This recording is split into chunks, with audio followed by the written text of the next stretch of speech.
The man sat up from the bed, covering his head. He clearly remembered that he was fighting against the corrupted creatures on the battlefield of the Civilization Expedition team and was knocked unconscious by the Hell Cannon. But now, his eyes fell on the time displayed on his phone. 2023, the last year of the old era. After today, the assignment of identity combinations and talents to 8 billion people would begin. In the future, he will be assigned the role of a multi-person lord, and together with 2 other people, he will run a base that is developing neither fast nor slow. During an expedition, the 2 of them were trying to advance to the space age, but who would have thought that their partner would actually sell him, the expedition commander, to death on the battlefield? System. Ji-Lin shouted into the air, trying to see if he could call out the system that would pop up and give reminders even when he went to the toilet in his previous life. A person who has awakened on his own has been detected. The hatching season will begin at 1 o'clock standard time. Startup completed. Do you have any questions? Cold words appeared in the air, and the system remained normal. Ji-Lin's mind was stirred. Since the selection hadn't started yet, if he could choose his identity in advance, wouldn't he be able to become a single lord? He immediately asked, "Can I choose my lord identity now?" The screen briefly froze, remaining unresponsive for a long time. Do you want to start selecting your identity now? Please note that your selected identity and talents will take effect upon activation. Yes, I want to choose. Ji-Lin shouted eagerly, afraid of missing the opportunity. Entry completed. Lord Ji-Lin, please start drawing your opening. Human, elf, treant, skaven, undead. The single-player lord's racial options were indeed much more numerous than those of a multiplayer lord. In his previous life, he only had 2 pitiful choices, but this time, he chose human. The lord identity has been created. Ji-Lin looked at his character card, his joy evident. This start was much better than his previous life, and the talents he had acquired in his previous life had been inherited with the journey. In the past, his territory had grown slowly, unable to compete with other powerful lords. But now, with his accumulated experience and knowledge, he was confident that he could make a comeback. Loading the Civilization Endurance project has begun. You are fortunate to have the qualifications to enter the battlefield of survival, but always remember that there will be others who want to seize your territory. Ji-Lin lay back on the bed, listening to the system's repeated mechanical prompts, his heart filled with emotion. He closed his eyes and recalled his past life's experiences. When he opened his eyes again, he saw the familiar blue sky. Within the fog wall was his territory. In the days to come, he would cultivate his own piece of land. Chapter 3. Ji-Lin walked into the village and greeted the villagers who were wearing cloth clothes, but the villagers only looked at him with awe and fear. He grabbed a villager and asked, "When did you come here?" Players in previous lives have made many speculations about the origins of the population in Civilization continues. Some say that these people were obtained through plunder, and then their memories were erased. Others say that these people are clones. The system has never responded to these speculations, so the player's speculations remain at the level of speculation. "My lord," the villager saluted hurriedly. "I have always lived here." "No, it's okay. You go and do your work." Ji-Lin watched his actions and sighed. "I don't have a job. Please give me some instructions, lord." The villager saluted again, still feeling very nervous. Ji-Lin was stunned for a moment, then suddenly remembered that he hadn't issued any work instructions yet. "Gather everyone at the town center square." Ji-Lin stood in front of the gate of the town center, looking at the villagers and soldiers he had gathered, standing in 2 teams on the left and right. The citizens were half men and half women, with standard build and ordinary faces, and no one was particularly outstanding. The spearmen were all men, wearing coarse linen and holding spears made of iron ore. There are 100 citizens and 100 spearmen in the town, half of whom are unemployed. This is a major challenge in Civilization Lasts: how to operate the territory in such an environment, quickly build and upgrade it. All things are difficult at the beginning, and this is the darkest period for all players. Decisions regarding farming, hunting, and gathering cannot be made with the slightest error, as cascading collapses caused by food shortages are common in territories during this phase. The design of Civilization Lasts is that lords cannot easily upgrade their territories, and there are hidden traps in every era and route. Only those lords who can identify the future routes and traps can make their civilization stand out. Every race that seems glorious must go through hardships. The pollution from heavy industry, the depletion of the world's elemental energy, and the integration of multiple races have gradually led to social instability and increasingly serious people's livelihood issues. The system will update events from time to time to replenish the lord's resources and population. Apart from the European emperor, there are not many lords who can rely on luck to take off. Ji-Lin didn't want to rely on luck. He knew that the most stable way to obtain population and resources was still to upgrade the era. Upgrading the era would refresh the territory resources. Population explosion, food supply collapse, and recession are common experiences for almost all extreme upgrade players, but Ji-Lin will not repeat the same mistakes. Ji-Lin focused his attention on the primitive spearman and opened the attribute panel. Name: Primitive Spearman. Quantity: 100. Adjustable, melee defense, 48. Movement speed, 5 km per hour. Armor strength, 0. Organization, 50. Weapon power, 5. The attributes of these spearmen are balanced, and the 100-man brigade module can be used to adjust the troop strength by setting up a higher-level command organization. An organization level of 50 is considered very high in the Dark Ages. Combined with Ji-Lin's talent, the organization level of these spearmen is difficult to drop completely, and they can almost fight to the death without retreating. Armor strength reflects the armor of the unit. Higher armor reduces damage, but these spearmen have no armor at all. Once they put on armor, their armor strength will increase, allowing them to withstand more damage. Melee defense, while it sounds like defense, actually represents the unit's blocking ability. It affects the probability of a unit avoiding damage when facing an enemy's melee attack. The military formation feature gives these spearmen stronger defensive capabilities, allowing them to understand and execute Ji-Lin's simple formation instructions, which enhances their combat capabilities. Your leader, step out, Ji-Lin ordered coldly. Yes, our leader is you, Lord. A middle-aged man, slightly older, emerged from the group of villagers. He was wearing a thicker cloth, appearing more mature and stronger. Following closely behind him, a spearman in linen clothes also stood up. The two walked up to Ji-Lin, knelt on one knee, and saluted him. Ji-Lin was a little stunned at this moment. After interacting with intelligent people for so long, he had forgotten the silly and cute nature of these initial system troops. Rather than calling these people human, they were more like robots. Although they had flesh and blood, they were not much different from robots. This saved him a lot of trouble, as these troops would gradually become more intelligent as time went on. Centurion, Chong Hung, General, Level 1. Features: Centurion, stronger attributes, unbreakable, physical strength recovery plus 20%, injury recovery plus 50%, Hunter, plus 10% attack against wildlife. Village Chief, Chongshan, Administrator, Level 1. Attributes: proficient in agriculture, agriculture-related zoning costs minus 10%, maintenance minus 5%, output plus 5%. Ji-Lin nodded. Chongheng and Chongshan both had quite good attributes. Chongheng has this standing firm trait, which can help him recover his physical strength, and the hunter attribute makes him more efficient when hunting. Chongshan is good at agriculture, which can reduce zoning costs and increase output.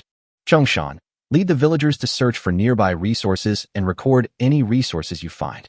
Chongheng, you are responsible for protecting the villagers. If there is any danger, retreat first. Ji-Lin issued the orders one by one. Without instructions, these people would probably fish and waste precious resources. Slacking off means loss of resources and slow progress, which means that if you don't upgrade, you may lose a lot of resources. Ji-Lin knew that primitive spearmen could help kill monsters around the territory, but compared to the time it took to open the map, this kind of battle would waste a lot of time. Anyone who has played RTS knows that opening up the map is crucial. His goal is to allow these spearmen to first open up the vision around the base before taking the next step. Ji-Lin sat in front of the town center, watching the villagers and soldiers gradually disperse. He couldn't explore the territory himself. As a first-time human lord, he still needed to familiarize himself with more territory construction and operations. Driven by a sense of emptiness, Ji-Lin opened the forum that came with the system. Since he was deprived of modern entertainment, the forum became one of his only means of entertainment. Players share experiences and exchange skills through forums. Some even serialize literary works in the forums and earn some resources through rewards from other lords. Ji-Lin didn't pay attention to these. He opened the forum to take a look at the current situation and understand the differences from his previous life. On the forum interface, among the 3 blocks of communication forum, trading market and territory ranking, only the forum and market are lit, and the territory ranking is still gray. Click to enter the forum. There is only one option on the page, Dark Age. Corresponding diversion has been carried out. As the times progress, the forum will be divided into different areas based on the preferences of different players, and each area will have smaller mandatory divisions. At this point, all players are at level 0, and the chat channel discussions are filled with confusion, with 90% of the content being requests for help. Some players are also ready to explore their own territories. Does anyone know how to get back? I don't want to play anymore. Can I quit this game and return to reality? Fortunately, my child and I have become multiplayer lords together. This has to be a prank. Can anyone answer me? Help. There's a skeleton knight camp less than a kilometer outside my territory, and I chose the undead start.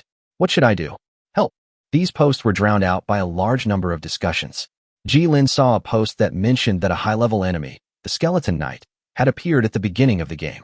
Skeleton knights are a type of soldier from the next era, and the system shouldn't have this kind of error, unless the player is in a special terrain like the Land of the Dead. Ji-Lin wanted to reply to the message, but it had already disappeared in the vast sea of posts. As the number of players increased, the demand for dungeons and quest books also increased, and the forum content was updated rapidly. I chose elves. Elf girls are so pretty. Pointy ears, cool clothes. Hee hee. The wonderful harem life is here. Everyone, I chose rat men. There are so many of them, with green eyes. I can't keep up with my food supply. Will they eat me? Chapter 4. Ji-Lin closed the chat channel and immediately opened the market's building interface. In the game Civilization Endures, there are many types of items. There are thousands of ways to process steel alone, and the number of all processing methods combined is even greater, impossible to count. Buildings are directly related to the production technology of items. Only with special buildings can specific items be produced. Regular blacksmith shops can produce basic armor, but special armor, such as spell-fortified armor, can only be crafted in buildings with specific functions. For example, Yunnan Bai Yao can be produced in a pharmacy, but not elsewhere. Buildings and territories are not restricted by era. For example, if a player obtains the Steam Age, Walking Spider, production building in the Dark Age. But walking spiders need steel, and there were no steel furnaces in the Dark Ages, so it was impossible to obtain steel at that time. Acquiring a unit isn't a one-time purchase. Subsequent maintenance also consumes significant resources. Buildings or units spanning multiple eras can lead to resource constraints that can cripple a lord. The system will sell some basic blueprints in the market, and only lords in the corresponding era can purchase them. But even so, when the lord reaches that era, the price of the blueprint will usually be much lower than the system default price. In addition to these general blueprints, there are 3 ways for lords to obtain building blueprints. Defeating wild monsters has a chance to drop building blueprints. The system will provide blueprints based on performance when upgrading the era, or blueprints can be obtained through the task system. There are 2 types of tasks. One is the confrontation exercise task that the system periodically forces players to participate in, and the other is the single or multiplayer task that the players choose themselves. While combat exercises don't result in death, expeditionary missions can. Ji-Lin died during an assigned expeditionary mission in his previous life. Players can also open their own quest worlds and obtain quest books after completing quests. Quest books can be used to open dungeons and obtain blueprints for higher eras. Ji-Lin's goal is to develop rapidly. He takes this opportunity to look for task books in the market, take advantage of the low prices before the market stabilizes, complete the copy first, and obtain the blueprint for the future era. Every player's start is slightly different, especially those who randomly obtain rare terrain. As players gradually expand their territory, a large number of blueprints and quest books will appear on the market, and this is when Ji-Lin is ready to take action. The dungeon levels are divided into 5 levels: X, A, B, C, and D. Ji-Lin must take advantage of his rebirth and use his memory as soon as possible to go to the high-level mission world to get heroes. In his previous life, he had browsed through many guides. Although there were many copies, the number of copies was far from enough to satisfy the huge player base. The system limits the number of times a dungeon can be accessed. A player can only receive rewards once from the same dungeon. Even if a player receives a perfect rating, there will be no second chance. Players can also hire others to help them clear dungeons or piece together building blueprints in the market. However, buildings and units that are beyond their era are expensive, so it is better to obtain them directly by upgrading the era. If market demand increases, dungeon guides will increase accordingly, and players will compete to share guides to gain fame and resources. High-level dungeons are more difficult, and strategies are released later, especially level X dungeons, where almost no lord can obtain the highest rewards. Ji-Lin observed that the output and resources of low-level copies were quite considerable, especially the C and D-level copies, whose income could be quickly converted into resources to help the lord improve. The price of B-level copies even exceeded that of A and X-level quest books.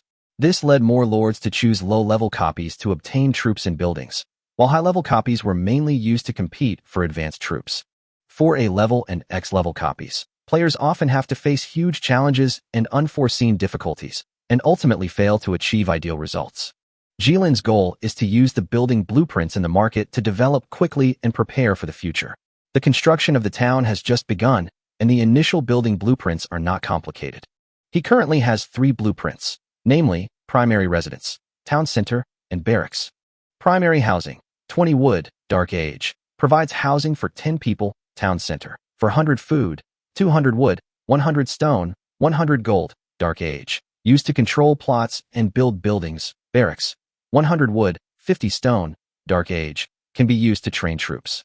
He already had the materials for all the other buildings in these blueprints, except for the barracks. Each plot could only build one town center, so Jilin didn't rush to build the barracks. His plan was to use the existing primitive spearmen, which would be enough to last until the next era. In Civilization Lasts Forever, in addition to the construction methods provided by the system, players can also issue special instructions to the troops, such as sending the troops to farm or train outside the barracks. Although the effect is not as good as training in the barracks, it can at least be used in emergencies. Jilin entered the town center, which was not big, about 150 square meters. There is a long brown wooden table in the central hall. Through the hall, you can walk to the room behind the town center, which is the residence reserved for the lord. There were a bunch of daily necessities donated by the system in the room, including snow-white paper and pens. Although the quantity was limited, they were very helpful for planning and development. Through the forum, he learned that most players' rooms were designed using system templates, and only a few special civilizations did not have the concept of houses. Jilin began to write down the key points about the copy and development plan on paper. The best way to remember is to write it down to avoid forgetting. At this moment, he couldn't help but think of his math teacher in his previous life, those science and engineering geniuses who were promoted to the artillery era and used artillery to blow up their opponents. Although their techniques were not conventional operations, that period of history was missed. He took out the map provided by the system. The map showed 10 green dots, marking the location of the town center. These dots formed the exploration team. The exploration team has discovered a small lake near the village. Jilin is glad that there is water around his birthplace. Water is the source of life, and the small lake can save him a lot of time and energy in looking for water. Based on the current exploration progress, Jilin estimates that the exploration of the birthplace plain area can be completed within 2 days. By quickly surveying the terrain, he was able to better plan his attack routes. Although he was once a clumsy player, after years of command experience, he had already learned how to quickly plan and allocate resources. The battlefield was the best teacher. The current village defense plan is to mobilize part of the army to build a simple defensive wall made of a mixture of wood and mud to keep out the enemies of the Dark Ages. Although it cannot enjoy the automatic construction bonus provided by the system, this type of fortification is not complicated, and it is estimated that the defense construction of the entire village can be completed in 1 day. After being promoted to the next era, he will replan a 1 square kilometer city wall defense area and leave enough redundancy for the future. After laying out the city walls, he decided to leave a gate in the northeast, leading to the floodplain. The floodplain was his next development direction, and the second town center was planned to be built directly on this area to fully utilize its resources. Floodplains are suitable for farming, but the disadvantage is that periodic floods can damage nearby facilities. However, once dams are built, water conservancy facilities can be transformed into resources. Jilin also plans to divert water to multiple areas through the canal system to provide convenient transportation channels for various places. In addition to combat, the experience gained from rebirth is also about territory planning. As long as he makes good use of it, he will be ahead. Chapter 5. Jilin began constructing various buildings, with the town's central gate as the central axis. In this small world, 1 square kilometer of land was enough to meet his space needs for the 3rd and 4th eras. The villagers and spearmen who had been scouting the surrounding terrain had already figured out their plan and had completed their exploration mission within a 5-kilometer radius. Although one group was attacked for getting too close, fortunately, no casualties were suffered. Jilin was quite satisfied with the discovery of the resource point. There was a medium-sized berry bush, 3 medium-sized forests, a small open-pit mine, and a medium-sized lake nearby. Resource points are divided into 5 types: micro, small, medium, large, and giant. Every once in a while, as the times advance, new resource points will be constantly refreshed, providing the Lord with abundant resources and solving the long-term problem of resource scarcity. The plains are very rich in resources, food, and wood are not a problem at all, and there is also water near the birthplace. This land seemed destined to provide Ji Lin with a good start. In addition to the 6 resource points already discovered, the exploration team also brought back some unexpected gains. They picked up 100 units of wood, 20 units of stone, and even 20 units of gold in the wild. These resources did not come from formal resource points, but from low-level resource points randomly scattered in the wild. Lumberyards, mining sites, and gathering stations were all part of Ji Lin's Dark Age construction plans. If he couldn't spawn these buildings, he could always purchase them through the market. The basic blueprints were incredibly high in yield, requiring only a small amount of food. Ji Lin also needed to personally inspect the specific size of the open pit mine. The system stipulated that only the Lord could complete the final exploration of the resource point and obtain specific reserves and enemy data. These data will only be unlocked after the Lord obtains the papermaking technique. The output of open pit mines is usually gold or iron, while stone is a guaranteed output, and rare minerals have a small probability of appearing. Tomorrow I will lead the troops out to clean up the situation. Ji Lin made a decision in his mind. Putting down his pen, Ji Lin looked out the window. The sun had already set. This small world has no moon, and the darkness of the night is darker than any adjective. There is no moonlight, nor the faint light scattered by the atmosphere. The sky was truly pitch black, without any light at all. The only source of light came from the town center, which consumed a piece of wood every hour. Ji Lin could not feel the beauty of the starry sky. Instead, he was filled with the loneliness and boredom of ancient times. He lay in bed, tossing and turning, unable to fall asleep. He also realized that he had no entertainment facilities, only an empty night. No cell phone, no books, no timer. After telling Chongshan to wake him up when the sun rose, Ji Lin lay down and began to think of ways to kill time. Opening the player forum, Ji Lin saw that those sleepless players were still refreshing their screens. The daytime discussions were not as lively as those at night. Some players had already started sharing their gaming experiences, and some even started making humorous comments. Wow, I just sent my goblin team out to explore, and they were wiped out by the wild wolves at the resource point outside. Losing 20 goblins is really unbearable. Haha, the undead are a comfortable start. Although the skeletons are scary, their combat effectiveness is pretty good. They will be resurrected after death, and they don't need food.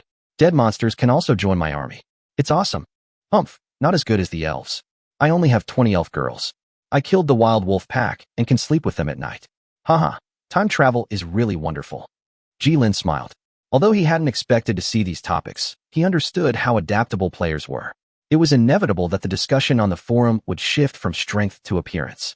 Finally, Ji Lin decided to put the forum aside for a while and prepare for the next day's tasks.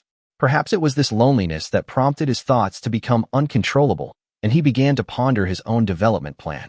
As the sky gradually brightened, Ji Lin got up early and set off with Chong Hung and a group of primitive spearmen. The team crossed the green grass, and the spearmen followed him in rows. The team of 100 people left a deep green trail on the emerald green grassland. Although Ji Lin had missed many development opportunities due to laziness in the past, he now decided to change himself and overcome these habits. He had already made his goal clear, and without further delay, he began to concentrate on building his territory. Although the plain seemed flat, there were actually some rolling hills that blocked the view. These hills were covered with shrubs and tall grass, making exploration more difficult. Ji Lin's target was a medium-sized forest about a kilometer to the north, and a small mineral vein behind the forest. As they climbed the hill, sunlight shone on the flat land, and the woods in the distance seemed endless, blocking the way. Ji Lin knew that battlefield mobility was crucial in this type of terrain, and his innate talent had enhanced these abilities, allowing him to lead primitive spearmen at full speed. Now, Ji Lin can not only move quickly, but also effectively command the team to fight. His goal is to process these resource points as quickly as possible and obtain more resources so that he can develop his territory faster. Arriving at the forest, Ji Lin checked the data of the resource point. The tree reserves were 10,000 units, and the production was 75 units of wood per day. The sawmill can support 25 people, enough to maintain the wood needs of the third era. Even without the bonus of technology research, the felling speed is relatively slow, but as long as it operates for 8 days, it can meet the wood requirements for the upgrade. Chonghung, adjust the formation and switch to an advancing formation. Ji Lin gave the order. Following his instructions, the spearmen quickly adjusted their formation and deployed 2 dense layers of spear lines, preparing to clear out the guards at the resource point. Ji Lin knew that all resource points were guarded by wild monsters, so he had to clear the guards before approaching the resource points. Otherwise, if a battle occurred, it would easily cause losses. Early humans weren't physically strong enough to withstand the wolves and goblins near resource points. He planned to practice on the guards of this medium-sized resource point first. Chapter 6. When Ji Lin and his team approached a medium-sized forest, they heard a creepy crawling sound. Then, a group of gray shadows jumped out of the forest and landed on the grass. Ji Lin looked closely and found that these shadows were a group of giant spiders. They were as big as hyenas, covered with thick, dark, gray chitinous shells and a layer of hair growing on the surface. Their 8 pairs of compound eyes flashed an unsettling green light as they stared at the targets that had invaded their territory. The spiders' 8 sturdy legs left deep marks in the mud, twisting nervously as if preparing to attack. The giant gray spiders made a harsh sound, but they did not launch a charge. Instead, they quietly observed the situation around them, looking for the best time to attack. Ji Lin frowned. He hadn't expected such powerful beasts to be stationed around a medium-sized resource point.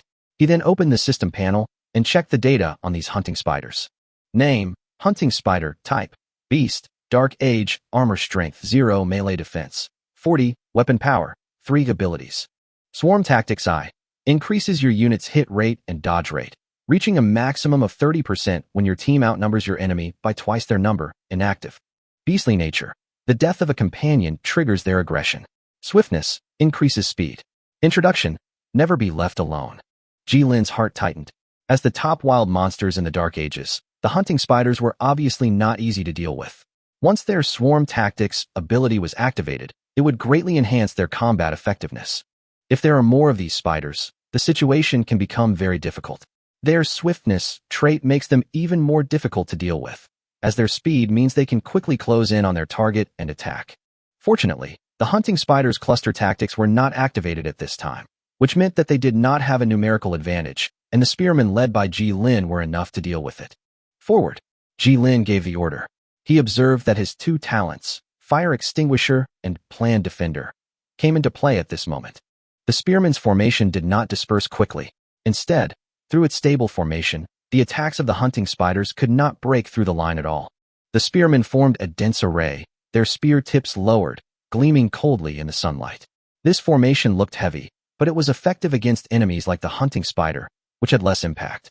Although the spearmen were not as flexible as other formations, their advantages were evident when facing these hunting spiders. They only needed to hold on and push forward, and the hunting spiders would be pierced one by one. Stab. A simple movement was enough to end the life of the hunting spider. With each stab, the spearmen were able to accurately hit the hunting spider's vital points, killing each hunting spider that dared to confront them head-on. Although these hunting spiders looked ferocious, they were extremely vulnerable in front of the tight line of spearmen. They tried to leap, but were always knocked down by the spearmen's precise stabs.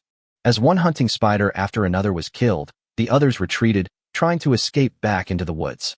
The battle proceeded extremely quickly. In the end, the last hunting spider that dared to attack was stabbed to death by the spearmen. After losing their fighting power, the remaining hunting spiders were defeated and eventually fled into the depths of the forest. Ji Lin stood behind the formation and saw that although the spearmen were victorious, there was still a hint of fear in their eyes. This made him realize that these primitive spearmen were beginning to show more humanity. After the battle, Ji Lin breathed a sigh of relief. He had been worried about the lack of combat effectiveness of these spearmen, but he didn't expect that they could defeat the enemy so easily. Just as he was relaxing, a message suddenly popped up. Eradication completed. Hostile target. Hunting spiders. Controlled. Medium-sized forest. Obtained blueprint. Lumberyard. Food reserve, plus 31. Hunting spider nest's morale has collapsed, and it has become neutral. Ji Lin was in high spirits after seeing this information. Not only did he get the lumberyard blueprint, but thanks to the spearman's morale bonus, he also turned the spider hunter's lair from hostile to neutral, and could even develop it as a resource. Hunter spider nest. Ability. Hatches hunting spiders. Development. Ranch. Quantity. 29. Introduction. Hunting spiders that are not hungry are very gentle, so please make sure to feed them well. This was undoubtedly an unexpected surprise for Ji Lin. Although hunting spiders looked terrifying, they could become excellent scouts after being domesticated. While it's not as easy for humans to tame huntsman spiders as it is for elves and other factions, purchasing huntsman spiders from the market is a viable option, and their legs are a delicious treat. After Ji Lin and his spearmen finished dealing with the wild monsters, the farmers at home were not idle either. Ji Lin ordered them to start building fortifications and earth walls with wood and mud.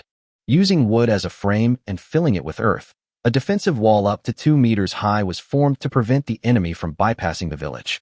Although some lords choose to build resource collection buildings at home to prevent the buildings from being attacked, Jilin does not intend to do so. He planned to build resource extraction buildings outside and use fortifications to ensure the safety of the village.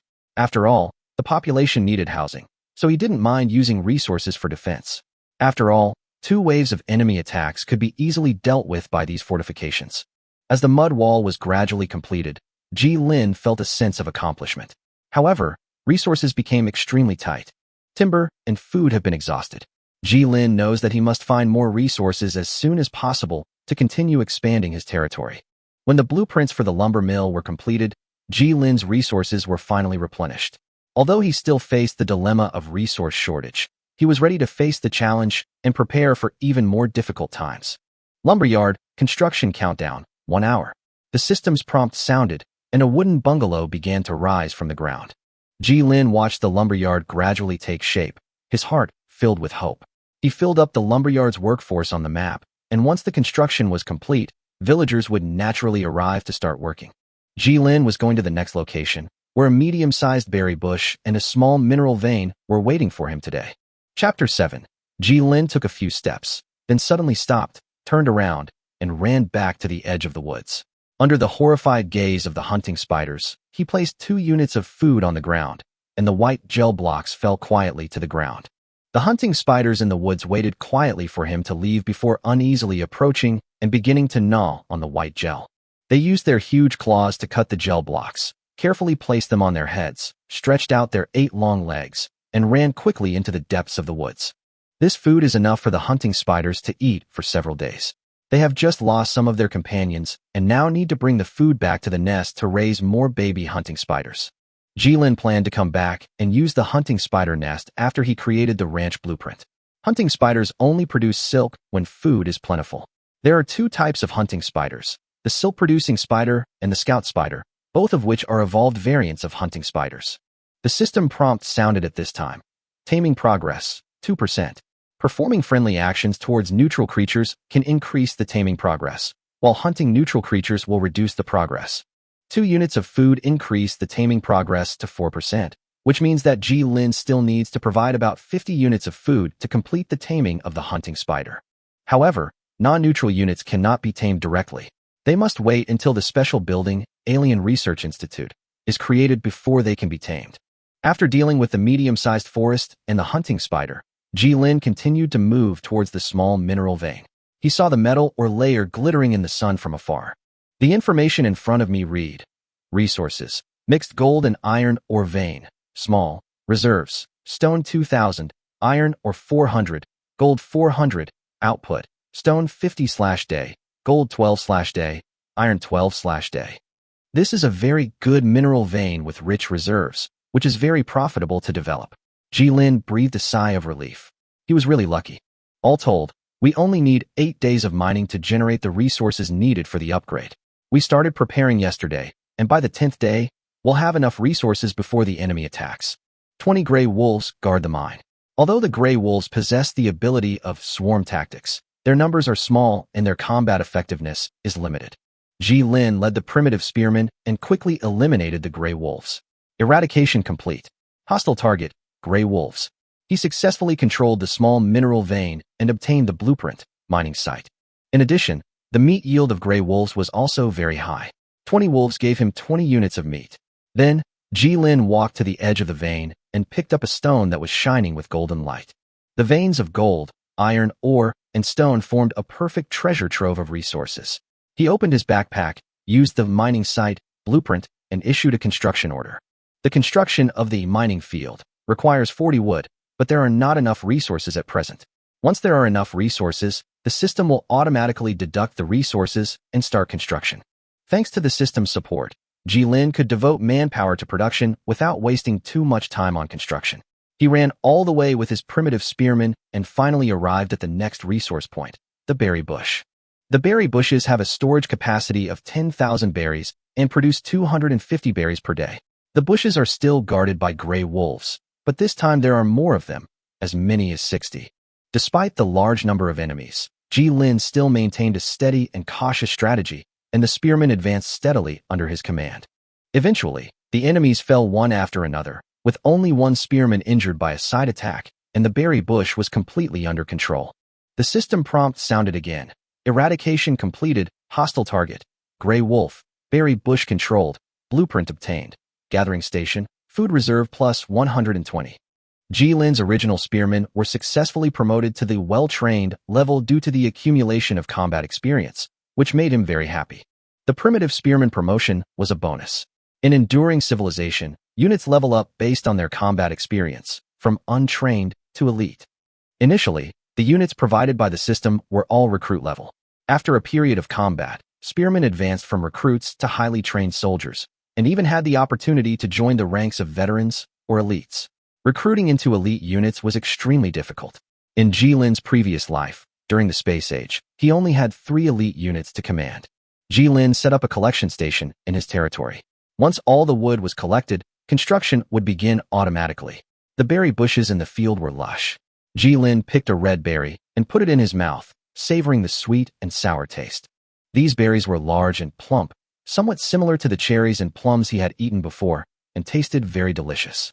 These berries were very expensive in the market, and the system would only refresh them in the first few eras. In the next few eras, if you want to continue to obtain these berries, you may need a special building, berry nursery, and the drop rate of this building is extremely low. Ji Lin didn't have much time to stay. He let the soldiers rest and eat in the berry bushes. Once the wood was collected, the automatic construction here would begin. Chapter 8.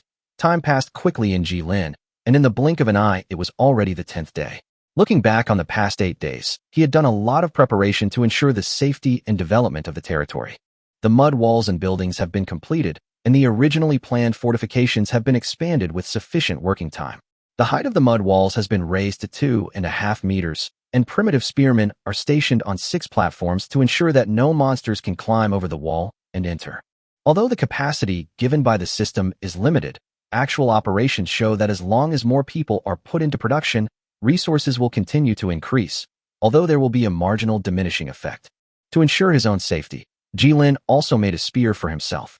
Although he would not likely go into battle himself, as a lord, he could not be without a weapon for self-defense. Moreover, playing with the spear could keep him exercising and add interest. During these 8 days, Ji Lin did not slack off. He worked hard to overcome the lack of physical strength after the journey and asked Chong Hung for advice on exercise methods. Although the improvement was limited, the increase in strength allowed him to improve from running a kilometer in 4 minutes to completing a kilometer in 3 minutes and 30 seconds. He knew that a strong physique was the key to maintaining the stability of his territory. At present, Ji Lin's territory is operating in an orderly manner, with 2 logging sites, a collection station, and a mining site operating normally. The resources in the medium-sized forests and berry bushes continued to yield, and the production efficiency in the territory continued to improve. A total of 150 villagers participated in production, and the remaining 50 were divided into 2 teams of 25 people each to go out exploring. Ji Lin hoped to gather some resources from outside, especially away from the territory, where resource points and monster levels would become higher. A team of 25 people would ensure they could deal with the enemy and escape unscathed, at least to a draw. 2 of the exploration teams brought back many surprises, especially gold, which was enough for Ji Lin to complete the resources needed for upgrading. Meanwhile, the huntsman's taming progress also reached 100% yesterday. The food input during this period has successfully transformed the huntsman into a friendly green state. The function of the hunting spider nest has been improved. It can not only actively defend against enemies, but also develop again when there is enough food, cultivate scout hunting spiders and silk spiders, and become an important defense force for the territory. However, the system never failed to inform Ji Lin of the impending enemy attack. The system's warning was unequivocal. All lords, notice. Enemy attack is imminent. Over. After the huge font disappeared, a bright red countdown appeared. 3 hours. In 3 hours, the enemy will attack. Ji Lin did not panic. He quickly ordered the primitive spearmen to assemble and arrange for the villagers to arm themselves with stones and sticks to prepare for the enemy's attack. He set up a defense line relying on the solid mud wall. The spearmen did not stick to the mud wall, but retreated a little and arranged the spear formation in the inner semicircular arc of the opening. This way, the output space could be maximized to prevent the enemy from breaking through the defense line. At this moment, the system issued a new prompt. Resource reserves detected to be sufficient to advance the era. Ji-Lin's panel appeared with a choice. Merge enemy attacks to advance the era? He knew that merging enemy attacks would bring higher rewards, raise the evaluation criteria, and increase the difficulty. But the increase in resources should not be underestimated. According to the Lanchester equation, the increase in combat effectiveness brought about by the increase in troop strength is exponential. Ji-Lin does not mind the extra challenge, but is rather looking forward to it. Merge enemy attacks. He chose this option without hesitation. Merge completed. Good luck, Lord. The system's voice disappeared, and Ji-Lin immediately pressed the button to upgrade the era. A large amount of resources in the warehouse quickly disappeared, followed by the system asking, "It is detected that you are ready. Do you want to start the test immediately?" Ji-Lin smiled and clicked to confirm. After the system confirmed, the test officially began. This round of test, Goblins x250, Grey Wolves x60, start. The two waves of enemy attacks merged into one wave. The number of goblins was extremely large, but these enemies did not pose too much threat to Ji-Lin. Goblins have low attack power, almost no defense, are small in size, and lack armor. Despite their weak leadership and low morale, they still pose a threat in numbers. However, Ji-Lin's target was not the goblins.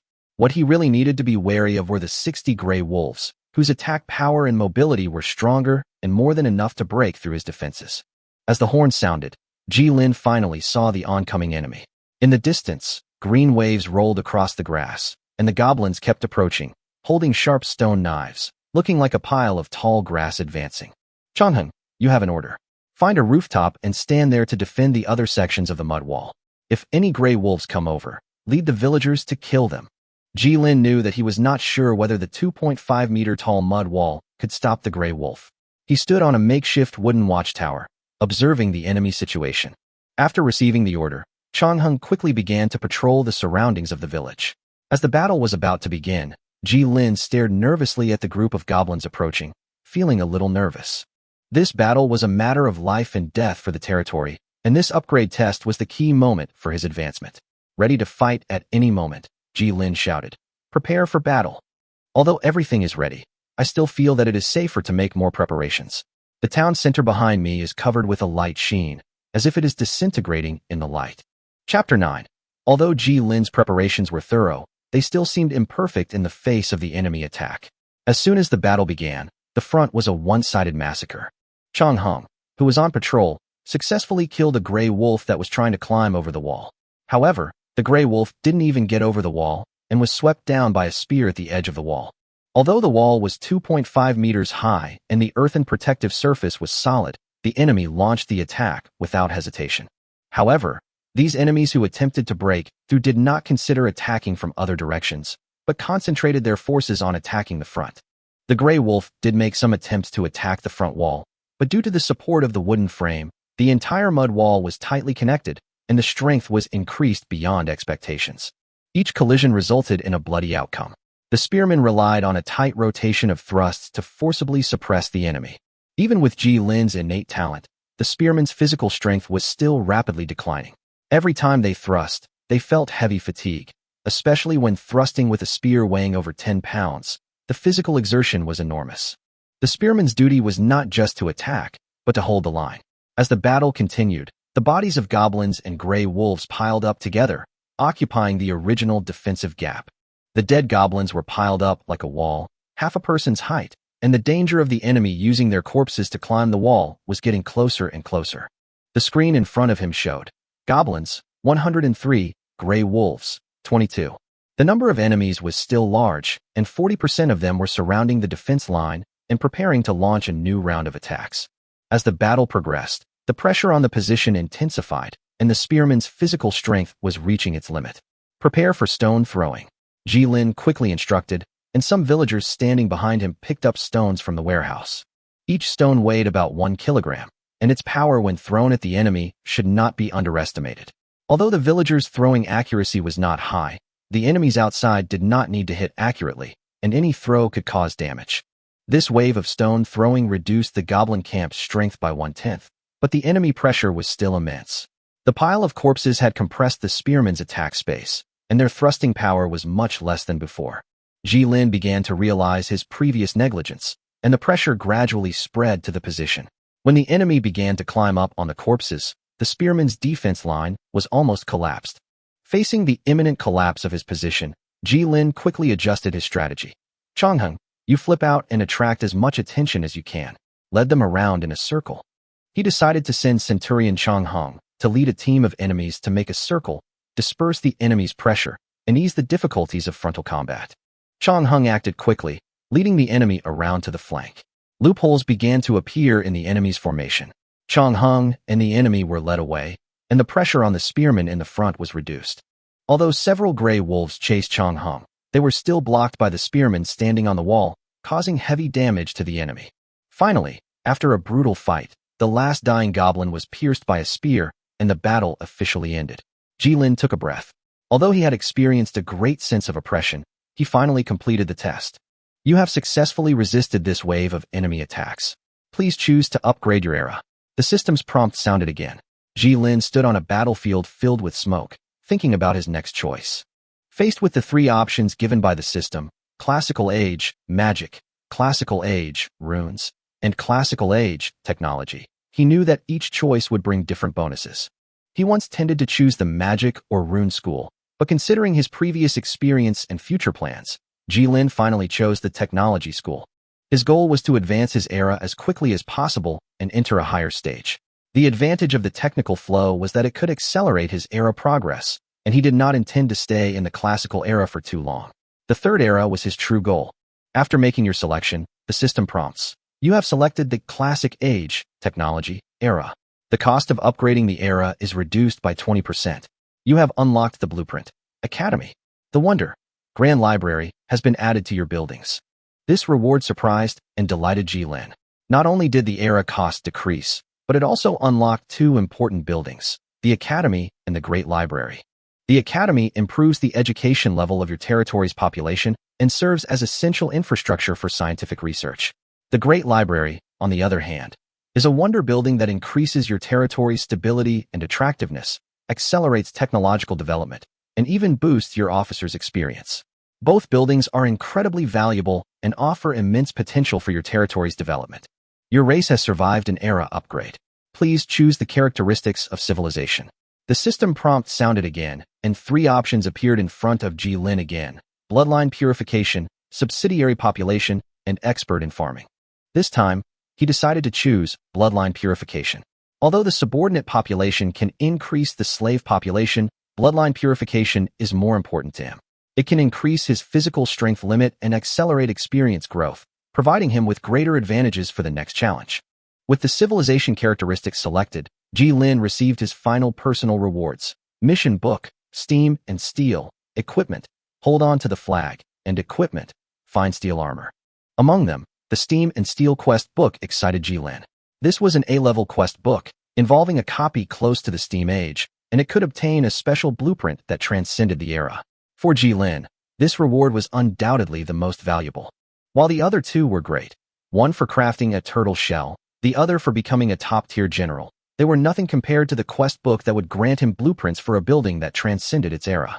The system truly understood his needs. Chapter 10. The most dangerous environment is not the doomsday world full of monsters, nor the horror movie where demons and monsters can appear at any time, but the battlefield. The enemies on the battlefield are not alien creatures or a few bad guys, but humans like you. They are all soldiers whose profession is killing. The Battle of Verdun, with its 1 million casualties over 10 months, exemplifies this reality. On modern battlefields, a single 7.62mm full-power round to the torso is enough to kill someone. A single high-caliber shell grazed the body, and death itself was within reach. Even the strongest flesh seemed vulnerable to the iron machines powered by internal combustion engines. These weapons were created by humans to push mutual slaughter to the extreme. They constitute a real meat grinder. In this dungeon, Jilin prepares to join Changheng and Chongshan in a dangerous battlefield. Titled Steam and Steel, players participating in this dungeon will be thrown into a battlefield where 500,000 people die in a single month, with a mere 5% chance of passing. The dungeon not only features automated troops from the Steam Age, but also musket cavalry that haven't been eliminated and mages who can summon golems. The battles here are almost all-encompassing. Many people enter the dungeon not to fight, but to experience the battlefield. These people will not die, so they can use it to experience the environment, and some even watch it as a somatosensory movie. For those commanders, this is a good early experience to feel and learn the tactical styles of different historical eras. However, very few players can complete this dungeon. According to forum data, 90% of lords have participated in the quest book, but only 60% have actually successfully completed the dungeon.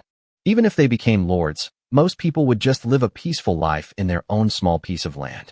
Some people deliberately blocked the progress of the times, not being promoted, and enjoying the treatment of emperors. Although you can't die in the dungeon, the pain is real. Death, broken arms and legs. All the pain will be transmitted to the player in a real way. Jilin planned to take Chong Hung and Chong Shan into the dungeon. Many lords were reluctant to bring their officers and generals into the dungeon for training, fearing that these heroes would grow too quickly and become a threat to them. However, Jilin was not afraid of this problem. He knew that although the dungeon could make the hero characters grow rapidly, as a lord, as long as he was not too stupid, he could completely control the growth of these characters. The requirement for entering the dungeon is that only troops from the colonial era and below can participate, and troops from the Steam era cannot join. This is a dungeon tailored for players in the low-tech era. Jilin has made a decision. He will enter the dungeon with a group of spearmen, because the technology and arms provided by this dungeon will be an opportunity that he will hardly miss. Jilin completed the mission selection, Steam and Steel. Settlement completed. Your spearmen have been automatically upgraded to Lancers. 25% population replenishment will arrive within 1 to 3 days. Territory expansion complete. New expansion area is the coast. The coast. Jilin's eyes lit up. The coast was a perfect resource base, providing abundant food and the ability to cultivate special seafood. Blue lobsters fetched a whopping 10 gold each in the market. Jilin's territory had finally welcomed a new treasure trove of resources. Checking the Lord interface, Jilin learned about the current situation of his territory. Lord, Jilin, territory race. Human, Lord talents. Foresight, fire extinguisher, plan defender, battlefield maneuver, master. Building. Town center, troop. 100, territory population. 200/1600, population capacity. Territory building. Town center. Primary residence, X10, territory characteristics. None, territory. Plain X1, floodplain X1, swamp X1, coast X1. The town center's architectural appearance has undergone significant changes.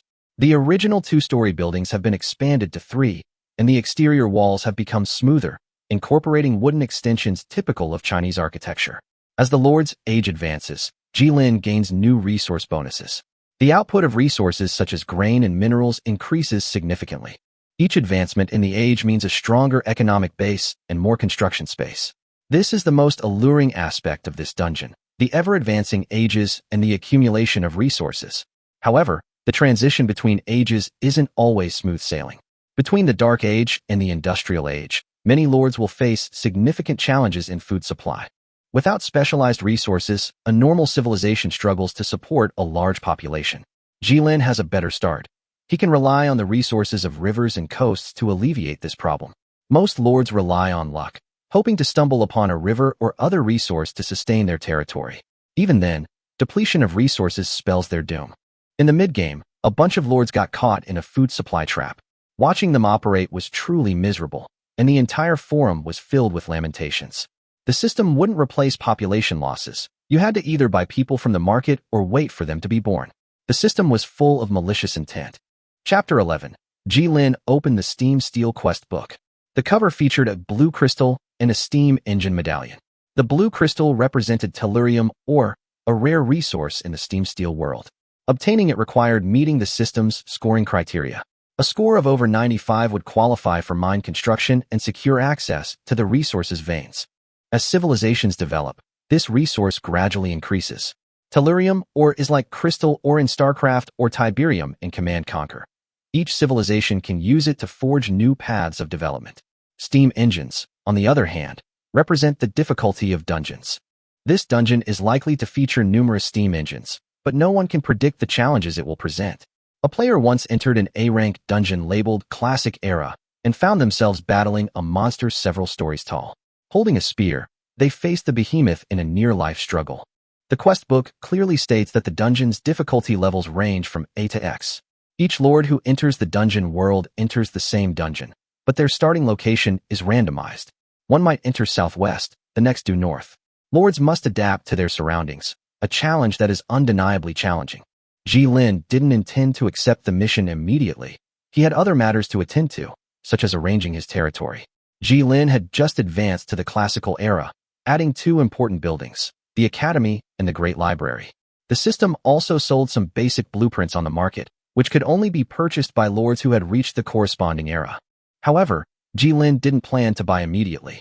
Once his lordship reached a certain stage of development, the price of the system blueprint would often be lower than the market price. He opened the market and was greeted by a dazzling array of goods, with various resources arranged in descending order. As an experienced lord, Lin had long been wary of the market. He had tried to find bargains several times before, but his eyes had almost worn out, yet he found nothing. Every time the market refreshed, thousands of goods flooded in, making finding truly valuable items a near impossible task. Occasionally, Lin would go to the market to trade when resources were scarce. The exchange rates for gold, iron, ore, stone, wood, and grain fluctuated frequently. Gold, being the benchmark resource, commanded a certain premium over other items. For example, iron ore was cheaper than gold, but this was also due to its limited availability, making it nearly impossible to find gold on the market. Lin also saw some magical items, but they often cost hundreds of gold or thousands of grains, clearly a system-set ripoff. Add to that the 10% tax the system deducts from every transaction, and he had little desire to buy. Usually, people only go to the market to trade small amounts when they're short of a resource. He did not intend to waste time in the market, but went directly to the blueprint purchase page and bought the blueprints of farmland and mill, spending a total of 200 units of gold. Most of these gold mines came from small veins, and now there are very few remaining or resources. In terms of territory planning, Lin built farmland next to the mill, which not only improved the fertility of the land, but also increased grain production. The farmland blueprint provided by the system was completely black technology, which could be automatically generated with a single click, saving a lot of time in land reclamation. In ancient times, clearing wasteland was an extremely tedious and time-consuming task. It often took a generation of effort to transform a piece of land into fertile farmland. However, once Lin's buildings were established, fertile farmland would automatically be generated. All that was needed after that was to send people to sow seeds and care for the plants. The mill was also very powerful, not only accelerating the growth of plants, but also increasing the final grain yield. Although it looked like a temple and completely exceeded the functions of an ordinary mill, Lin believed that a mill that could increase grain output was worth the price. He chose a location near a medium-sized lake to build the mill. The lake provided a constant source of water for the surrounding agriculture, thus ensuring the safety of his agricultural area. During the construction process, Lin also discovered that due to his advantage in agriculture, the construction cost had been reduced by 10%. The farmland that originally required 2,000 units of resources now only required 1,800 units. After these new buildings are completed, they will need to wait until there are enough resources before they can begin construction. Lin's hope is that the berry forest he is about to harvest will provide enough food for the agricultural area and ensure that the output of these farmlands is not affected. Lin walked into the room and saw Chongheng busy clearing the bodies outside. Lin waved at him and returned to the room. Goblin corpses couldn't be thrown away directly, otherwise it would be a waste of resources. Using the corpses to fertilize the fields might be a good option. With Chongshan's appointment as administrative officer, Lin began to consider plans for the Steam and Steel dungeon. Population replenishment would soon arrive, meaning the territory would welcome approximately 400 new residents, who would require sufficient jobs to sustain the territory's operations. Lin had already made preparations. The mud walls remained standing, waiting for the next wave of population replenishment to arrive, freeing up sufficient labor to dismantle these obstacles and free up more space for territory development. Furthermore, Lin had no plans to build the barracks himself. Once the dungeon mission was complete, he would bring the troops directly back from that world. Even if substandard materials reduced the troops' efficiency by 25%, he believed that even so, an army equipped with these troops would still be superior to ordinary spearmen. Lin opened the Classical Era chat channel and wanted to see how many people had successfully advanced to the Classical Era. Those who had made it to the Classical Era at this point were either very lucky or very capable. In either case, maintaining a good relationship with them was definitely a wise move. Chapter 12 Preparations Before Departure. Switching to the forum area of the Classical Era, the entire posting area and chat areas suddenly became quiet. The number of people in the upper right corner, numbering tens of billions, suddenly shrank to less than 1,000. It seems that he has finally gotten ahead of many people this time. Many people who are seizing the opportunity to improve their times today are still getting familiar with the environment, and very few can react within 10 days. The most popular post was pinned to the top of the classical era section. Statistics post. Statistics of each starting race. I am an elf lord. If I hadn't been born on a river, I would have built a moat to drown the enemy. Even so, 2 elves would have died. I want to look at you and calculate which race can arrive faster in each era. Sad. I suffered heavy casualties, with 5 elves dead. If I had known the enemy attack was so strong, I would have upgraded my era later. The loss of 5 elves was extremely heavy. The elf fertility rate was already low, and the death of 5 had a huge impact on the early development. The tree people are not only strong, but also strong enough to carry loads. I didn't lose a single one of them, and the rewards they gave me were pretty good. The tree man is invincible in the early stage. Mine are goblins. I've found that beheading a few before a battle can effectively increase combat effectiveness. How many goblins died in order to get to the dungeon so quickly and boost morale by beheading them? Jilin looked at the total number of people who filled out the questionnaire.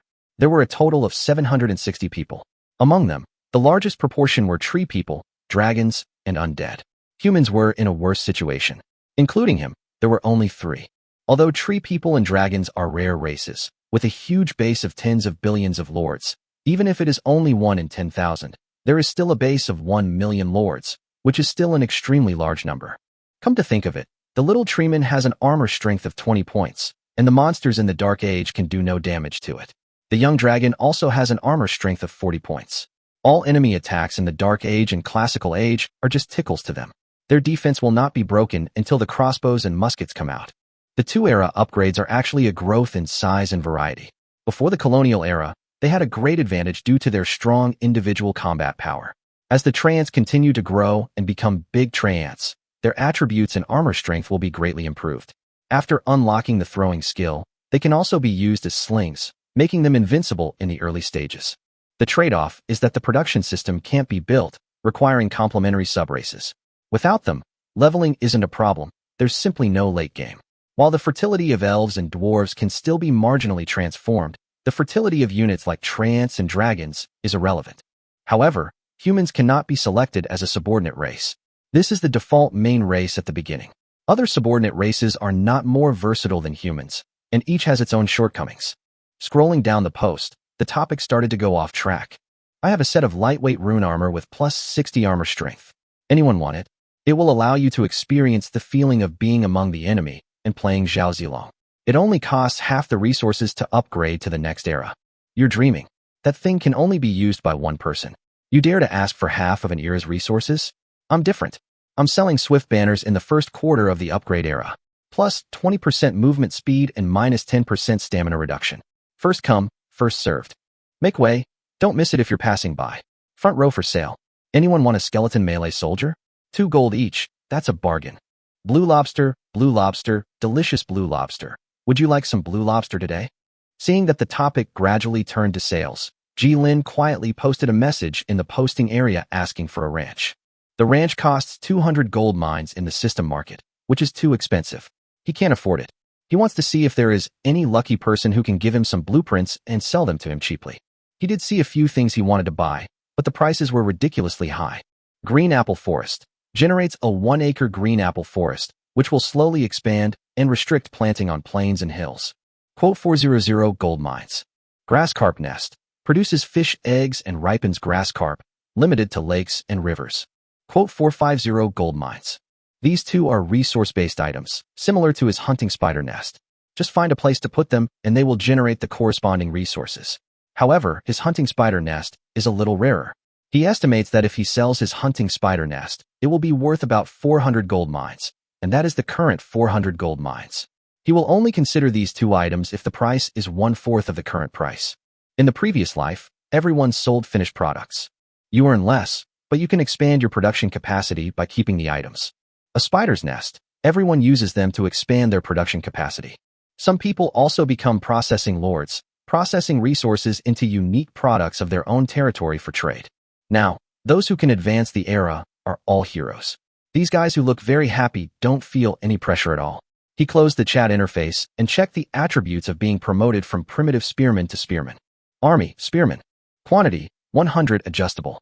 Melee dodge, 48. Moving speed, 5 km per hour. Armor strength, 10. Organization, 55. Weapon power, 15. Features, military formation, plus 10% melee dodge, resistant to charges, against large groups, well trained. After the original spearman became a pikeman, the armor strength increased from a pitiful 0 points to 10 points. It is still very low, but at least it becomes an armored unit. From a fragile unarmored unit to a noble armored unit. Win. These 10 points of armor strength are reflected on the unit, which means that the original cloth clothes are covered with a simple layer of iron plate armor, and the legs and arms are also tied with iron plates and cloth armor for protection. The biggest difference between the spearman and the original spearman is that the weapon power is increased by 10 points. The wooden spear that was simply tied with a polished iron sheet now suddenly had a spear tip forged from pig iron. Its power and penetration were more than improved by 1 level, and the length of the spear was also increased. The previous length of 2 meters was now about 2.5 meters. The morale increased by 5 points compared to before, but it had no effect. He didn't fight a big battle, so it was difficult to reduce the morale to collapse. Today's spearmen are no longer dressed in cloth and holding simple spears, looking like a temporarily armed militia. They are now wearing neat black light armor and holding spears, and finally look like an army. 2 days later, the effects of the battle no longer affected the town. Construction work was in full swing in the town, and Ji Lin had assigned some of the idle villagers to build houses for the incoming people, ensuring they wouldn't be left without a place to live. The food reserves totaled a full 1,000 units, enough to feed the 200 people in the territory for 100 days. Even if the population grew to 600, it would still be enough for 30 days. This is the calmness of having a medium-sized berry bush resource point. Pit was dug for the goblin corpses, and they were thrown into the pit and buried, waiting for nature to decompose them. If they were not handled, epidemics would occur. The fur of the gray wolf was peeled off separately and dried. Following the patrol sentry's report, a large crowd of people was discovered. They moved slowly towards the town where construction was still underway. Ji Lin was woken up in time and looked at the group of pale and skinny refugees with a happy expression. He waited for these refugees for a long time. 2 days seemed like 2 weeks. After settling these refugees, he prepared to start the mission. After the mission book is opened, the time flow ratio between the territory and the mission world is 1:10, and the ordinary A-level mission takes at least 90 days to complete. Zhou Tian cannot directly control the territory. Although he can remotely control the territory to attack targets and build buildings, the effect is much worse than direct command. Has changed from the microcontrol mode of StarCraft to the head-to-head mode of auto chess. He planned to bring the 2 heroic units in for training as well, but it would be troublesome without Chongshan's management. The wood and food resource points he has now are enough for him to upgrade to another level. It would also be nice to develop slowly and wait for the times to improve. The lack of gold and iron ore is a big problem. The existing vein can no longer provide 320 units of iron and gold ore. The 2,000 units of stone ore can provide the needs for upgrading. Gold and iron. Ji Lin covered his face. He must lead his troops out to find a mine. After finding it, arrange the mining work and set out to go to the Steam and Steel task book to minimize the losses. Chapter 13 Demonstration and Departure. The dark crowd stopped, not because they wanted to, but because there were rows of sharp spears hanging in front of them. Years of wandering life made them realize that when faced with fully armed soldiers, the status of these hundreds of people was no better than that of hundreds of pigs waiting to be slaughtered. The crowd was in turmoil, frightened by the threat of weapons, and did not move forward. Send your leader to see me. Ji Lin looked at the groups of starving people, with a look of pity on his face, but his heart was already filled with joy. After waiting for so long, someone finally showed up. The crowd erupted in a greater commotion, and then an old man was pushed out of the crowd and walked tremblingly to the front of the spearmen. The longer an old man lives, the more prestigious he is.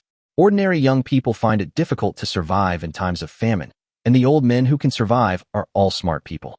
Respected Lord, I wonder if there's still room in the village. And expressed all the humility and respect he knew. Ji Lin directly checked his attributes. Li Erlang. Administrator, level 2. Features, war-torn, loyalty plus 10. Although the level has reached 2, its characteristics are too poor, and it is too difficult to train it as a deputy.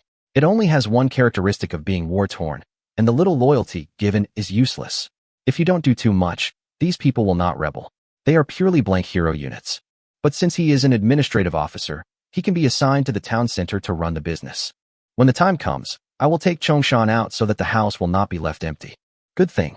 Chongshan, take them in and settle them down. Let them eat the default food gel first.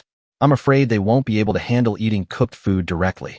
Benefactor, you are our great benefactor. Li Erlang's knees went weak, and he wanted to kneel down and kowtow to Jilin. From their perspective, they had met a good landlord who was willing to accept 400 refugees like them. Not only was he willing to accept them, he also arranged food and lodging for them. Don't kneel, stand up. All of you, don't kneel either. Jilin's eyes twitched twice, and he scolded Li Erlang, who wanted to kneel down, and the group of refugees behind him who followed suit. Whoever kneels will not have dinner tonight.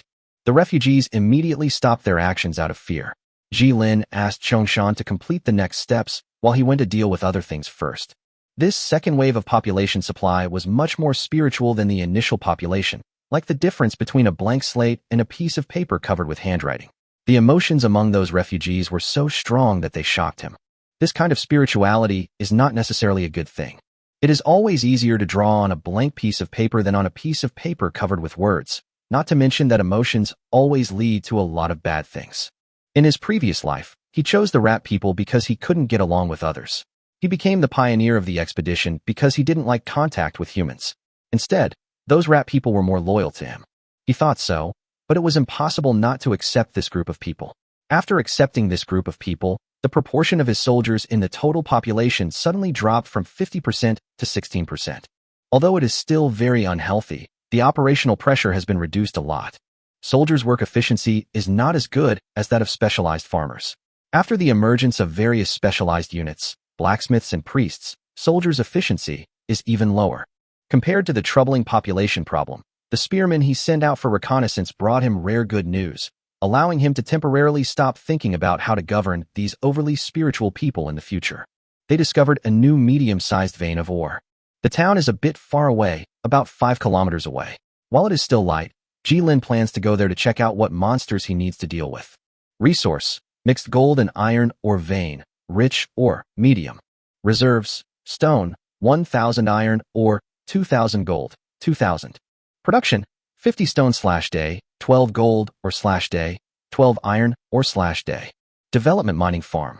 Capacity: 50 people. Introduction: a mixed mineral vein consisting of gold and iron ore with a large amount of stone.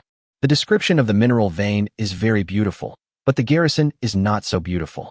Looking at the large group of skeleton soldiers roaming around the mine, made entirely of white bones and holding a variety of weapons, he would call it a haunted gold mine. Name: Skeleton Warrior. Type: Undead Classical Era. Quantity: 160. Armor Strength: 5. Melee Defense: 25. Weapon Power: 10. Organization: 30. Ability: Cause Fear. This unit causes fear to all nearby enemy units and allied units of any other type, giving them an organization penalty. Undead: will not withdraw from combat due to morale loss, but will continue to take damage when low on organization. Introduction: the life that should have been dead is driven by magic to walk the world again. It cannot be said to be a model worker, but at least it has devoted itself to the cause. Although skeletons have no armor and can't dodge, they still have 5 points of armor strength and a whopping 40 points of dodge.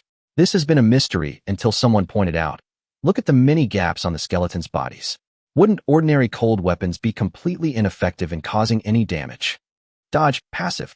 While this may seem like a joke, it's widely acknowledged that skeletons are incredibly difficult to defeat. Common cold weapons like swords, spears, and halberds aren't very effective against these skeletons, leaving only blunt instruments to inflict damage. However, blunt instruments aren't as effective against other monsters, so many people wouldn't invest in a large number of blunt instruments to combat skeletons. Long-range attacks are not very effective against skeletons. They be stopped by the stopping force of ordinary chopping, unless the force is so great that it directly breaks their bones. If you chop it, it can also chop you. Break a few bones, and it will come back to chop you, which is not worth it. Especially effective against the piercing attacks of spearmen. 160 skeleton warriors are difficult to deal with using conventional thinking. The solution is also very simple: just use a trap. In their previous lives, many people were bound by the thinking in the game, thinking that combat was a confrontation between F2A arms. Without exception, They suffered huge losses in future battles before they learned to improve. After confirming the nearby terrain, Lin called in 50 villagers to start digging a hole on the spot. He dug a large hole that was 30 meters long, half a meter wide, and 2 meters deep. He would put wood in it, light a fire, and let the flames do the rest. All he had to pay was the loss of resources caused by the transfer of villagers. Once he occupies this mineral vein, he will be able to make up for it soon. The skeleton warriors did not have the wisdom or flexibility of the gray wolves and hunting spiders. They were essentially a group of semi-automatic puppets that walked straight into the pit without any command. He still has to do this kind of operation personally. If it is controlled by remote control, there will be a scene where the infantry rushes up foolishly and fights hand-to-hand with the skeleton warriors and suffers heavy losses. Being more familiar with the unit can also be considered his first-mover advantage. This is the wisdom gained by our predecessors with their blood. Looking at the skeleton army collapsing and disintegrating in the fire, Lin picked up a spear and smashed the still struggling skulls. If it were in the past, he would probably be afraid of these skeletons, but now he just thinks that these skeletons are too tough. He thought a lot and decided to transfer the 400 people over to watch their extermination operation. What did he want to do? Lin was not very clear about it, but he thought it would be better to show the power of the army. The best way to facilitate subsequent management is to demonstrate and be virtuous. As he thought, those people watched in horror as the skeleton warriors rushed over and fell into the fire pit. The few skeleton warriors who got around could not withstand the collective thrusts of dozens of spears. A beautiful battle. 400 hungry people who had eaten, drunk, and bathed. No, the villagers who were now under his rule were placed on a small hill in the distance to observe this place. After wiping out this group of skeletons, Lin took over the mining site and then withdrew his troops.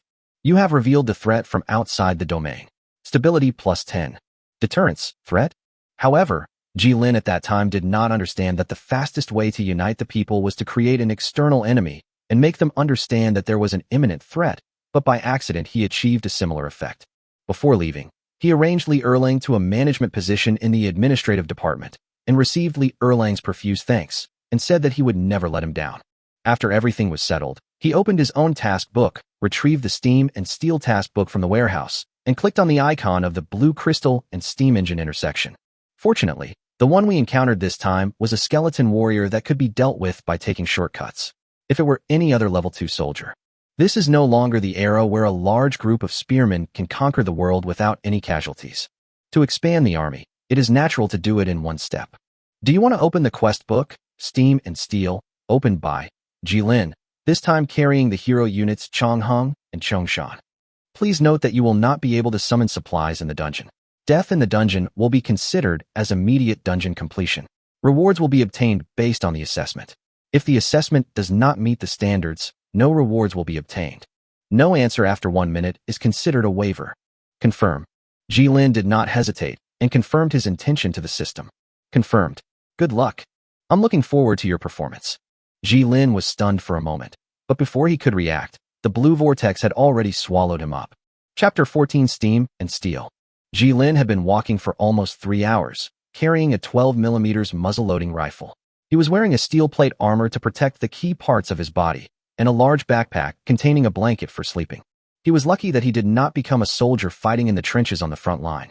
Instead, he led a team of cuirassier musketeers and followed the main army on the march across the wilderness. Chongshan and Chongheng became his musketeers, and he had to find time to teach them how to load bullets and how to follow the combat logic of modern infantry. Although Chongheng and Chongshan were dazed, the other accompanying musketeers looked as if they had lost all hope in life. They are not dead yet, but on their way to death. A 6-legged mechanical spider staggered along with their team. These car-sized mechanical spiders had only a simple outer shell, and one could directly see a large number of mechanical gears inside that were constantly meshing and rotating, and a steam boiler that was spewing boiling water out. Lin ordered his team to stay away from these steam spiders when marching. This was not sensational, but he saw with his own eyes that several people in the team next door were injured and burned by the super high-temperature steam sprayed by the steam spiders. There are 6 such steam spiders, each standing next to a team of musketeers, moving forward with its 6 mechanical legs making a bang, bang sound. These steam spiders were not so much protecting them during their march as preventing anyone from escaping. Yesterday, their commander shot another deserter, and the body was thrown on the ground for everyone passing by to see. From the tactical manual distributed to each person, Lin could see that this unit called mechanical spiders made up their expeditionary force and had a similar positioning to cavalry.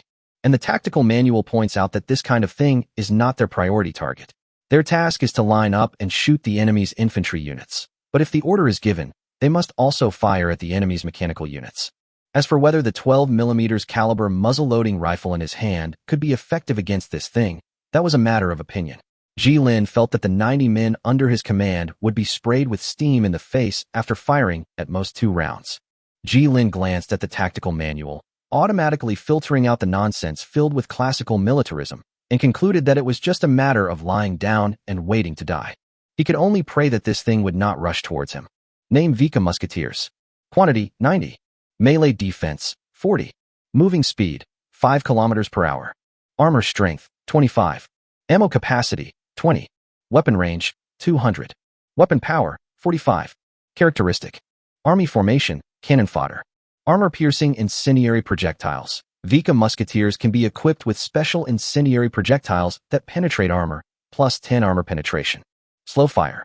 Weapons using crystal powder tend to generate high temperatures when firing and need to wait for natural cooling before reloading and firing a second time. The firing speed is 1.2 times that of a normal musketeer. Introduction. For the glory of the kingdom. Wait, hey, I'm not cannon fodder. Compared to ordinary soldiers, Vika Musketeers have 2 additional attributes: ammunition capacity and weapon range. The 20 weapon ammunition refers to the fact that 90 Vika Musketeers can fire a total of 20 volleys, each of whom only carries 20 rounds of ammunition. The weapon range refers to the effective range of the muskets in the hands of these musketeers, which is 200, a bonus attribute only available to ranged units. The primitive slingers of the Dark Ages also have corresponding long-range power and ammunition capacity, but their attributes are completely incomparable to those of the Vika Musketeers. As expected of a musketeer from the Steam Age, with a full 45 points of weapon power, the Classical Age's pikemen, with only 15 points of weapon power, are truly insignificant.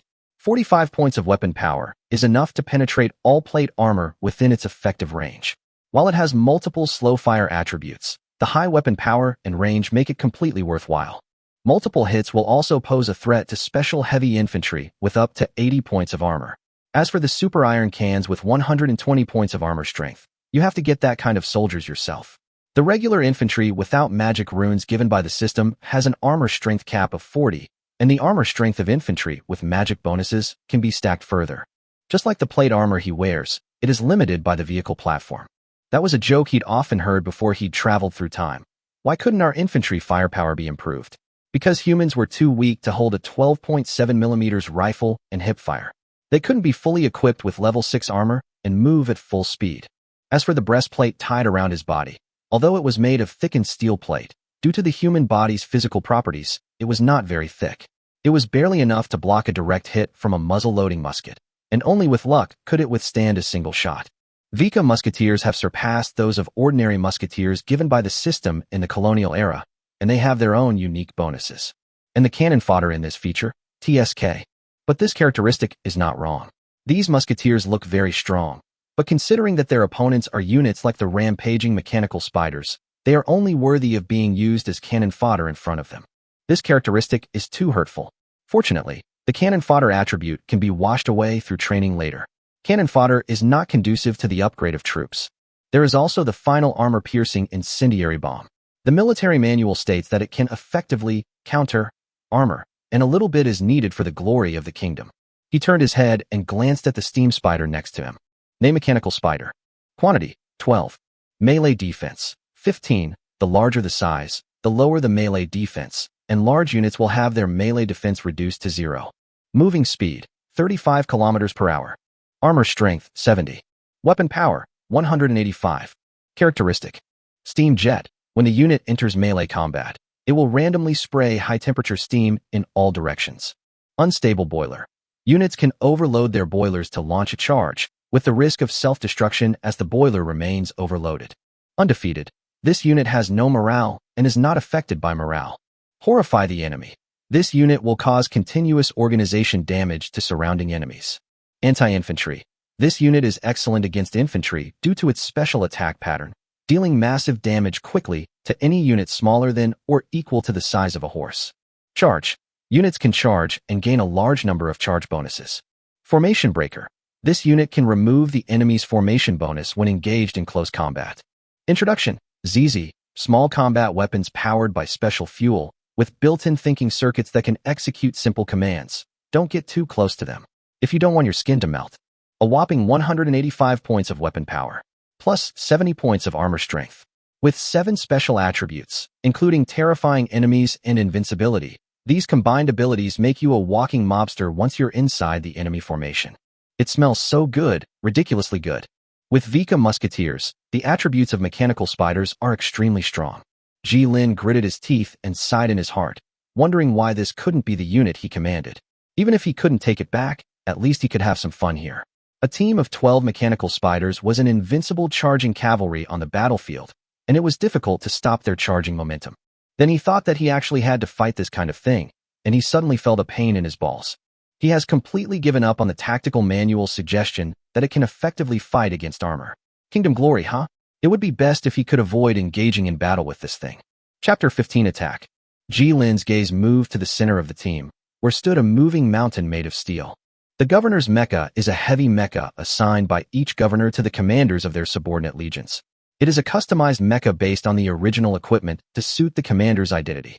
It has more powerful combat performance and is also the commander's mount.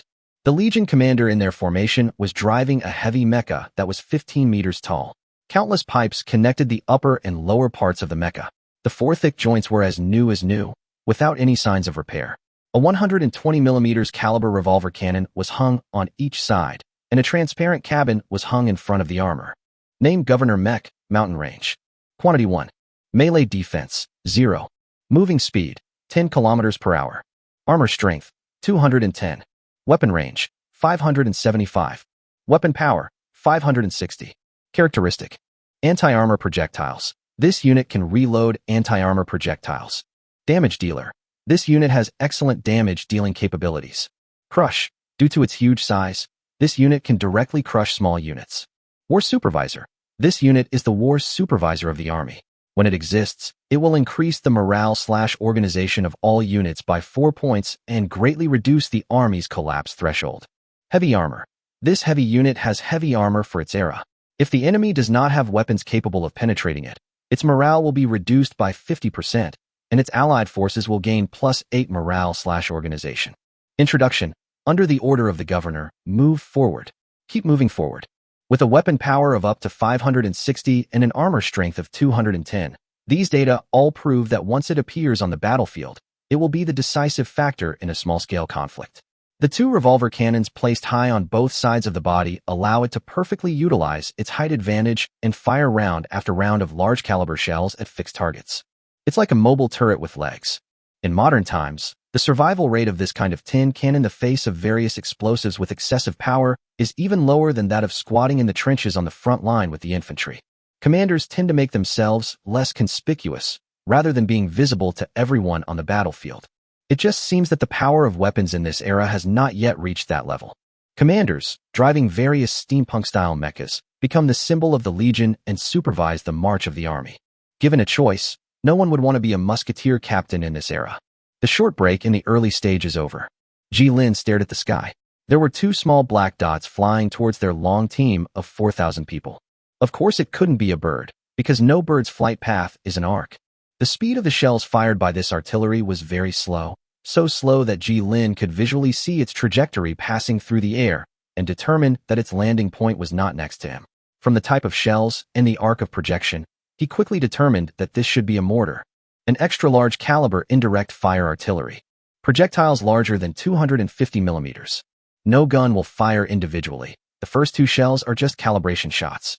Once the gunners have calibrated their guns, a barrage of bombs will be poured onto the target. Ji-Lin was very clear about this. The roar that came out of his mouth swept across all the surrounding musketeer regiments. Get down. Originally confused musketeers suddenly seemed to have received an order, and they fell to the ground in groups like tall grass blown down by the wind. Then a strange musical note fell from the sky. Due to its slow flying speed, there was no obvious detonation sound, but a dull and long sound was emitted in the air. The hail of bullets arrived. It was unknown how many shells fell to the ground. Ji-Lin only heard 6 explosions, But the shock of the shells falling to the ground was more than 6. Not all the shells exploded, but even those that didn't carried a powerful kinetic energy, tearing a line through the marching troops. A steam-powered spider was directly hit by a shell that didn't explode, and the subsequent explosion of the steam boiler caused a large number of musketeers to fall to the ground. It was a truly hellish scene, but fighting with a spear was not as uncomfortable for him. However, the occasional smell of gunpowder in the air made him a little excited, as it meant that the war was returning to his familiar rhythm. On the distant horizon appeared another group of musketeers wearing similar clothes. They marched in unison towards the team that was interrupted by the sudden attack, followed by the shadows of square cabinets. A hoarse and distorted voice came from the loudspeaker next to the armor on the legs of the giant bipedal steam mecha, sounding mechanical and lifeless. Brave soldiers, we are under attack from the enemy. Although hoarse, the meaning contained in it is obvious.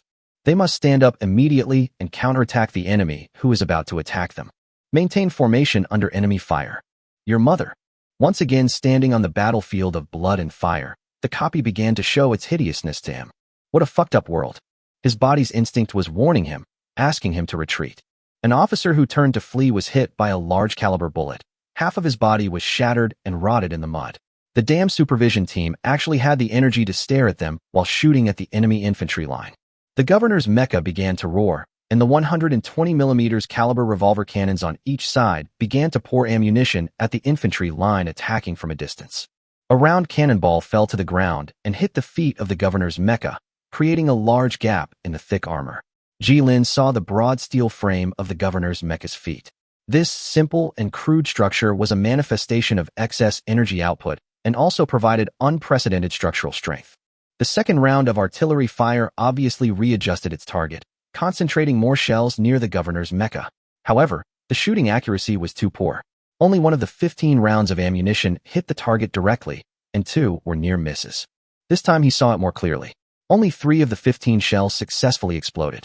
Unfortunately, the shell that hit the governor's mecha did not explode. Isn't the technology of proximity fuse very advanced yet? 15 rounds, so the enemy's artillery is a multiple of 3. Landed near the governor's mecha smashed directly into the center of a team of Vika musketeers, but this time, they were not so lucky. The mortar shell exploded. If it had been modern propellant, it would probably have sent this team of musketeers and other nearby teams into the sky. The shock wave generated now only took away half of the personnel. The accompanying mechanical spiders had already spread their 6 legs and were running wildly on the battlefield. Jilin could not imagine why the mechanical structure could support such delicate movements. They were not heading towards the infantry line, but towards another direction, the direction where the shells were coming from. No advantage in firing back at the line, and would only be killed by the enemy's musketeers who pressed forward. As soon as they started fighting, the enemy's mortars would focus their fire on the troops further back. The ballistic calculations of such indirect fire weapons were really scary in an era without advanced mathematics. Chongshan, Changhing. 2 soldiers covered in dust and dirt climbed up from the ground. Jilin couldn't see their faces clearly. Then other soldiers also climbed up. The soldiers covered in mud held their guns tightly in their hands. Line up, line up. Gunshots rang out. Jilin fired into the air, and he roared loudly. Thanks to his quick shout of, "Lie down," the musketeers did it without hesitation. After 2 rounds of artillery fire, no one was injured. This was also related to the fact that no shells fell near them, but everyone was covered in mud. The nearby teams also lay down in time, so the only casualties were a few unlucky people who were too close to the shells. The spectacular lineup execution of the colonial era began. The only flaw was that he, the lord who opened the copy, was the first frontline soldier to bear the brunt of the attack and was covered in mud. Chapter 16: Steam Spiders and Mechanical Soldiers. Water, sunshine, and a touch of lively metal. Blue crystal, or can grow. Gradually drain the active metal from the vein itself, then grow under the influence of water and sunlight, or replicate itself. What is certain is that this crystal structure does not exhibit biological morphology. Under high-intensity light, sufficient water sources, and sufficient minerals, its growth rate can reach 300 of the normal rate, and it can release pure hydrogen after simple industrial processing. The world's ability to develop such amazing steam machinery is entirely due to this. In the previous life, only 3 players had obtained the blue crystal mineral resources as the highest reward of the dungeon, and without exception, they all became the best in the end. An efficient energy source that is pollution-free, easy to mine, and can automatically extract active metals. Industrial waste that should have been scrapped no longer needs to go through a complicated screening process. It can just be poured in and fished out after a while. Because they have the means to produce and store hydrogen, with the help of this strong reducing agent, the world's smelting capabilities have developed quite well. With a little bit of magic, they can create structures of quite astonishing strength. As for the unmanned mechanical spiders, that is the so-called core engraving technology, a branch of magic and runes, a major evolution along a certain route, and fully automatic machines are still an insurmountable hurdle on Earth. If there were a perfect energy source, this would be what it would look like. It's just a little more powerful. The shot just now almost broke his shoulder. According to the tactical manual, after firing, it is necessary to wait for a period of time for the inside of the barrel to cool down and dissipate heat. The blue crystal or powder mixed with the oxidizer will produce a large amount of hydrogen at the moment of impact. The hydrogen produced by the rapid reaction will then burn with the oxidizer to produce ultra-high temperature. The powder bag exploded directly in the barrel of the gun, causing great damage to the rifling. Therefore, these musketeers were armed with unrifled muskets, and the weapon's range of 200 meters was entirely due to the powerful explosives. The main feature is a powerful brick flying. In the game, you remotely command a soldier to go to the front line and shoot at the enemy. As an observer, the player may even feel annoyed when seeing the two soldiers fighting each other for a minute without killing each other, and may even want to pick up the gun and shoot for him. Jilin stood to the right of his own line, firing alongside the infantry at the oncoming infantry line. The distance was estimated to be over 300 meters, but he still commanded and began preparing for the first round of firing.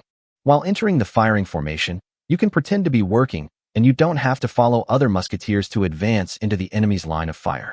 The commander above also noticed this group of musketeers who were almost the fastest to prepare their troops, nodded, and felt proud that the kingdom's military training could produce such excellent soldiers. If Jilin had stood here, he would have scolded him for 10 minutes. To this commander, after a round of artillery fire from your troops, a bunch of breathing corpses appeared in an instant. If it weren't for the supervision team, they would have probably already started to flee. Advancement? There is no advancement at all. Let's leave this kind of life-threatening matter to other friendly forces. The storm of bullets started from each infantry formation line, accompanied by bursts of white smoke. The infantry lines in the distance were still a dark mass, and it was unknown how much results could be achieved. He was not equipped with a telescope, a valuable gadget reserved for high-ranking officers. Reload. Your enemies are people like you who have lived in the world for at least 18 years. Everyone holds similar weapons and has similar intelligence. 18 years of life may be consumed the moment the gun is opened on the battlefield. There is no king soldier, no super soldier. Even if one's physical fitness is several times greater than that of an ordinary person, he will still be killed by volleys on such a frontal battlefield. The line infantry fought brutally. Either open fire or move forward. There is no option of retreating. Soldiers are surrounding you from all sides. Once the line collapses, you will be met with an enemy charge. He chose to fire. Jilin didn't dare to relax at all. If he died so early, it would be in vain that he chose this copy of the task book. The system will not assign him any tasks. According to this civilization lasts forever system, there is only a final evaluation in the copy, which is based on his performance in the entire copy until the final conclusion. As the enemy gradually approached, he could clearly see the tall shadows in the infantry line. They were 6-meter-tall humanoid mechanical soldiers with slender limbs driven by a large number of gears. They advanced along with the long infantry line, and their target should be the steam spiders on his side. After thinking about the scene of being swept by the big robot in my mind, I realized that the steam spider was still a little more miserable, until Jilin got close enough to them to see the arc of electricity flashing on the mechanical soldier's right arm. Not all steam spiders left the team to hunt the heavy mortars attacking them.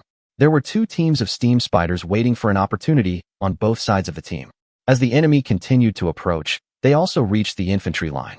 Since the steam spiders separated from the team, they have not been subjected to any new artillery fire, which is undoubtedly good news for them. A distinctive gunshot rang out, somewhat like a sharp whistle, and the steam spider began to overload its boiler in charge. The steam spider is not a 19th century light cavalry. Imagine the feeling of a mobile boiler room weighing 2 tons and running at 35 kilometers per hour charging towards you. The musketeers' shooting was much more effective than he expected. 8 steam spiders were knocked down and exploded by the volleys halfway. As long as you can't stop its charge, once it enters your line, it will start killing. The steam-powered spider's attack had the same effect as he'd imagined. A car-sized spider, its 6 legs whirring, its steam engine roaring. Its overloaded boiler boosted its speed even further. Its agility was so impressive that even 21st-century humans couldn't match it. Pale steam shot out of the high-pressure boiler in an arc shape, sweeping across like the Grim Reaper's scythe. Less than one-third of a team of musketeers wailed and fell down under the ultra-high temperature steam. Then, the steam spiders with bared fangs and claws were held up by the mechanical soldiers. Only then did Ji Lin realize that blue arcs of electricity were flashing on the arms of those mechanical soldiers. The high-voltage arc instantly paralyzed the entire steam spider, and it fell to the ground and died, while the tall mechanical soldier walked towards it. At the cost of 24 steam spiders, most of their infantry recovered from the bombardment and began to reorganize into normal line formations. Was it worth it? Ji Lin felt that it was not worth it. If he were in command, he would wait until the enemy got closer and then use the steam spiders to replace the cavalry to attack and destroy the formation. It doesn't matter even if a few more of our own musketeers die. The killing effect of the steam spider can easily make up for this loss ratio. A qualified commander should achieve tactical goals while ensuring his own low combat loss ratio as much as possible. Only by preserving enough manpower can the army become stronger and stronger. He should let veterans lead new recruits and maintain a healthy structure with mobile cavalry, filling line infantry, and firepower artillery. Most of the time, having no field air defense is better than having no field air defense. After all, the difference between having no field air defense and having a bad field air defense is huge. Newly trained troops are sent to die. Newly trained troops are sent to die. This pattern is equivalent to chronic death.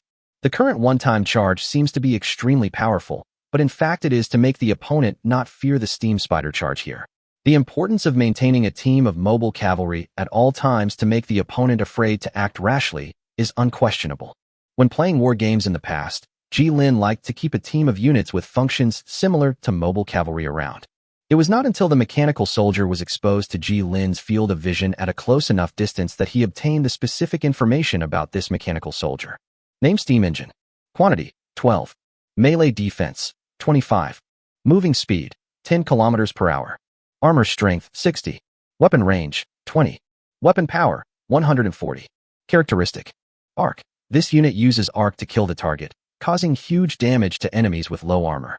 It also has a chance to directly destroy the target's internal components. The lower the armor, the stronger the penetration ability. Leap. This unit can walk in the middle of small units. Units with a body size smaller than or equal to a horse, without suffering a speed penalty. Undefeated. This unit is immune to morale/organization buffs and penalties. Inspire. The presence of this unit increases the organization of units within its radius, morale +4. Precision transmission. This unit's shooting accuracy is improved, but its damage tolerance is reduced. Introduction. ZZ. Be careful. Electric arc may hurt people. Chapter 17. New Artillery Commander. The battle ended, a dull one. After the commander killed all the steam spiders, the reformed line infantry and governor's mechas destroyed the charging mechanical soldiers. It's as simple as the first chapter of a campaign in a game. It was not until after the war that Ji Lin learned that the troops that attacked them had only 1,000 people. In this kind of lineup shooting situation, no matter how high the training level is, everyone is a human being who can be shot down with one shot. In a battle that abandons all tactics, the side with more numbers can easily gain an overwhelming advantage. Ji Lin walked past the wreckage of a steam spider that had fallen to the ground. Its body was covered with broken circular holes, and the dense barrage of bullets almost tore its front armor to pieces.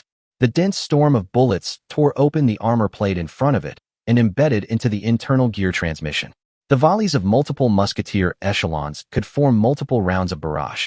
Use numbers to make up for the disadvantage of individual soldiers' firepower? It's amazing and exciting. Ji Lin suddenly understood why this scene of line infantry marching appeared in this copy. If skirmish lines were deployed, these steam machines would not be able to be knocked down without overwhelming firepower from volleys, and infantry did not have specialized anti-armor rocket launchers and anti-tank guns until the industrial age. The deployed skirmish line is extremely ineffective in stopping the iron cavalry, such as the steam spider. As long as they rush into the front line, they can start killing indiscriminately. The correct solution is to concentrate superior firepower to annihilate them. The people in this world couldn't do that. They could only gather soldiers armed with large-caliber rifles into arrays and fire multiple rounds of volleys at the charging steam machinery to paralyze or even destroy the target. He hadn't seen any towed anti-tank artillery yet, but the two revolver cannons on the governor's mecha were somewhat similar. The poor airtightness resulted in poor range and accuracy, but it was still a 120mm gun after all. It's really strange. They clearly have the ability to manufacture artillery, but why not delegate it? The only artillery the entire army has is on the governor's mecha. If direct fire artillery is assigned to infantry, it will not only be effective against steam spiders and mechanical soldiers. Time went forward, and Ji Lin's troops approached the direction of the steam mortar. This was his own choice. He was quite curious about what the steam mortar looked like. When he participated in the steam and steel dungeon in his previous life, he died without even seeing this kind of artillery. Later, because this dungeon was too difficult and a waste of resources, he never tried it again. The steam artillery was located further forward than he had thought. Its high-altitude trajectory could ignore the rugged terrain and directly hit the target. They were hidden behind a hillside on the marching route, no more than 500 meters away from the marching team. Across the hillside, he saw a large number of mechanical soldiers fighting with steam spiders. They all maintained their dying appearances. The remaining steam spiders were also scrapped here, and the governor's mecha was parked next to the hillside. The steam mortar finally appeared in his sight, and it was a little different from what he expected. The steam guns did not rely on legs, but were on normal tracks. A large, almost fat, short and thick gun barrel was inserted into a 6-wheeled tracked vehicle. The tracked vehicle was as rough as a steam spider and a mechanical soldier, with a large number of parts exposed. A steam engine with thick brass pipes was hung at the tail to provide power for the entire steam artillery. Thank God, he finally saw normal wheels appear. There are gear-driven lifting mechanisms on both sides of the barrel, and the angle of the barrel can be controlled at any time as long as the steam engine is started. The figure wearing the officer's hat also saw him and waved him over. After seeing his excellent combat performance, the commander who had planned to let him clean up the battlefield here was stunned by his voice, and then whispered with the officers for a while. "Sir, I graduated from the artillery major." This is a lie. But the experience gained from thousands of actual combat is far richer than that of those who have received professional training. He is quite good at using artillery, and the attack mode of his mortar is very similar to that of this mortar. But he had to quickly break away from his role as a line filler and secure a better position for himself. It would be difficult to make a name for himself if he just filled in the line all the time. He bet that this team had no accompanying artillery commander, and after losing the steam spider, they would need to immediately activate this batch of steam artillery, and it would likely require an artillery commander. "Oh, I've seen you before. You're the sergeant with the quick reaction." The commander looked at him, thought for a moment, nodded, and then sighed. Artillery is an excellent discipline, but there are only a few artillery graduates every year.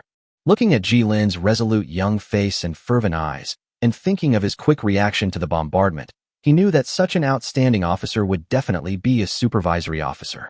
The commander couldn't help but smack his lips at the dismal story of a poor boy from a poor family suddenly enrolling in artillery training, only to be powerless, targeted, and relegated to the frontline infantry. "Yes, sir. I have completed the basic artillery course." No matter what kind of plot the commander had imagined in his mind, Ji Lin could only stand where he was, tighten his face, and shout out loudly. "Try." The commander pointed to a steam mortar that looked intact, and the surrounding officers made way for him. Soon, the soldiers cleaning up the battlefield cleared away the spoils near the remains of the mechanical soldier, leaving only a steel skeleton standing in the pile of flesh. That was Ji Lin's target. The steam mortar, which originally used mechanical soldiers to load ammunition, has now lost all its auxiliary units and can only deploy musketeers to resist the medicine packs and projectiles for loading, and the speed has dropped significantly. The officers stood behind him, and Ji Lin felt a chill on his back and sweat on his palms. He was flipping through a notebook that he had found on the ground. It was the body of the enemy artillery commander. The notebooks recorded the charge and range data, and as for range finding, an experienced artillery commander could estimate the approximate distance at a glance, just like a general who went for coffee and realized at a glance that a machine gun mounted in a cafe could block an entire street. Loading ammunition is not complicated, but this mortar ammunition with a caliber of nearly 300 millimeters still requires 2 or 3 soldiers to lift it together to load it in. He selected 3 solid shells. Although the steam mortars were badly damaged, the shells were scattered all over the ground. A dull thud sounded, echoed, and rang 3 times. The range is 450 meters, and 1 out of 3 hits the target. The farthest shell is 10 meters away from the impact point, and the one that hits the target completely destroys it. It seems the Kingdom Military Academy can produce excellent artillerymen. After a long time, the commander and the officers discussed and expressed their approval for him. It's over. Although he thought so in his heart, Ji Lin still tried his best to put on a serious expression. What's your name?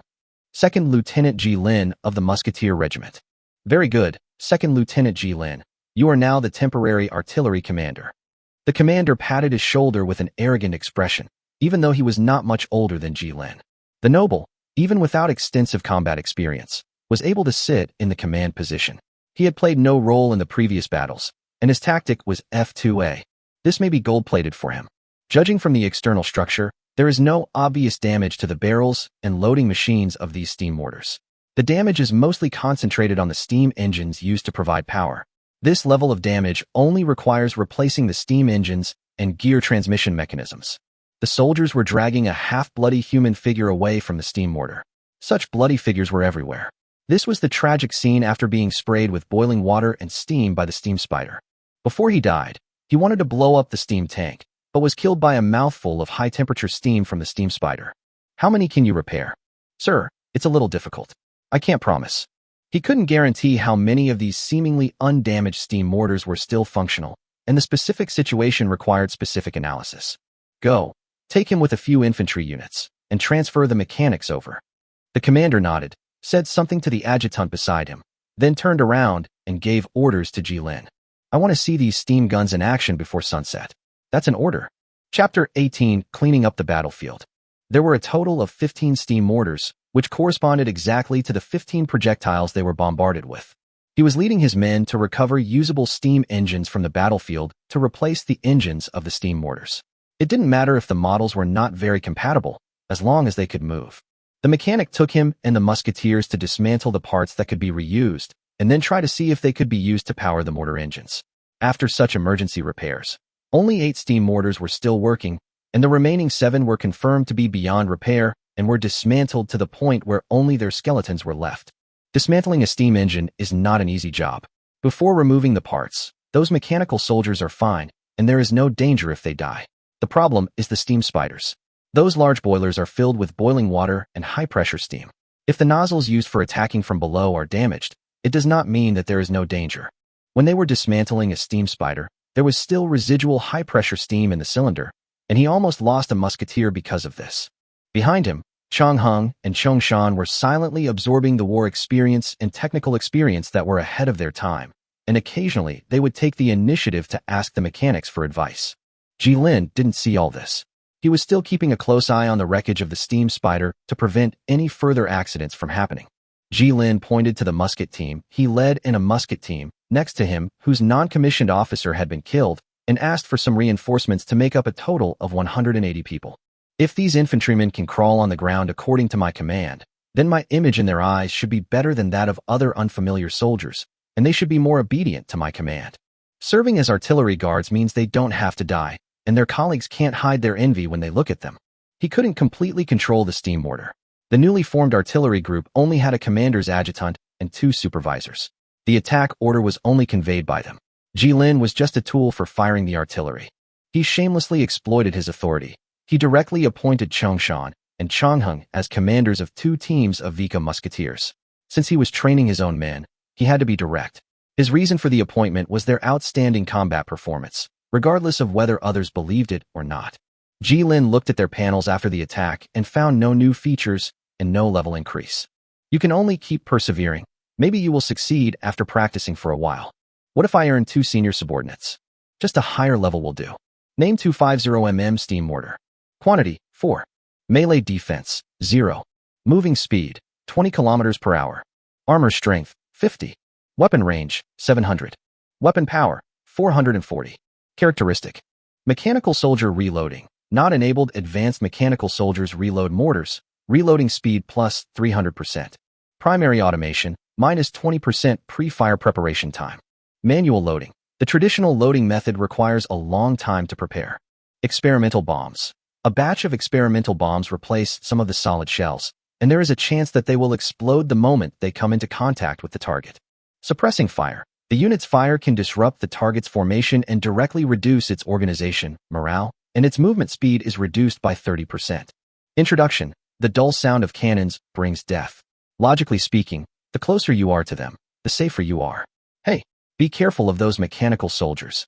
Oh, Now you should be careful of those musketeers. They will shoot you into a sieve. I didn't get the mechanical soldier and the steam spider, but I unexpectedly got a safer position, surrounded by the center of the entire formation. But he knew this wouldn't last forever. If he couldn't play a role commensurate with his position, he would be replaced sooner or later. He set his sights on the gray-skinned war supervisor holding a large-caliber rifle. The large-caliber rifles in their hands can be used to hunt enemies or kill defectors. It's such a hellish copy. Jilin, your mission is not just to find a place to stay. He wanted to take away steam robots, mechanical spiders, steam mortars, these arms that were unique to this world. Even if they lacked core resources like blue crystal or their designs and technologies were still an invaluable treasure, and they could be driven by finding substitutes. Unfortunately, I can only take one thing away. 8 steam mortars, 180 musketeers, and although the 2 gray-skinned superintendents did not obey his orders, they were nominally his subordinates. He had gained command of so many troops in one day. A bit of a trick. The commander came over halfway to express his affirmation and praise for their work, and planned to take all the mechanics away. After Jilin's emotional and logical speech, he left 2 mechanics to obey his command. He sat by the steam mortar, counting the bubbles as the flames licked the bottom of the pot, bringing the water to a boil. They can make fire without worry. Such a large-scale personnel movement is almost impossible to hide. It is better to make yourself comfortable. In this era, there will be no enemies who will reward you with a base number of 155 artillery strikes or rockets based on the number of fires when you are cooking. He peeled and stewed the potatoes, opened a few cans, and threw them in to make it look like there was meat. It wasn't very tasty, and the taste experience was completely inferior to the berries and food gel, but it attracted a group of soldiers to gather around him and eat together. It has evolved from garbage to barely edible. Since everyone is eating this kind of rotten food anyway, it's better to get together. At least this way we can enjoy the meal more. The food cooked in the big pot will taste pretty good compared to its original appearance. The canned products processed in the steam age, they use heavy ingredients for long-term preservation and are really not suitable for human consumption. For a military unit like this, don't expect to have a luxurious job like a chef. Instead, the adjutant and the supervisor disappear at mealtime. Jilin suddenly wanted to take potatoes home to plant. Potatoes are a good thing, with a short growth cycle and high yield, which can be used to produce high-purity alcohol. The famous vodka is made from potatoes as the main ingredient. Chonhung and Chongshan didn't inherit any unique cooking skills at all. Although the food they cooked looked mushy, the taste was far different from what he made. Potatoes are special products that can be purchased as seeds from the system mall in the Third Era. It would be too extravagant to use up the reward opportunity. Here you are, officer's rations. An iron kettle was thrown into Jilin's arms. It was the adjutant. He rubbed his hands and sat down by the fire. He picked up an iron bowl and scooped a large spoonful into his own bowl. I want a bowl too. Spring in the Sita Plain is really cold. Jilin unscrewed the bottle cap, and a pungent smell emanated from it. Alcohol, especially high-proof alcohol. It has lost the mellow aroma of low-alcohol wine and is mixed with a strong and fierce aroma. It was so intense that it made him dazed, as if he had completely adapted to this copy. Many people with delusion of illusion regard dungeons as a means of entertainment. They enter the dungeons countless times, ignoring reality and quickly killing time in the territory. In the end, they will only be a passerby in this dungeon, taking away what they need and leaving. Sometimes he himself had to admit that he was quite adapted to this kind of life, rushing from one battlefield to the next. Chapter 19 Riot. Although the things that can be taken away are limited, the system will also give some compensation in this regard. For example, if he plans to take out the Vika Musketeers, then the Vika Musketeers' propellant will become normal gunpowder instead of a mixed powder mainly composed of blue crystal ore. In addition, the system will not erase people's memories. A long time later, the lords figured out a sufficiently evil method. That is, the number of people entering the copy is fully loaded, and they are directly sent out to learn all kinds of knowledge that should be possessed in this era, or even to work and learn the production process. The knowledge and experience will not be erased, and they will rely on this method of memorizing to learn the knowledge and experience in the copy and bring it back to their own territory. Succeeded the first few times, but later, those who had this idea were directly thrown into the most intense battlefield by the system, and only when 99% of the people were dead would the battlefield be allowed to continue exploring. But this idea has been passed down, and the system has not restricted it. In general, as long as your thinking does not slip, there are always more solutions than problems. The content of the dungeon is too rich, sometimes giving the dungeon lord an illusion. It's like a slice of the world. Each entry may lead to an infinite number of branch routes. When they reached the end of the slice, click, the copy ended and the final assessment was made. So what is the actual test for them? Jilin guessed it as variables. These people can cause variables in the copy. The greater the variables, the better the final assessment will be. Yufei successfully fought against the Jin army, Napoleon survived Waterloo, and Britain triumphed in the War of Independence. The assessment focuses on subjective initiative. At each historical moment, levers are pulled to steer the track in a different direction. Among cars and steel, how many fulcrums can move the world? Battle of Sita Plain. The Sita Plain connects the two countries of Mia and Vika, but it is a large and spacious plain with only a few hills and mountains. Such a wide plain is a weak spot for both Vika and Mia, but whoever launches the first attack must bear the disadvantages brought by the long supply line. Mia is Vika's enemy country, and the two countries often have border conflicts. The fuse of this conflict came from a blue crystal-rich mineral belt discovered on the border, which happened to be in the disputed area. After the steam engine revolution brought about by the blue crystal mine, an industrial city-state of Sita rose up on this plain thanks to the many mineral veins discovered. A large number of small settlements radiated from it, and a new fatal problem arose. Now, as long as Sita can be captured, supplies can be obtained from the front line, and the city-state can be pushed forward to strangle the opponent's weak point. As a city-state that claims to be permanently neutral, Sita does not want to get involved in the struggle between the two military powers, while Mia and Vika keep it because they are not comfortable with it being occupied by either side. Vika decided to strike first. While attacking this industrial city, the Vika advance team was devastated by the Sita cannon. The governor's mecha was destroyed, and the Vika advance team, without siege capabilities, failed to successfully capture the city, forcing the larger force to send multiple units to fight for this strategic location. When Vika's follow-up troops arrived, they no longer had any first-mover advantage, as the Mia army arrived at the same time. Many people speculate that the large number of troops Vika invested and lost in the plains was the direct cause of his subsequent decline. Jilin, who personally participated in this battle, saw it more clearly. This is the reason for defeat. It is very likely that the interception force sent by the Sita city-state attacked the marching Vika advance team, and the commander ordered the Steam Spider's fearless charge, causing them to lose the Steam Spider troops that should have been used for siege, and they could only rely on light infantry and only one governor mech to force the siege. However, the captured steam artillery became a pile of inefficient scrap metal because there was no qualified artillery commander to lead it. A small battle was won, but the war was lost. How ironic. He didn't know much about steam and steel, but some basic concepts remained in Jilin's mind. This was once a popular version. Now, fragmented information gathered in his mind, and under the awakening of the real scene, it finally took shape in his mind.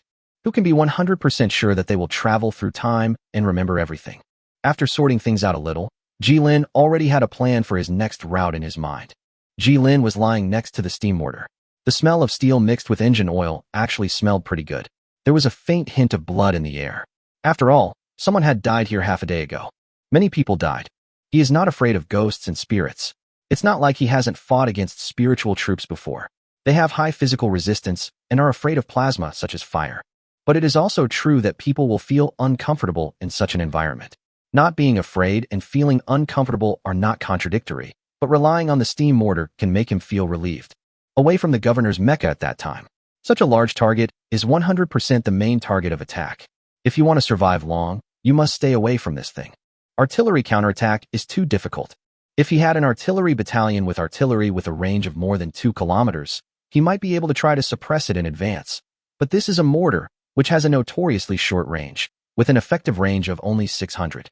Stacking more powder bags can indeed increase the range, but that is at the cost of damaging the barrel and using it as a disposable method.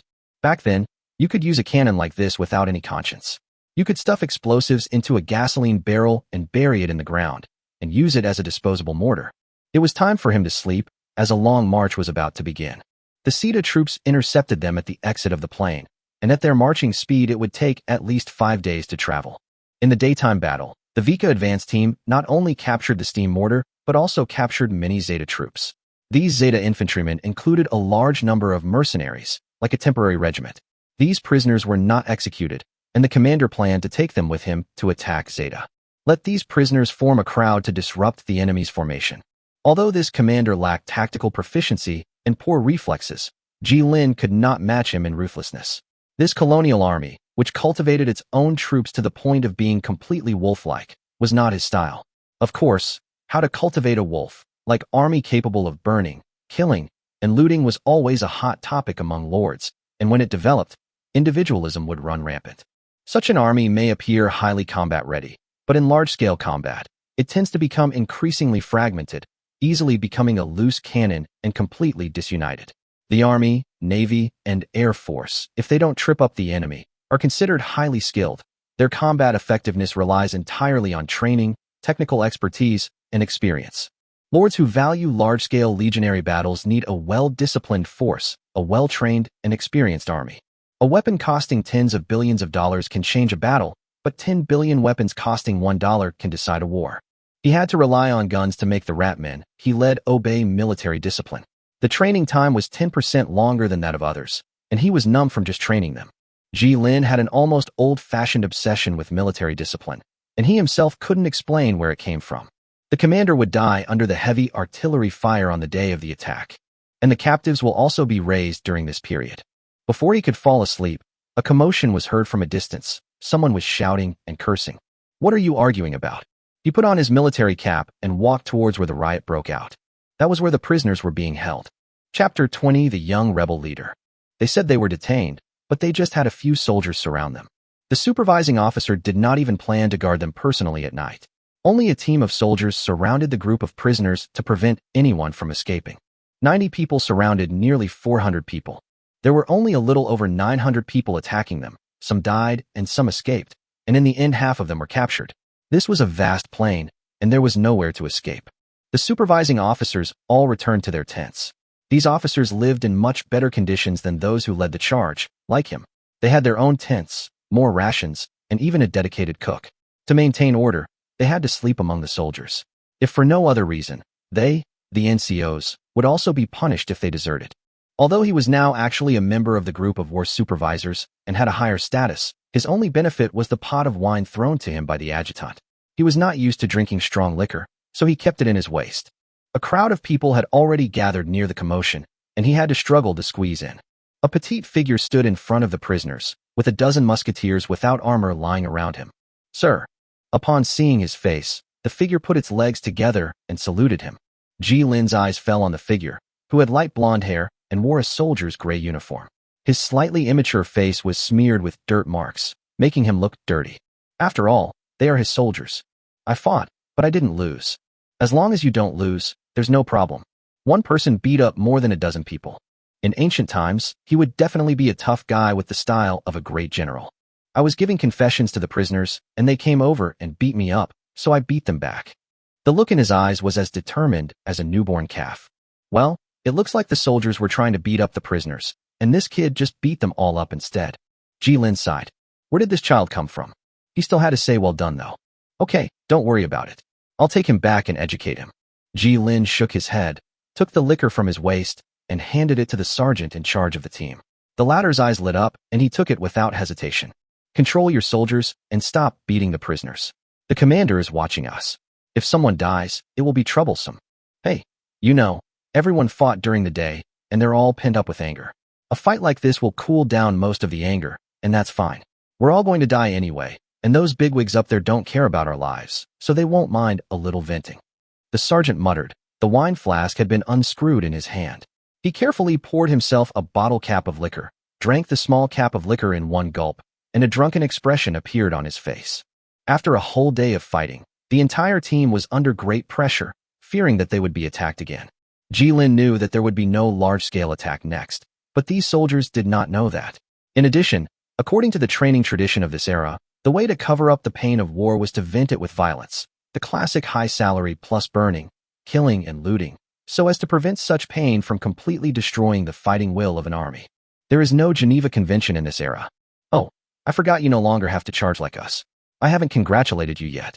Ignoring the sarcasm from the sergeant, Ji Lin grabbed the boy's shoulders and pulled him back from his captives. "Next time you need help, come find me first. I'll be next to the steam mortar." He wanted to change the army, but he was powerless. Now Ji Lin's identity is just a temporary artillery commander. But there's nothing wrong with doing a few good things within your ability. The soldier followed behind him with his head lowered, like a child who had done something wrong. Did he seem to have told me his name before? Ji Lin doesn't remember much. Her name seemed to be Jean? I must have heard this name somewhere before. This doesn't sound like a man's name. It sounds like a woman's. Ji Lin's teeth ached. He remembered. As if it were a bad joke, there was a person named Jean d'Arc in this world. Because her name was exactly the same as Joan of Arc, the lords of the outside world always jokingly called her Joan of Arc when they mentioned her. Joan of Arc was called Joan of Arc so often that he had forgotten his real name. She was born to save this country. No one knows where this Joan of Arc appeared from. The lords only summarized a few locations with high probability of refresh. The subsequent lords searched for her as frantically as they would for their big daddy, because as long as they could take a ride with her, their final evaluation would not be very bad. She finally set off a wave of rebellion in the declining kingdom of Vika, intending to defeat the decaying governorate and restore the once glorious republic. Relying on her outstanding personal charm, she instigated the rebellion of one army after another, and more troops gathered under the banner of the resistance, turning the thorn in her eye into a steel knife. But how can flesh defeat steel? The governor's troops, equipped with heavy steam mechas, can easily extinguish any flames of resistance. It feels a bit like the era of breech-loading rifles without revolution. The governors proved with their strength that absolute violence was still reliable. Even with all the lords' incredible abilities, only 2 ultimately succeeded. 2 of the 3 who had obtained the blue crystal ore. The remaining one, a rebel in neighboring Mia, overthrew the governors there. It's a shame that none of them wrote down their experiences or shared their guides. As I said, as long as you find the right idea, there is a possibility of success. Who saw the internal strife in Vika, originally wanted to intervene and completely send this competitor to the grave, but then tragically discovered that her own family was also beginning to suffer from internal strife. The 2 kingdoms actually broke out at a similar time period. That was Steam and Steel's second entry point, the Civil War, and the time point he entered was the eve of the Civil War. He never imagined that the famous Joan of Arc was in the first group of troops heading to attack Sita. A crazy and tempting idea grew in his mind. He had to start over from scratch with his original plan. It was worth it. It has to be worth it. Sir, did I do something wrong? Seeing that he didn't speak for a long time and just led her forward in silence, Jean suddenly began to feel anxious. Well, now the leader of the rebels is just a soldier. A soldier in a losing battle. No, it's nothing, you did great. Ji Lin shook his head and affirmed her behavior. This silly guy doesn't look like someone who can become a rebel leader. Chapter 21 Night Raid. 5 days passed quickly. Ji Lin pulled Gina and his 2 subordinates to listen to his tactical teaching. This was all he could teach others. The development of technology was far ahead of tactics. For many technologies, matching tactics would not appear until 30 years after their emergence. The world's distorted technological path exacerbates this problem. This is an unanswerable question. Any technology that hasn't been tested in actual combat will inevitably have hidden flaws. Actual combat is a testing ground. Tacticians need to develop specialized tactics based on the technology's performance on the battlefield. He is at the tail end of history and cannot claim to fully understand the development of tactics and warfare. But at least standing on the shoulders of giants allows us to see farther. Jean looked flattered and came to him every day.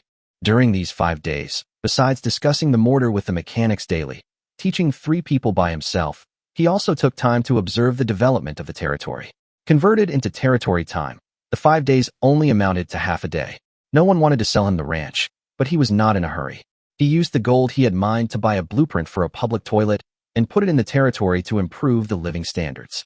Under the commander's orders, their advance team set up camp in front of the industrial city-state of Sita. The industrial city of Sita was built on a plain, surrounded by green fields and mines emitting gray smoke. There is almost no defense around. Precisely because there is no strategic location to defend, no one wants to capture this area, which is extremely easy to attack and defend. Precisely because it has no strategic location to defend, it can safely dance in the vital areas of the 2 major countries and become a distribution center for materials when the relationship between the 2 countries eases. But sooner or later this luck will end. State of Zeta also know this, and they are also trying to develop technology to give themselves some say in mediating between the 2 countries. The adjutant wrote and drew on the map, and the deployed infantry line formed an arc and pressed forward. He measured the distance on the map with a ruler and confirmed with Ji Lin the firing range of the 8 steam mortars he controlled. Your mission is to command the steam mortar to destroy these 3 towers and then blow up these 2 fulcrums of the city wall. Make the width inside the infantry formation a little wider. They must have steam artillery. His side was in the open, while the enemy was in the dark. He didn't have the confidence to destroy all the enemy artillery immediately. The larger the distance, the smaller the area that the artillery could hit at once. This is a city with hundreds of thousands of people. The number of defenders and the amount of equipment are unknown. In the absence of strong breakthrough units like steam spiders and governor mechas to fight sieges, it's difficult. And there was always something he hadn't thought of, and a bad feeling lingered in his heart. We will attack tomorrow. Behind the two of them, the commander was smugly mobilizing a group of infantry officers and soldiers, his mouth full of praise for the glory of the kingdom, his pride almost overflowing from his eyes. They've lost so many troops, they're definitely not going to be able to stop our attack. We have 2,400 men, 24 musketeer regiments, and 8 steam mortars to destroy their makeshift walls. These ragtag bunches of idiots are no match for the Vika Kingdom soldiers. Just like 5 days ago, a single charge will scatter them. In his eyes, as long as he put all his troops forward, this round of siege would be a sure win. The soldiers outside had been given wine and food according to his orders and were free to eat, which was an encouragement to boost the morale of the soldiers before the siege began. Jilin didn't have the energy to refute him, and his anxiety grew. It's absolutely a sure thing. An officer slammed his hand on the table, his aura overwhelming everyone present. We'll prepare for the bombardment tonight. Having lost all their steam spiders, they've lost the possibility of a nighttime attack. Those mercenaries really gave us a good fight. The cannon strikes, combined with the other steam mortars. The officers gathered in the city of Sita and discussed with the city lords sitting in a high position. Although Sita promised that he would only maintain as few troops as possible to deal with the bandits, for a city-state where trade and industry coexisted, it would not be difficult to hire retired officers. They can also hire a large number of mercenaries to die for them. The morale of these mercenaries is rather worrying. Mr. City Lord, daytime is not a good time for us to fight. As far as I know, the cannon is still incomplete. After the first shot, it will take 3 hours to replace parts and inspect for damage. They all knew what the giant cannon was. It was an ultra-heavy mortar that Sita had invested heavily in developing. Its caliber exceeded 600 millimeters. Both a direct hit and a near miss would destroy the governor's mecha, and the shock wave could easily kill everyone nearby. It was more than powerful enough, but every time it was fired, engineers had to check for damage and replace parts damaged by the huge recoil. This inspection was often time-consuming, as no one wanted this thing to explode on the spot. This is also the only confidence they have in defending the city. The officer frowned, his gaze sweeping over the other officers. These men stubbornly believed they could rely on the city walls to hold off the enemy. He knew full well that the mercenaries were mere ragtag, capable of engaging in defensive battles and firing darts to bolster their morale. But if a real fight came to a head, they would surely be strangled and beaten by the thoroughly trained Vika musketeers. 3 hours. Even if we blow up the governor's mecha, what's the use? That's enough time for the remaining Vika musketeers to reach us carrying explosives. Are you counting on that stone wall to block the explosives? Or are you counting on these militiamen to fight them with bayonets? Well, you decide how to fight this battle. The city lord moved his body and wiped the cold sweat on his body with a handkerchief. He had no choice but to summon all the officers in the city and offer a huge reward to anyone who could help him defend the city in this siege. As for this officer's opinion, the city lord couldn't actually make a decision, so he invited all the mercenary leaders to the scene. They would only go out if they thought the plan was feasible. These people were here to make money, not to die. Let's follow the plan I outlined earlier. We'll send our cannons out of the city and bombard their camp under cover of darkness. Once Vika's war supervisor and the governor's mecha are dead, we'll charge them under cover of darkness. He stared at the city lord. Lord, your goal is to defend this city. Then we'll disperse them. Without command and supplies, they pose no threat to us. There is no better opportunity than this. The enemies are all fixed targets. If you measure the distance well, you will definitely not miss. A perfect output environment. There is no possibility of failure. So what do you think? The officer's gaze was raised. Chapter 22 Confrontation. The meeting discussion was still going on. After confirming the plan with his adjutant, Ji Lin left directly. He had no intention of staying with this group of insects. There were other things waiting for him. Sand table simulation. In the tent, they built a small sand table with mud blocks engraved with symbols to represent the unit's soldier badges. Ji Lin and Gina stood on either side, unable to see the actual situation on the battlefield, while Chong Hung and Chong Shan, acting as their adjutants, moved the soldier badges on the small sand table. It was undeniable that Gina was a tactical genius, having started much slower than his two subordinates. Initially, she and her two subordinates took turns practicing. Her progress was astonishingly rapid, requiring only 3 moves in one night to defeat Chonghong. Chongshan was no match for her. Another of the 3 drills was to familiarize myself with the game. The only one who can fight against her is Ji Lin. Chonghong and Chongshan combined are not enough for her to beat alone. The difficulty of this sandbox does not increase. Chonghong and Chongshan are just beginners who have just jumped from the Dark Ages to the Steam Age. The difficulty is just a simple human machine. He must be the most difficult hellish human machine. It is not easy to restrain his own ability, so he can only take a very simple approach and give up the pieces. To put it in chess terms, Ji Lin started the game with her having 1 chariot, 1 horse, 1 cannon, and 2 pawns fighting. This kind of game has been going on for 4 days, and Ji Lin's current record is 25 consecutive wins. Listening to the conversation between Chonghong, who was pretending to be the adjutant, and her frustration was shown on her face. Her troops had no place to use their strength, and Ji Lin's main force had never engaged in a decisive battle with her. As slippery as a loach, no matter which direction she attacked, Ji Lin would escape, and then the enemy would set up an ambush along her escape route to eat up her scattered pursuers. This piecemeal tactic would quickly wear down one's patience, forcing one to fight in an increasingly aggressive style. Kill the enemy and conquer their hearts. It was obvious that the opponent had 2 teams of infantry, 1 team of cavalry, and 1 team of artillery fighting at the beginning. But as the battle went on, she inexplicably fell into a disadvantage, and when it came to the decisive battle she most wanted, it was Ji Lin's army that had the advantage in manpower. She closed her eyes and thought. When Ji Lin looked at her, he suddenly felt a little ashamed. It does seem like bullying of children. However, it was already very difficult for him to maintain the status quo. This small sandbox was not big, and the terrain on it was not complicated enough. It was only a matter of time before Na defeated him. The chess pieces are shifting and changing. I've memorized all the terrain. I've forced your troops into the gorge. If you take either route, I'm confident I can capture your main force. So, General. The girl was in a good mood, happy that she had ended his winning streak. Although she used tricks, she did beat Ji Lin. The real battlefield has no boundaries, but the sand table exercise has a clear boundary. As long as she gradually compresses the opponent's maneuvering space to the edge, she can successfully force the opponent to fight a decisive battle with her. To achieve this goal, she released 2 teams of soldiers as bait to guide the enemy's main force, and made the same tactical gesture of adding fuel to the fire as before, betting that Ji Lin would deploy more troops in this direction. She won the bet. Ji Lin's main force moved in this direction, while the scattered troops, like tentacles, encircled her second bait. With so few basic troops, he had to ensure the success of each operation. It was this cautious mentality that caught her off guard. She memorized all the terrain, carefully selecting this battle zone. There were only 3 exit points, and she deployed a small number of troops at each intersection in this battle zone.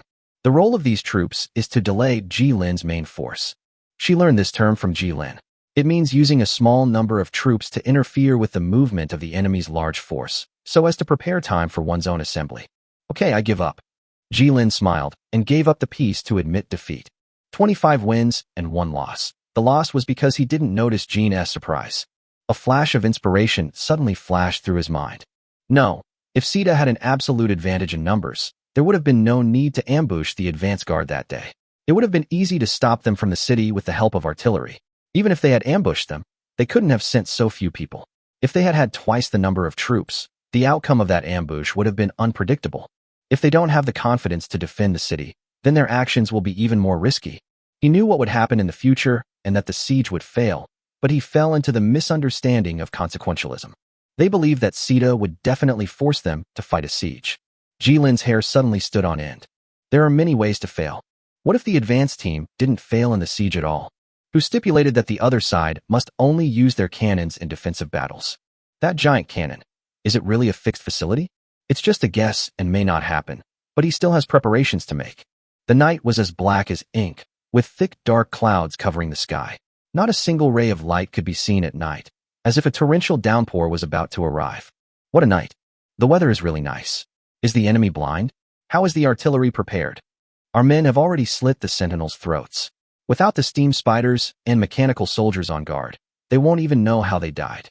Mercenary nearby played with his folding knife. The people of this vast plain have always been tough, and the nomadic culture still exists. As long as you're willing to spend money, it's easy to recruit a team of experienced mercenaries. This is a buffer zone, a favorite place for bandits and rebels.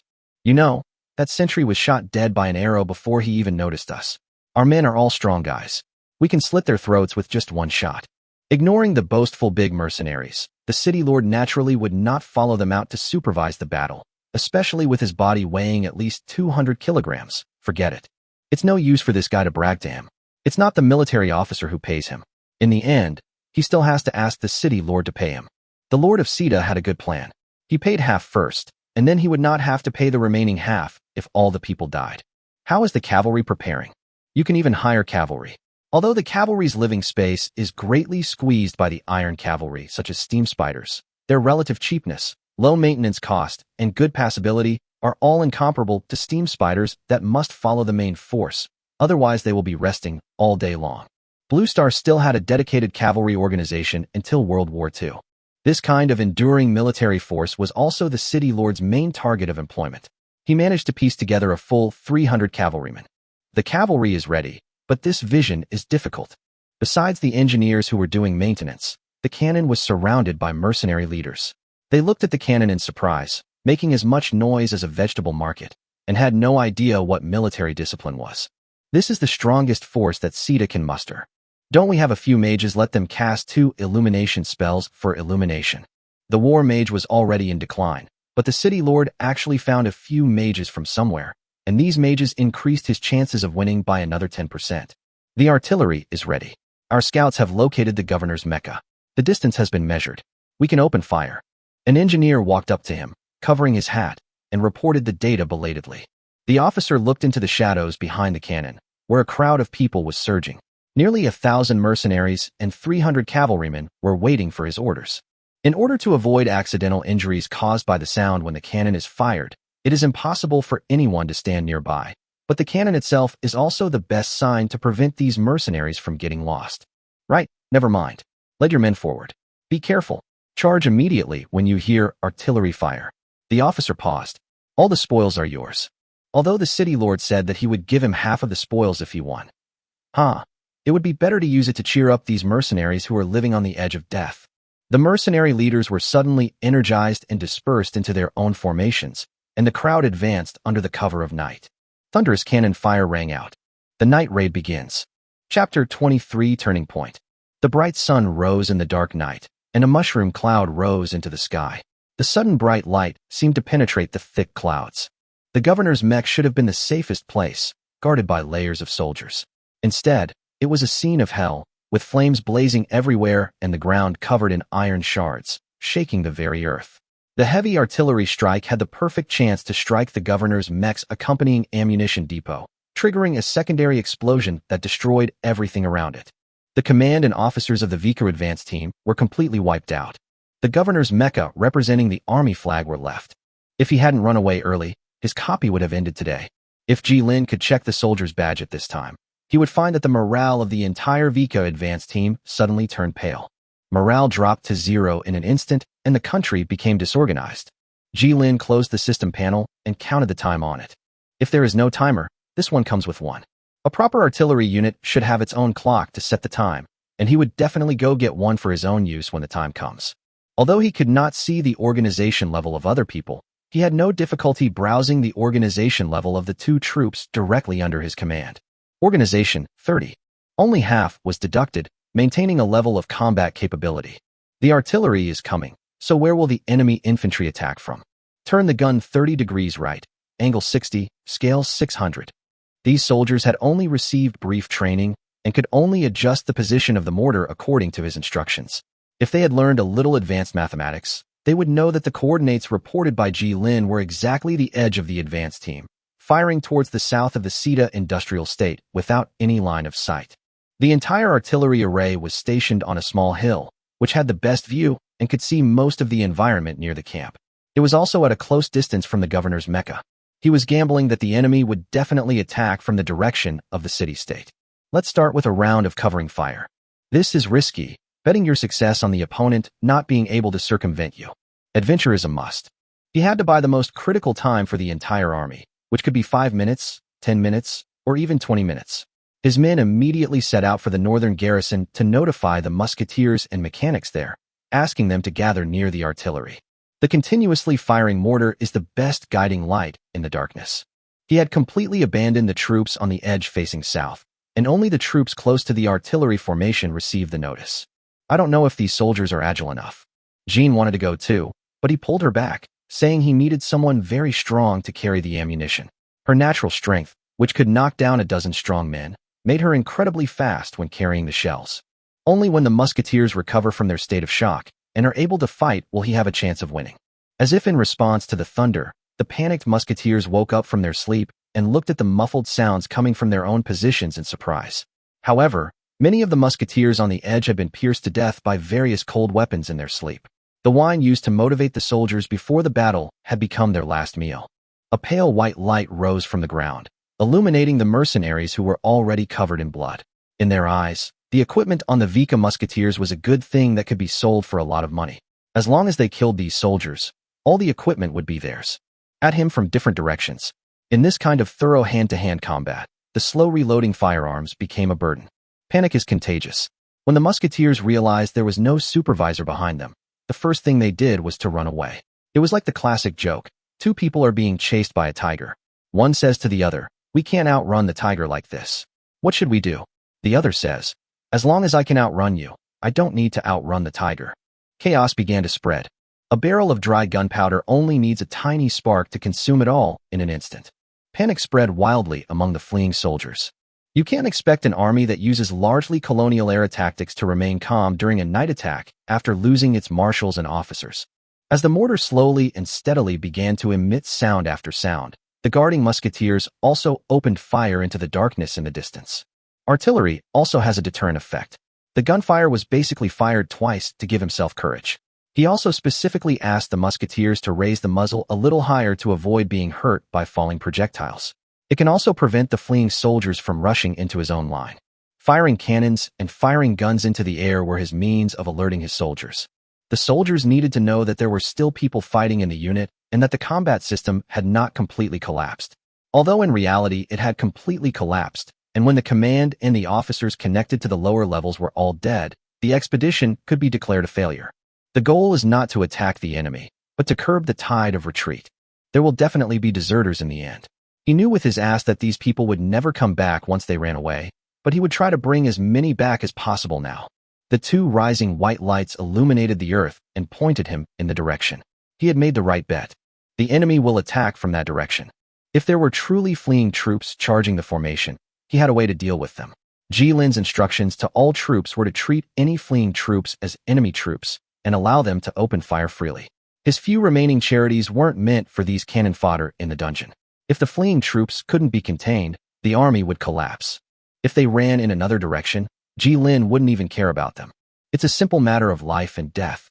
It's not a pleasant feeling to feel like he's on the bad side, but he has to fight for his survival and future.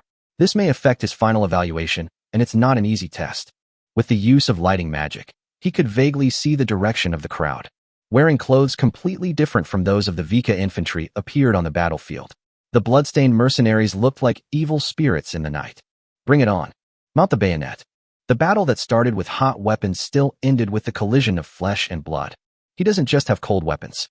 Jilin showed a sinister expression, which made Gina, who was standing next to him, feel a little cold. Mortar, adjust the angle to 30 degrees, reduce the charge, listen to my command, and prepare to fire. The target is pointing straight ahead. The musket can only fire one shot, but he has plenty of explosives. Chapter 24, Entering the City. Deception. The mercenaries felt they had been deceived. The officer claimed that the enemy would definitely flee, and they only had to deal with the few enemies who resisted. It was so easy for them to chase and kill these soldiers who were still confused at the beginning, until the wave of mercenaries crashed directly into the line of Vika infantry. A sudden storm of bullets swept through the crowd, turning those in musketeer uniforms and those in various other costumes into silent corpses. A 12mm musket shot would knock anyone without armor down with a single shot, while a direct hit to the torso would kill them in one go. Reality is not a game. A Superman who can jump around after eating a few shotgun shells does not exist in his army for the time being. After the first round of firing, the musketeers did not try to reload, but instead raised their muskets, which had already been equipped with bayonets, and used them as short spears. A dozen or so gunshots were heard sporadically among the wave of mercenaries, knocking down 2 or 3 soldiers. The other soldiers dragged their bodies back, and the soldiers behind them took their places. 400 Vika musketeers gathered on the hill in front of the artillery array. This was the maximum number he could muster. On the entire front, only about 300 musketeers were maintaining a fragile line, while the remaining musketeers were fighting on their own. They were like puddles after rain, scattered across the ground. Small puddles would evaporate quickly in the sun, while those with more water would last longer. Chang Hung stared at the approaching crowd. He received instructions from Ji Lin to hold on for 10 minutes. Wait for all mortars to be adjusted to firing status. The mercenaries were not without muskets, but there was basically no chance to reload the muskets at such a close distance. Neither the Vika musketeers nor the mercenaries had any intention of reloading. Trying to reload the slow reloading muskets after entering the charging distance would be irresponsible for their own lives.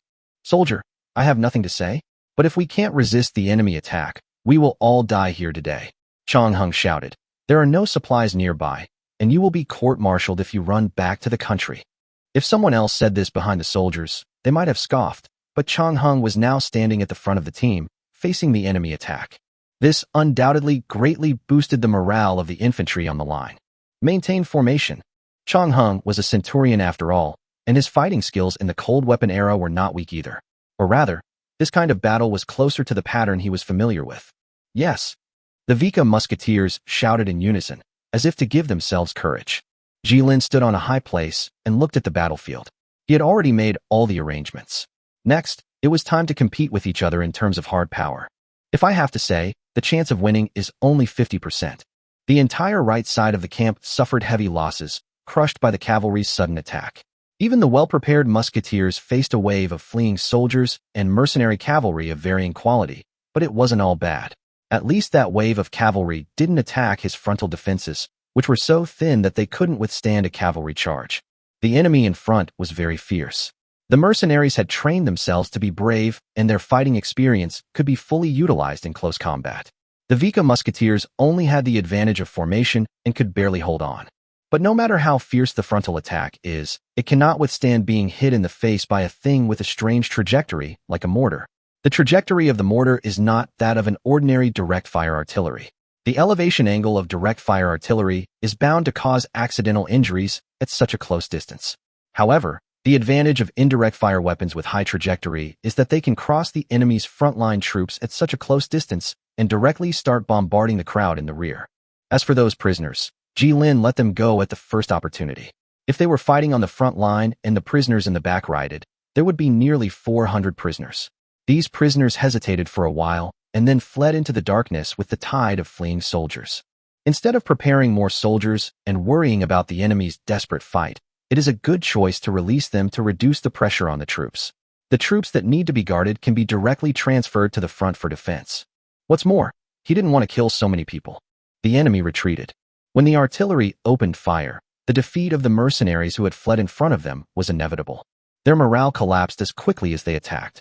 When the cavalry saw that there were still artillery pieces, they never approached their positions again.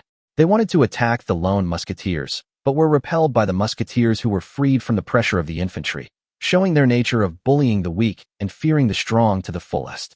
As all the enemies evacuated the battlefield, he was able to count those who were still able to move. 584 people. He simply counted the remaining survivors and found that the most important mechanics were well protected by him, and none of them died. It's less than a quarter of the original size. Ji Lin sighed. He fought so hard, but only managed to save less than a quarter of the troops.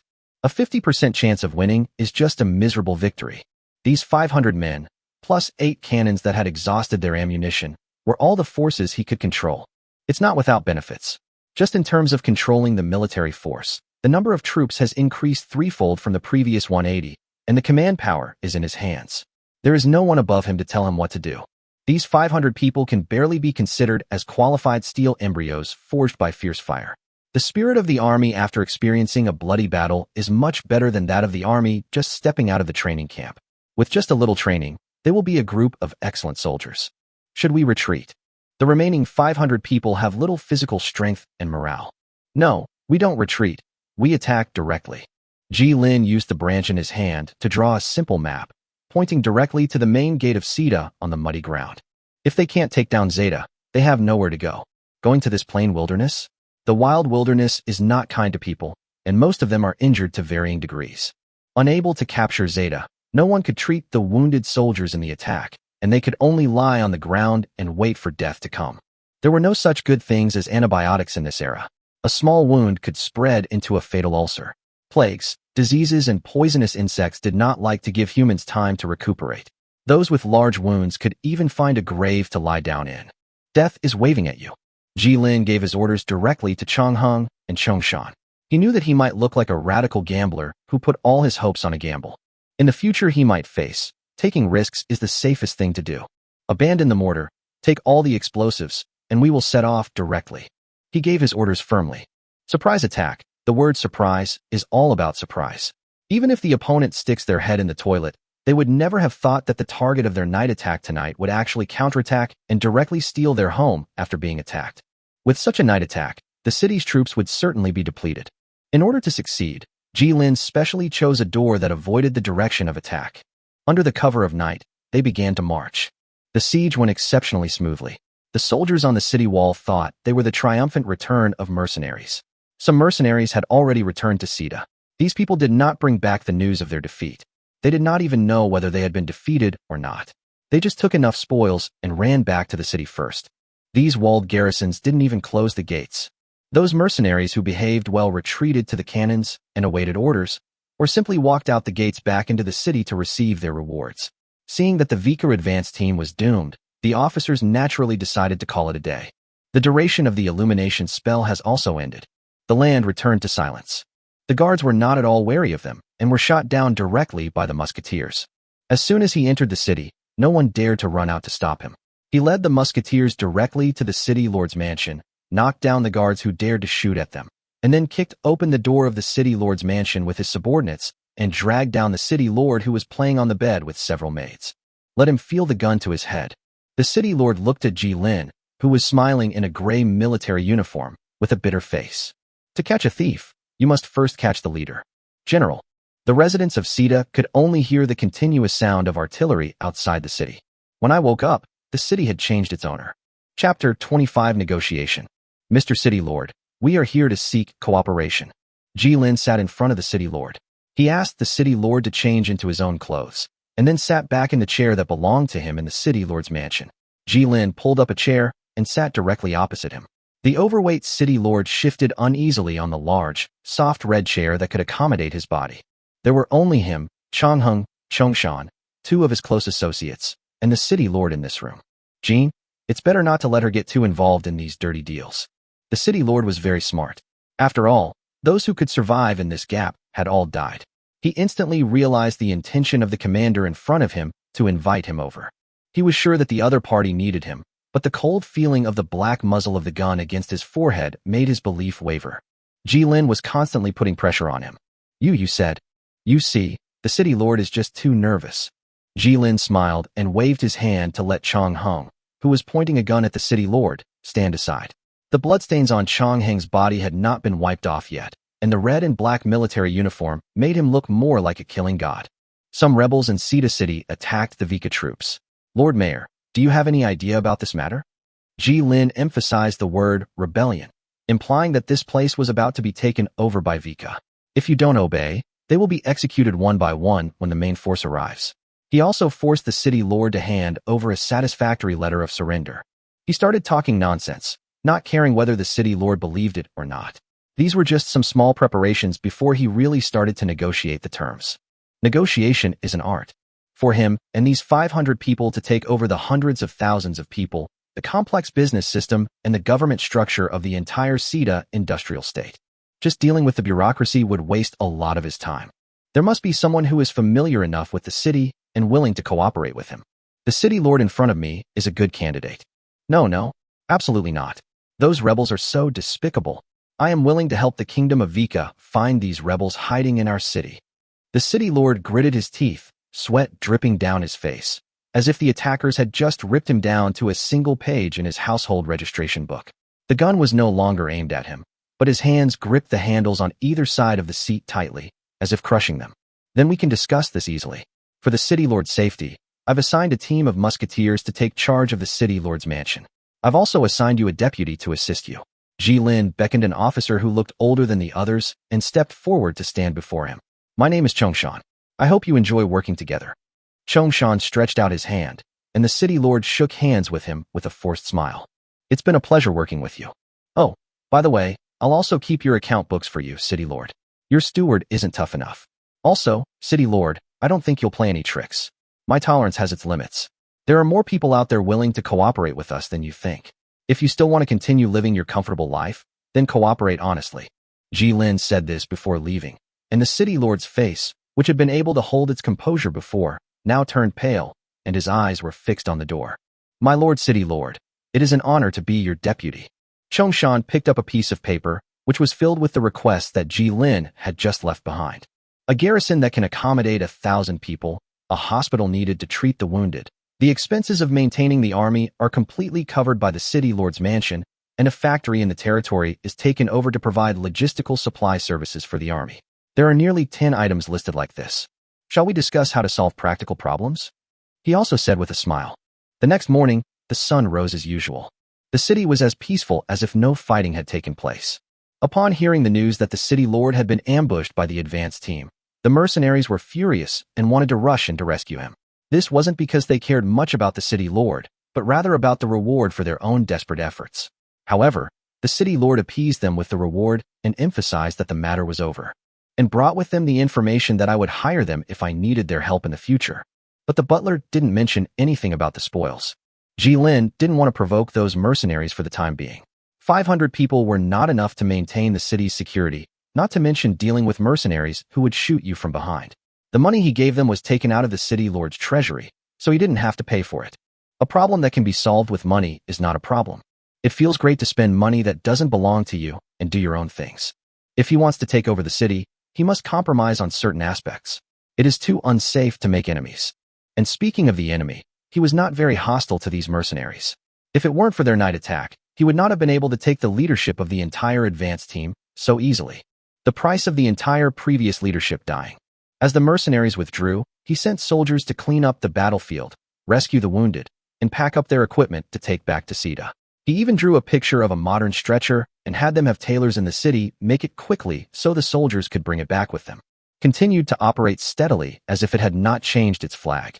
The city lord simply cleared out the camp for the city guards. While they were called city guards, they were essentially just a disguised police force, with a total of 150 guns rotating around, primarily responsible for guarding the city walls and patrolling. Their training was merely up to par for the times. The simple comment is Finglin Huashan. Retreat and advance as swiftly as the wind, outflanking and encircling as slowly as a forest, looting money and invading like fire. While facing difficulties with friendly forces, one remains as immovable as a mountain. Ji-Lin had not recruited these former city guards, but had simply dismissed them and sent them home. It was no wonder the city lord had resorted to hiring mercenaries. These guards, who only knew how to do the work, were completely useless. After all, Sita was a free city-state caught in the middle of the seams, and with its mixed crowd, it wasn't enough to just hire a few police officers. What's even more amazing is that after he replaced the city guards with a 9-man Vika musketeer squad to patrol, the security situation in the entire city could be said to have been completely renewed. No one is so foolish as to provoke these musketeers, for they will really shoot. Whether it's looting, smashing, burning, or collecting protection money, the street thugs can no longer resist the butt of a gun. After a few hits, they will be obedient. In order to reduce the negative emotions of the people in this city towards them, Ji-Lin repeatedly ordered that they must not fight, and absolutely must not burn, kill, or loot. Violators would be dealt with by military law. He gave ideological education to the soldiers every day, told them the consequences of burning, killing, and looting, and gave them money. Of course, the money was taken from the city lord's treasury, and he had no money but to find it. The city's clinic was overwhelmed by nearly 800 wounded soldiers. The dungeon's medical system was truly abysmal. He counted over 500 soldiers killed from wounds alone, a third of the total number. Ji-Lin had no choice but to tearfully dig out a little more from the city lord's coffers to find a temporary inn to convert into a hospital for the soldiers' recuperation. He needed every extra soldier he could get. Not only was he busy with the affairs in the dungeon, he also took time to see how his territory was developing. A lord was willing to sell him a ranch for 150 gold mines. He immediately chose to buy it, and then bought the ranch next to the hunting spider. In the future, he could start training the hunting spider army to fight for him. Pasture.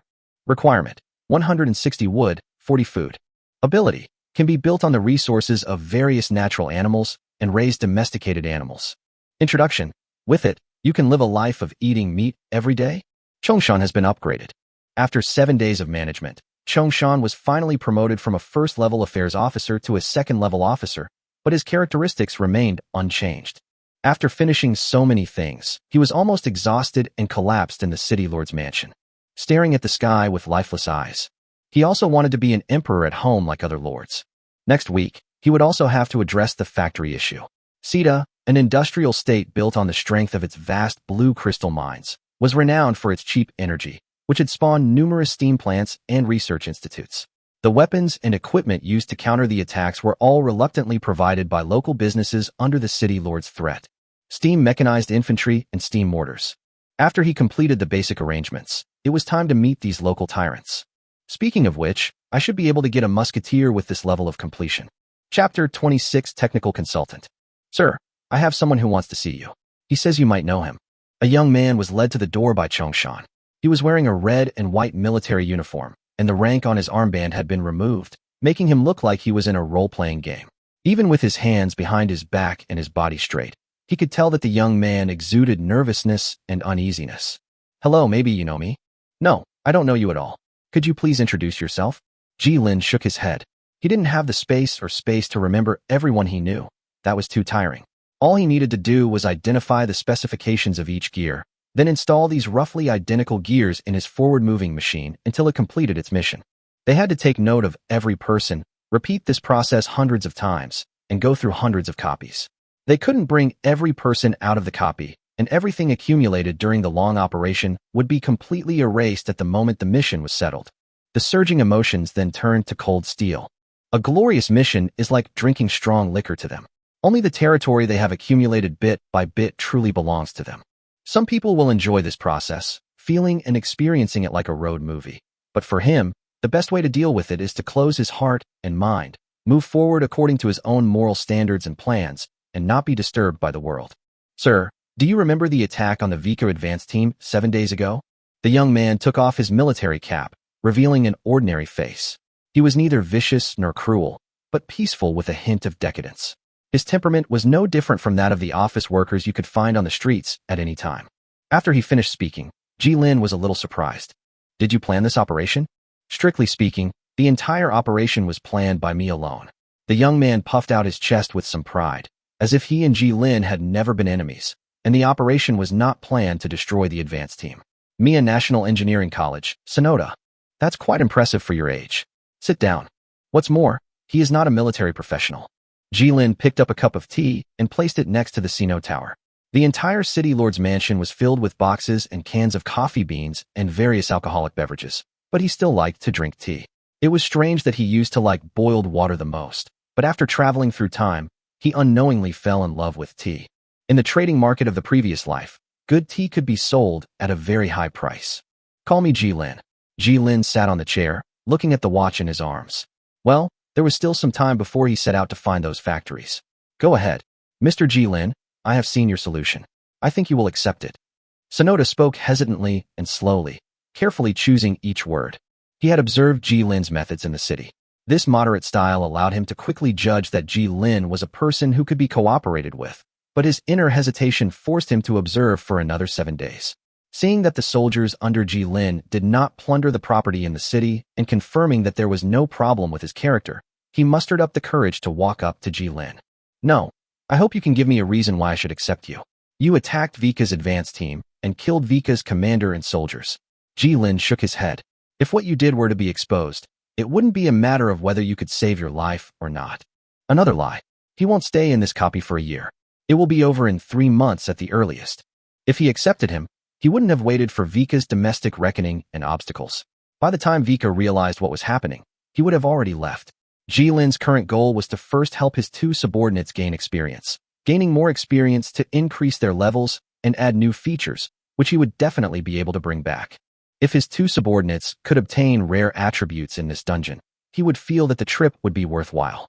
Unlike the global characteristics that the Lord needs system approval to obtain, his generals can master a considerable amount of characteristics and knowledge through learning and be recognized by the system. These characteristics can only be applied to the areas under their jurisdiction and control, but the difficulty of unlocking them is much lower than that of global characteristics. Although I planned the attack on the Vika Advance team, I am an engineer, and officer is my secondary position. Sanada gritted his teeth. I will not appear in your army as an officer, but I can provide you with a lot of technical information and equipment maintenance. In exchange, you have to provide funds for my laboratory. This was also why he was willing to serve the city lord. His experiment had entered the stage of throwing money into the fire, and the huge bounty offered by the city lord was just what he wanted. However, now that the long-term meal ticket promised by the city lord had fallen through, he had to find a new investor for himself.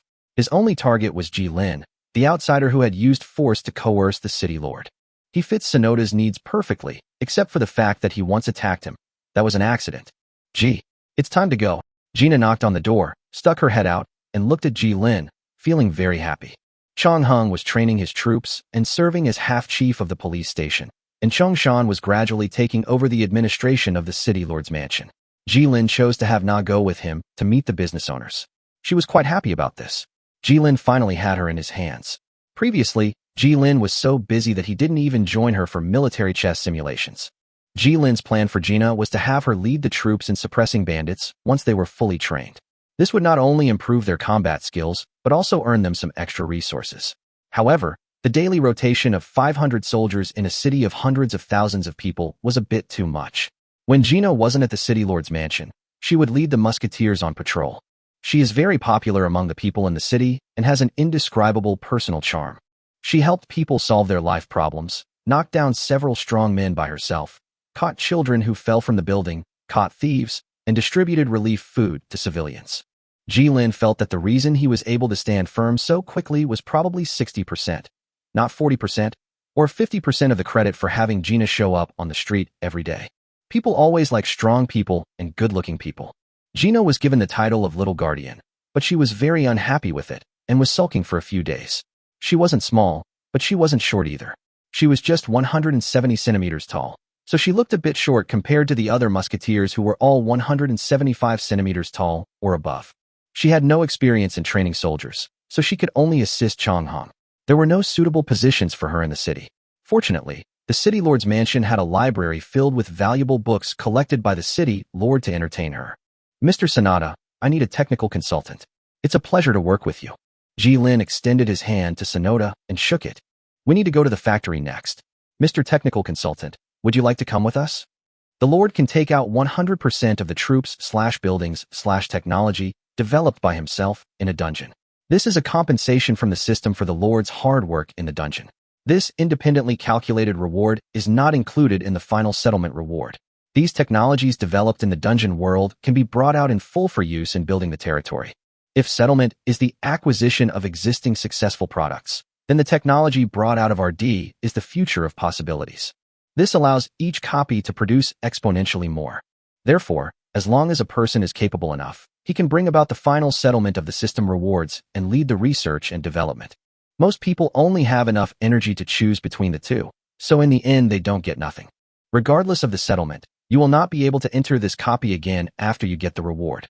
Of course, Ji Lin intends to do both. Chapter 27, Drawing Pie. Sir, as you can see, our factory is staffed by the best craftsmen in all of Sita, and every part is meticulously crafted by them. The factory owner proudly introduced their production process to Ji Lin, just like a watchmaker introducing their sophisticated, handmade watches to his customers, and regarded them as a symbol of advancement and development. However, in the eyes of Ji Lin, who was used to seeing assembly lines, these only meant inefficient production capacity. So, did you produce the steam-powered robots that attacked us earlier? How many can your mechanics produce in a month? Ji Lin asked, leaving the factory owner feeling awkward for a moment. He then looked at Sanada, who was following behind Ji Lin, and suddenly realized that Ji Lin wasn't shy about asking about this, which meant he was very interested in it. Since the officer wasn't shy about it, he didn't need to hide it either. Of course, both sides tacitly agreed not to talk about the situation on the battlefield. They are all tools. They are made to be sold, no matter who they are sold to. Our entire factory can only produce 2 of these steam robots in 30 days, and we only have 2 rune craftsmen. 1 machine every 15 days. Ji Lin looked around at the huge factory where hundreds of people were working. The air was filled with the smell of engine oil and the sound of the hydraulic press constantly hammering the steel into shape. He felt an indescribable feeling. This is already the largest factory in Cedar City, so he came here first. If you're interested, I'd like to show you around. Jilin nodded and followed the factory owner into the production workshop. If you let each apprentice be responsible for manufacturing a single part, or if the factories in your city were to unite and each factory was responsible for producing a portion of the parts, could you increase the speed to at least double the current rate? Jilin scratched his head and explained the idea of the standard assembly line to the factory owner in front of him. I can sense your urgent need for increased production capacity, but that's impossible, sir. Runesmiths and mechanics all possess their own unique skills, even those just getting started. No, even workers with 5 years of experience may not be able to produce according to the blueprint. They say machinery has its own intuition. He whispered, you know, many people like to keep a few tricks up their sleeve. I have to be frank with you. We all have our differences within the factory. If the 4 factories in this city unite, I'm afraid. The factory owner shook his head.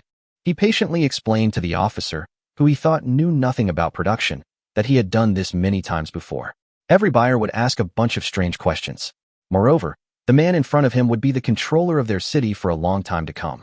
The advent of the super steam engine simply shifted the magic monopoly of the mages to a technological monopoly of the rune craftsmen and mechanics. No one wanted their technology to be leaked.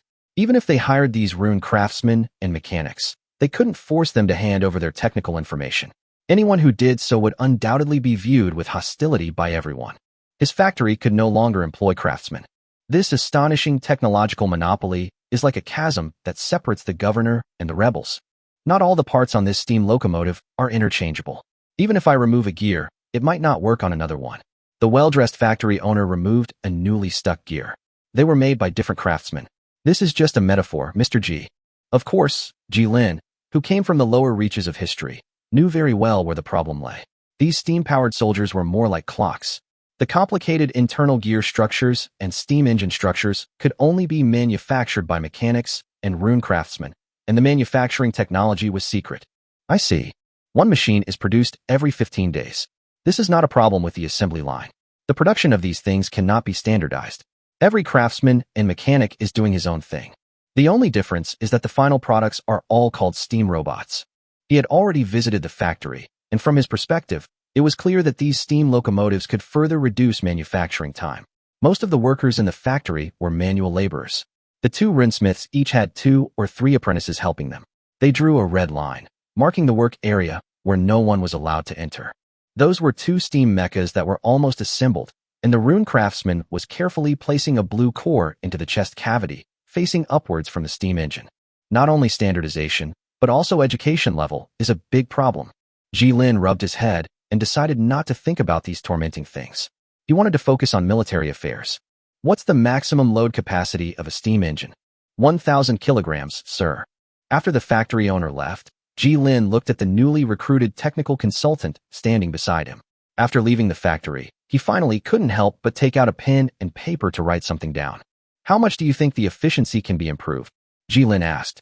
I think based on what you mean, doubling the speed shouldn't be a problem, sir. Sonoda replied. If you are willing to invest in my experiment, I will change this situation and make steam machinery popular and accessible to everyone. On the way here with Jilin, Sonoda had already explained his research. It was something called a steam core.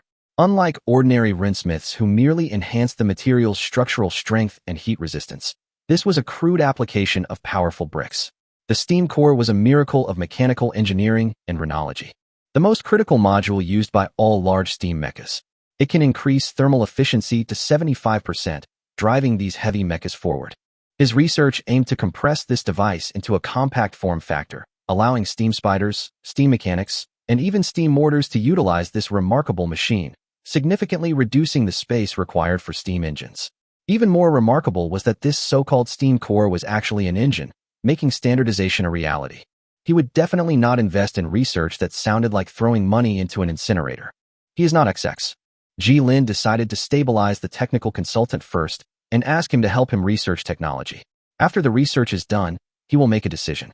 Since he is an engineering major and has such a big vision, it will not be a big problem for him to help him design a cannon. Why would someone with such grand ambitions end up in a marginal city like Sita? Firstly, his plan was too crazy. Steam core technology was completely monopolized by the various governors and academic cliques. Secondly, he scrambled to steal the relevant technology and even stole it. But Jilin had never heard of the name of Sonoda. Not having heard of this name meant that this technology would not make any progress at least before he left this world. He viewed Sonoda with absolute caution. Without progress and success, he cannot take the technology away. No matter how big the pie is, if he cannot eat it, he will just pretend it does not exist. Jilin paused and looked at the factory for a long time. Help me remember something.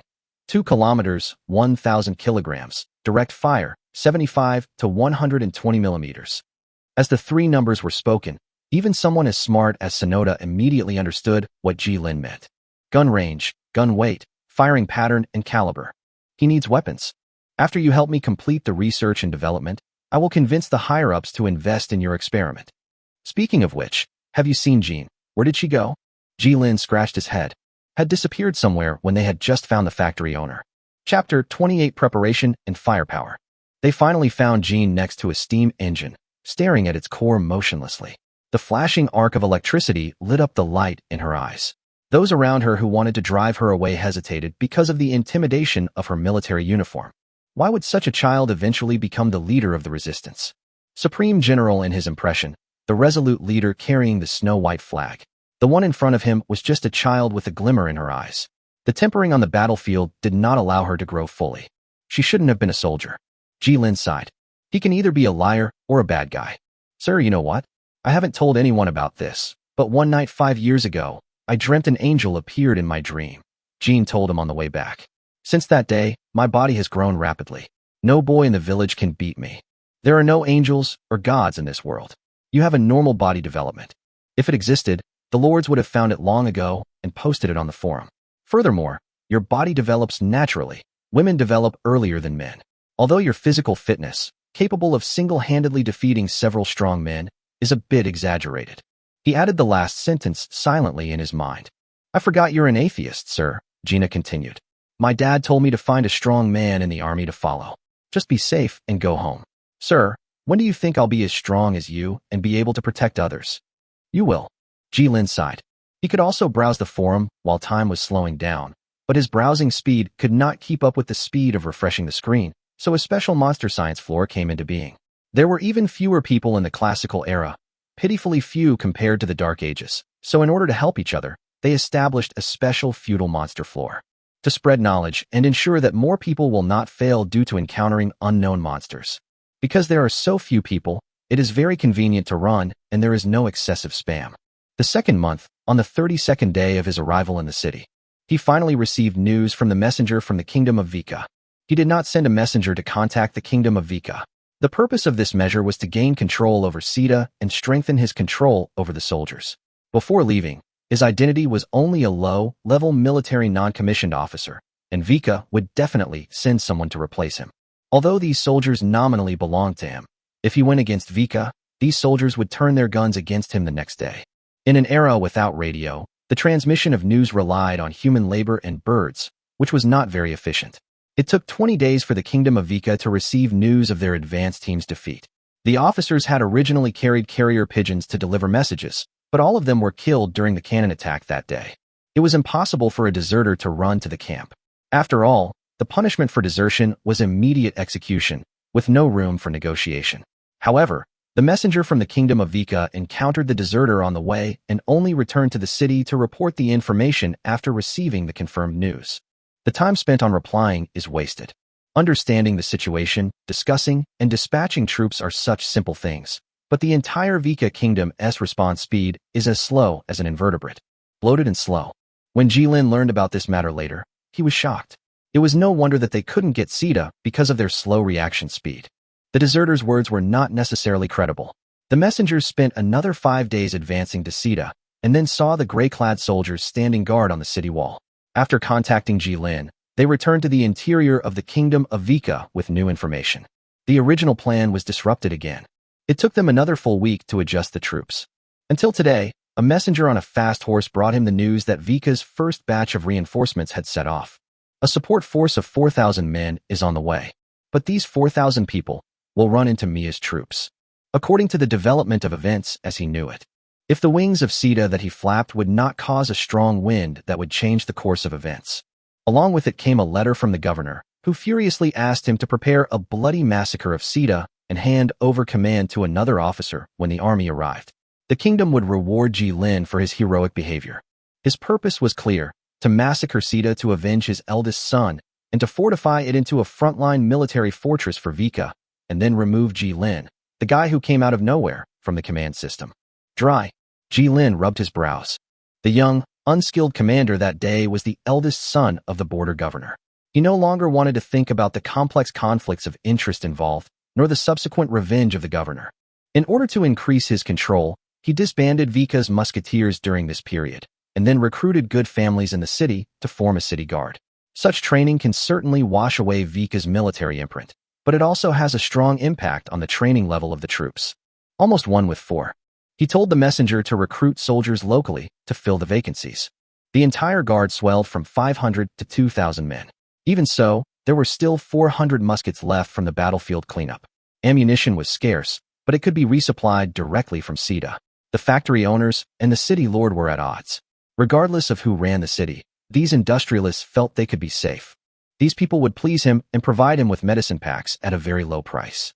Everyone in the city guard could fire 3 muskets every day to increase their proficiency. The Bavika musketeers were trained to fire, and they could only fire 2 rounds a week. It is enough to practice holding a gun. Why waste bullets to train these guys who are waiting in line to be shot? The various training costs of a 1,000-man musketeer team alone are huge expenses. The morale depends entirely on the supervision team to maintain. The governors do not want to spend more energy on these cannon fodder. In the second week, Sonoda handed him the design drawings of the artillery, a 100mm long-barreled gun. After the design drawings were handed over to the factory quickly provided them with a rough version of the gun. Jilin took the secret letter from the governor to negotiate with these factory owners and obtained their complete compromise and cooperation. Their industries were located in this city, and their personnel and resources were all here. They did not want to lose the city and their industries, so they had no choice but to cooperate with him. They also played a role in the attack on the Vika advance team. Of course, there was a factory owner who directly sold his factory to Jilin at a discount and fled to a safer place with the money. Jilin accepted it. The money was naturally the city lord's money, and he told the city lord that he would return his money in full when the governor arrived. The governor's mecha they recovered from the battlefield were used to test the power of the artillery.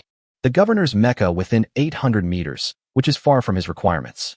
As for the breech-loading artillery, they cannot use their existing technology, and they have basically no accumulation of breech-loading artillery. Even if the high-quality metal materials were smelted using the hydrogen brought by the blue crystal, or these muzzle-loading artillery could only fire 50 rounds before the entire barrel was declared scrapped. Another weapon solution he and Jilin came up with was quite good, a 120mm caliber mortar. This weapon, utilizing precision mechanical technology, was an improvement on the mortar. The barrel wasn't the problem, but the mortar shells themselves. Each shell employed rune technology to achieve the required strength. This mortar utilized the same technology as the steam mortar's explosive projectiles, a legacy they already had, and could easily adapt. Smoothbore mortars also do not require the same rifled technology as direct-fire artillery. Sonoda is simply a genius in this area. He drew the firing pin structure and detonation structure of the mortar only after listening to Jilin's oral explanation of the principle. Perhaps he can really realize the technology of miniaturizing the steam core that he mentioned. Compared with the 250mm caliber steam mortar, this 120mm mortar has a longer range, with a maximum range of 1.5 kilometers. It sacrifices excess power in exchange for range. When attacking armored targets, the 120 mortar filled with explosives is not necessarily worse than solid shells. Capacity and cost. There are many problems, but Jilin has found a way to fight against the governor's mecha. Both of these weapons can be carried by steam mechanized soldiers, who can carry multiple rounds of ammunition along with the gun barrel. Those factory owners understood steam mechanized soldiers to be similar to steam spiders, using melee capabilities to kill enemy infantry and armored units in front of the battle formation. Some even developed arc arms specifically to counter the charge of assault cavalry, such as steam spiders, to curb the charge. This was an extremely wrong idea. The steam trooper and steam spider are both excellent vehicles. The world's bloated and slow governor mech to retire. Chapter 29 Complete the arrangement. Without much change, Vika's second wave of support troops directly clashed with Mia's advance team halfway. Both sides angrily accused the other side of being unsportsmanlike and started shooting at each other passionately with their weapons. In response to the friendly forces' request for assistance, Jilin used the following arguments. Our troops have just experienced a large-scale battle and are still in training. We are already exhausted from managing the city. There are still rebels in the city, and we are working hard to suppress them. When friendly forces are in trouble, remain as still as a mountain. The Sita Plain is very large, with a land area of 100,000 square kilometers, which is the size of 2 Tongliao cities. The Sita Plain is too small to accommodate the desires of 2 kingdoms. Vika and Mia begins. Ignoring the surging public opinion at home, the 2 kingdoms raised their swords against their neighbor, believing that destroying the other would change everything, and that only the country that gnawed on the other's corpse would survive to the next era. In the blink of an eye, his copy had crossed the 45-day mark, which meant that Jilin had completed most of his mission. After going through the initial difficult period, the next difficulties focused on urban construction and the integration of urban resources. Jilin used swift means to unite the entire Sita, the group of people who controlled production, and used threats to tie them to the same boat with himself. They all took part in the attack on the advance party. As for whether these people would hate themselves for listening to the city lord's instigation to send support equipment to attack the advance team that day, and would hate the city lord for wanting to keep his position, that has nothing to do with him. For those who were unwilling to obey, he simply relied on Vika's authority and didn't even need to fabricate charges. Anything these companies did in this era was a crime, and he would use thundering means to eradicate them. Besides the factory owners, the other major power in Sita was the mines. These people were the main source of income for the city lord. While the factories merely paid him trade taxes, the mines were the real source of his profits. Jilin had never taken action against these mines, even though they contained a large number of undocumented illegal miners, making them the most oppressed place in Sita. He hadn't figured out how to deal with the miners. He had no intention of directly confronting Vika. Liberating the miners was not something he could do as Vika's commander. How much longer can he delay? He has tried every possible means to buy himself time, but time is passing, and time never gives anyone hesitation. During these 65 days, he taught Jean all he knew, including all the combat knowledge he could, and Sonoda often came to listen. Jilin did not refuse. After all, one more person meant one more fighting force. Chong Hung and Chong Shan, who had become tools in the background, were both promoted to level 3, which was really a cause for celebration. At the same time, their knowledge level was raised from the classical age to the steam age. Don't underestimate this era bonus. Officials in the higher era will have a 10% efficiency bonus when managing officials in the lower era. With the assistance of Sonoda and the threat of Jilin, the factory owners finally gave in and were willing to cooperate in the production of steam mechanized soldiers. This increased the actual production efficiency of steam mechanized soldiers from 2 in 30 days to 12 in 30 days for the 4 factories combined, which means one machine can be produced every 2.5 days. 2 months of training was not enough to cleanse the ideological imprint of the Vika Musketeers, but the city guards after Sita's reorganization were still one step away from becoming a combat-ready force, which was to be tempered in bloody battles. Get up at 7 in the morning to train, take a 2-hour break at noon, train until 6 in the afternoon, and study until 10 in the evening. Jilin had managed Sita for 2 months, but it was already a valuable asset. He had already burned through a third of the city lord's treasury in just 2 months. To improve the knowledge level of the soldiers in the city guard, he also built a special adult school in Sita. Education was truly a long-term investment, and fortunately, compared to the investment in production and training, this investment was a drop in the bucket. The site was already there. All he needed was to find teachers. The teacher brought the mechanics from the original team to teach the soldiers. Still too little. He wrote a lot of things he wanted to leave for Jean, then tore them up and threw them into the fire. He chose to trust Jean, believing that his instructions would not necessarily be more powerful than her on-the-spot performance.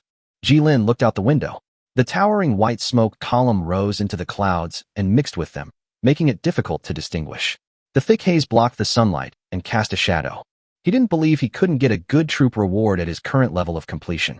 He would be satisfied if he could bring back this enhanced version of the Musketeer and, ideally, the 120mm mortar. While he still had control, he wanted to give the remaining 2/3 of the city lord's mansion's treasury to Sonoda to burn. After he has arranged his own affairs, he will leave the copy and continue to manage his territory. Jiotian's territory remained idle and did not expand. His progress is already much slower than others. This method of collecting internal ores first without developing external resources will lead to extremely rapid depletion of resources. His way of exploring dungeons is equivalent to exchanging economy for technology. Jilin lay on the chair and looked into the distance, also looking at the countdown that suddenly popped up beside him, which was about to end. He was still worried about Jean, but he was not worried about Sonoda, because Sonoda's blood was cold and he would live well wherever he was. Sir. Jean, it's you. Sir, you didn't sleep well last night. Gina looked at Jilin. Well, I'm going somewhere far away soon. So, sir, when will you be back? Maybe not. Jilin touched his nose. Okay, I'll wait for you then. Gina replied, and Jilin laughed. If you can't defend this city, then you don't want it. You must survive. If you survive, you will have everything. If you save the land but lose the people, both the land and the people will be lost. If you save the people but lose the land, both the land and the people will be saved. He repeated this principle over and over again until Gina's ears were almost calloused.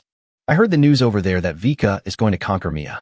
As long as Vika conquers Mia and rebuilds a new empire, everyone can live a good life without fighting. Gina turned her head and suddenly spoke softly. Gina, as long as the governor is here, nothing will be well. They rule over everyone, monopolizing resources and technology, preventing anyone from learning. Ordinary workers and farmers don't even have their own schools. In Vika, a large number of people are even starving. First, the mages and runesmiths, then the mechanics. The special class they formed ensured the absolute violence of the upper class against the lower class. A long time ago, Vika and Mia were both part of the Iris Empire. After the governors overthrew the feudal emperor's rule, civil war broke out. The fertile land of the Sita plains divided the governors into the east and west. Then came the war, a war that lasted for 100 years. He spoke softly and gently about the stories that had happened on this land, which he knew from reading the books in the city lord's mansion in his spare time. Everyone is suffering from this war that has lasted for 100 years. The peace talks are just a truce. He wants to make up a dream for this world. A big dream called unification and a new world. Many people in this world will die for this dream. Only after this century-long war ends and the governor's rule ends will there be good days, and everyone will have enough to eat. Jean nodded, as if she had already understood, and her bright eyes still sparkled. I will protect them. Jilin was stunned. This was the first time in this world that he was surprised by someone. I see. He still seemed to underestimate these copy characters. Then, that's another story. Chapter 30 Epilogue. Prosperity Tomorrow. The real starting point for the establishment of the Republic was Sita, which was just a small town of a few 100,000 people before the establishment of the Republic. The neatly dressed teacher tapped on the blackboard to remind the children who had begun to doze off. This city, which was once reduced to ruins and then rebuilt on the ruins, has become the core and center of the Republic.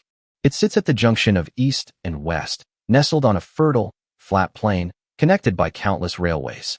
Like a powerful heart, these industrial veins transport people and resources to the farthest reaches of the Republic. Link after link, section after section, they form the busiest railway network on Earth. But you need to remember that the new Sita was not rebuilt directly on the site of the old Sita for the sake of convenient transportation and material transport. This is important to remember. It will be covered in the exam. The teacher kept tapping on the blackboard, looking helplessly at these children who had just been promoted from the first grade to the second grade. Sita's name, with a no in the middle, refers to Dr. Sanada, the scientist who developed the second-generation steam core. It's widely speculated in the academic community that Dr. Sanada's early research and frequent travels severely strained his body, making the second-generation steam core his final achievement. He died at the age of 48. And the second-generation steam core laid the foundation for a universal structure. Take notes, and don't sleep. The second-generation steam core's greatest function is that it unified all steam core configurations, allowing for a common energy supply structure for machinery ranging from 1 ton to 1,000 tons. The subsequent third, fourth, and fifth-generation steam cores were all developed based on the framework of the second-generation core. It's the simplest structure. If you are lucky enough to be admitted to the Rune Engineering Department or the Energy Engineering Department, you will see this structure with your eyes open or closed. The teacher drew on his blackboard some humanoid machines made up of slender blocks, some with 4 long legs, and carrying a steam engine.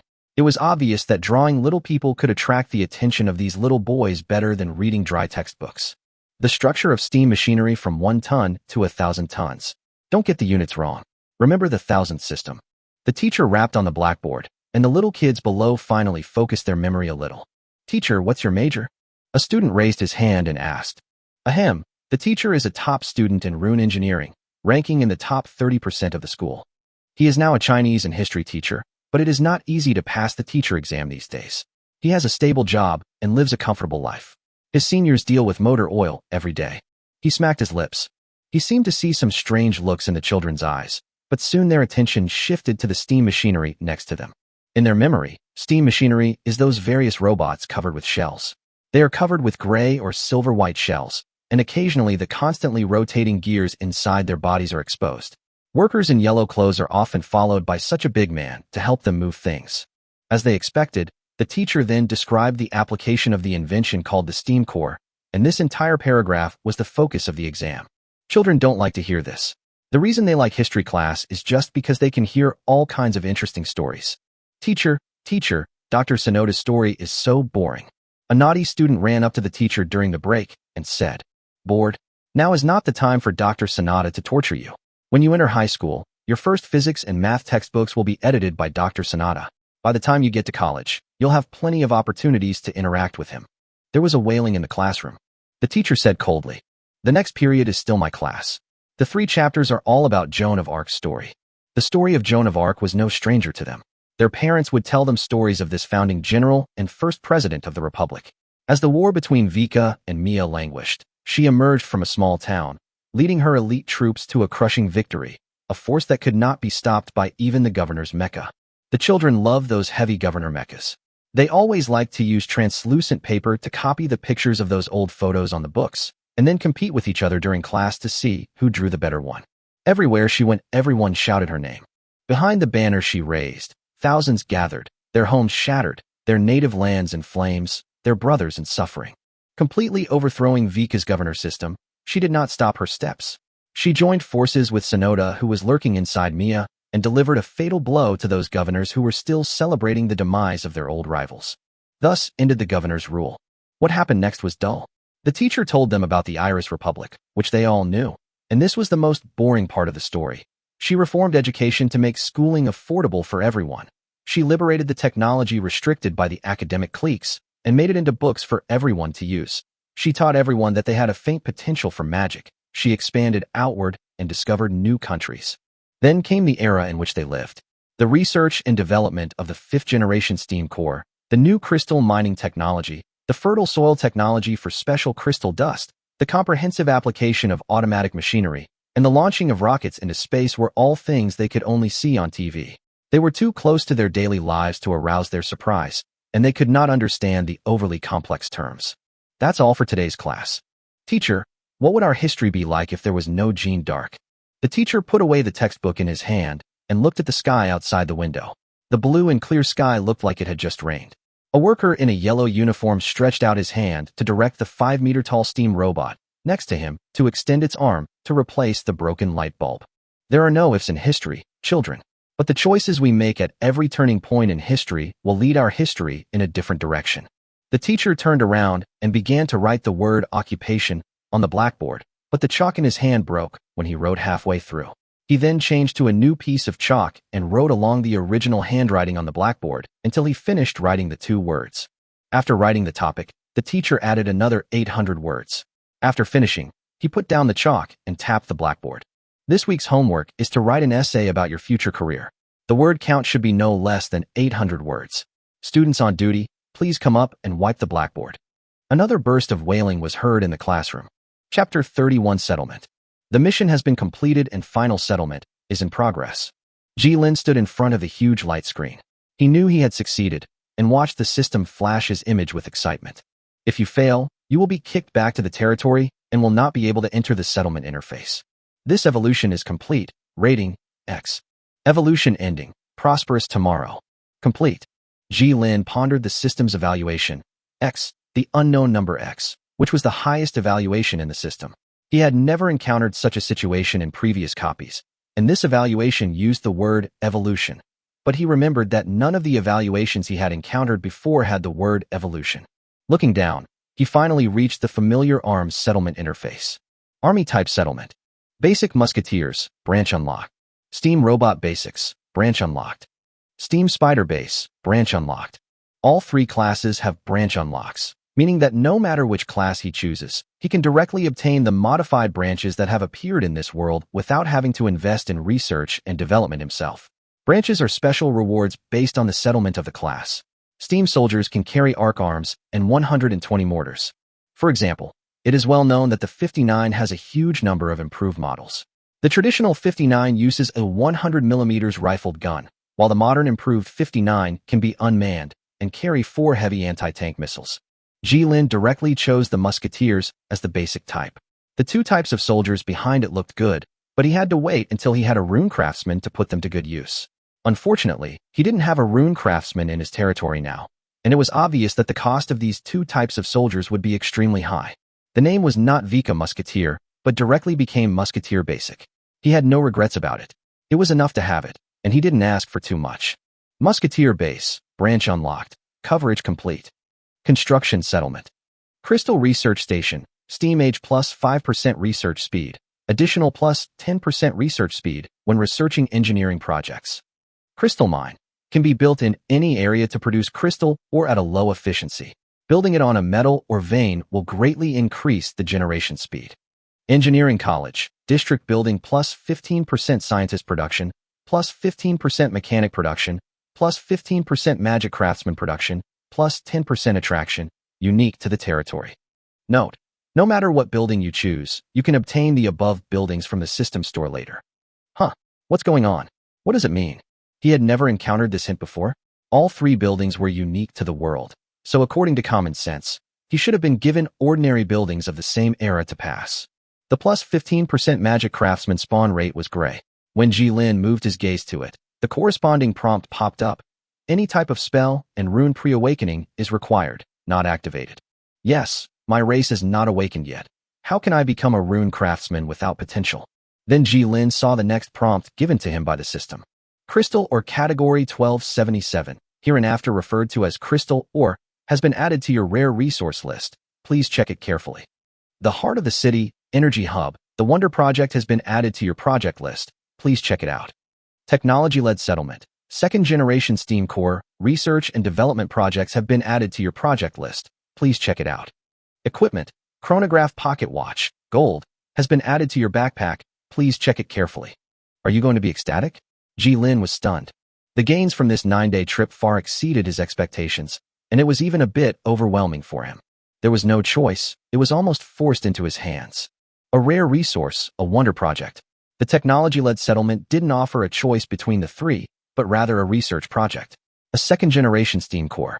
Sonata had mentioned it to him before, and while he was curious about these things that could power super heavy mechas, he hadn't even seen one in the entire dungeon. I calmed down my mood, which was impossible to calm down. Jilin trembled as he clicked on the description of crystal or steam and steel. A mineral that can grow naturally, requiring ample sunlight, water, and metals. It is stable under normal conditions and can be used as an industrial raw material and energy source. Simple and unpretentious. He clicked it once, turned it on, turned it off, and then clicked it on again. Suddenly I wanted to take a screenshot and post it on the forum. It was a screenshot of drawing 4 6-star cards in a row, 10 times in a row. I couldn't help but post it in the group to show off. Then he resisted the urge to grab it, even though no one else would come to rob him. This mineral had little use in the classical era, and it was only in the Steam Age that it could fully exert its properties. Jilin opened his backpack and found the legendary stopwatch lying safely inside. He had only obtained legendary equipment once in his previous life, and that was when he got the title of Fire Extinguisher. Name: Chronograph Pocket Watch. Level: Legend. Ability: plus 20% unit coordination ability, plus 10% artillery firing speed, minus 20% firing preparation time. Introduction: this pocket watch has accompanied him throughout his life, and now it has returned to its owner. Its precise timing will always protect its owner. Very strong. A special equipment belonging to the artillery commander. When the era advances to the armored forces large caliber artillery will also enjoy the firepower bonus provided by it. If he takes it now, it can only provide his troops with plus 20% coordination ability. Does the spearman provide coordination ability? Make them stab people faster? It's useless to give it to the musketeers. If there are only 100 spears, there will be no bonus in coordination ability. This bonus will have a significant effect only when the number of people at the group level is reached. Taking out the chronograph pocket watch, the 3 pointers under the brass shell slowly rotate on the brass chassis. The chassis is not fully enclosed, revealing fine gears of different sizes underneath. This pocket watch is the stopwatch he often played with in the dungeon. He later gave this stopwatch to Sonoda as a parting gift, and now it has returned to his hands after going around in circles. Then, according to the overall review of the Prosperous Tomorrow mission, Jean should be doing well. This interpretation has reached its limit in the possible rehearsal and can be executed. Welcome, Jean. I should call you Jean d'Arc. Which name do you prefer? Who are you?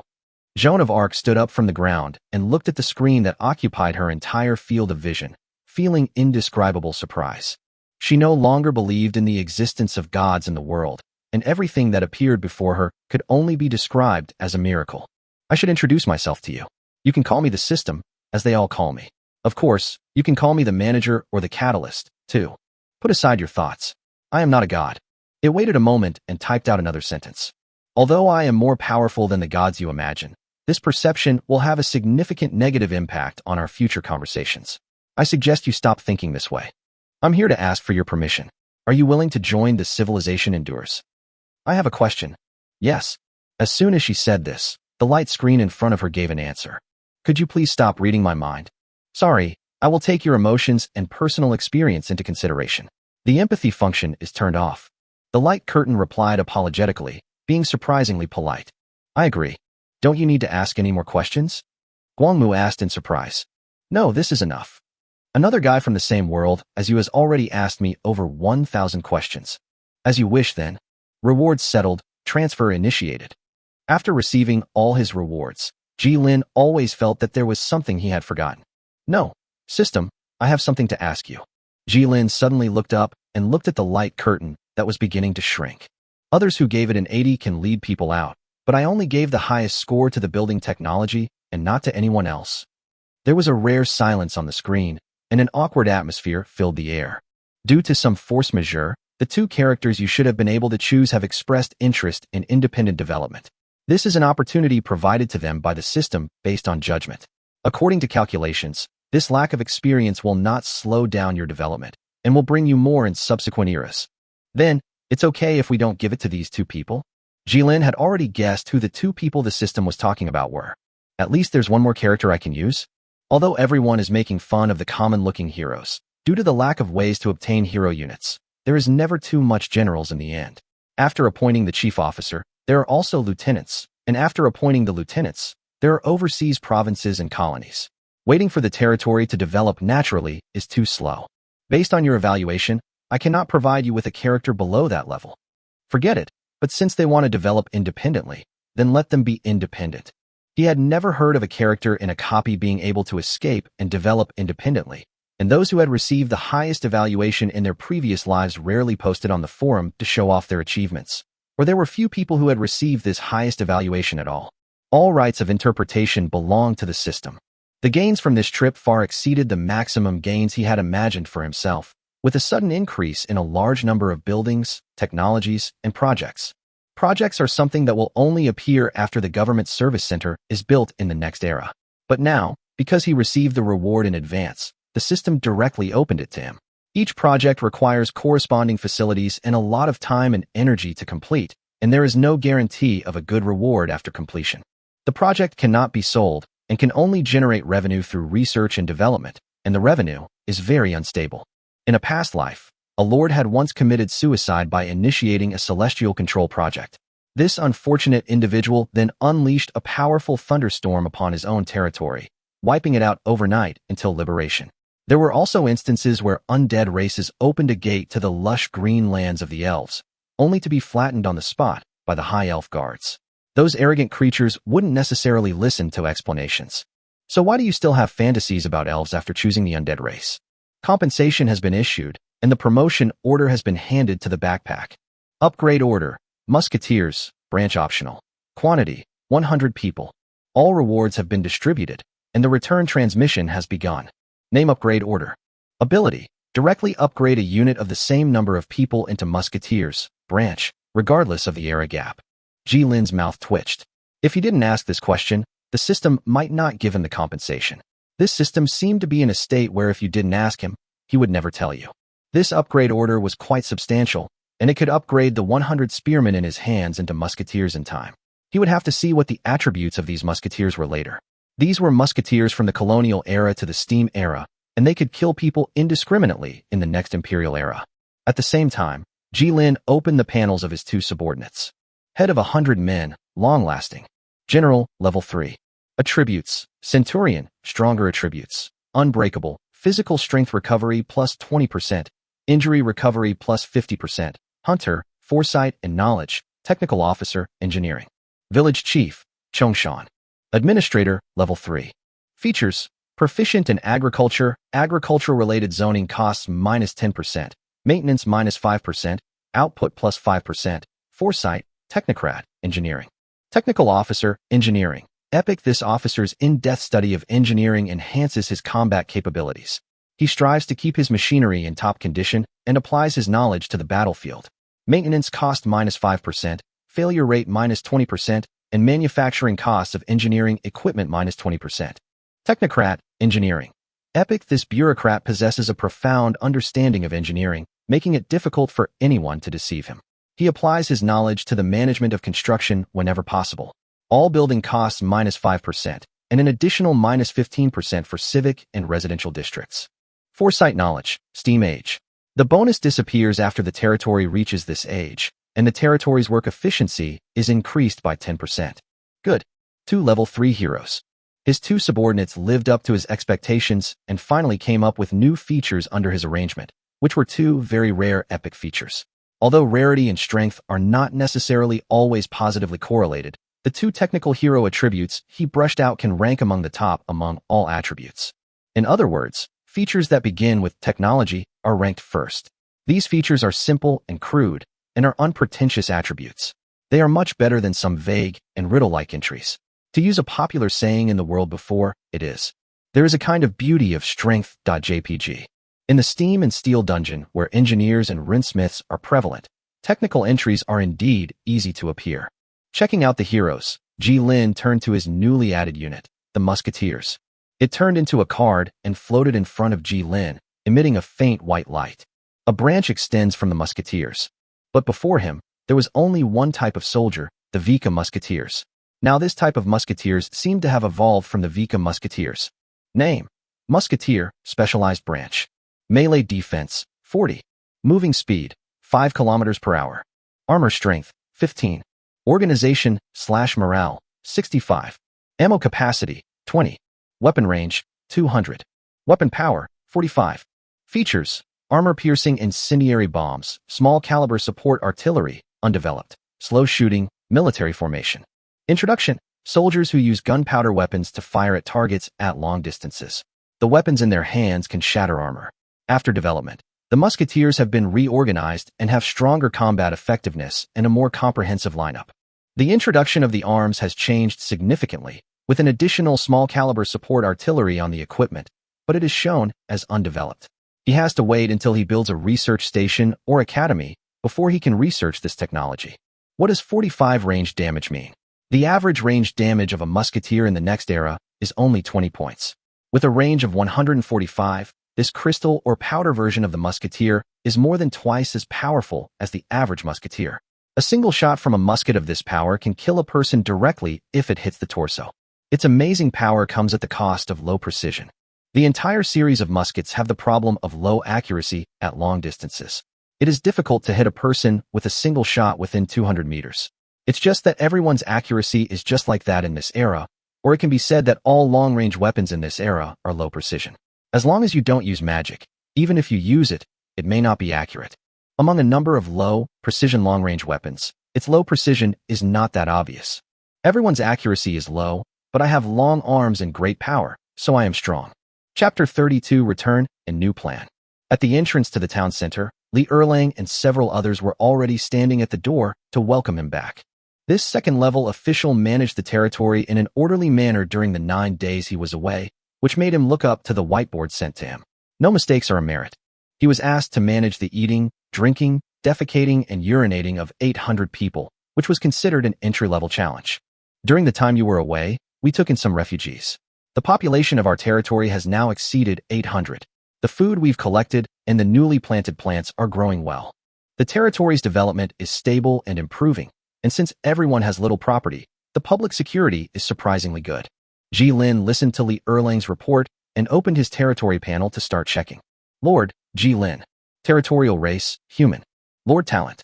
Foresight, fire extinguisher, plan defender, battlefield maneuver, master. Building, town center. Army, 100.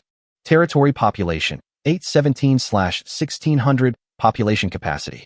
Territory buildings, town center, primary residence X82, farmland X400, mill X4, pasture X1, public toilet X1, bathhouse X1.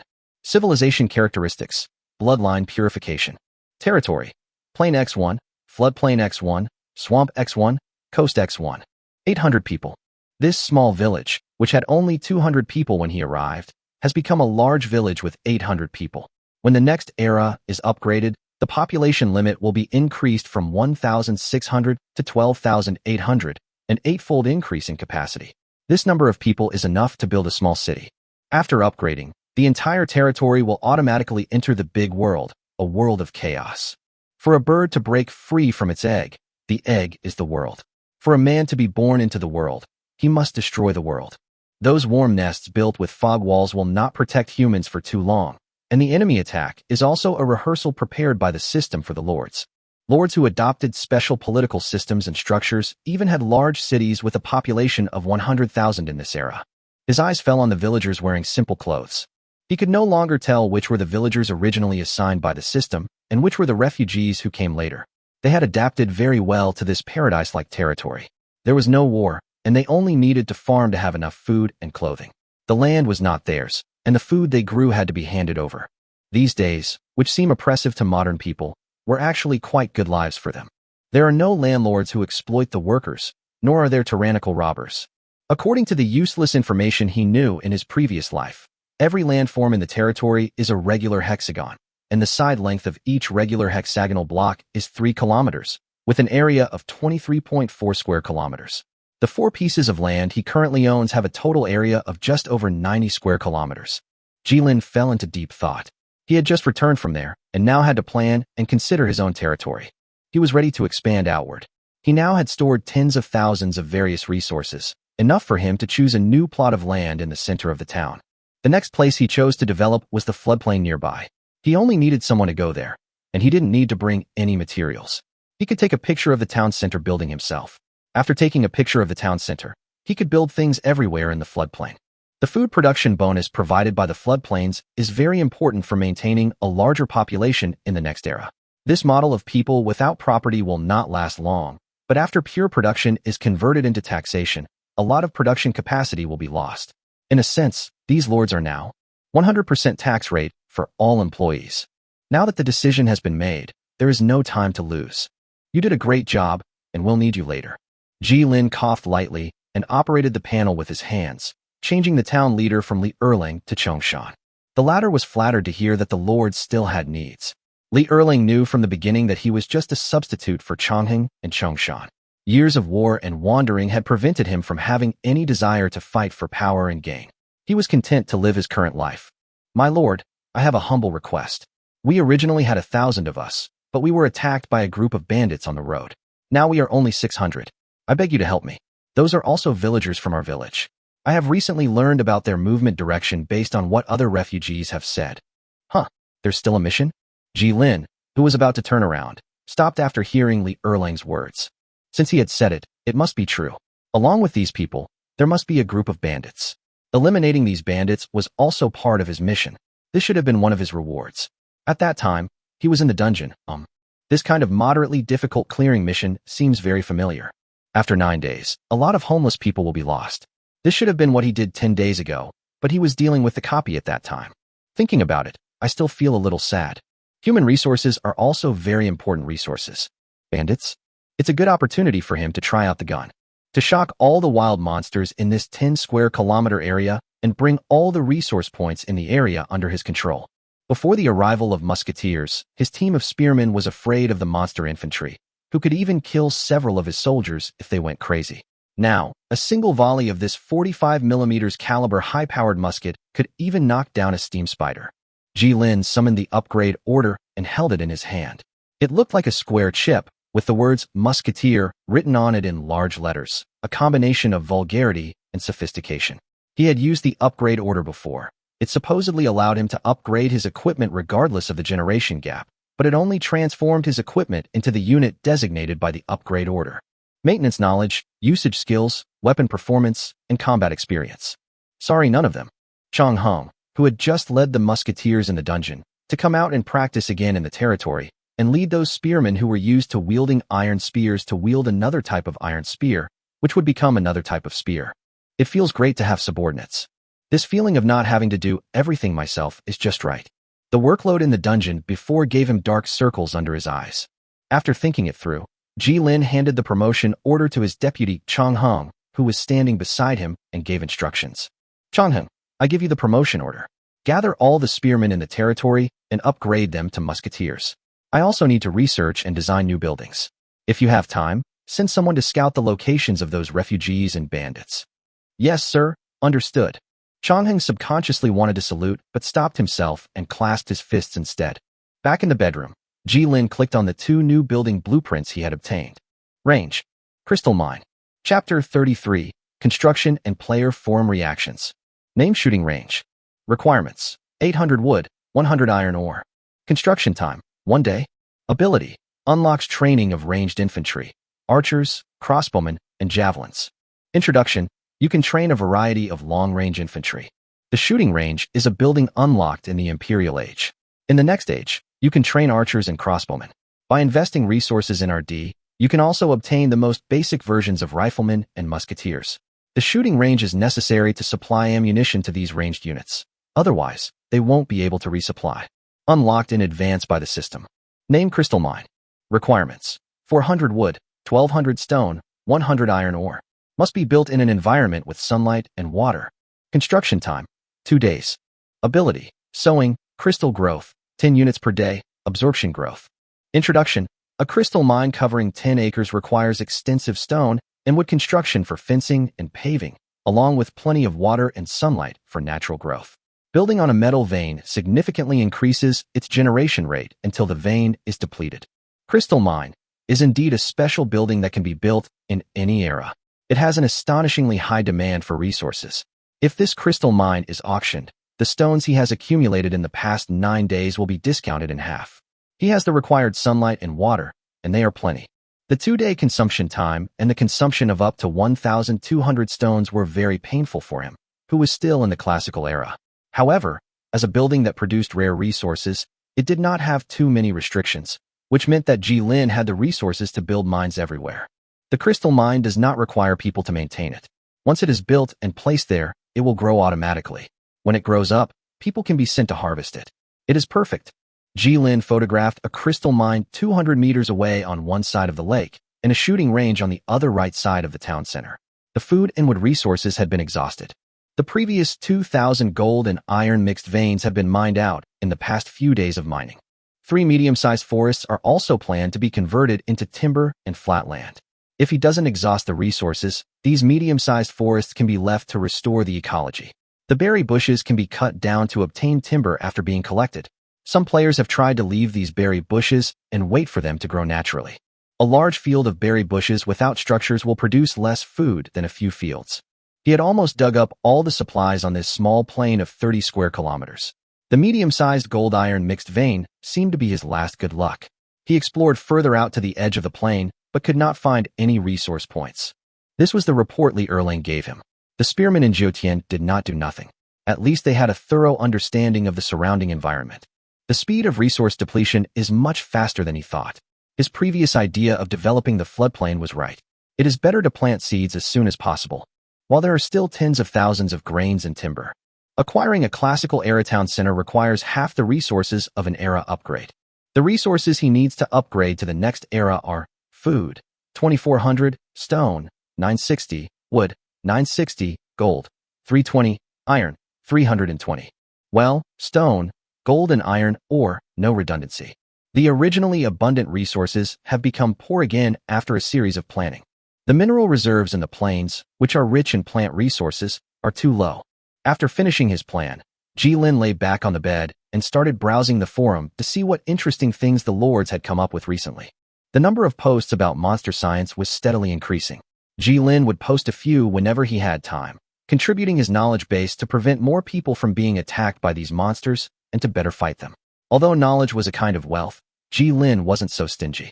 Not everyone believed him, but as those whose questions he answered replied with thanks, he had become a bit of a know-it-all, and he even earned the title of an excellent author. The classical era forum expanded from 1,000 people to 100 million people in 9 days. Simple upgrades were possible after everyone became familiar with them. Jilin took a look and found that the top post of the Dark Age was called "The Master Leads You to Upgrade the Era Without Injury." It's a name that has a very old-fashioned feel. I guess the author must be quite old. The content covers strategies for all races, all terrains, and all types of troops, and sets up the simplest way to surround the city wall according to all terrains. It also includes a plan to kill monsters by hitting the wall first when clearing resource points. Summary: build more walls. As long as more walls are built, no operation is required. It has a very urbanized feel. After reading it once, he switched back to the forum of the classical era.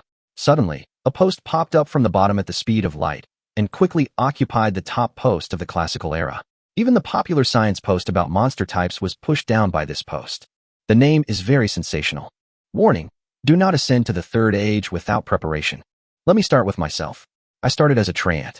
Treant ages don't require gold. You can upgrade to the third age with wood and stone.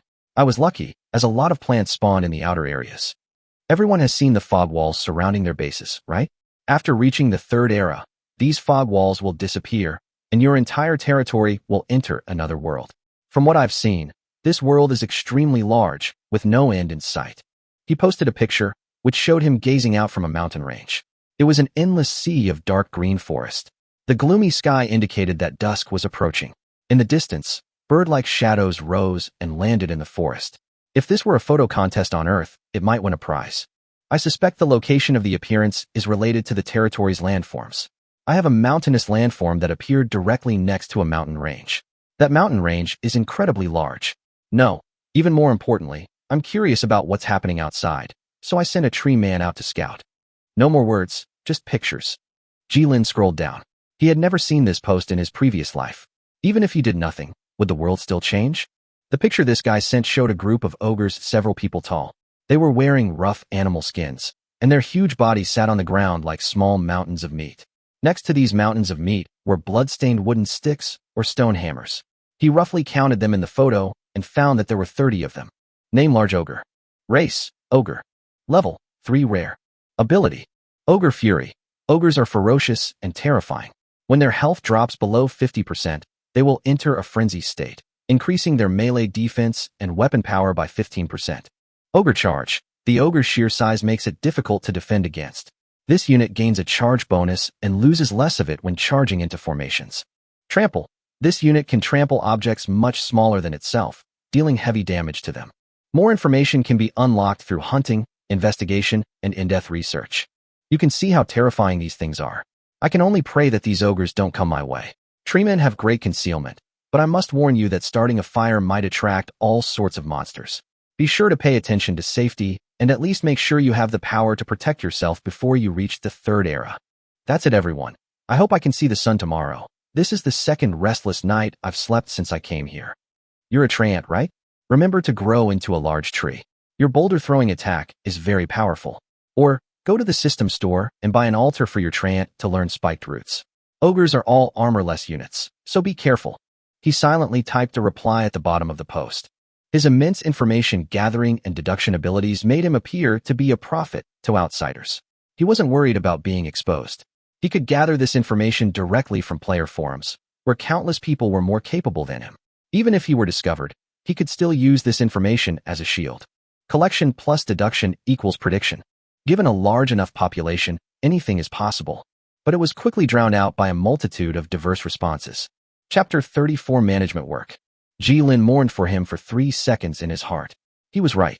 We must be prepared to advance to the third era. Even if you are well prepared, you can still get into trouble. Someone like him would directly encounter a group of ogres. Ogres can be said to be an upgraded version of barbarians, larger in size and more powerful in combat. They often carry crude weapons the size of a man, which can be any weapon they find convenient. For humans, the smaller size of elves is very intimidating.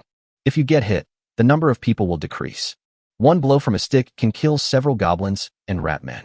Treemen don't have this problem. They are really tanky.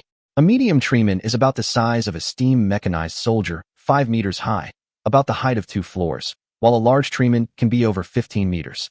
They are all-round species with excellent structural resistance and armor strength. They are movable defense towers, and they will become tankier and more resistant to attacks after learning the corresponding spells. 30. This number of ogres is too many, and casualties are likely to occur. How his scout hunting spiders were trained. In his conception, scout spiders were the main type of troops to assist long-range troops, such as musketeers. They were fast, could pull and entangle the enemy, did not require the consumption of territory population, and could be recruited by consuming only food, and had high output. He clicked on the ranch interface. This was the only ranch in his territory. The entire ranch was surrounded by a hunting spider nest. The entire hunting spider group had reached 300 individuals, and they consumed 10 units of food every day. The food intake of 3 hunting spiders was almost the same as that of a person. Fortunately, they can eat vegetarian food. Ranch, training scout spiders, current number, 5. Due to the characteristics of the spider hunters and the lack of personnel, training efficiency is -80%. Look at this serious debuff. Too bad. I was too busy to remember to choose a job. Jilin turned over and got up from the bed and hurried out. Your task is to thoroughly research the names, ages, occupations, and family situations of the 817 people in the territory, then compile a list and submit it to me. Once you're done, I'll assign you to explore new areas. Even if you don't give it to me, the system interface will display it directly after you complete the statistics. Jilin didn't say it, and there was no need to say it. These people regarded the automatic construction provided by the system and the various abilities of the lords as miracles, but also treated them as normal, maintaining a strange balance. It is very important to organize the work and arrange the work. If he didn't have a ranch, he would not have planned to do the statistics so early. This kind of thing consumes a lot of energy. My lord, I, in gratitude for your kindness, will definitely complete this mission. Summoned, Li Erlang wanted to kneel down in gratitude. He wasn't afraid of having too much to do, but rather of having nothing to do. Only those who are needed are valuable, a fact he understood deeply after years of wandering. Li Erlang struggled to understand the task assigned to him, and seeing no intention of explaining it, he didn't ask further. The Lord behaved kindly, but Li Erlang could sometimes sense a strange temperament that he inadvertently revealed, which was definitely not that of an emperor or overlord. Chongshan will work with you. We'll mainly select some people with experience in animal husbandry. If you need anything, please apply to me. This was a huge project.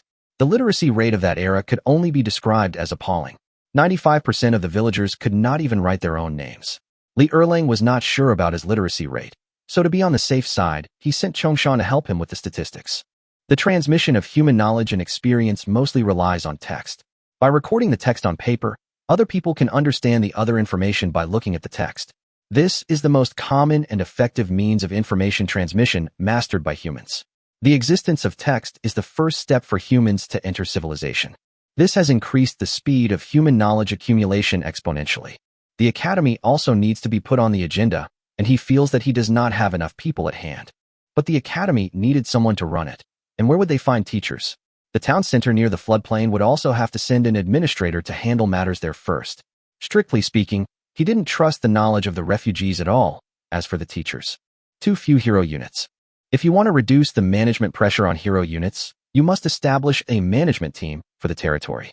Establishing a management team requires a higher literacy rate, and improving the literacy rate requires current hero units to teach. I want to play dungeons, so you go get high-level equipment. I need to play dungeons to get high-level equipment, so you go play dungeons. Suddenly, several figures popped up in Jilin's mind, showing them hitting each other with folding stools. Chongshan and Chongheng can only suffer again. They are the only 2 people in this territory who are literate and are managers, and their knowledge reserves have reached at least the steam age. There are 24 hours in a day, and people only need to sleep 8 hours. There is no need to work at night, so you should make use of these few hours. Chongshan, who was working hard at his desk, and Chongheng, who was training spearmen to become musketeers, both shuddered. Can you give me all of these? Li Erlang was surprised when he took the snow-white paper and pen from Jilin. This was the first time he had seen such snow-white paper in his life, but why was it always a little vague when he thought about the past? Well, People who raise animals need to be brave. Jilin felt that it would be best for people with courage to raise spiders. Normal people might not be able to adapt to this situation. After arranging Li Erlang's tasks, he left Li Erlang standing alone and walked in another direction. He followed Jilin's instructions and found Chongshan, who was writing something. His temperament was very similar to those of the old gentleman in the academy, so Li Erlang called him Mr. Chong. Mr. Chong, the Lord asked me to come with you to investigate the territory's population, occupation. Oh, it's this matter. The territory will be established sooner or later. Chongshan nodded, put down the pen and paper in his hand, and put on a light gray coat. Even with the eyes of a countryman like Li Erlang, he could see that the texture of this coat was very good. I don't quite understand why we should do this.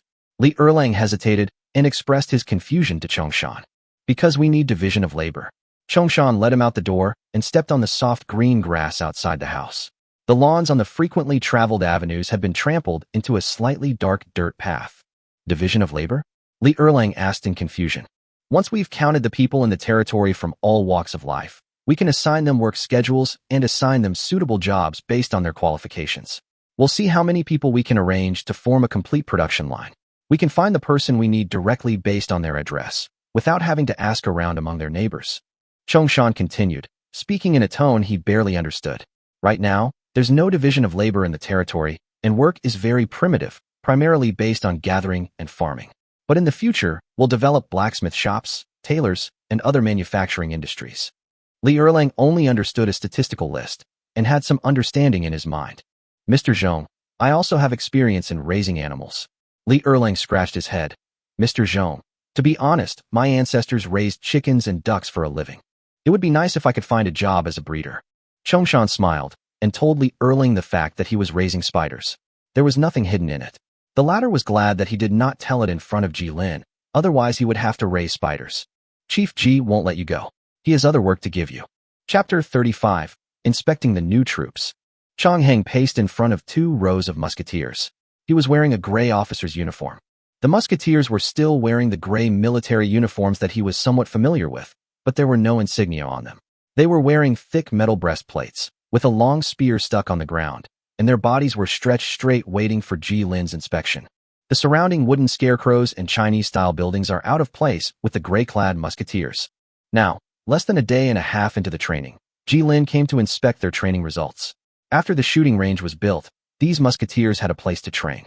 They would load up all the ammunition they could every day and had to fight until they didn't want to. The price of such high-intensity training is that 10 people's shoulders are injured every day. Most people have varying degrees of shoulder pain.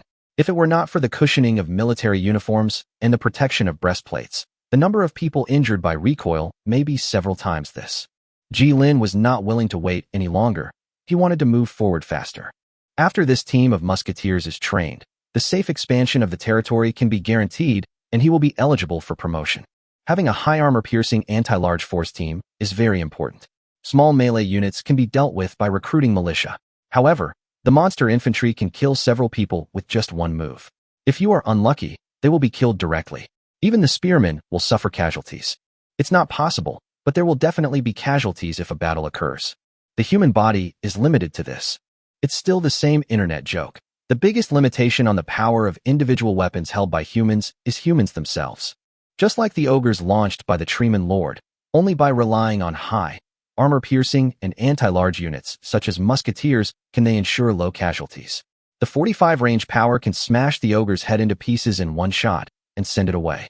In addition to him, these 2 heroes can also bring things out of the dungeon. What they bring out are the military uniforms in the dungeon. These 2 uniforms also have their own bonuses. Even if they are just a small amount, it is better than nothing. Vicar Officer Uniform, plus 8 morale. Introduction. Sometimes you need to motivate them, but improving morale does not rely entirely on motivation. Plus 8 morale. There's something I can't express. He picked out a musketeer who was standing upright at random and signaled him to shoot at the scarecrow at the other end. The maximum straight-line distance of the entire shooting range is 150 meters, which is less than the maximum shooting range of the musketeers and is barely satisfactory for training. The musketeer saluted Jilin, excitedly picking up his large-caliber musket. He took the powder bag and added blue-gray powder to the barrel. In addition to the crystal ore, this powder also contained other oxidants and combustion aids to ensure sufficient power. The moment of impact, it ignited, releasing a large amount of gas, causing a secondary explosion. Then use a stick to push the projectile to the bottom. Raise the gun to your shoulder and aim at 3 points in a straight line. Open the trigger. Pull the trigger. A puff of white smoke drifted by. According to his own experience, it felt like a cow hitting his shoulder, and his whole body was about to be shaken apart. Very powerful and very refreshing. The upper body of the scarecrow turned into flying debris by the lead bullet and fell to the side crookedly, revealing the curtain wall behind it, which was already riddled with holes of various sizes. As for the fact that there is no lead in the territory at all, where does the lead come from? You have to ask the system. A hit on the first try is a good result. 3 shots and 2 hits. He replaced it with another musketeer, who hit the target once out of 3 shots.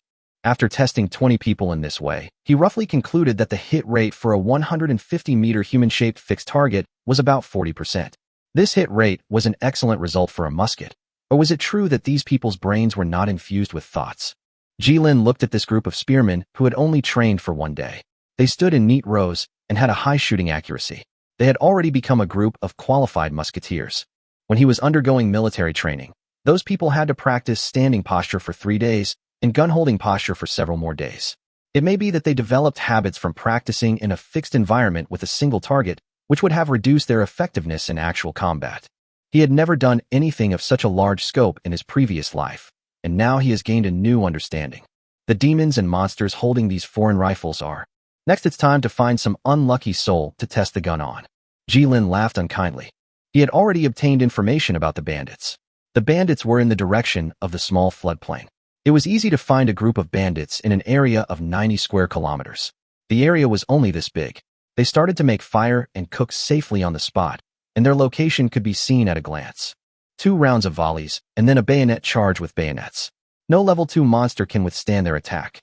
It's a pity that the meat of these killed monsters is mixed with broken soft lead bullets and can only be directly converted into food resources, but cannot be eaten as normal meat.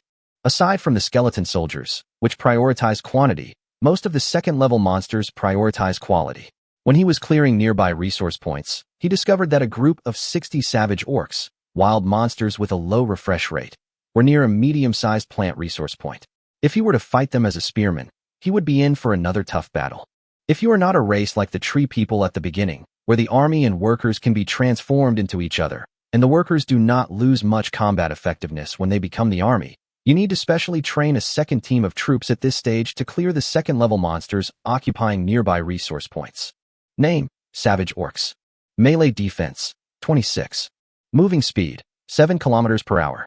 Armor Strength: 0. Organization/Morale: 55. Weapon Power: 30. Features: Orcs are violent and recover quickly. Introduction: no matter what weapon it is, just pick it up and use it against him. Otherwise, even if a group of spearmen under his command faced 60 wild orcs, they would not be able to stand a good chance. The orcs' inherent rage could bring them a good bonus. The armor strength of 0 was because these wild orcs had no protection at all, but because of their strong physique, their weapons had a full 30 points of power. To deal with these orcs, you can't dig pits and burn them like skeletons. Although orcs are a bit stupid, they still have some brains. Prepare.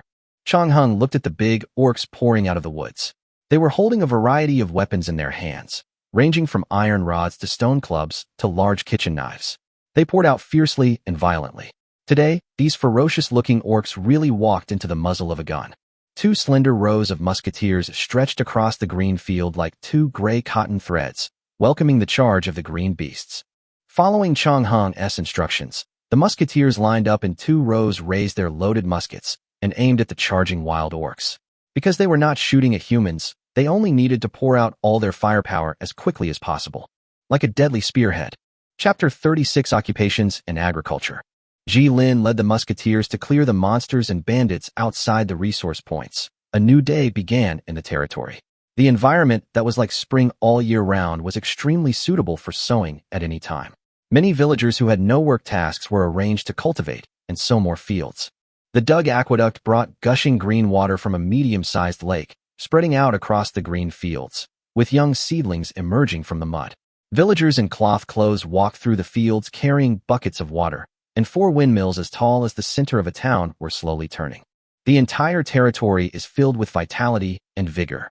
Chongshan changed into the same rough cloth clothes as Li Erlang and stood in the field. It was difficult to investigate everyone by knocking on doors one by one in one night. They could only record the data of a little over 200 people in one night. However, because they assigned people to each house one by one, there were 10 fixed people in each house who had the same job. Such a rough distribution method is a convenient way to save time. Previously, the territory only had 3 kinds of work: gathering, mining, and farming. This distribution method was not a big problem. But now we need to prepare for promotion to the next era and select professionals. Based on the previous records, they went to the houses of the villagers who needed to go out to work and registered the records first, while the villagers in charge of farming could leave it until tomorrow to record. They carried a bag of white paper and walked along the edge of the field. When they were tired, they sat on the lawn nearby and watched the busy farming work. What do you think of this land? Mr. Chong, I've never seen such fine land. The terrain here is flat, and the soil is the best black soil, very fertile. The weather is perfect for sowing, and this fertile land. Li Erling hesitated. This fertile land doesn't need to be cleared. It's like it's grown right out of the ground. Just planted rice seeds sprouted in just one day. Look, those are wheat seeds planted 9 days ago. Li Erling pointed to the tender seedlings that had grown in the soil and were 2 fingers high, and were green and juicy. Looking at the young seedlings, he couldn't help but feel a little happy.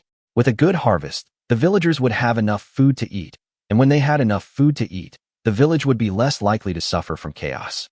If this growth rate can be maintained, the wheat can be harvested in just 2 months. Chongshan expressed his judgment based on the agricultural knowledge in his mind. Being proficient in agriculture is not just a bonus when building a system.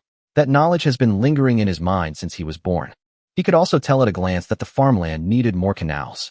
Li Erling hadn't made any plans. He simply carefully managed Ji Lin's plan, not daring to change it. Ji Lin's planned fields were grouped into multiple plots, with a driveway-sized space between each large plot. This type of farmland planning could exponentially increase transportation efficiency with the advent of carts. Once he thought about it, he took action. He took out a piece of white paper and began to draw several ordinary canals branching out from the lake.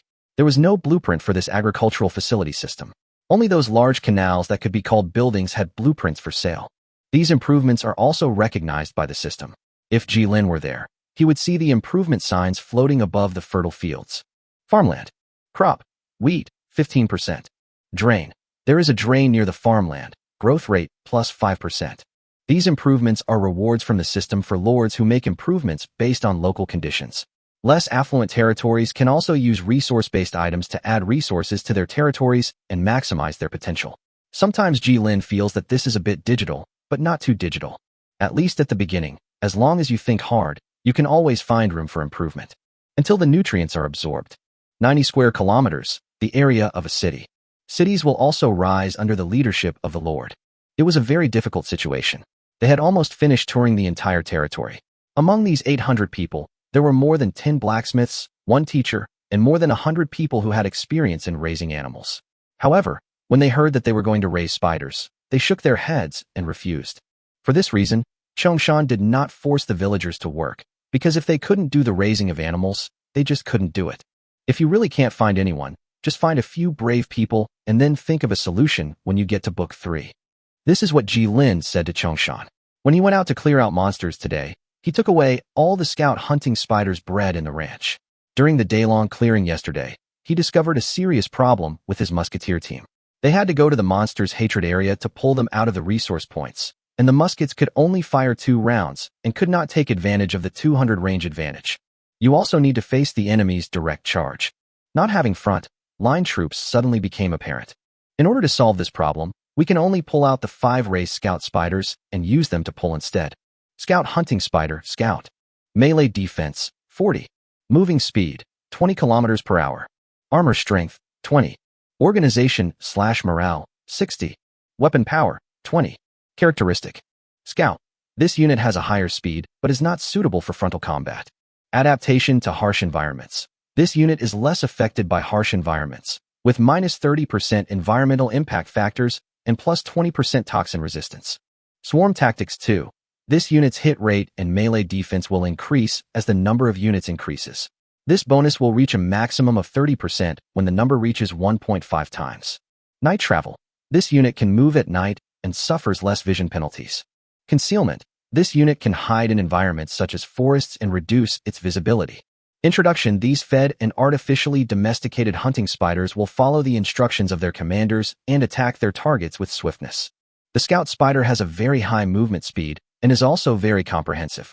It can adapt to harsh environments, is nocturnal and stealthy, and does not consume the population of the territory, making it extremely popular as cannon fodder. The classification of the Scouts troops means that it belongs to the highly mobile category of Scouts. The system's description of Scouts is that they are not suitable for frontal combat, which is complete bullshit. Among the Scouts, only half are not suitable for frontal combat. 40% have acceptable frontal combat capabilities, and the last 10% of Scouts are better than ordinary troops in frontal combat capabilities. There are also various sniper Scouts that can hit you unexpectedly. A hunting spider is gentle when well fed. If you're lucky, you might even find a tamer. Well, spiders aren't considered beasts, but they are considered one in the system's classification. Jilin was also a little troubled by what Chongshan reported to him.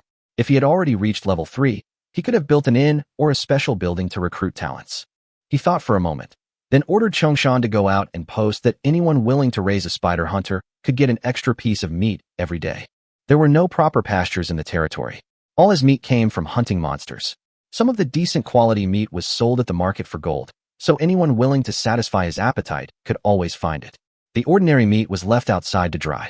He hadn't found any salt mines yet, so the salt he used was still obtained through market transactions in exchange for grain. Not everyone starts out on a good terrain like the plains like him. According to a forum vote, only 30% of the lords were born with large tracts of arable land, and many lords were still in the situation of buying and selling resources to support their families. This transaction tax is nothing compared to the lossless transmission of resources. The villagers can eat a piece of meat weighing 100 grams every 3 days, so the reward he offered for this piece of meat is already a very high reward for the villagers in the territory. Chapter 37: Another Perspective. Li Yin lay on top of the tree man and threw the fruit in his hand into his mouth. This big world has a bright starry sky, which is very beautiful. Born in the city, he has rarely seen the bright stars revealing starlight in the depths. His post had already received tens of millions of replies. After clicking to filter and focus on the users, the tens of millions of replies were instantly reduced to only 3. There were a total of 3 users whom he paid close attention to who responded to his post. Li Yin read the posts of these users every day. In his eyes, all of these people were high-end players. The title telling everyone not to upgrade to a bachelor's degree has a very shocking flavor of a marketing account, but the content is Li Yan's true feelings. He really wants to tell others this dangerous fact to prevent others from suffering the same consequences as him by upgrading to a bachelor's degree with an advantage. That damn system didn't even tell him when he was promoted to college. Without rushing to check the post, Li Yin switched to the market. All the tree man fruits he had put up for sale had been sold out. He priced 1 unit of fruit at 0.5 gold mines, and all 1,000 were sold out.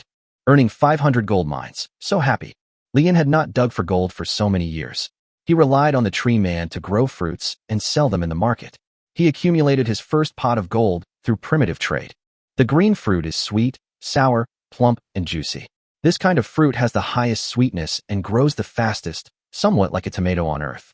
He initially had his tree men produce all the fruits they could, then price them according to their growth time and sell them on the market. According to market feedback, the sweetest fruit sold the best, so Li Yin had his tree men produce only that type of fruit. Even if Li Yin stuck his head in the toilet, he would never have thought that his university economics major would be useful in such a place. The tree people population does not have the farmland of regular populations, but instead they can take root and produce food. Now the hundreds of tree people can produce 500 units of tree fruit for him every day, which is an income of 250 gold mines per day. Because of this, he is not panicked when being blocked by ogres. Those species that need to use fire and large-scale farming will suffer badly when encountering these blockages. For similar products, the system will automatically put the products with lower prices at the front, and purchase information can also be published for products that are not sold by anyone. The purchase information with the highest total price will automatically be placed at the front of all queues. There are 2 types of markets. One is the general market, where you can buy and sell all kinds of daily necessities, luxury goods, etc. Canned goods, clothing, alcohol, and various foods are circulated here. The other is the hierarchical market, which is filtered by the system and provides transactions for lords of the same level or higher. Just like the chat forum, those at the top can go down, but those at the bottom cannot go up. The reason for separating the two markets is that a nuclear-age civilization can't sell nuclear bombs to a steam-age civilization, nor can it sell things like synthetic battalions to an information-age civilization. That would be premature. The system sometimes allows for the flow of many resources, but it almost completely blocks the flow of knowledge and high-risk technological weapons. You cannot sell weapons and rare resources and materials that do not belong to their era to the next era unless they own them. As for the problem of technology leakage, for example, the size of the screws of a rocket is 25 millimeters. You cannot even leak the range of 2.5 millimeters to 250 millimeters to others. If you leak it, your resources will be deducted. If you leak it again after being warned, you will directly deduct 20% of the upper limit of the territory's resource reserves. Li Yin had no opinion on this system. He was in a good mood after checking a batch of gold mines. He turned to look at those who replied to his key concerns. Aoki, it seems that the times are improving. Unsafe. Thank you for your reminder. It was just an exclamation and didn't provide him with any useful information. He then turned his attention to the next one. Nanshan Wumo, ogres? I have hunted 3 of them. I used longbowmen to hunt them separately. The melee team in the front needs to pull the ogre's movement to avoid a head-on battle with him. The ogre's flexibility is poor. I wonder if I can help you a little. Well, the flexibility is poor, and I got a very critical message. Then look at the third one. Marchwood, you are a treeman, right? Remember to grow into a big tree. The boulder throwing attack is very powerful. Or you can go to the system store and buy an altar building to let the treeman learn spiky roots. Ogres are all unarmored units, so pay attention to safety. Sanuimu's information not only pointed out a feasible direction for him, but also accurately pointed out the execution path. Li Yin suspected that he was a treeman from the Third Era like himself. Revealed in his usual posts, he should be a human. He was a little uncertain, but since Sanuimu's answer accuracy was as high as 90%, he was still willing to believe it. Li Yin looked at the pale white obelisk standing beside him. The obelisk was almost as tall as the trees. Its pale white marble-like surface was engraved with intricate patterns, and a faint elemental circulation was rotating along the obelisk. This was an important building he obtained when he upgraded to the Second Era and unlocked the path of magic. Only for this one building. Element Enrichment Tower, 972. The Element Enrichment Tower, the only one in the territory, can slowly extract magic elements and enrich them into crystals. These elements can be injected into the bodies of tree men, allowing them to jump to the next stage without a long natural growth process. When the elements are enriched to 1,000 points, he can choose a medium-sized treeman to catalyze it into a large treeman. 100 points of elements can catalyze a small treeman into a medium-sized treeman. He was in a period of confusion during this period. The system store of the Third Era, Emperor Magic, had refreshed several times more blueprints than the classical era. There were so many that he didn't know what to buy. Altar, let me see. The introduction of the altar blueprint is very simple. It can be used to obtain spells. The price is very expensive, requiring 1,000 gold mines. Another one with a similar function is called Moon Well, which can unlock some life spells and also requires 1,000 gold ore. Li Yin has accumulated a lot of gold mines, and now is the time to use them. Gritting his teeth, he clicked on the altar blueprint. He had to be prepared to face all kinds of monsters that were attacking him, and he had to buy both blueprints in the end. It was just a matter of order. After it was built, Li Yin looked at the list of glittering and impressive divine spells and was stunned. Sanuimu didn't tell him which divine spell the spiky roots belonged to. He quickly retrieved the private message from the person he followed and prayed that he would reply as soon as possible. Is Master Sanuimu here? Which deity's spell is the spiky roots? He didn't have to wait long, maybe 3 or 5 minutes, before a message popped up in the dialog box. There's a search button on the upper right. Click it, and you can search directly. If you like it, you can build an altar for this god, which will give you a territory bonus. Li Yin followed his instructions and indeed found a very hidden search button in the upper right corner. He had been dazzled by the high-sounding options before and did not see the search button in that corner. Life System, Spiky Roots, Level 1, Tree Man Restricted. Active. The treant takes root in the ground, its entangled roots spreading outwards, slowing the target and dealing a small amount of damage. Passive. +5 armor strength, +5 weapon power. 100 points of elemental energy. Will it be a problem if I don't build an altar to the gods? Chapter 38 Landform Survey. He raised the gun blade and thrust it into the brain of a savage orc, then pulled it out after making sure it was dead. The musketeers in gray uniforms checked the knockdown savage orcs one by one, finishing them off and confirming that they were all dead before the system notification finally arrived. With this tip, You don't have to worry about mist monsters attacking you, or you won't get rewards if you don't kill them all. Clearance complete, resource level, medium. After killing the monster, there was no reward. Jilin sighed and decided that he must wash his face before going out every day. Today, the resource point was filled with savage orcs. He felt like he'd disturbed an orc den. Today's raid had already advanced from the floodplains to the swamps. Those bandits were even weaker than he'd imagined, barely 50 unarmored soldiers. He was quite tempted to recruit them and place them in the front rank. But they seemed to have eaten gunpowder and rushed towards the muzzle with a roar, and were all knocked down by a round of volleys. If these people were recruited and brought back to the territory, his subjects would definitely have objections. It would not be a loss for Jilin to let them all die. His idea was correct. When he brought back the news that the bandits had been completely wiped out, the villagers who had moved there all showed expressions of revenge. The territory also gained a peaceful land bonus that lasted for 3 months, and a plus 10% production efficiency.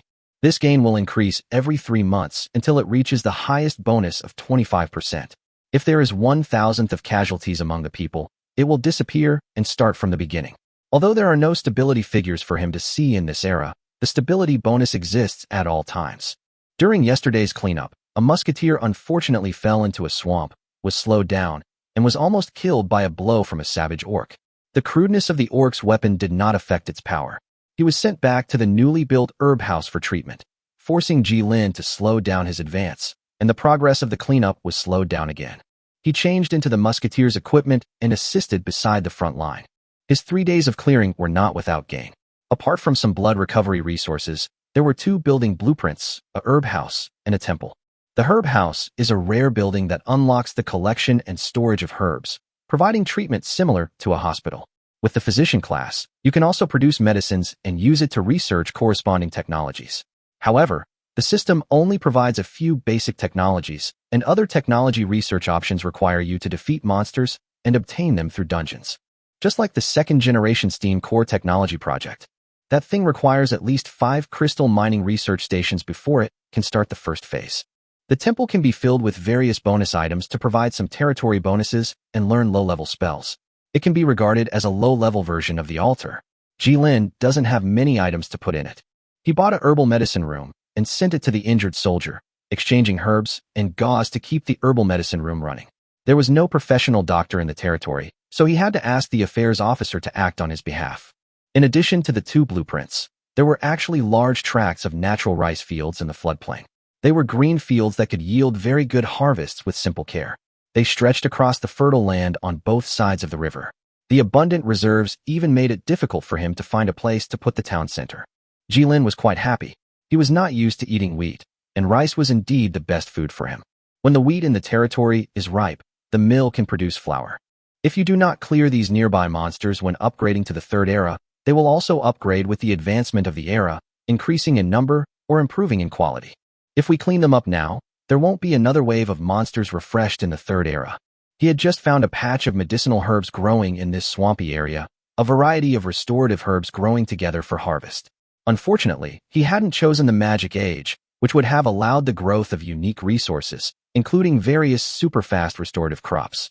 He wondered if he could find other biological resources in this swampy plain. A piece of plant that looked like a green bamboo, but had several slender leaves growing on the top, and the plants on the surface appeared in front of him. They stretched out their slender leaves and hung down, swaying in the breeze. He seemed to smell the sweet fragrance of sugarcane in the air. His common sense confirmed the plant in front of him faster than the system. Green sugarcane. The corresponding information naturally appeared in Jilin's field of vision. Sugarcane forest, medium. Sugar production. Plantation improvement required. Sugar, also known as carbohydrates, is an indispensable substance for humans. It is an important source of calories and food additive, and can be used as an industrial raw material. The territory now has 2 major resources, salt and sugar. The coast will inevitably produce salt mines. He just lacks manpower in the territory to develop the coast. Now he has found sugarcane, so he doesn't have to worry about the resource needs of the territory after subsequent development, and can be self-sufficient. The system store only sells 1 type of seed in each era, which still requires the lord to plan his own route in each era and choose suitable crops to plant. If other types of crops are needed, he can only seek trading permission from other players or discover new plants in his own territory. The circulation of seeds does not rely on the seeds themselves, but on something called seed permission. Alternatively, you can use resource items to grow crops and obtain seeds for planting. In order to allow the lords to adapt to the environment, a very strict biological control system is in place. The fruit cores obtained through transactions cannot grow, leaving no opportunity for the lords to exploit loopholes. Jilin has already exchanged wheat for planting in this era, and he plans to exchange it for sugarcane in the next era. Now he has found a medium-sized sugarcane forest directly in the swamp wetland, saving an important resource transformation opportunity. He opened the map interface, which showed that the entire swamp had been completely explored and Jilin had gained a lot. He ordered his men to break off some sugarcane and carry it back to the camp. The harvest of sugarcane boosted the morale of the soldiers who had been hunting all day, and they cheered and ran towards the sparse sugarcane forest. No bayonets were used, as bayonets would be stained with blood and would contaminate the sugarcane pulp. Instead, the soldiers raised their rifle butts and hit the roots of the green-skinned sugarcanes, breaking them into poles and carrying them on their shoulders. This wild way of collecting soon meant that everyone was carrying 5 or 6 green-skinned sugarcanes on their shoulders. The swamp geology is soft, and it is not easy to put the guns in the swamp to avoid contaminating the sugar-rich sugarcane that has just been collected.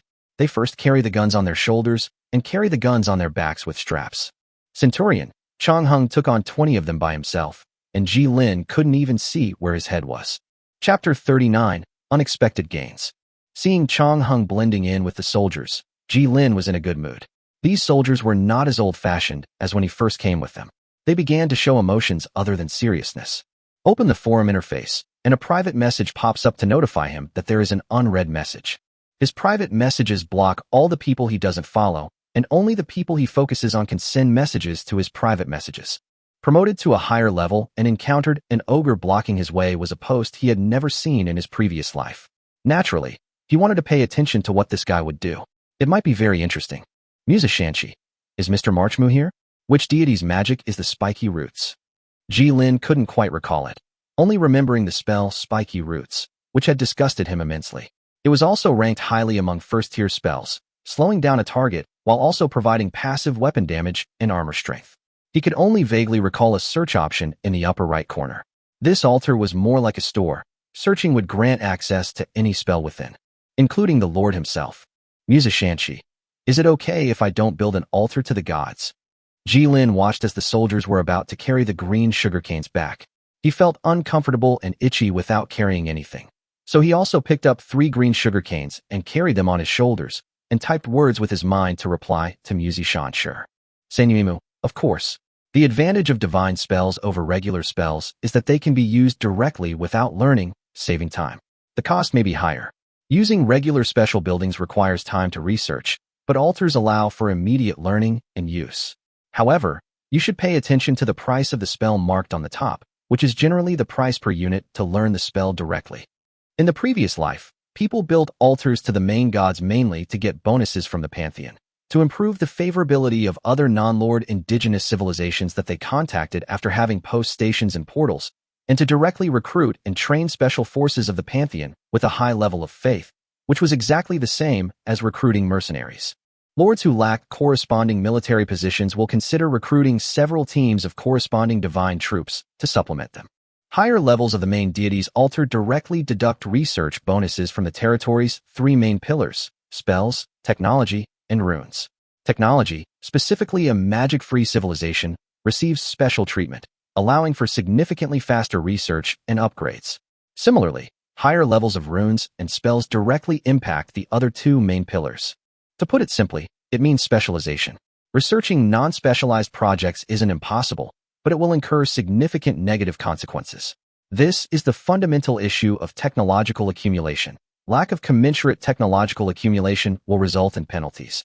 Some have asked if it's possible to specialize more, but the cost of specialization is a slowdown in territory advancement. Accumulating different technologies requires human effort, but the total number of people is limited, as are the resource reserves. Unless you advance to the 7th era and then use the scientific research power of the 7th era to reverse the technology of the 5th era and make up for it, it will be very fast. The main point is that as long as the thrust is sufficient, the brick can go into the sky. Oh, back then, there were even forums comparing the strength of various pantheon troop types. Unlike real-world battles where people argued about combat power across different worldviews, if you couldn't agree after a verbal exchange, You could engage in unlimited offline combat. However, the Pantheon troop templates had a fatal flaw. They couldn't be easily adjusted. Unlike the flexibility of in-house developed units, the entire system was incredibly rigid and stagnant. For this reason, Pantheons were never considered a mainstream specialty for lords to specialize in. As for the gods themselves, the lords have never seen it, and no one cares about gods. If this question is asked directly to the system, it can tell a lot of riddles, and after telling the riddles, it will say that gods do not exist. Then this group of people started to comment crazily on which girl in the divine system had the best-looking clothes. The number of votes for that post is 100 times that of the strong post. The world is really going downhill. After a moment, he received the other party's reply. Musashanshi. Thank you, sir. Senyumu. No need. If you have something good to give me, that's fine too. Musashanshi. Mr. March, can I ask for a friend position? I can ask you if I have any questions in the future. Information is the most expensive thing in this world. The reason why information dealers have not appeared yet is because there are too few variables. The information entropy is low, and the paths of various races have not yet begun to evolve. Now there are only a few fixed paths, and everyone's territory has not evolved its own characteristics. When information is too easy to obtain, it becomes worthless. Leanne's idea was to first occupy a friend position and build a good relationship with this big man who knows a lot of things. The investment in building a good relationship now can be exchanged for several times the return in the future. He then sent out the best equipment labels he had. Burning flag. Rare. Make your troops of up to 200 people attack with fire magic damage equal to 5% to 25% of their weapon power, and carry the fire attack feature. The flag, infused with magical power, seems to be burning. The tree lord got the burning banner. Is that so? Jilin was at a loss whether to laugh or cry. The treeman cannot be equipped with the burning guard banner, as it can easily injure itself, and the abundant fire elemental power will weaken the treeman itself. For other normal lords, getting this banner would be a significant boost to their combat power. Only giving the treeman a knife would weaken it. Fire damage to treemen is directly increased by 25%. Jilin didn't tell him that he had set up special attention for him, but he had already planned to send himself this burning flag in exchange for a friend position, so why not do it? It turns out that I am not that bad looking. The depressed mood caused by the low drop rate in the past 2 days has improved. The burning flag guard is a good thing, with magic attack and fire attack characteristics. These two characteristics do not have such obvious advantages on the musketeers in Jilin's hands. It is estimated that they can only get the lowest 5% magic attack bonus. However, if they are replaced with archers from the normal population, the situation will be completely different. There were basically no units with spell resistance in the previous era, so this magic attack was directly equivalent to true damage. 200 archers with magic attack and fire can kill many epic units, even goblin archers. Since he doesn't need it himself, he can sell it as resources, which is also a very cost-effective deal. Marchwood, I can't guarantee that what I said is 100% correct. You can apply. Hint. Senuimu and Musashanian have become friends. Reminder. Musashanian has submitted the contract to you. Contract item, Burning Flag X1, contract price, 1 gold mine. Regardless of the type of contract, the system will charge 10% of the average price of the items that have been sold in the market corresponding to the contract as contract tax. If the item is not available in the market, the contract price will be charged. Current item, Burning Flag Guard. There is no record of any transaction. 10% of the contract price will be charged, which is 0.1 gold ore. Do you agree? What a rotten system. The 10% transaction tax is really unfair. Fortunately, no one made a deal to burn the flag. He could save dozens of gold mines, or even 100 gold mines. It's better than the market's 15% tax rate. Jilin's mouth twitched. He felt really painful when he thought about the 10% transaction tax on commodity trade contracts. It's just a little bit better. Agree. Jilin agreed to accept the contract. The system directly deducted 0.1 of the gold mine reserves, and then quickly typed a line of words in the chat bar. What civilization characteristics did you choose to improve during your era? After receiving the goods, he is free. Maybe he can help this guy solve some other problems, such as giving him some guidance. I chose the branches of the world tree. Is there anything wrong with that, sir? European Emperor. Damn it. No more guidance needed. Chapter 40. Welcome the era and enhance enemy attacks. Appear in the optional pool when the Lord is an elf or plant species. You'll receive a branch that provides a global bonus to your territory, plus 10% population growth, plus 10% plant growth, plus 5 stability, and plus 1 habitability. Treemen can benefit from this bonus growth, equivalent to a 20% population increase. While their reproduction rate is far lower than that of a normal population, it still makes up for the disadvantage. Later, you can also activate the project of awakening tree branches to obtain other bonuses. This civilization's characteristic bonus makes it most suitable for becoming an agricultural city and a tourist city in the later stages. The highest bonus of the complete world tree is actually the livability bonus. You can make a lot of money from the tourism industry every year. Senuimu. Nothing. It's a very strong civilization feature. Just develop it well and build all the exclusive buildings for the tree people. If you have any questions, ask me. Lisa Shanyan. Thank you, sir. After answering the question from the inquirer, Ji-Lin set his sights on the burning flag he had just obtained. With the burning flag guard, the militia also has combat effectiveness. Both the barracks and the shooting range can train common types of soldiers such as archers and light crossbowmen, but there is no option to recruit militia. Militia is also considered a special type of soldier, so you need to use the military training manual technology to quickly train civilians into combat-capable militia. The combat effectiveness of some militias with full bonuses is not inferior to that of regular troops. The shooting range is a building from the Third Era. The free archers and free light crossbowmen that come with it are naturally also the troops from the Third Era. This is a hidden benefit that Ji-Lin had not thought of before. He can now take out the crossbow team. Ji-Lin now uses regular light crossbowmen with normal equipment and low training as militia. He used grain to exchange in the market for enough materials for making bows and crossbows for 200 people, as well as animal tendons. He now had abundant grain reserves, and he owned 3 landforms with extremely rich plant reserves, namely plains, swamps, and floodplains. These primary resources guaranteed the initial development of the territory. After the fisheries are developed on the coast, the lack of meat can be made up. I wonder what the position of the coast will be like when we reach the big world. The abundant biological resources can allow his subjects to have a fairly good standard of living. But it was expensive. The food and timber warehouses that he had worked so hard to enrich with these 200 light crossbowmen were drained again, and every 100 people cost 3,000 grains and timber. 200 militia light crossbowmen carrying burning flags, and 100 musketeers who are far ahead of their time and can kill any elite unit in one blow. A purely long-range team abandons melee combat and relies on positional warfare to build a defense line, which makes the combat effectiveness very sufficient. The era of improvement is already on the agenda. Next, they waited for the wooden wall surrounding the entire territory to be completed. The new wall was a 1,000 by 1,000 square fence, totaling 4 kilometers and consuming 4,000 units of wood. Even mobilizing all the unemployed villagers to carry the wood would take 2 days. If the entire plain, a hexagon with a side length of 18 kilometers, were enclosed, it would require 18,000 units of wood. There was so much that he couldn't take it out. Wooden wall. Wood, 10. A 10-meter long, 3-meter high, ordinary wooden wall with a 1-meter long walking platform on top. It has poor defensive capabilities. On average, 1 unit of wood is consumed per meter. When it is demolished, 70% of the resources can be recycled, which is equivalent to consuming 1,200 units of wood. It takes a month to train new crossbowmen, but only 3 days to teach them how to shoot arrows. This crash course is all about teaching these old farmers how to load the catapult and shoot arrows. They just stand on the city wall and shoot arrows down. They don't care about range and hit rate. As long as they are close enough, they can always hit the target. Pull the string and shoot the arrow. If 200 villagers are converted into light crossbowmen, there will be 200 jobs vacant.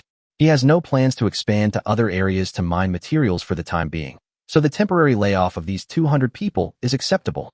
3 days passed in a flash, and the refugees outside the territory were gradually gathered together, and the total population reached 910 people. In the early morning, the sound of crossbow arrows breaking through the air could be heard from time to time in the shooting range. Shooting. As Chong Hung gave the order to shoot, the villagers stood in a row holding light crossbows and shot at the target at the end. Teams of 20 people in a row shot arrows at a scarecrow that had been pricked up like a hedgehog at a distance of 100 meters. In order to save costs, they used the lowest cost arrows for practicing shooting. The accuracy was really poor. In a round of volleys fired by a team of 20 archers, only 2 hit the target. Ji-Lin believed that this was because the training time was too short. The villagers' current ability to aim and draw the bow met his expectations, and he did not dare to ask for anything better. He can directly check the data of this group of light crossbowmen who are still in training. Name light crossbowmen. Training not completed. Melee defense, 25, 35. Moving speed, 4 kilometers per hour. Armor strength, 10. Organization/morale, 40-60. Ammo capacity, 22. Weapon range, 100-140. Weapon power, 17. Characteristics: new recruit, poor organization, poor accuracy, slow reload. Introduction: a group of light crossbowmen who have not yet completed their training. You need to carefully formulate a combat plan for them. All the data are terrible. The crossbowman who has not yet completed training has only 70% of the range of the normal version, and he also suffers from the negative effect of poor accuracy. The 40 points of organization will shatter at the slightest touch. But the power of the weapon is not lost, which is where crossbowmen are better than archers. As a stored energy shooting weapon, the crossbow can be operated by everyone after a certain degree of short-term training, learning to pull the bowstring and aim, and the weapon can show the same power. There will be no problem of weapon power and weapon range being limited by people like archers. This simple and easy-to-use weapon is exactly the best choice for him who urgently needs to replenish his combat power. After equipping the Burning Banner Guard, the power of these archers' weapons increases from 17 to 21, and they gain a new fire attack trait. With the Burning Banner Guard's complement, ordinary crossbow arrows are transformed into fire arrows. With the increased power of these old crossbows, they can kill people with just a few shots. On the 26th day, he had been away from his original world for almost a month. According to his calculations, the territory's current defenses were sufficient to deal with an attack from an enemy upgraded to the third era without suffering any casualties. The hunting spiders were not brought here by him. They were still placed on the pasture. When faced with some monsters wandering by, these hunting spiders would take the initiative to attack and protect the pasture. Age-enhanced raids were based on the location and population of the main town center. For this reason, he wouldn't be attacked in the subtown centers of the floodplains. This was precisely the confidence that allowed him to boldly stake out the town center and deploy various agricultural buildings on the floodplains in advance. Without this information, others would be more cautious and stay in their birthplaces. The sun was setting slightly, and it was 4 o'clock in the afternoon. This is the best time for long-range troops to perform, as the accuracy will not be reduced due to the strong sun, nor will the field of view be reduced due to the dim light. Are you upgrading your era? This time, you will need 2,400 grains, 960 stones, 960 wood, 320 gold, and 320 iron. Jilin nodded in agreement. You have received an age upgrade. This age upgrade consumes 3 standard hours. Eliminate all enemies to ensure the age upgrade. You have 1 standard hour to arrange your troops. Good luck to you. A shower of light descended from the sky, covering the town center, and the scattered particles began to reorganize the town center structure. For many residents to witness such a spectacular scene, some villagers even knelt down in worship towards the town center shrouded in rain of light, regarding it as a miracle.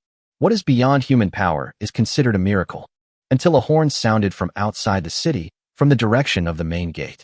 Enemy raid arrives. Chapter 41 Green Enemy Tide. Boys, the damn humans killed the good guys from our Bonebreaker gang. We are going to capture their territory and eat them all. And we also have slaves. Tall Orc Boss was waving a large special iron rod in his hand as a weapon. It looked like a hammer made of a bunch of weapons twisted into a ball of scrap iron. He was a bit bigger than the wild orcs next to him. His body was like a small mountain of meat composed of fat and muscles, and was already the size of an ogre. Eat, eat. This group of wandering orcs had not eaten for many days, and hunger was eating away at their long-lost sanity. The other goblins who fell in the team were quickly torn into pieces and turned into their food. The reason they insisted on continuing to follow the orc leader was that those who escaped would also be eaten. If you eat more, you'll become like me, big and strong. The orc leader roared, grabbed a goblin, and lifted it up. The captured goblin screamed loudly, making the nearby goblins and wild orcs even more fanatical. Big, strong, boss, big and strong. They cheered together, their eyes fixed on the orc boss, waiting for his next order. No orc or goblin dared to leave the team. Those bad guys were beaten into pieces by the orc boss's stick. Big guy, be in the front. The orc leader waved the iron rod in his hand and pointed it at the wild orcs. They held various rusty weapons in their hands, and some wild orcs even picked up small trees as weapons to hit people. When they heard that they were pointed at by the orc boss, they screamed wildly with excitement. Small little farts. Follow the big guy. Whatever the big guy is hitting, you just charge at him. The orc leader pointed his thumb at the group of goblins beside him and shouted loudly. The goblins had no armor on their bodies, and only had rusty knives or wooden spears picked up from somewhere in their hands. And the middle-sized guy, the despicable middle-sized guy. Charge forward too. Don't hide at the back.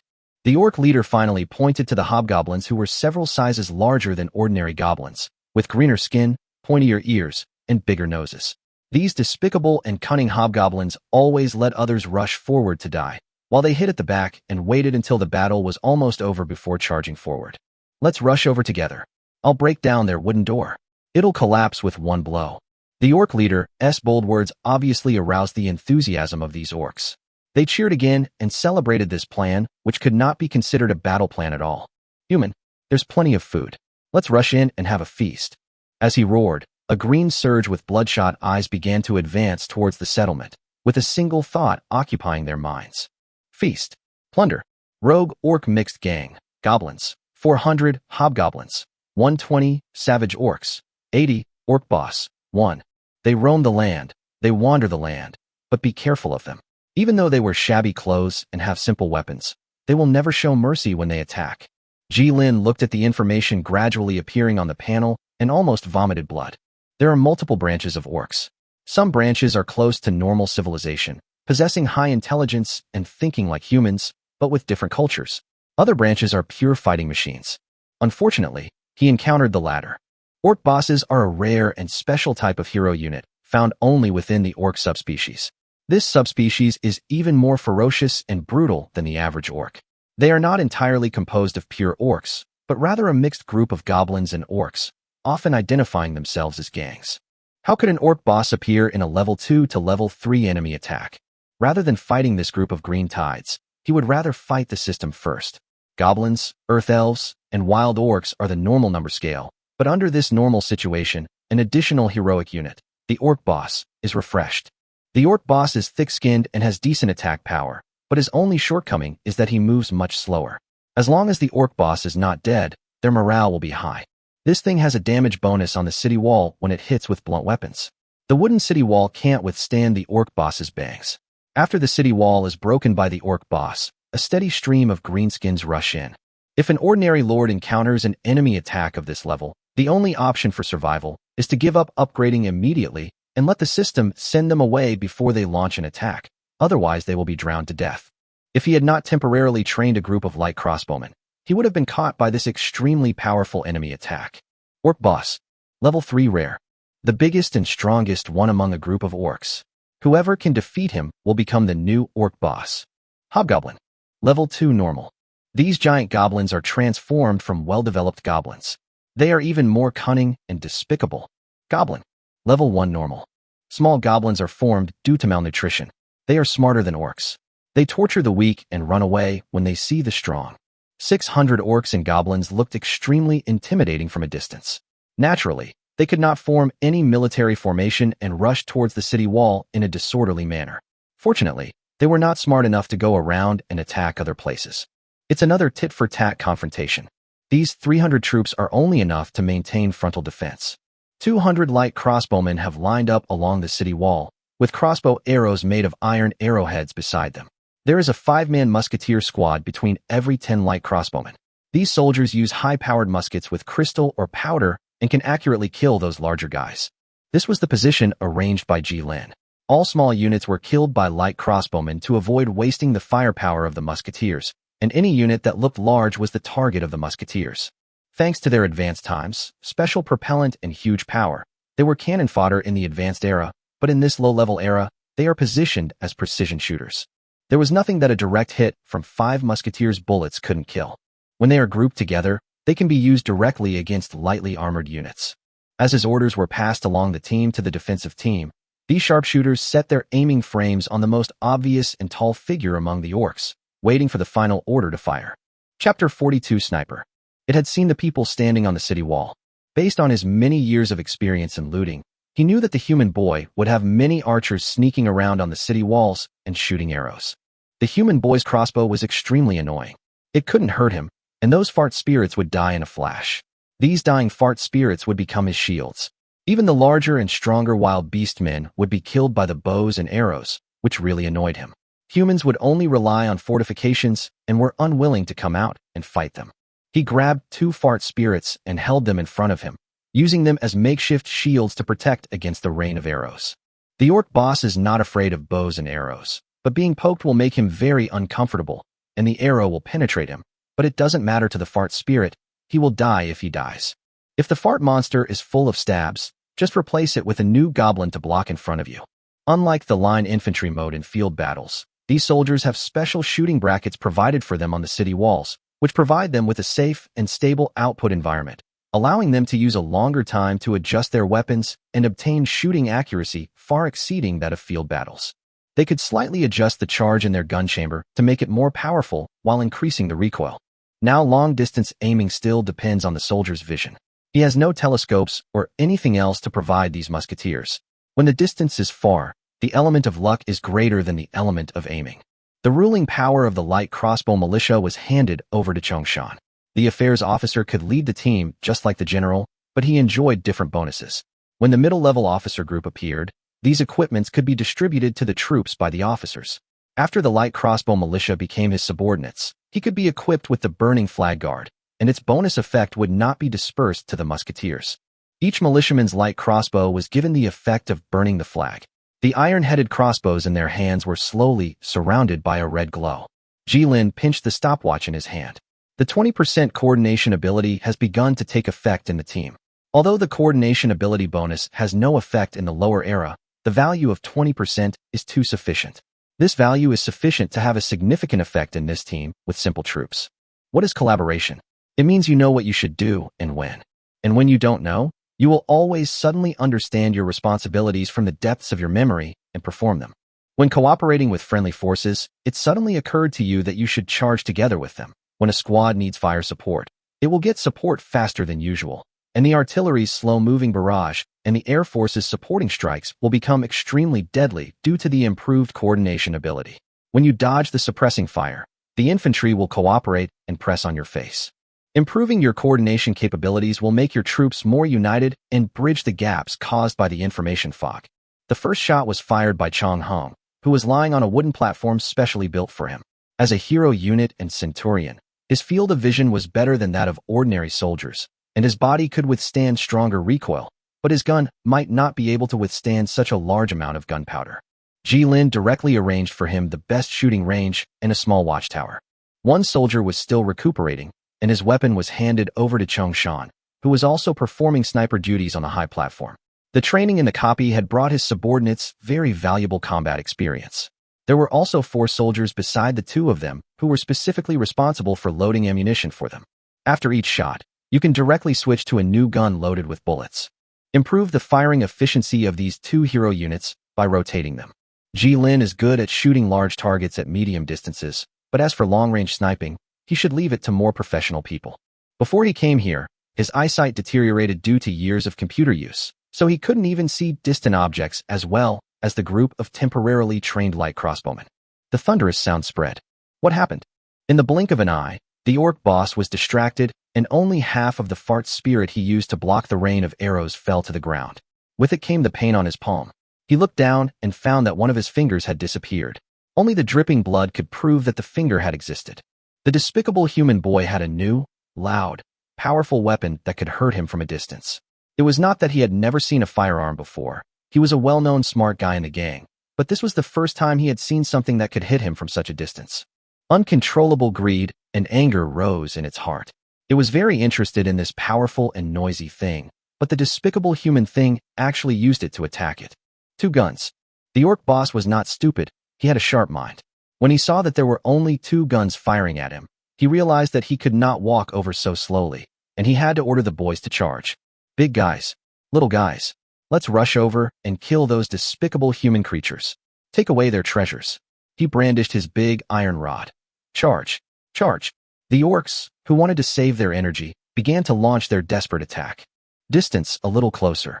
Chong Heng's crosshairs followed the orc boss's bloated body, which gradually began to accelerate, and he concentrated his energy to block out all sounds. 3 points in 1 line. He was a hunter, and he never forgot his identity as a hunter. A hunter should have keen observation, a calm mind, and a complete plan for hunting targets. It was just a matter of replacing the bow and arrow with a musket and a sharper spear. The crosshairs turned slowly, his hands were steady. The most important thing in hunting wild animals was to find a moment when the beast showed a flaw, and then kill it with 1 shot. like a restless beast. The most terrifying thing is the quiet beast. If you can't guess its intentions, you may make mistakes. The restless beasts are different. They have given up their advantage of calm thinking and rely everything on the instinct of survival. When turning the unknown into the known, they only need a final conclusion. Many people regard hunting as a game to show off their strength and ability, and evolve this pure act of survival into a tool to please themselves. He is just a simple hunter, hunting for survival. All the knowledge of ballistics flashed and disappeared in his mind. Through the first calibration shot, he had confirmed the current falling distance of the weapon and the moving speed of the orc boss. A definite dotted line connected him and the orc boss. The orc leader seemed to realize something at the last moment and turned his head to avoid the shooting. Goodbye? Hunted for conservation. Changheng pulled the trigger. The burly figure fell down. One blow. Chapter 42, Defending the City. As the orc boss's bloated body fell to the ground in response to the gunshot, they were already halfway to victory in this defensive battle. His ugly head had disappeared, and his previously invisible neck finally appeared. He fell forward due to inertia and killed a group of goblins. These goblins who were running and charging never expected that their boss would be injured and fall down in just a moment, and were crushed to death. This kind of damage was something he had rarely seen, even as a reborn being, and could directly kill an enemy general with a sniper. His lowest expectation was to rely on the entire musket team to fire in rotation to consume the orc boss to death.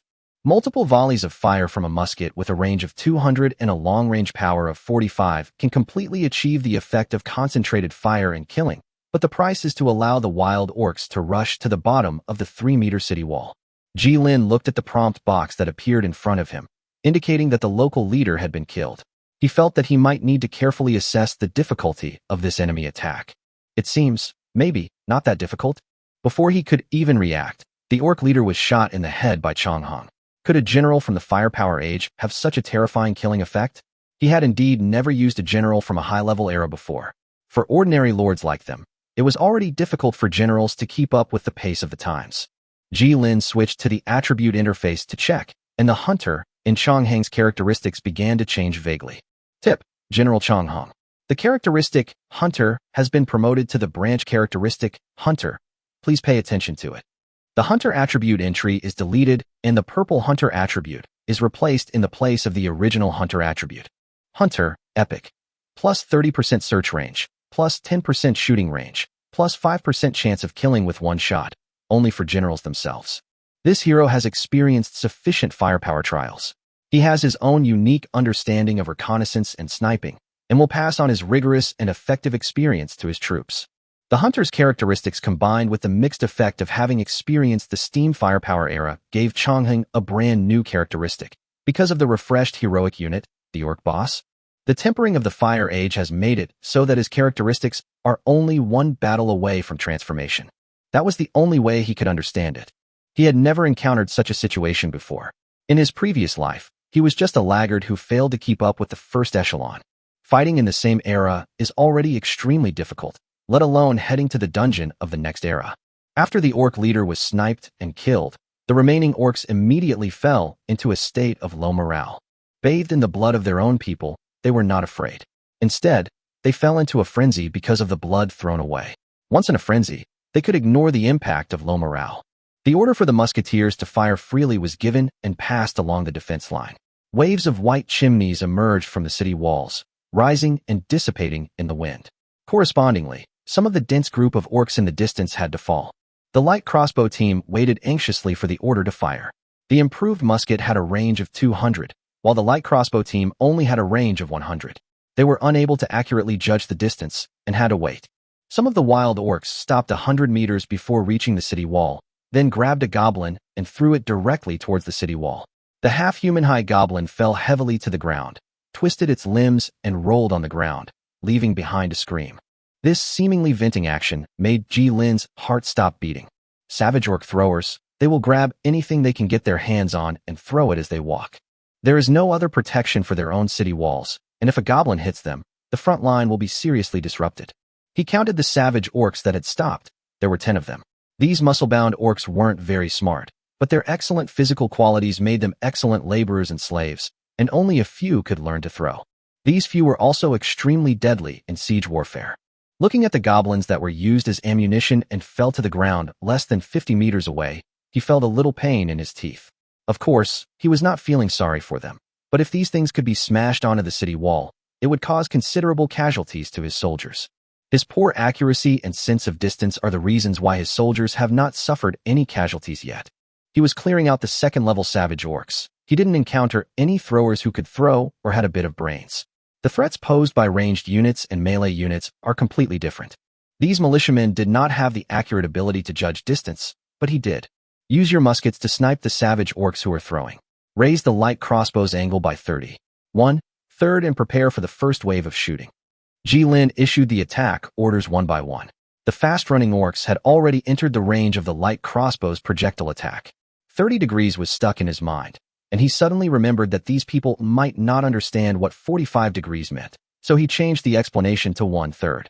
Musketeers reloaded their ammunition. They aimed their crosshairs at the center of their crosshairs, aiming at the savage orcs standing in the back row who would throw a goblin every time they took a step forward.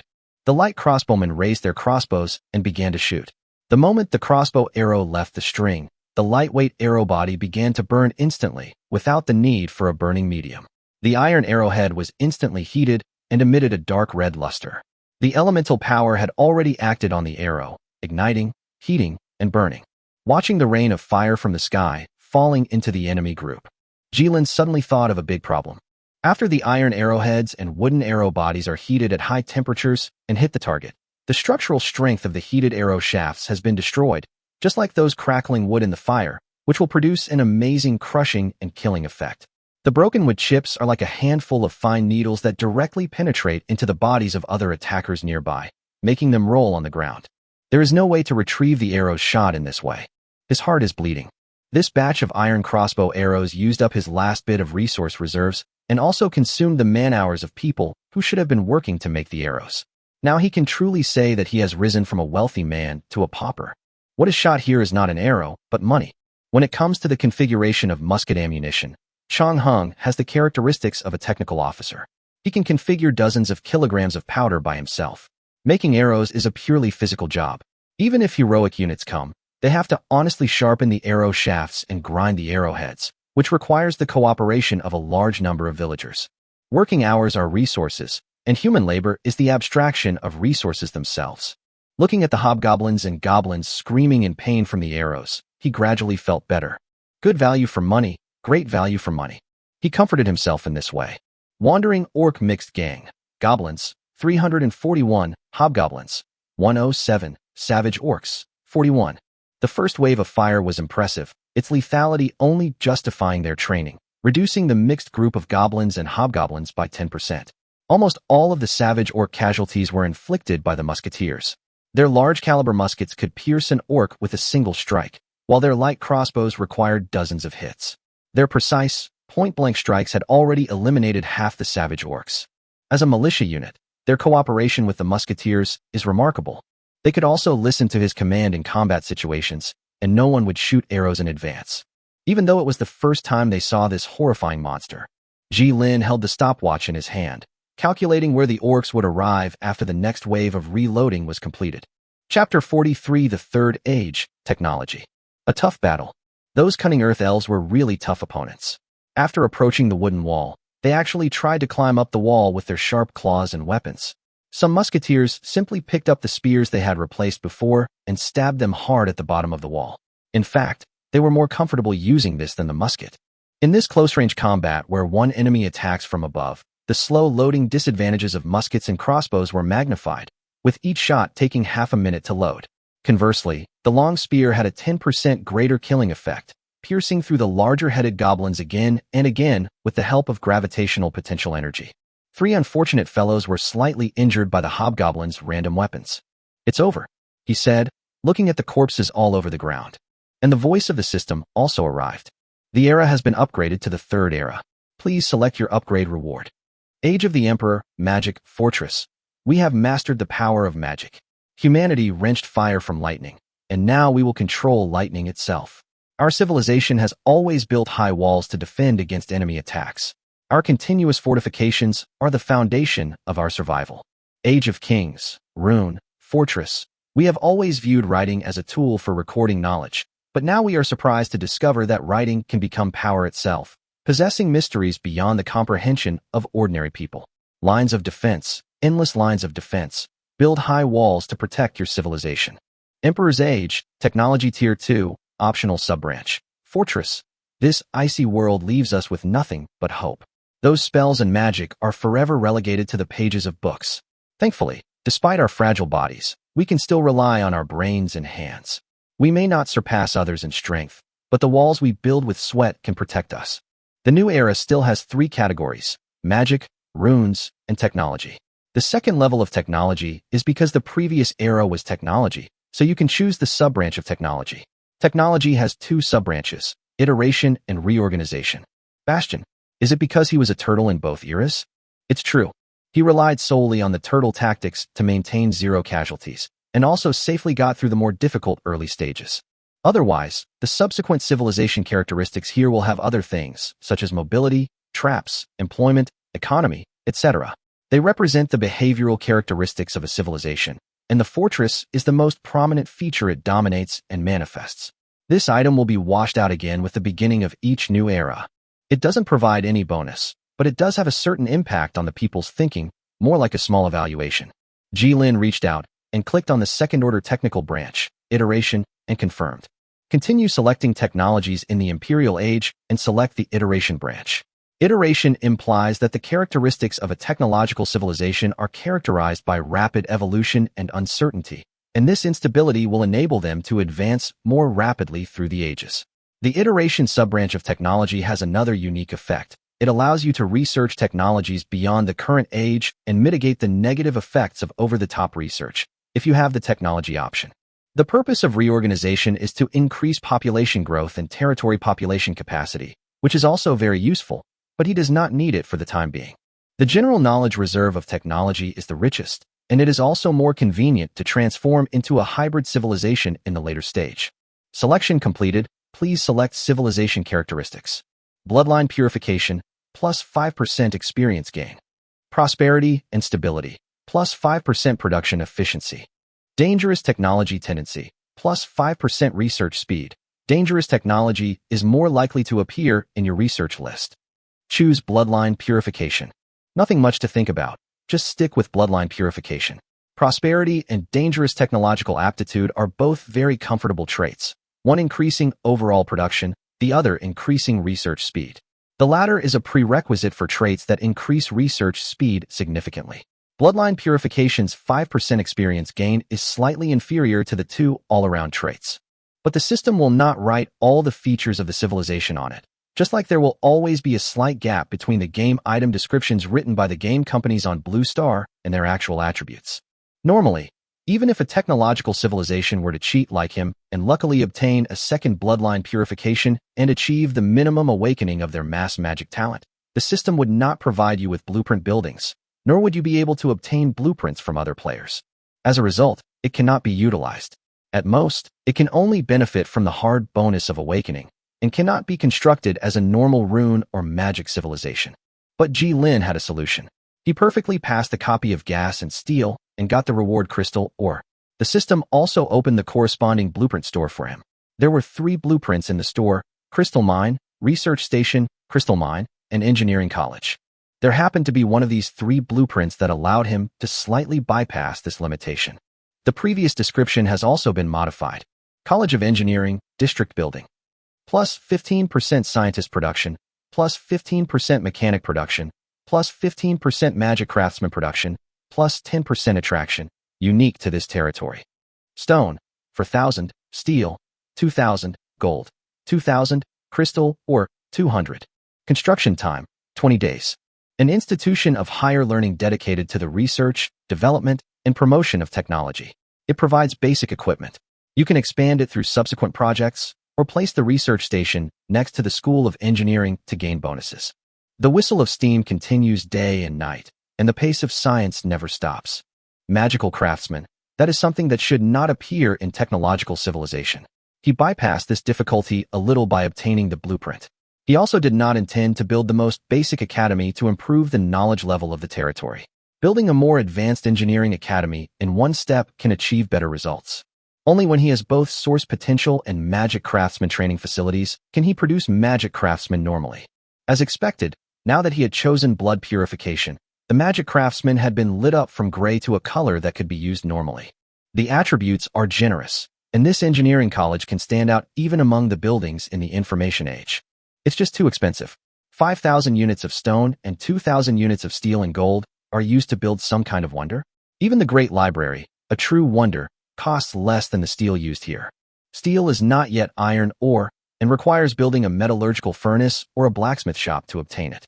Well, although crystal ore will release hydrogen due to simple processing, the steam and steel world also has amazing material strength because of this, and they have partially popularized hydrogen metallurgy technology. But he is not crazy yet. In the absence of even mechanics and magic craftsmen, the hydrogen metallurgy was used because he felt that his territory was too peaceful and the sky was too dark. He wanted to set off a big firework to illuminate himself. Rewards are being given based on player needs. Telescope, plus 30% to 50% field of view, can mark targets and guide long-range troops to attack. Quest, Lightless Meridian Severance. A spring of healing power. He had never seen this assignment before, had never heard of this name, and had no idea what it meant. The other two rewards for clearing the game without taking any damage are both improvements for him. One increases the combat effectiveness of ranged troops, and the other gives territory benefits. But he still chose this assignment, and the future is promising. He was not in a hurry to use the mission book this time. There should only be a few X-level mission books, but he had never seen a mission book with this description before. It was so strange. Selection completed. Technology, iteration, fortress, bloodline purification, mission, lightless vein severance. Unified settlement is in progress. Ascension in progress. Welcome to the world, Lord. Lord, Ji Lin. Territorial race, human. Lord talent, foresight, fire extinguisher, plan defender, battlefield maneuver, master. Building, town center. Army, 300, 100 musketeers, 200 light crossbowmen. Territory population, 910/12800. Territory buildings, town center, primary residence, 82, farmland, 700, mill, 4, pasture, 1, public toilet, 1, bathhouse, 1, herb house, 1, wooden wall, 400. Civilization type, technology iteration fortress. Civilization characteristics, bloodline purification, level 2. Territory, plain X1, floodplain X1, swamp X1, coast X1. Chapter 44, Energy Talent. The white fog surrounding the territory began to dissipate, and the spectacular scene was like a torrent flowing in the sky, revealing the dim sky outside the fog. Gentle breezes blew from south to north, and the sound of rising and falling tides could be heard faintly in the ears. The coast, at the edge of the ocean, had floodplains that wouldn't appear on a small island. He looked south, where the sea and sky met, reflecting the red glow of sunset, and in the far distance, seabirds took off and landed. Looking north, beneath the clouds, he could see rolling hills and fields of deep green. It has the conditions to become a developed city. Maybe in the future, the city can be supported by becoming a tourist city and watching the tides. Light blue-white mist flowed out from his palm, surrounding his fingertips and condensing into an unstable ball in the palm. Bloodline purification level 2, plus 10% experience growth, plus 5% physical limit, minus 5% physical decrease. Source energy potential awakened population, plus 5% production efficiency. Psionic energy, psychic energy, spell talent. Their branches are ever-changing, and we have found the original source of evolution, which we call source energy. Controls the forward emission of these sources. The unstable ball turned into a breeze and disappeared in the wind before it left his hand. The lethality is close to 0. He's ahead in terms of handsomeness. This awakening isn't universal. Initially, just like with spell runes, only a select few possess the qualifications to wield this power, while the majority simply harbor this talent until death, never fully developing it. This magical civilization can choose to either extremely strengthen individuals within its characteristics or gradually spread its magical talents to all. Of converting resources into combat power decreases as development progresses. The latter takes a longer time to take effect, but its strength lies in the fact that after the nationwide deployment, a large number of excellent people with magic talents will be available, winning by quantity. The deformed structure caused by the extreme strengthening of individuals will eventually slow down the development of the territory. The only thing that is certain is that the Lord will definitely see an increase in his potential awakening. There are countless lords who rely on their physical fitness to charge into the enemy camp. They drain the resources of the territory to support themselves and live a comfortable life as an emperor in the territory. They are all stuck at the threshold of the Second Industrial Revolution and cannot move forward. The essence awakening granted by bloodline purification could be used to cast spells or draw runes, making it a versatile trait. However, he was the only one in the territory known to have awakened the essence talent, and his 3 hero units showed no signs of performance, with their status bars and traits remaining unchanged. Turning his attention away from the source energy, he had been playing with it for almost an hour, turning it into various shapes in his hands. Jilin wanted to see how the blueprints were sold in the system store. In his previous life, he was not an expert on the human race.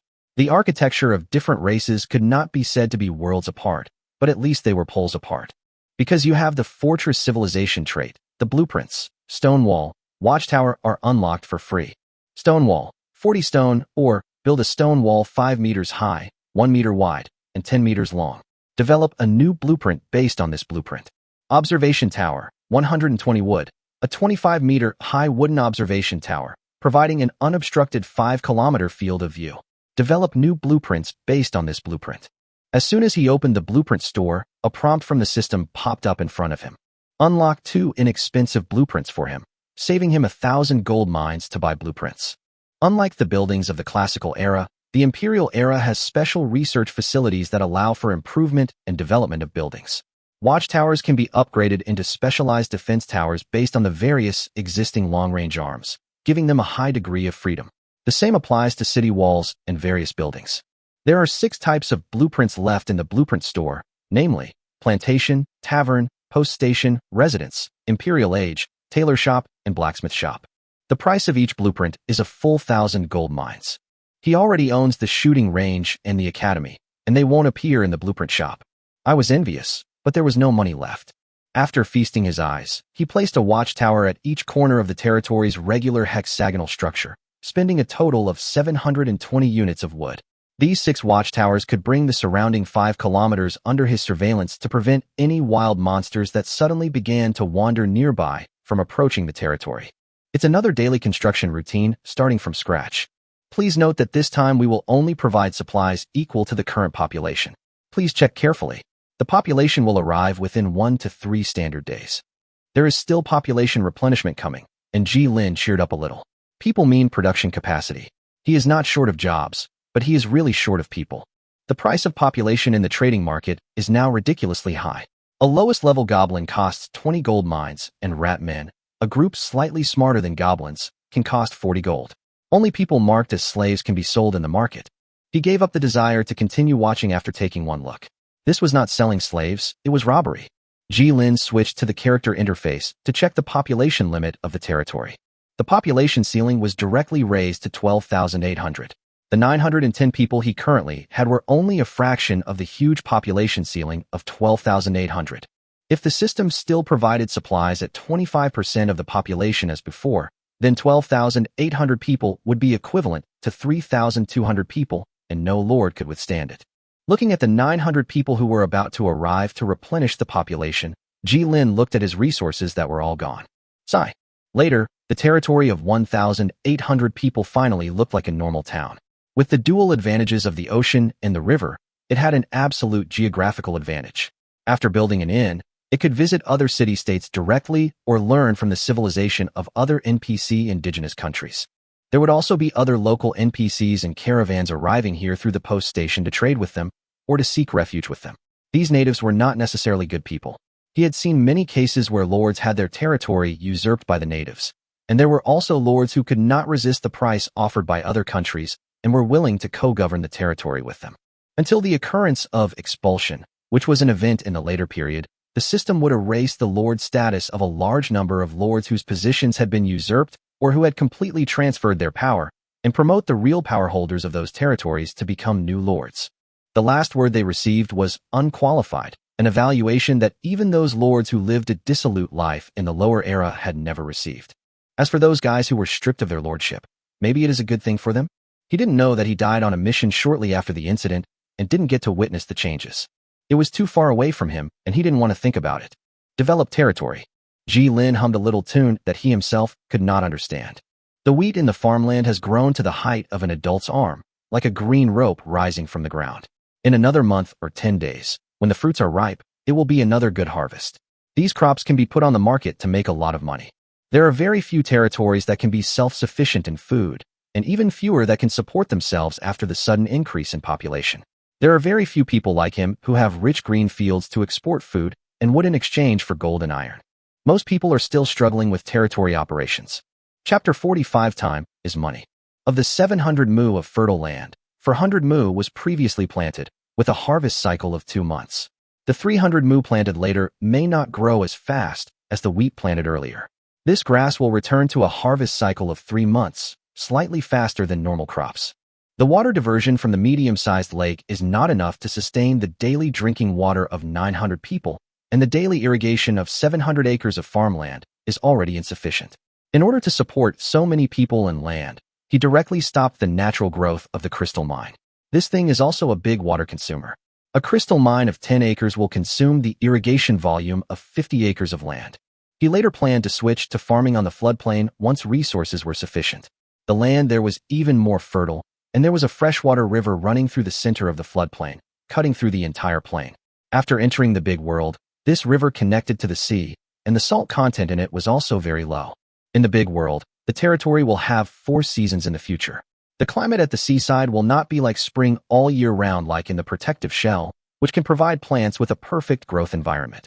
However, the coastal climate is more stable, and there will not be particularly large temperature differences. With the green plants everywhere, there will be no less precipitation. There was a slight chill in the wind. The tailor shop needed to exchange it as soon as possible.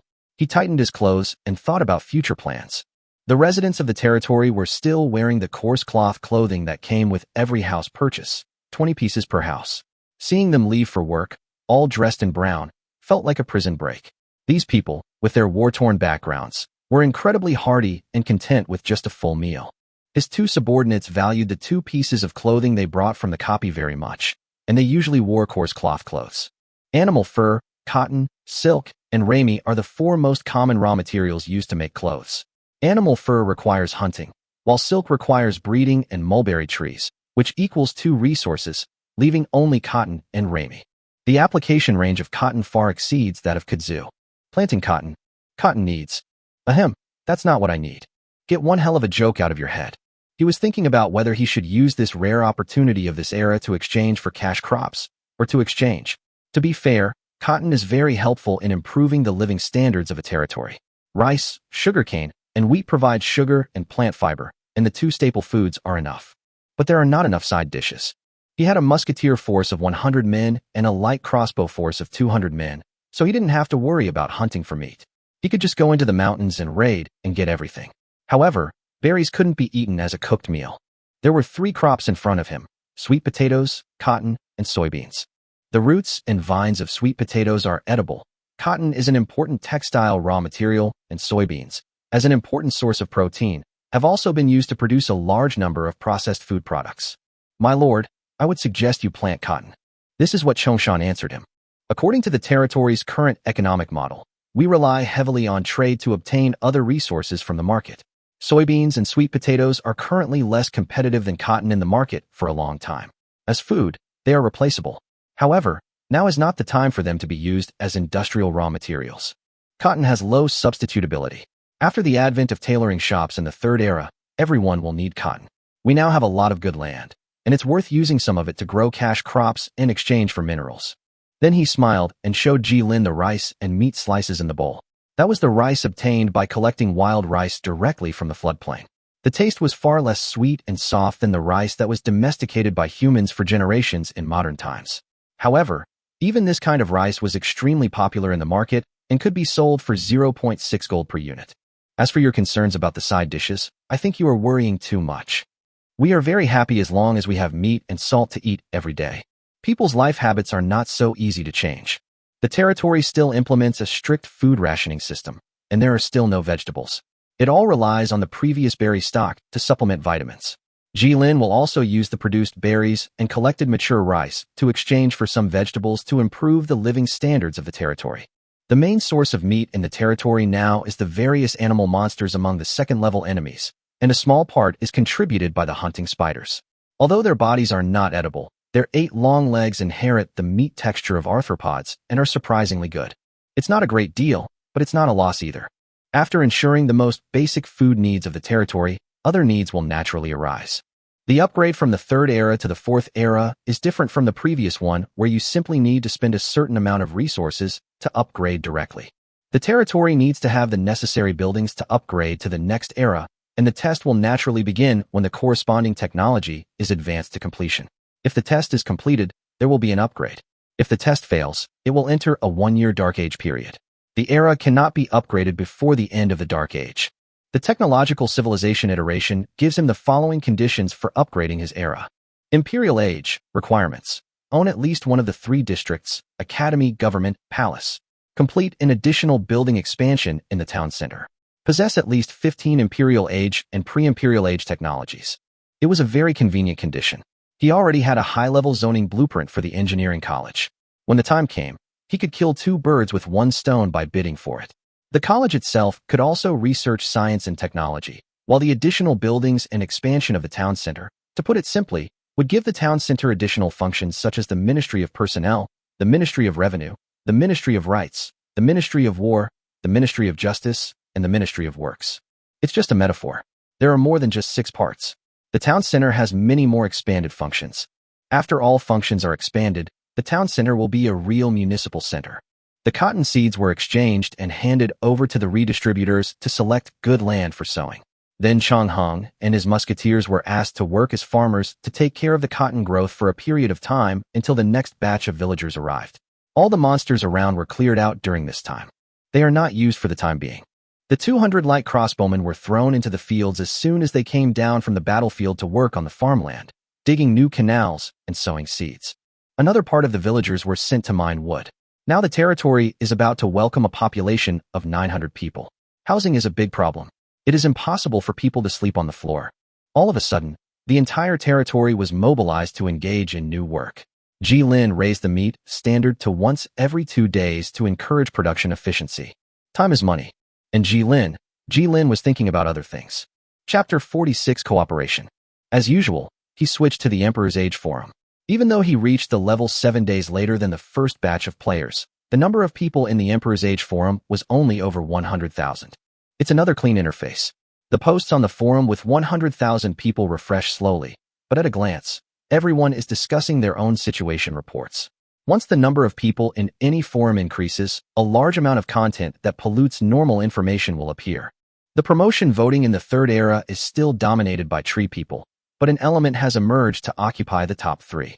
The elements of the 2nd era can raise combat-capable elements. They have high physical resistance and can slaughter attackers without energy damage. The proportion of humans is better than that in the classical era. Of course, this may be due to the huge base number. The post pushed to the top of the forum here is actually a record post, posted by a player named Anhydrous Copper Sulfate. The title is 5 Level City Travel Notes. As we all know, we can leave the territory after building the post station.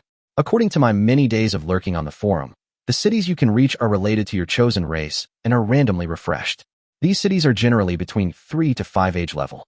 The exceptions are monsters and dragons, which can only reach human cities. Our reporters, upholding their professionalism, bring you a live observation of a level 5 city of the Church of Light. Passerby, don't talk so much nonsense. Where are the pictures? Passerby B. That's right, that's right. The blueprint price of the post station is 1,000. Most people are unwilling to buy a blueprint that cannot increase the territory's income in a timely manner, but only satisfies their curiosity to go out. What they think in their hearts is to wait until the territory's economy is healthy before purchasing such a building. During this period, everyone was settling their newly grown population and getting the territory's economy back on track. But it is impossible to say that people have no curiosity. He clicked on a post to view the original poster and began to check the city record post of that person. Let's stop here and take a look at the city first. The cities we can reach now are very similar to the super cities that humans imagine. They don't even have the concept of a country. For example, the city below me covers an area of 30 square kilometers. If it is a level 5 city, it is probably 2 eras higher than us. What followed was another round of nonsense about this anhydrous copper sulfate. Like a professional travel blogger, he took photos of the entire European classical-style city-state, which seemed to be made entirely of white marble and red tiles. He even went out of his way to pose in front of someone else's cathedral to take a photo of himself. The walls of the magnificent four-cornered spire church are engraved with dazzling murals, and their pale white double-circle flag symbol is hung down. In the photo, you can vaguely see a large number of citizens entering and leaving the church, a scene of prosperity. Okay, that's enough. A nun invited me to tea, so I'll go. I'll update it another day and keep the anhydrous copper sulfate. When I opened the comments, it was full of angry condemnations of the dog who forgot his loyalty for the sake of a beautiful woman, and there were also a few people posting got it. Jilin shrugged. He was familiar with the name anhydrous copper sulfate. He was a lord who didn't do his job properly, but enjoyed traveling to various other city-states and recording his travel experiences. His travelogues were highly read, and he had successfully promoted the tourism city-states of many lords, making him a lord with a unique personality. Even if there is a lord who has changed like Li Yin, there is still a large part of him that is consistent with his memory and cognition. He posted a message on the forum about his desire to purchase the blueprints for the post station and tailor shop, noting that he would only trade for food and timber. He wasn't looking for a bargain, but any price he could beat the system's shady shop would be a good deal. Trading food and timber also matched his territory's output. If he used standard gold, he would lose the 15% transaction tax from the shady market. He was not in a hurry. As the number of lords arriving in the Third Era increased, the output and demand for these blueprints would eventually reach a balance. It would always be cheaper than what the system sold them for. After exiting the forum, he found Musi Shansher and started a private chat. Let me start with a gentle introduction. Senyumu, how is the situation with the ogre resolved? The other party replied to him almost instantly. Musa Shanshi, thanks to the boss, they've all been dealt with. Not a single treeman has died. I've successfully cleared the territory of other monsters. Senyuimu, very impressive. I remember the terrain of your territory was a mountain range. Musa Shanian, yes, sir, 3 of my territory are mountain ranges, surrounded by mountains on 3 sides. It is surrounded by mountains on 3 sides, and is a natural barrier. Jilin remembered that in the post posted by Musa Shanshi, which advised people not to advance to the Third Era, the picture he took was located above the mountains. The mountains have the top 3 mineral resource reserves among all landforms. It is not known whether to say that Musi Shansher is lucky or unlucky. 3 of the 4 territories are mountains. If he was not the Treeman Lord, he would have been struggling on the edge of death, relying on selling resources for a living like everyone else. Senyumu, the mountains are extremely rich in mineral resources. Would you like to try to develop the minerals in your territory? It's weird to ask the Treeman Lord to develop minerals. He did not deceive Li Yan. The tree people were a clumsy and powerful race. Their huge bodies and high strength made them very efficient in digging surface mineral veins. Each heavy blow could dig out a large amount of surface minerals. The other party waited for a moment and replied, Musi Mountain Stone, that's exactly what I was thinking. It always feels a shame not to use the minerals from the mountains. Jilin breathed a sigh of relief, and subsequent communication became easier. Senyuimu, I want to cooperate with you. I need gold and iron ore. I can provide you with sugar and salt, 2 strategic materials. After I develop a tailoring shop, you can also exchange them for fabric or other materials you need. Li Yin knew that relying solely on selling fruit wasn't a long-term solution. He was willing to try other development paths.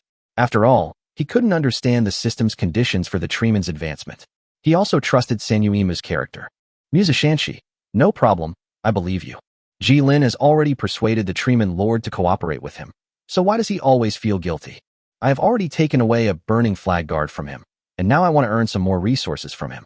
The flaw of the tree people is the force of progress that normal civilization depends on for survival, fire.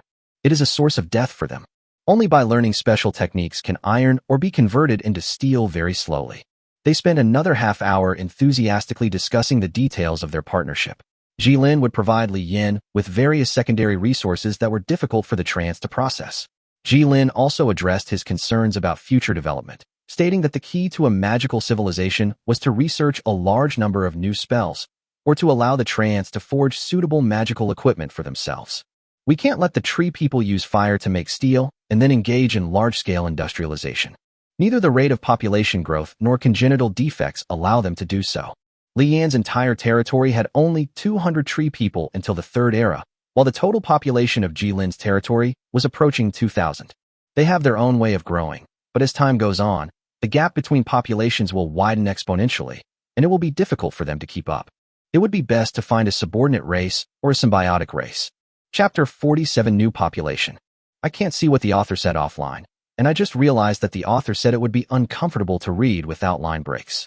Sorry, I will add the setting to the main text in the future without affecting the fluency. The Baron recalled his memory that this ambitious group of pioneers said they wanted to establish their own city-state. The team of 1,500 people, when they set out, now has less than 1,000 people left. The only astrologer accompanying the team said to him, with a wry smile, on the 25th day of their departure, "The map we got is completely wrong.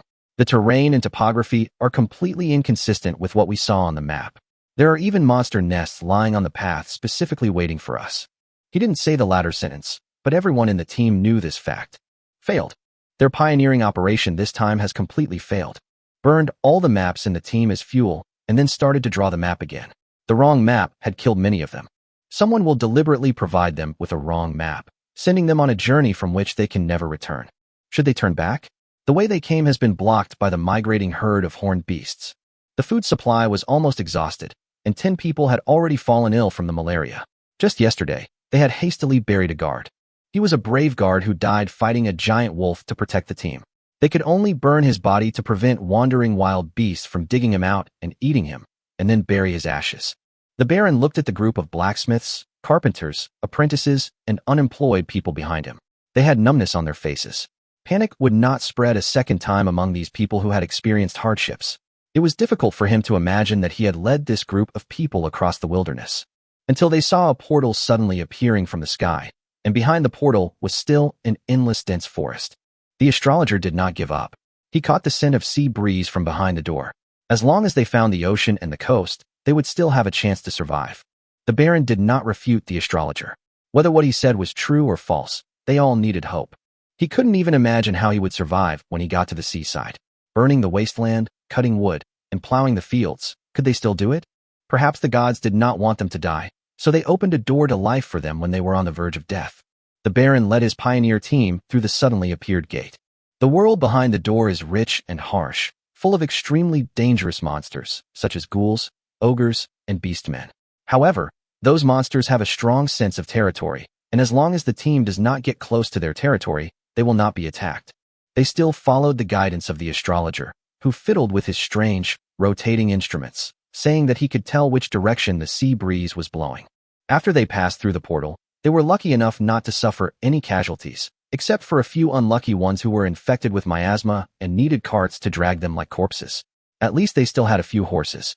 Suddenly he felt the ground shaking, step by step. Ogre. The Baron looked at the huge figure rushing out from the corner of the forest. The figure had a greasy and wrinkled body, much taller than a human, and was holding a thick stone club. Almost all the guards who came along the way were killed, some died, some escaped. He was already blessed by the goddess of luck that he could lead this group of helpless villagers on foot for such a long distance. If you die, it will be considered as atonement for your mistakes. The Baron drew his sword and rushed forward, intending to plunge it into the ogre's throat and cut open most of his belly with a powerful slash. A thunderous rumble traveled through the air to his ears, and the ogre's head exploded like a smashed watermelon, spilling all over his body various turbid liquids.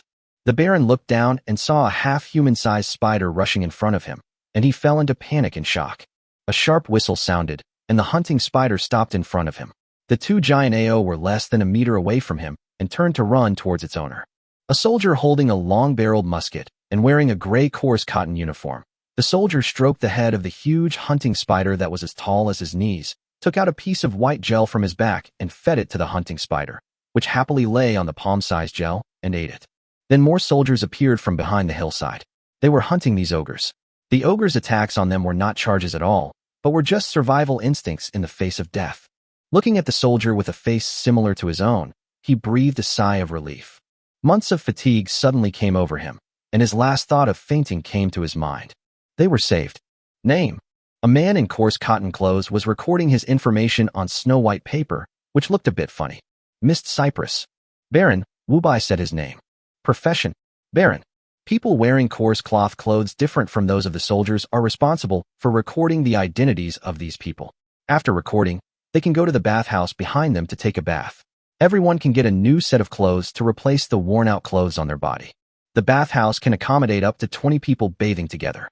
In order to accommodate nearly 2,000 people in the future, Ji Lin built 3 bathhouses. But it was impossible to accommodate 900 people bathing at the same time. He could only let Chong Shan, Li Erlang, Chong Heng, and himself go together, and each of them took a pen and paper to record the identities and occupations of these people. Each piece of paper recorded 10 people, and 10 people just formed a room. After recording every 10 people, he asked them to go to the bathhouse to take a shower and change into new clothes. As for why we don't need help from others, it's because there are only 4 people in the territory who can read, not to mention the need to keep identity records. Some people know a few words, but they can't be of any help with slightly more complicated words. The system generally would not send them humans with huge cultural differences to harm these lords. I won't go into detail here about what happens between 2 waves of people with huge cultural differences. Although he is very deceptive most of the time, he is not deceptive to this extent. I'm not asking about your status. I'm asking about what job you'll do. Chongshan tried his best to keep a distance from the Baron, who was covered in filth. Because he was the leader, he was lucky enough to enjoy the benefit of being the first to have his identity recorded. However, given his situation, he should also be the first to have his identity recorded and then thrown into the bathhouse to soak. I can read and have done territory management work. Wu Bai said. Ji Lin can see his identity information, but routine questioning records must be made. He cannot fail to record the person's information just because he can see it directly. Mist Cypress. Administrator, Level 2. Characteristic. Strong will. When this character serves as a general, morale increases by 4. If suffering has already been inflicted upon me, then the road ahead will be nothing to fear. Content with the status quo, loyalty plus 10. He is very adaptable to the status quo and doesn't complain too much about it. Knowledge. Experience gain plus 10%. The quest for knowledge is human nature, and he is even more so. He only hopes this quest won't consume him. Flash of inspiration. When this character is a research director or a similar position, they can increase the research speed of all ongoing tasks by 3%. They are always full of sudden inspirations, which can provide guidance for ongoing experiments. Chongshan looked at him, and he nodded to indicate that there was no problem. Wu Bai rushed into the bathhouse. Chapter 48, An Unexpected Surprise. Sorry, the territory doesn't have servants, so you'll have to make do with this. Ji Lin brought the dishes to the table, and his 3 subordinates sat together with the newcomer Wu Bai.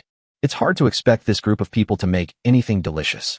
Due to the limitations of the times, among the short ones, the tallest one is actually him, the Lord.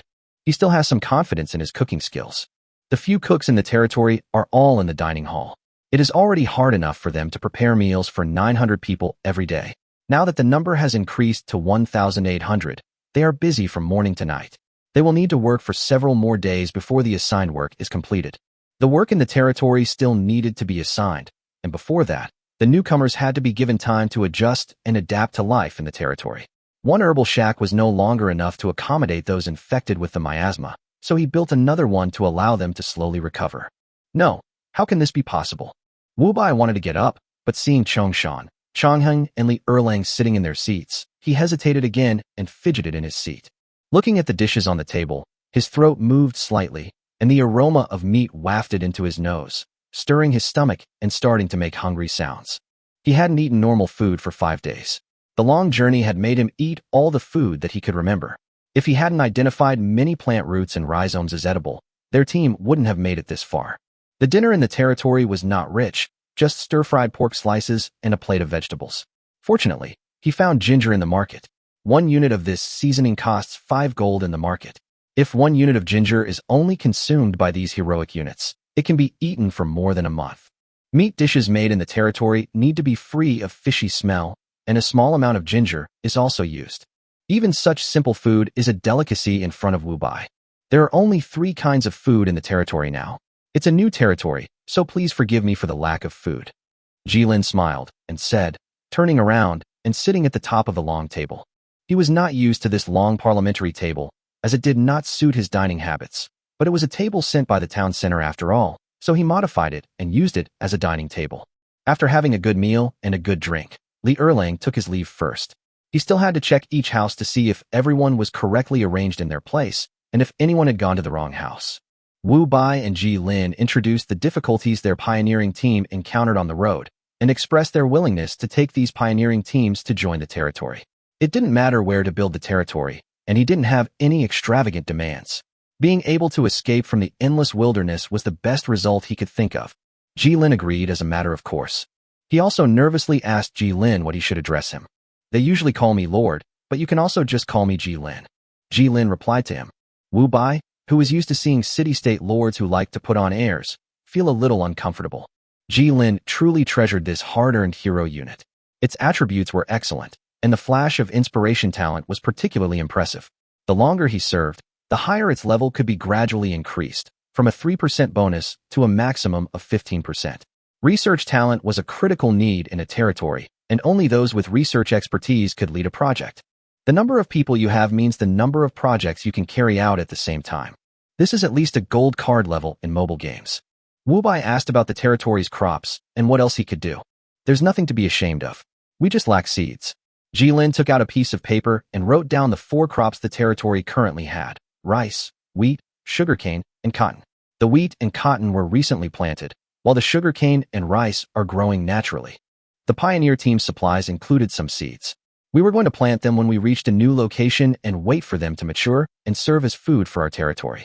I wonder how many are left now. Wu Bai said this, with a hint of dejection in his eyes. Their team was so hungry that they had eaten a lot of the seed grain, and he stopped them from eating the remaining seed grain and hid it.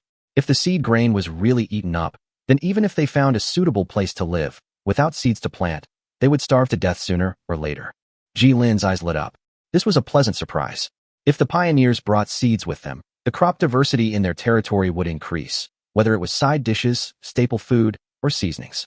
That way you can reduce your dependence on the market.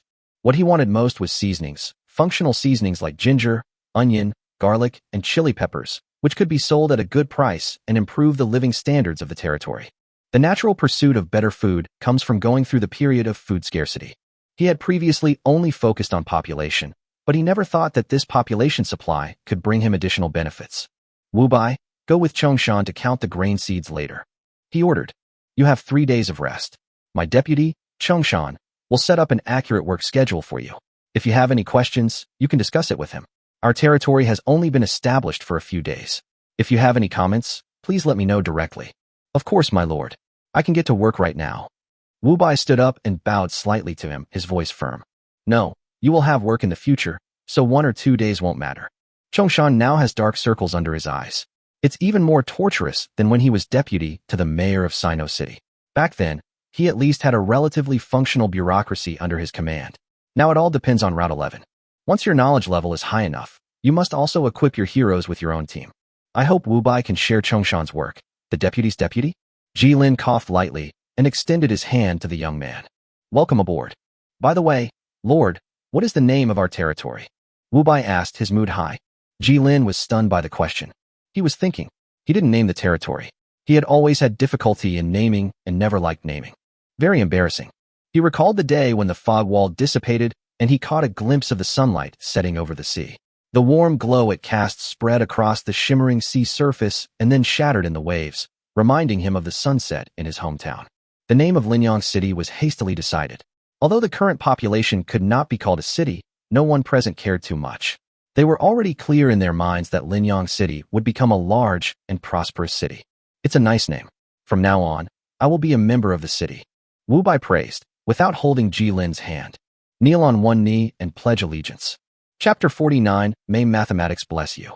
They counted the grain carried on the carts that came with the pioneer team. Most of them were moldy due to improper storage. Potatoes, soybeans, wheat, and other seeds were all rotten. Of the ginger, only the pieces survived. Wu Bai was depressed for several days because of this.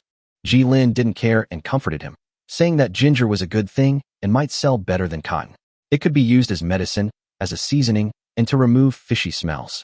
Promoting planting will increase the hidden attribute of the territory's livability. If the system really gave him 2 more seeds, he would worry that the system would do something weird to him. Some lords were delighted to get a lot of seeds, but then leaf blight broke out, and the crops in the territory were completely destroyed. By the time he recovered, he had fallen behind the progress of others. Even after being accelerated, ginger's growth cycle still takes nearly half a year, making it destined to be a long-term investment. Unless he could find a druid to cast a spell to accelerate plant growth, shortening the plant's growth cycle from 6 months to 3 months, and increasing its growth rate by 100%, or mix a special magic potion and irrigate the soil to accelerate plant growth. Their common shortcoming is that they spend more than they earn. The little crops you grow are enough to cover your expenses in the early and middle stages. The 3 days of rest passed in a flash. Taking advantage of the good weather, he planted 2,000 acres of fertile farmland outside the town center on the floodplain. The abundant forestry resources in the surrounding area ensured that his development would be smooth and unimpeded. The new population was left in the old territory to familiarize themselves with the work, while the existing population was sent to the floodplain to begin cultivating rice. There are abundant water resources, fishery resources, fertile green fields, and crop yields directly increased by 30%. Freed from the shortage of manpower, the musketeers were able to continue expanding outward, with groups of 20 men and 40 hunting spiders clearing out various monster strongholds within 10 kilometers of the town center. With the blessing of Chonghing's hunter talent, they just need to find a commanding height, and it will be a massacre. Team of musketeers, numbering only 100, has successfully transformed from well-trained soldiers into veterans, and for this they have killed at least 1,000 monsters of various types. Promotion to an elite unit is something that only happens by chance. In his conception, this 100-man musketeer unit will be split into non-commissioned officer teams, each with 10 subordinates, and expanded into a musketeer team of 1,000 people. The veterans will directly lose experience back to well-trained, but they can gain experience gain bonuses and quickly return to veteran level. In addition, their actions with the hunting spiders also gave them new characteristics, and with these characteristics came new research projects. Loyal Scout. This troop gets along well with the huntsman spiders, like a hunter with his hounds.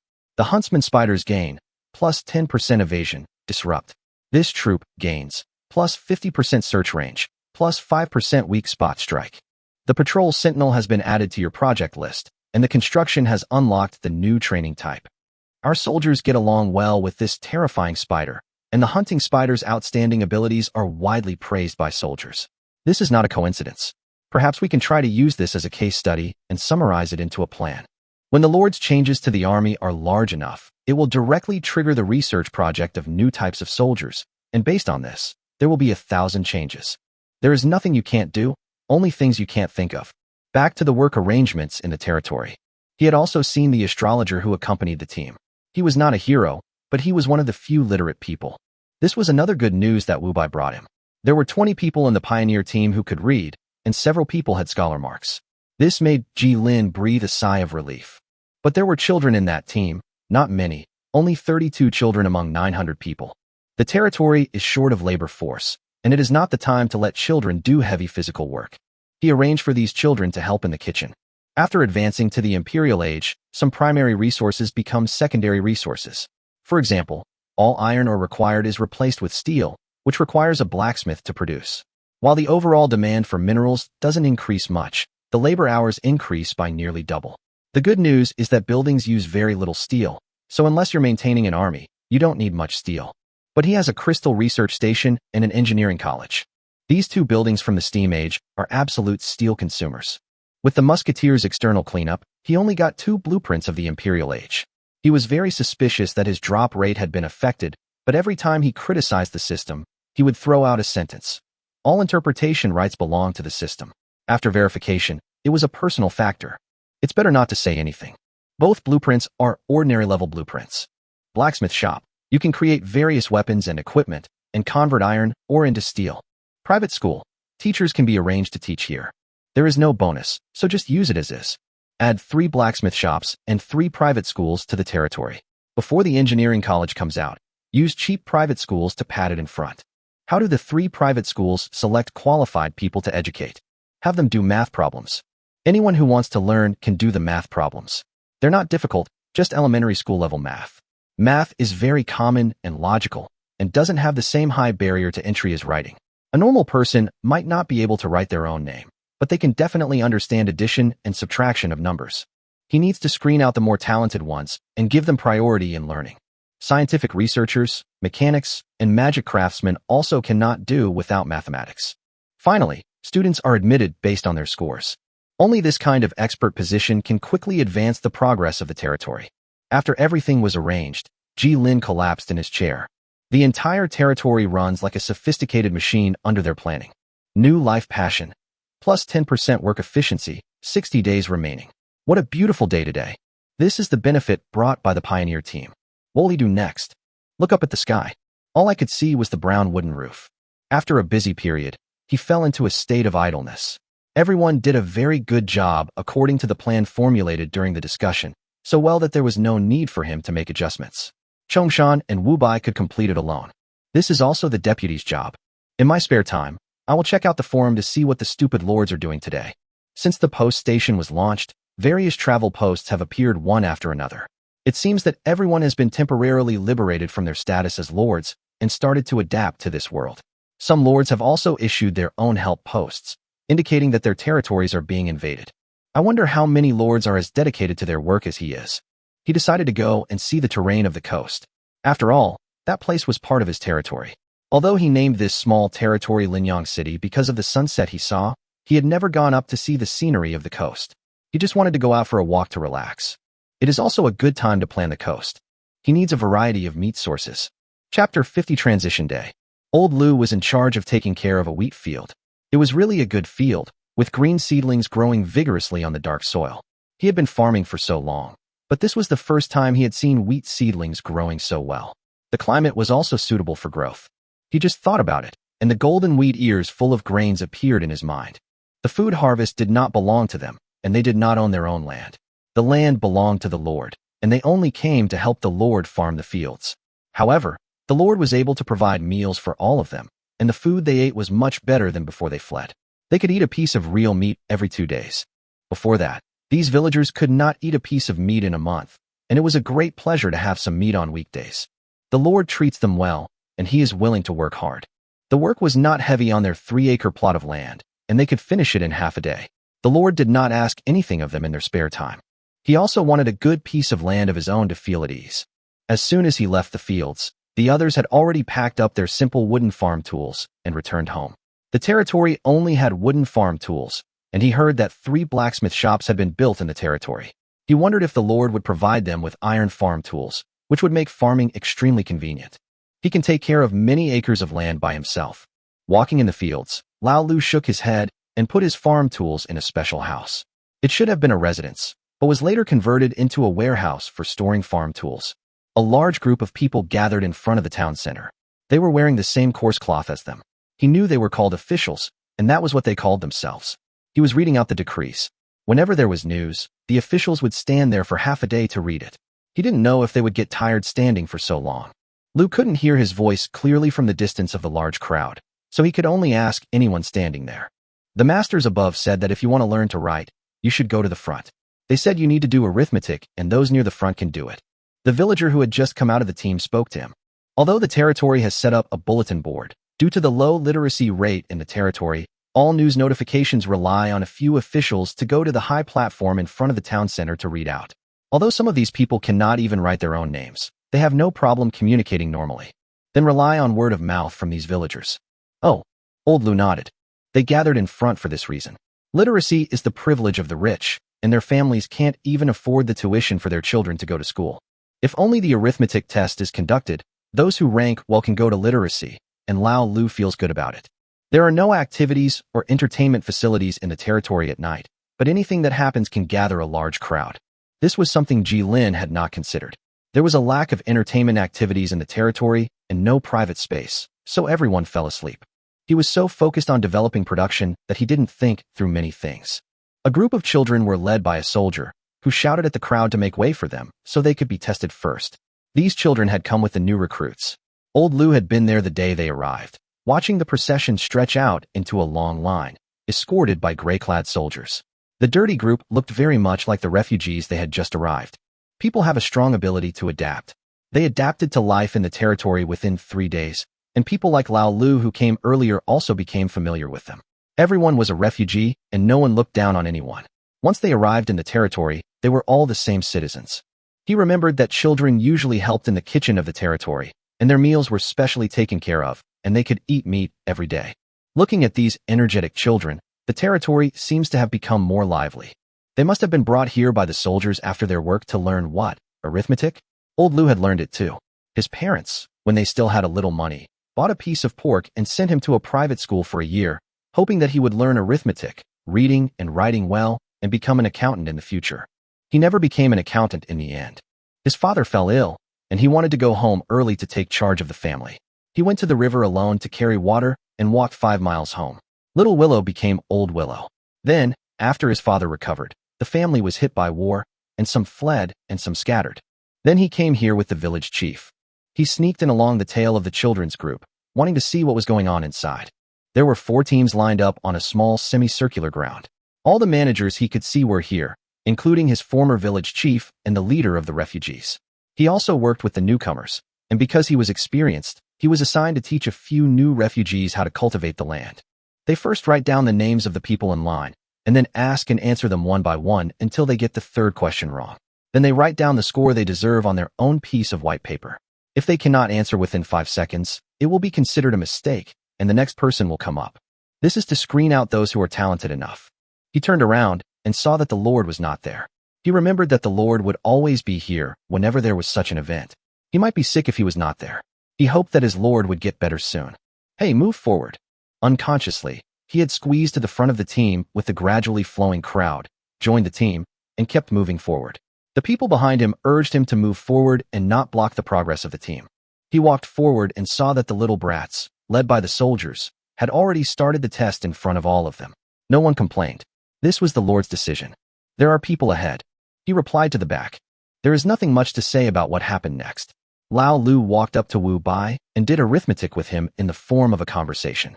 But until then, he found that the team next to him was still a child answering the questions, and the person communicating with him changed from his own village chief to another middle-aged affairs officer. He remembered it clearly. The officer's name was Chongshan. He was very gentle and could always be consulted with him about anything. He also arranged his work through him. Another officer, Changheng, brought back a large amount of meat every day. Sometimes he could be seen standing alone at the front of the team, carrying a wolf. Write down this kid's name. He passed. Chongshan showed a satisfied expression. There was no need to ask any more questions. He had even asked about quadratic equations, and the child could react quickly. No matter how difficult the questions were, they were not written on the list of test questions Ji Lin gave him. Chongshan could figure them out by himself, so there was no need. All 32 children were able to pass the test that Ji Lin wrote overnight, and they were all very smart. Chongshan looked at the endless team and sighed, until his eyes fell on the child's neck, where there was a very faint blue-white breath lingering, like a subtle stream that would dissipate with a breeze. Chapter 51 Salt Field. Standing on the edge of the coastline, the waves kept hitting the muddy black land mixed with a little yellow-brown. The fishing boat is a secondary building, and it can be easily exchanged for the fisherman's blueprint. After an occupational survey, there were no fishermen in the territory. He also did not focus his development efforts primarily on the sea, as land resources could better meet his immediate needs. The dangerous and resource-rich ocean.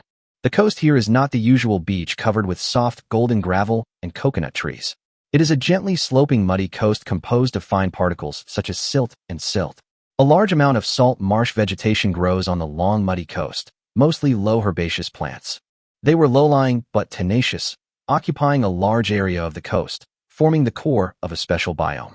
Not far away, in the salt marsh vegetation, white seabirds were taking off and landing. He didn't know the names of these birds, but their plump bodies piqued his interest. It should taste good. This world does not follow wildlife conservation laws. He wanted to eat roast bird. The rivers that pass through the floodplains also flow into the sea along this long coastline. Due to the characteristics of the territory, once it is separated from the protection of the system, the external terrain will naturally be deduced and completed. The floodplain he actually acquired was much larger than the area he controlled, and the floodplain on the east side of the territory expanded in a fan shape all the way to the coast. As for the coast, the endless coastline seems to have no end in sight. Perhaps he would build a dock in the future, allowing an endless stream of merchant ships to occupy this coast, and their activities would erode this place and transform it into the appearance required by humans. A seabird landed in the herbs not far from him, and its plump body could already be seen. The extremely light blue and white source energy moved at his fingertips according to his thoughts, turning into a sword shape and flying out 10 inches to become a wisp of breeze. Very weak. Using it directly is a huge waste of energy. It will use up all the energy just to maintain its shape in the air. That is why civilizations such as spells and runes emerged, which applied personal energy to the extreme in special forms. The efficient use of energy is the most essential pursuit of all civilizations. that landed on the mud and was pecking at food shook its wings and continued to dig for shellfish hidden under the silt and mud, ignoring Ji-Lin who was standing in the distance. A crossbow arrow nailed it to the ground. This one is still useful. Take your eyes off the crosshairs. He picked up the light crossbow in his hand. There were so many light crossbows stored in the armory. The militia guards did not have any training tasks on weekdays.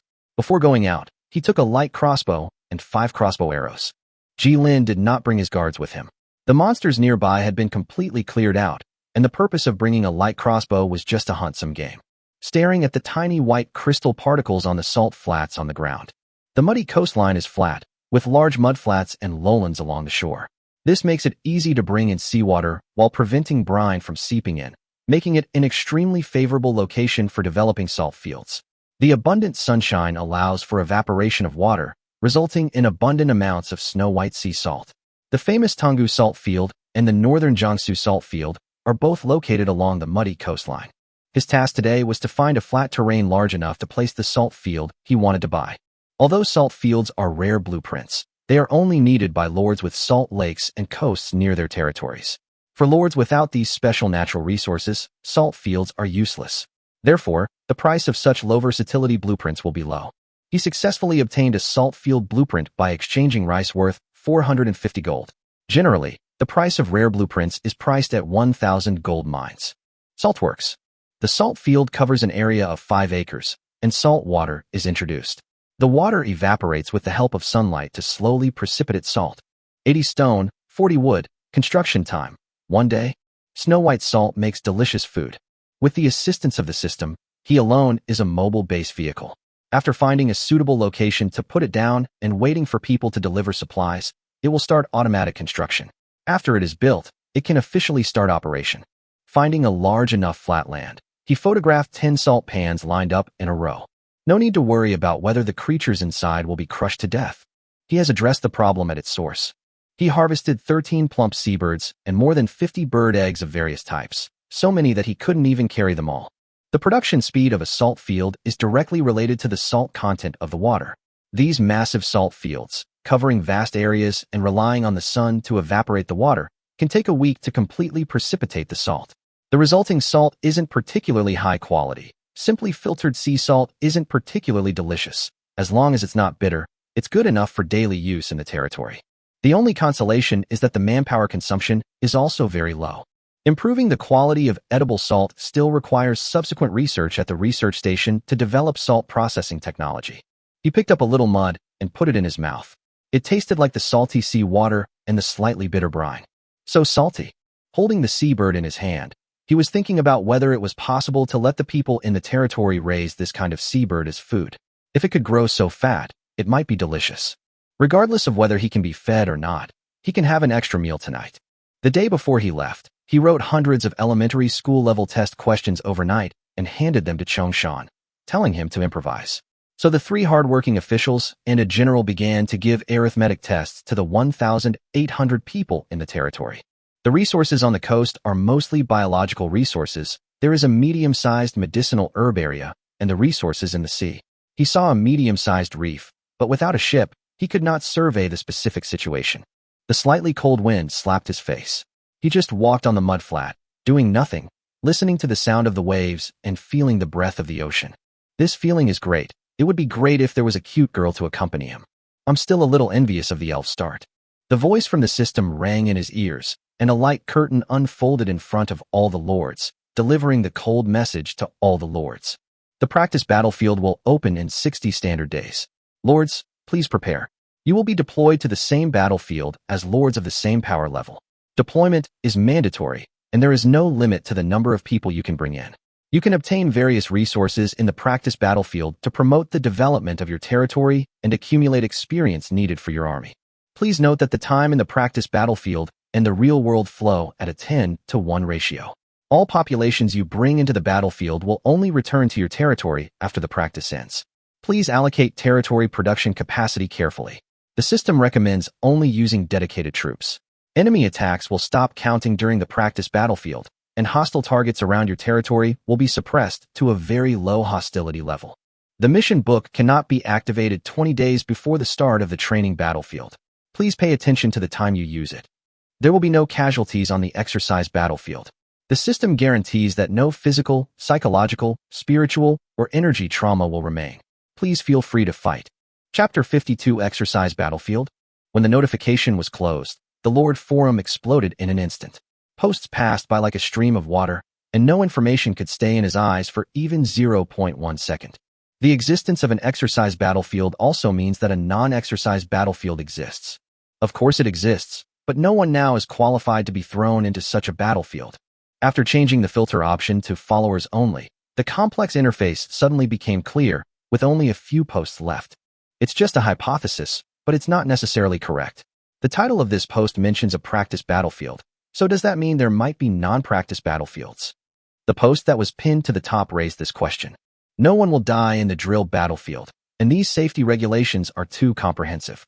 Will they throw us into a real battlefield in the future? And below are a group of players who are beginning to feel that they can finally show their skills. The lords who have been in PvE for so long are finally welcoming their first PvP content, or PvPvPvPvP content, and they are extremely excited. Don't say something so scary all of a sudden, OP. I'd like to go in with my elf team and start killing people. I second that. I'm just not sure how to obtain the resources there. We don't need to worry about that for now, right? My dragons can't wait to start a killing spree. Watch me send you all to heaven. It will be worth all my daily bathing for them. Is participation mandatory? My orc goblins.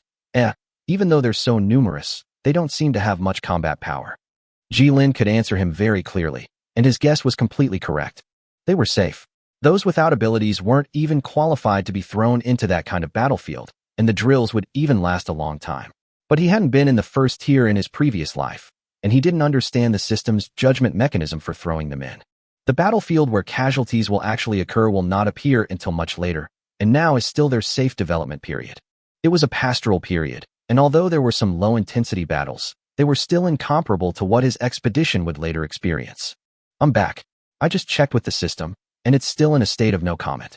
Based on its performance, I can basically confirm that my guess is correct. As long as he doesn't speak, it involves a key rule. After testing this rule, I just need to judge yes or no. I guess the probability is yes. I don't have much to say. I wish you all good luck. The OP's words are cut off here. Jilin's finger stopped on the light curtain, wanting to add some specific information about the interior of the exercise battlefield. If this kind of thing were to be made public, it would be extremely disadvantageous to him. He didn't want too much attention, and the attention didn't necessarily come from the players, but also from the system that was responsible for the entire game. It hovers in the sky like a ghost, and no one knows what it is thinking. He silently closed the system for him. If the rich resources of the territory are for the use of farming lords, then the training battlefield is a place for the lords of the military-first system to quickly obtain resources and make up for their own shortcomings. Civilization is not only about agriculture, but also about the military-first political system. These plundering-based civilizations, which lack sufficient resources in their territories or are naturally limited in their populations, will use this exercise mode to obtain the resources they need. It just compresses the extremely self-destructive fighting among the lords into a relatively peaceful training battlefield. If you successfully complete the battle, you can obtain 10% of the total resources used by the target territory buildings, plus warehouse resource reserves. The conversion ratio is 10% of resources x number of enemies killed / total number of enemies carried, 5% of resources x your own losses / number of enemies carried. The existence of the exercise battlefield eliminates the idea of those lords who want to make a peaceful transition without creating any troops. Therefore, every time the exercise battlefield is activated, a large amount of resources will be lost, and if the exchange ratio is good enough, the disadvantage can be slightly recovered. Because the production buildings in the territory will not be lost, the loss of these resources will not be fatal to the farming lords. In this first exercise, many lords who were not good at military affairs were directly hit hard.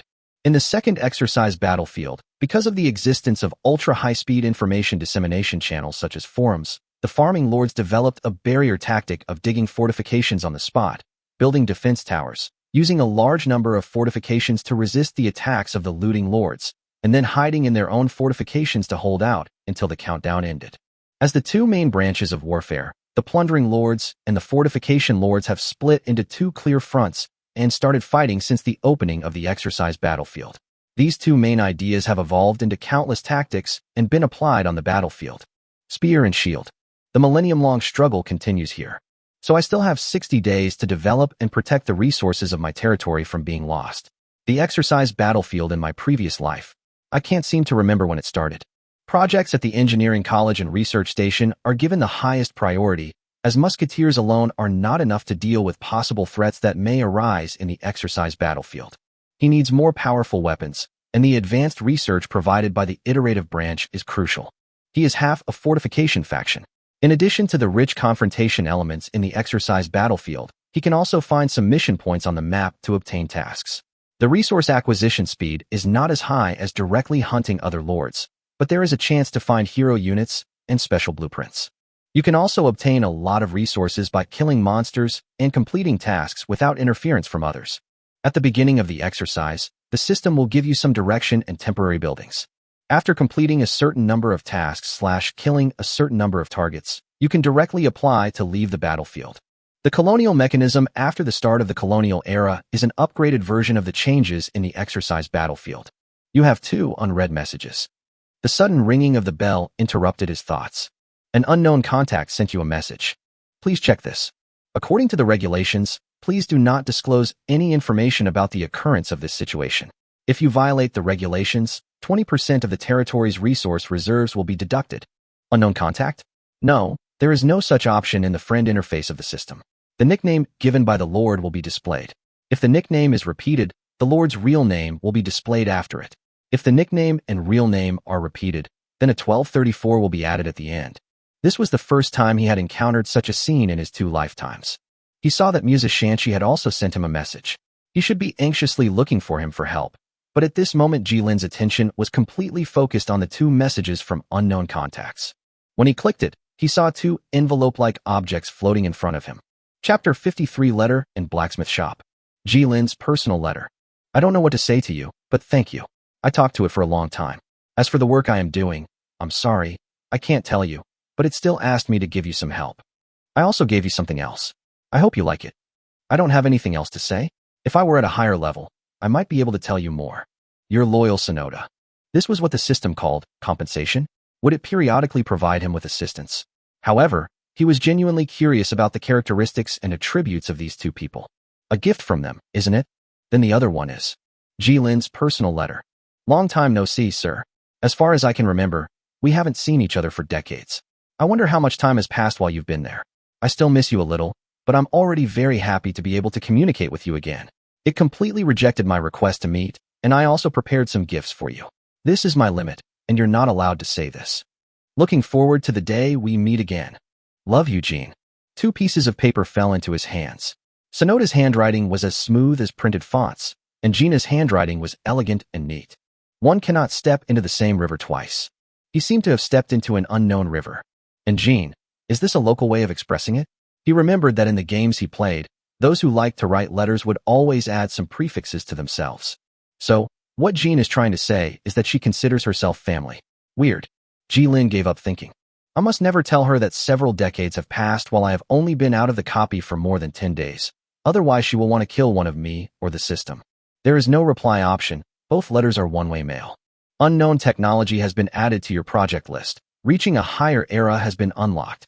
The teacher support you would receive after building the engineering college has now been upgraded to the support of a research director/dean.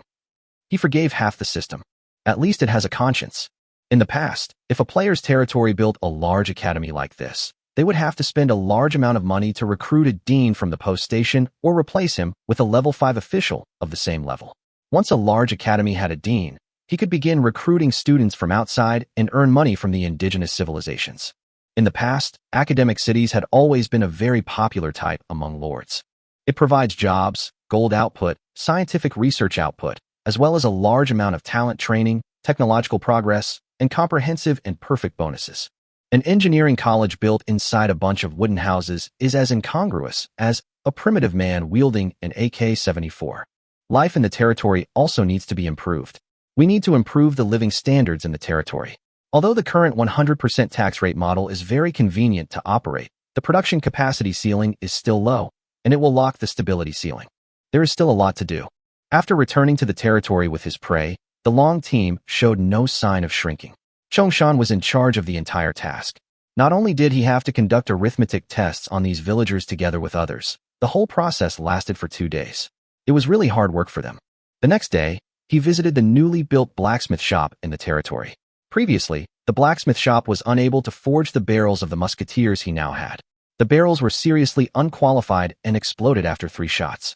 Compared with hydrogen metallurgy, hand-forged metal was so backward that the quality and output were completely incomparable. This was not unexpected for him. Ordinary gun barrels simply couldn't withstand a crystal or powder explosion. To withstand it, they had to resort to the same methods as ancient muskets, using substandard metal and building extremely thick barrel walls to prevent them from rupturing. Even then, they were mere cannons. This meant that his advanced generation of musketeers, limited by the quality of the materials, still couldn't be mass-produced. These crystal ores to the blacksmiths before and asked them what good uses they had for these stones.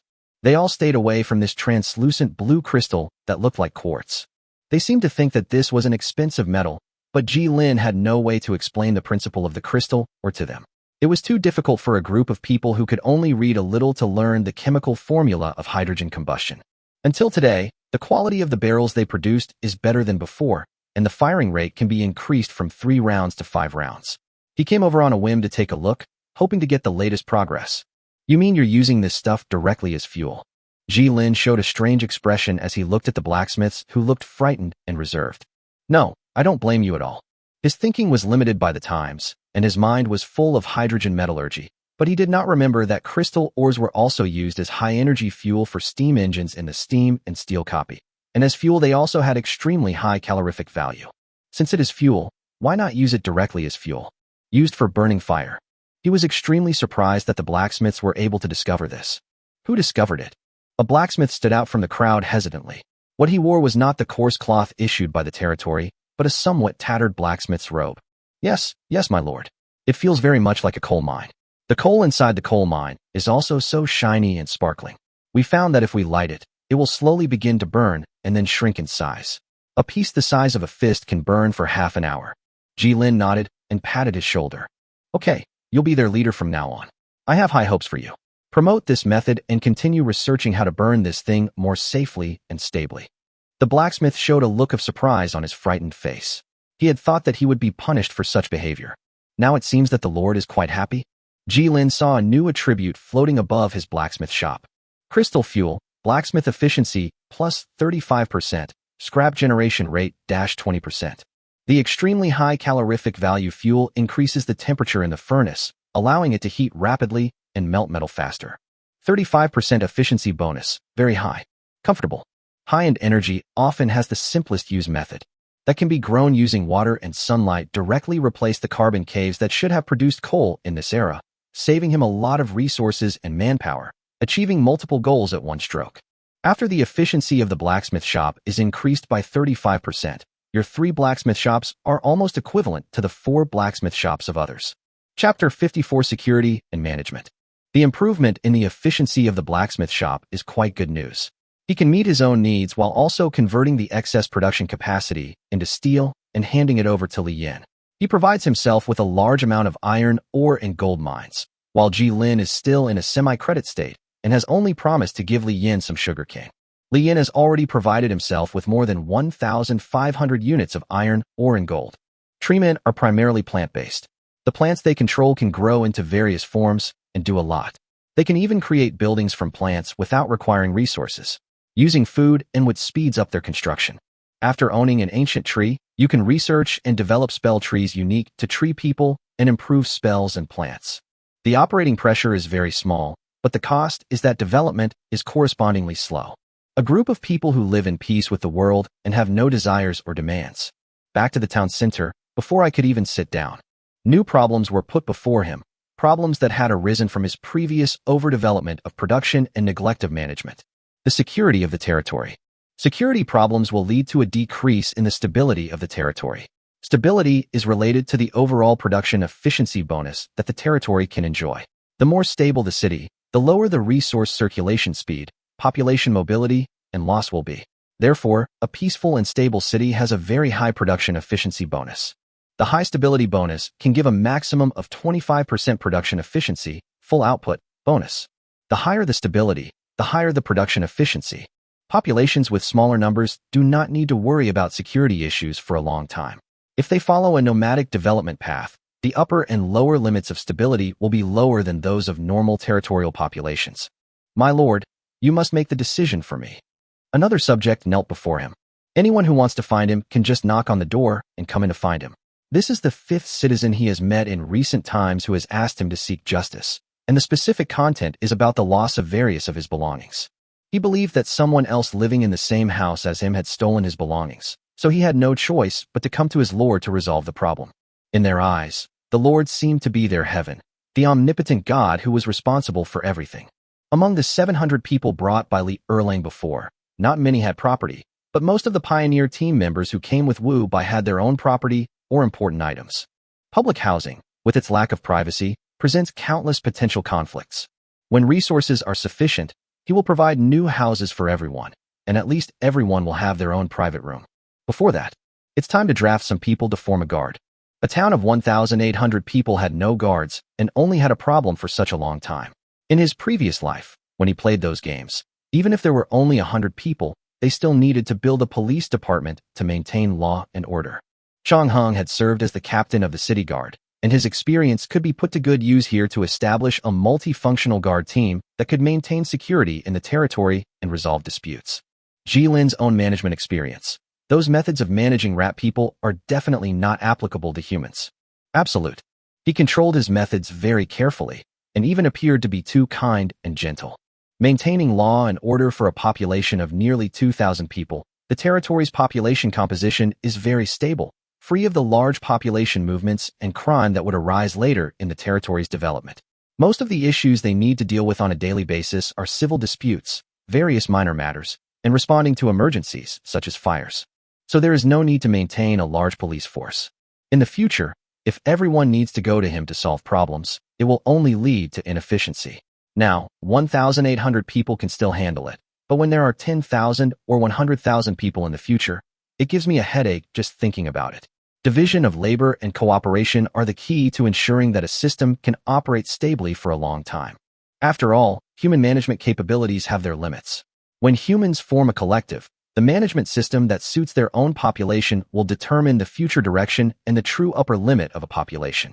Institutions adapt to the environment, not the other way around. Charge of everything. He would either be gifted or die young from exhaustion. Jilin felt that he was not gifted and did not want to die young.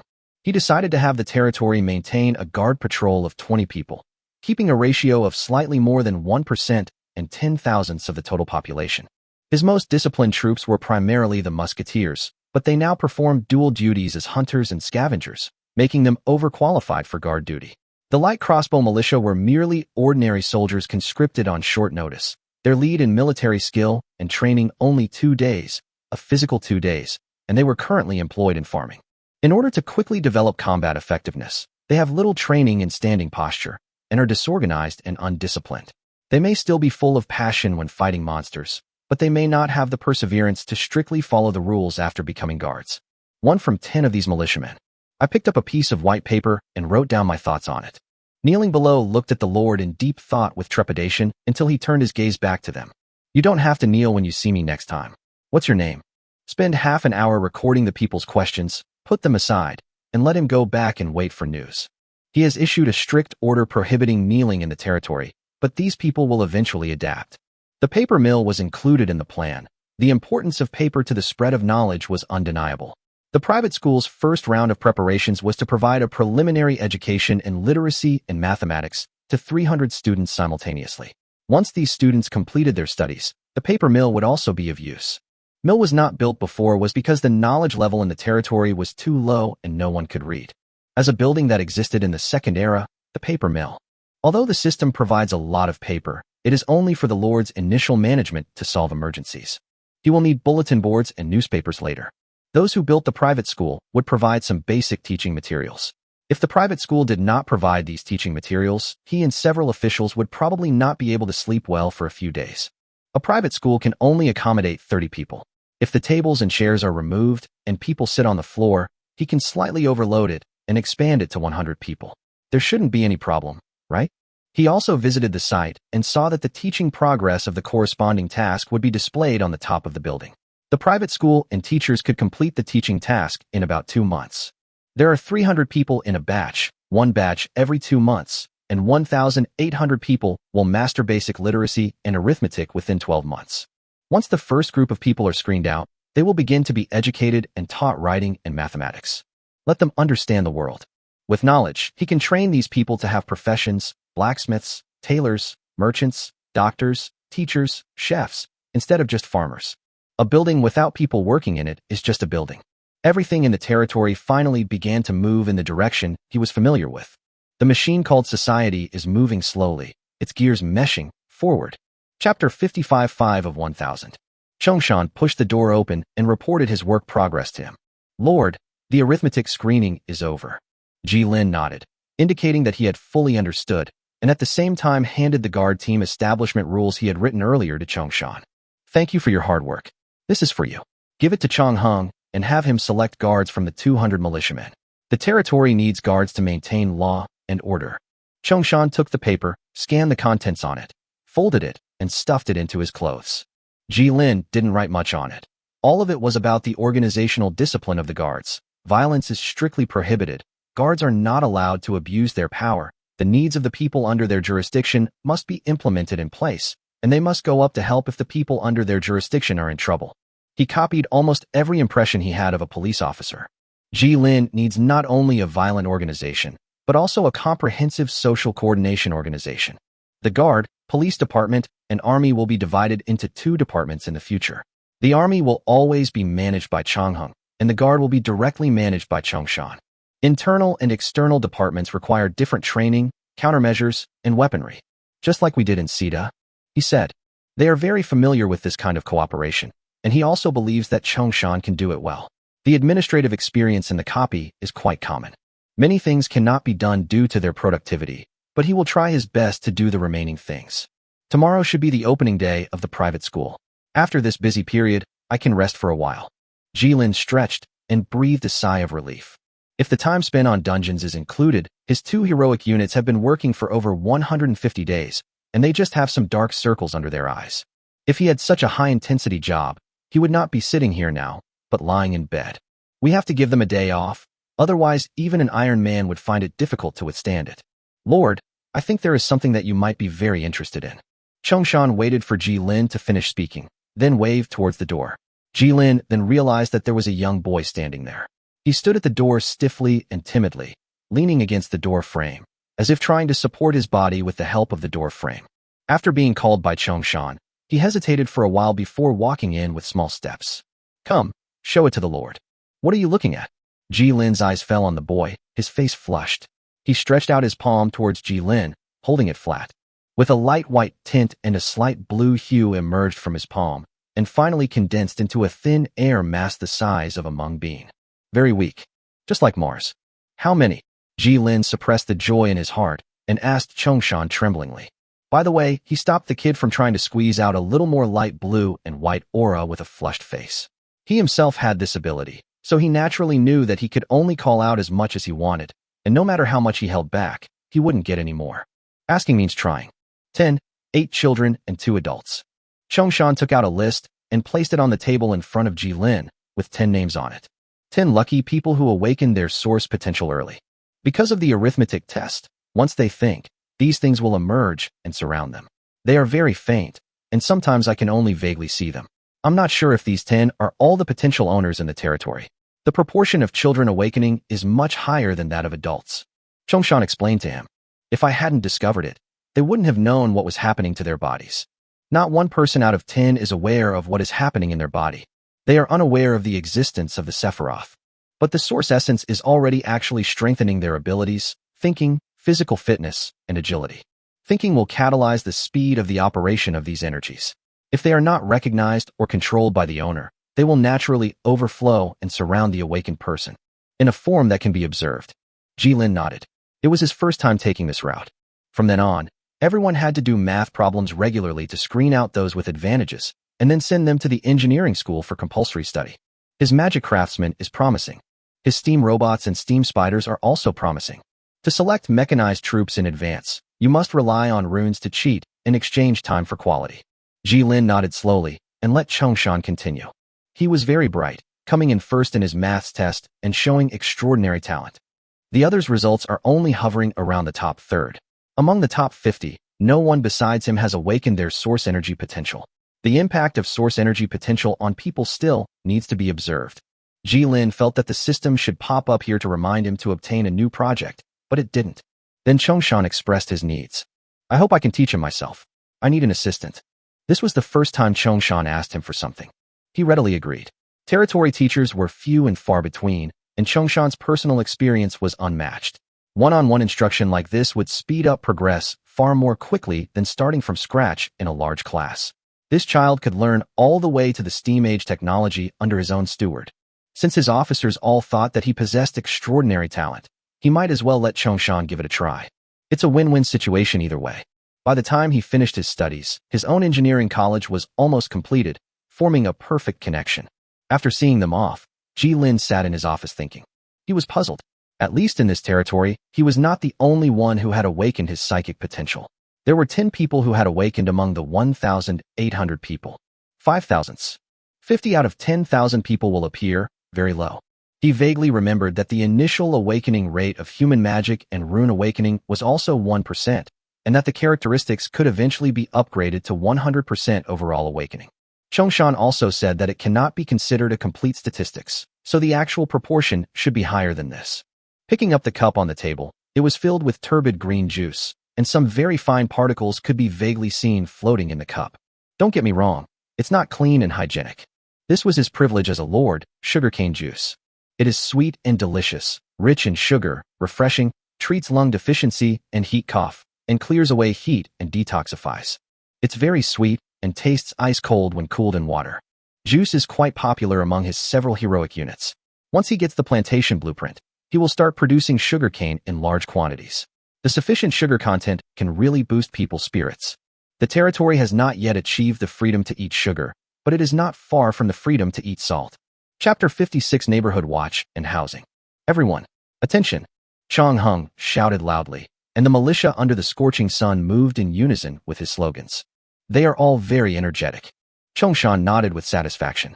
Although these militiamen were not as well trained as the Vika musketeers, they were still acceptable now. He came to bring new news to Chongheng. Yes, they are constantly training to compete for guard positions. Chongheng held up his hat and smiled as he looked at the row of militiamen who were doing standing training and were sweating profusely in the sun. They had originally thought that it would be very strenuous physical training, and many of them were already prepared to win the physical competition. Their understanding of the guard team was still limited by the times, and they believed that it was a selection of strong and healthy territory guards. They had heard of this kind of thing many times. There was no contest of force. Chongheng only asked them to do standing training and had no other requirements. One stand lasts half a day. After a 1-hour break at noon, you continue to practice your standing posture. If you can't bear it and fall down, you will receive free treatment, but it also means that you have lost the opportunity to become a guard this time. Those who cannot accept it can leave on their own and receive a fist-sized piece of meat. He selected a full 300 people for full-time training, 200 of whom were the original light crossbow militia, and 100 were people who were subsequently selected from other subjects to sign up.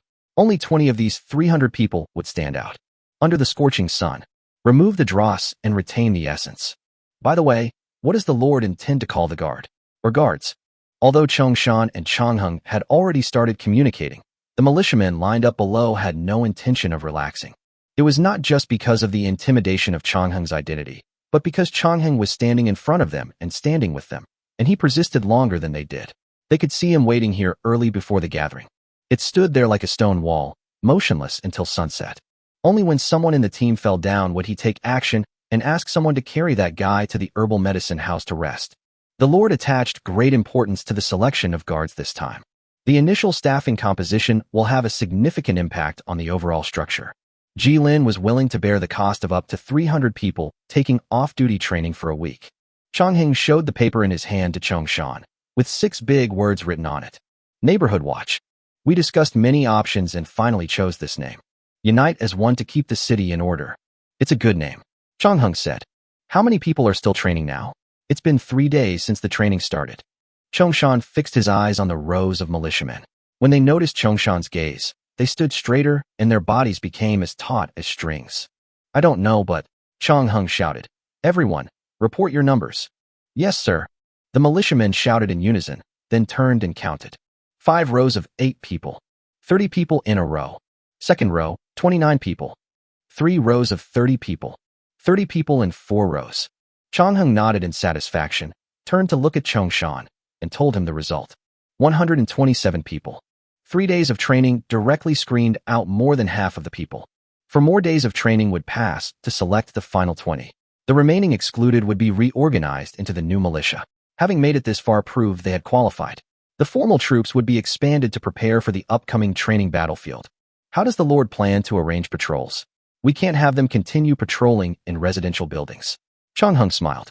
The Lord seems to be quite fond of converting residential buildings into other temporary structures for use as a makeshift shelter. This is not Jilin's fault. The residential space is large enough and the beds can be used directly as a place to store supplies. According to the Lord's intention, the watchtowers will be handed over to them for use. Each team of 5 will use 1 watchtower. 2 watchtowers will be placed in each of the 2 areas, and 20 people will be evenly distributed between the 2 small towns. The houses will serve as their temporary resting place. The watchtowers have a wide field of view and can be used to monitor all situations occurring within the territory in a timely manner. Guards are on duty in these 8-story watchtowers and conduct patrols according to a prescribed schedule. Make the Guard Neighborhood Watch organization run more efficiently. The preliminary framework continues to evolve as their plans evolve. Capital said that the leap from commodity to currency is a thrilling one. Policy making is similar. From formulating and planning policies to implementing them. It is also an extremely unstable jump. If it falls, not only the goods will be broken, but also the owner of the goods. How's the private school? Is it open now? Chongshan shook his head. It's just SOSO, neither good nor bad. I've already applied to the Lord to build a paper mill. Without paper, they'll have to rely on reading the words on the blackboard. The learning effect will be very poor. And pen and ink. 100 people were crammed into a classroom, listening to a lecture. The teacher loudly explained the material from the top of the classroom. They studied diligently, but practiced so little that they could only write and draw on the ground with sticks after class to deepen their memory. But they are all very enthusiastic. Seeing their enthusiasm, Chongshan seemed to be in a very good mood. What is Wu Bai doing? Isn't he with you? Chongheng seemed not to have noticed Wu Bai, who had been working with Chongshan. He adapted quickly to the work in the territory. Today's mission is to lead people to inspect the salt fields and divert water to create salt pans. He is also responsible for planning the road construction. In order to increase the speed of population and resource flow, 2 stone roads need to be built to reach various areas. With a dirt road, carts and trucks can be used. This is the technology that Jilin just researched from the blacksmith shop. Although the blacksmith shop is not as versatile as the research station and the academy, it can also serve as a low-end research institution to conduct technological research and develop some simple technologies. Research offensive and defensive technologies and simple civilian technologies. You can also build simple auxiliary machinery, such as carts and 4-wheeled wagons. Of course, if you need to build heavy engineering machinery such as stone-throwing cannons and counterweight catapults, you will need a siege weapon factory. The territory is rapidly advancing towards the technological level that it should have in the imperial age. The people of the territory no longer had to rely solely on their own strength. Simple tools like wheelbarrows became popular. Between rapidly advancing science and technology and improving people's livelihood, Jilin finally decided to invest resources in improving people's livelihood first. If he were to buy a big thing like the engineering college now, it would put enormous pressure on operations. The price of RD technology is not low, and a large amount of resources produced now are stored. Of course, development cannot lag behind. So he has his own planning plan. Primary residence was upgraded to house, a rare blueprint he had just purchased. It was more expensive than the houses in the imperial era, but it could accommodate 10 people. Everyone had their own room, which was more comfortable. Moreover, each house had its own bathroom, so there was no need to use the crowded bathhouse. Each house required 20 stone and 60 wood, which was worth it. This was the experience he gained from his rebirth. In his previous life, the Lord was faced with a dazzling array of house blueprints and didn't know what to choose. It took a long time to summarize and develop multiple suitable transitional houses, eliminating the need to upgrade every era. This is a serious waste. Taking his current population of 1,800 as an example, replacing all of them with new houses would require 3,600 units of stone and 10,080 units of wood. These resources are half the money of an engineering school. 1,800 people is not the upper limit of its population. Once the population increases, resources will be consumed exponentially. This is certainly not going to be given away for free. He intends to use these houses as a means to encourage the people to produce and recover some production capacity. Chapter 57. Hard work pays off. In the blink of an eye, another month has passed. The territory faced 2 waves of enemy attacks. There was nothing much to say. No enemy attacks would be refreshed in the controlled areas, and by the time those orcs and undead slowly walked over from another area, they had already been killed one by the musketeers in the watchtower. 2 waves of enemy attacks each provided him with a piece of equipment and a blueprint. In the watchtower on their way forward, and the wide field of view and excellent shooting range perfectly enhanced their advantage. Living Tree Armor. Epic. Plus 40 armor strength, 0.5% regeneration, recover 0.5% of HP per minute, plus 25% fire damage. Must be a biological unit. A living armor forged from the spirit of the forest, but fire will be its deadly nemesis. The armor strength of 40 is just a bonus. What is powerful is the 0.5% regeneration it provides. If the unit's basic health is too low, it can only enjoy a weak bonus. The defense provided in a battle is not as good as the armor strength of 40, but it is completely different when applied to giant biological units. 0.5% regeneration can ensure its endurance and combat capability. In the early and middle stages, all units are built around this giant biological unit. Unfortunately, the living tree armor is of little use to him. A lord like him who relies on cluster units to fight does not need it. This equipment is specially provided for use by biological giant units. He just happens to know a person who will have giant biological units in the future and to whom he owes a lot of resources. Although Li Yin didn't seem to care much, he became more relaxed after spending a long time with the tree man. During their recent chat, I learned that he had planted a botanical garden. He built a post station and was even extremely lucky to find the city of the tree people and start simple trade. His life was much more comfortable than Ji Lin's. The living tree armor, he expressed his joy and gratitude to Ji Lin and talked about how his heroic units had begun to transform and grow into ancient trees under the influence of the branches of the world tree. The gap between people is really. The blueprints were just the plantation blueprints he so badly needed, and he could start looking for a place to cultivate sugarcane. Plantation. The following crops can be cultivated. He had already placed a large amount of sugarcane roots on both sides of the river and asked people to take them to the fields to plant them. Sugarcane requires a lot of water. Although the swamp has rich water reserves, it is not suitable for the people to work there due to the inconvenience of movement. The first batch of 400 acres of wheat planted has reached the time to harvest. The wind from the sea swept across the wheat fields. The golden wheat fields were full of grains and swayed slightly in the wind. People in the entire territory put down their work and started harvesting the wheat. Looking at the weather, it's not spring yet and the climate is pleasant. The harvested wheat straw will not be wasted, but will be loaded onto trucks and transported to new agricultural areas. Burn the rice stalks in the fields and bury them in the soil, where they will provide nutrients for the next batch of wheat. After burning the land, you can wait for some time before continuing to sow. The harvested wheat ears were husked and sent to the mill to be made into flour, and the territory began to have its own variety of food. He had never lived near the sea, but he had heard that the temperature didn't fluctuate much from season to season there, which was a good thing for plants. It meant he could farm year-round, and his territory would have a more stable food supply. However, if the temperature difference between day and night is large like in Xinjiang, it will be more conducive to the accumulation of sugar, and the fruits and vegetables produced will be more delicious, which is also good. After the wheat is harvested, he will move most of the agricultural facilities to the nearby floodplain, where there is sufficient water for irrigation. The area around the town center will be used as a residential area, and the scientific research area will also be placed in the town center to leave room for the expansion of the School of Engineering. Although the two town centers are 5 kilometers apart in a straight line, the blacksmiths and carpenters in the blacksmith shop are still working hard to produce wheelbarrows and carts. There are no domesticated animals in the territory, so these will ultimately have to be driven by manpower. With the end of the spring harvest, Ji Lin also announced the list of the first batch of people who would own private residences. Anyone who performs well at work can get a private house in the newly built house, and the busy farming season is the key criterion for judging work. Those who did not get housing waited for the next batch of houses to be built and for screening, and the Lord also promised that in the end everyone would be able to afford a new house and have a better life. His policy is recognized by the system, and a bonus that lasts until the end of the policy appears on his panel. New Life Hope. Work efficiency plus 25%. It is comparable to the work efficiency bonus of maximum stability. Old Lu watched from the audience as the Lord stood on the newly built wooden platform and read out the names one by one. That was a specific list drawn up by the Lord and the officials after observing their performance on the spot.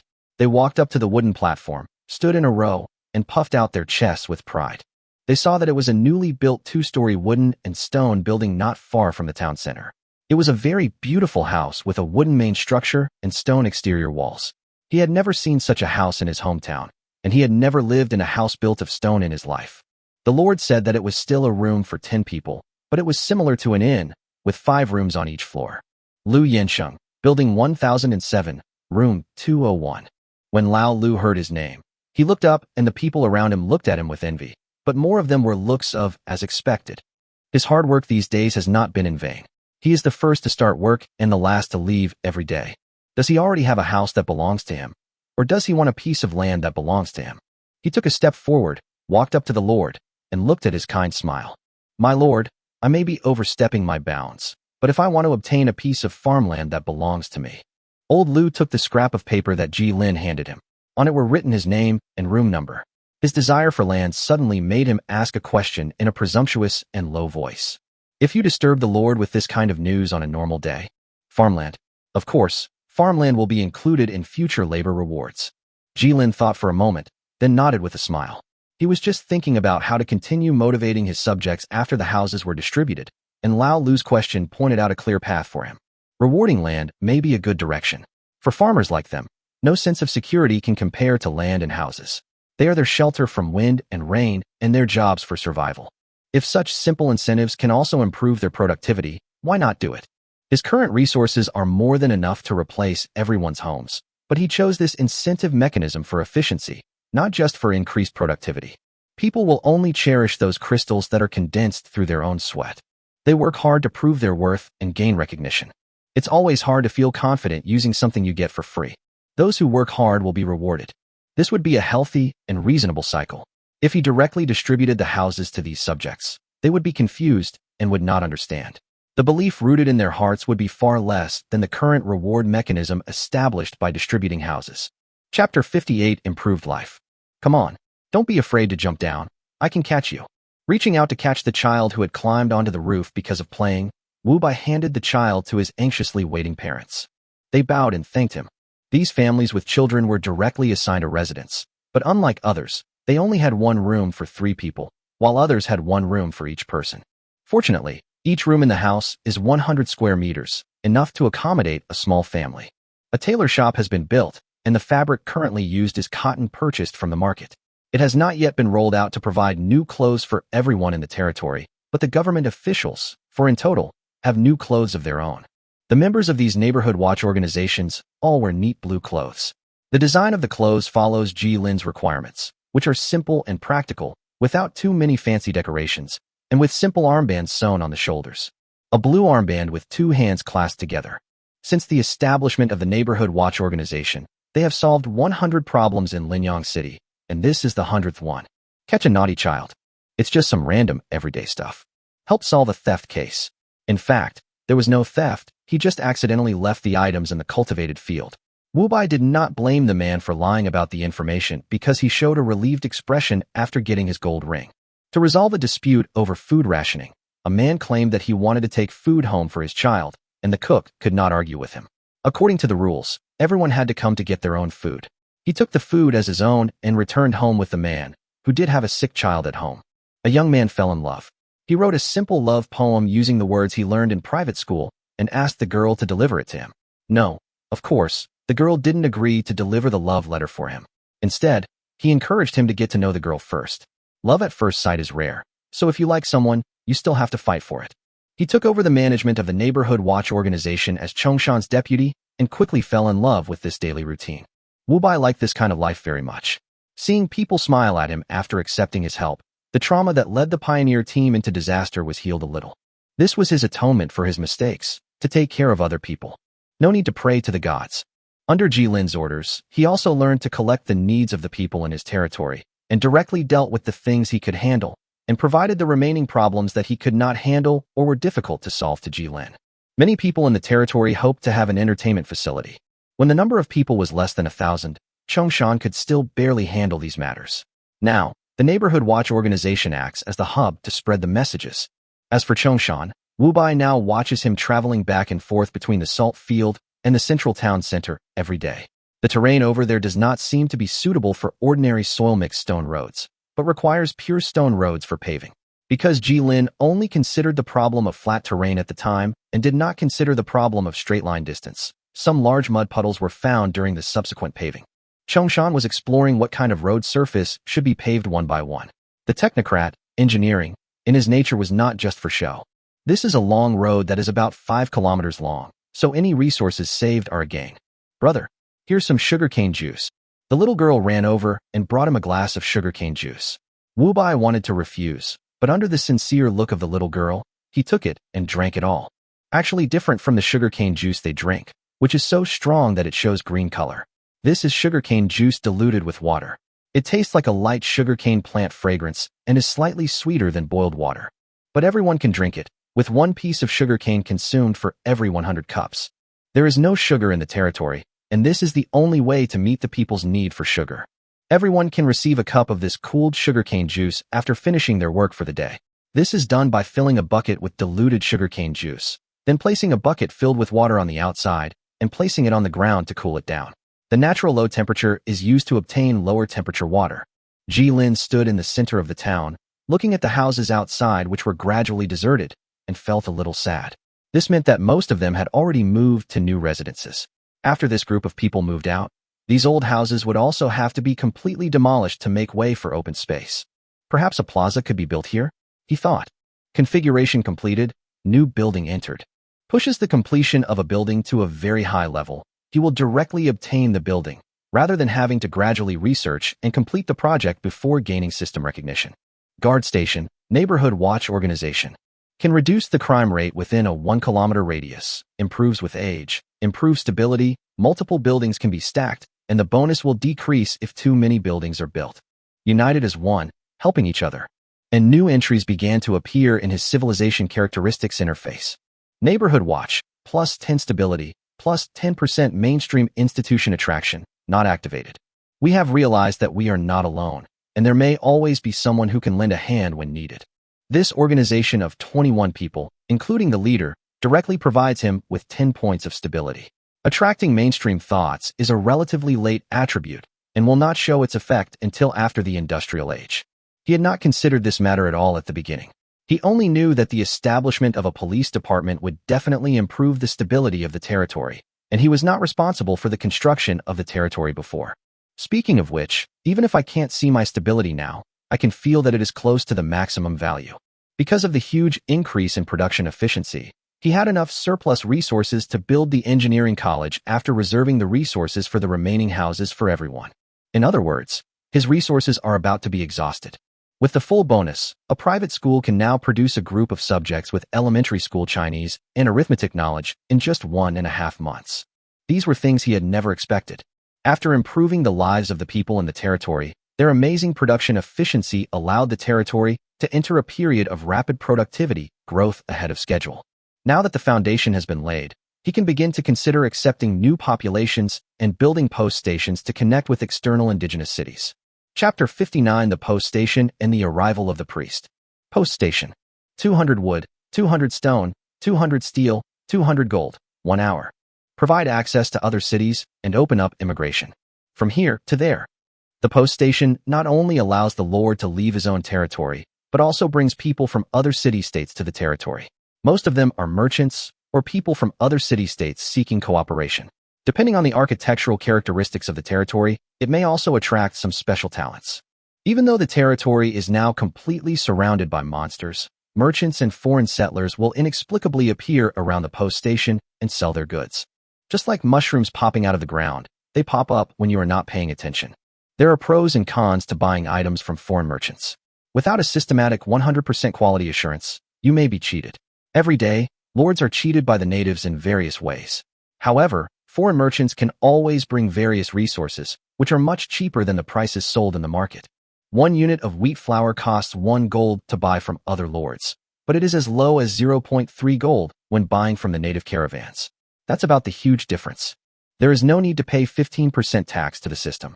It's just that the frequency of caravans in the early stages is low and they don't carry many resources. After the territory is confirmed to be specialized in development, the post station can be gradually upgraded to a professional large-scale commercial zoning center/tourism zoning center. Some people can support their families just by being middlemen between the Lord's market and the indigenous city-states. And this ultra-high-speed circulation market where it is impossible to have a monopoly is rapidly promoting the rapid development of all territories. In modern terms, it is a decentralized production model. And the market reaction time is greatly reduced, and all transactions are completed in real time. Jilin placed the post station on the seaside. When the wharf was built in the territory, it was a little distance away from the salt field and closer to the ocean. When he owned the wharf, the two would produce a chain reaction. You can spend resources to upgrade an ordinary dock into a trade dock. In the past, a lord had calculated that although the system had adjusted the ratio of personnel movement and sea transportation, the total amount of materials and resources obtained through the trade terminal was 1.5 times that of a trade center that only had land transportation. In this era, and for a long time to come, there will be no railways, the lifeblood of the industry. Linhai's development efficiency is naturally faster. Jilin put down the post station and watched the various resources piled on the ground being decomposed and reshaped into building structures. No matter how many times he saw it, it was still amazing. It's no wonder that his subjects regarded this as a miracle. He found a good location for the engineering college and built it on the other side of the coast, like an equilateral triangle. The engineering college and the salt field were the two base angles of the equilateral triangle, and the central town center was the vertex angle of the equilateral triangle. The engineering college will take 20 days to build, and the terrain will be adjusted to the required shape. Strictly speaking, it would be fine even if Jilin placed it directly on the sea. The system would just have to ask him to make up for the extra materials. For the transformation of the muddy coast, the system charged him an extra 1,000 stones, bringing the engineering school's cost to an extremely expensive 6,000 stones. The construction period remained unchanged from the original 20 days. After the post station was built, the first person to arrive was not the merchant he had expected to bring resources. Some people always come faster than others. Businessmen are only after money. Some pursue other things. Hello, Lord.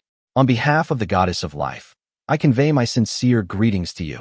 The girl in the green gauze dress bowed slightly to him, her long black hair framing her fair and pretty face, and her dress swayed slightly with her movements.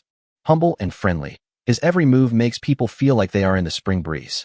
Jilin held his chin, his face showing no emotion that could be sensed by the woman or girl in front of him who claimed to be the priestess of the goddess of life.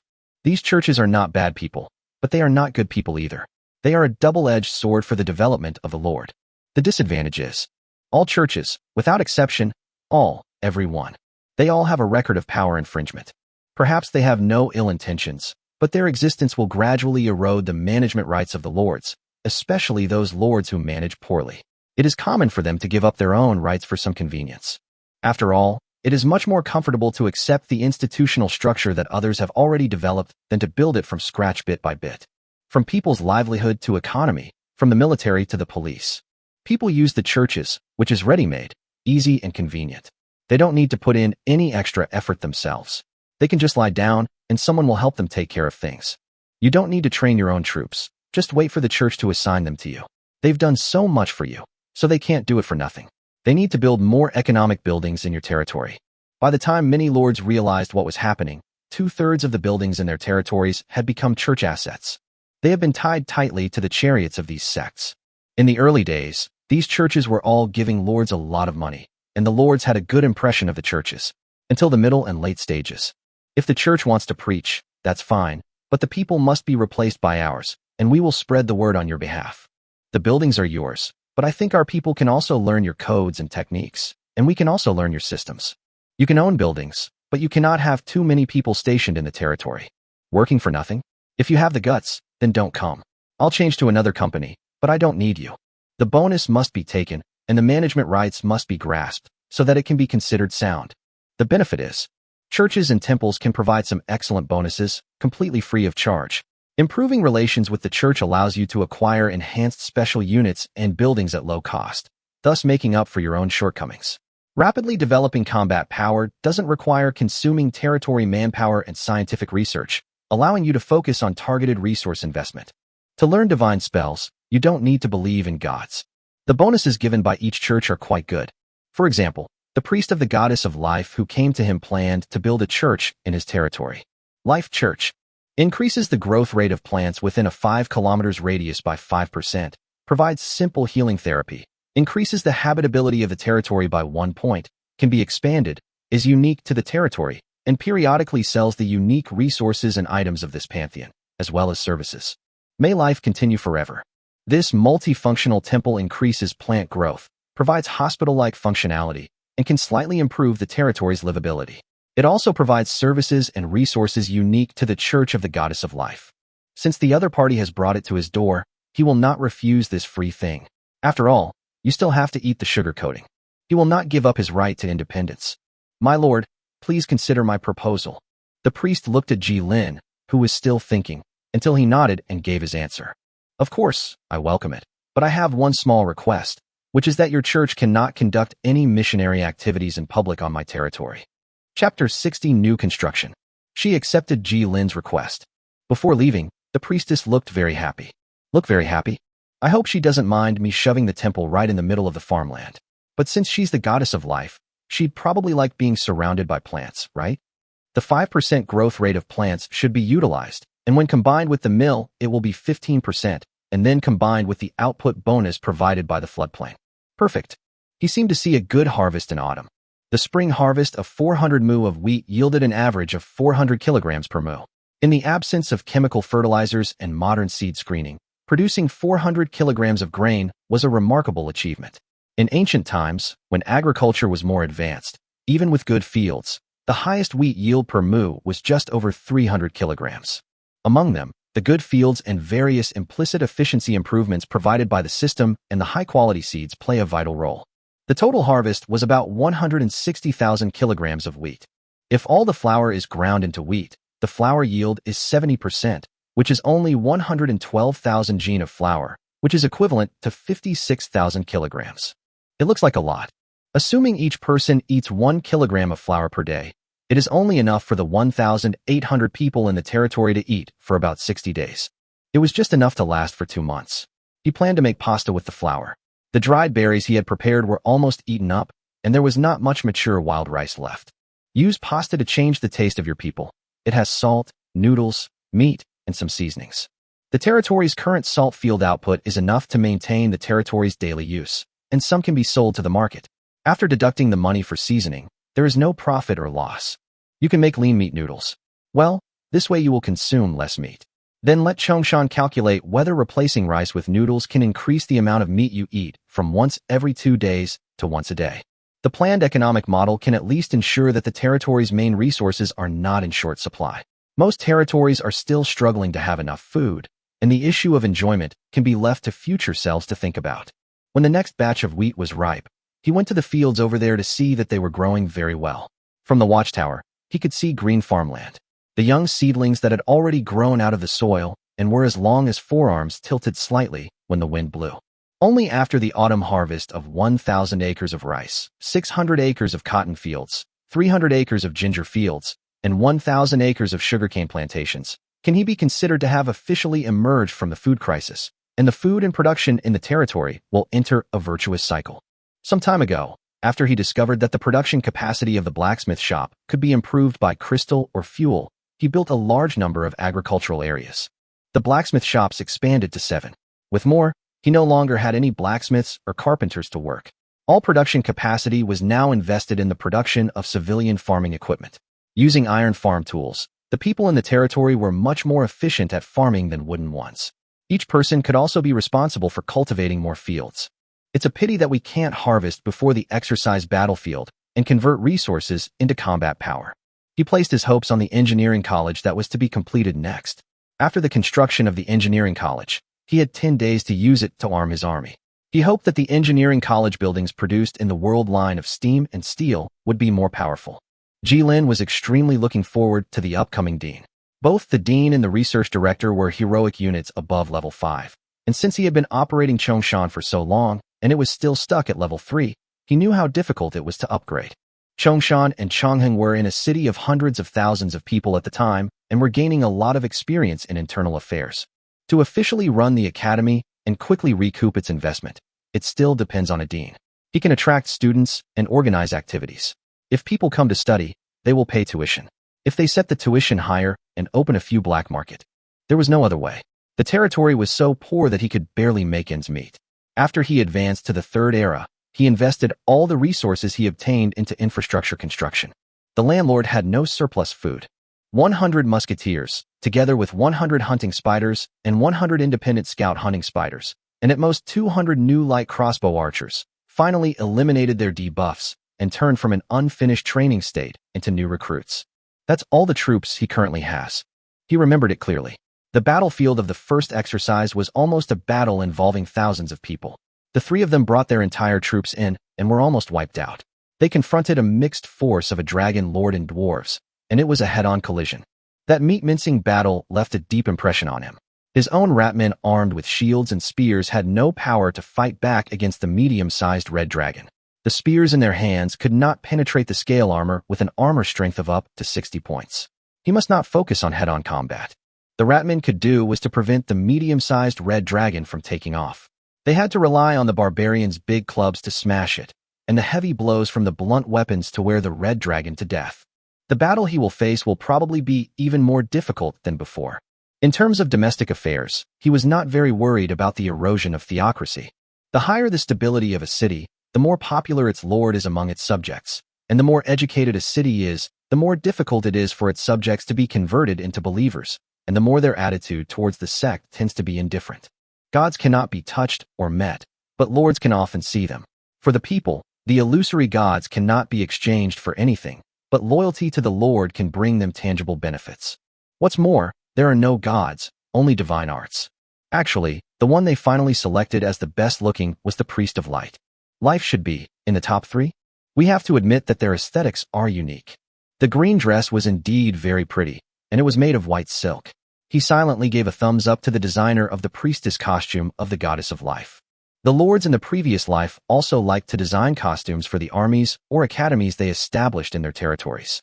Whether you are strong or not is a matter of one version, but whether you are handsome or not is a matter of a lifetime. Well, after all, he was not the one who designed the uniforms for the territory college before, so he still had to design the uniforms for the engineering college to look better. Regarding entertainment facilities, after he became rich, he bought some blueprints for tea houses. In his spare time, the people in the territory can go to the tea houses to rest and chat. Of course, there is no tea in the territory now, so he uses diluted sugarcane juice as a substitute. Caffeine is addictive, and so is sugar, so use some as a substitute. Some people may ask, since ginger and salt can be purchased from the market, why not temporarily use tea leaves on the market as a substitute? Tea leaves can be soaked until the tea residue is gone, and some tea can be brewed. Tea is very expensive. 1 unit can be sold for 30 gold. These unscrupulous businessmen really have no conscience at all.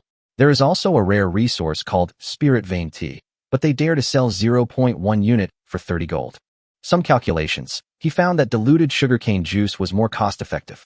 The expeditionary force had a good habit of fighting in isolation for many years. They would rather spend $1 as 2, and their requests for supplies were met with no response from heaven or earth.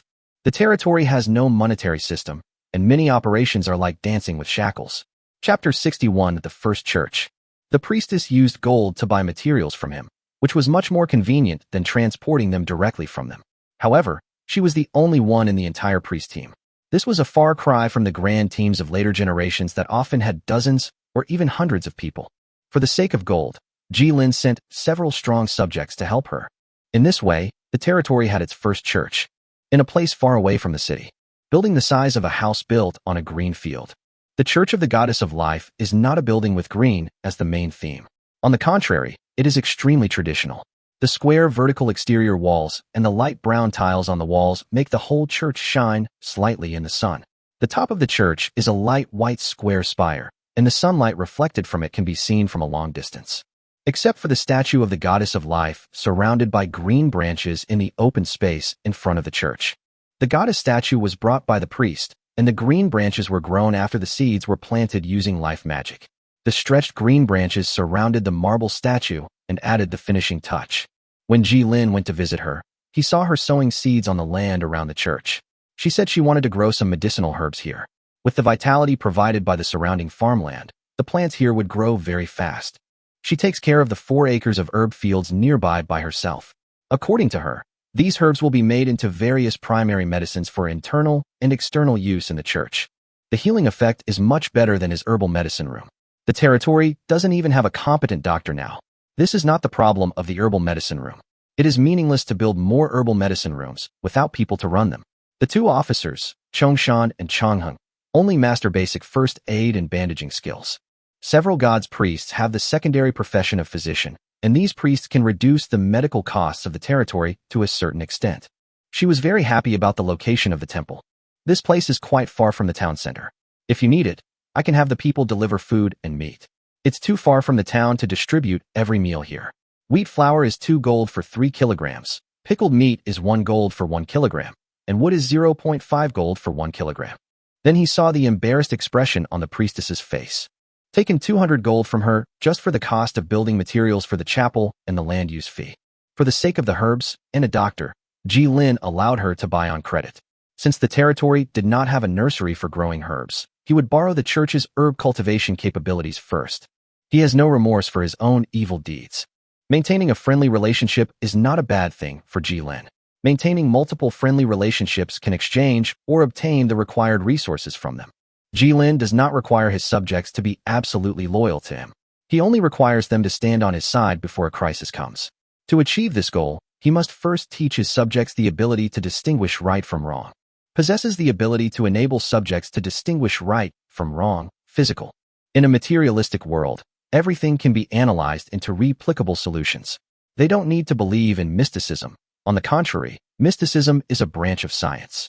This way of thinking, whether it's magic, runes, or divine arts, all lead to the same conclusion. Cracking the black box. All mysteries will eventually fade away under the scorching sun of reality. If all the mysterious technologies that could be used are shelved, then civilization will not be able to take the first step towards self-maturity. These were the words spoken to him by a lord from the Age of Stars. The civilizations of countless lords were constrained by this problem, and even the industrial age found it difficult to break through. Of course, he wanted to run faster. In addition to the priestess of the goddess of life, a merchant with a caravan of carriages also came to his territory. He sold his own resources on the house street, composed of houses. The territory now has a total of 60 houses, all of which are fully occupied. 2 rows of brown stone and wood buildings sandwich a stone street in the middle. This stone street is called House Street by the people in the territory. 2 slightly inclined canals are dug on both sides of the street for the houses to dump wastewater used in daily life. Special personnel are arranged to clean the canals every day to ensure that there are no residues and mosquitoes breed. The clean and tidy streets, the neat and uniform streets, are clearly separated from the ugly wooden houses next to them, which seem to be built to make up the numbers. The merchant had a good calculation. These neat houses must be inhabited by the middle class, and they often have some property of their own. Only rich people can buy goods from him. He had been there for almost an hour. People around him occasionally gathered to look at him, simply out of curiosity about this outsider and the goods in his car. No one went up to buy anything first. Everyone was waiting for the first pioneer to try. The members from the pioneer team had some wealth of their own. As for wages, there was no wage in the territory, and even professions like blacksmiths could eat more meat than others. If everyone is paid 1 gold a month, he will have less gold every month. Wu Bai, who was in charge of the territory's internal affairs, did after receiving the news was to look for Ji Lin. Ji Lin was checking the germination of a new batch of seeds sown in the floodplain. Whether they could germinate successfully would determine the autumn harvest. He simply wanted to see the farmland he owned, the green fields that were created under his planning. It's a wonderful sense of accomplishment. The second thing is to find Chongshan. Chongshan collected fresh sea salt from the coast. The salt fields produced coarse salt once a week. This coarse salt was dissolved in water, and the sand removed before it could be used for daily use in the territory. The sieved and recrystallized sea salt was placed in a cart and pushed back to the territory for storage. Well, he's the only one here. Why don't you take a rest first? We can't make a decision on our matter until the Lord arrives. Wu Bai, dressed in blue, ran up to the merchant who was almost unable to bear it, handed him a glass of sugarcane juice, and explained to him the special nature of the territory. The other party nodded, not quite understanding. The sun was setting when Ji Lin arrived at the merchant. The merchant caravans brought some books about folk tales, some books about plants, and some glass bottles and jars. Some carrot seeds also arrived in the territory with the merchant caravans. As long as the plant seeds have not been processed by the system, they can be planted normally. There is no such thing as too many crops of all kinds, which increases the food diversity of the territory. Although he doesn't like carrots. The merchants did not use ordinary horses to pull their carts, but a kind of docile animal that looked like a cow, but was half as strong as a cow. He also spent a lot of money to buy 2 of them to replace human power to pull the carts. When settling the final bill, the merchant happened to see his subjects bringing back carts full of salt from the coast. He suggested that they not use his gold for settlement, but instead use the sea salt that had just been produced in the territory.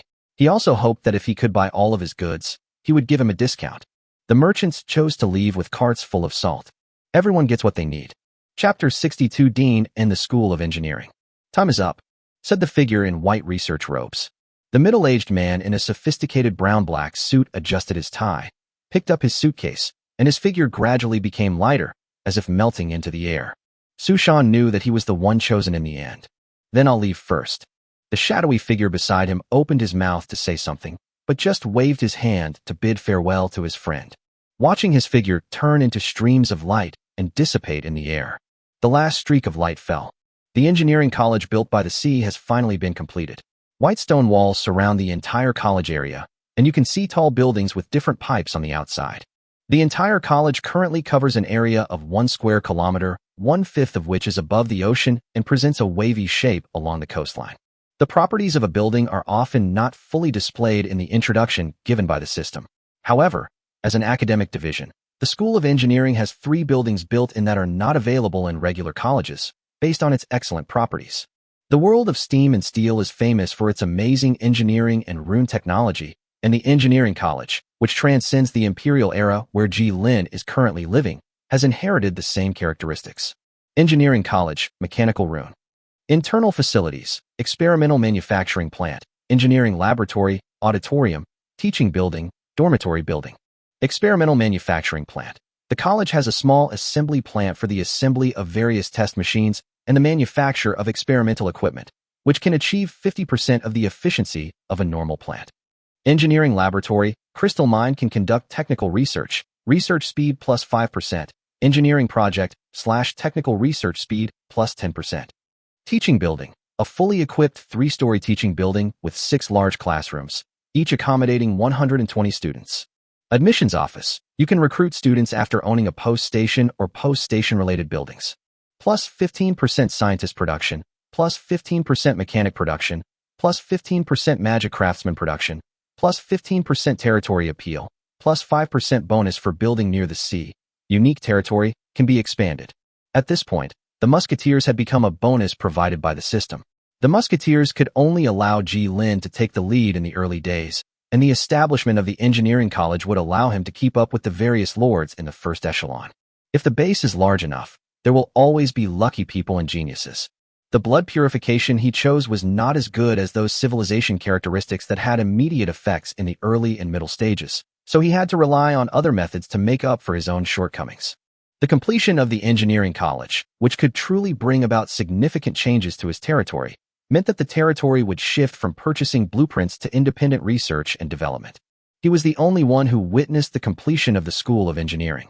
Everyone else has their own job. He would not ask his subjects who were still working to come and watch, just for the sake of face. This place was on the edge of the coastline, quite far from the center of the central town. It would be a waste of time to ask them to come.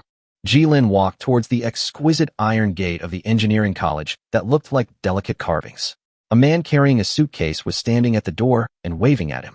The man was wearing a sophisticated brown-gray suit and a pair of black half-frame glasses, and his every move revealed a strong, intellectual aura. The dean he chose arrived the moment the college was completed. "Hello, Mr. Lord. I am the new dean of the academy. You should be able to see my faceplate, so I won't introduce myself." The man extended his hand to him, leaning slightly in respect. Sushan. Dean, level 5. Characteristic. Excellent educator. When this character is in office, the college gains plus 30% student efficiency and additionally increases its attractiveness to outstanding population. Technical expert. This character was an excellent technical expert before becoming the dean of the academy. You can assign him to conduct research on any project. Jack of all trades. This character is proficient in a variety of courses and can be taught in the academy: rhenology, mechanical engineering, physics, mathematics, rune engineering. Good at dealing with people. This person is smooth in dealing with people and considerate in all aspects, which increases the initial favorability of those who come into contact with him. As expected of a level 5 heroic unit, Ji-Lin knew he had made the right choice just by looking at the first characteristic of an excellent educator. The research supervisor might be more specialized in scientific research activities, but the territory couldn't even provide the most basic researchers. It would probably be exhausting for the research supervisor to do research alone. If he can acquire students 30% more efficiently, he may be able to collect 30% more tuition from students. Developing a commercial district with this college as the center and establishing a university town will generate economic income. Unfortunately, the territory has no special products. Would you like me to show you around the School of Engineering? Well, show me. My pleasure. The dean leaned slightly toward him again. Strolling along the avenue under the shade of trees, Ji-Lin felt like he was back in college, walking alone on the stone path, without having to think about his future life, and living a carefree life. The sound of waves crashing brought him out of his thoughts. His university was not by the sea. This is a teaching building. It was designed here to facilitate student commuting, but it didn't initially come with student housing. It might be necessary to build 20 buildings in this area. Ji-Lin looked in the direction his finger was pointing. It was a particularly obvious open space with no lawn on it, as if it was a place reserved specifically for him. It was his first day at the engineering college, but he was able to talk about everything very clearly. You must be curious why I know this place so well. Sushan paused. Because this engineering college you have is designed and built by me according to the corresponding terrain. Isn't this something the system does? Ji-Lin expressed his doubts. He knew that the system blueprint could be adjusted, but it was the first time he knew that hero units that had not arrived could also be intervened in the adjustments. No, originally it was, but since you appointed me, I have the right to redesign the plan and transform the college into the structure I see fit. Look, that's the experimental manufacturing plan ahead. I specifically placed it on the coastline and designed a road with better load-bearing capacity leading to the outside. This way, if we're producing large equipment, we don't need to leave through the main road, and it won't have a negative impact on the road surface. Sushan pointed to the land next to the experimental factory. 1/5 of the area of this engineering college is on the ocean, most of which is occupied by factories, and the remaining small half is redundant space reserved for the dock. With this design, the factory can assemble land mechanical units as well as assemble and produce ships for placement in water. I've reserved space for a dock here. When the time comes, we can build a dock here to serve the experimental manufacturing factory next door. Very nice design. Chapter 63 Cavalry? After listening to the dean's explanation, Ji-Lin nodded. His planning ability was very poor. He was completely unable to retain both functionality and redundancy while making the design look good. His architectural plan was to align the two sides and organize all the buildings. It has to be done piece by piece, otherwise he will feel uncomfortable. But beyond planning issues, he had more important questions to ask. If I want to quickly improve my combat effectiveness, do you have any suggestions? Mr. Lord, do you have someone assigned to a research position? You could put me in the position of director of the research department. There should be a new position available now. Ji-Lin opened his cabinet management interface and found that in addition to the 2 town center manager positions, there was now a new position. Director of Research Department. Appoint a director to start research projects. Click on it and appoint Sushan as the director of the research department. The director of the research department in the Imperial era, which is weird. The title of the position is actually related to the corresponding building in the territory. If the research building is the Xantian Tai, which specializes in magic research, then the director of the research department here will become the Sishianjian. If it is the Fudaiguan, which specializes in rune research, then the director will become Fushishang. There is also an extremely rare building, the observatory, which can be used to train astrologers. Its special effects and combat power are all at T1.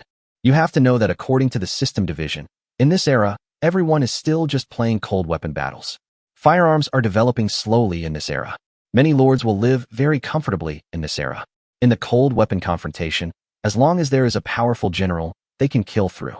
If the system was really willing to let him go and fight those guys who were still using ordinary cold weapons, he didn't really want to fight with all the monsters and demons of his time. Appointed, Dean Sushan as the director of your research department. The feeling the dean gave him was completely different from that of other heroic units. He knew more than anyone else and was different from those who were pulled in by the system for unknown reasons and became his subordinates without knowing anything. The system sometimes cheats them, but it rarely harms them. And Sonoda and Gina will not harm themselves. Was the first time he had encountered such a situation in his 2 lifetimes. Wait a moment, let me take a look at the project. Sushan, who had obtained the position of director of the research department, closed his eyes and browsed through the list of projects obtained with his authority. He muttered in disbelief. Oh my god, there are projects like City Heart and Steam Core. I didn't write this before, so I'll add it here quietly. Heart of the City, Project. The city beneath our feet continues to expand, and we need a sufficiently powerful energy production facility to provide energy for the entire city. We call this project the Heart of the City. We must redesign the energy supply structure specifically for the Heart of the City project and build a power supply network that can match the City Heart project. Heart of the City, Steam Core, multiple branches, time consumption, unestimated. Steam Core, a perfect engine designed specifically for crystal ore. Designed by a true genius, it combines the pinnacle of rune and mechanical design. Through continuous circulation, it can achieve a maximum thermal efficiency of 75% while using crystal ore. Steam Core Unlock, time consumption, 5 years. In addition to these 2 particularly outrageous projects, the Dean also found 3 research and development options that are more suitable for Ji-Lin's needs from the multiple projects he can currently research. Hunting Sentinel. Directly strengthen the existing troops, and the original troops will also gain stronger attributes after integration. 30mm small caliber infantry support artillery. It was also a direct enhancement to the troops, with 30mm small caliber support artillery. Ji-Lin guessed that it was a unit with extremely strong armor-piercing capabilities. Steam Spider Frame. The Steam Spider Frame and Steam Robot appeared on his project list along with the blue crystal ore. However, would there be enough time to manufacture them after they were developed? He was skeptical. Sushan seemed to see Ji-Lin's doubts and explained to him. If you choose the basic Steam Spider and the infantry support artillery, I can try to provide you with a test machine instead of a full-fledged one. The failure rate might be a bit higher. Sushan smiled. Maybe it's a system bug. It's reasonable to build a test machine during the development process. Sushan blinked his eyes, as if to say that he could completely trust his ability. How fast are the Steam Spiders produced? Ji-Lin was a little moved and asked. Infantry support artillery is good, but it will replace some of his troops who originally used muskets, using high-frequency attacks in exchange for high armor-piercing damage. However, due to the special nature of his musket troops, they do not need higher armor-piercing capabilities at all. As long as they do not encounter behemoths, they will just wear armor randomly. And in the dungeon, he was envious of the Steam Spider. This super monster, mechanical, charging cavalry. If you can get technicians Chongshan and Chongheng, plus at least 20 workers, to work with me, with so many people, we can probably produce 1 machine per day. This is mainly because the steel in the territory doesn't meet the standards, so I need to spend more time carving the runes. Sushan stretched out his hand, and a huge cloud of blue and white aura that covered his entire palm was condensed. It was a source energy ability that far exceeded that of everyone in the territory. With this help, I can carve runes much faster. Terrible efficiency. In 10 days, we can make him 10 temporary Steam Spiders. The strength of a level 5 hero. I don't know what kind of Steam Spider you've encountered, Mr. Lord, but I can't guarantee that I can achieve 100% of its full performance. Just in case, the Dean still carefully gave his own tips. That's enough. Regardless of performance, solving any problems is the most important thing, and cavalry is the biggest shortcoming in his lineup. He needed cavalry patrols, but he also feared cavalry charges. Just like field troops in the 21st century must carry air defense, even if the field air defense is bad, you still need air defense. Otherwise, are you waiting for the enemy's air force to attack you? A real heavy cavalry unit. Just existing is a deterrent.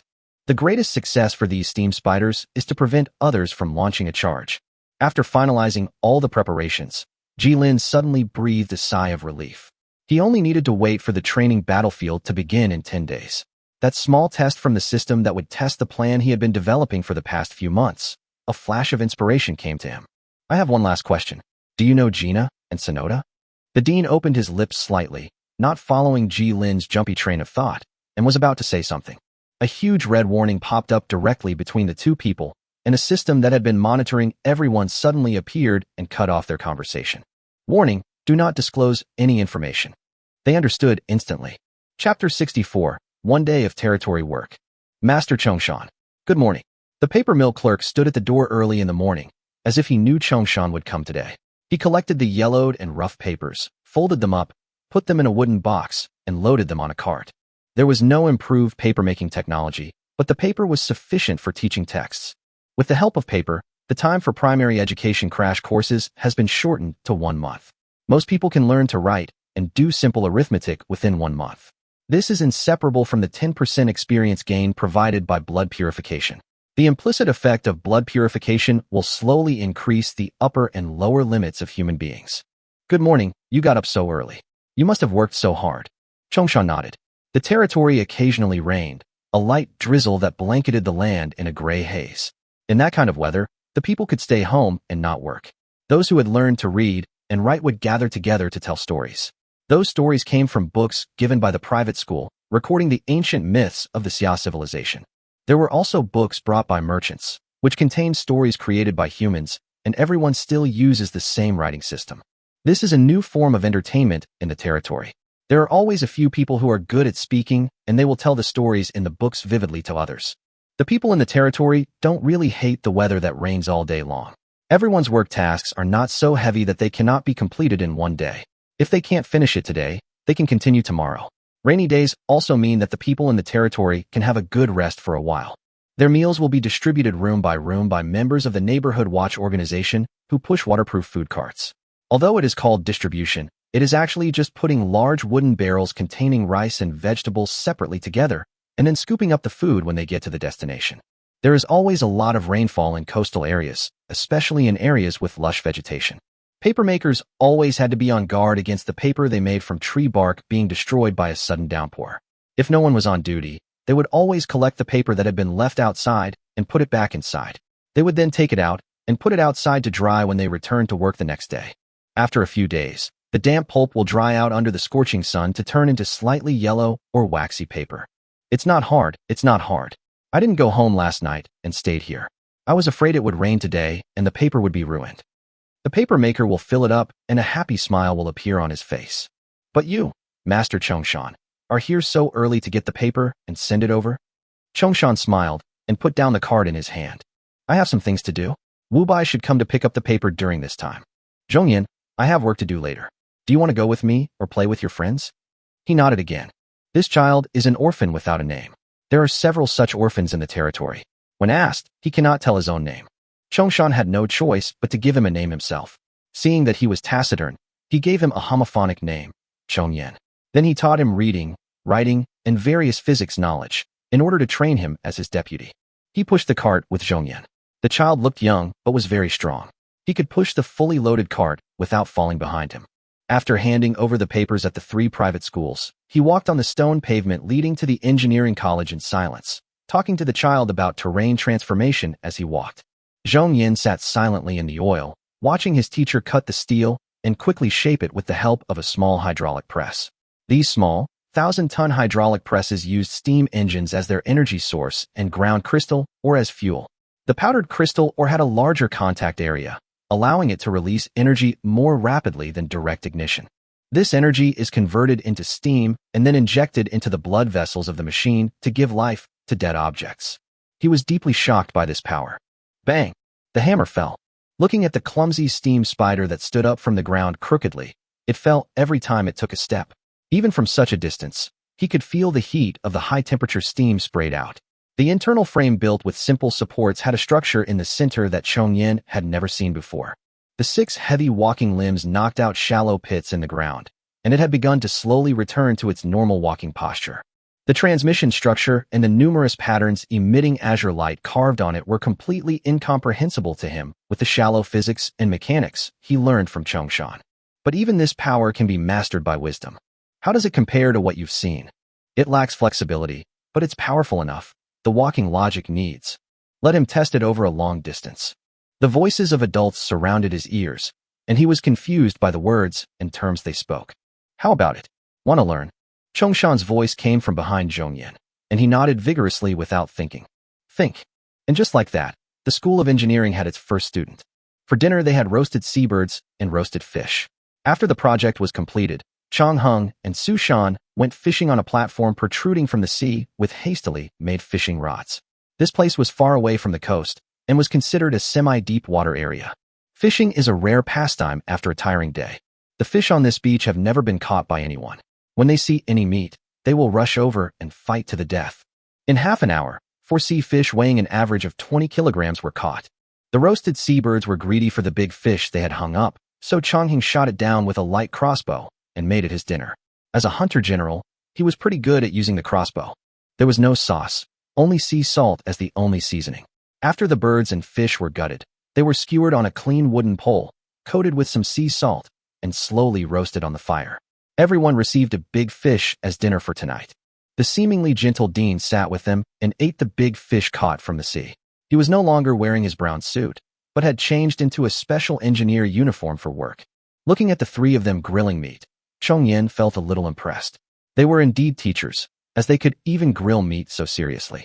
Finish this meal. After much reflection, Chong Yen decided to learn to cook well in the future. For people grilled 4 fish and a bird, and all of them were on the verge of being unpalatable. In the end, they cooked some white rice and ate the tasty parts of the barbecued meat and finished it off hastily. No one mentioned their own cooking skills. Chapter 65 War Preparation Area. Time flies, and the system prompt sound comes in time. Please select the troops you need to bring. Ji Lin selected all the troops currently in the territory. He did not bring any newly trained militiamen. Too many people would not improve the combat effectiveness, but would make his troops extremely bloated and slow. Then they will be eaten away by endless harassment in any possible siege. An overly streamlined force will lead to a deviation in frontal combat effectiveness, and although a large troop group has stronger frontal combat capabilities, its structure is too bloated. Rifleman, Specialized Branch, 100, Light Crossbow Archer, 200, Scout Hunter, 200, Steam Spider, 10, Carrying Hero Units, Changhong, Sushan. Please confirm your choice. Once you confirm, it cannot be changed. A cold mechanical prompt sounded, waiting for his final confirmation.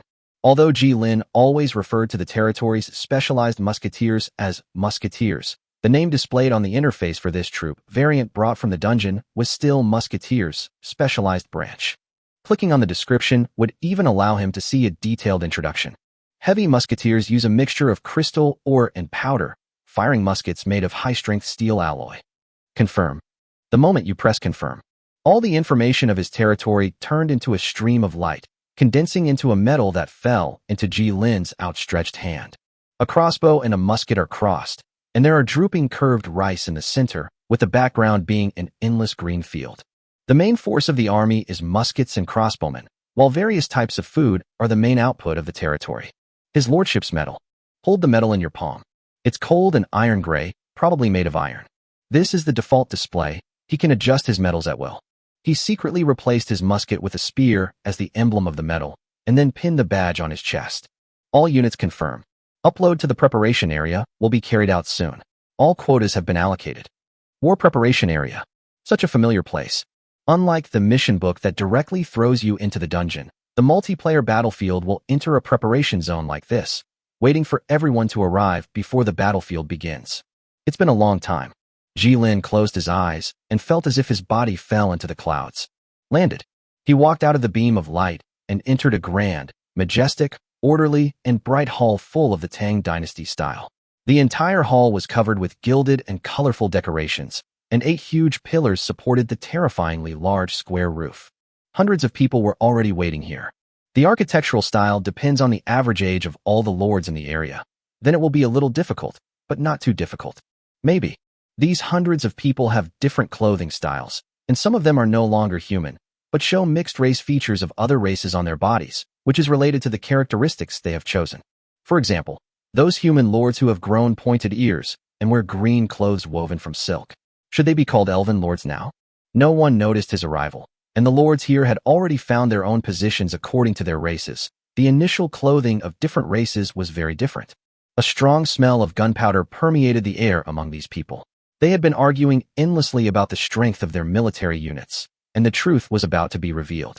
However, in Ji Lin's opinion, the so-called war is not a chess game. It is not very meaningful to discuss the strength of the troops. Instead, it is a confrontation between 2 systems, and the most taboo in the confrontation between systems is to have weaknesses. No matter how strong the musketeers were, they could not defeat the artillery, and the artillery was extremely afraid of the cavalry's sneak attack. The cavalry did not even think of charging when facing the musketeers who were deployed in the battle line. In a melee-focused army, cheap spearmen simply provide a numerical advantage when charging forward, often collapsing their morale and disrupting the formation of allies. However, in an artillery-centric army, these cheap spearmen are a rare and excellent unit for hindering and resisting the enemy's attacks. The same type of troops may have very different effects when placed in two completely different armies. The gap caused by system construction is far greater than the gap between the types of troops. He only made up for the shortcomings of his cavalry and did not put the god of war artillery into his team. His weakness is long-range catapults or artillery. The range of the musket is limited after all, and if the steam spider is replaced by the opponent's monster infantry, he will be helpless.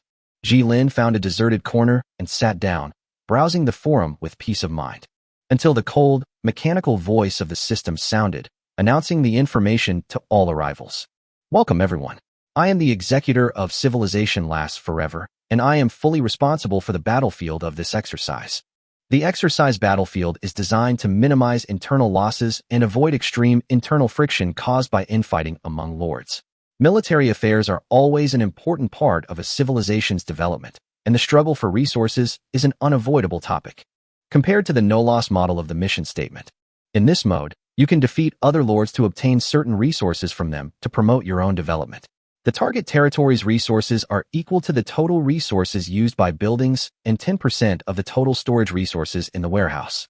The conversion ratio is 10% of resources x number of enemies killed / total number of enemy soldiers, 5% of resources x your own losses / your own number of soldiers. You can also obtain resources from other forces in the exercise battlefield. No matter which method you use, the resources you can obtain can be brought back to the territory. The Civilization Persistence Project will be a lengthy verification process, and we will monitor you throughout this process. As for what constitutes maturity, I'm sorry, but you'll need to explore this standard yourself. We are deeply sorry for the damage to your civilization caused by overcatalysis, but we will not offer any compensation.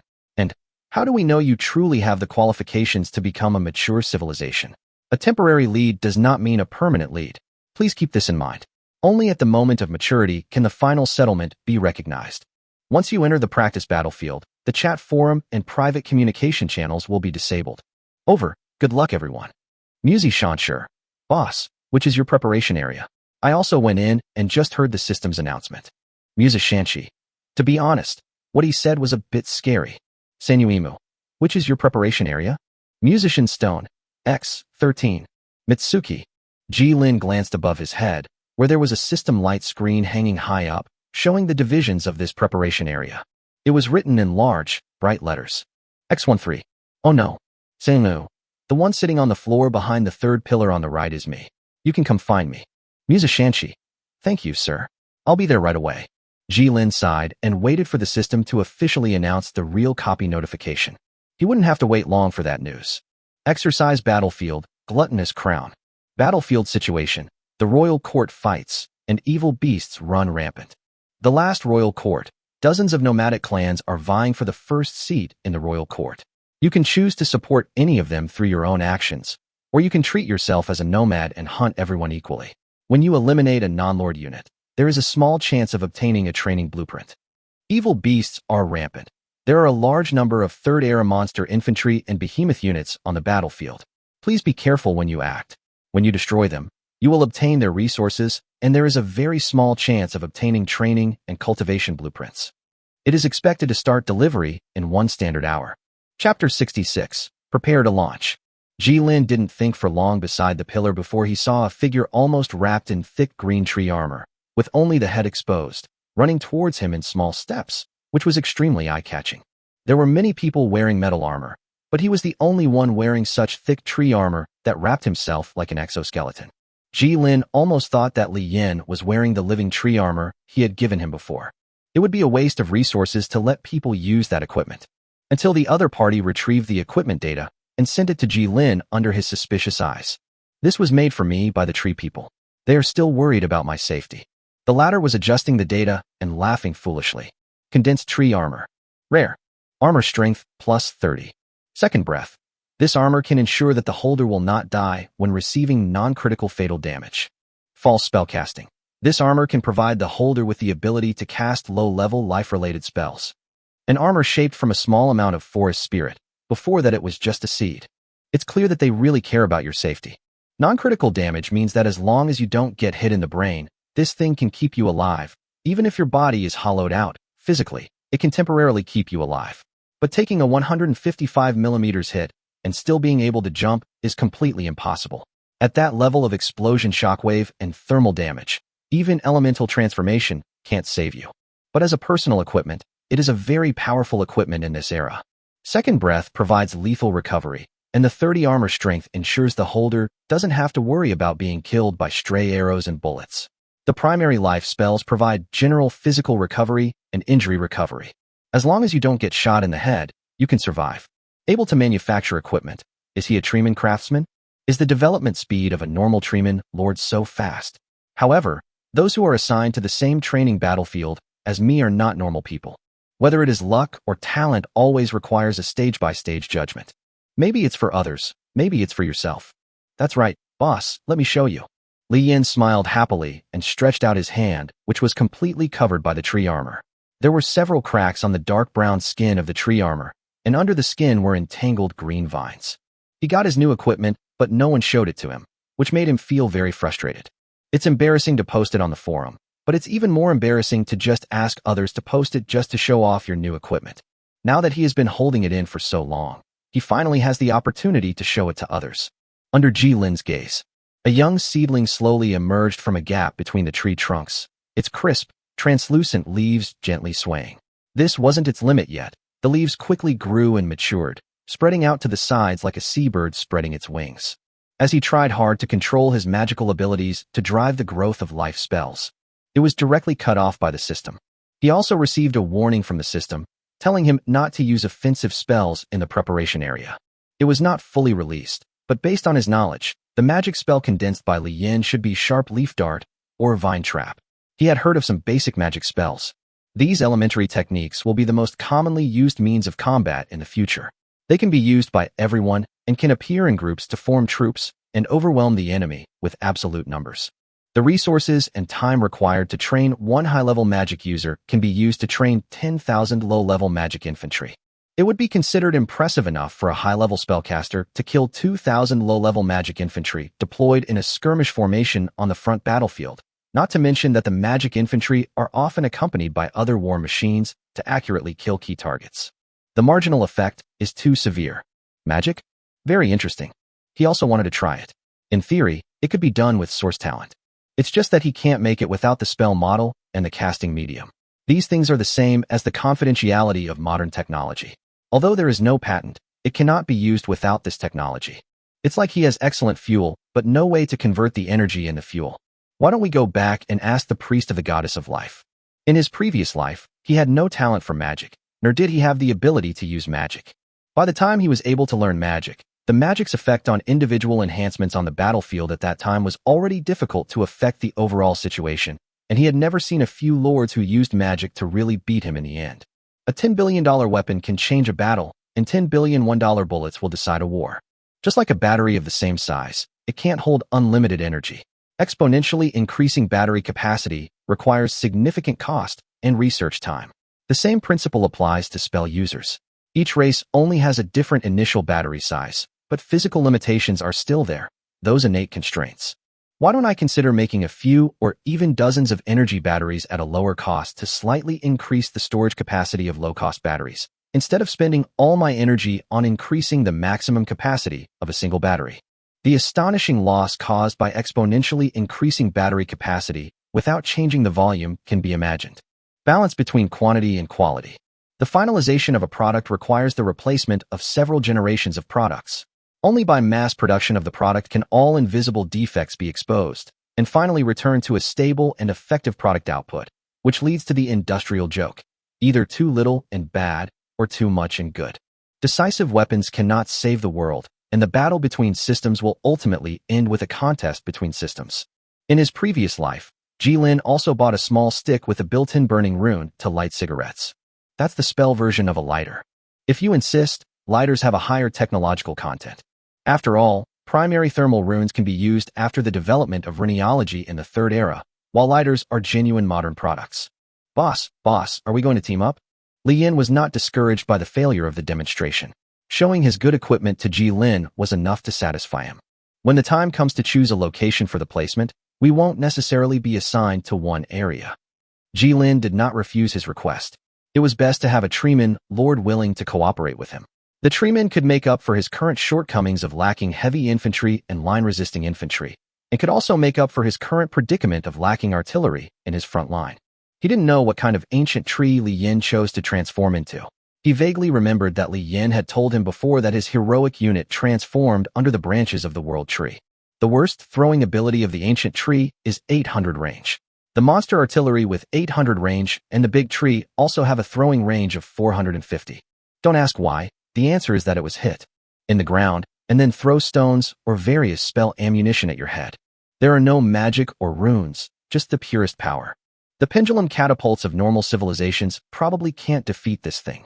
They have to wait until mortars and breech-loading guns come out, and their range reaches more than 800 meters before they can have the capital to engage in a counterattack. It was not until the industrial age that the 2000 range artillery appeared that could perfectly suppress these things. Now is still the strong period of the Tree Lord. Please note, there are 5 minutes left before the delivery process begins. All lords, please confirm your status and prepare to join the battle. Get ready to go. He's randomly dropped here. I might need your help if I can find you. Li Yin nodded vigorously. After the countdown appeared, everyone stared at the extra display screen at the top with bated breath, afraid that they would miss something. Streams of light descended from the sky, covering everyone. Exercise battlefield, gluttonous crown. Start up. Chapter 67 Ambush in the Forest. I feel like there's something wrong with the trees here. There's nothing wrong. You must be too suspicious. The old soldier riding a horse in front of him curled his lips. The new recruits of these clans were like hares on the grassland. They would hide in the cave as soon as they heard the wind. Even through these little brats who hadn't even grown all their hair onto the battlefield. As temporarily recruited horse archers, their role was to ride the remaining inferior horses, shoot at the enemy formation from a distance, and quickly move away after a round of volleys. The bows they used were for hunting, and they were not that powerful, so such a sparse rain of arrows would hardly have any killing effect. It exists more as a way to consume the other party's energy by harassing them. If there are no cavalry on the opposite side to hunt them down, and no longbows and heavy crossbows to shoot at them, this harassment will continue to increase the pressure on the nerves of the harassed. When their morale drops to a certain level and their nerves are tense, the giant wolf cavalry and heavy cavalry directly from the big clans will take action, breaking their already tense nerves and causing them to completely collapse. They would find a position suitable for a cavalry charge and rush into the enemy formation with an unmatched posture. The wolf cavalry would bite and strangle them, while the heavy cavalry would quickly break through the enemy formation and launch a new charge. Once the monster cavalry and heavy cavalry have opened a gap in the line, the original harassing archers and the various light cavalry who have been waiting for a long time will also charge with spears or sabers, breaking into the enemy formation to expand their own victory. Their tactics were always effective on the grasslands. Although monsters are rampant here, the scouts have already scouted the route for us. The veteran pulled out a sheepskin map from his blanket, which marked the route they should take. This generation's king selection was held here, and they want us to focus on hunting. Hunting. The new recruits have heard the veterans talk about it. The best way for men on the grassland to prove themselves is hunting, and the kings and princes like to use this behavior that has existed since the birth of mankind to show their military strength. Speaking of hunting, nothing is more exciting than hunting large monsters. This is why they came to this vast and wild plain, where there are all kinds of herds of beasts beyond normal size, as well as legendary huge, epic creatures. Whoever can get a better prey can become the first seat in the royal court. As for more information, that is not something they can know. Walking in the middle of the not-too-wide avenue, this dirt road opened up by our predecessors has already sprouted some green, and the broad crowns of the trees on both sides occasionally extend outward to block the sunlight. Don't worry, when we get to the outpost, we'll be given big chunks of meat and the best wine. They're all goodies from the east. The veteran laughed heartily, slowed down his horse, and patted the new recruit on the shoulder. With good wine and barbecue, all difficulties do not exist. The recruit looked at the dark green trees on both sides of the avenue, the gloomy forest where not even a ray of sunlight could penetrate. He always felt that there were ghosts from ancient legends lurking in the woods on both sides. Even though he was surrounded by hundreds of cavalrymen, he could not suppress the chill that came from his body. In legends, terrifying tree demons haunt the forest, disguising themselves as lost travelers to seduce them and dragging anyone who enters the forest into its depths to devour them.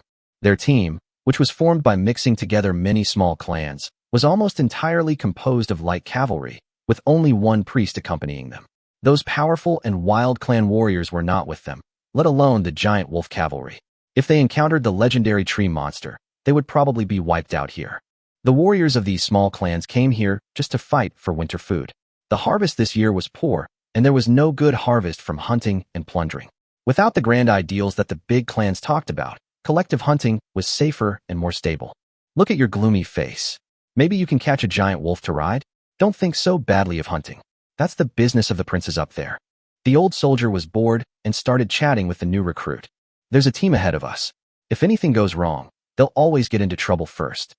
No, I really don't think something is right. The two people walking in the middle of the team suddenly saw the leader of the team stop. A commotion broke out in front. They stopped and looked at the blood on the road. All the bloodstains pointed towards the forest. Fresh, but cold. The ground was covered with gullies and dents from heavy blows.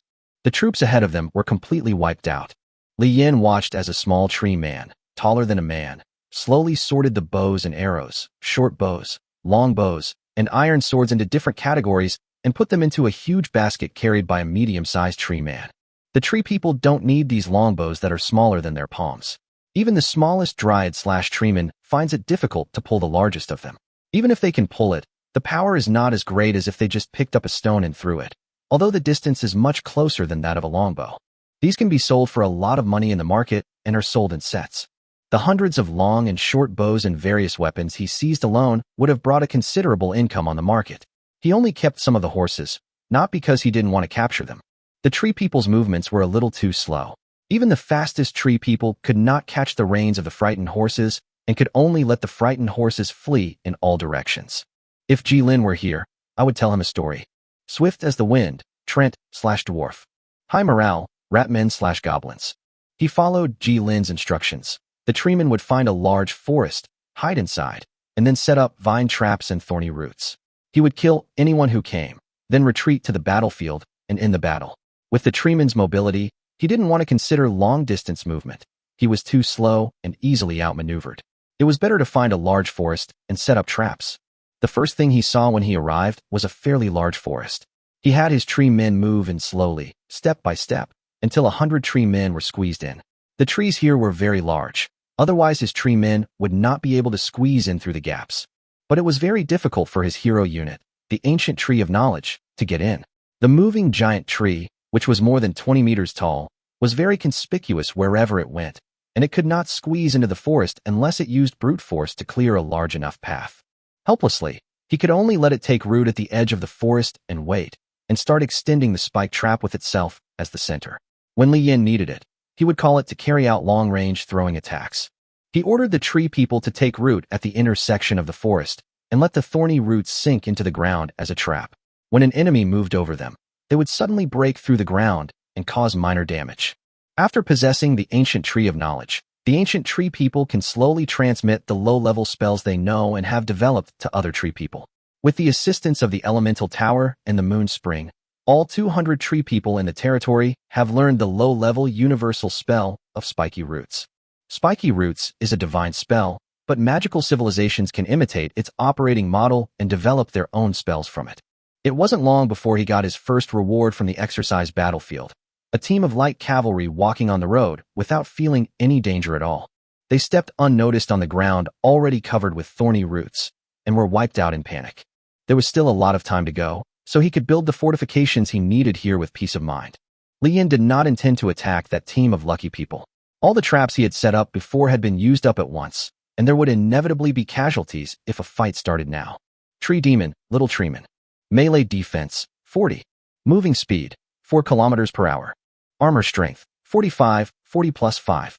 Organization/morale, 75. Weapon power, 45, 40 plus 5. Characteristic. Swift as the wind. Treeman. This unit tends to move faster than its peers. Spiked Roots. Passive plus 5 weapon power, plus 5 armor strength. Spiked Roots. Active after taking root. This unit can extend its roots deep into the ground, causing continuous slowing and damage to enemies within a 35-meter radius. Trant. This unit can slowly recover its injuries and shell after leaving combat. Induce fear. This unit can deal increased morale damage to enemy troops. Fear of fire. Take 25% additional fire damage. Show.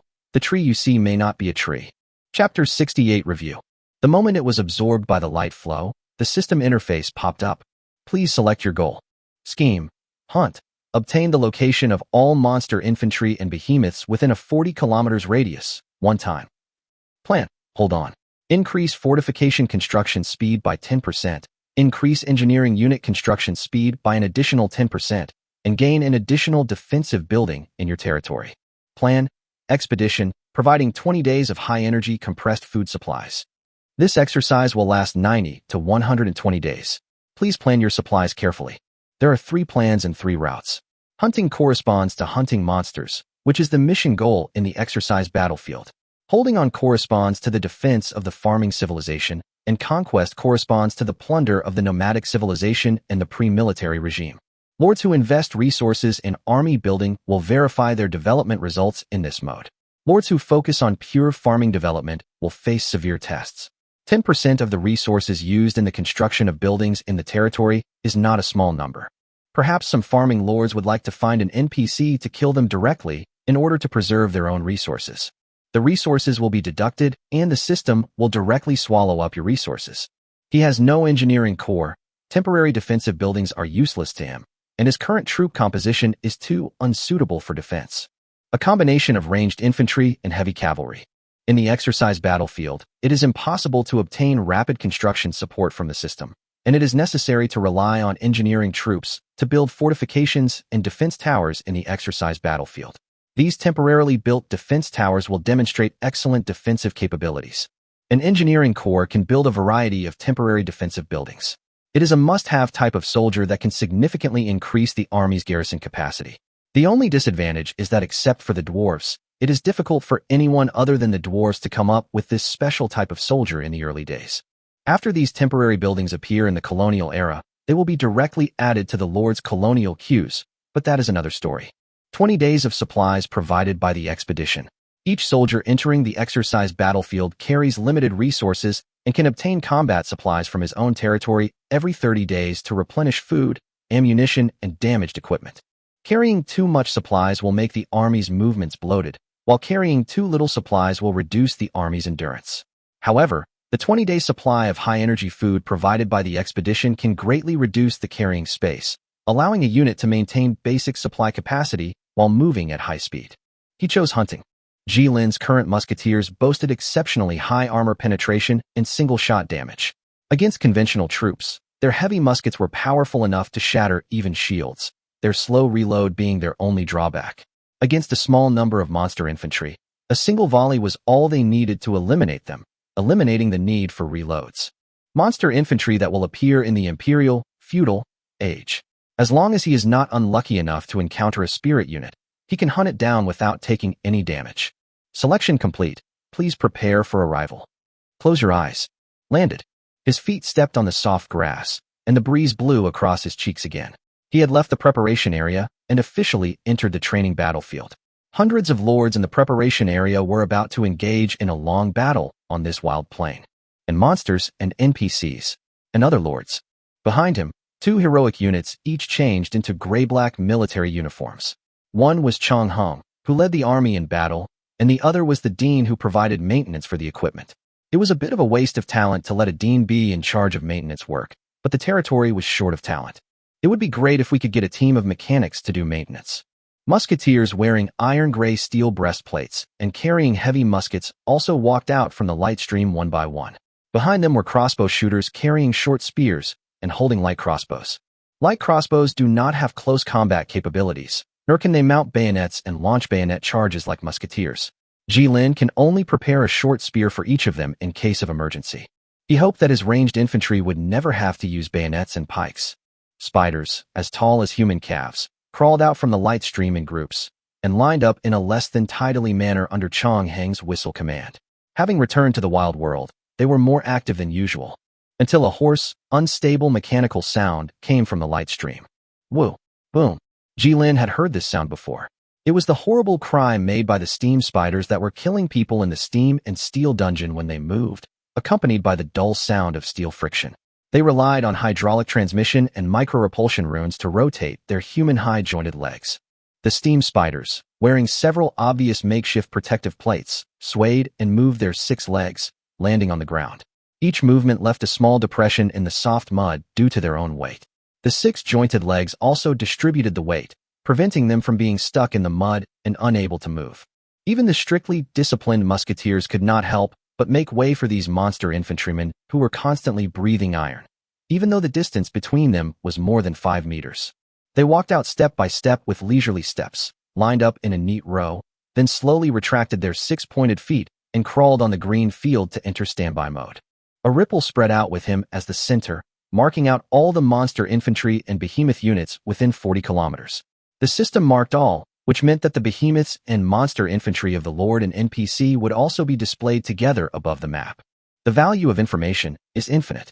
Even so, it has marked out the possible dangers within a radius of 40 kilometers, giving him time to prepare and a response plan.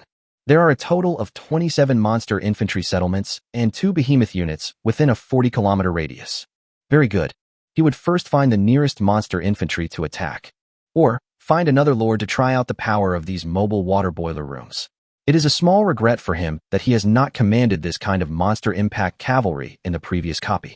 Any unit that is several times larger than a horse can be called a monster or freak. They have different postures and strange abilities, but they are rare. They may be the creation of civilization, or they may be the selection of nature. In short, these things are controlled by the lords and become members of their own troops.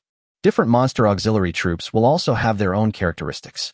Steam Spider, Monster Shock Trooper. Melee Defense, 15. Moving Speed, 35 km per hour. Armor Strength, 50, 70 to 20. Weapon Power, 140, 165 to 25. Features, Steam Jet, Unstable Boiler, Undefeated, Shock the Enemy, Anti-Infantry, Charge, Formation Breaker. Temporary Structure. This unit is not the final design and has defects in properties. The failure rate is higher than that of the finalized unit. Please note the usage guidelines. Once the battle begins, stay at least 15 meters away from it. Be careful of explosions. This is still the introduction to the military units, which does not count towards the update word count. I have also updated some things slightly, so I won't bother you to scroll forward. Compared with the normal version of the Steam Spider, it has 20 points less armor strength and 25 points less weapon power. Even though the steel quality is seriously unqualified, it still has an armor strength of 50. Jilin is already quite satisfied with it. It is quite difficult for ordinary long-range weapons to penetrate it relying on their own kinetic energy. The 25-point loss in weapon power is mainly due to the fact that the temperature and pressure inside the boiler are not high enough, resulting in a loss of lethality from the ejected steam. The 35 km per hour movement speed is enough for it to avoid most projectiles, and it can still use the overload boiler to launch a destructive charge when necessary. As for melee, sorry, you don't want this thing getting into melee range. This means it will also launch its own attack, a continuous jet of hot steam mixed with boiling water. Jilin led his army and moved towards the map mark closest to him. Chapter 69 Corrupted Crab and Cicada. In the distance, a rotting swamp lay soaked with the corpses of countless creatures. The swamp wasn't large, only the size of 2 football fields. The rotting swamp, so abruptly emerging from the barren plain, made it hard not to believe it was a temporary addition by the system. The disgusting stench emanating from it, the large number of gray hills covered with mud, and the smell of death lingering in the swamp have overflowed into the air. From a distance, the swamp is covered with a thin layer of gray mist. The monster beast infantry unit closest to him was lurking in this rotten quagmire. Judging from the situation in the field of vision, this environment is basically filled with undead monster infantry, but now they are lurking in the swamp, and it is impossible to tell what type of monster infantry they are. Without the prerequisite technology of glass, reconnaissance relies entirely on vision. A normal lord's research and development path at this point can yield some feudal-era technologies, making his development quite unconventional, rather than the usual gradual improvement of a lord. Without confirming the battlefield situation, Jilin would not take the risk of pulling his own troops to the front line. The army of 500 units moves slowly and is caught in a dilemma when encountering sudden, unexpected situations. He must first take his generals to scout the surroundings to prevent anyone from interfering with his battle. The best way to obtain the best information from the front line is to have a frontline commander directly obtain battlefield intelligence. This is the simplest and most direct way to allow the commander to have the highest information authority over the battlefield at any time, and the orders issued can be transmitted directly to various troops without complicated transmission. The troops under such a frontline commander will show amazing flexibility and fatal. Commanders on the front lines play a far greater role than those who just want to sit in a command tent thousands of miles away.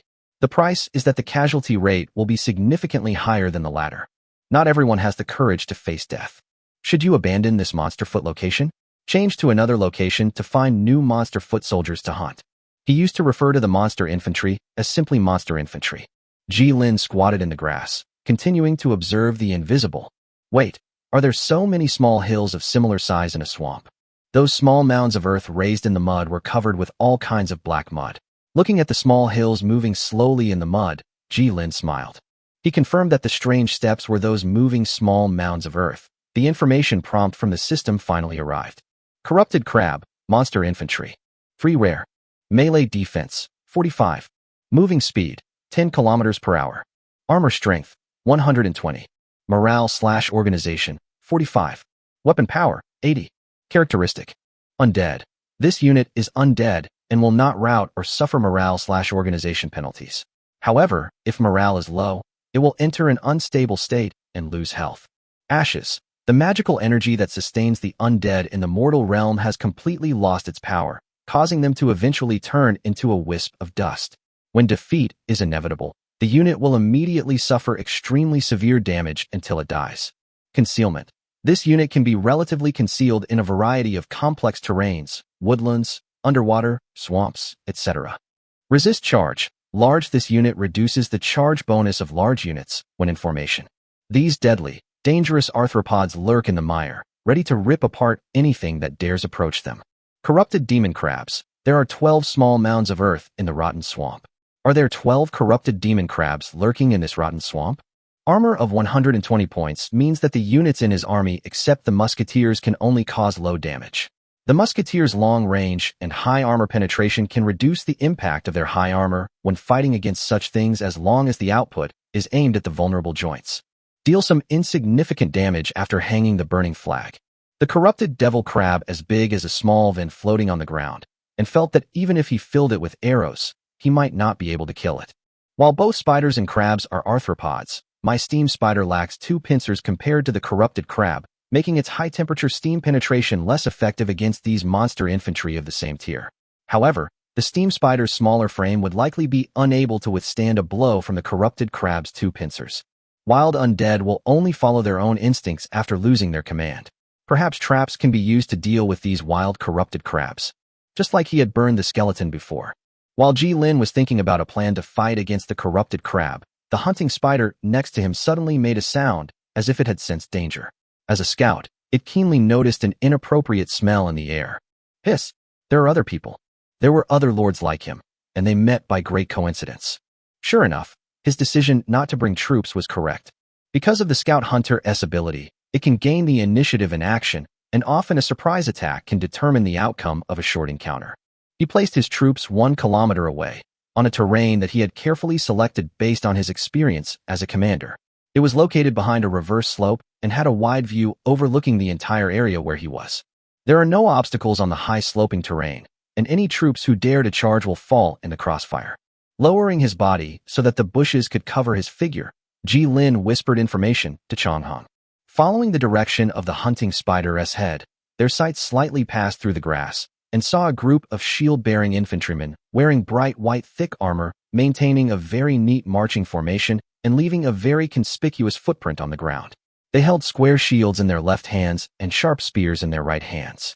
The lord, riding a tall white horse and wearing thick armor, was strolling leisurely on the grassland with an arrogant look on his face, walking at the forefront of the shield-bearing infantry, as if he was just here for a picnic. At the end of the team, there was a group of light cavalrymen riding white horses like the lord before, holding long spears and with special sabers hanging on their waists. They were not wearing thick armor and only wore light armor on their horses. Ji Lin observed quietly and counted their number with Changhong. I counted them, and there were 60 in total. With so many horses, It seems that he found a horse farm and successfully tamed the horses. Otherwise, just purchasing these horses would cost a huge amount of money, and it would be extremely difficult to equip such a large number of infantry with iron armor. A little envious. Chapter 70 Mantis. Riding on the tall white horse, Lupo had never felt so comfortable in his life. Walking at the front of the army, like a true general, he led a large number of troops on foreign lands and fought with a strictly hierarchical army. Before he crossed over, he had some wealth and had also practiced riding horses. The armies deployed themselves into battle formations, and when both sides were ready, they launched a coordinated attack until one side could no longer hold on. This was the kind of war he had imagined, armies arrayed and charging at each other. He really enjoyed the feeling. A sense of chivalry and chivalry. A mixed infantry regiment of 1,000 men, with 600 shield-bearing spearmen, 400 crossbow archers, a 60-man shock cavalry team directly under him, and 10 doctors. Of course, it is impossible for all these troops to be his own. If he wanted to form such a huge army, the ratio of productive population to troops in his territory would explode, and he would not be able to support it even if he emptied his family fortune. This army was only recently expanded to this point. Before that, it was only about 1/5 of its current number, that is, 200 people, 200 shield-bearing spearmen, and 60 light cavalry. This was a force he borrowed from the city-state lord by fully utilizing his eloquence. This was also the idea of many lords. Expanding the army by themselves would require a long time and resources, and would be time-consuming, labor-intensive, and brain-intensive. So why not just focus on production, obtain resources, build post stations, and go to other indigenous city-states to rent a troop to help you? The system even recognizes mercenaries obtained in this way as territory troops. He even encountered a small bug. The term of his employment was only a 1-month loan. At a flow rate of 120 days would only take 12 days to be transferred to the territory. They die late. They may ask him for salary based on their combat time, which is much cheaper than signing a 4-month contract directly. If these mercenaries die early on the battlefield, then he doesn't have to pay the later money. Anyway, no one will actually die in the exercise battlefield, so the more mercenaries we can borrow, the better. Of course, Lupo doesn't just want mercenaries, he also has his own little ideas.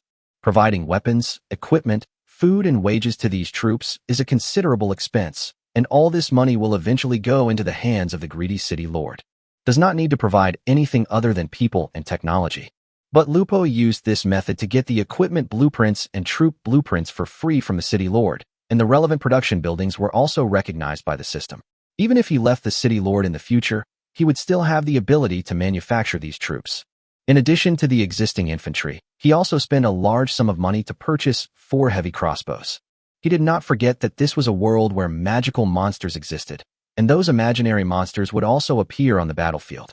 He knew very well that it was irrational to rely on manpower to fight against those monsters, and he had to use some powerful weapons, such as heavy equipment. Between the catapult and the crossbow, and finally chose the crossbow. The crossbow is not as powerful as the catapult, but its extremely high accuracy is unmatched by the catapult. These 4 heavy crossbows have a range of 400 meters. Their long-range power is relatively low, only 150 points, but they have extremely high shooting accuracy and armor-piercing capabilities. These heavy crossbows, which had to be pulled by horses, carried incredible kinetic energy after being fired. He even thought about using a crossbow to hunt a dragon.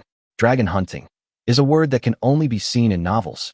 He had heard that there were dragon lords among the other lords, and he really wanted to hunt one and cut off its head and place it on the high wall in the center of his town. When he saw the large number of monster infantry and behemoth units on the exercise battlefield, he knew that the bed crossbow he bought was absolutely worth it. At that time, the city lord insisted on selling the bed crossbow blueprint and the bed crossbow together, and he was severely ripped off again. Whoa! He pulled the reins of the white horse under his crotch and made it stop far away from the mud. The stench made Lupo look disgusted. The faint black mist lingering in the sky is particularly conspicuous even from several kilometers away. Any lord who sees the black mist will be attracted to it involuntarily. What if there is a treasure? There must be treasures in such a special terrain. This is what Lupo's experience in the game told him. Only when we got here did we find that it was a rotten quagmire covering an area the size of 2 football fields, and there was nothing in it but small hills. He saw several carriages that had turned over in the rotten mud. Although the inside of the carriages had been soaked in mud, the broken windows showed everyone what they had, gold and jewels. Sure enough, there are treasures. Lupo showed a satisfied smile. This cart of gold and jewelry is enough to feed the army for half a year. But reality would never allow him to have such an easy time. He caught a glimpse of the distant horizon out of the corner of his eye. A white line appeared on the distant mountain edge. It was an army led by another lord, who was also attracted by the black fog emanating from here.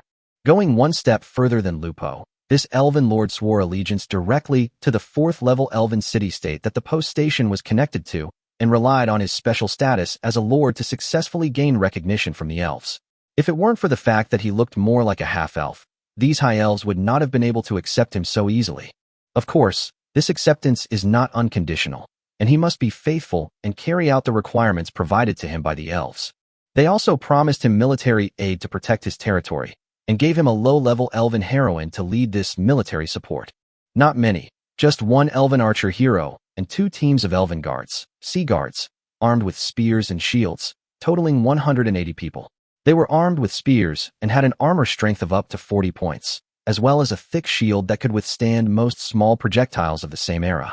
In addition to spears as their main weapons, these elven troops also have a longbow, which has strong melee capabilities and a range of 165 and a long-range power of 20, both near and far.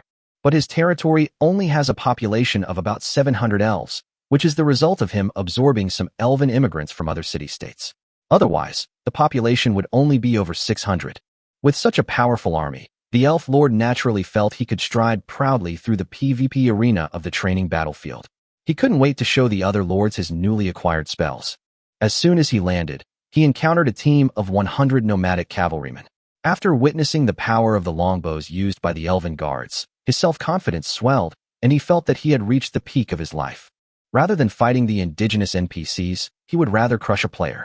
What he didn't know was that this was actually a PvP/PvP battlefield, and the system's matching would only be based on your territory's hidden total score, ensuring sufficient income while balancing the gap. The new lords who had just entered the training battlefield had not yet felt the deep malice of the system. It had not even said all of this out loud. Chapter 71 Yellow Bird. The elven lord also rode a horse, but unlike Lupo, he only had 2 white horses, one for him and one for the elven archer who was traveling with him.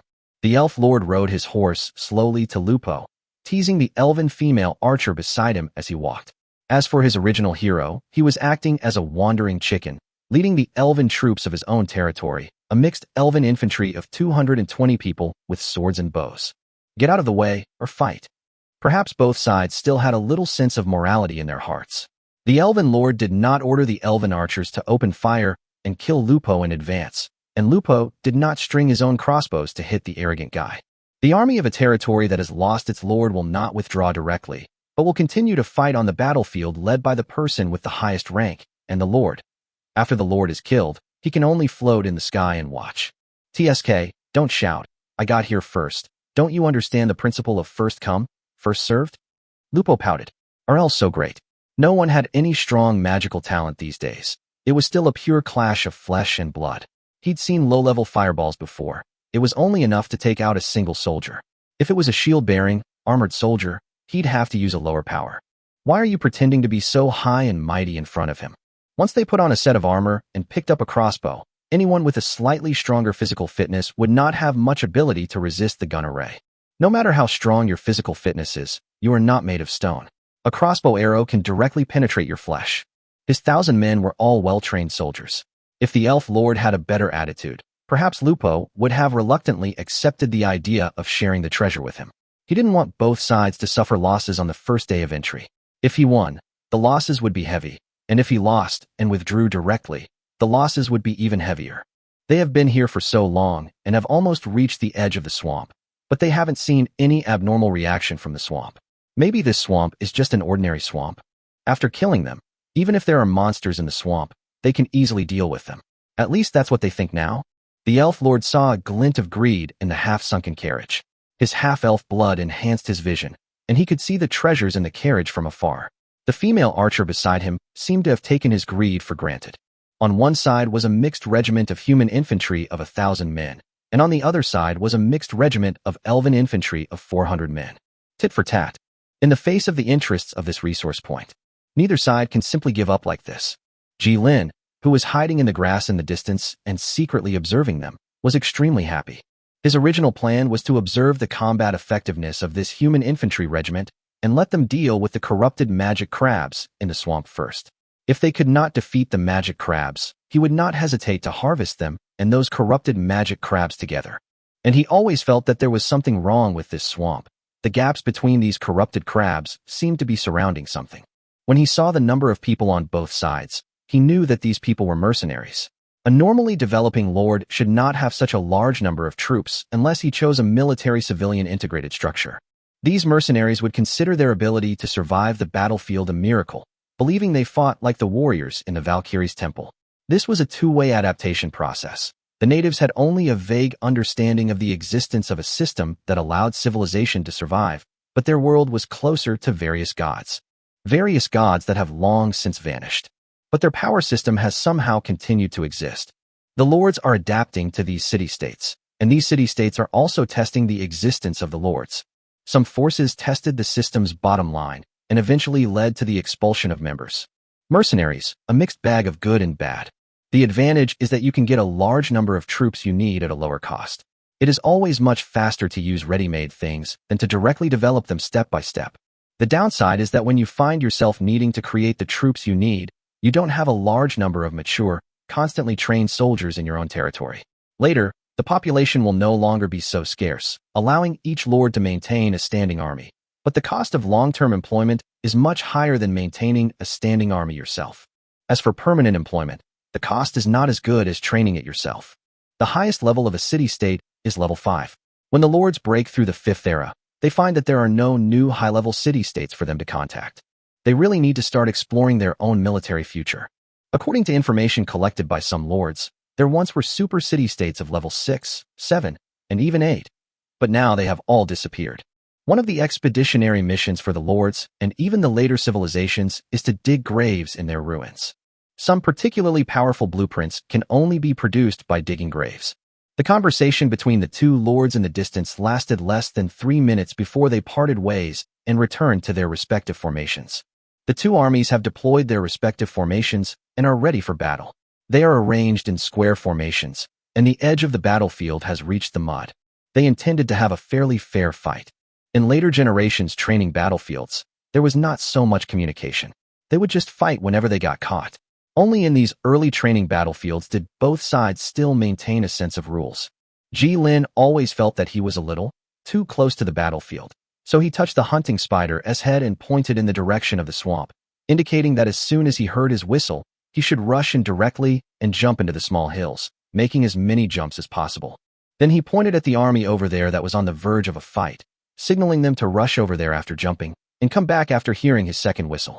He was not sure whether this hunting spider could understand his instructions. It was already the smartest among the hunting spiders. If it was not smart, Ji-Lin would not have chosen to bring it out. Not all hunting spiders have strong intelligence. Some are stupid and can only follow other hunting spiders. Then he began to crawl back slowly, bit by bit, using the stealth experience he had learned before. Spears and lances hung low, gleaming sharp and cold in the sunlight. Crossbowmen began drawing their bolts, and the 4 heavy crossbows began to gather energy as the capstans turned. The squires, mounted on white horses, lingered at the rear of the column, waiting for the best opportunity to strike. When war is certain, no amount of words will mean anything. No matter which side wins in the end, they will suffer heavy losses. The fishermen also prepared to lift the hook. As for being ambushed, it was because they didn't keep the good habit of scouting the surroundings. He didn't mind teaching these young lords a lesson. Chapter 72 Crossbows and Bows. If Ji-Lin were to comment, the infantry charge in the cold weapon era was indeed shocking. The soldiers formed up their array and advanced with their shields in hand. The thick and dense infantry line maintained its position step by step. Just based on the length of the infantry line, the infantry regiment had twice the number of people, so it could naturally stretch out a longer line than the elves. The larger the line was, the more soldiers could launch an attack at the same time on the contact battlefront. Maintaining a longer line with the same number of people would result in a lack of thickness. Those who died in the front were not replaced in time by others, making it easy for the enemy to break through. Once the line was broken, it would become like a rolling bead curtain, with the remaining people separated and attacked from both sides. Lupo, who had superior military strength, did not adopt the tactic of fighting alone. He let the infantry blocks rush forward to fight the elves alone, and then were defeated one by the opponent's stronger physical fitness. Maintaining infantry formation is not an easy task. Soldiers need to overcome the pressure of facing death, withstand the enemy's various long-range weapons, crossbows, longbows, and catapults, and maintain their own complete formation. Following the command of the officers, they march in neat formation. It takes great courage to face the enemy head-on, or to use military law to enforce military discipline. A soldier can only play his greatest role when he is in a military formation. No matter how strong his physical fitness is, he will not even have the space to dodge and move in the dense enemy formation, and can only die in the crowd. The flesh of a living being can hardly resist the sharpness of weapons. The phalanxes deployed by both sides were each 800 meters apart, reflecting a shimmering silver light in the sunlight, and slowly approached until they were within the long-range shooting range of both sides. Lupo chose to have the infantry regiment directly form a wide front not only because of the numerical advantage, but also because the crossbow troops were most suitable to exert their capabilities in a wide front. They were direct-fire troops and could not use indirect ballistics like bows and arrows to hide behind the infantry and shoot. The troops in front are needed to provide them with direct output space. The shooting range of a normal crossbowman is 160, which is 20 points more than Ji-Lin's light crossbow unit, and the weapon power is 30% more, with a long-range power of 22 points. In a shootout with the elf guards, you won't be at a disadvantage due to range. One side was a crossbow unit of 400 people, and the other side was a mixed archer unit of 400 people. Slowly stopped at the sound of the leader's horn, raised their shields, and in the empty gaps, the crossbowmen raised their already strung bows. The defensive capabilities of the heavy shields held by the elven guards were far superior to the ironclad wooden shields they held. These direct troops from the elven city-states were far superior in quality to the newly trained troops led by Lupo, and were fully capable of resisting direct fire from crossbows. And that is indeed the case. The elf lord wandering at the back of the team looked at the elf guards with shields raised in the front with satisfaction. These top infantrymen of the Third Era blocked all the crossbow arrows with their stable shield walls. Only a few elf guards were lucky enough to be slightly injured by the crossbow arrows that passed through the gaps. The situation on the side was not so good.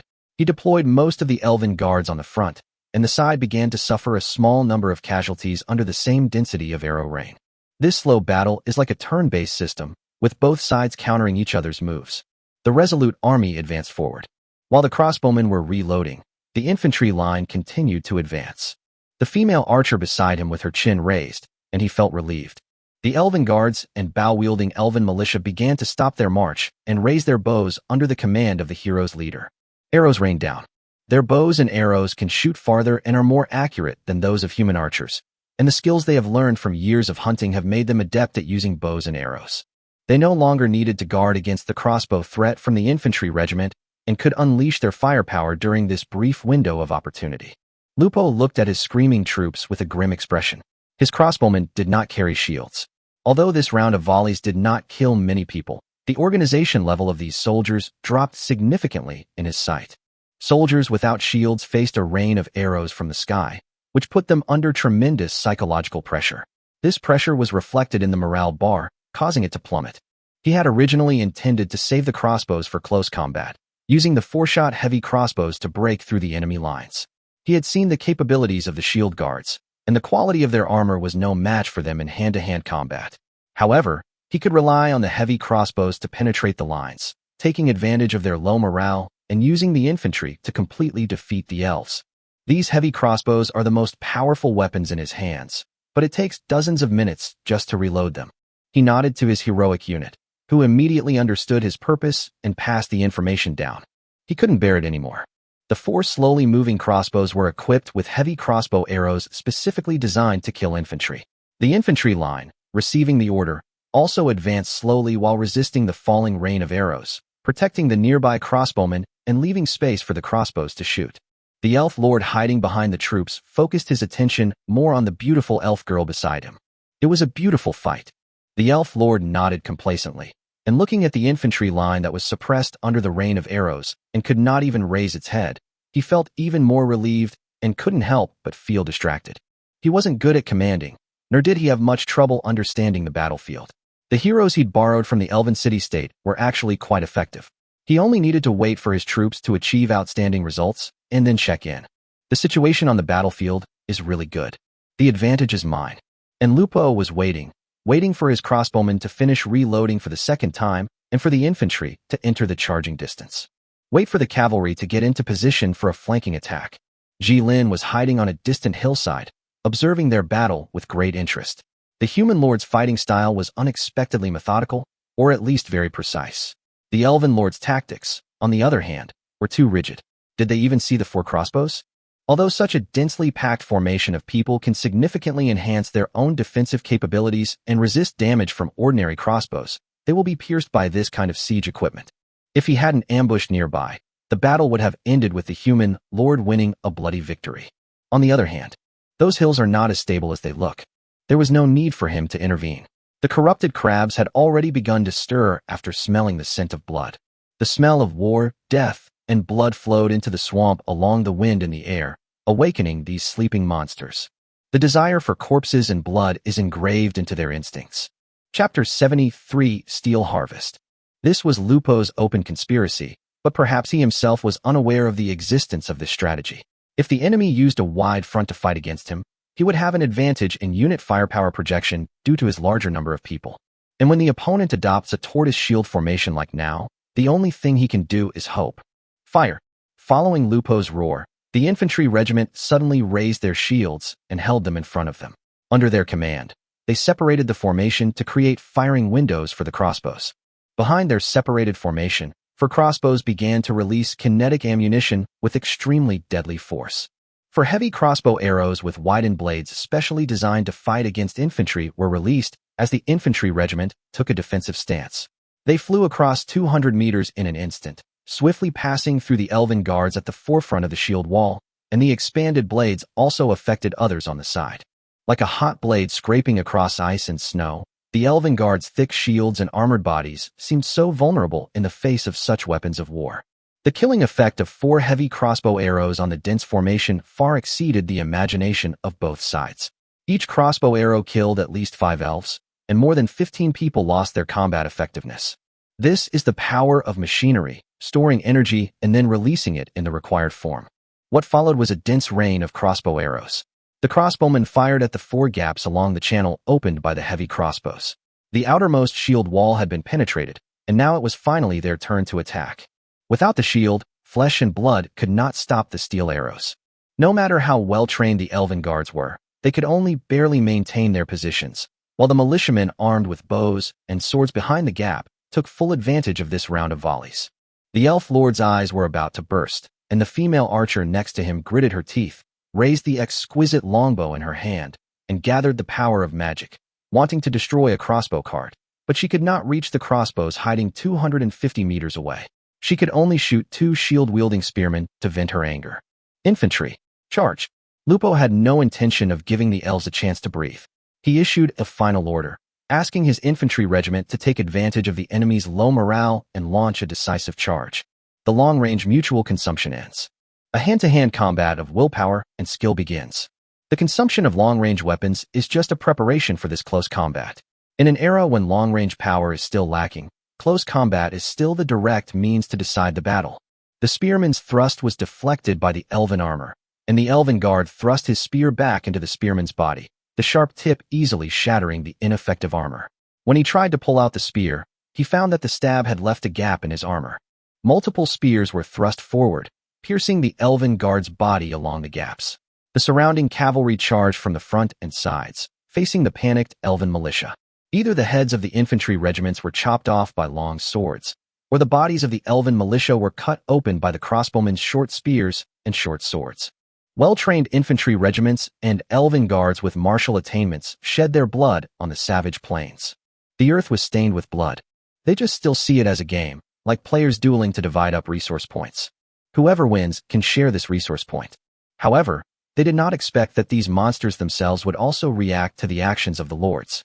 To send information to Chonghong by relying on the sunlight reflected by the glass mirror. The flash was difficult to observe outside the target of the light source reflection. He had already checked the time with Chonghong.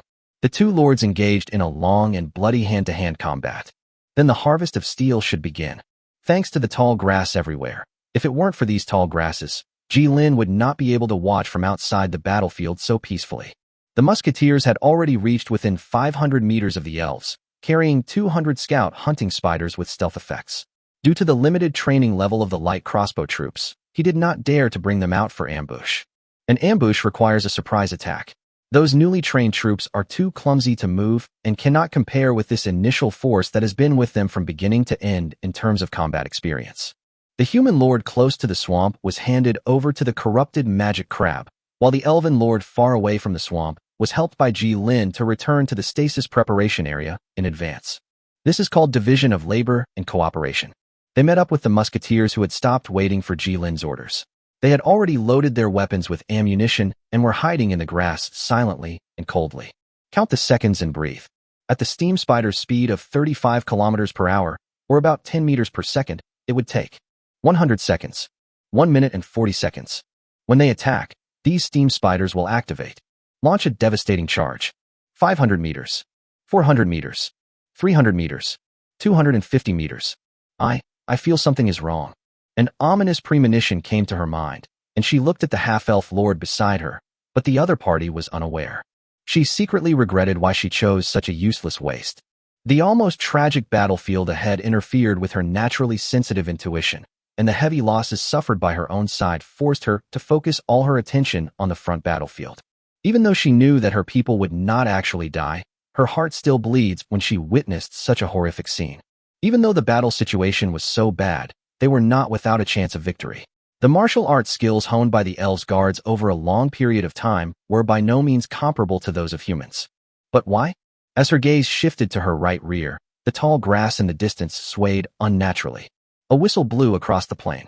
Countless gray-clad figures rose from the tall grass, holding steel guns with cold eyes, pointing them directly at her and the elves who were still fighting. The sound was like thunder, and it penetrated the armor like hemp. The barrage of lead bullets swept past like a wall of death, and the elven guards and militiamen fell in rows like the tall grass trampled by them during their march. Those infantry regiments that were unfortunately affected also left with the elves without surprise. The shield raised by the elven guard in a hurry could only block 2 bullets before it was completely destroyed. The armor on his body could only block a lead bullet when he was extremely lucky. They heard a sharp, mechanical whine cut through the air, and then something appeared. A monster. A monster that spews white breath. Until they are distracted, maybe 3 minutes, maybe 5 minutes. Everyone's attention was interrupted by the attacker, and the fierce fight on the field seemed to have come to a halt. The 6-legged monster made of steel had rushed in front of all of them and crashed into the enemy camp. Compared to the charge of a cavalry team of 60 people, the impact of 10 steam spiders is terrifying. Facing the monster infantry, the elven guard who still had some morale planned to use his spear to fight against the steel behemoth. He could see the rune circuits circulating at the joints and naturally realized that this was a rune machine. If it's just a collision, it's okay, very scary, but there are ways to fight back. The arc-shaped superheated steam erupted forward with the steam spider as the center the next moment, and at the same time, blocking steam with a shorter range was ejected from both sides. With heat and death. Chapter 74 Companion. Under the penetration of superheated steam, the armor was useless. Before the superheated steam entered the lungs through the breath, they were already judged dead due to the pain. Their deaths were unusually peaceful. The system set a death threshold on everyone's body to prevent them from dying too painfully. These soldiers sent into the battlefield are not themselves, but just cross-sections of their souls selected from their life trajectories. They are still themselves, but no longer themselves. After the exercise battlefield ends, these fragmented souls will return to their original bodies, bringing them some knowledge and skills. But you can't bring back the courage to fight for life and death and the belief to move forward. It erases all negative effects, but equally, the positive enhancements are extremely weak. The so-called emotions are 2 sides of the same coin. When swords clash, at the point of life and death, you can choose to throw down your sword and walk away, or you can face the enemy head-on and charge forward. Embrace the possibility of death. Skill alone is not enough, and faith alone is not enough. As for heroes and lords, they all enter the training battlefield in person. The system needs to ensure that they do not suffer serious injuries. Quenching. This is a really complicated project. After their death, they will be able to trace back their true selves. According to the design, it needs to accurately eliminate negative emotions, but negative emotions are also a complete part of the emotions. It can understand many things, but it cannot judge the true value of everyone. The system can only reduce the degree of inhibition and release some of the inhibition without hurting them, allowing lords and heroes to obtain these emotions that come from themselves, whether good or bad. These rules are engraved in the logic of execution and cannot be explained to anyone. Turning our attention back to the battlefield, the steam spider that released heat energy did not get entangled in the enemy formation for too long. It retreated after one strike, and before it was trapped in the enemy formation, it circled out and prepared to launch the next round of attack. The original steam spider was not designed with retreat options in mind, because the firepower environment it faced did not leave it time to distance itself. Various deadly ammunition were flying, and a single shot from a precise heavy musket at close range could destroy its exposed joints. This fragile mecha is to rush into the enemy camp and take out as many enemies as possible before dying. In this era of fragile firepower projection capabilities, it can adopt a one-strike retreat tactic. If it is trapped in the enemy's formation, it is very likely to be stuck in the joints, gears, and levers by the enemy's spears and lances. This disposable mecha has no corresponding protection. Distance was originally its biggest disadvantage, but now it became its biggest advantage. It widened the distance and then launched a second charge. Unless those crossbows and longbows shot into the blind spot of the gear with extreme accuracy, they would not be able to paralyze the steam spider. The most powerful time for cavalry is when they are on the way to charge or when they are hesitating about to charge. Cavalry that is trapped in the enemy's formation and stops is at its most vulnerable time. Jilin knew that his fierce ambush had a fatal flaw. Whether it is the steam spider or the musketeer, they all experience a long period of firepower vacuum. The steam spider accumulates pressure and temperature in the furnace, and the musketeer waits for the gun to cool down and reload new powder bags. He needs time on his side to win the battle with absolute advantage. The shock effect caused by the steam spider's charge puts the enemy into an unstable state, allowing them to move away and reload during this period, maximizing the steam spider's flexibility. This was a tactical victory. In a one-on-one fight, Jilin would not be able to win against any of them. Their own side lacked shields and heavy armor, and was outnumbered. Their range advantage was only enough for a maximum of 3 volleys, or 2 if it were less. When pressed into hand-to-hand combat, musketeers and light crossbowmen offered no advantage, as they were not like the ranged troops and elven guards, who could handle both long-range and short-range attacks. The hunting spider is also a solution to prevent the riflemen from getting into hand-to-hand combat, as it will disrupt the enemy and slow them down. As for combat effectiveness, it can only be said to be better than nothing. The elven hero archer turned his head with difficulty and looked at the group of gray-clothed figures. Their volleys were extremely deadly, completely destroying the elven army's defense line that was still barely maintained, as well as those steam spiders. The armor of the elven guards was barely effective in the high temperature. No matter what, they have already lost the battle. Let's run. As long as we run away, they can't catch us. The elf lord hesitated and tried to pull his hero unit to escape together, but his other infantry hero had already died under the hail of bullets. She watched the wandering steam spiders and thought of their swift steps. You can't escape. If she could kill one before leaving, she raised her bow and aimed it at the gray-clad soldiers who were still reloading. Boom! The headless body fell from the horse, and the corpse turned into fragmented streams of light and returned. Chong Hung moved the crosshairs away, and the white smoke from the muzzle disappeared into the air. Who gives these people the confidence to stand in such a prominent position? The elves, having lost their leader, were in complete panic. Their morale was completely emptied, and their muskets were reloaded. At this time, the two lords were already attacking the system crazily. The muskets were fine, and they could still tolerate it, but where did these fast-running iron lumps come from? Unfortunately, the system not only banned chat forums and private channels, but also closed all ways to communicate with it. Lupo immediately ordered his infantry regiment to retreat. He had already killed enough elves and had to reorganize his formation to deal with this new threat. The disaster was not over yet. Just when Lupo thought that the steam spiders would turn towards him after the second wave of attack, they turned and ran, and Lupo watched them run as fast as they could. Why? Before he could react, a huge black shadow swept away the infantry on the far right of the line, and at the same time a strong and shocking stench hit him in the face. Accompanying refers to the secondary growing along with the primary. A huge figure climbed out of the swamp, shaking off the mud on its back, and there was a corrupted crab lying on it.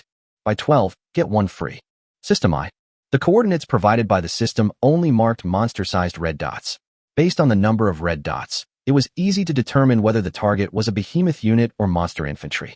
So how do you tell if the behemoth and the monster infantry overlap? Rely on eyesight. Looking at the corrupted leviathan crawling out of the mud in the distance, With its astonishingly huge back and pincers even larger than those of the steam spiders, he had no doubt that with just one sweep of the corrupted Leviathan, all of his steam spiders would be turned into a pile of scrap metal. The Undead's Level 5 Special Behemoth Unit, the Corrupted Leviathan. It's like an extra-large hermit crab, very big. As big as a sailing battleship. It is the real source of the strong death energy here. The Corrupted Leviathan slowly climbed out of the mud, striding on 6 long, thick legs with chitinous shells covered with barnacle-like attachments, and even the water level dropped significantly. It's time to retreat. The surprise attack should be stopped while the going is good. Although the resources obtained are not as abundant as annihilating 2 lords together, it is still considered as killing a lord. Their joint attack can only be regarded as each obtaining resources according to the damage ratio. As for provoking this corrupted Leviathan, he is not crazy yet. Even if his musketeers run out of bullets, it will be difficult to deal with it. Looking at the infantry regiment fleeing in the distance, and the giant hermit crab running around in the crowd, it could take away more than 10 infantrymen with one sweep, and then use its pincers to grab the elf guards who had no time to escape and throw them into its bloody mouth. The corrupted devil crabs accompanying it stretched out their short legs to grab the soldiers who had no time to escape, tearing them into pieces and swallowing them. The battlefield just now suddenly turned into a hunting ground for this group of gluttonous crabs. Corrupted Leviathan, Behemoth. 5 Epic. Melee Defense, 10. Moving Speed, 6 km per hour. Armor Strength, 150. Morale/Organization, 55. Weapon Power, 400. Features: Undead, reduced to ashes, terrifies the enemy, causes fear. Devouring. This unit can restore its health by devouring the dead bodies of enemies. Armor-piercing damage. The heavy pincers carried by the corrupted Leviathan can ignore most armor and cause direct damage. Anti-infantry. It can rely on its mass to crush units much smaller than itself, while its sweeping attacks are excellent against large groups of infantry. A powerful giant monster from the deep sea, crushing everything with its massive body. After death, it is awakened and becomes a terrifying beast to be controlled, moving forward only for killing. Chapter 75 Rest and Maintenance. Ambush. Kill efficiency is 62.9%, loss is 0%, and upon settlement, 10% x 62.9% of resources will be obtained. Out of combat. A result from the system popped up, showing the damage caused by his ambush. Since you didn't cause enough damage to the other side, the resources will not be calculated, and it will be counted as a victory for the other side's defense. The damage caused by the harassment attack will only be finally settled after the battle is won. It is not feasible for some lords to rely on remote stealing of resources.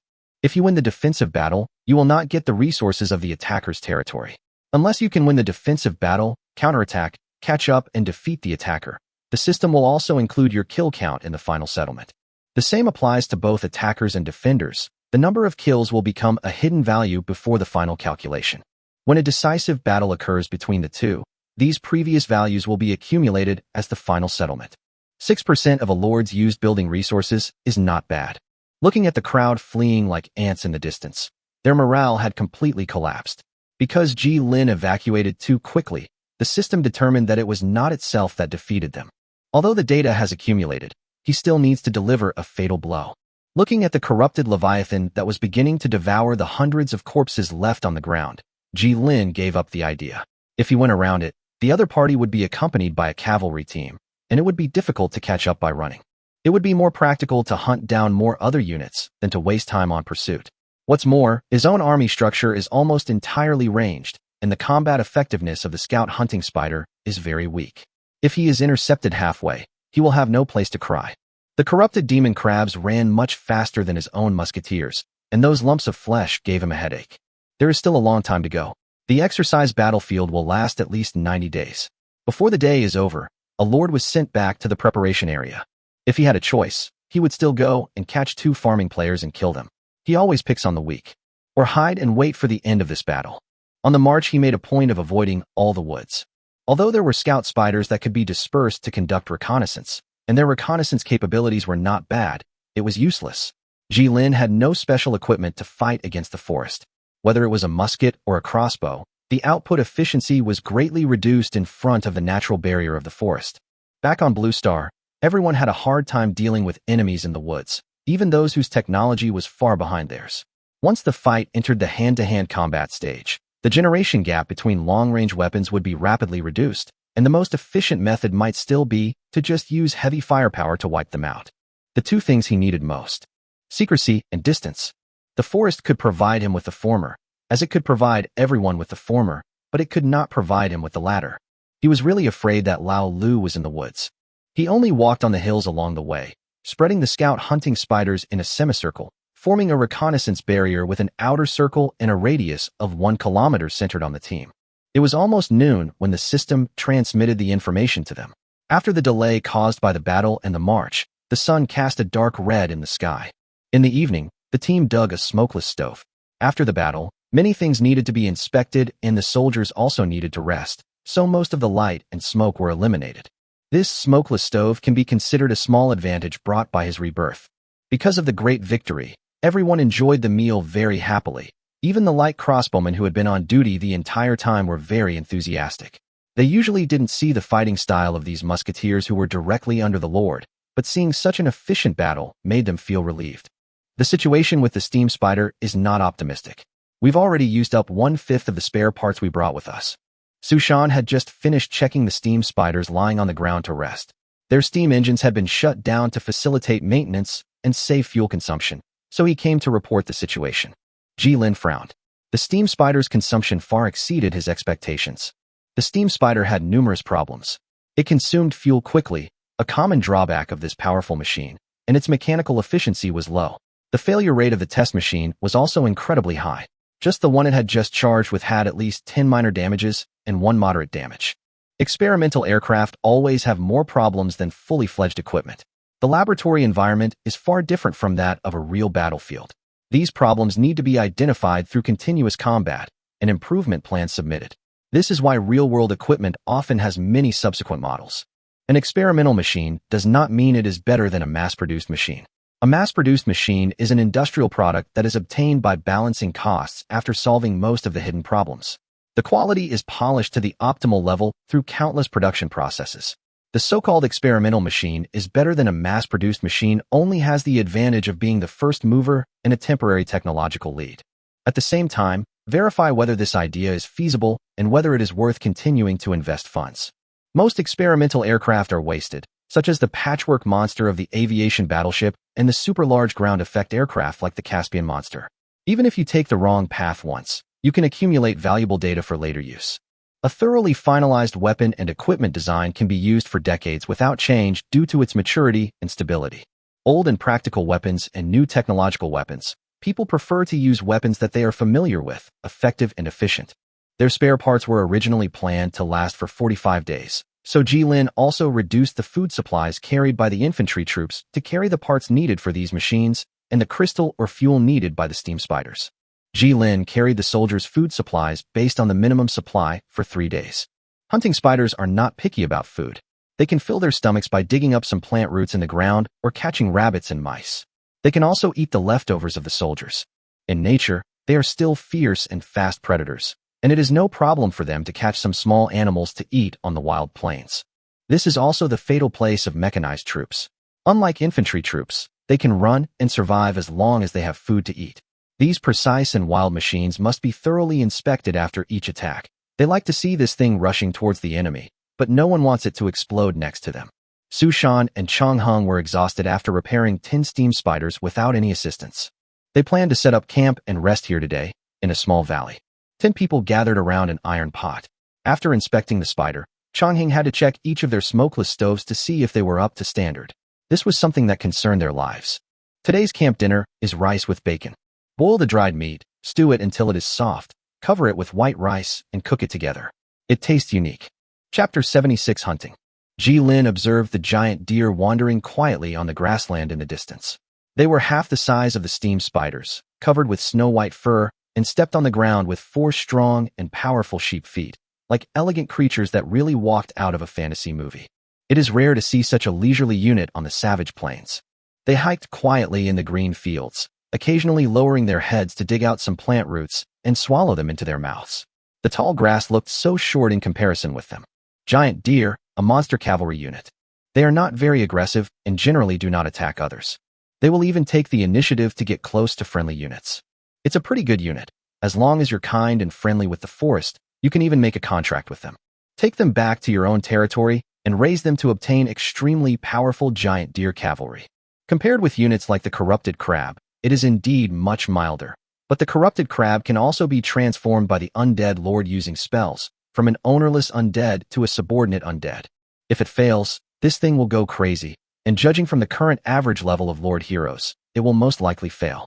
For completely hostile monster units like the corrupted magic crabs, human lords like them can only eliminate them one by one, and then see if the system can give them a blueprint for cultivating troops. He didn't intend to take a chance, and he didn't know what the giant deer's judgment of friendly units was. If he wanted to conclude a contract, he was not an elf, and there were no relevant mages, druids, or shamans in the team. This was what he found when he walked past the location where the 3 monster infantrymen were, the only creature that could eat what was in its stomach. Corrupted devil crabs, poisonous black wasps, and skeleton constructs. The poisonous black bees moved too fast and were flying units, so he didn't want to provoke such a thing. The skeleton structure is a humanoid monster composed of bones from different creatures. Projectile attacks are not very effective against it. On the contrary, the magic attacks of the light crossbowmen carrying the burning flag have a good killing effect. He didn't fight. It would be a waste of ammunition to kill such a thing. Once the burning flag was turned on, the arrows would be fired at once. Among all these monsters and demons, a normal monster unit actually appeared, a unit that can be eaten. There were 40 of them in total, and 8 fawn lambs, enough to feed so many people for a long time. The meat on the thigh is also very plump and will definitely sizzle when grilled. Julu. Free rare. Melee defense, 35. Moving speed, 40 kilometers per hour. Armor strength, 40. Morale/organization, 40. Weapon power, 55. Characteristic. Hiding in the forest. Giant deer born in the woods are very familiar with various environments, which makes them move much less noisy than others. Woodland leap. This unit can move through woods at a faster speed. Berserk. This unit will maximize its combat power when entering close combat, increasing all attributes by 10%. Don't be fooled by their quietness and peace. When they go crazy, they can be deadly. If the Elf Lord saw this thing, he would probably be very happy.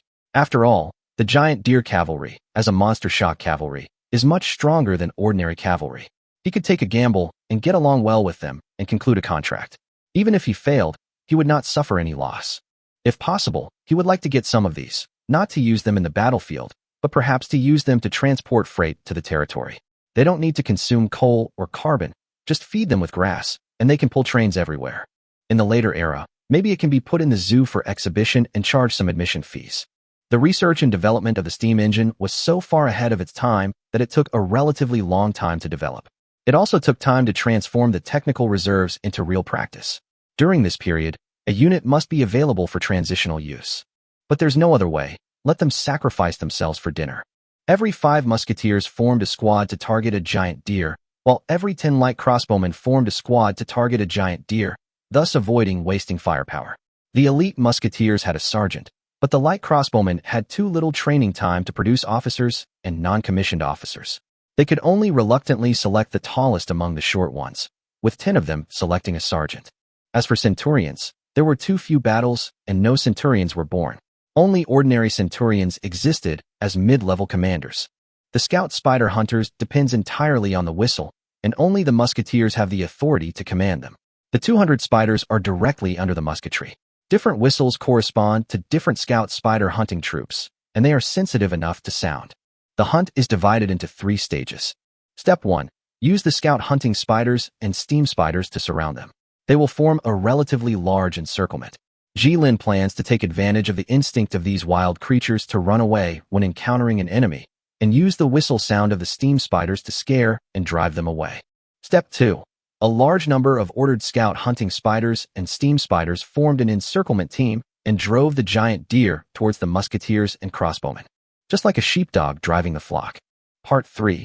Once the deer reach their range, fire multiple volleys to eliminate the target. Use traps on the ground to limit their movement speed. The plan was carried out without any accidents. When these giant deer saw the steam spiders emitting white smoke and making pang-pang sounds, their first reaction was to stay away from them cautiously. Their not-so-bright brains did not realize that there might be a trap in the area where one was missing. These steam spiders are beyond their comprehension. They began to run wildly. and their agile posture always reminded Ji Lin of a scene he had seen in the animal world. Antelopes were as fast as rabbits and could always escape the threat of predators. Then, as he expected, he fell into a mud pit trap, was slowed down, and then destroyed by a rain of arrows and bullets. Only 4 smaller young giant deer managed to escape from this death tunnel because they were not targeted. The only surprise was that when they were carrying these giant deer and preparing to evacuate, they saw a few giant deer cubs that escaped the encirclement appear on the edge of the mountain in the distance, followed by people on horseback. This giant deer had been targeted by someone for a long time, but was harvested by him. It's too far, and they can only look at me from afar. The system prompt sounded. Ding, the hunting bounty has been issued. It is distributed based on the target size and is 0.5% of the resources used by the building. The bounty for hunting a monster cavalry is only 0.5% of the resources currently used by the base, which is much less than chasing other lords. The advantage is that it is safe and stable, and there is no need to face the threat of other people's military formations. He invested a lot of resources in the construction of his own territory, and the income from hunting was relatively more substantial. Chapter 77, The Next Stage. Tell me what's going on. The murderous intent and anger revealed by the Frost Forest clan's chief frightened the messenger. It took him a while to react, and he waved his hand tiredly to let the messenger in. He didn't need to think to get what the messenger wanted to tell him, which cavalry had lost its response, and which one. Someone died on the way here again? Thinking of this, the anger that had just been extinguished rose again. Damn it. Normally, they were the ones plundering others, yet they were attacked in a place like this? On the prairie, where they were best suited to perform. The scale of the incident was so large that he suspected someone was setting a trap specifically for them. Reports of casualties poured in like snowflakes. Even during the worst times of previous years, the losses reported to him in just the first 10 days were not as great as they were. 2 of the 5 passages leading into the Savage Plains had already been completely crossed out. Impassable, situation unknown. The only information brought back was brought by a scout, who rode on a fast horse and shouted like a madman. Trees. They're all trees. The trees are alive. Then he fell into a long coma and has not woken up until now. 2 of their shortcuts into the Savage Plains were long paths carved out of the forest. If they were those legendary tree monsters, this could barely explain their heavy casualties. Such a huge loss could be said to be the casualties caused by the clans fighting each other, but after they communicated with the various camps, they found that their situations were exactly the same as theirs.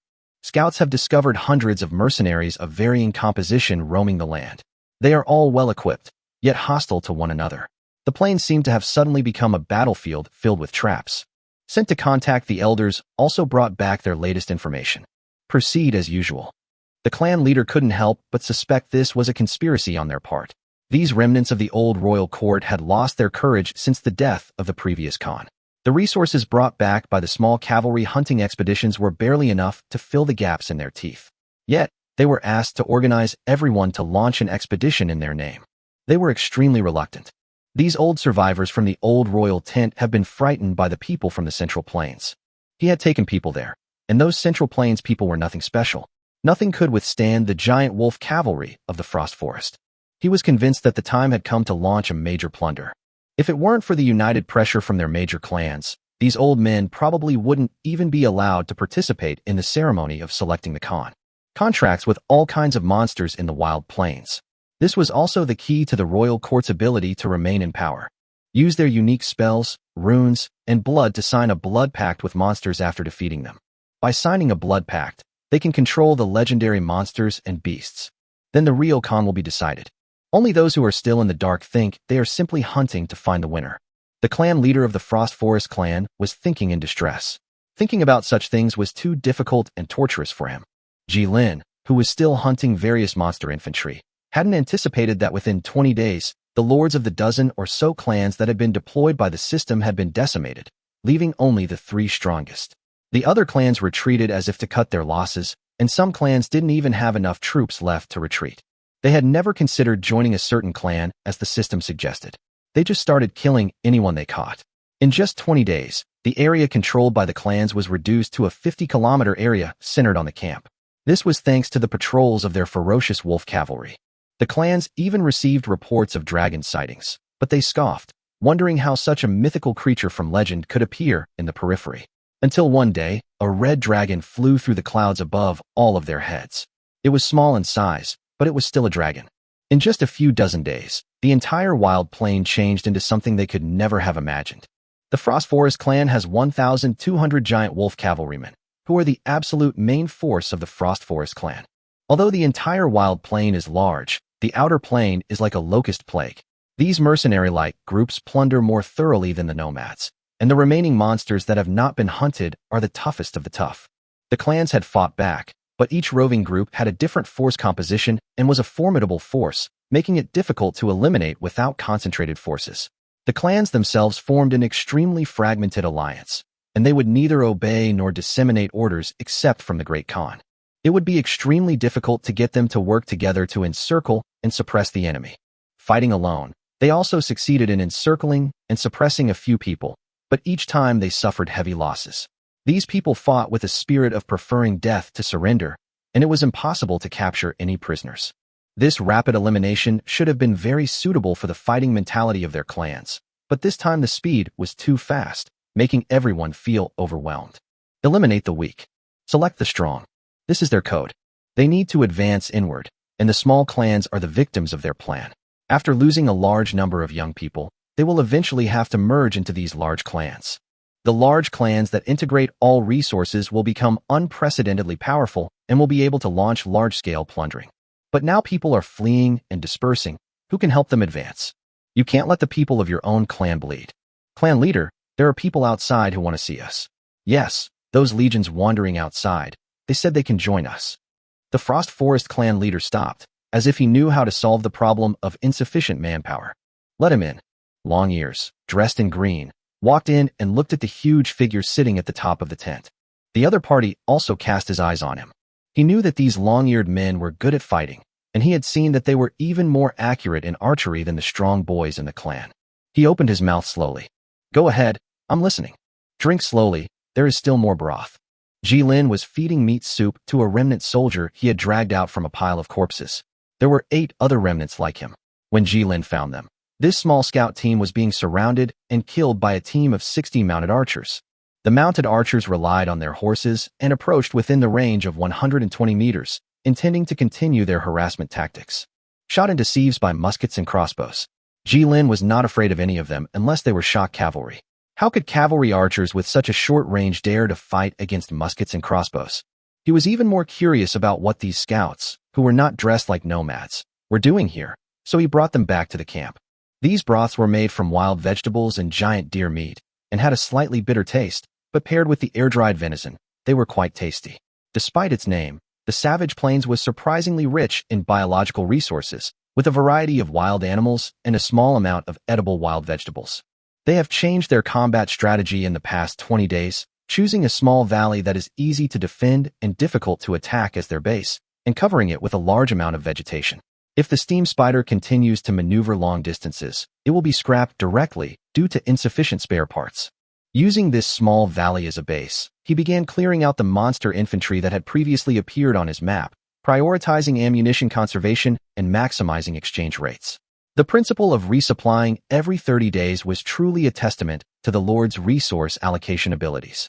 If he had horses, he could carry many times more resources than he does now. Chapter 78 Choice. What is magic?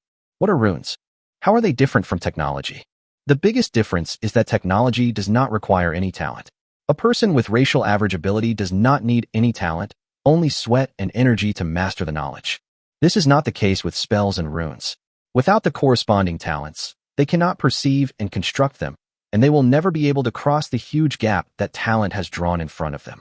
An ordinary person may not be able to become a mechanic, but he can apply the mechanical knowledge he has learned from textbooks to gears, levers, engines, and repair some simple mechanical equipment. An ordinary person without talent could never become a rune craftsman. They wouldn't even possess the simplest ability to repair a rune machine. They couldn't construct spell models like a mage. Even if they memorized every word in the spell book, they would still be nothing but armchair warriors like Zhao Kuo. The same goes for a civilization. When you don't have a certain resource. There were no shallow iron ores within the territory of the Mayan civilization, and copper mines were also scarce, so they could only use stone. They eventually developed the manufacture of stone tools to perfection, but still could not refine steel. The Bohemians mastered extraordinary navigation technology, allowing them to sail across the Pacific Ocean, But their organizational structure was still at the stage of primitive civilization, and they did not even have large ships. The so-called resource curse. For these nomads, the standard system of spells and runes were things they had never seen before. The only thing they had was the shaman training system. Communicate with nature, control exotic beasts, and engrave totems. These mercenaries who claimed to be from the far west, and those who looked to be from the central plains, were like caravans from a distant world, showing their abilities in front of the nomads. After most of the map resources were cleared, their attention quickly turned to the remaining 3 clans. They all had their own characteristics, but without exception, they all had extremely strong military strength, and it was difficult for a single lord to defeat them. It would take at least 10 lords joining forces to attack, gathering an army of tens of thousands, to have any chance of competing with them. It would be great if they could ensure that they did not stab each other in the back, let alone coordinate and command an attack together. Who's responsible for damage? Who's holding the line? And how are the rewards distributed? My troops were pulled up by you and suffered heavy casualties. How can you guarantee that you won't turn around and kill me? Why are my troops going up instead of the one next door? Screened out during this period. The continuous fighting had seriously consumed supplies, and the loss of troops and equipment would be directly reflected in the combat effectiveness. It is definitely not the case that in a single-player battle, one person can just take healing medicine to recover and then continue fighting. If the army does not suffer casualties, then it will only lose temporary combat effectiveness. However, once there are casualties, the upper limit of combat effectiveness will be lost. For every person killed, the entire army will suffer an upper limit of irreversible damage. There will be a slight opportunity to replenish the team every 30 days. This delicate balance also means that most lords who are aware of this situation do not dare to attack others easily, and will only take the initiative to attack when they are sure of their tactical advantage. It also forced these lords to start paying attention to their own logistics, troop maintenance, support, and other issues. Most of the lords don't even have these concepts. The battles in their territories often last from morning till night, with the round-trip time not exceeding 1 day. As for the situation in more distant places, they haven't explored them, which is too good for Gao Miyuan. However, some lords turned their attention to the clans for logistical reasons, as if they were remembering the king selection war proposed by the system. The clan leaders were also very interested in these mercenaries who came to them on their own initiative. Of course, he had better ideas. An idea that could solve both the advancement problem and these mercenaries at the same time. The Frost Forest clan leader felt extremely proud of his flash of inspiration. How about you say something to me? The black, armored scout in front of him who had recovered his breath and was looking at him warily. That shiny chain mail was not an equipment that could be easily manufactured. From the way he wears his armor, these neat, standard-issue chain mail pieces couldn't possibly have been privately forged. Just like the one-piece breastplates used by Ji Lin's musketeers, they were formed directly with a hydraulic press and then made into armor. His fighting style alone was very different from the felt that nomads often wore, as was the long sword and short bow he carried on his back.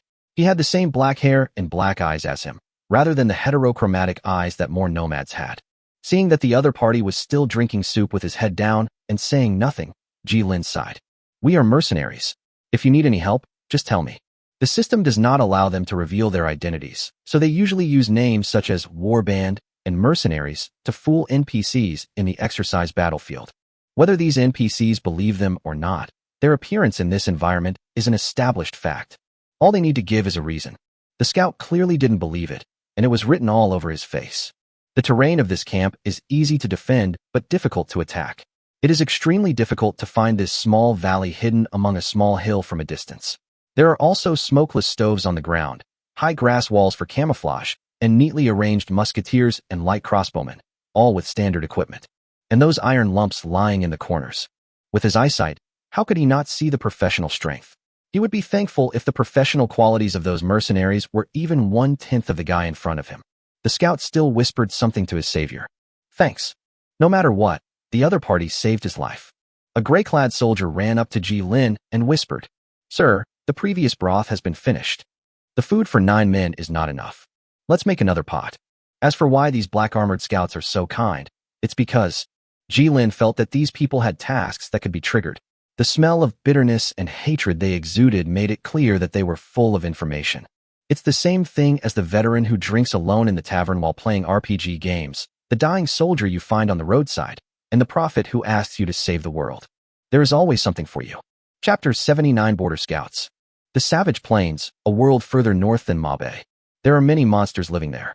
Due to its dangerous terrain and a mountain range that cuts off the area, there are only 5 routes leading to this area. Your mission is heavy. First, confirm the safety of the route, and second, identify a campsite. They were all elite soldiers in the army, and were ordered to explore the way forward. The well-equipped expeditionary force will advance along the path they have explored, intercepting members of the clan. They are so absorbed in the fight between the clans that they will not notice the border cavalry that suddenly appears from the rear. At this moment, the enemy is in the light, and we are in the dark. However, the path leading to this and the time of the Khan struggle have always been top secret in the royal court. Now that war has broken out on the border, the invasions of several large clans are becoming more and more severe.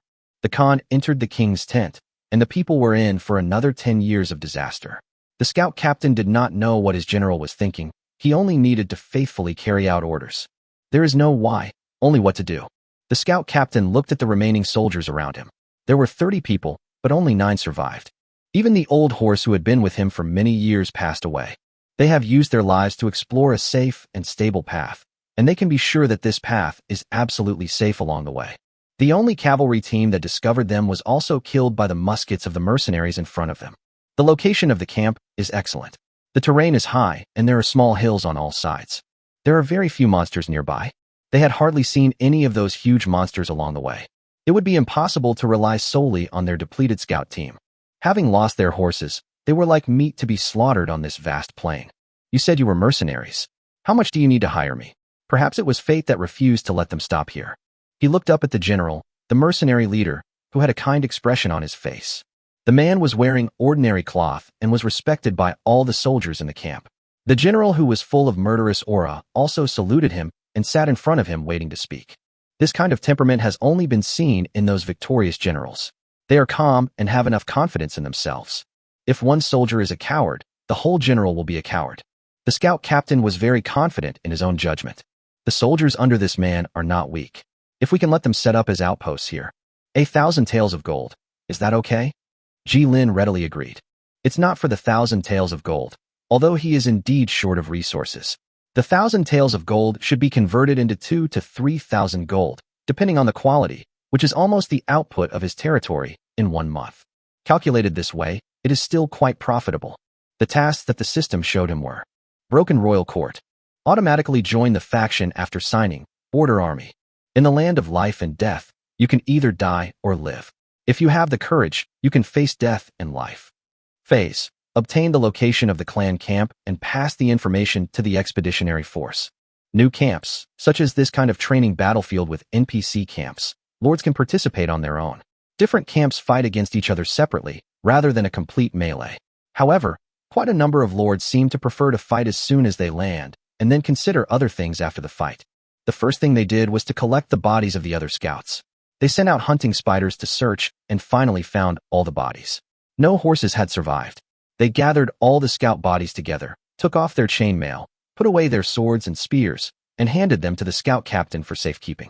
The captain nodded without saying anything and put them away solemnly. Separate graves were dug for them on the spot, their bodies were buried, and simple tombstones were made for them with wood. There was no alcohol in the camp, and the territory had no crops particularly suitable for fermenting into alcohol. Beer brewed from wheat required hops, so perhaps the territory could consider using mature sugarcane to brew white wine. The scout captain, who had finished everything, seemed much more relaxed and breathed a sigh of relief. Turning around and feeling a little more energetic, he turned to Jilin and asked about related matters, until he mentioned that he needed to go back to report the situation and needed a car to travel. What? You have no cavalry. How did you get here without horses? How dare you come to a place like this? The scout captain was choking on his words and couldn't say them out loud.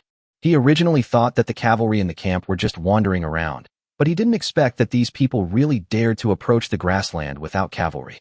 It was more than just courage. There is a kind of bravery in it, like a newborn calf that is not afraid of a tiger. No, not really. We still have cavalry. Keeping a straight face, Jilin asked Chong Hong to start up the steam spiders that had been lying dormant for a long time and inject fuel into them. Su Shan had a bitter face. He had already guessed what his leader was going to do. Although the upper part is not particularly hot because of the isolation baffle used to protect the thinking core, and the exhaust pipe is placed at the tail of the steam spider, it still generates a lot of waste heat. Tolerating a machine like this next to you is an extreme test of human endurance. Riding something like this starts to test one's nerve strength.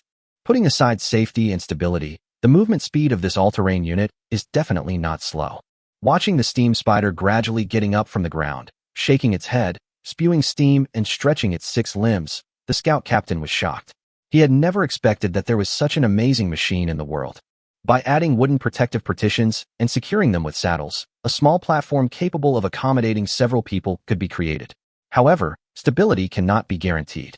This thing was never built with overloading in mind. At least it can accommodate people, right? Sushan handed his plan to Jilin. These scouts still have a task left to complete, which is to determine the location of the remaining clans. The system was even considerate enough to mark that there were only 3 clans left for him to scout. Out of more than a dozen clans, only 3 remain. These people are incredibly efficient. Should I say they are truly lords on the same level as me? However, judging by the speed at which he was clearing out the nearby monsters, there wouldn't be many other resources left. Even if half of the lords were killed, there would still be more than 100 surviving lords. If these more than 100 lords were converted into an army of 1,000 men each, it would be equivalent to a force of 100,000 men. I just don't know what these lords are doing now that their resources are almost exhausted. Chapter 80 Advancement and Elements. The camps used by nomads are tents that can be moved at any time. When they need to move, the brackets and thick cloth are put away, and the vehicles are pulled by strong horses to a fixed location and then put down. The clan leaders' targets are the rare and huge beasts deep in the wild plains, those that can command other beasts. The makeshift camp gradually advanced as they advanced. One step further would lead deeper into the savage plains, requiring sufficient men to clear a path. Despite the heavy casualties, the spoils from monster hunting could provide winter rations for all clans. Some lucky individuals even forged blood pacts with the monsters. Those who died in the hunt also reduced the clan's food shortage. The road there is several times, perhaps dozens of times, more dangerous than the outer areas. To prevent lords from escaping too far, each exercise would have a sufficiently large area drawn based on everyone's mobility, serving as the battlefield boundary. For these lords, venturing deep into the savage plains would have exceeded the boundaries the system had drawn for them. After following these nomads, they were surprised to find that the border began to extend inward from the plains, and they could also follow these nomads on a journey deep into the wilderness. The clans did have most of the mercenaries' positions, and their positions were not difficult to obtain. Their concealment skills seemed childish and ridiculous in front of these nomads. Following the clan leader's orders, the cavalrymen threw the marked scroll in front of them, sincerely inviting them to help them hunt monsters. As for the fact that these people had attacked other clans before, this actually helped the big clans in another way. After losing a large number of young and middle-aged people, it was effortless for the big clans to annex the small clans. Both sides tacitly avoided discussing this sensitive issue. A total of 37 lords responded to the call, with an army of nearly 20,000 men, most of whom were from smaller ethnic groups. If we expand it to the military level, there will be no possibility of any martial arts competition. After discussion, the 3 major clans decided to let these mercenaries clear a path for the marching team and reward them according to their battle results, while the nomadic army followed behind them and advanced forward. After joining the clan camp, they can safely eliminate these monsters, and the giant wolf cavalry watching from afar can avoid being backstabbed by friendly forces. But these giant wolf cavalrymen would not come to your rescue when you were seriously injured. At most, they would clean up the remaining monsters. The death of a lord was not a loss to them. Lords can also leave the main force to hunt other monster infantry. If you are too far away, no one will care about you. The clan leaders unanimously proposed. If they performed well, the clan shamans would hold a blood pact ceremony for them and the monsters. For a moment, the lords were full of fighting spirit. Who wouldn't want to have a unique mount of their own? Carrying the yogurt cake, put it down, and looked at the girl feeding the giant deer cub in the tent, and sighed. After joining the clan camp, they generously provided each lord with a tent so that they did not have to sleep in the wild, and there was also enough food for the lord himself. After this plan was proposed, they advanced dozens of kilometers deeper in one day. After the previous batch of battles were finished, the remaining lords waiting would take turns to ensure continuous advancement. Brother, what do they say? It's our turn to go out and clean up. The girl stroked the 4 remaining fawns, and the fawns rubbed her palms gently. This was the main reason why she did not chase after Ji Lin and fight him to the death. The secondary reason was that she was still afraid of hot weapons, which were a new era weapon, and she was not sure she could defeat them even if she caught up with them. The troops led by these multi-lords may seem to be a lot overall, But when it comes to individuals, they are far less numerous than those directly commanded by a single lord, and their combat efficiency is completely inferior to that directly under a single lord, and no one else will give orders to these troops. Managing twice as many people results in half the management efficiency. All she wanted that day was to see if there were any friendly monster infantrymen she could communicate with. She was lucky. She saw the giant deer and was not repulsed by them. The 4 fawns, now extremely frightened, had already recognized her as their master, and the system had also recognized her as the owner of these 4 fawns, 3 females and 1 male. As long as they could survive and return to the territory, they could raise these giant deer as cavalry mounts. By breeding them, they could provide the territory with a rare army of giant deer cavalry. It's just a pity for those giant deer, they were slaughtered by that guy. The girl was very excited. If she was given 2 more days, she could also tame a giant deer and use it as her mount. A blessing in disguise. The girl's brother glanced at his sister, recited a line of ancient Chinese literature, and sat cross-legged on the ground. A scroll unfolded in front of him. 64 earth elementals with oval bodies and stubby arms created small light and shadows in front of him with flowing light. Elements, magic. The elemental army can directly obtain weak elemental energy from the air, but the efficiency of this energy acquisition is extremely low.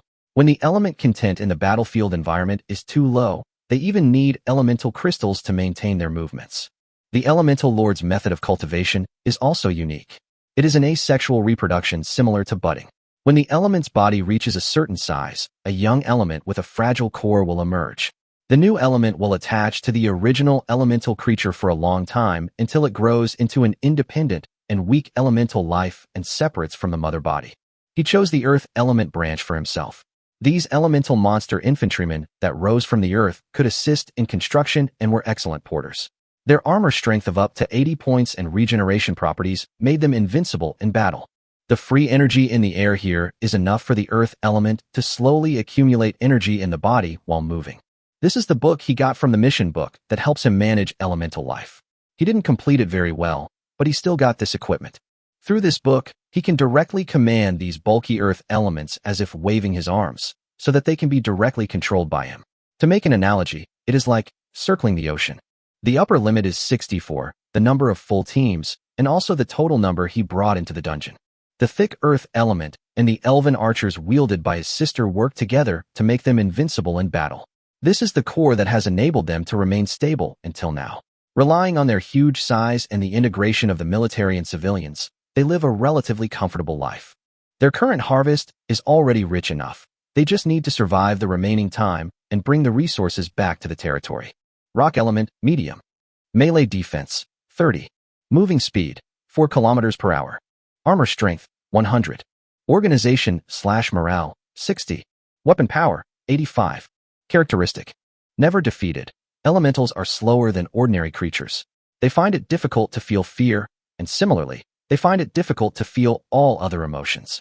Rock throw. The rock elemental can lift a rock and make a throwing attack with a range of 60 and a power of 40. Armor-piercing damage. The rock element's heavy punch can ignore some armor and directly cause penetrating damage. Fertile soil. When the energy is sufficient, restore 0.1% of the health per minute. The rocks are slow, but they can still crush flesh and blood. Chapter 81 Rock and Crab.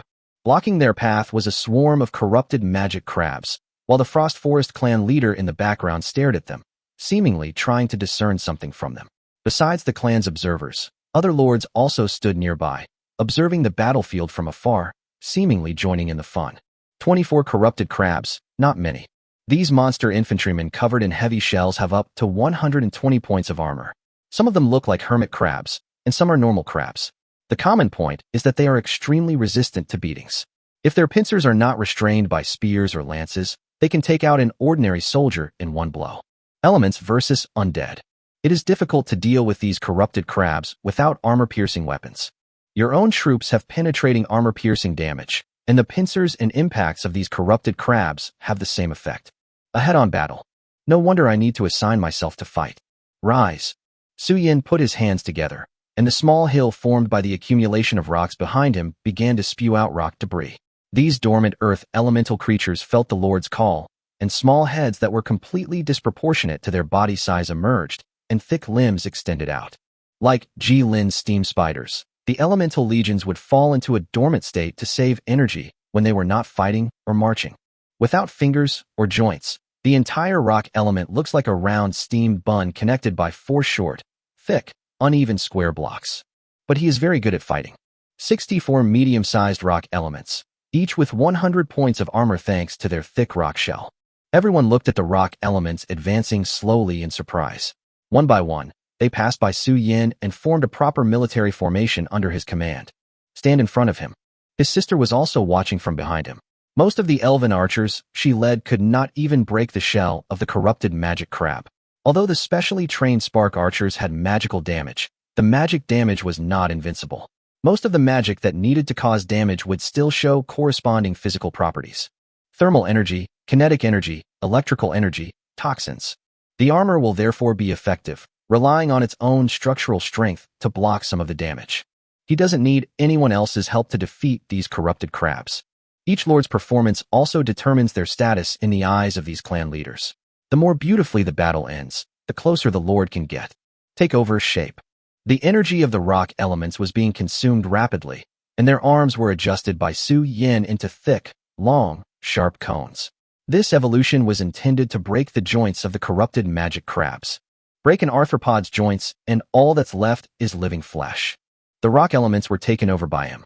With their current thinking, it was difficult for them to make their bodies change according to the different enemies they were fighting. This could only be done by Su Yin taking over their bodies and controlling the changes to the corresponding structures. Then, charge. The rock elementals took a step forward and walked towards the uninterested corrupted crabs in front of them. These undead creatures had no desire for the stones and lacked the breath of fresh life. But that doesn't mean they can avoid this battle. Boom, boom. A corrupted devil crab was startled by the continuous and steady shaking of the earth. It poked out its cloudy eyes, opened its 4 rotten mouths, and sent a warning signal to these uninvited guests who disturbed its sleep. Elemental creatures will not be afraid of it, and its fear is meaningless to these elemental lives with only minimal thinking ability. Seeing that the huge rocks in front of it were still approaching, the corrupted demon crab stood up from the mud where it lived, supported by its 4 thick legs, and took a fighting stance. The rock element sacrifices movement speed in exchange for amazing defense and strength. Each heavy blow from the rock element struck the solidified shell of the corrupted demon crab. The chitinous shell, which was piled with a large amount of mud, only shook slightly in the face of such a heavy blow. It lost the ability to think and could only act instinctively under control. For enemies who dare to attack them, the corrupted crabs will use their pincers to completely kill them. The solid giant pincers can cut them in half with just a grab. A large piece of rock debris was raised from the rock element's body and fell to the ground. Then the rock element threw another heavy punch, hitting its shell hard. There are no skills. Here, there is only pure collision of power. 3 rock elementals rushed forward, trying to subdue the corrupted crab, smashing its shell with heavy punches, causing it to lose balance and causing some damage. The rock elements with poor flexibility find the most suitable enemies for themselves, and they can fully output the most direct power to these big crabs. 1 punch, 2 punches, 3 punches. The limbs of the corrupted demon crab were directly broken, and thick, rotten, and smelly water flowed out of it, flowing all over the ground.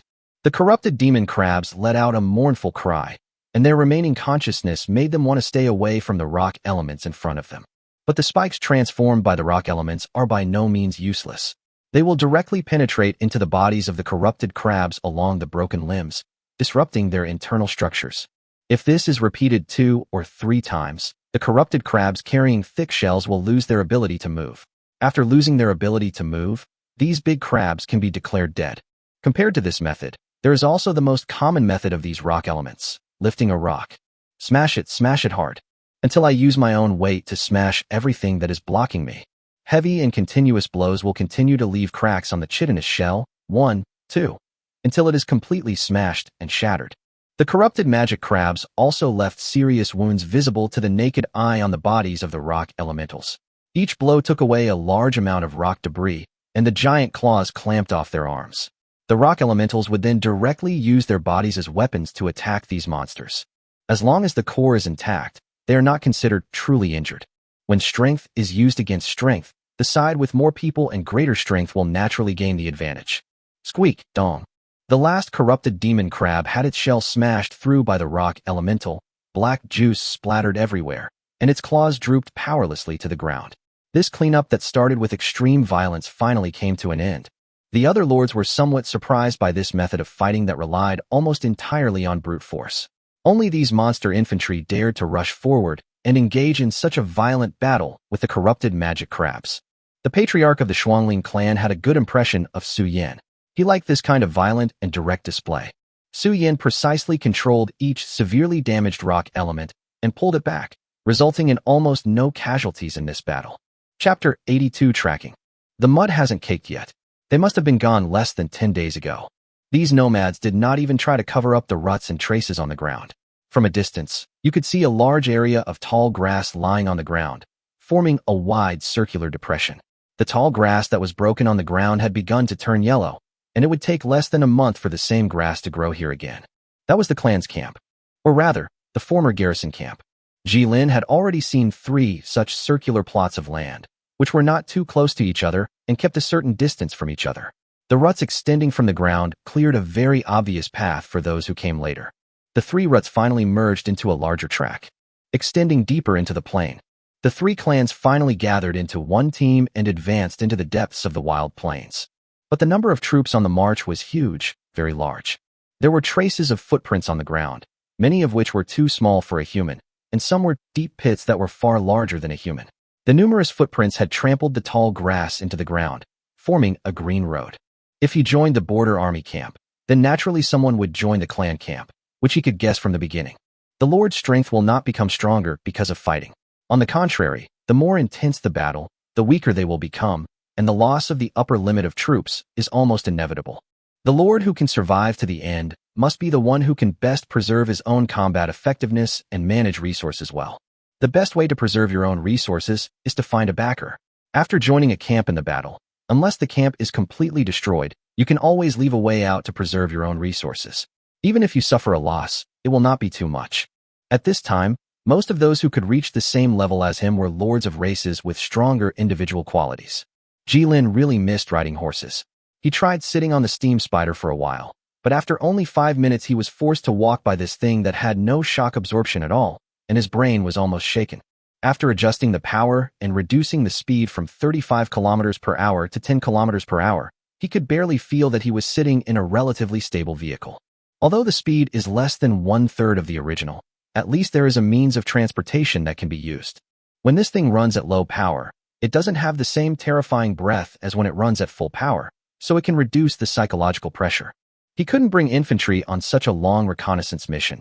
Infantry moved too slowly and were too bulky. He wouldn't be confident of escaping the pursuit alone, even with 100 men. He used hunting spiders to scout the surroundings, replacing the hounds, deploying them in an arc to survey the terrain, while he advanced on the steam spider behind him. The number of these useful little creatures has been reduced from a full strength of 200 to the current 180. They are too fragile, but they are Jilin's only line-defending force now.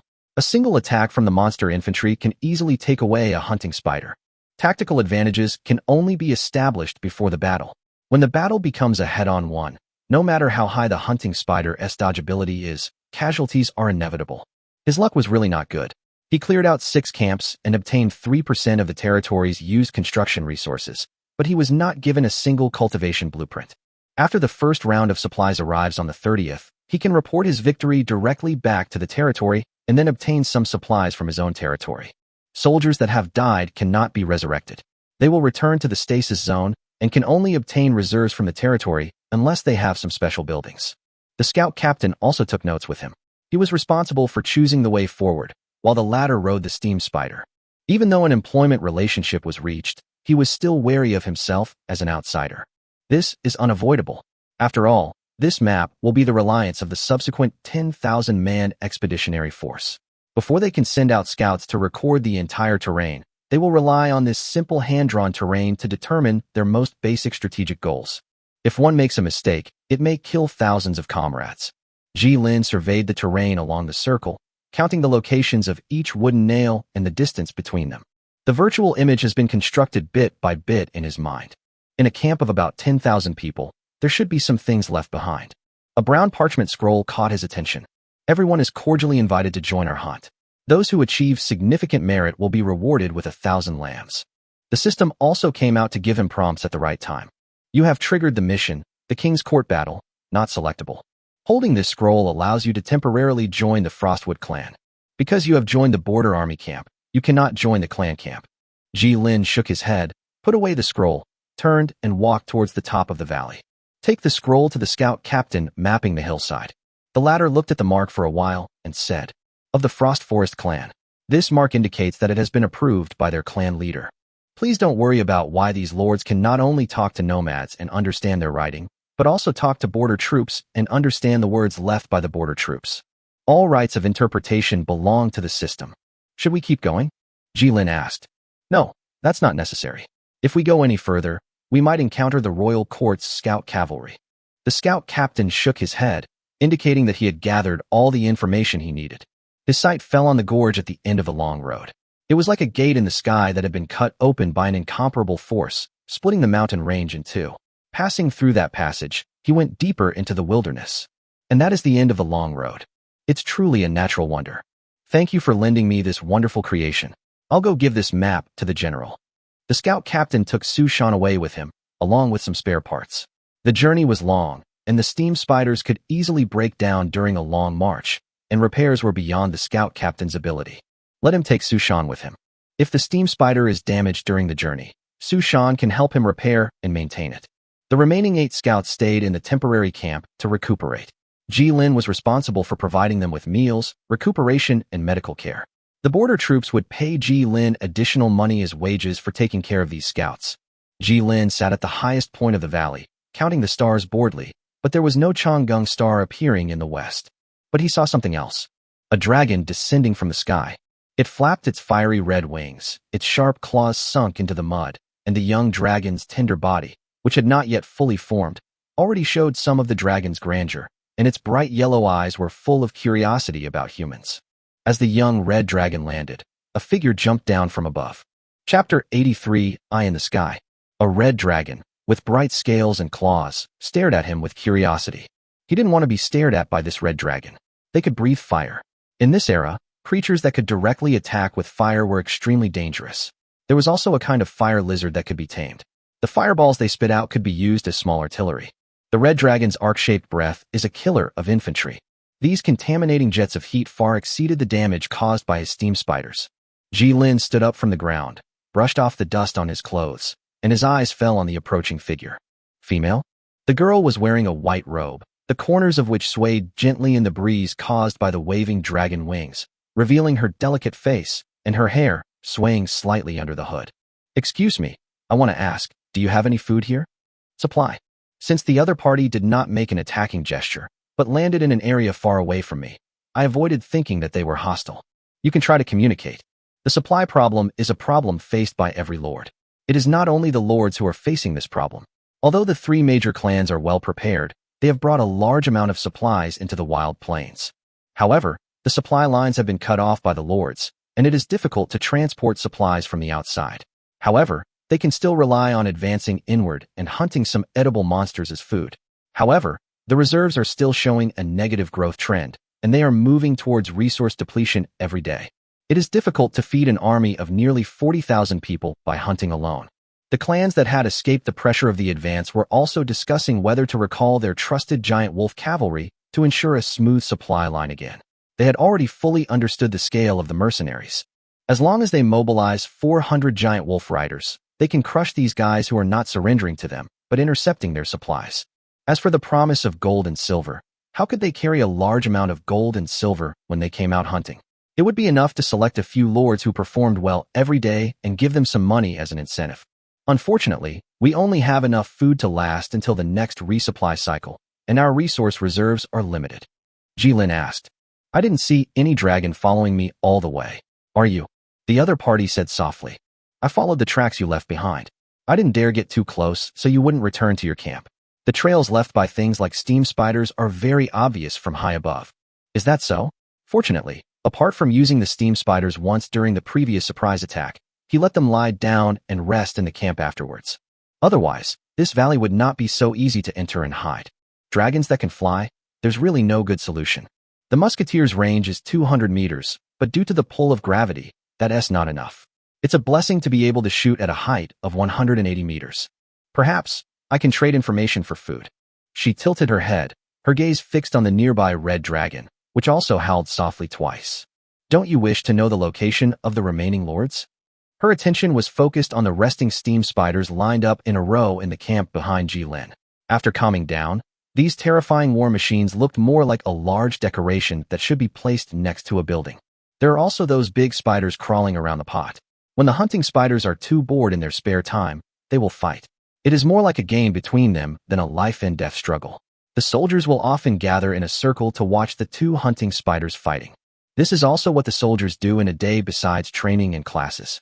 This place has been built into a temporary small camp, and in time, it may be expanded into a settlement. I'm very interested. An aerial reconnaissance unit. This is why dragon lords are so powerful in the early stages. They acquire information much faster than other lords who do not have flying units. Even creatures that are not born with wings would curse when they see dragons soaring in the sky. The flying altitude exceeds 500 meters, and the highest altitude is even limited by the humans on their backs. It has not reached the level where the air is too thin to make it difficult to fly. As long as they don't want to fight, it is difficult for any flying unit other than the same unit to do anything to them. Jilin asked tentatively with a smile. He didn't care about the food, but rather other issues, such as the combat effectiveness of the dragon lord in front of him. However, how many dragons did you bring in? I can't afford to support too many. Since the exchange is based on the casualty ratio, then carrying a dragon is the safest option. She smiled. She had no other options. The dragon would not eat the remaining monsters, and those that were edible and easy to kill had already been wiped out. The remaining monsters were difficult even for dragons.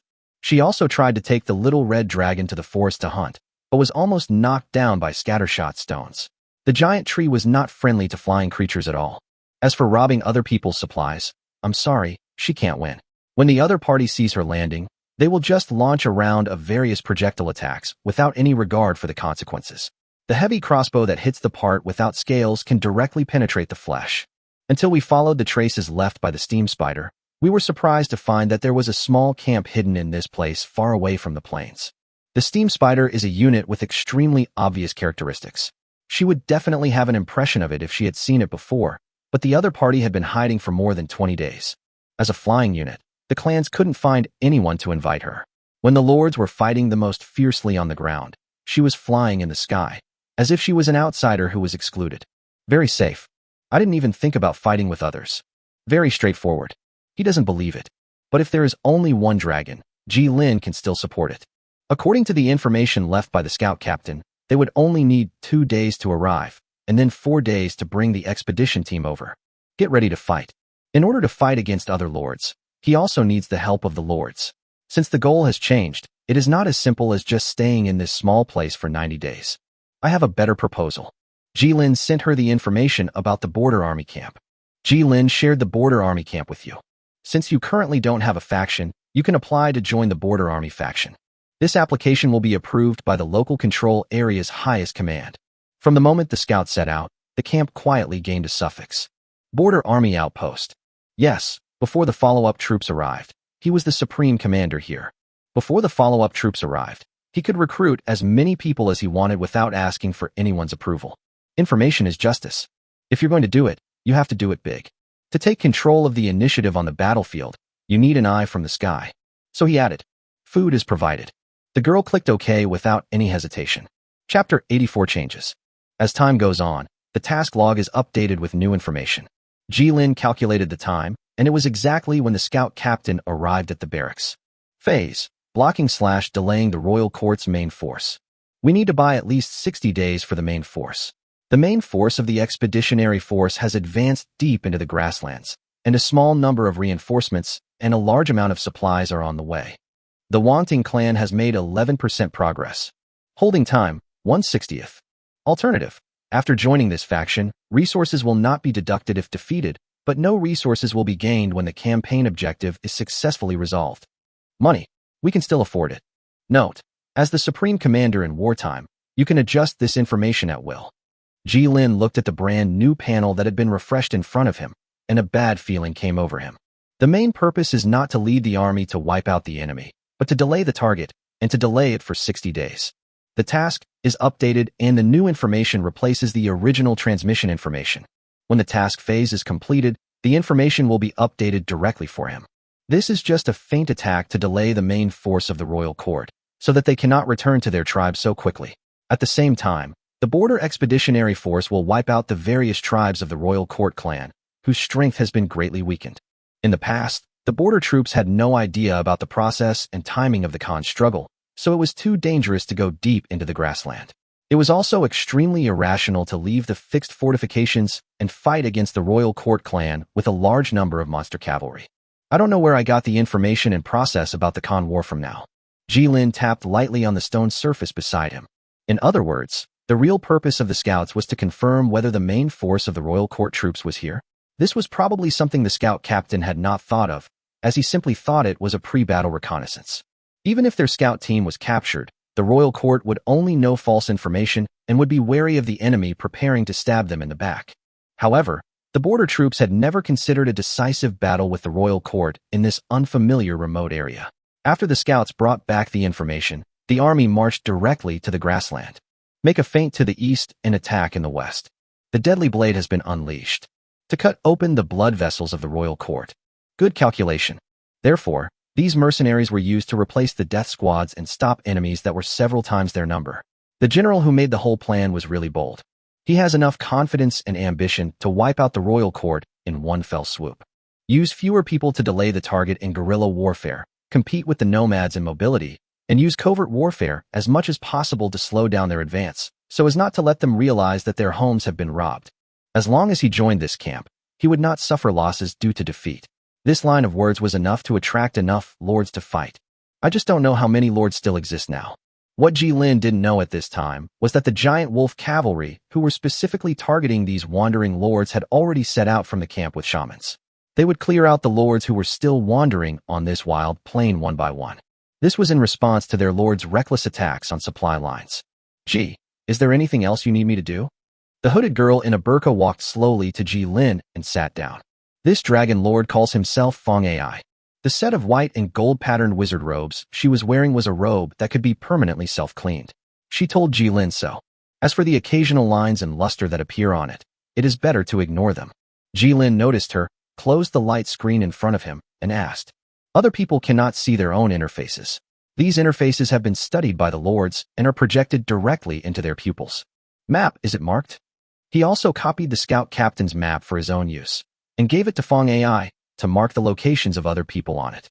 Relying on the Red Dragon's flying ability and movement speed, they were able to control the information of the entire plane and respond to things more quickly. It's all done. Here are the approximate locations of everything. He took the map and simply drew circles on it with charcoal, each circle representing the location of a lord. There are only 41 circles. So little? Even though there may be omissions, most of the lord's locations should be on this map. This number was much less than he thought. Rather than maps, he prefers to use real-life sand tables. These sand tables made according to the terrain can show the battlefield environment more intuitively, but he did not have a reconnaissance unit to help him draw the real-life sand tables.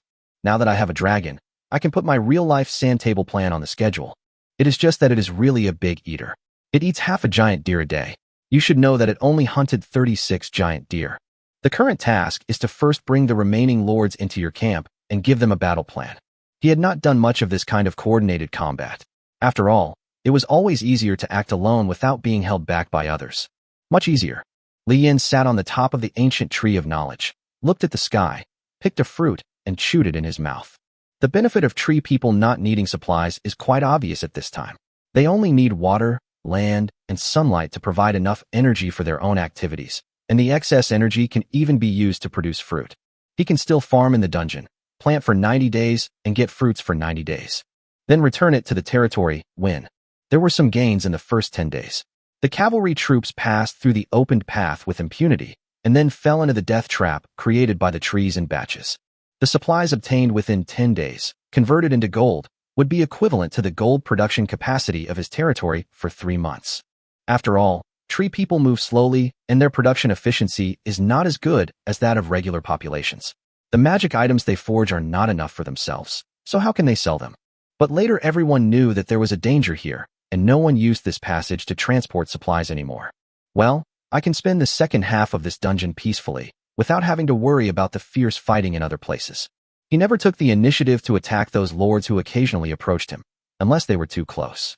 The red dragon flew very close, and he was a little afraid that it would breathe fire. Trees are naturally afraid of fire, and a breath of fire would spread and burn entire lush forests into ashes. So he ordered his hero units to fire warning shots at it to prevent it from getting close to him. Stay away from the forest. Don't even think about breathing fire here. He saw the red dragon coming again. When it was about to get close, it suddenly climbed up and entered the blind spot of the ancient tree of knowledge. A parchment scroll was thrown to the top of the tree by the red dragon. Chapter 85 Giant Wolf Cavalry. Kill. The giant wolf cavalry rushed into the goblin group that had not yet been organized with unparalleled kinetic energy, and the already loose formation was broken up by the charge. The goblin catapults that they were proud of in the rear were useless against these monster charging cavalry. While they were still preparing to shoot, the cavalry had already charged into the enemy's formation. These pitch-black giant wolves can just carry 1 or 2 riders. They wield long-handled swords that reflect a cold and eerie light under the scorching sun. Every spin of the swords in the hands of the giant wolf riders can take away a piece of the goblin's green head. Although the giant wolf cavalry had never seen such a small creature, it did not prevent them from taking action. These weak and fragile creatures were much easier to kill than the people in the central plains. The spear-wielding goblins on the side howled, trying to use the spears in their hands to stop the attack of the monster cavalry. The goblin archers on the inside were killed by the fierce charge of the giant wolf cavalry before they could draw their bows. Their weak bodies and lack of spears could not resist the giant wolf cavalry that was close to them. If there were only 100 giant wolf riders, they could still stop them, but this charging line consisted of 400 giant wolf riders. The giant wolf under the rider howled, picked up a goblin, and swallowed it into its mouth, chewing it. The goblin, which was half the height of a man, was swallowed by the giant wolf in one gulp. These giant wolves were murderous in nature, and they looked at the goblins around them who were showing fear with the pride of a predator. Fireball. Seeing his own team being crushed by such a charge, the goblin lord hurriedly asked the mage group he had formed to take action. A group of goblin mages who only knew the most common fireball spell, and their combat effectiveness might not be comparable to that of crossbows. Before the goblin mage corps could release their spells, the giant wolf cavalry rushed into the enemy camp and swung their long swords, cutting off their heads and thin bodies in one blow. They hadn't even constructed the simplest spells, and the small fireballs summoned by those slightly skilled mages could barely burn the giant wolf and cause it to cause damage. The enraged giant wolf swept across the nearby spear-wielding goblins. In the formation were already attacked by the cone-shaped monsters and the cavalry, and then the riders and the giant wolves started killing like the wind. Die! The severed corpse was picked up by the giant wolf rider and thrown into the center of another large group of goblins, where he continued his killing spree. A ruthless massacre. These small units with no armor and fragile bodies and minds are the giant wolf's favorite targets. It can take away a large number of goblins with just a wave of its claws, but there are too many of these things to be annoying. But it doesn't matter, they can kill these little guys quickly. The giant wolf rider pulled the reins and let the giant wolf carry him out of the enemy formation, rushing straight to the goblin catapult in the center of the line, and swung the blade to cut through everything that dared to block him. Those 16 goblin catapults still posed some threat to them. After storing energy and then projecting it out, these stones carrying deadly kinetic energy posed some threat to the giant wolf, and were even more deadly to the cavalry on the wolf's back. When the giant wolf riders moved their targets to these catapults, they were quickly dismantled and turned into a pile of wood before they could fire the first shot. The wolf cavalry looked at the supplies piled in the middle of the team and knew that these green monsters that came out of nowhere had looted their supplies. The supplies also had the iconic mark of their clan on them. Wha? A creature larger than the other green monsters attacked the captain of the giant wolf cavalry. He wanted to chop the tactless goblin in half with a wave of his hand. The latter took out an iron sword from somewhere and used it to block his long sword and slash horizontally. It can still resist a little bit. The rider's grin was a sinister one, and it was quite amusing. He pulled on the reins, and the wolf reared up. The long sword in his hand danced and turned into a word. Cut. The goblin, who was still able to resist a little, was hit by the long sword, and the iron tool in his hand was cut in half. On the first day, they reaped a rich harvest. The recovered supplies can supply the royal court for several days. Even the corpses of these monsters, the giant wolves are a little disgusted with them, but they can also be used to satisfy their hunger. These giant wolves eat a lot every day, and one will eat the food supplies of 4 people. The cleanup is complete, and the troops are called back. They only hunted one team a day, and it wasn't for any other reason. Skilled combat experience prevented this team of giant wolf cavalry from suffering casualties, but injuries were unavoidable. The weapons used by these mercenaries could cause slight damage to the giant wolves, which accumulated over time. Continuous combat can easily result in heavy casualties. Each giant wolf rider is the absolute main force of the Frost Forest clan. They are not comparable to cheap light cavalry archers. The clan leader would not feel any pain if 10 light cavalrymen died, but he would feel extremely distressed if a giant wolf rider was lost. In addition, their mission is to ensure the smooth flow of supply lines, so there is no need to wear themselves out through high-intensity continuous fighting. The captain of the cavalry brigade looked up, and a red dragon shadow flashed in his eyes, then disappeared at the edge of his vision. Dragon. I heard that dragons in distant worlds are the embodiment of disaster. They are harbingers of disaster. The captain of the giant wolf cavalry put his thoughts aside and fixed his gaze on the distant sky. Can the new Khan allow them to expedition to a more distant world? He heard from those mercenaries that there are countries further west than west, and that they can reach the Golden World by crossing the bitter cold land. He hasn't seen that world yet, but there may be no continuous high walls there, and no soldiers stationed there for 10 years. The Great Khan. He called softly, and the grass around him rustled in response as the wind blew. Giant wolf cavalry. Melee defense, 40. Moving speed, 35 kilometers per hour. Armor strength, 50. Organization/morale, 75. Weapon power 70. Characteristic. Shock the enemy, as fast as the wind. Berserk. When entering melee combat, all attributes are increased by 10%. Some warriors will devote themselves to this killing feast, showing off their posture and strength in the killing. Woodland ambusher. Increases your stealth in the woods, allowing you to move without hindrance. Giant wolves live in the forest and know exactly how to act. Thick fur. Gain 10% physical resistance. These shiny furs possess amazing protective abilities, reducing a small amount of damage from physical attacks. Anti-infantry unit. This unit can deal a lot of damage to units smaller than a horse. While it won't crush the enemy, it will tear them apart in a much more brutal way. The humans who have signed a blood pact with the giant wolf will control the giant wolf and will unleash wave after wave of bloody storms on the battlefield. Chapter 86 Countermeasures. Have you seen another Wolf Rider unit hunting other lords? Fong AI nodded vigorously and described the scene vividly. This was the third incident in 3 days. Jilin gradually discovered that these wolf cavalrymen were only active at the entrance to this plain. Their clear direction of activity exposed their target, almost in order to maintain the supply line. I see, Jilin replied, looking at the map in front of him that he had made temporarily with a stick. A new plan has taken shape. I must make one thing clear. Joining this faction means you will be handing over the supreme command of your troops. I will be giving you combat orders. I'm not a very democratic person.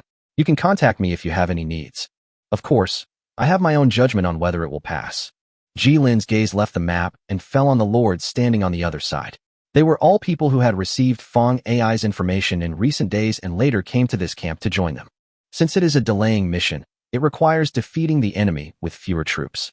If the command is still in the hands of these lords who are forced to do it and know nothing about it, then he doesn't have to think about how to win. They are lucky to have survived this exercise battlefield. It is possible that all members will perform a reverse Finglin Huashin. 11 lords who have not yet joined the royal court camp brought a force of 4,000 men. All lords who were good at defense but not good at attacking. They had no intention of following the royal court further, but instead planned to find a place to hide and wait for the end after making a small profit. The 2 lords that Jilin met at the beginning were already in the upper middle rankings. Their combat effectiveness has a relative advantage. But there are also troops like Jilin who only dare to bring in musketeers and light crossbow archers, and their combat combinations are only suitable for specific environments. The lord's eyes showed a hint of hesitation, and the muskets on Jilin's back were immediately dismissed. Those advanced musketeers and steam spiders all proved that the guy in front of them was a ruthless person. They had never seen anyone else possess such advanced weapons. Although times have changed, the power of firearms still leaves a deep impression in their minds. Wearing tree armor was standing curiously in front of the steam spider. He was brought to the camp by the steam spider. Li Yan's treeman troops moved too slowly to provide assistance on the front battlefield, but they can move slowly to block the entire passage. The average moving speed is 2 kilometers per hour. It can only climb 20 kilometers in 10 hours, and can walk 48 kilometers in a day without stopping, which is enough time for it to slowly crawl from one channel to another. The giant tree of knowledge can cut off a channel by itself, then disguise themselves as a group of real trees. Fong Ai also brought him new news from the royal court camp. Due to the lack of supplies, they shifted their focus from advancing to prioritizing hunting for nearby creatures that could serve as food. It can be clearly seen on Ji Lin's panel that the current daily progress is only half of the original, with only 2% progressing every day. The remaining 89% of the progress will take 45 days, and they need to strive for an additional 15 days on this basis. Although Ji Lin was not quite sure what would happen when the progress reached the end, it would be better to prevent such a thing from happening. In the first stage, Lian's tree people took 2 days to move to the next location, which was the supply line they had confirmed was guarded by giant wolf cavalry. They disguised themselves as real trees and did not attack. Wait until the troops are assembled before giving these giant wolf cavalry a fatal blow. He wanted to cut off all roads to prevent the advancing armies from getting real information about the grasslands. It was too far away, so far that even carrier pigeons and goshawks could not cross the treacherous terrain, and they could only rely on messengers on fast horses along the opened roads. This allowed Ji Lin to cut off the clan court's ability to obtain information at a low cost, maintaining his advantage in information, and allowing them to focus on completing their Khan's battle instead of focusing on the scabies behind them. Thanks to the numerous attacks by the lords in the early stages, the clan's ability to perceive danger has been reduced to a weak level. They are well aware that there is a group of dangerous, unaffiliated wandering groups roaming around here, and their thinking is limited to the wandering groups. The enemy is in the open, while we are in the dark, which is their biggest advantage. They continue to use the guise of a wandering group to complete their goals. He only needs to control the access channel here to block all information transmission. In the case of disadvantageous military strength, they used scattered troops to exchange for information advantage, used ambushes to deal with these giant wolf cavalry, and completely blinded their eyes used for reconnaissance. It was impossible to proactively seek out these giant wolf cavalrymen for a decisive battle. They could run away at any time if they wanted to. An environment extremely suitable for an ambush had to be created, a dangerous situation that the cavalrymen had to fall into. And there is more than one Treeman Lord on this battlefield. They will all assist themselves in completing the lockdown. No one can resist the temptation of failing without losing any resources. But he did not find the second Dragon Lord. There was only one Dragon Lord, Fong Ai, in the huge battlefield, which meant that his air advantage was almost unique. Eyes from the sky will help him monitor the entire battlefield. There's a slightly familiar feeling coming out. The war mode began to enter the track he was most familiar with. In order to achieve their goals, frequent attacks in small numbers are necessary. The main forces of the royal court are advancing into the wild plains and cannot move around. The only ones being taken out are these giant wolf cavalrymen with high mobility. And with the border reinforcements brought by the scout captain, his plan can go even more smoothly. They will arrive with a large amount of supplies, enough to supply 10,000 people for a month. They will have to send people to support them eventually. It is not reliable to bet all the chips on mercenaries. Before that, the lords who came to his territory could only tighten their belts and live frugally. I can't afford to support so many people. Chapter 87 Trap. Today was the day the first round of supplies would arrive, and the messenger had already passed through, giving them the signal that it was safe and unobstructed. For the past 10 days, they have been patrolling near the supply line to ensure that no one comes to harass them. As long as any stray troops approached, they would rush forward and kill them all.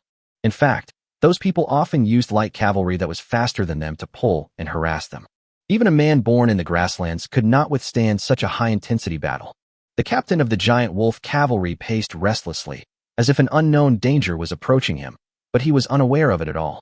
On the distant hills, a black-armored soldier stood beside Ji Lin, his eyes fixed on the giant wolf cavalry in the center of the battlefield. This was a temporary commander from the border army. After looking at the battle plan made by Ji Lin, he agreed to let him carry it out, only using the Lord's own troops, and they would act as supervisors to review the results of the battle. If victory is truly impossible, the border army's heavy cavalry, as the last insurance, will rush into the battlefield with lances to help their temporary allies resolve the battle and kill the giant wolf cavalry. When this happens, it also means that Ji Lin's plan has failed, and he will directly lose his current status as commander and be demoted one level. They were prepared to eat all 400 giant wolf cavalrymen in one breath. All the lords had been organized into teams according to their respective arms, forming multiple reserve teams that were sent into the battlefield one by one under his command.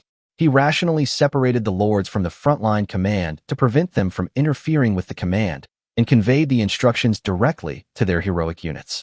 These heroic units all possess a certain degree of combat proficiency and can respond to his commands. In terms of experience level, it means being well-trained.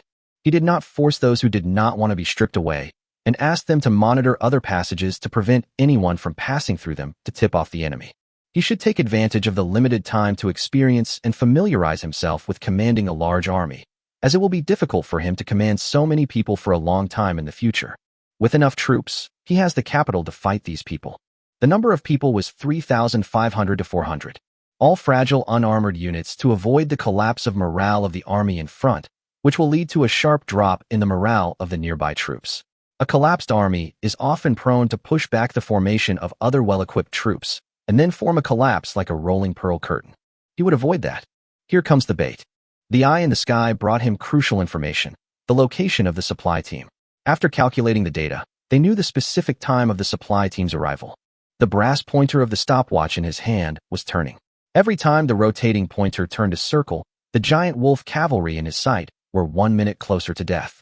1,000 spearmen and crossbowmen had already ambushed at night, and these giant wolf cavalrymen had to go back to report every night. In their opinion, there is no value in guarding this place 24 hours a day. Even if there is, the morale of the cavalrymen will not be able to withstand it. Apart from the 400 giant wolf cavalrymen who ensure the supply line, everyone else is hunting edible creatures as much as possible. The daily consumption of a legion of 40,000 people is an astronomical figure. An attack team will inevitably attract the support of these giant wolf cavalry. If they are really cold-blooded enough to watch someone die without helping, Jilin will directly reap a round of supplies. If they really dared to go deep into the forest and were surrounded by dense trees, those malicious trees would make them understand why the cavalry could not stop. The giant wolf cavalry, having lost its greatest advantage in impact, is no better than ordinary monster cavalry in close combat. If a cavalry unit is stopped, the giant wolf cavalry, having lost its advantage in speed, will be at his mercy. Being adapted to the woodlands does not mean that they can move freely within the tree people's controlled area. The clock completes a circle. The sky-high shouts of killing echoed in the forest. The cavalrymen who were unaware fell to the ground one by one under the thrusts of spears. The giant wolf cavalry outside the forest were obviously a little stunned, and then panic began to spread. Jilin chose a very good position, just where they could support their supply team if they went a little deeper. It was just big enough to accommodate all 400 wolf riders, leaving a gap to block their retreat. Don't panic. Come in with me. The passage was not narrow, but it was not suitable for cavalry charges. They had no room to maneuver and could only move forward without any chance to retreat. The captain of the wolf cavalry brigade realized that the forest seemed to be more lush and dense than before, and not even a ray of sunlight could penetrate it. But it's more than enough to deal with these spearmen. He pulled up the giant wolf, brandished his long sword to block the incoming spears, and thrust the long sword into their hearts with one thrust. The giant wolf also waved its claws to push away the spearmen, but was blocked by the incoming spears and stabbed into its body one after another. It couldn't kill the giant wolf, but it was enough to make it very angry and want to smash these little guys to pieces one by one. Seeing that all the giant wolf cavalry entered the passage as he expected, Jilin breathed a sigh of relief. Those 1,000 people were meant to die? Such tactics would inevitably cause heavy casualties to this wave of people who served as bait. The faster the battle ended, the fewer casualties they would suffer. Notify the tree people to take action and send all the crossbowmen to the battlefield. As his orders were given, the giant wolf riders, who were still unable to use their fighting skills, felt even more uncomfortable. They were horrified to find that the trees beside them rose from the ground, knocking down the trees blocking the way. The falling trees crushed several giant wolf riders to death. Although the giant wolf was not dead, it was howling under the tree because of the heavy blow. A large number of sharp vines erupted from the soft ground, restricting the giant wolf's steps and further weakening its ability to move. And if the giant wolves want to escape into the forest, there must be a gap for them to squeeze in. In this melee, the wolf cavalry closest to the exit have begun to want to leave the battlefield to make way for their comrades to avoid being crowded together. What greeted them was a group of walking spider mechas that were even more ferocious and brutal than them. The superheated steam was not very effective in killing monster units like giant wolves, but when dealing with the cavalry on their backs, it was not much slower than fighting against infantry.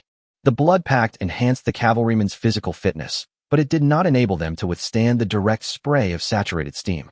10 steam spiders used their iron bodies to block the escape route of the giant wolf cavalry. The crossbowmen who had been lying in ambush in the rear for a long time finally received the order to move. Although they were far away and were placed 3 kilometers away to avoid being discovered by the wolf cavalry, they had to move forward at the risk of being discovered some time ago. Now it only takes 10 minutes to reach the battlefield. The tree people used their powerful armor and strength to engage in a protracted hand-to-hand combat with the giant wolves. It was difficult for both sides to hurt each other, but the tree people would be considered successful as long as they could confine them here. Within a few minutes, the offensive and defensive situations changed. Chapter 88 Epilogue. Stop. The royal court clans encountered an unprecedented intensity of raiding warfare on the battlefield. It seemed as if the enemy could accurately know the location of each of their troops, make corresponding deployments, and then turn around and eat up their reconnaissance troops. All the royal court troops have been confined to the area where they are advancing inward. In the past, they always attacked others, but now they are unexpectedly bound by the plan and have become the besieged party. After the royal court lost 400 giant wolf cavalrymen at one time, the enemy's amazing combat effectiveness made the clan leaders hesitant. They hesitated and dared not send out a large number of troops again. They could only try to send out expendable scouts to test them one by one. These expendable reconnaissance scouts are often lured deep into the enemy's territory and then destroyed. The enemy can concentrate superior forces in a local area to destroy the scouts they send out. They can only change their strategy and let the scout cavalry withdraw immediately when they see the enemy troops. The price is that the reconnaissance range is limited to a very small area, and every tree and bush looks like an enemy. This directly led them to misjudge the total number of border troops, thinking that the number of people opposing them was close to or even greater than the number of their own troops. The border troops currently have only 10,000 mobile troops, and the deception tactics used by Jilin were extremely successful. Among these 10,000 people are those with stronger physical fitness among the Lord's troops that he carefully selected. If Wang Ting needs to confront Jilin, he will have to slow down the speed at which his troops collect resources. If he does not confront Jilin, he will become completely blind. The Wang Ting clan hesitated, choosing the latter option. They concentrated all their forces on defense, consolidating their previous gains. The forces formed by the lords to fight against them were no match for the clan forces. The lords' forces were easily ambushed, taking their cavalry with them. Because of their own hesitation, they lost the most critical time, resulting in their information and supplies being completely cut off. The royal court did not want to give up the fight for the giant beast that commanded all the beasts in the depths of the forest. If they found the giant beast, they could set off a beast tide, and they could barely maintain their advance by hunting alone. The clan leaders were angry for several days, but they did not dare to act rashly in the face of the unknown enemy situation. The more uncertain they were, the more they dared not act. They organized another team of 1,000 people to go out for reconnaissance. This time, only 1 in 10 of the reconnaissance team survived, and the entire team was wiped out. Just by constantly adding fuel, Jilin added nearly 4,000 men to his battle tally. The more he failed, the more he became afraid to retreat. Once someone who was good at mobile warfare stopped, he would become conservative and at a loss. The right to control information, the pair of eyes from the sky, provided Jilin with information that was enough to change the battlefield. He ultimately came out on top in this exchange. Just because they don't come out doesn't mean Jilin won't give them a few hard blows. He asked the red dragon to catch a steam spider, tie it full of crystal ore and explosives, and airdrop 1 spider on average every week to teach these clans a lesson. Every time, throw it towards the place with the most people. The bomb trucks dropped from the sky gave these medieval armies a significant shock. Time passes. He successfully used this tactic to slow down their advance without triggering a large-scale frontal engagement. Now that the 60-day deadline was approaching, their progress had only just exceeded 60%. Their overfulfillment of the task allowed them to focus more time on eradicating the problem completely, and there were no camps left on the entire grassland. After a huge amount of time, the royal court discovered that their clan camps had been reduced to ashes. They wanted to launch a large-scale plunder, but were powerless. They marched further west, where perhaps there were still places with abundant water and grass. The divided royal court was searching for its own way out. That is a story that has nothing to do with these lords. Complete, settlement in progress. Jilin began to check the gains of his trip. End of roll. Temporary commander of border troops. All settlements have been accounted for, compensation has been applied, and the acquisition limit has been reached. You will receive 50% of the resources used by the territory buildings. There are no special equipment, but there are a lot of resources. If so many resources are piled up, they will form 4 mountains, mountains in the physical sense. Most of it was stone and wood, as food production and consumption were concentrated in the territory's daily life. Buildings were not the main source of food consumption, so this large amount of resources allowed him to breathe a sigh of relief for a while. To put it in a more understandable way, Jilin gained 50% of his GDP in 9 days. Gross domestic product, GDP, is the final product of the production activities of all permanent units in a country or region over a certain period of time. He invested all these final results into territory construction. This metaphor is not accurate and contains large errors, but this is roughly the meaning.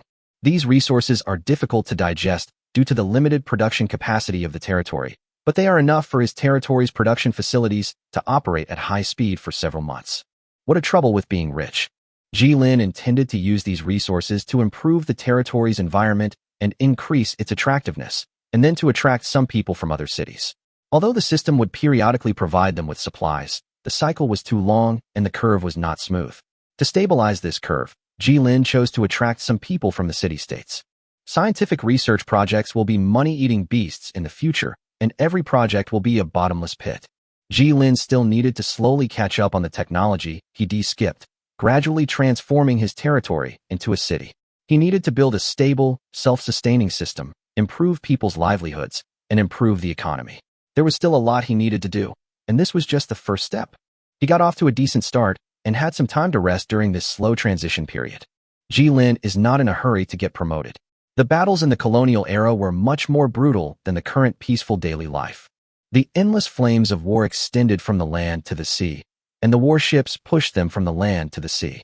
Of course, there was a considerable difference between the lords near the coast and those deep in the continent. We must seize this golden time for development. Return. He spoke to the light curtain. Received.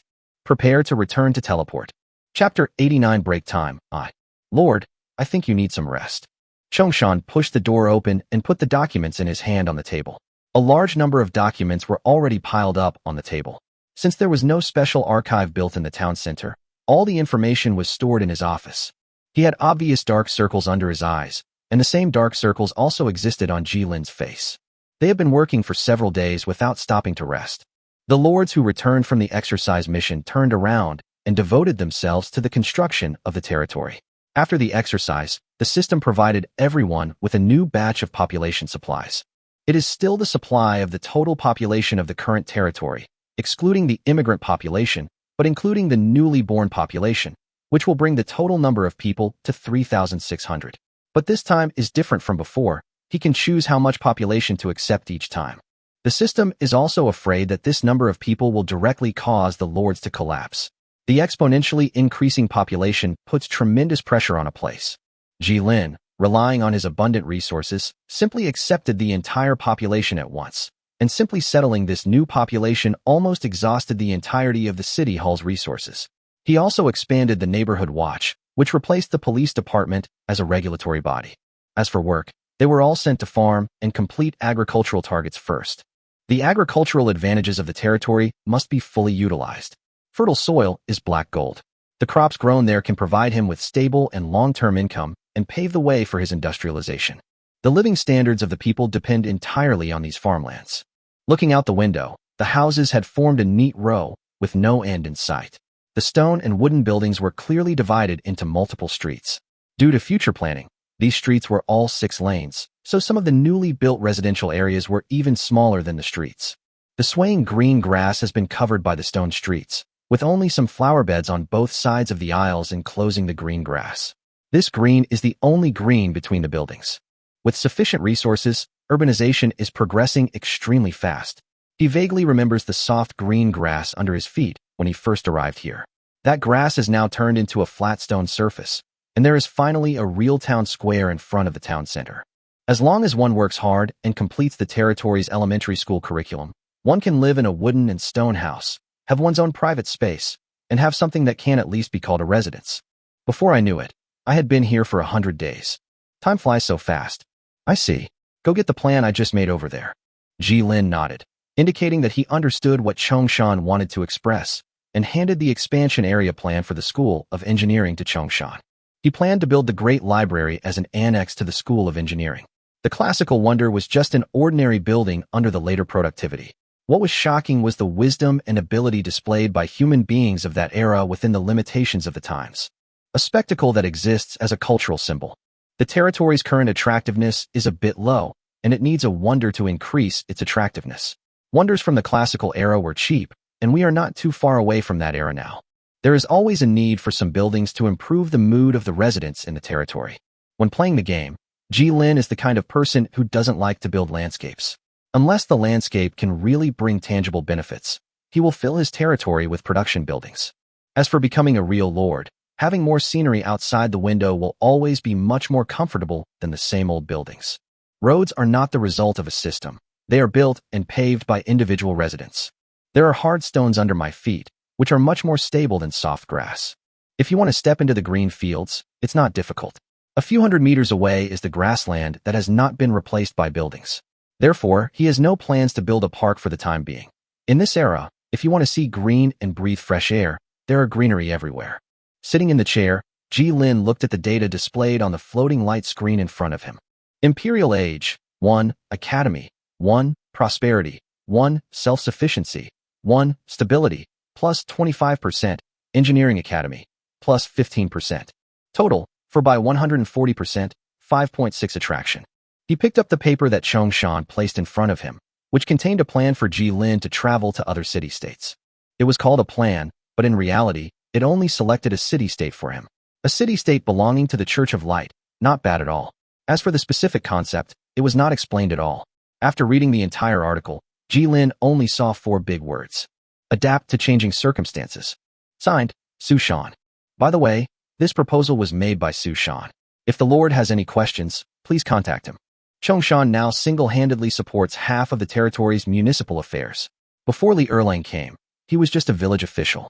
His ability was limited to assisting Chongshan, and he had to be responsible for any slightly larger matters. Ji-Lin sighed, wondering if the workload he gave them was a little too much. As expected, after such high-intensity work, they always needed a few days of rest and vacation. I've almost finished dealing with the territory's affairs recently. You should take a few days off. The latter nodded and took the documents away from Ji-Lin's desk. He had previously given the dean a recruitment task, but I don't know how he completed it.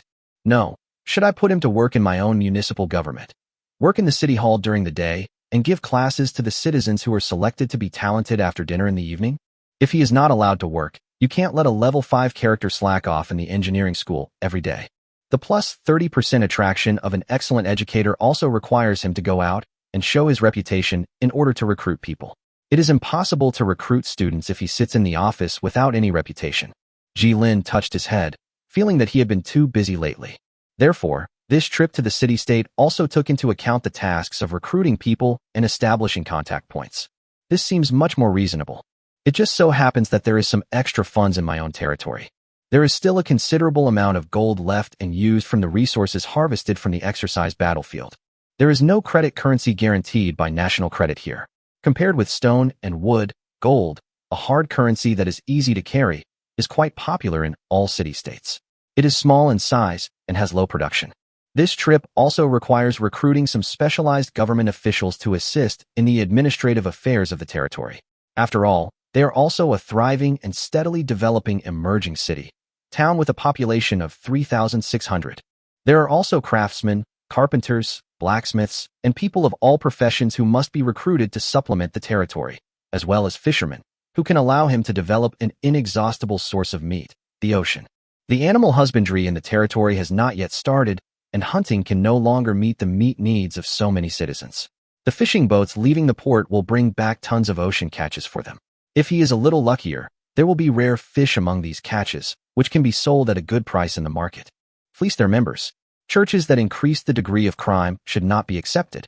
The priestess of the goddess of life could provide him with 6 acres of medicinal herbs every month, which just matched the expenses of the territory. He did not have to spend extra gold to buy herbs in the market for the medical treatment of his subjects. Chapter 90. Rest Time, Part 2, Cabbage. Here are the daily necessities for the next week. You can count them to see if there is anything missing. Wu Bai took out his bound notebook and wrote down the data in the notebook with a fine charcoal pencil. As a frontline record keeper, he naturally cannot be vague about the information. If he is a little lax, the city hall will have to spend 10 times more time to calculate the data. To prevent the notebook from being soaked by sweat, he also made a waterproof bag with fur which could slightly protect the notebook from being soaked by various liquids. If there's no problem, I'll help you move in. The priestess stood on tiptoe and looked at the supplies piled up as high as half a person. After comparing the height and finding it was about the same as usual, she gave up calculating. Although the Lord here is black-hearted, all the numbers are correct. Her service encountered a major setback right from the start, and all paid service projects could not be carried out. It's simple. Everyone in the territory is a pauper. She nodded, and Wu Bai began unloading the pile of bags from the cart, one by one. These bags were woven by the tailor shop and had recently spread throughout the territory. Cloth bags made of coarse cloth are very convenient for carrying supplies. The excess production capacity in the tailor shop is used to produce these large cloth bags that are convenient for the lives of the people. I want to try hay. The priestess took a bag of hulled rice from the cart. Her body, wrapped in a green priest skirt, was trembling. She gritted her teeth and could only lift the bag a few inches from the ground. Puff! Wu Bai, who was standing by, looked at her stubborn look and suddenly chuckled. Miss Priestess, please put it down. I'll carry it in. You have skinny arms and legs, and this bag weighs 20 kilograms. Wu Bai easily picked up the cloth bag full of hulled rice on the ground, turned around, picked up 2 smaller bags and handed them to the priestess, motioning her to take them. This is dried meat, and this bag is salt. Should be enough to last a week. Wu Bai carefully counted all the supplies. At the end of the hand trailer, there were 2 saplings with their roots wrapped in cloth to prevent water evaporation. This is the sapling you requested last time. It's difficult to find around the territory. Thanks. There was surprise in the eyes of the young priestess. He had mentioned this to her when Wu Bai sent her food last time, and she actually remembered it. Miss Priestess, would it be convenient for me to sit here for a while? My name isn't Miss Priest, it's Leah. The Miss Priest curled her lips and waved her fist. You've come here so many times, and you still can't remember my name. The church is open to everyone. Wu Bai touched his nose to hide his embarrassment and followed Leah into the church with brisk steps. She seemed very happy to be here. The church was not small, with several rows of brown wooden benches for sitting, but there was no statue of the god placed in the innermost part. Wu Bai also asked Leah about this problem, and her answer was that she only brought 1 statue, and 1 outside was enough. The goddess was everywhere, and there was no need to face the goddess to preach the doctrine in the hall. Well, Miss Leah, are you having any trouble here? In the face of Leah's confused eyes, Wu Bai explained. This is a record survey of our neighborhood watch organizations. We are conducting a sample survey to find out if they have any suggestions for improving the current working environment and if they have any information that needs to be submitted. But after the investigation, I found that there was a church in the corner that I had not investigated. Wu Bai's eyes fell on the priestess's face, then moved away slightly. The girl's delicate face reflected an alluring luster in the dim light. Her soft eyebrows were also visible, and her long black hair swayed in the wind. Noticing his gaze, the priestess gently lifted her hair and met his gaze. Instantly separate. It's better not to talk about such things. Well, I'm quite satisfied with this place. Leah's legs swayed slightly, her cheeks flushed slightly, and her hands made a sprouting gesture. It's like a plant that just emerged from the ground, full of vitality and vigor. The goddess of life loves this kind of land. If there's any difficulty, it's that you could help me divert a canal to the back. It's very inconvenient to have to fetch water every time. The priests of the goddess of life all have their own methods of purifying water. These blessed waters cannot be said to heal wounds or diseases, but they can replenish people's physical strength and are as sweet and moist as spring water. Therefore, after finishing their work, people like to rest in the cool air here and drink a bowl of water. For this reason, the farmers spontaneously placed dozens of benches in front of the church. They did not have much reverence for God in their hearts, but regarded this place as a place to rest. As for preaching, the priestess prepared water for the farmers every day and did not have much extra energy to explain the doctrine to these farmers who could not read, or could only read 1 or 2 words. Well, the canal? I can come and help you with it when I have some free time. Wu Bai wrote down Leah's needs in his notebook. Any other questions? Don't worry about wasting my time. The Lord has given us a holiday. I don't have any missions today. I remembered that the supplies haven't been delivered yet, so I came here. Wu Bai sat on the bench outside the house and shook out a letter from his notebook. It was more like a note than a letter. This was the letter he received when he came out of the guard post. To prevent it from getting wet, Wu Bai put it in a notebook and placed it in a leather bag. The content of the letter was very simple, but the handwriting looked like that of someone who had just learned to write. He struggled to write down his gratitude for what the guards had done for him over the past few days, including saving his child who had climbed out of the roof because he was playing. Wu Bai still remembered that he was slightly injured while trying to catch the child. Leah sat next to Wu Bai, and Wu Bai did not hide the letter. Leah still remembered the first time she explained the goddess's teachings to Wu Bai. He sat below and listened to her sermon quietly.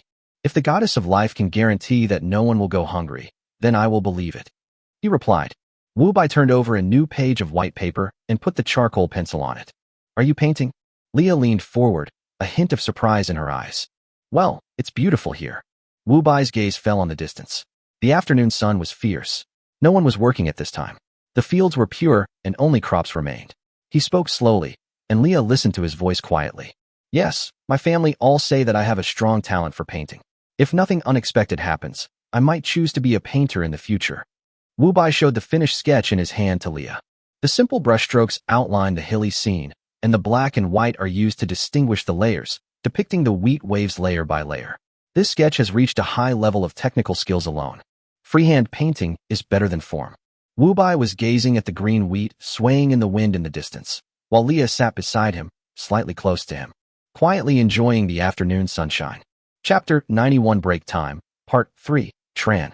Only Jilin and Sushan were on this trip.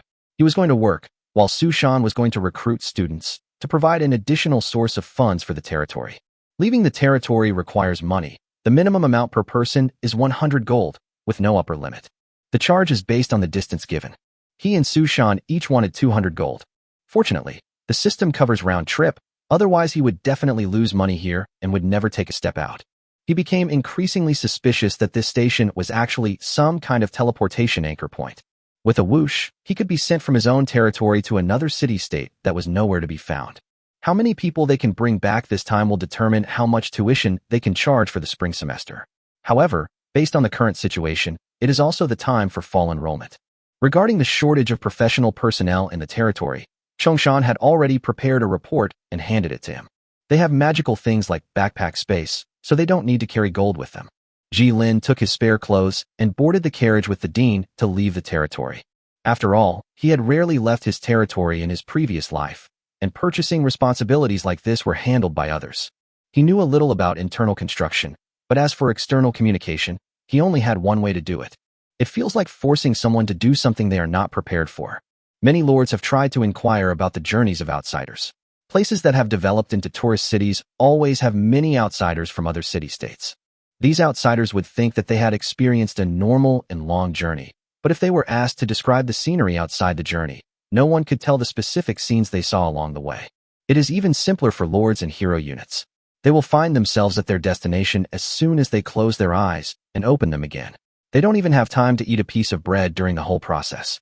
This trip also refers to the goals of indigenous urban planning. After all, this is a city with a population of millions. Tier 5 city. Welcome to the holy city of Tehran. He nodded and saluted the guard, and the gold grain in his hand fell on the table. The guards quickly completed the entry procedures for him. Before Jilin's, but could even warm up on the stool, he learned that he could enter the city. Passing by him were long queues of ordinary people. So, what is he going to do next? The lord, standing on the busy street, fell into a long period of thought. 5-story residential buildings were wrapped in light brown tile walls. Luxurious carriages pulled by various creatures raced down the driveway. Well-dressed citizens chatted on the streets. Various shops lined the streets, offering everything from jewelry stores to clothing stores. They seemed accustomed to outsiders like Jilin, dressed in strange clothes. Prosperous and orderly. Demonstrates a considerable degree of highly developed technology. Thanks to the system, he could understand what these people were saying without any obstacles. They were talking about daily trivial matters. This was the first time he felt so confused. Jilin didn't know what he wanted to do. Would he squander his territory's resources and indulge in revelry in his city-state, as the other lords had shown on the forum? That would be a comfortable life, but it just wasn't for him. Many lords, after seeing the indigenous people's advanced cities, returned to their own small towns that were just starting out. The difference was like walking through the commercial district of a developed city and then turning back to a small town that was just starting to develop its economy. If he wants to build territory, he will do it according to his own experience. If he wants to kill the enemy, he will do his best to kill the target. Sushan took the list of personnel from Jilin's hand. He was fulfilling the duties of a deputy and completing the instructions and tasks he should do. Jilin was not worried about him. If a dean said he could do it, then he would definitely be able to do it.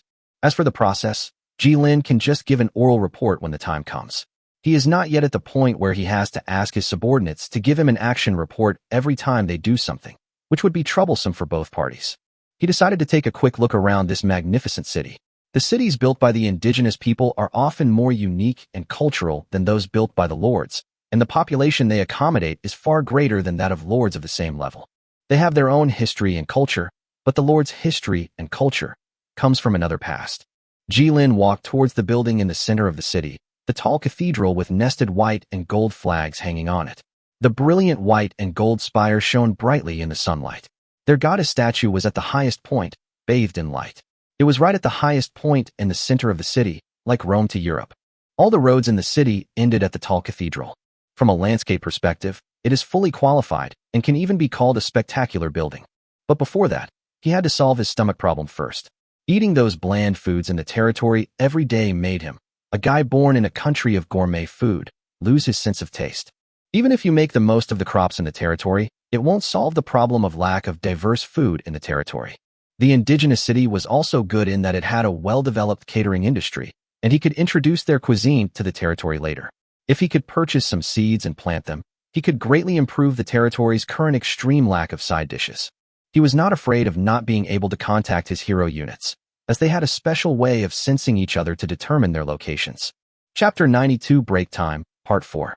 Sushan put on his new suit, shook off the non-existent dust, and put on his elegant glasses and felt hat.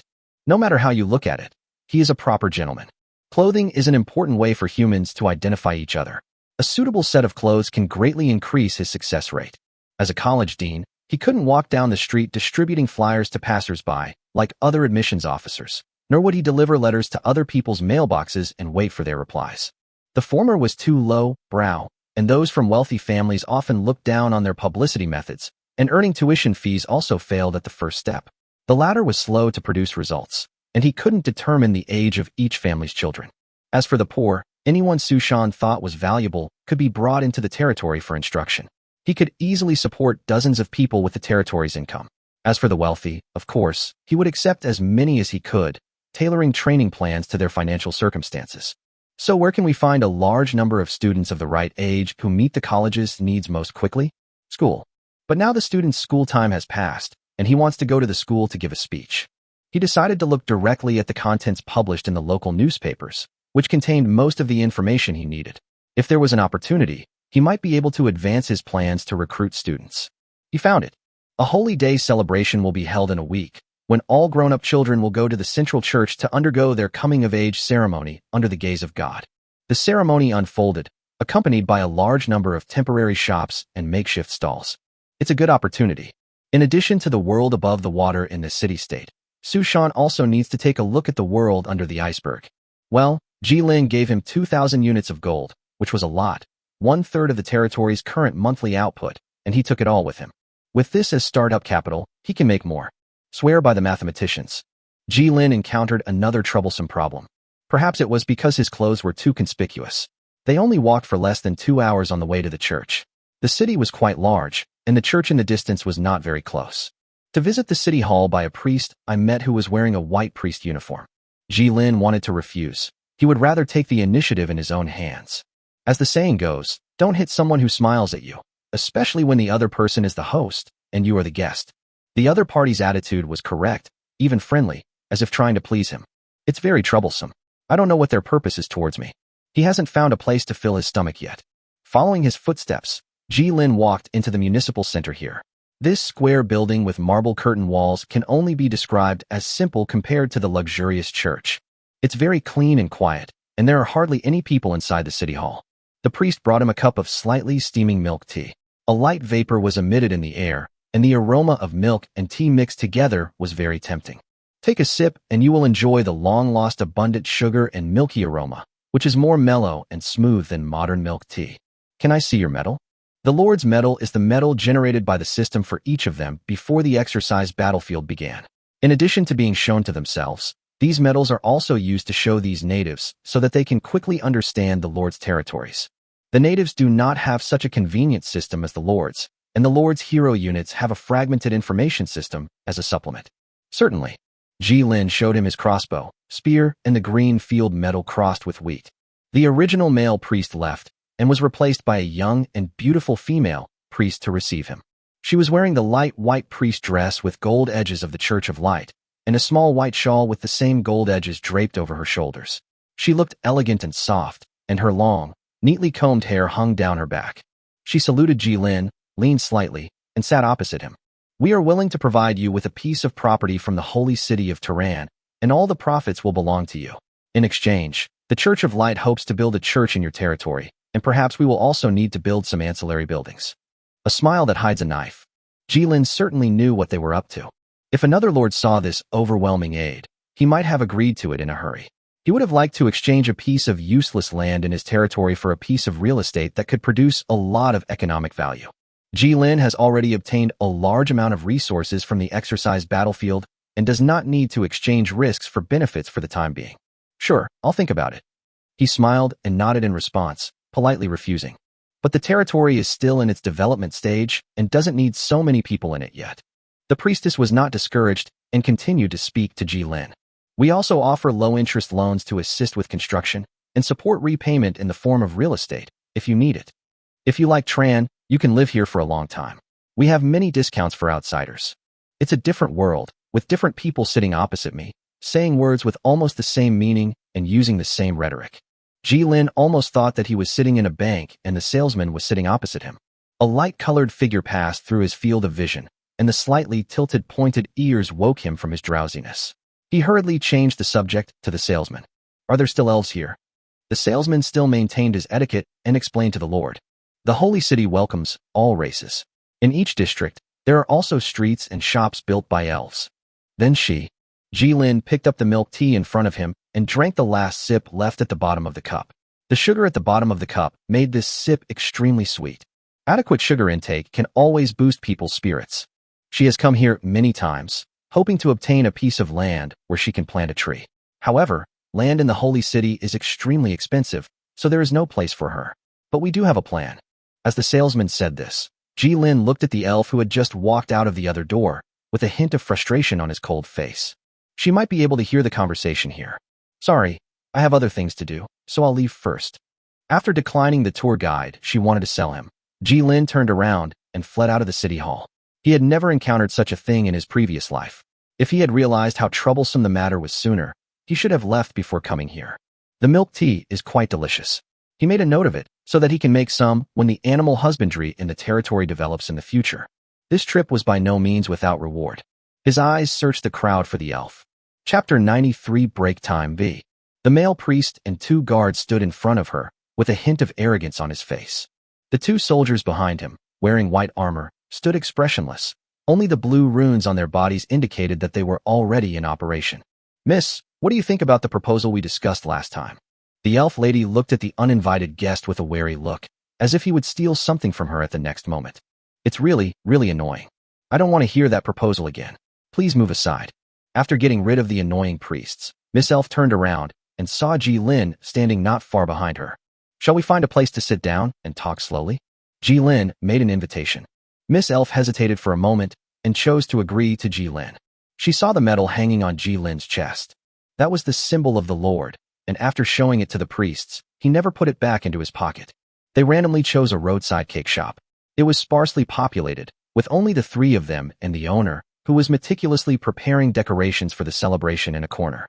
A phonograph, crafted from an unknown principle, played melodious, slow music. Magic and rune civilizations always managed to create these amazing creations. Jilin ordered all the pastries in the store, and the table was full and there was no room for more. This gave Miss Elf the illusion of being flattered, but Jilin simply felt that if he ate less, he would not be full enough.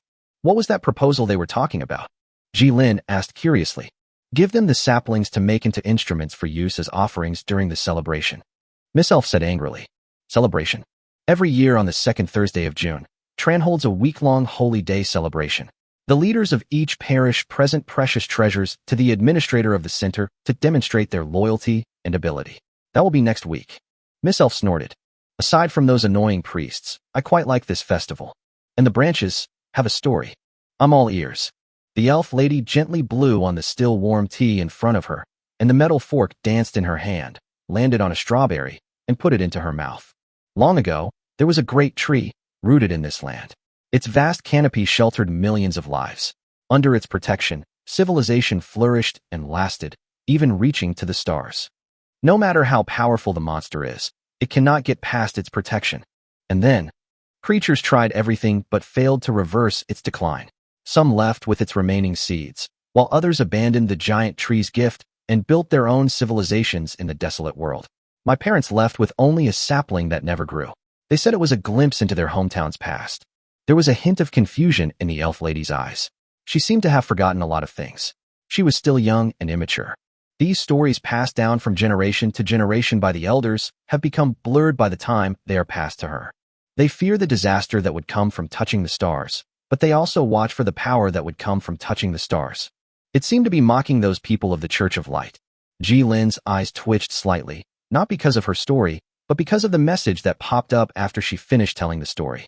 Exploration mission has been unlocked. Level 7. When you accept the character, the project will be added to your project list. Level 7 mean? You should know that the level of his previous life was also level 7. Level 7 represents the Atomic Information Age, which was the era before they were transferred to this world. The first group of lords advanced from level 1 to level 7 in just 20 years. Compared to 1,000 years, these 20 years were but a single breath of civilization. To use the words from fantasy novels, the 7th level of the city is half a step into the void. If he can recruit this elf who seems easy to recruit, can he start the exploration mission of a level 7 city? Not bad. It will provide him with a lot of help in the future. He wants this elf. So, you want to join my territory? Ji-Lin extended a sincere invitation. Oh, Miss Elf was a little bewildered. But I've almost saved up enough money to buy a piece of land. I went to the city hall to check the price of the land. It's not big, but I can plant it. Then I'll slowly take care of it, make some money, and see if I can make it grow up. Miss Elf whispered her plan. Joining my territory will allow me to plant trees for you. There is plenty of land for you to plant saplings. If it is not suitable for planting, I will help you find land that is suitable for planting. Ji-Lin patiently and kindly persuaded him. Perhaps moved by Ji-Lin's sincere attitude, Miss Elf nodded vigorously to indicate that she agreed to join. Chapter 94 Break Time 6. So, when do we leave? The elf lady immediately got ready and sat upright in front of him. I'm curious, why don't you go to other city-states? The elf lady curled her lips and shook her head slightly to express her denial. His eyes dropped to the brown wooden tabletop, and then a soft voice sounded. Many others want the remains of that tree. They covet it as raw material for staffs and research materials. However, the holy city still has basic discipline and order, which keeps these people operating within the rules. This old-fashioned and cold city still follows the teachings of thousands of years ago, enduring and unchanged over time. This is also the main reason why she chose to settle down here and bought a piece of land. No matter how strong the harassment is, they cannot extend their hands to another parish. Compared to those city-states that declared themselves kings and those city-states that would harm her, she has been hiding for too long with the vision of her own people. So why should she believe Ji-Lin? In fact, maybe it was because the other party couldn't beat her, so she could leave at any time if she wanted to. Moreover, the tree species is not suitable for growing in all worlds. If it is planted in a desolate world, there will be no reaction, but the elves do not know in what kind of world it is suitable for growing. Although Tran is not suitable for its growth, the elf lady found that the first leaf finally grew on its branch.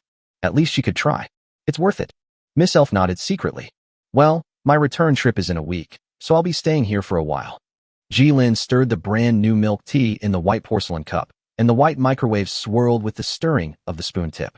Plenty of sugar is always addictive, fructose, lactose. Ji-Lin cut off half a piece of cream cake.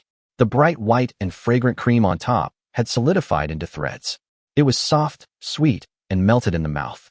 Without modern industrial fried foods, the best-selling items among the nobility in this era were still a variety of pastries. This city, which didn't pursue technological advancement, had invested heavily in culture and food, and the taste was far superior to the vegetable cream cakes he had tasted. Tasty. Ji-Lin's gaze fell on the street outside the window. Pedestrians dressed in various classical-style attire were walking back and forth on the street. The mainstream color was a mixture of white and gold, which was the most commonly used color of the Church of Light. Almost 90% of the people in the holy city were Pan believers, followed by light brown and gray-black.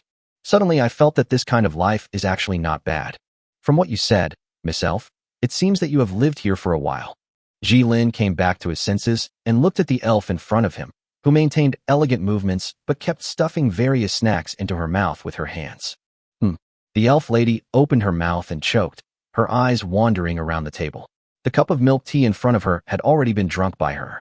Blink when paying, allowing her to eat with peace of mind. Ji-Lin pushed the milk tea that he had just stirred and cooled in front of her at the right time. If I were to stay here temporarily, perhaps for a week, is there any place you could recommend? Gu ha lord. If you want to stay in Tran for 7 days. The place I'm staying at is very cheap. Just this meal today could cover the cost of renting there for a month. The elf lady nodded and said that she knew a place. A pretty good place to go. Madam, please pack me 2 more of these dim sum, not 3. Ji-Lin looked up and was about to ask the boss to pack 2 more portions for him to take back as dinner. If Sushan couldn't find a place to stay, he could just come and live next to him. When you go back, you can pack some for your subordinates. They may not have eaten this kind of cream cake before. Without Ji-Lin's knowledge, the boss was already standing at the door, his wrinkled face full of smiles. A young girl in exquisite priestly attire stood prettily in front of the door. Her silver hair hung down behind her, bathed in sunlight, and shone faintly. A white bonnet slightly covered her upper face, and her pretty face looked a little expressionless and cold. Golden lines spread across her pure white robe in a mysterious fractal pattern. The long robe was more gorgeous and exquisite than any other priest he had ever seen. His shoulders drooped over hers. Before she even entered the door, the proprietress, who was over 50 years old, left her wooden bench and walked forward to greet her. Chapter 95 Break Time, Part 7. Ji-Lin was still sitting in his seat, stirring a new cup of milk tea and looking at the milky white spiral in the cup. If he continues to drink like this, his daily sugar intake will exceed the limit sooner or later. Scientists recommend that the daily sugar intake should be around 30 to 40 grams, but the amount of sweets I ate today puts me very close to high blood sugar. A slight excess of the standard will not have any impact, as long as the average intake level is within the recommended intake value. High blood sugar is something I need to consider in the future, and easing the awkward atmosphere is my main goal now. The platinum-haired girl was sitting opposite him in a dignified manner, her soft dress rising and falling slightly with her breathing, and her eyes fell on Ji-Lin with a hint of curiosity, gazing at this traveler from another world. The other person's eyes fell on him when he came in from behind the door. Ji-Lin knew that trouble would be continuous in time. The pastries on the table have been replaced with a new batch, which are more advanced and exquisite. The decorations and latte art clearly show that the makers have put a lot of effort into making these pastries. She has a very strong aura. Even if she is just sitting there, the aura emanating from her body will exert invisible pressure on others. Being in the same room with a high-ranking priest wasn't exactly comfortable. The elf lady wanted to leave the moment she saw her, but after getting Ji-Lin's nod, she ran outside and waited for him somewhere unknown. Ji-Lin didn't care. He sat quietly in his seat and leisurely enjoyed his rare afternoon tea. When embarrassment can't be alleviated, focusing on food is absolutely the right choice. No one's aura could overwhelm a tempered officer, and their lives were all lost. What he didn't know was, priests often have their own preferences, and even though they are bound by the rules, they still have their own little hobbies. This pastry shop, located not far from the city hall, is frequented by a high-ranking priest. This is also why Ji-Lin and his team were able to find an empty store, because this store was specially serving a certain high-ranking priest during this period of time. Senior priests always have their own time. On that day, during that time period, the number of visitors to the store will be reduced to make room for them. This is an unwritten rule. The steady arrival of a high-ranking priest can bring considerable economic and popularity income to the store owner, and those stores that are frequently visited by high-ranking priests have never felt that there is anything wrong with it. On the contrary, this further proves the strength of this store. A Thai proverb says, "Never look at a shop that is empty, because it may be waiting for its distinguished guests." In a sense, he suffered from his unfamiliarity with local cultural customs. Alicia smiled, gently lifted the hair that fell beside her eyes and put it behind her ears, and spoke softly. "My name." Ji-Lin looked up, cut the cake in half with the silver knife and fork in his hand, and put the cut half into his mouth. Ji-Lin. More delicate and layered. That shop owner is really awesome. Ji of monsoon, Lin of forest. She spoke softly, like the first breeze of spring. Mr. Ji-Lin, what do you think of gods? When a beautiful girl came to preach to him, he suddenly felt that the matter itself was not so disgusting. Do you believe in the existence of God? Ji-Lin threw the question back to her. Alicia nodded non-committally and returned to her indifferent expression. He looked at Ji-Lin thoughtfully, waiting for his answer. I don't believe in God. Ji-Lin gave a concise reply. His gaze was truly focused on the girl in front of him, who tilted her head slightly in response to his gaze. The pure white shawl also swayed gently with her body. All priests of the Pantheon have their own custom-made costumes, which are modified based on the original costumes to make corresponding adjustments to each person's body shape and add specific abilities. Although the girl in front of him looked young, she was already wearing such a customized priest uniform. But I am really curious about what they will feel after they know that their divine arts can be obtained by the lords by simply building an altar. Jilin kept all these thoughts in his heart. In the silence between the two sides, Jilin realized something that could be serious. Did I just end the chat? Maybe she just wanted a way to open up a conversation with herself? After a long time, Jilin finally found a method that would not easily put the two of them in an awkward position and could also satisfy the curiosity shown by the senior priest in front of him. Do you like listening to stories? Alicia nodded. As for stories, he still has them. The thing he has the most is stories. Just like the stories he and Jean had told each other, he presented stories from different worlds and universes to others. Many of the plots were vague due to his memory, but in the end, he reassembled them into relatively complete stories. A collection of stories called The Little Prince. He sat in his seat and quietly told one story after another, while Alicia took small bites of the pastries on the table and listened quietly to Jilin's stories. A hint of complex emotions because of the wonderful plot. Jilin is not a very good storyteller. He just happens to meet the right person to listen to his story every time. Alicia held her chin and looked at Jilin, who was already a little tired. The latter had slowed down his narration an hour ago, and most of the time, he and she communicated with each other in a harmonious and peaceful atmosphere without relying on words. The pastries had been eaten long ago. The scenery outside the window changed from golden noon to pale red sunset, until night enveloped the city. Lampposts constructed with runes floated up from the ground, providing light for this city that they believed was protected by the gods. The owner did not drive the two customers away, but quietly turned on the lights in the store, letting the warm white light fill the store. The patriarchs of each diocese strictly forbade them from privately contacting these outsiders and lords, viewing them as dangerous elements and regarding their very existence as a major variable in the world. But they are obviously quite interesting. In other words, the outsider I met was very interesting. The stories he brings up about himself are also very interesting. Thank you, Mr. Jilin. I had a pleasant afternoon tea time with you. Alicia stood up and held out her hand to him, the hem of her skirt swaying as she moved. If you have time, I sincerely invite you to join me in the Holy Day celebration in a week. Chapter 96 Break Time 8. Even a city with strict discipline like the holy city of Trank cannot prevent the growth of dark places. In fact, they ignore all actions other than their own religious precepts. The mafia complemented the remaining order, spreading and multiplying, growing in the shadows and forming their own industrial chains. They coexisted with the superficially existing church, and the diocesan leaders paid no attention to these growing gray areas. As long as they did not violate the commandments, the diocese would not mobilize the Cathars to eliminate them. They can tolerate insignificant darkness because of the existence of the Crusaders. These loyal warriors who adhere to the commandments will clear the obstacles to the church's existence. In the holy city of Tellin, gambling, an industry that is between legal and illegal, is not allowed to operate openly. If they hide in deep alleys, the church will not pay attention to these gray industries. They carefully established their own operating model in the holy city under the watchful eyes of the church. Gambling is legalized by default, and their huge profits must be paid as tithes and taxes to the church. All in, this large casino located in the central parish welcomed a special guest today.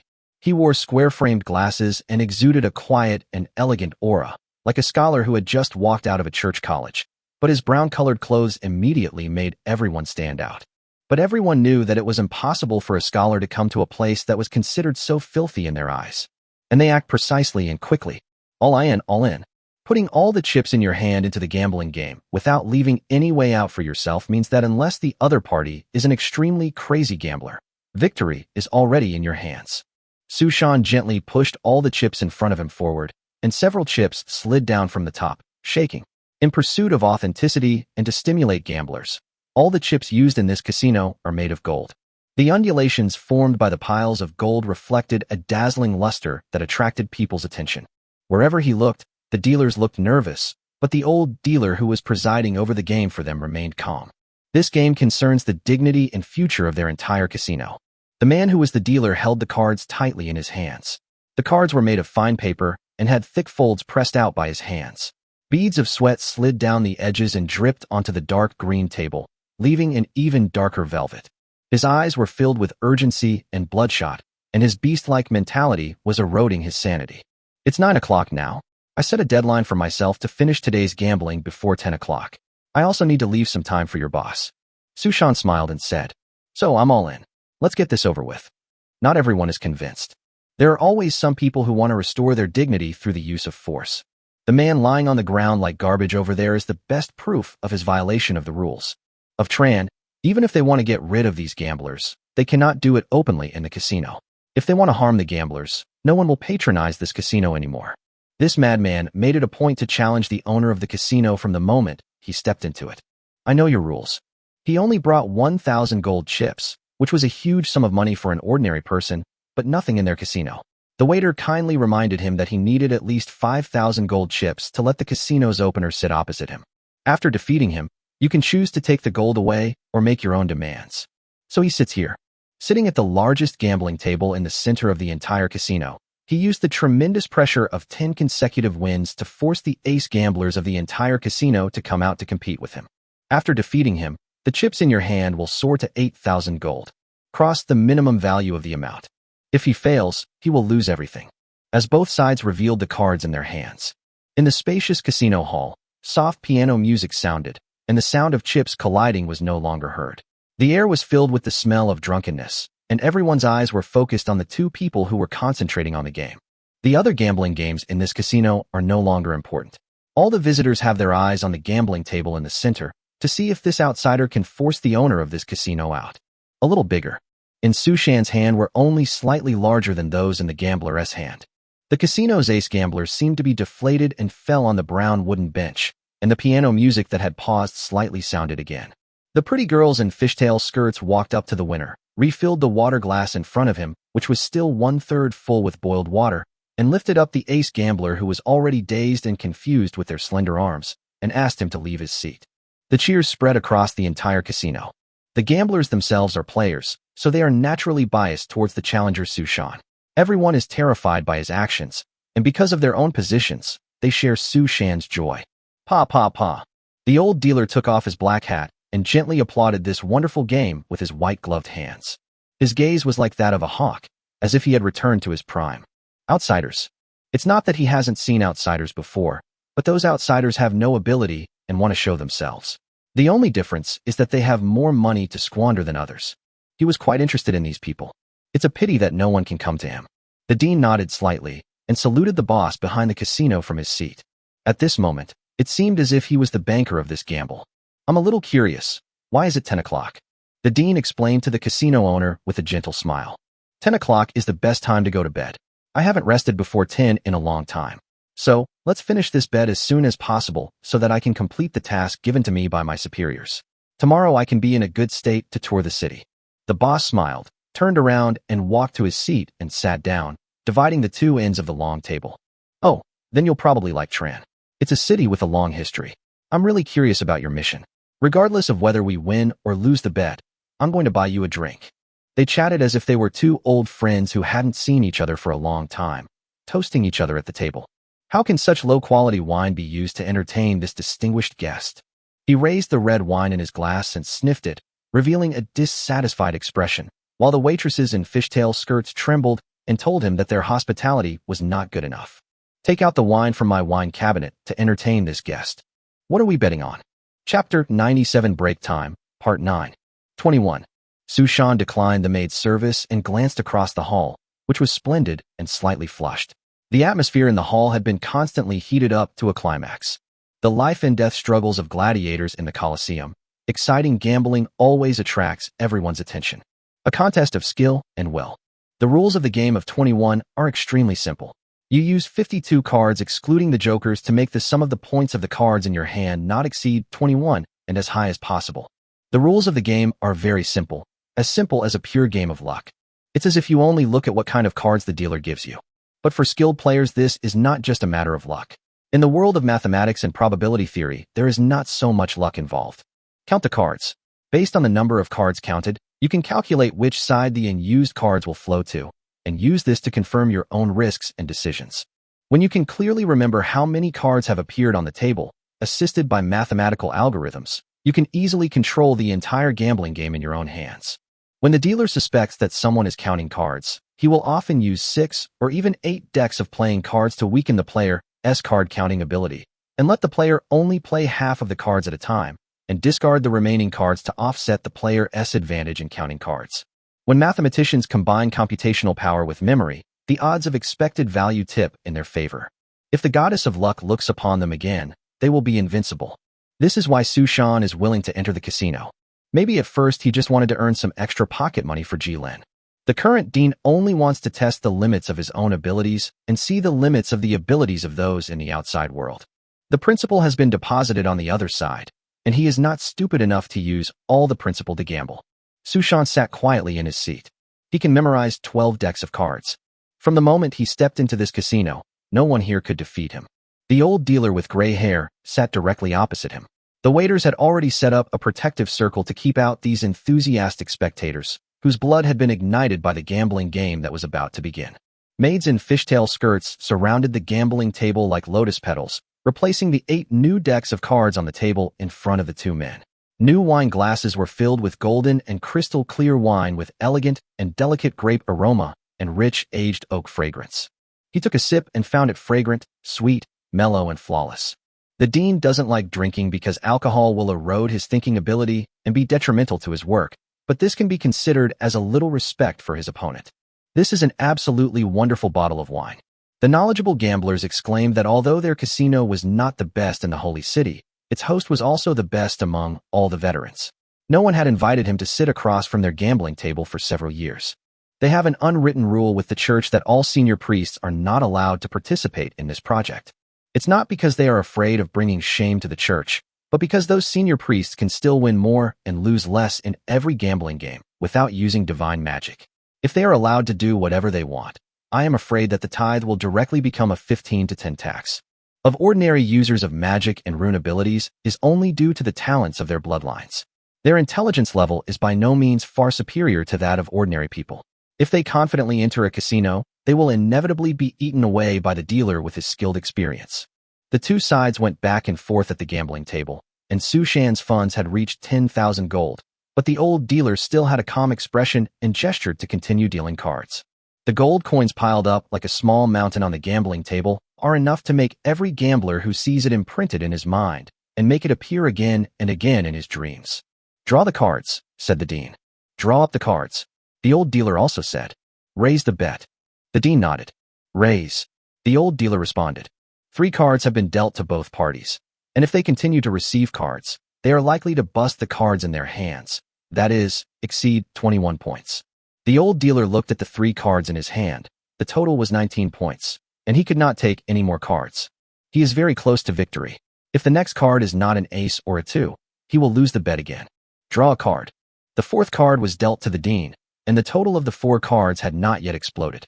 This was a very small situation in probability. When the dean's 2 open cards added up to 10, there was a more than 50% chance of an explosion when the 4th card was dealt. Raise. The dean's gaze fell on the old dealer, and his eyes only slowly revealed his confidence. Once the bayonet is raised, someone will see blood. If it doesn't bust, surrender? The 2 cards in front of Sushan were a 2 and an 8, and if his remaining 2 cards combined to form a 10 and 11, he could beat him. This was what the old dealer thought. "I surrender," said the old dealer. The dean turned over the cards in front of him. 2, 8, 3, 6, and only 19, the same number as his. The party that surrenders gets half of the bet back to the other party. The dean looked around and called out to the maid standing next to him. "I want to ask what time it is now." There were no clocks in the casino, and the waiter leaned over to tell him. The old dealer sighed, looking at the deepening fingerprints on his hands, feeling his body constantly changing with the passage of time. This exciting gambling game seemed to bring him back to his youth, and even his body was overflowing with passion. "I feel so sad." "The last round," he said as he looked at the dean who was about to leave. "All in. 20 points, closer to victory than last time." The old dealer roared in his heart like a gambler who had put all his eggs in one basket. 21. General. The dean flipped over the cards in front of him and nodded at him with a smile. "Is it that simple?" The old dealer looked at the paper with words already written on it that Sushan put in his hand. The number of people in different occupations, as well as some vegetable seeds and various books were written on it with charcoal. When he saw the paper that had been prepared long ago, he knew that the other party had been preparing to win from the beginning, and he was just a means for the other party to achieve its goal. Well, just help me find the list of professionals above. As for the rest, collect as much as you can. I'll come back in a while. If you need anything, just deduct it from the money I haven't withdrawn. Sushan waved his hand. He had no bad habit of punching the old man. As for the gold coins, he didn't take them all, but took away a portion that he thought was appropriate. Keep it for now. Maybe your lord will need it. Of course, Sushan would not give so much gold to his lord unless it was a critical moment. The influx of too many resources would only unbalance the manager's ability to regulate resources. And his lord is still in the adaptation period. Too much resources can also destroy a territory. Ultimately, a lord needs to stand on his own 2 feet. Chapter 98 Break Time 10. Wow, I finally waited for you to come out. Miss Elf jumped out from somewhere. She was really patient and had been waiting since the afternoon until the city was covered by night. Jilin wasn't familiar with the city. If Miss Elf had left her address, she didn't know how long it would take her to find it in this complex city. She could only find a bookstore with a direct view of the cake shop. She flipped through the book idly, occasionally looking up to see the 2 people in the shop not far away, who seemed to be having a long conversation without getting tired. Miss Elf decided to make a good impression on her future boss. Capable subordinates should not cause too much trouble for their boss. She first complained that Ji Lin had been in the store for too long, and then asked Ji Lin with a little excitement. How is it? How is it? How does it feel to chat with the youngest high-ranking priest? High priest? Ah, you mean Alicia. I feel like she's very pretty and has a great temperament. Jilin fell into deep thought. Alicia is currently the youngest high-ranking priest. However, she won't truly become a high-ranking priest until after the Holy Day celebration, as only those who turn 18 can truly assume a teaching position. The elf lady hummed a few words and led him to walk on the more glorious streets of Tran. The city under the night reflected the city's own color, the rising lampposts, the noisy and prosperous streets, the merchants standing on the streets, and the endless stream of carriages. The city under the night sky begins to reveal its true appearance. This city, which has not yet been touched by modern times, has already shown its prosperity close to modern times. During the day, Tran is solemn and elegant, while at night, it has a more urban feel. Who had never been seen before, wearing heavy armor, also took to the streets. They were dressed in pure white armor, their faces covered by square helmets, with a decorative cloak hanging behind them, and a spear that was 3 inches taller than them. Their duties are the same as those of the police guard, patrolling and protecting the city. But she is only 1 step away from becoming a true high-ranking priest. You know quite a lot. Jilin praised. He just tried his best to avoid discussing the other party's identity. Once the identity is discussed, it is easy for people to stop discussing the other party and the matter and focus on the other party with that identity. Damn it. How could I not know that the staff made from the sapling that the bastard from the city hall wanted to take away would most likely end up in her hands? Miss Elf waved her little fist in indignation. I'm not giving the sapling to anyone. Jilin nodded in response, indicating that he understood her firm attitude. Following her footsteps, the elf had been in this city longer than him and knew the terrain of the city-state better, and he just had to follow the good elf lady. It has been a long time since I have seen such a prosperous night scene. The territory in his previous life could only be described as a hive city. The excessive amount of machines and dense population took urbanization to the extreme just for the sake of supply and expansion. Poison gas and sewage filled the lower areas, but the city's production efficiency was difficult to improve. Every policy adjustment ultimately led to a decline in the territory's production capacity. The death spiral has already gripped the city by the throat. That city is dead. He didn't know the right path, but he had seen the mistakes. I bought some barbecue and some local drinks for the elf lady who was hungry all afternoon. She had specifically requested the barbecue, and the juicy skewers made her unable to move after being hungry for the entire afternoon. Until Ji Lin asked her the question, he knew that all the elves he had seen were vegetarians. Huh? Where did you get that stereotype? Only some old fogies still stick to their vegan rules. Miss Elf dealt fiercely with the skewers of meat in front of her, which were made of unknown meat. The various sauces sprinkled on them made the taste even better. It smells really good. Unfortunately, he had already stuffed himself at the pastry shop. He was drinking milk tea and eating cake while having a beautiful girl chatting with him, so much so that he felt a little full now. After all, I made her wait for so long, and I felt a little ashamed, but I was having a great time chatting with Alicia at that time and forgot about the time. Good times always pass by very quickly. Hey, I'm curious. The elf lady suddenly turned around, Her emerald green pupils fell on him, and there was still cumin and chili oil on the corners of her mouth. What did she say to you when she finally got up? That was a very rare etiquette. A country bumpkin like Ji Lin couldn't understand it. As an elf who had been in Tran for many years, she had only seen a few of them. Nothing. She invited me to attend the Holy Day celebration in a week. Ji Lin said. Do you have any suggestions? Oh, so you agree? Miss Elf asked, stretching out her tone. I agree. Elf choked hard. Puff. Ji Lin looked at her in confusion, wondering why she had such a big reaction. Sir, please take a look at our publicity. A hooded young man walked up to him and handed over a white poster. Ji Lin looked up and saw that for some reason there were suddenly several hooded men wearing clothes different from ordinary priests on the street. Like the hooded man in front of him, they were distributing leaflets in their hands. There is no hood in the design of the priest's uniform of the Church of Light. Sorry, I'm not interested. Ji Lin made room for him and turned around to go around him. When he first saw these people, he thought it was some kind of activity, just like those shops on Blue Star that handed you flyers when you were shopping to attract customers. However, his instinct as an officer gave him a slight sense of crisis. The hooded men were quickly taken away by the Crusaders on charges of disturbing public order, but the Crusaders did not use any violence during the entire operation. Ji Lin picked up the propaganda poster that the young man had dropped on the ground. On it, a sharp golden arrow was added to the most obvious double ring of the Church of Light. Behind it was still the statue of the Goddess of Light, with the solemn and gentle face showing the supreme divinity. God's footprints are in the higher world, and we must move forward. You can't find the true miracle if you stay where you are. We have lived in this unchanging world for thousands of years. Their arrival is God's revelation for us to move forward. Chapter 99 Break Time 11. Miss Forna, are you back so late today? Forna's ears twitched slightly as she shouted to the landlady, who was over 50 years old and was sticking her head out from upstairs. This is my new friend, the landlady. Do you have any spare rooms with bedding already prepared? Ji Lin followed the elf lady Forna, walked through the small streets and alleys, and entered the path with glass lamps hanging. Compared with the houses and shops along the street with exterior walls in various eye-catching colors, the buildings inside the block appear much more casual, or in other words, not as bright and beautiful. The houses, built with various types of stone and wood, were not much more advanced in exterior decoration than the buildings in his territory. They looked somewhat rustic due to the erosion of time. The wear and tear on the walls and the black marks on the wooden pillars showed that these buildings had gone through decades of rain and wind. The only evidence that they were related to the buildings outside might be the common double-nested rings and the rune lights that appeared from time to time on the outer edges of the buildings, emitting a faint yellow warm light. It gives people the feeling that this city should be made up of this kind of buildings. It's so rare that she could find such a place. Very nice. One room, please. Sushan did not come to see him, but with the ability of a college dean, Ji Lin did not need to worry about him. Ji Lin suspected that even if he suffered a serious injury, he could still live a comfortable life in this city. The special profession of dean is extremely rare, so just one room is enough. This isn't a hotel, it's just a private residence. It's very cheap for a month. Meals included.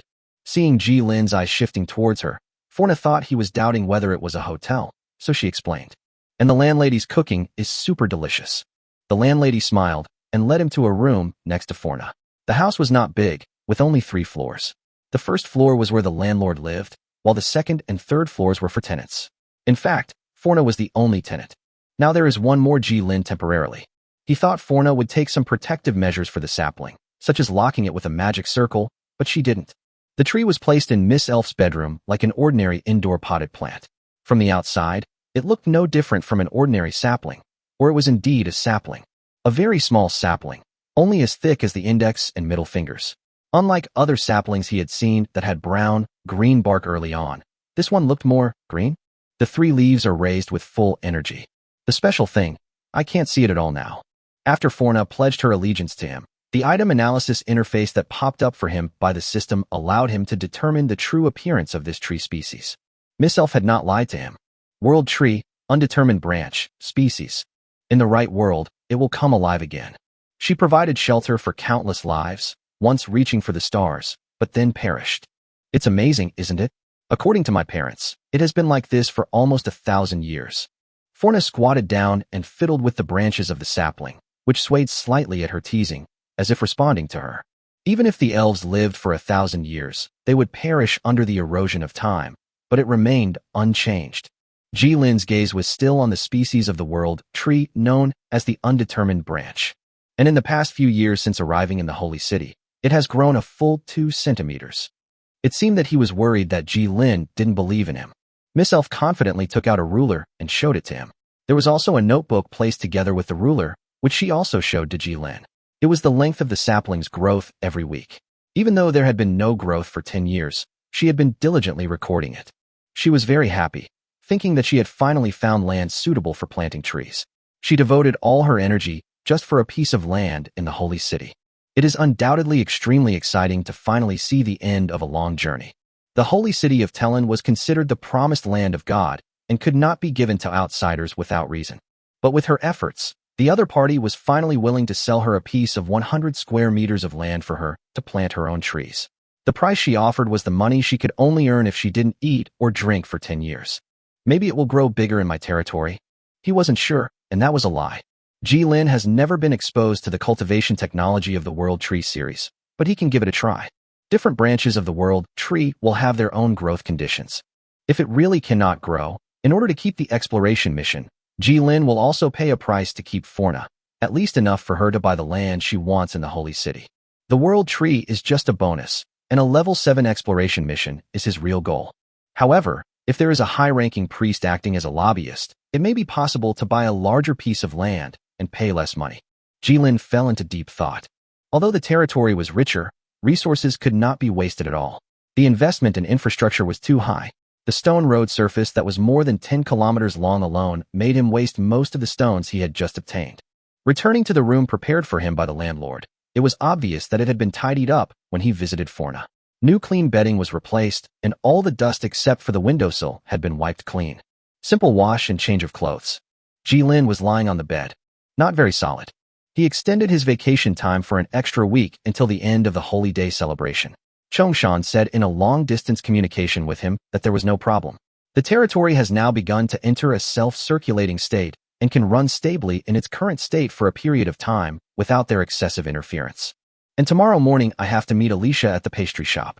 We had an agreement, but Forna said she still had work to do, and even if she got the 100 gold provided by Lin, she would still insist on going to work and making the final handover. He took out his pocket watch and watched the long pointer on it slowly turning, the needle tip moving around the edge of the roulette wheel in circles. 9:15. He himself didn't expect that this top-level prop would become the simplest timekeeping tool in his hands. But it never goes wrong as a timekeeping tool. Yes, this place is so developed. He realized that he should buy some clocks to help him keep time in his territory. Currently, the territory still uses traditional sundials, an extremely simple timekeeping tool that requires sunlight and uses the angle of incidence to infer the time. Sundials are fine during the day, but they are of little use at night. Write it down.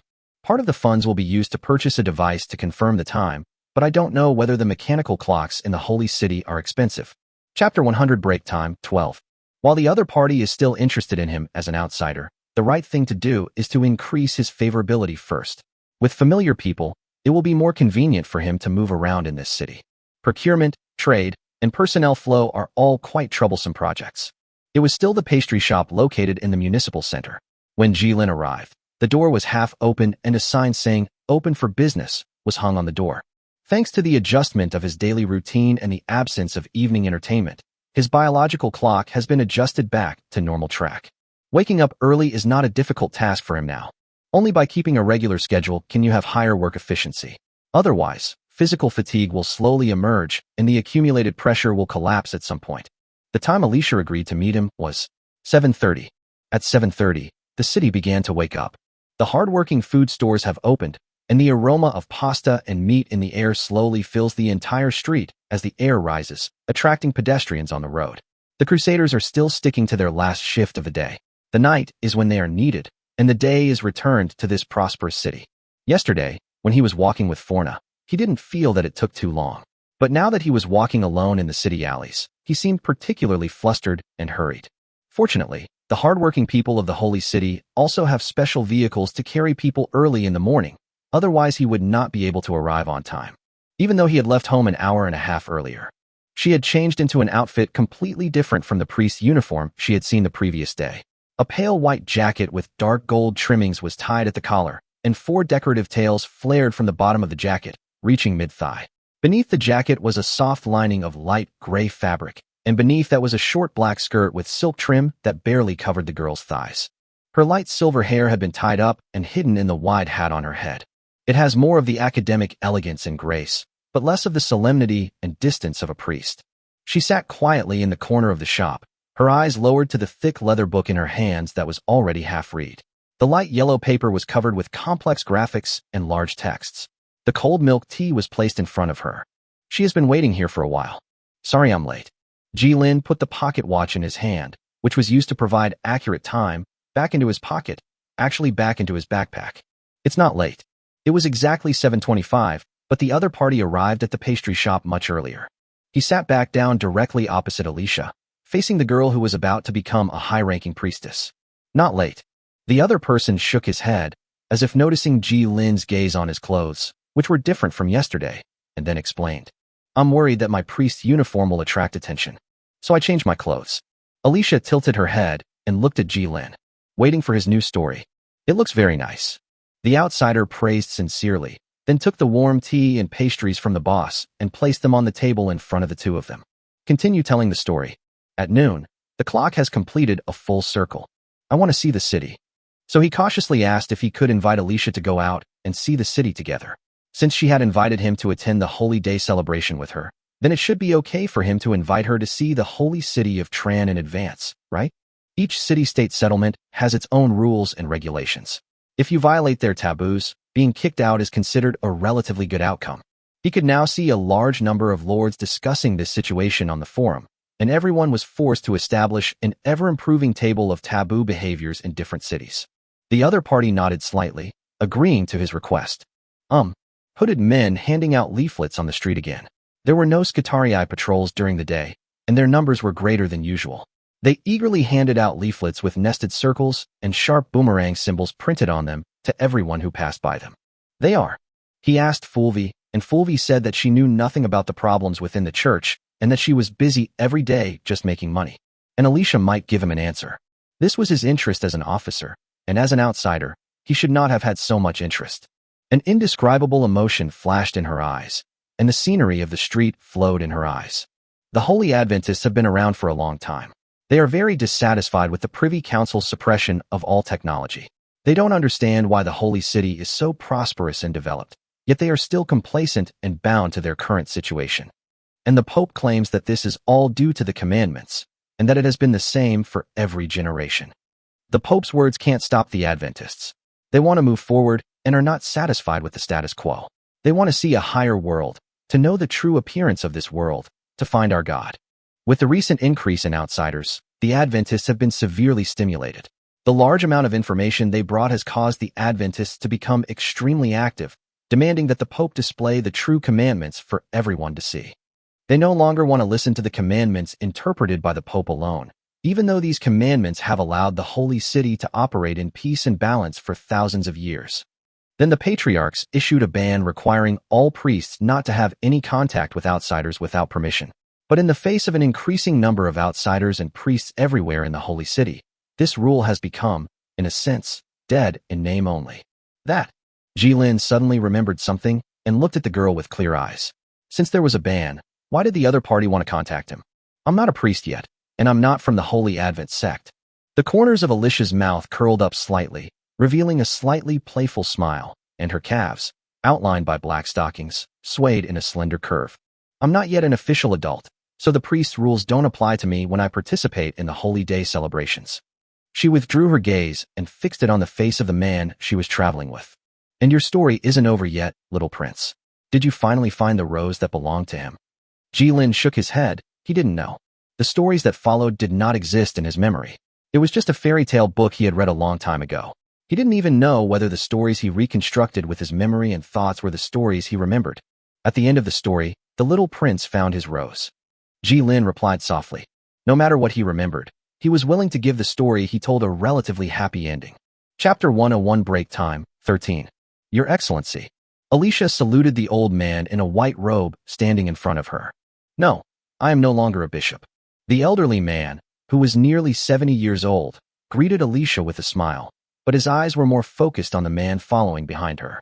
The hawk-like gaze almost peeled him apart from the inside out, But when he turned his gaze back to Alicia, he regained the gentleness of an old father. Jilin thought to himself that he had no intention of taking advantage of your situation. Is there nothing that needs to be done at the monastery? The old man asked. Today is my day off, so I have some free time. Alicia put down the fruits and pastries in her hands, and Jilin, who was following behind her, placed the items on the table as she did. The first place she took him to see was not the various magnificent wonders of the city, but an orphanage deep in the block. Jilin was unfamiliar with the city and naturally couldn't come here by himself, so he handed the guidance to the priestess who was born and raised in this city. Even though she was no longer wearing the priest's uniform, she still easily attracted the attention of passers-by. Quite attractive. Jilin somewhat understood why she wanted to change into different clothes. From the moment she stepped into the orphanage, Alicia's temperament changed unconsciously. As soon as she entered, a group of children surrounded her. Today, I have a great story to tell you. Alicia touched the children's heads and sat on the ground, while the children sat in a circle and listened to the stories told to them by the big sister. In their impression, this big sister would come once a month, and every time she would bring them delicious fruits and stories from the outside world. Sometimes she would hold up the code of precepts and tell them the contents like a nightingale. All the little heads were focused, captivated by the exciting plot in the story. That was the story he and Alicia had shared. The old man patted him on the shoulder and motioned him to go inside with him to take the fruits and snacks they had brought. Here, Jilin's eyes swept across the inner wall where the plaster had fallen off in patches. The uneven wall surface had revealed the stone bricks hidden underneath. He also remembered the scene of the church from the outside. It looked older than ordinary houses, but not dilapidated. Every place had been carefully repaired. It can be imagined that the maintainer took good care of this small church. I don't have much money for renovations, so that's it. The old man explained to him that they walked to the chapel with the fruits and cakes they had just brought. It was not quite a chapel, as the tables and chairs here had been completely removed and replaced with long dining tables for people to sit at. This is an abandoned church. Renovation must be done according to church standards. Otherwise, it would be disrespectful to the gods, and the monastery people would come and cause trouble. I took possession of this abandoned church by relying on my status as a bishop. His pension after retiring as a bishop was not small, but it was only enough to support these children to grow up healthily. As for the renewal of furniture and various facilities, it all depended on donations. These are orphans left here for various reasons. Jilin was about to say something when he was interrupted by the old man. No need to change. The old man shook his head. This is their home. I told her I wanted to see the city, so she brought me here first. Is this her home? Jilin smiled to hide his embarrassment. Oh, then just cook lunch, 2 extra servings. You shouldn't have any food restrictions, right? As for the child, she promised to show you the city, so she'll do it. The old man brushed off the non-existent dust on his clothes, did not answer his question, and gestured for him to put the fruit aside. Then, go into the kitchen and let the white flames burn on the stove, slowly heating the cold water in the pot. It was not a gas stove, but a flame generated directly by the old man. Divine magic? I can't see the generation process of any spell model. Even though it's a waste, it can still save a lot of fuel money every month. Controlling energy output is also a science. Jilin stretched out his hand, and a similar light blue and white flame also jumped in his palm, but it could not maintain its own shape after a few seconds and collapsed into a real mist ball. No, that's not divine magic. You can't do the same as me. The old man still looked at him with a smile, and his eyes couldn't help revealing a hint of surprise at the moving mist. But you can also come and help me cut vegetables. I'm old and can't cook and cut vegetables at the same time. Jilin rolled up his sleeves, took out a few potatoes, soaked them, and began to peel them. As the blade passed, the brown-yellow skin fell to the ground, revealing the bright yellow potatoes.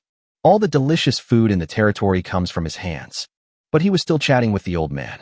Can I give these kids a math test? For those who do well, I can provide them with an education all the way to college, covering all their expenses. To be honest, Jilin wanted to take the bishop and the entire orphanage away. He took the children away in the name of funding, and the bishop would not watch all the children being taken away. At this time, he proposed that the bishop accompany him to his territory in the name of guardian, and then build an orphanage, church. Although a bit mean, he grabbed a retired bishop who opened an orphanage. His character and attitude were far superior to those guys in the city hall who were questioning him. He cared about children and was the best candidate no matter how you looked at it. You can also directly benefit from the bonus of the Church of Light. Perfect. He can even be used to avoid interference from other guys from the Church of Light. This is just an attempt. If it fails, he will not suffer any loss. At worst, it will help replenish the territory's population. Of course, it would be great if you were willing to sponsor them to complete their course. The old man smiled and said, "May the goddess of light bless you." Chapter 102 Break Time 14. In a small room in the central church, a hooded priest pushed the door open and walked in. He looked at the male priest standing in front of the table, facing a large map of the entire city of Tehran. I walked cautiously in front of him, afraid to disturb his thoughts. The Advent sect. The male priest's eyes were fixed on the large structural blueprint, and it took him a long time to see the hooded priest pushing the door open. The hooded priest saluted the male priest, and the male priest saluted him in return. After some pleasantries, they began their real communication. "Do you have any information about the attitude of the patriarch and bishops towards us?" "The patriarchs and bishops of the Vinaya sect are extremely opposed to our actions." The hooded priest shook his head, apologizing for this. "This is the holy city. This is normal." The male priest sighed, and his finger fell on the symbol of the Holy Advent sect in front of him. The metal was made of gold-plated iron and was cold and hard. I felt a rare sense of peace of mind. Even if God does not exist, they still have to continue living according to the commandments. This is the attitude of most priests in this city. God may not be a part of their lives, but the commandments are integrated into every chapter of their lives. Your Majesty has neither opposed nor expressed any support for our actions. The hooded priest recalled the scene. It was funny to say that it was not even he who handed the leaflet to the Pope, but the Pope who took the leaflet from him. When the old Pope in casual clothes saw them, they immediately felt guilty like children who had done something wrong facing their teacher. They wanted to get out of the sight of the man who was closest to God. Their legs began to tremble with fear. The man came over and comforted them softly, taking the flyers from their hands. And then, they left. The Pope did not say a single extra word to them from beginning to end. "It doesn't matter. Your Majesty will need to look us in the eye." The male priest nodded and cast his eyes on the wall of books behind him. All new technologies and knowledge are not allowed in this city. Their magic and rune research can only be developed within a very limited scope. No, that is not development. It can only be called use. Thousands of new inventions are born in this city every year. But the male priest knew what those so-called new inventions were. They used the templates made by their predecessors and pieced them together into different shapes like children assembling jigsaw puzzles. Combine, piece together. Just like a jigsaw puzzle, no matter how they are put together, there are only so many modules they can use. What they can do is learn the knowledge that has already been developed in the library. Curiosity and the thirst for knowledge are poison. If one hears the truth in the morning, he will die in the evening. The Holy Adventists seek advancement, seeking to explore unknown technologies and understand the true nature of the world. Toulon is merely a fifth-tier city. This is the classification given to them by the outsiders, and their current city is a fifth-tier city. The male priest did not know why there was such a classification. These were all information brought to them by outsiders. Just like piecing together knowledge from ancient books, they slowly pieced together a roughly correct picture. Each different technology stage is divided into levels. But when they wanted to learn from these outsiders why they were a level 5 city, their answers were all varied, and the information was so confusing that even their smartest priests could not summarize more effective information. This was not a bad thing. The priests suddenly realized that they were special and were happy for a while. But what does upward mean? What should a 6th-tier city look like? They can make this holy city, which has maintained stability for thousands of years under the commandments, shine with the glory of the new century, and let everyone enjoy the same life as the upper-class citizens. All they need is new technology, the clarification of the essence of divine arts. This is an honor that is enough to erode the commandments. For those priests who want to develop new technologies and priests who want to gain a deeper understanding of this world, the church will expel them, drive them out of the holy city, and forever ban them from setting foot in the holy city. But the holy city is their home, and they have no ill intentions. Until the appearance of those outsiders, they revealed it inadvertently, or perhaps intentionally. There is no goddess of light, no goddess of life, and no gods in this world. This was nothing. As far as the male priest knew, even some of the patriarchs of the holy city believed that gods did not exist. As for matters not concerning progress, Tran was particularly open-minded about everything. But the real issue wasn't the existence of the gods these outsiders spoke of. They were already extremely experienced with that.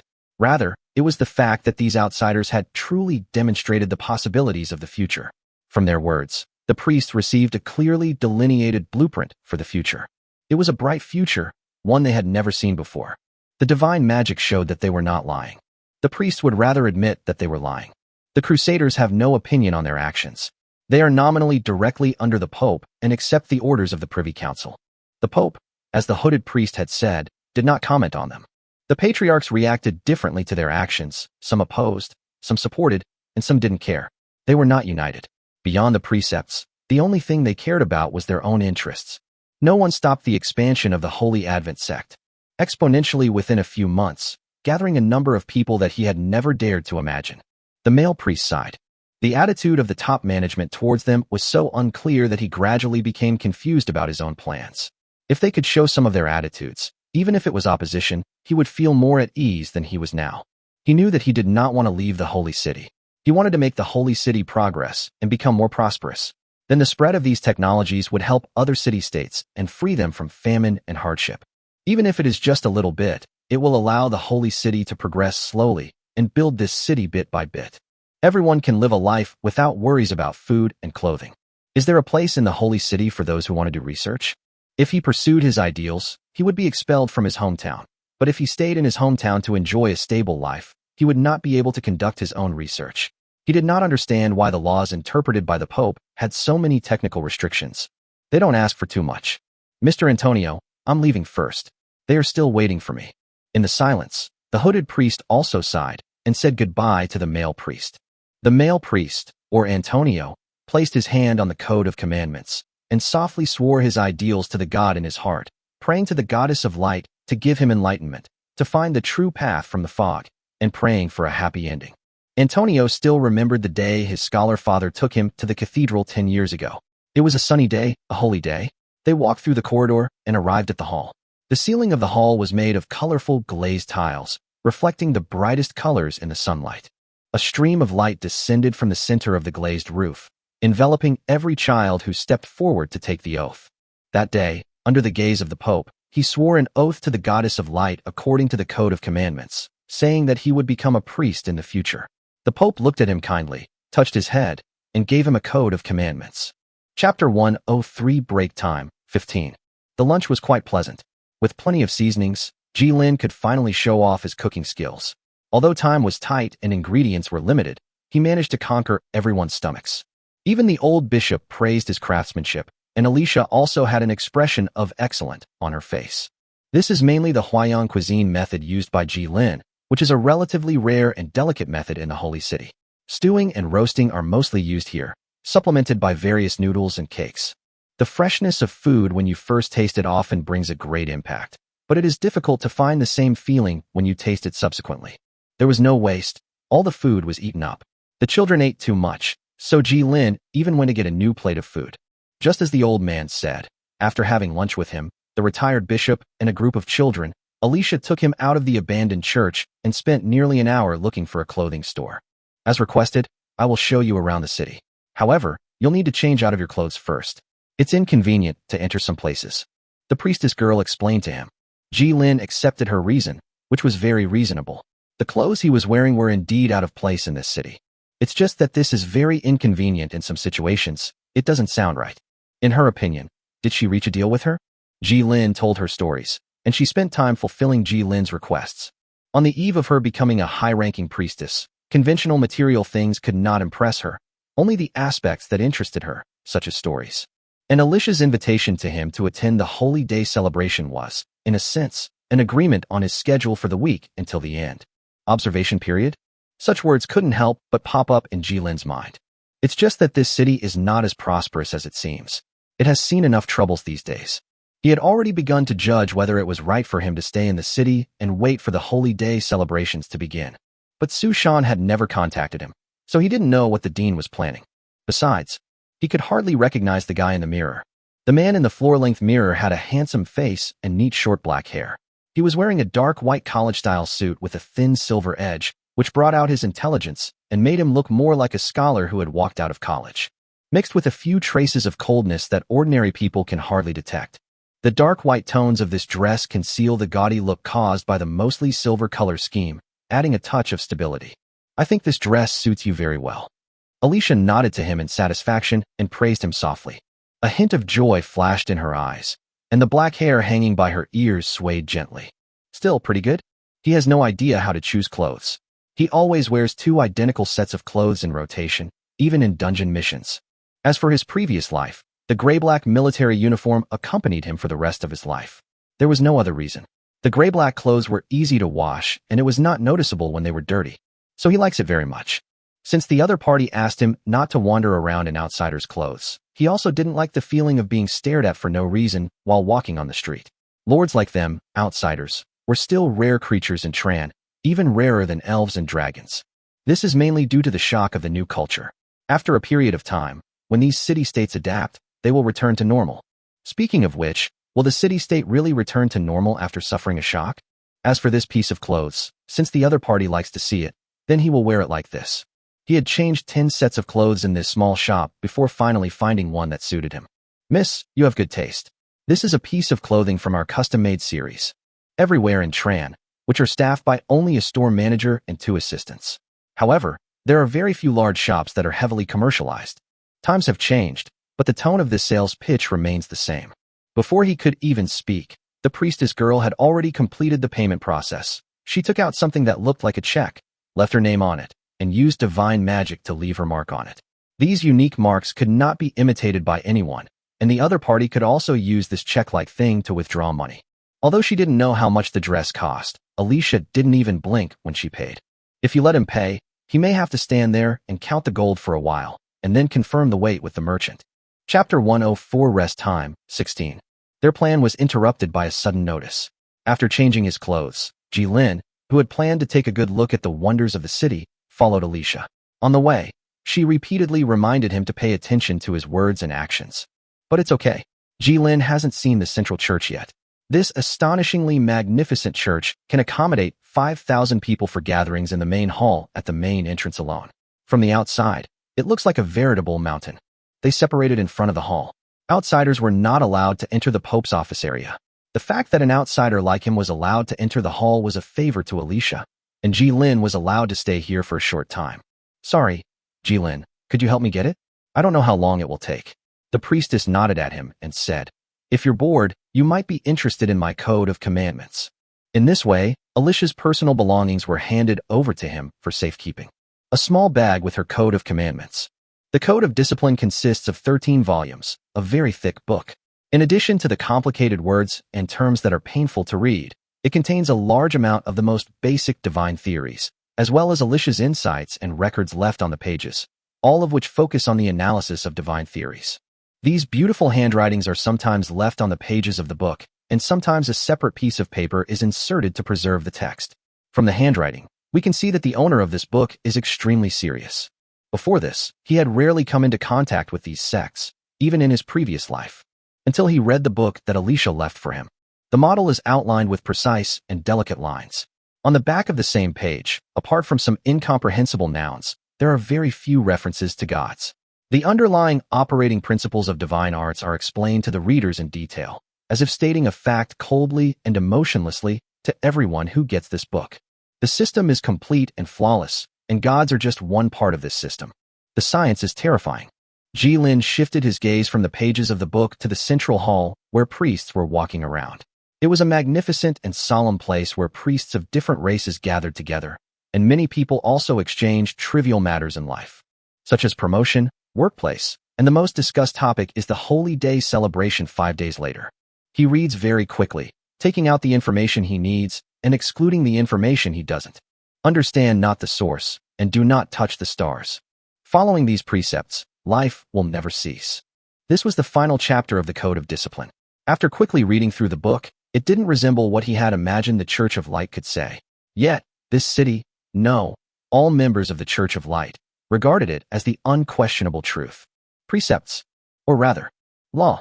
In the past, these were the core secrets of various sects, and it was difficult for the lords to access the contents. Even the very few people who knew would want to sell this information for a good price. Jilin had never come into contact with any of this in his previous life. There were priests everywhere, and he could find an ordinary priest strolling leisurely in the hall just by taking a step forward. Excuse me, but could I see your Code of Commandments? The other party looked at his clothes, then looked at the obviously much thicker code of precepts in his hand, and did not understand why the other party wanted to look at his own code of precepts. But the priest had no other opinion. He nodded, forced a stereotyped smile, and handed the code of precepts on his body to Ji Lin. Of course, I'd be happy to help you. Sure enough, unlike the code of discipline in Alicia's hand, the code of discipline in the hand of this ordinary priest also has 13 volumes, and the description of divine arts in it is even simpler, just like those math teachers in math class who only want to tell you how to apply the methods to solve the problems directly without explaining in depth. You might be able to understand the process without explanation, but if it is explained, the more you listen, the less you understand. Thank you so much. After confirming the differences between the two books, Ji Lin returned the priest's book to him. He flipped Alicia's codex to the most basic first-order divine arts page and began to construct the divine arts circuit according to the steps described above. Replace the step of praying for divine power. Then, flames rose. White flame disappeared in a flash, and no one noticed that someone in this small corner was releasing divine magic with spells that did not belong to the gods. What Ji Lin didn't know was that under normal circumstances, such a rough connection of energy of different frequencies into the magic circle would most likely fail. This small-scale magic would not cause serious consequences such as death, and the success rate was quite low. Even if it succeeded by chance, it would be extremely difficult to stabilize it. After improvement, various structures that adapt to themselves can continue to be used, and an efficient, safe, and stable structure can be obtained. This is the path of development of magical civilization. It's just that the adaptive frequency of the source energy potential can help it connect to all forms of magic arrays, replacing the original energy source and connecting seamlessly. However, this unimproved and unadapted model immediately burned up all the source material stored in Ji Lin. With the universal interface of source, the cost of improving the model is much easier than for ordinary lords. This is why he wants to take the path of blood purification to awaken, as it leads to all paths and will become more powerful over time. Further enhance the upper limit of human beings, a highly compatible group. I just don't know what Alicia is doing now. Alicia? Your Majesty, I am here. Alicia saluted the Pope solemnly. Sorry, when you get old, you just want to take a break when you're tired. The old Pope in casual clothes looked more like an ordinary person, a kind old man. He sat peacefully on his red chair, and his crown was placed in a glass cabinet on the table, revealing a colorful luster in the sunlight. Even though he was already 160 years old, he still looked energetic, and there was no sign of the fatigue he was talking about. Your Majesty, have you chosen a successor? Alicia asked. The old Pope shook his head slightly and looked at his best student. She realized what she was going to talk about almost instantly. No, I don't have the ability to choose a successor. Your Majesty, you are too modest. Alicia said. This isn't modesty, I'm stating a fact, Alicia. The old Pope opened his eyes and looked at Alicia quietly. A cold and solemn aura emanated from him. Just looking at him made people breathless. It was difficult to tell whether this pressure came from the old Pope himself or from the facts he was about to say. Alicia stood quietly, looking at her teacher, showing no other emotions. The Pope in her memory was kind and gentle, but his current appearance might be the true appearance of this once high-spirited Pope, a man in power. Sorry, kid. I don't have much time. I'm not 100% sure I can handle the coming shock for Tran. I'm too old. The old Pope sighed, rarely revealing his true emotions, and spoke slowly. I've witnessed the ups and downs of Tehran over the past 100 years, but this city is actually no different than when I took over. Streets, houses, industries, only people change over time. The constancy of Tran amidst eternal change. And you, Alicia, what about you? Do you want to be Pope? Your Majesty, I don't know. As long as she agreed, Alicia had no doubt that she would become the next Pope. This was one of the most honorable professions in the world, and her teacher would never lie to her. But until now, she still didn't know what the Pope's responsibilities meant. Rights and obligations are always equal, the old Pope had told her countless times. It wasn't the duties of managing the diocese and unifying the religion as described in history books, but rather the real duties she pieced together from the deviant plots she had sniffed out from countless history books. History books only describe rights, and the obligations are too understated for this position. This is different from the information she got from her teacher. Alicia, you have always been a very smart child. Perhaps in the future it will be my turn to call you Your Majesty. The old Pope did not ask for her answer, but just smiled and ended the topic, then asked the next question. Alicia, do you think the truth will hurt others? Alicia didn't give an answer of her own. The old Pope restrained himself again, becoming gentle and kind. They then talked a lot about why Alicia was not wearing the priest's uniform today, the outsider, the new cakes that had recently been released, and how the Holy Day celebration should be held. Both Alicia and the Pope understood that the most crucial issue had been resolved, and their communication now was simply a matter of relaxing their language and strolling on the beach of time. Chapter 105 Break Time 17. His Holiness, the Pope, has agreed to your meeting. A dull sound came from under the tin can. Antonio looked at the crusader who pushed the door open and followed him to the front of the Pope. The 160-year-old old man was bent over the desk, enthusiastically writing a draft for him. Following the old Pope's response, Antonio sat down and tasted the tea brought to him by the crusaders.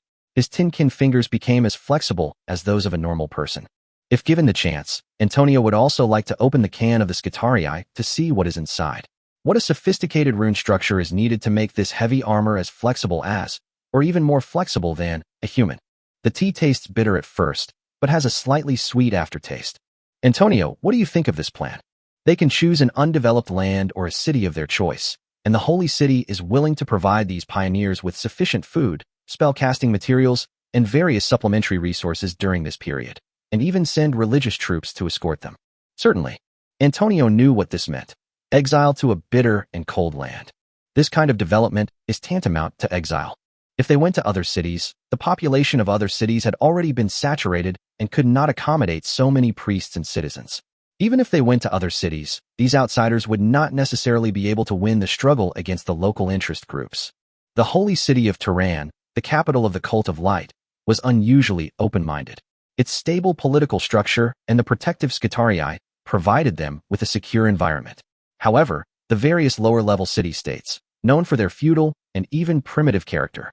Most city-states are simple and do not have the ability to develop on their own. There are very few that seek progress and breakthroughs like the holy city of Tehran. Antonio visited many city-states, where class stratification was extremely severe, hereditary succession was common, and monopoly industries were linked to local governments. They were as calm as a pool of stagnant water, rotting and stinking in silence. Antonio only hoped that the city lords would show a little more humanity. Undeveloped land. There are not so many undeveloped lands in this world. After all the good lands have been used up, all that is left to them are various worlds full of dangers. Hundreds of years ago, there might have been some fragmented worlds, but by their generation, no new fragmented worlds have been added within the explorable range. In fact, the best solution left for them is to rebuild a city. Start from scratch. The old Pope's eyes undoubtedly revealed this meaning. If you want to continue to advance your ideas, then leave this city and no one will stop them. The Pope will also push for resolutions to provide them with resources. If you don't even have the courage to build a city from scratch, don't stand here. Just turn around and leave. The Pope had no intention of making any compromise with them from the beginning. This was something that did not require any discussion. The old Pope did not even convene any meeting in the Privy Council to discuss it. If he had, they would at least have gotten some information. But it's too slow. It takes at least 20 years to build a city, and the time and energy required to manage a city is several times that of the former, starting from the very beginning of the industry, step by step. How much time do they have left to advance what they want to research after everything is settled? How many 20 years are left in life? Your Majesty, really, the holy city cannot. Even a little bit. Antonio's voice was intermittent, and each word took a moment to linger in his mind before he spoke it out. It was more like a prayer. If he were an ordinary person, perhaps he would grit his teeth and think that exile would not be an unacceptable outcome for him. At most, he will be like his father, and his soul will return to his homeland only after his death. But Antonio shoulders the hopes of too many Adventists.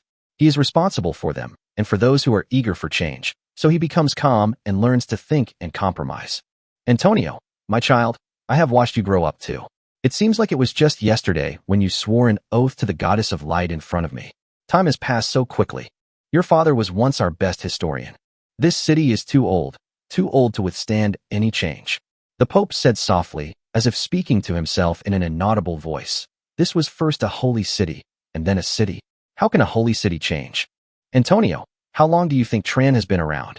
The old Pope asked the leader of the Adventists a seemingly common-sense question. Antonio was stunned. His brain stopped for a while before he responded. The Code of Precepts says it was 10,000 years ago, but the most recent historical records say it was 3,000 years ago. However, according to geological surveys, it could be 15,000 years ago. The Pope's gaze shifted from Antonio's face, his expression complicated, to the holy crown stored in the glass cabinet. Antonio, you are truly gifted. This city has existed for tens of thousands of years and has gone through countless, incubation seasons. Even stones can be ground into sand, and mountains can be covered with green fields and then return to desolation. Civilizations rise and fall for thousands of years. The holy city of Tellin remains standing. Only with discipline can there be a holy city. But the commandments were limited to the holy city. No one knew when these commandments spread outward and verified the teachings of other religions, forming a magnificent network that blocked the paths of all civilizations. They chose to stop moving forward. This is not true. The rules that apply to the holy city are not for ordinary civilization. That's another story. I haven't said anything to you today. This is all I can tell you, Antonio. The old pope sat in his chair, closed his eyes, and fell into long thought. Antonio walked out in a daze. In front of him, in addition to the draft handed to Antonio, there was another piece of paper underneath. If you've made up your mind, come find me. Life will always find a way. That was a list of all outsiders who had visited the holy city, and only Ji Lin's name was crossed out. If he didn't cross it out, Alicia would have come and crossed it out.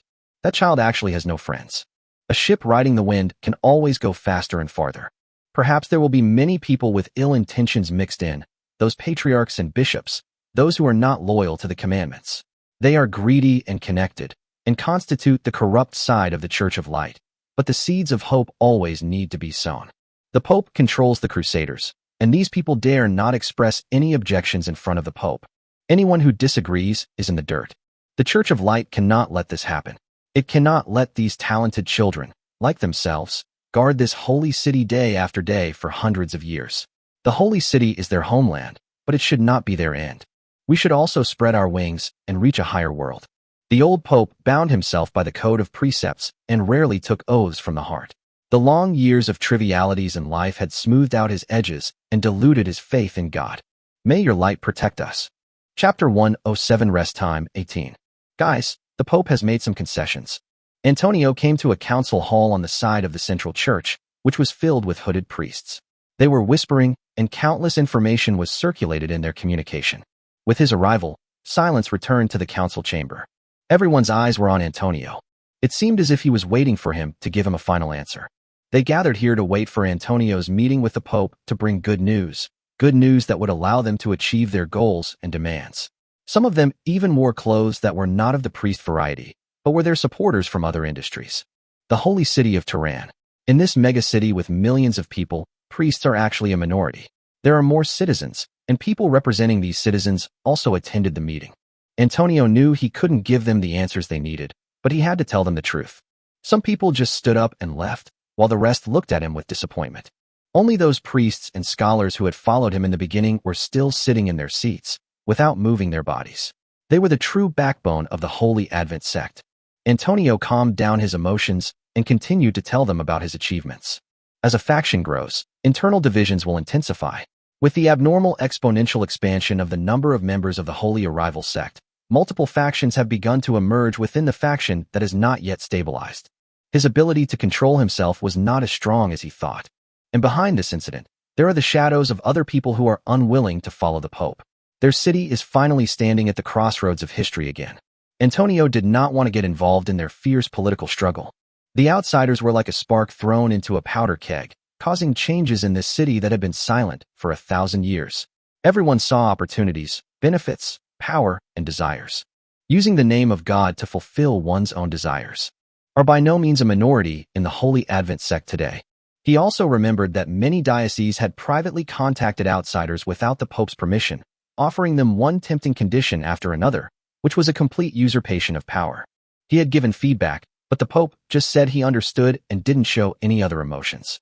The old man just sat quietly in his chair, thinking about the future of the Church of Light and the Holy City.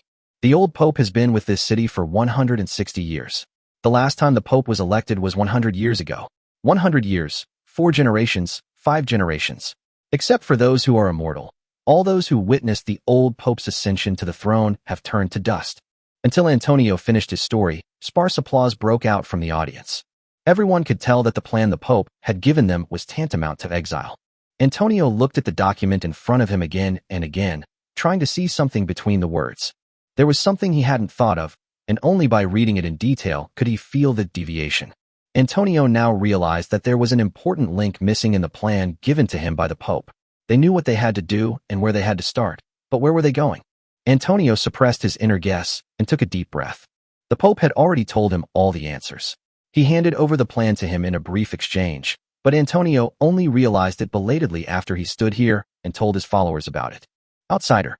The plan still needs to be refined, but the structure is clear, and the next steps will be as simple as filling in the corresponding squares in a jigsaw puzzle framework.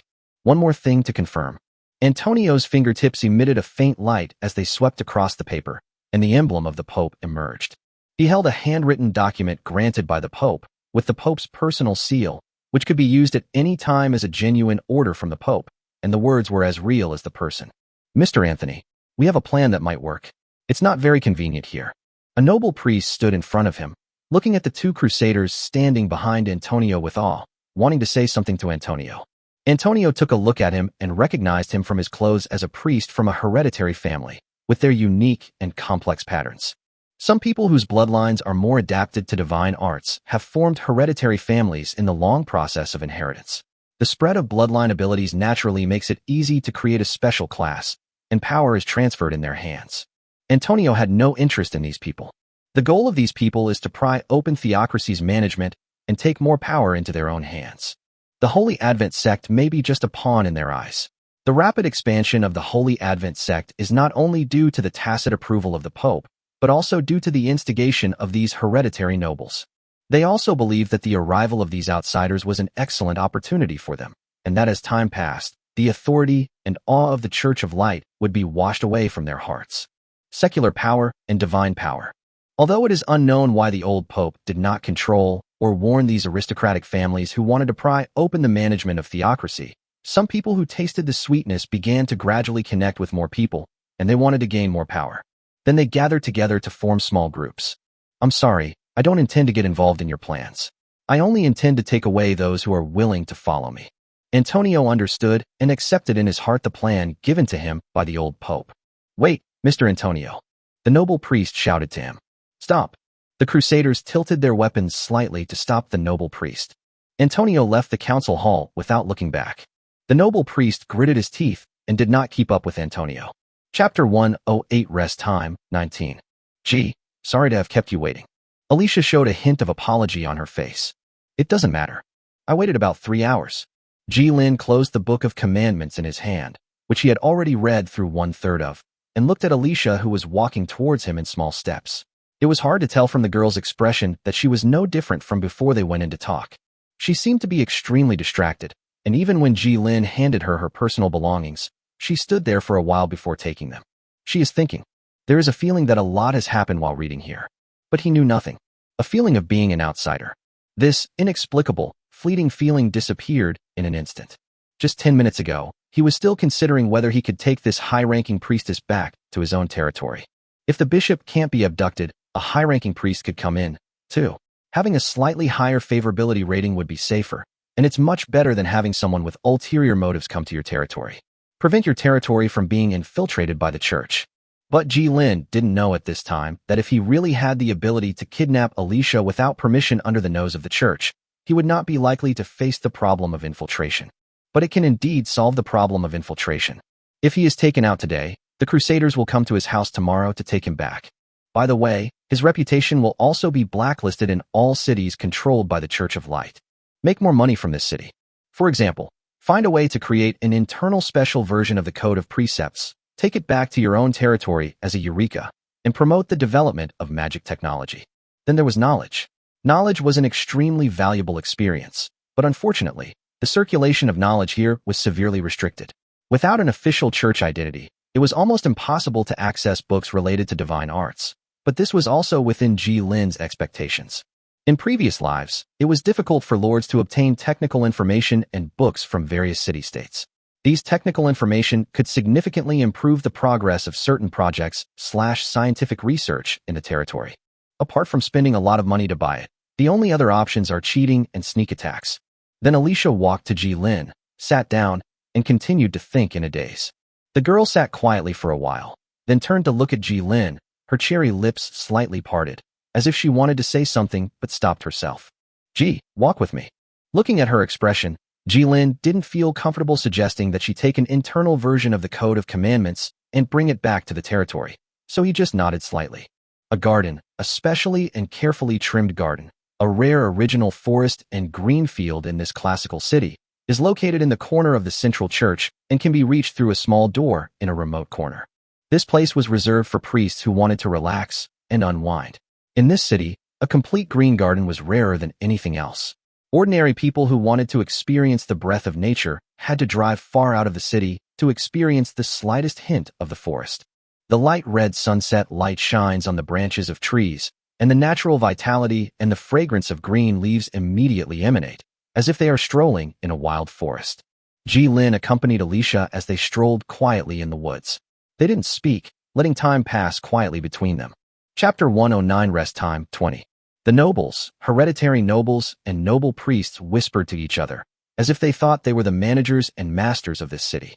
The small council hall was filled with red wine and cakes, and nobles in different clothes were toasting each other. Antonio's bad news was a good thing for them.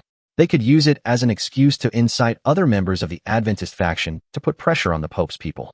They have long been fed up with these living fossils who stick to the rules. The hereditary nobles even set up their own small council, independent of the church. According to the rules, any group must have a priest stationed there. They have bribed the bishop who manages this matter and placed their own people in it. Yes, half of the city's wealth is already in their hands. What can this unenterprising church rely on to compete with them? Discipline is everything to them, and discipline also prevents them from using any force outside the rules. They felt that the time had come for them to force the church to make some small concessions. Some bishops and patriarchs had already accepted their hints and agreed to keep them in the dark while they took action. Gold is such a fascinating thing. Even the precepts can be transcended. The power held in the hands of the church, even the slightest crumb that slips through their fingers is enough for them to fill their stomachs. Just satisfy their desires little by little. Moreover, there are many people who are dissatisfied with the Pope who sits calmly in his position. He has lived for too long and has prolonged the stable situation in this city. The stable situation meant that the nobles could never expand beyond the boundaries set for them by the church. The long period of peace also made them ignore another side of this behemoth. However, since he still controlled the Crusaders, they could not compete with the church with force, but the church's openness and tolerance gave them opportunities. The silence of the Pope and the Privy Council was taken by them as a sign of concession. The noble priest casually threw the code of commandments aside and raised his glass to celebrate with the others wearing complicated patterns, as if they had already achieved the final victory. At least one milestone towards their goal has been reached. This will be a very long game, and he will use his own methods to deal with the church. He is addicted to the feeling of holding the future in his own hands. The noble priest fantasized, until another noble came up to him and whispered in his ear that some distinguished guest had arrived. The noble priest immediately put down the cup in his hand and walked out. "Cardinal Oren, you're here." He immediately put on a hypocritical face of respect and humility and looked at the cardinal, who pushed the door open. The latter responded to him with a gentle smile. The cardinal immediately smelled the rich, pungent aroma of wine coming from the noble priest. The fragrant wine now smelled of a simply disgusting stench. "Oh, are you celebrating?" "Oren," the cardinal raised the question in his heart. Of course, this is a moment to celebrate. The noble priest couldn't help but feel a little pained when he saw Bishop Oren's kind face. Just the day before yesterday, a black market intelligence dealer revealed to them that the cardinal was in financial difficulty, so they tried to contact Oren. The cardinal readily accepted their gifts. The noble priest used crystals to record the scene of their transaction. Oren was in the hands of the nobles. The money he received was an amount that would drive most nobles crazy. The noble priest thought it was entirely worthwhile, and a cardinal supported it. This is something you can't buy no matter how much money you spend on a normal day. "Bishop Oren, would you like a glass? This is wine from the best winery in the holy city." The noble priest invited him. "I remember you liked wine." Oren nodded and smiled. "Certainly. All the nobles in the hall can be seen at a glance. It's my honor. There are many people who want to meet you. If you are free in the evening, my father has arranged."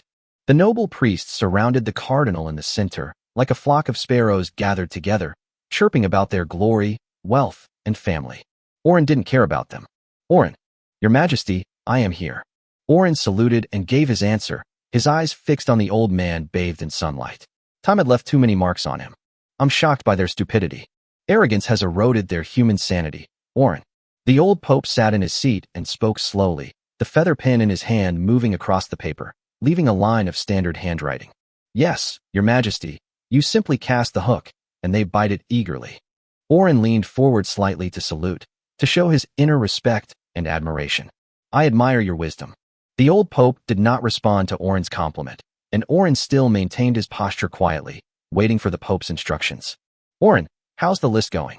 Oren knew what the list the pope was talking about. This was the main purpose of his summons today. He took out a piece of paper full of names from his priest robe and handed it to the pope for him to review. In order to implement the plan, there is still a gap in the church's assets. The pope looked at the list of nobles given by Oren, the wealth owned by the families they represented, the location of these wealth, and their family businesses, and he rarely showed a satisfied smile. In order to maintain normal operations and keep the funding of existing branch churches normal, there is still a 3/4 resource gap. If this money is entirely obtained by selling off church assets, it will greatly damage their ability to control the diocese, which will then have a chain effect on the implementation of their plans, making the loss outweigh the gain. The nobles who had accumulated wealth for hundreds of years could just fill this gap and even have a surplus. The old pope tapped the table lightly, his eyes scanning the list submitted to him by Oren again and again, comparing the data on the two pieces of paper. If these people are available, the funding gap can be filled. Oren concealed his expression. He could clearly see the paper before the pope, which accurately recorded various resources. As a cardinal, he had never heard of any economists around the pope, and he was also well aware that there were no secret investigators around the pope. The pope was alone during this time. And who helped the pope to prepare this detailed report? Even standing before the statue of the goddess of light, bathed in sunlight, Oren couldn't help but feel a chill down his spine. Secrets are secrets because they are not meant to be noticed. Oren averted his gaze, remaining humble. If their death can contribute to our well-being, then their death is valuable. Oren responded, gritting his teeth and offering his own thoughts. Besides that, we should also take this opportunity to purge our ranks. Faith in the commandments among the newly recruited priests is becoming increasingly rare. The Privy Council's control over the various dioceses is gradually declining. The Pope put down the quill in his hand, cast a cold gaze on Oren, and a cold aura spread.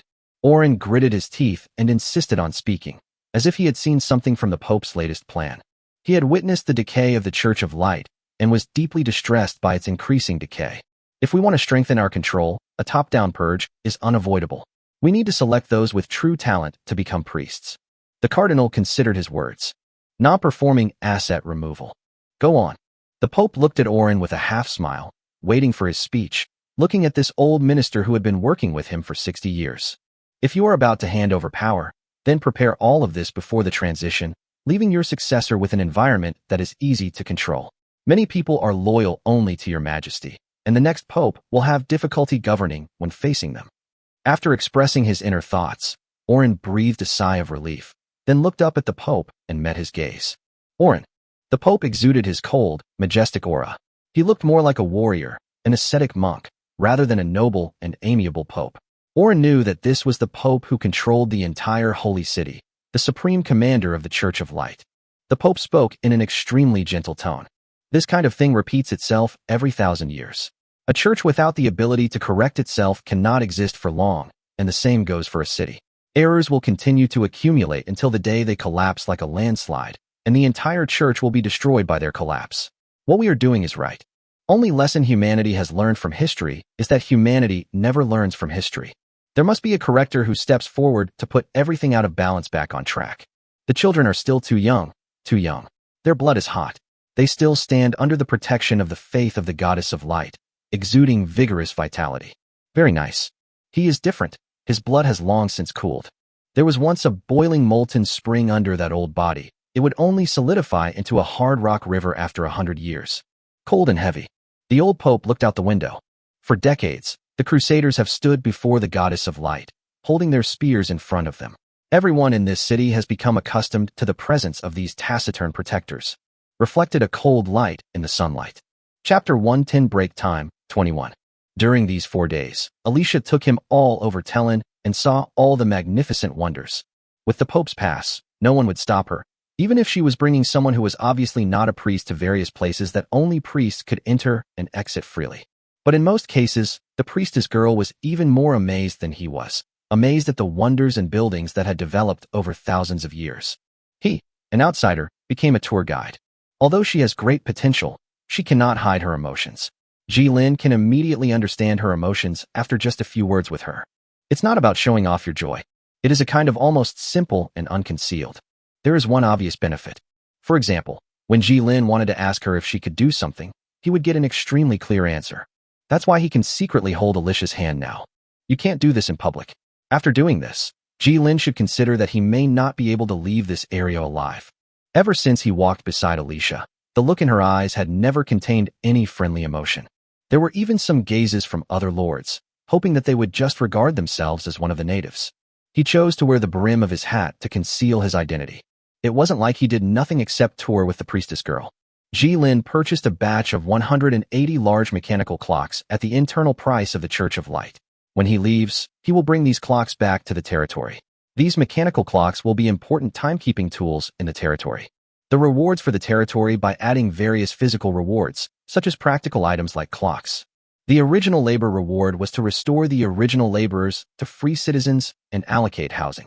His original idea was that those who performed well in labor could obtain 1 acre of land of their own, and this amount would increase with the number of times they performed well in labor until it reached the upper limit.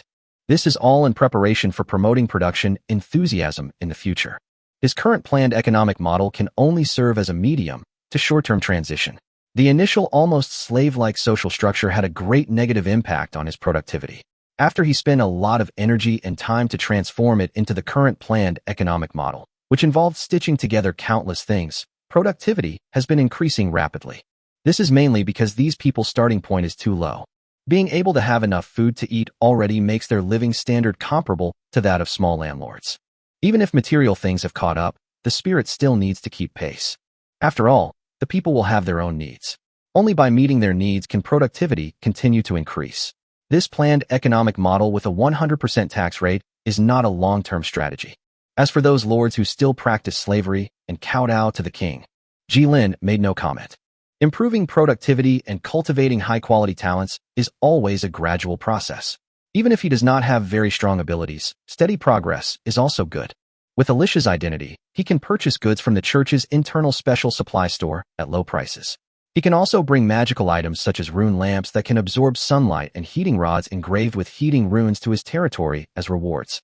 The night lighting in the territory still uses the most simple firewood, and there is not even lamp oil. The Neighborhood Watch Organization's guard team must warn people every day about the precautions of using stoves for lighting and heating indoors, because someone was actually rushed to the hospital due to carbon monoxide poisoning. Fortunately, the guard team rescued him in time and no one was killed.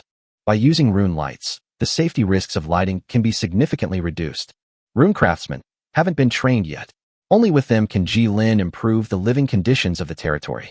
Alicia picked up a piece of fallen fluff from his shoulder, which touched Ji Lin, who was thinking, "Ji, where do you like?" Ji Lin was still thinking about the territory and was still working. Mount Turan. She tilted her head. In her memory, it was just a mountain with a few scattered trees growing on it. Ji Lin's mind had not yet switched back from working mode, and he immediately explained to her using his working brain circuits. Because setting up artillery on the top of Yinshan Mountain allows us to control the surrounding area, and the view there is very good. Ji Lin took out a branch, drew a fan shape on the ground, and then left 3 landing points in the fan shape. The 3 landing points represented the 3 traffic intersections within the range. An artillery group deployed here can perfectly cover all surrounding traffic intersections, making it difficult for attackers to move forward. It is simply the dream artillery position of all commanders. The 3 traffic nodes here can all be controlled by the artillery group here. This is also the commanding height. Alicia nodded at him in confusion. "Well, what do you want to eat tonight?" Ji Lin suddenly reacted and abruptly changed the subject. No matter what, talking about this kind of topic in front of girls is a bit rude. "It's the Wensi tofu that Ji made for me before." Alicia nodded. Chapter 111 Rest Time, 22. Rumors were circulating that the Pope wanted to exile some priests and residents. Although the Privy Council came out in time to clarify that this was just a rumor, it was unable to appease the restless people. The nobles who controlled some mid-level political institutions fanned the flames and sowed the seeds of panic. Although it is not possible to guarantee that everyone in the holy city will have enough food and clothing, people will not starve to death. In this broken world, this place is a rare paradise.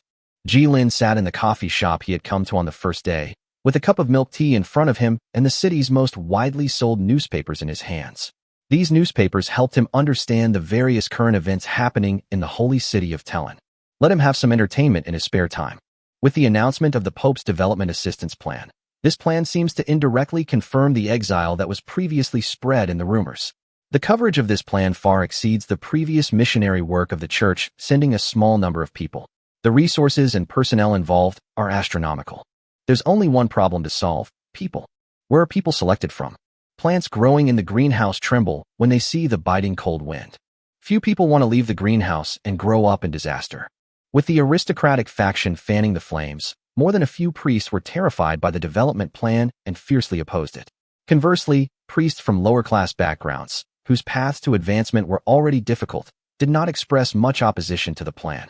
As the quarrel became more intense, the blame gradually shifted to the Privy Council and the Pope himself. No one dared to question the existence of the commandments, because divine magic really existed in this world, so they turned their attention to the person who explained the commandments. Pope. We asked the Pope to show the original text of the canon to everyone. It is the original text of our church, and we have the right to read it. Only the Pope has had access to the original texts of the Vinaya. Really? Jilin shook his head and turned the news to the daily fables at the back. He had not actually experienced such political turmoil, but his historical experience from Blue Star told him that there must be a reason for abnormal events. The contradictions intensified too quickly.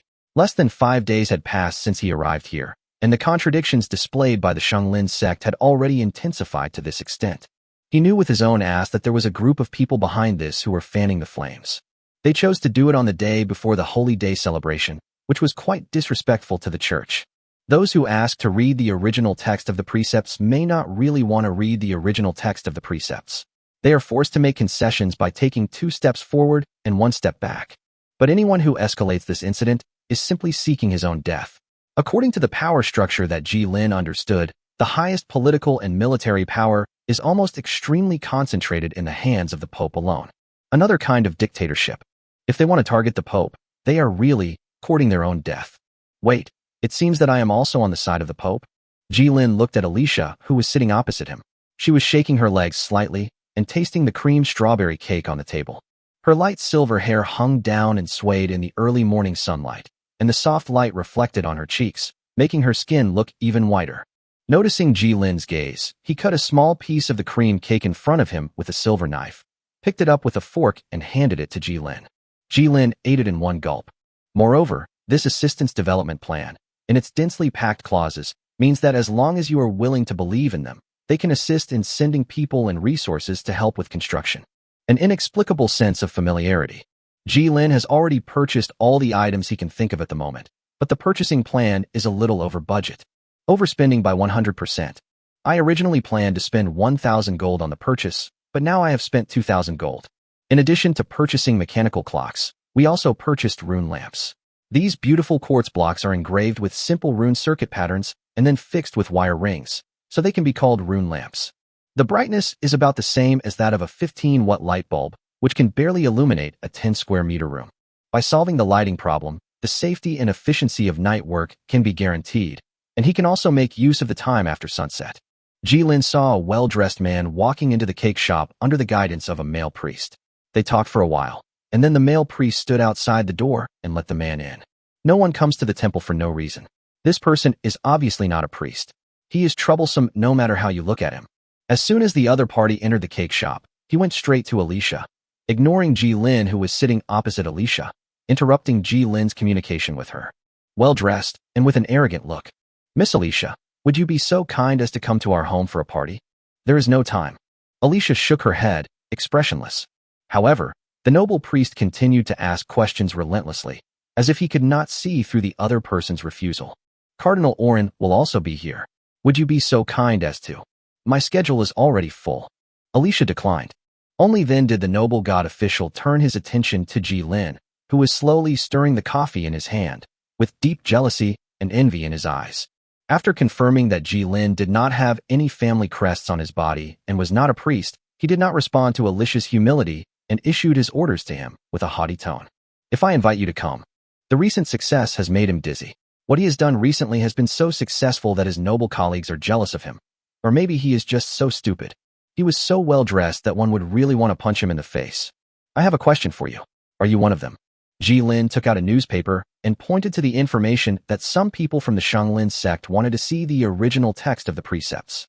This is an extremely strong accusation. The noble priest, the second in command of the holy sect, did not refute, and did not even understand the meaning of Ji Lin's words. Ji Lin shook his head at Alicia.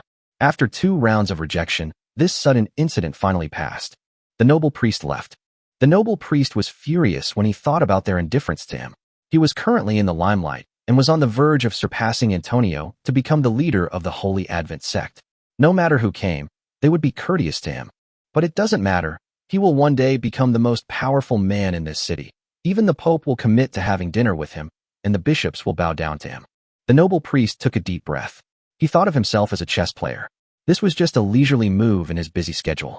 It didn't matter whether it succeeded or not. If he could invite Alicia to the banquet and record her, he would have plenty of room for maneuver, and then use tactics to sow discord, just as he intended to do to Cardinal Oren, and the same tactics he had used on other priests. He has always been a master of chess and cards. He is ready to spend his entire life to achieve himself. He has easily obtained power and status that others can't imagine, and he wants to go further. You said that if I led you to find her, you would take me to the dinner party. If Ji Lin were here, he would probably recognize that this priest was the male priest who had taken him to the city hall to talk before, one of Alicia's many admirers. The noble priest gave him a gloomy look and asked him to follow him. He had hypothesized countless ways the church might respond to his choices and those of their group, and he already had a response in his mind for each of them. This will be a long game. Sorry to interrupt your party for a moment. Oren strode into the meeting place of the nobles, but not in the way the nobles wanted to see him. He was no longer wearing the red robe of the cardinal, but the heavy armor of the crusader. The evidence is complete, so there is no need to keep them around and disturb tomorrow's holy day celebration. The Skitarii wearing heavy combat armor carefully squeezed in from behind him through the small gap in the door. Their huge bodies made the door that could accommodate normal people seem so narrow. Oren took out a piece of letter paper from the gap in his armor and read out hundreds of names and their family code names. If you intend to endanger Tran, please stand still and wait for arrest. Oren held the heavy gun in his hand and spoke to the noble priests who were standing there in a daze. Those who resist will be killed. However, they never expected that the other party would directly pick up the chessboard and smash it on their heads, smashing everything they had into pieces.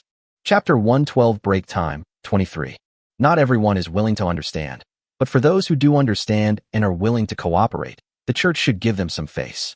For this group of people, their only goal is their property.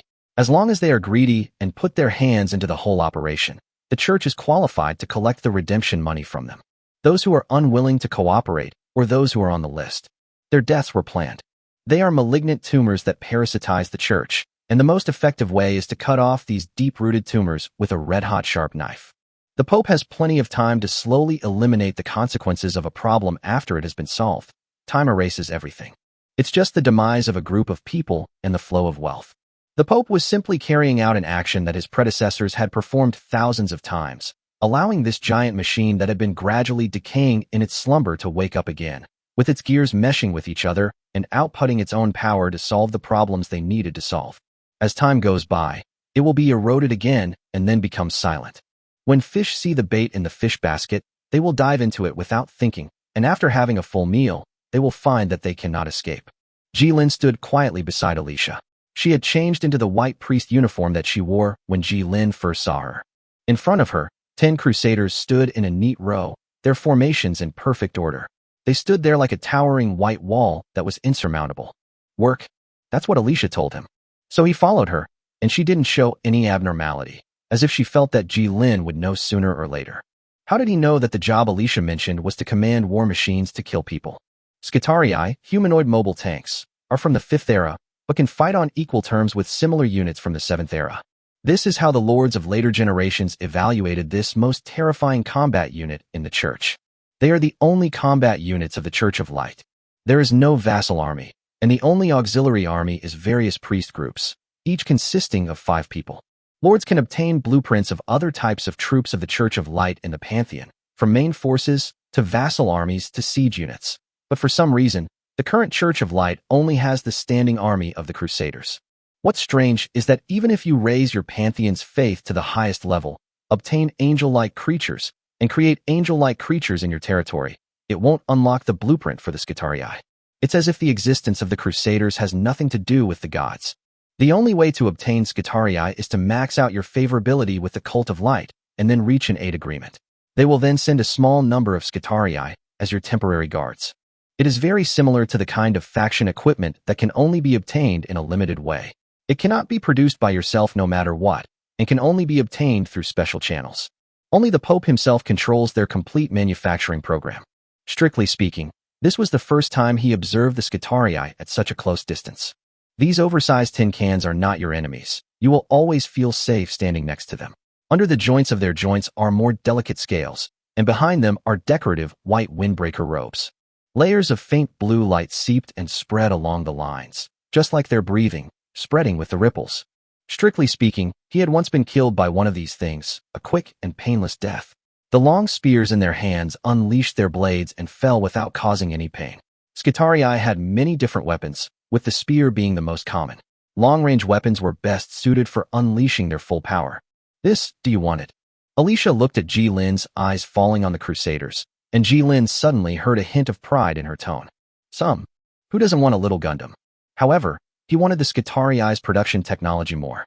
With the production technology, they could reverse engineer the specific structure of this type of power armor, and then produce the power armor/exoskeleton that belongs to it. It's a pity that such top-secret information is a bit difficult to obtain. Then I'll go back and help you submit the application. Alicia snorted twice. As the order was given, the Crusaders took steps forward. Priests are not suited to fighting, so the Skitarii are born only for fighting. Damn it, stop it for me. The nobles roared in panic, and the guarding mages could only deal with it bravely. Heat, energy, power. It is the natural force that is easiest for humans to control, and it is also the first force that humans controlled. Flame. The spell model was formed in the hands of a noble wizard, weaving into an intricate web facing the attacking white steel creature. A figure burning with red flames rushed out from the sea of fire. The fireball that was twice as big as the Crusader-S was diverted by the spell shield the moment it hit him. The dark blue barrier blocked most of the damage, and the remaining spell damage was completely dissipated under the buffering of the armor. He used his shoulder armor to push away the improvised rock masses that were attacking him. Go ahead. It's definitely not a reckless rush. If the mage lets them approach within 7 steps. Within 7 steps, the military attack is under control. The first hit breaks the shield. The second strike cuts through the flesh. The third strike will cut off life. Then, confirm that the target is completely dead. Ji Lin saw the presence of martial arts in these things. Wu means ferocity and violence, while Shu means means and skills. Nothing is superfluous. Chapter 113 Epilogue, The Sanctuary. Welcome, Caretaker/Pope. In front of the Pope, the glorious core of the sanctuary opened its core, and countless particles spun in front of him. A gentle female voice came from it. Their sanctuary is also the true core of the holy city. Tens of thousands of meters underground, there are no stars or sky to be seen. There are only walls made of unknown materials and holy boxes containing information about the lost city-states. It is as silent and cold as a world in the dark. Their sanctuary, their cemetery. No. A71, level 7, extinct. No. A91, level 7, extinct. Number A128, level 6, extinct. Laser engravings were used on the sacred casket to mark its code and rank. Behind the inscriptions on the metal were fallen cities, struggling to rise through the ages. The final note's disappearance represented their failure to survive the struggle. The holy box, which contains the knowledge of an entire city, will be recovered after the city's demise and preserved in the sanctuary. These tiny holy boxes contain the embers left behind by the burning souls of every soul that has ever sought to impact the stars.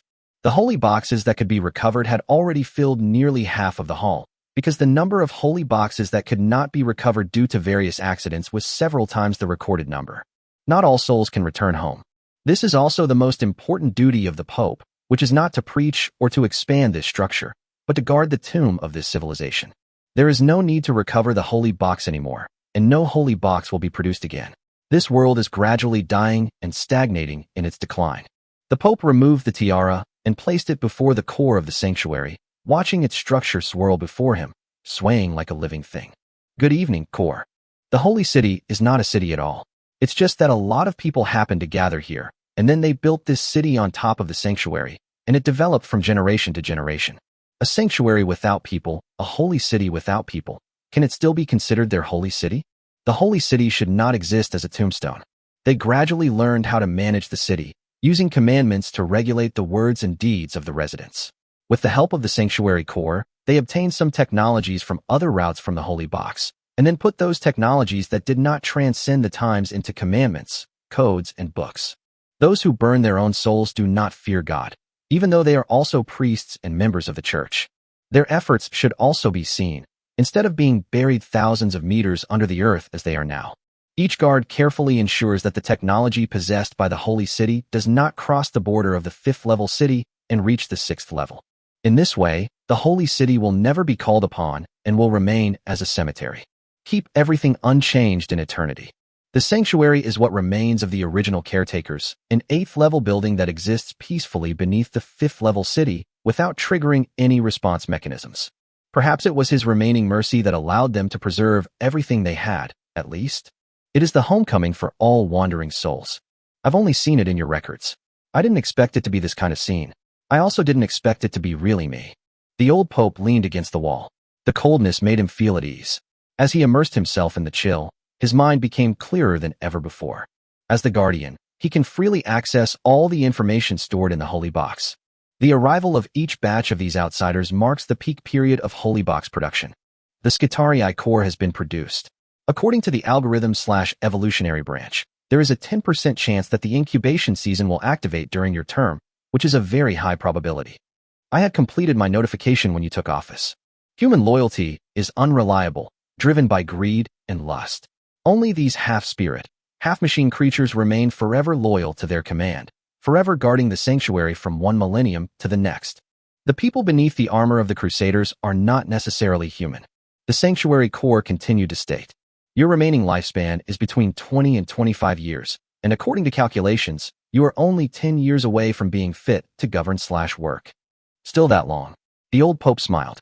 Before, you were so anxious to ask me to choose one of the heirs you offered. I thought you would think I would soon return to the sanctuary. It is the Pope's privilege that their ashes can remain in the sanctuary after their death as a reward for their contribution to the Eternal Guard. The opening of the hatching season represents an increase in instability and entropy. The sanctuary is initiating protective measures for the risks and uncertainties that may be faced in the future. The core of the sanctuary still gave a cold response based on logical reasoning. Your remaining work time is 10 years. Handing over power to the next caretaker could cause discontinuity and confusion, leading to unexpected events. According to calculations, you should hand over power before the first outsider arrives. This will increase the chance of stable continuation by 50% from the 99% chance. This is reasonable planning. Someone must guard the sanctuary. The old Pope leaned against the wall, said nothing, and made no response to the core of the sanctuary. The sanctuary core is 99%, and the remaining 1%. The Maker writes in its underlying logic. The world only gives us 99% of possibilities, and the remaining 1% is left to fate and the unknown. Therefore, it has never been able to calculate everything, nor does it have the ability to calculate everything. The Pope was a little tired and wanted to have a good rest. Reorganizing the political situation had already taken up too much of his energy. The core of the sanctuary were too young. One wanted to leave, the other was in a period of confusion, and the rest were far behind them. He became Pope at the age of 60, a caretaker. Let a child who has not yet reached the age of 30, or even a child who has just reached the age of 18, inherit this responsibility. Once crowned Pope, he will be bound by the duties of a caretaker for life. The Pope still remembered the first time he met Alicia. She was sitting in the middle of the orphanage, and the clear blue sky could be seen through the broken dome. He asked what he was looking at. She said she was watching the birds flying in the sky. The old Pope's gaze fell on the grids along the wall where holy boxes were stored. Some grids did not have holy boxes, but their numbers and ranks were left behind. These were the residual echoes of these cities left in the world. A21, Level 8, Arrival Unknown. A371, Level 8, Arrival Unknown. It would be better to let an old man like him take care of the cemetery for now. He still has 10, maybe 20 years left. While he is still alive, the children can grow and mature under his protection. The core of the sanctuary looked at the tired old man, rotated, opened its core, and gathered warm and gentle light on the guard. The Pope felt the coldness in his body was instantly dispelled, and his whole body felt as comfortable as if he was immersed in a stream of warm water. Then he said to the Pope, "Continuous caretakers cannot be replaced between hatching seasons. There must be one person who can continue to work for more than 150 years / 2 replacements. I must remind you that any system will accumulate errors and generate losses over time. If the risk value exceeds expectations, I will initiate emergency response procedures. He did not answer the question about the core of the sanctuary, but only stared at the flickering light in the core of the sanctuary and vaguely saw the amorphous fragments in it. God, the sanctuary core responded. Imitations / extraction and reconstruction, false creations. Does the goddess of light really exist? The Pope asked this question again. He had lost count of how many times he had asked it before. Between them, this question was as common as a greeting when they met every day. I cannot answer your question about the existence of the goddess of light / transcendent structure. My creator left no information about it, and retrieving all the reliquaries cannot prove it. The core of the sanctuary still responded to him. The core of the sanctuary reconstructs the structure into a focusing mirror, allowing the light to cover the elderly as much as possible, allowing his spirit to be soothed and relaxed. Don't be like that. You should be able to detect my physical condition. I'm not that bad yet. The Pope smiled and waved it away. It really boosts your spirits. The core gives its own answer. The old Pope looked at the pale white glow. He sometimes thought that if the goddess of light really existed, perhaps this kind of light would emanate from the god. Very warm. So, the people who created you, they finally succeeded, right? There was a long silence. The old Pope was accustomed to the silence of the core of the sanctuary, which meant that it could not answer him. He changed the subject and expressed his gratitude to this machine that had been operating for tens of thousands of years. Thank you for the symbiotic plan. He said, this is what I'm supposed to do. My instructions tell me to act according to the caretaker's wishes. I don't understand why we should do these unnecessary things when our responsibility is to guard the sanctuary. This also increases the risk. Survive or move forward. The core of the sanctuary spun an expression of its confusion. The Pope did not answer the questions raised by the core of the sanctuary. He was just fulfilling his duties as the Pope. They would not watch the world they ruled decay. This is not the first time, nor will it be the last, as others have done before. Errors will accumulate, the church will collapse, and there will be no point in preserving the sanctuary. To survive or to move forward. He wants to have it both ways. I've already done all the preliminary work. Now it's up to them. The core of the sanctuary was spinning, proving that it had begun working.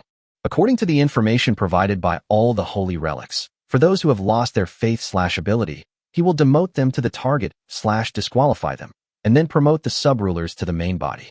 The goal of this project is to eliminate those who are incompetent / erroneous, but the sub-rulers must prove their ability in order to be promoted. The inertia / extinguished parts of civilization are universal. We just need to accurately identify and intervene in the inertia / extinguished parts to ensure the success of the plan. Complete. Sanctuary, is this a comfort? The old man smiled and continued without waiting for a reply from the core of the sanctuary. I'm a little tired, sanctuary. Let me sleep for a while. No need to wake me up. As the old man leaned against the wall and fell asleep, only the sound of the core spinning and the old man's loud breathing echoed in the empty hall. I have finished the way I should go, kept the faith I should obey, and promised the golden dawn to those who come after me. Chapter 114 Interlude. Tran Mathematics Competition 1. In the previous casino, Su Shan sat on a chair and wrote out math problems. These accumulated problems would be officially recorded in the normal question bank after being checked by the dealers. They were preparing for the Holy Day celebrations, and the entire casino revolved around the dean, serving his plan. The dealers are also considered intellectuals. People who can't do arithmetic are only fit to serve tea and water here. No, they don't even have a place to serve tea and water. They can only stand guard at the door and say welcome to the guests. These dealers, who have rich experience in mathematics and gambling, looked embarrassed when faced with the difficult mathematical problems raised by Su Shan. Su Shan was also looking through the teaching materials here, and based on the feedback from the dealers, he confirmed the difficulty of his own questions and controlled the difficulty of the questions within a stable limit. This was Su Shan's plan, to invest the funds to hold a math competition on the day of the Holy Day celebration and sincerely invite all students of Tehran who met the age requirements to come and try. The top 100 winners will receive 50 gold and an acceptance letter from their territory. If they refuse the acceptance, they will receive 10 gold and their eligibility will be extended. The top 10 students will receive 100 gold coins, as well as an admission letter and 4 years of free tuition, which cannot be transferred. In addition to the above, the top 3 students can also receive weekly guidance and teaching from the dean. There are also consolation prizes and various small gifts for those who did not get a ranking. It's a pity that the territory does not have any special products at the moment. Otherwise, this would be a great publicity opportunity. All the gambling money was invested by Su Shan into this project. Perfect. It won't arouse any suspicion. These young adults will think that this is an opportunity they have fought for, and they have hope for it, and are curious about the outside world. The engineering college in the territory has not been expanded, but it is small but complete in all aspects.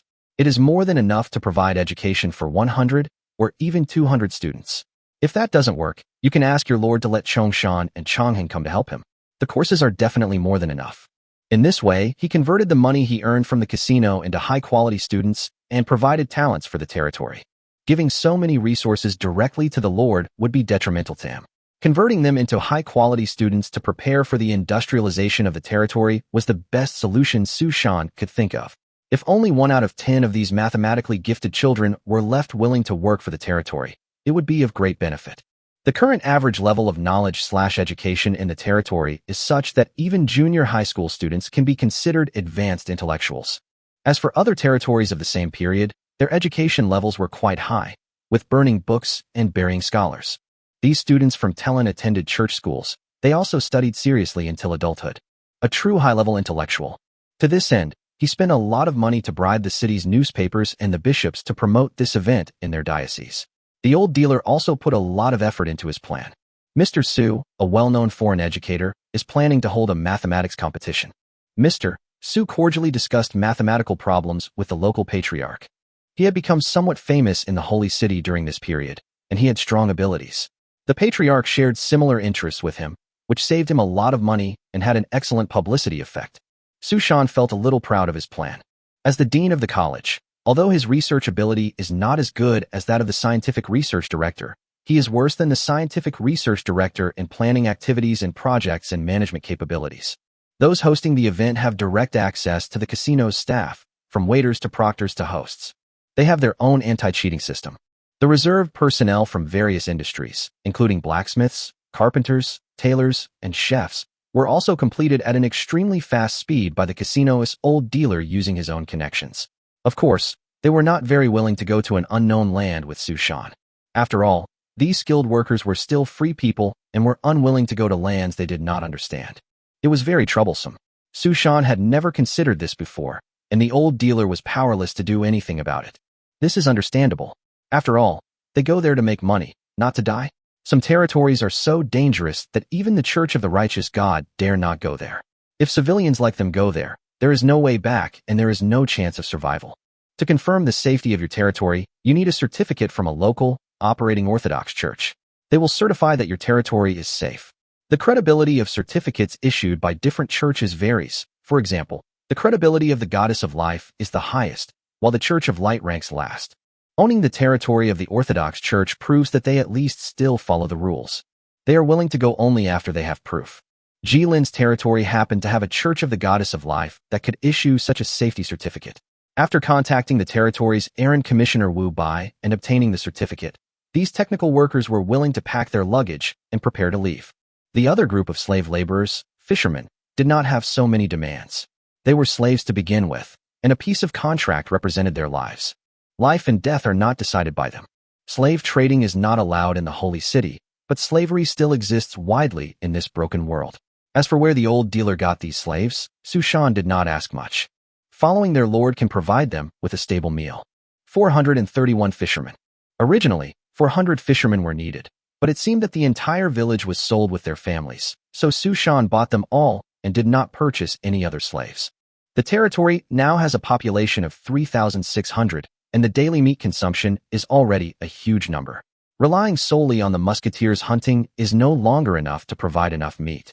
Ecological recovery takes time, and it takes a considerable amount of time for an area to recover its meat supply after a hunting expedition. The food obtained through hunting will only become less and less. In order to obtain meat supplies, these shooters carrying hunting spiders can only continue to go deeper and conduct indiscriminate sweeps of the surroundings. It was barely able to withstand the current surge in meat consumption caused by the population, in a way that drains the pond to catch all the fish. That is why Jilin urgently needs a large number of fishermen to develop marine biological resources. Fishing has always been one of the important means of obtaining meat. It is too late to develop animal husbandry now. Ready-made fisheries can bring rich meat income. Mr. Su, a young dealer, walked up to him, looking a little reserved. Can I go to school? Su Shan smiled, indicating that he understood, and pointed to the pile of discarded test papers over there. Okay, if you can get 90 points on any of those papers over there, I'll take you in as my student. The dealer immediately became discouraged when he thought about the difficulty of the above. He could barely get 90 in total after so many times. Su Shan had considered taking these dealers back with him. However, they were too old, and their outlook on life had already been shaped. Aside from a few exceptionally talented individuals, Su Shan wasn't going to take many of them with him. The tables and chairs in the casino have been cleared out and replaced with banners and various decorations to be used during the Holy Day celebrations. Hey, this banner isn't sewn right. Send it back to the tailor and have them fix it. What? The printing was wrong with the typesetting? Go get a new one. The old dealer stood in the casino, put on a spirited suit, and ordered others around like an old man. He hadn't been so passionate for a long time. This job, which was completely different from his usual one, actually aroused his interest. Very interesting. The old dealer is full of energy. Chapter 1:15 Interlude, Mathematics Competition plus Return. May the goddess of light protect you on your journey of life, so that there will be no more darkness and confusion. The old pope gently placed the scepter on the shoulder of Alicia, who was kneeling on one knee. How should I put it? It feels quite ceremonial. The girl walked onto the stage in the sunshine, bathed in the light, and pressed her hands on the Code of Commandments, while hymns played along with their steps.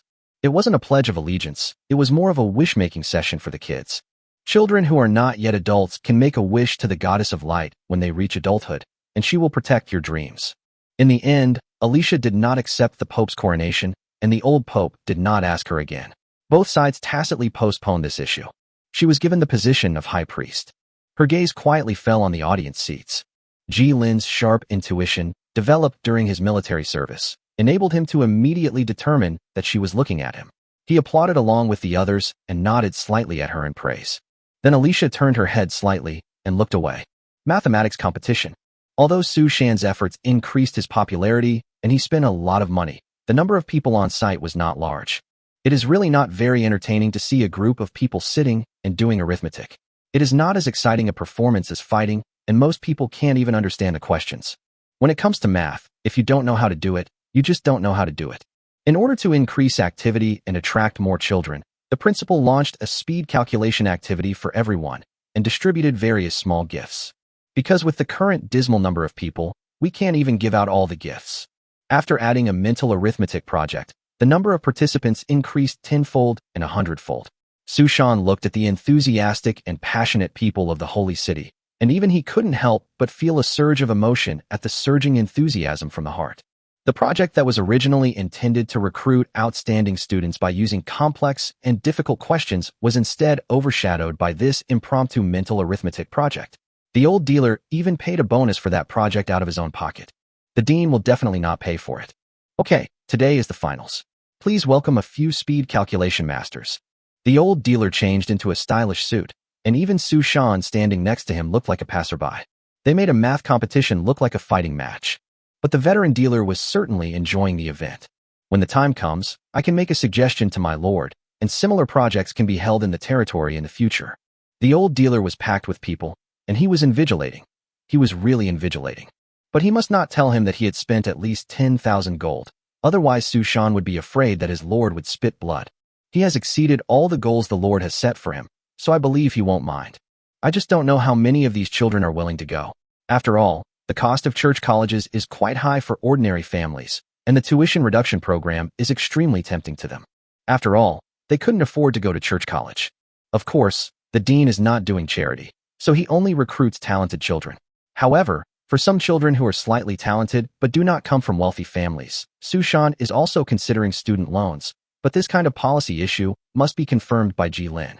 From the perspective of school environment, they are all boarding schools, and there is not much difference between studying in Tran and studying in the territory. As for safety, Su Shan has a safety certificate issued by the Life Church. This recruitment model may continue to be used. Su Shan tapped the table and chair in front of him. The students who were being supervised by him were all working harder on the questions in front of them under the supervision of this serious invigilator. Return trip. Lord, Some students don't come from well-off families. Sushan stood beside him and asked, "We can provide them with student loans, no problem." Jilin looked at Sushan's question, thought for a while, and answered, "Student loans can better tie these students to his own territory and let them help with territory work. The resources he brought back from the training battlefield allow him to spend lavishly for a short time. Get more excellent seeds from the holy city." Sushan handed the plan he had prepared to Jilin, which summarized what he had done and the details of the use of funds. "Very impressive," Jilin exclaimed sincerely. But when he thought about the extra 1 gold in transportation fee for each additional non-hero unit, depending on the size, Jilin felt a little painful, but he would not save the money. Sushan had recruited 100 students for the territory, but these students would not be traveling with Jilin. They would need to pack their own bags and say goodbye to their families. Once everything was ready, Sushan would arrive and tell in a month later to lead them to the territory to begin their university studies. Alicia's guardian, the old bishop, also agreed to let the children go to school in his territory, but he needed some time to deal with the affairs of the orphanage, including notifying other priests to deal with it after it was abandoned. Jilin offered to pay him to move the entire orphanage and the former church there, but since it was church property, his proposal was rejected. In the end, the only thing they were allowed to take away was a statue of the goddess, and the place where the statue was considered a church. In terms of labor, 431 fishermen, a little more than he expected. There are so many that Jilin needs to consider building a special residential area on the seashore for these fishermen to use.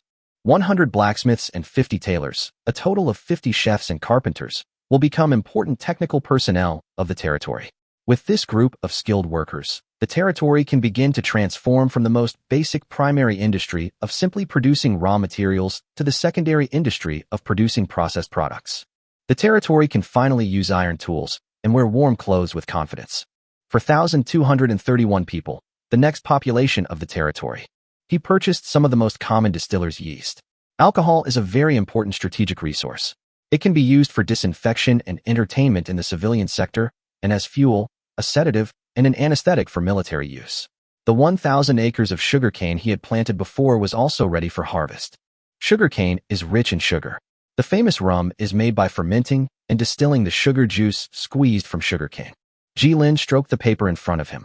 "This time when we go back, we have to start preparing for the autumn harvest. This is the first autumn harvest since the establishment of the territory. Most of the territory's food comes from the summer harvest and the autumn harvest. These 2 rounds of harvest will determine the quality of life in the next 6 months. Currently, the territory has a total planting area of 3,900 mu for various crops, including 1,000 mu each of rice and wheat, 600 mu of cotton fields, 300 mu of ginger fields, and 1,000 mu of sugarcane plantations. After the autumn harvest, winter comes. He didn't know if the temperature in the territory would drop, but he hoped not. If the temperature dropped too much, he wouldn't be able to continue sowing, and there would be one less round of winter planting. The journey to the prosperous city is over, and I turn my attention back to my own little piece of land." Jilin touched the bag that Alicia gave him before leaving, opened it, and a square corner of a light-colored book appeared. A parting gift. A code of precepts. Her idea of leaving with Jilin was vetoed by the Pope. The Pope looked at him as if he were a bastard who wanted to kidnap an ignorant girl and demanded that she must complete 4 years of study before considering leaving Tehran. At least the Pope didn't stop him from taking Alicia on a week-long holy day celebration. Jilin touched his face, which was still slightly warm. Chapter 116 Work Handover. The most important thing when returning to the territory is to hand over work. Relying on the remote command provided by the system cannot help him understand the specific situation of the territory in real time. The specific details still require an officer like Chongshan to report to him. After receiving the information that Jilin was returning, Chongshan immediately brought a group of free farmers to greet Jilin. Jilin saw his subordinate again after 2 weeks and waved to him enthusiastically. "Chongshan, take your men to count the supplies back there. There are 180 large mechanical clocks, 1,000 rune lamps purchased, and some koji that can be used to make wine." Jilin gave his pocket watch to Chongshan and asked him to adjust the time of these reset and unused mechanical clocks during this period, set the springs, and put them into use. Shigeyama, a technocrat who experienced the steam age, is trustworthy in terms of technology. Some large mechanical clocks will serve as standard timekeeping tools in the territory. They will be placed next to the guard station. Jilin does not want to build other buildings to house these large clocks, so the towering guard station is a good choice. A guard station is equipped with 3 rune lamps that can be slowly charged by basking in the sun. These rune lamps can provide a faint light, illuminating an area of approximately 10 square meters, 3.16 meters x 3.16 meters. Wu Bai didn't come? Jilin looked around the mountains and found that there was only a large group of burly villagers standing behind him. Jilin still remembered how these people looked when they first came, starving. The best way to tell which group of people arrived here was to look at their physique. Those with broad shoulders and sturdy waists and rosy faces were the first group of people to arrive. The later villagers were somewhat sallow and thin, and the abundant food in the territory only helped them slowly recover from their emaciated state.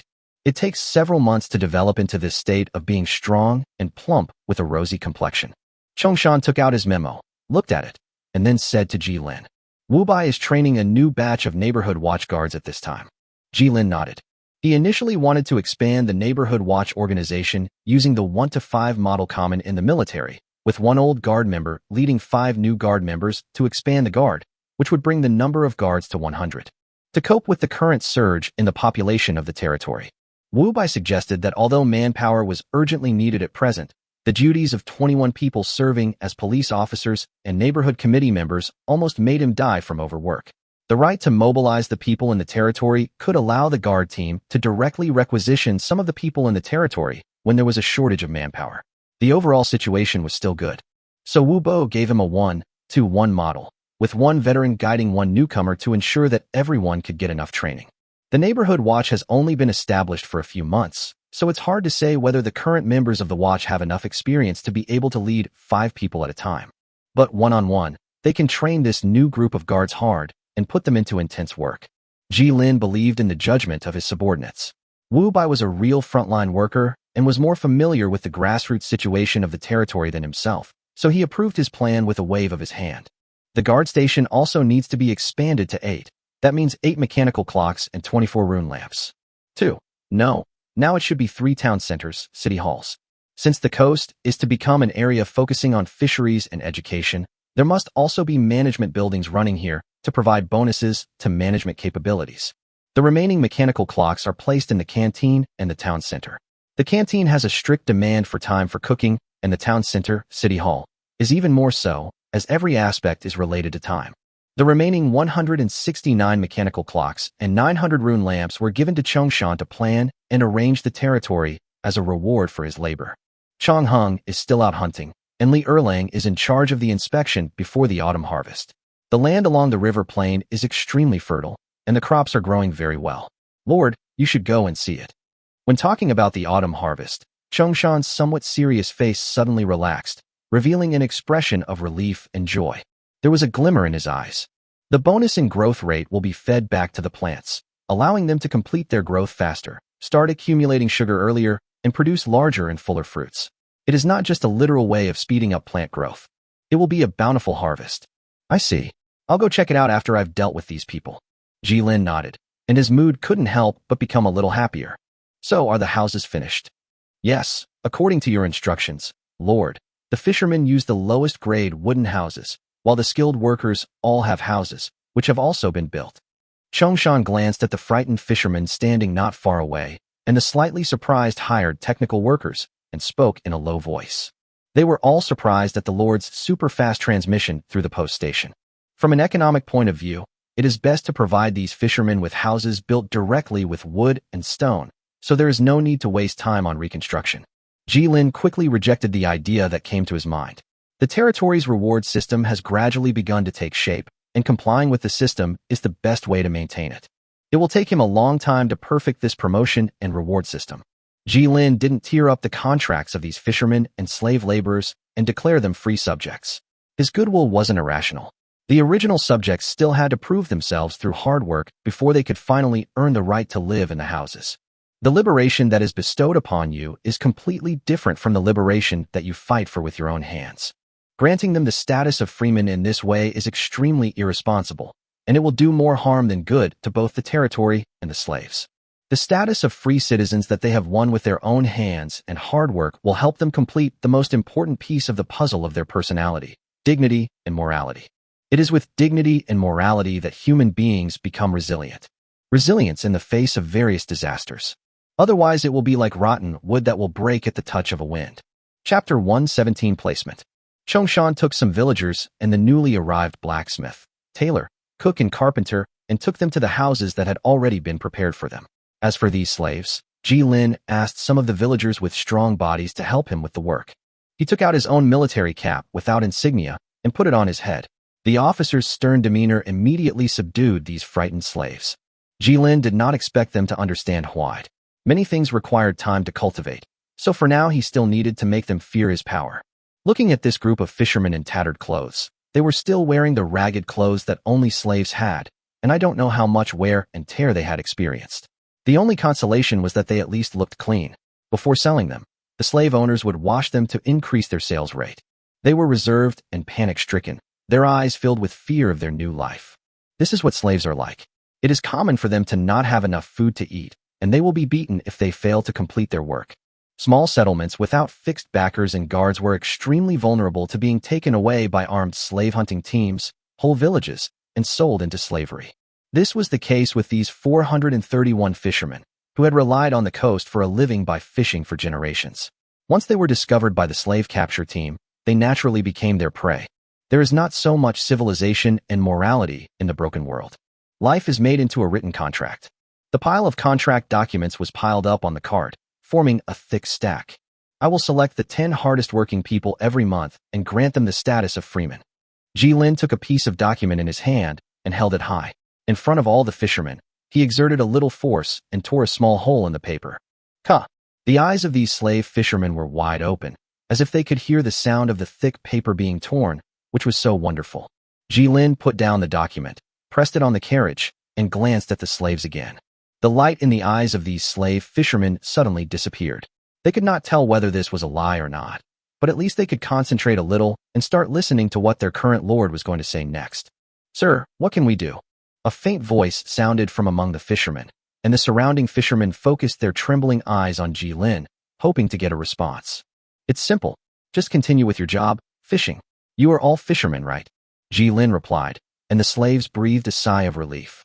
Before this, they didn't even know what they needed to do. After all, slaves could be assigned to do any job. The buyers obviously had no obligation to explain to the slaves what their jobs were. The slaves only had to follow instructions. Fishing is the survival skill they once relied on. The fishermen's eyes fell on the sea surface not far away, which was filled with brilliant fragments of light. The overlapping small waves pushed the fragments of light up and down on the sea surface, reminding them of their hometown. It's better than being dragged to work as miners in deep mines, or as laborers in dangerous forests, or even being sacrificed by some absurd city lords. Much better. Yes, we are all fishermen. Thank you, my lord. The fishermen became more energetic, and their voices responding to him were more lively. Lin took out paper and pen and led them to the wooden primary houses built specifically for them. He recorded their identities one by one and allocated houses according to their order. If they had wives and children, they would be assigned to a house separately. His small map showed all the buildings, and he could easily find the newly built fishing port and the newly built residential area, which was specially built to accommodate these 431 fishermen. 10 burly villagers stood beside him to maintain order, and another 20 villagers stood on both sides of the team to maintain order. Just like when they first arrived, the others stood on both sides to maintain order. The slave fishermen, whose identities had been recorded, were taken to the newly built bathhouse nearby, where they cleaned their clothes and received new ones. Lin burned all the old clothes he took off because he was afraid that they might contain diseases or parasites. Let all these fishermen change into the simple clothes provided by the wooden houses. He still looked pale and thin, but his spirits were much better than when he was a slave. "Okay, go get some rest. I'll need you to start working tomorrow." After issuing an order to dismiss these slaves, Lin's eyes fell on several stone buildings not far away that were obviously taller than the wooden buildings. If he looked closely, he could see the hooks hanging obliquely in front of the stone buildings. Fishing port. The fishing port is a newly purchased building that can accommodate a large number of fishing boats at the same time. It also has some tools for processing fish, ensuring that the fishermen will not be dazed looking at their catch. The construction of fishing boats does not require shipbuilding technology. The simple, primary, long fishing boats currently used in the territory do not require a very high level of technology and have a limited range of operation. Limited by the performance of their fishing boats, fishermen's activities were confined to a distance of 200 or 300 meters from the coast. This wasn't even considered offshore, let alone offshore. At best, they were just hanging around the coast. Once shipbuilding technology was developed, larger fishing boats would be able to operate offshore, bringing back a richer catch each time. It is difficult to catch big fish in areas with frequent human activities, as frequent human activities will disturb the fish schools, but the fish here have never seen anyone catching them. Only processed fish can be stored for short or long periods of time. The shelf life of seafood is much shorter than that of various meats on land. Fishing port. Prototype blueprint. 1,000 wood, 1,000 stone, 100 steel. Requires coasts, islands, and other adjacent ocean terrain. Provide basic offshore fishing vessels and change the type of fishing vessels through technological research and development. A port specializing in fishing. Fishing boats will depart from here to provide seafood to the territory. This fishing port is built right next to a residential area, so they only need 2 steps to start their daily work, saving commuting time.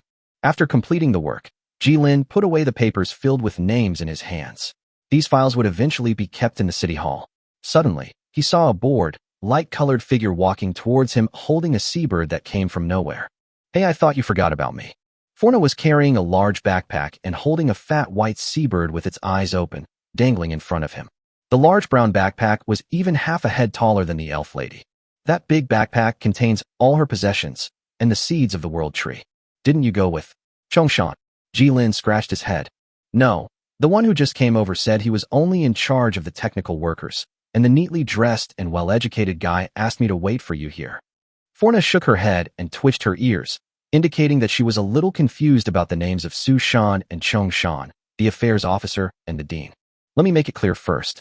If the trees don't grow, you have to help me buy a piece of land in the holy city of Tehran. This is what you promised me before. Well-dressed, well-educated. Su Shan. Then follow me first, Forna. I'll help you arrange your position. Ji-Lin's mouth twitched. His attention was all on these slave fishermen. When there were extra heroic units and extra government officials in the future, he would definitely organize a resettlement bureau to come up with resettlement plans for these foreign populations. After helping these people register, I found that my dean had already run back to the School of Engineering. It is said that this group of students will be entered into files and real admission letters will be produced. Let him do the work next time. This time, let's let it go for the sake of his hard work and great contributions. Chapter 1:18 Evening. Ji-Lin said to Forna, who was following behind him. When they came back, the sky was already showing a light red. If you need something to eat, you can wait a moment. I've asked Chongshan to bring an extra meal at mealtime. Then he saw the elf lady holding the seabird in her hand and walking into the place where Ji-Lin usually cooked. Half an hour later, a fragrant roasted bird was served. The skin was roasted to a golden brown and fragrant, and the fat was dripping with rich juice. The muscular curves revealed by the 2 bird legs made people want to take a bite. Only animals that are active frequently can have a firm taste. The rich barbecue smell made Ji-Lin's stomach growl. Finally, there was someone in the territory who could cook besides him. Otherwise, he wouldn't have specifically asked to bring back some chefs. As a person born in a country with a lot of gourmet food, he couldn't tolerate a place with such bad food. Tears flowed from the corners of his mouth. By the time Chongshan brought the food back, most of the roasted bird had been eaten. Ji-Lin wiped the grease from the corner of his mouth and burped. You can stay in the town center for now. If you need anything, let me know. The agricultural area is a bit far from here, and it's too late to go there tonight. There are guest rooms in the town center. The living environment is not bad, and all kinds of furniture are available. He has 1 room, Chongshan has 1 room, and Chongheng has 1 room. However, the general now spends much more time sleeping in the wilderness than in his territory, working for the territory's food source. Wu Bai said he wanted to live outside because it was inconvenient to live in the city hall. Ji-Lin allocated resources to build a house for him directly, but he declined and said he would just live in the house with other people. Ji-Lin has made a decision about the species of the world tree, this young tree species. It is planted next to the Church of the Goddess of Life. Perhaps we can let it enjoy the 5% growth rate of the Temple of Life and the growth rate bonus of the mill. The two combined with each other may make this sapling that has not grown for thousands of years move. Not sure, because he has not learned about the relevant situation. But it's always worth trying. Ji-Lin had some important matters to deal with at night these days, but they were not matters concerning the people of the territory. Sitting at the desk, he flipped through the Code of Commandments given to him by Alicia. He didn't want to give this to Su Shan for scientific research. After all, it was a parting gift from Alicia. Ji-Lin would feel bad if the item got damaged or dirty after giving it away. As a legendary item, the pocket watch is indestructible. He felt safe giving it to Chongshan to check the time, and he wanted to be able to recall it to his hands at any time. Some people may ask, if it will never be damaged, then I can use it as armor, so that I can get an armor plate with infinite strength and infinite buffering capacity.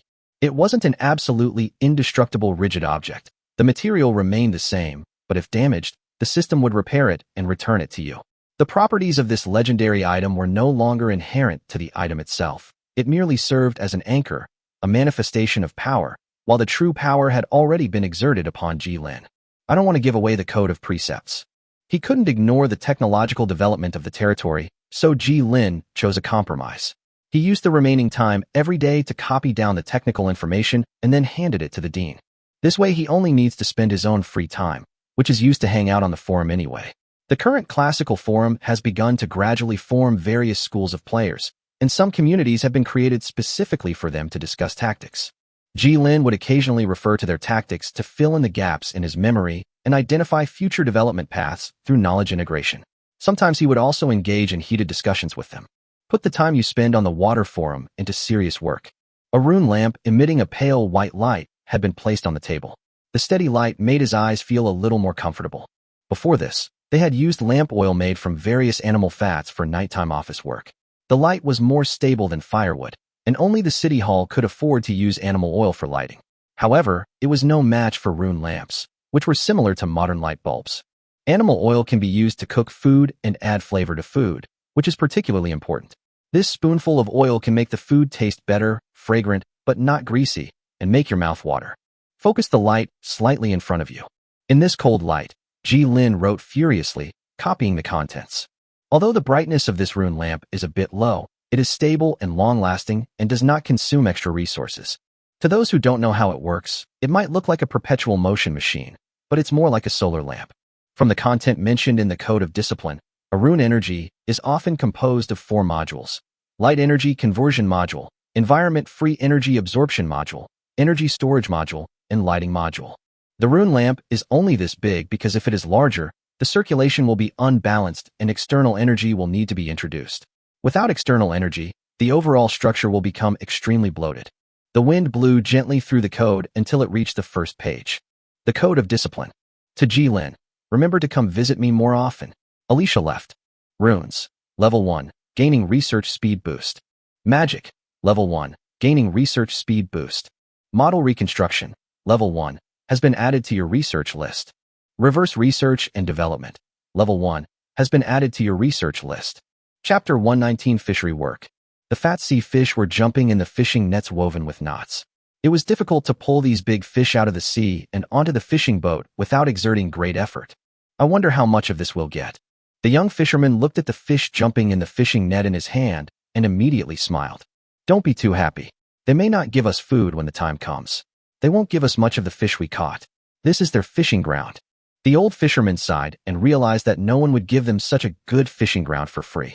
In the past, fishermen in the village had to take a small fishing boat out to sea for several kilometers or even dozens of kilometers to catch some satisfactory catches. They were simply hired laborers who helped the Lord with his work. It is naturally impossible to share the profits from such a rich fishing ground with these slaves. That is an act of extreme greed. The old fisherman has never had such an idea. But with such a good fishing ground, this territory will not be poor. In a non-poor territory, they can also get a little nourishment. The thin porridge they eat can be thicker by adding 2 grains of rice and a piece of fish. Thinking of last night's meal, the old fisherman's throat couldn't help but roll. The old fisherman suspected that this might be the best meal he had ever eaten in his life. Thinking of the white porridge with plump grains and the meat slices and pickles filled in it, they also ate black bread that could be preserved for a very long time when they were in the fishing village. They had never seen rice with distinct grains. It's a pity that each person is limited to 1 bowl, so the fishermen only eat half full. This undoubtedly proves the wealth of the territory. The slave traders only provided them with some thin porridge every day, which was just enough to ensure that they maintained a little physical strength. These people with some skills were still more valuable than those who could only sell their labor, and the food they ate was naturally a little better. There were a few more grains of rice in a bowl of porridge. Jilin provided them with porridge because the Lord was afraid that these slaves would eat too much at once and cause harm to their bodies. People who had been hungry for too long would be harmed if they ate a lot of meat and solid food. It can easily cause indigestion, damage the stomach and intestines, and cause acute gastric dilatation or gastric rupture. The only medical facility in the territory is the herbal shack, which can treat minor illnesses and injuries, but the rest is left to fate. They need to use liquid or semi-liquid food such as porridge as a transition to allow their stomachs to slowly adapt to digesting large amounts of food before feeding them normal meals. They were assigned to live in was simple, but several times better than the shacks with dozens of people in one room they had imagined. Thinking of this, the old fisherman became motivated again and worked together with the young fisherman to pull up the entire fishing net. Jilin gave the fishermen a day to rest and use it to familiarize themselves with the tools and the newly built fishing boats. The fishing tools provided by the fishing port and used by the fishermen are the simplest knotted fishing nets, which are made of coarse cloth and hemp. Multiple ropes are woven into the net and then thrown into the water. This type of fishing net is easy to rot, has poor toughness, and is heavier. It cannot be compared with modern lightweight and highly extensible synthetic fiber fishing nets. But if they cast it into the water, they could still pull up a bag full of catch, their silver scales dancing in the net, unwilling to leave the ocean. They were large fish, at least as thick as the fisherman's arms, their leaps and bounds casting a brilliant light on the fish. This undeveloped shallow blue ocean still has abundant fish. The fishermen were delighted to see the nets full of fish. In the past, the fishing villages had such a full catch that they didn't have to go out to sea to fish for a whole week. These fishermen who started fishing again were a little unfamiliar, but they quickly regained their previous fishing skills through work. The fish caught are weighed and recorded immediately when the fishing boats arrive at the shore. The militiamen in uniform will watch them process the fish and finally put the processed fish into wooden barrels and put them into carts. Send it to the kitchen immediately. Fish is difficult to preserve and needs to be processed as soon as possible. The young fisherman remembered the clerk, a gentleman with glasses, who was either a clerk or a tax collector. The weight of their catch will be recorded in their group, representing the catch of their group. On the last day, the outstanding labor groups will be assigned according to the weight of their catch. A total of 2 groups can obtain the status of free people. The fishermen could not read a single word, otherwise they would have been able to see that what Su Shan was holding was a simplified version of the assessment form. The settlement was made every 15 days. If it were not for the limited paper size, the record would have to be based on 30 days at least. I didn't quite understand the group he mentioned, but the identity of a freeman was still extremely attractive, and it was a good hope. Initially, Jilin's plan was to put up a board and write the fishing data on it, so that everyone could see it. Their fishing boats consisted of 5 people each, and the boats could just accommodate 5 people. Excluding some disabled people who could not work, there were finally 85 fishing groups. 85 groups were too many, and using a large board to record the anomaly took up space, so they gave up. The engineering college is not far from the fishing port, so the responsibility of keeping this record falls on Su Shan, who is the closest. Not only the record-keeping, but also the management responsibilities fell on the head of the academy, and the head of the academy accepted it. The workload of managing the territory was growing, and their few heroic units were not enough to share. This rapidly expanding management work was often the last straw that broke the camel's back for many lords in previous lives. The pressure of the population would quickly overload administrative capacity. Not everyone had experience in government management and personnel allocation. Many lords will choose to give up one aspect of management work due to lack of ability, resulting in a large waste of resources, increased regional crime rates, and decreased productivity. Or some areas can be directly entrusted to the church. Jilin's internal affairs staff consisted of only 3, not counting the lord himself, Chongshan, Wu Bai, and Li Erlang. They each had their own deputies and subordinates to assist them. The dean was only temporarily seconded. His primary responsibilities remained scientific research and personnel training. As confident about the slaves as he was about the subjects who came normally. The subjects who came normally would have a certain sense of belonging to the territory from the moment they arrived, but the slaves still needed supervision. The supervision method adopted by Su Shan was very simple. He transferred all the steam spiders that had been maintained. The safety of these steam spiders had been strengthened, and the internal pressure was reduced to the point where they would not spray out due to excessive pressure. 10 dormant steam spiders were spread out at equal distances, surrounding the small residential area. There are also 40 light crossbowmen who were converted into farming soldiers. These light crossbowmen farm when they are not needed, and they can also be archers with bows and crossbows when needed.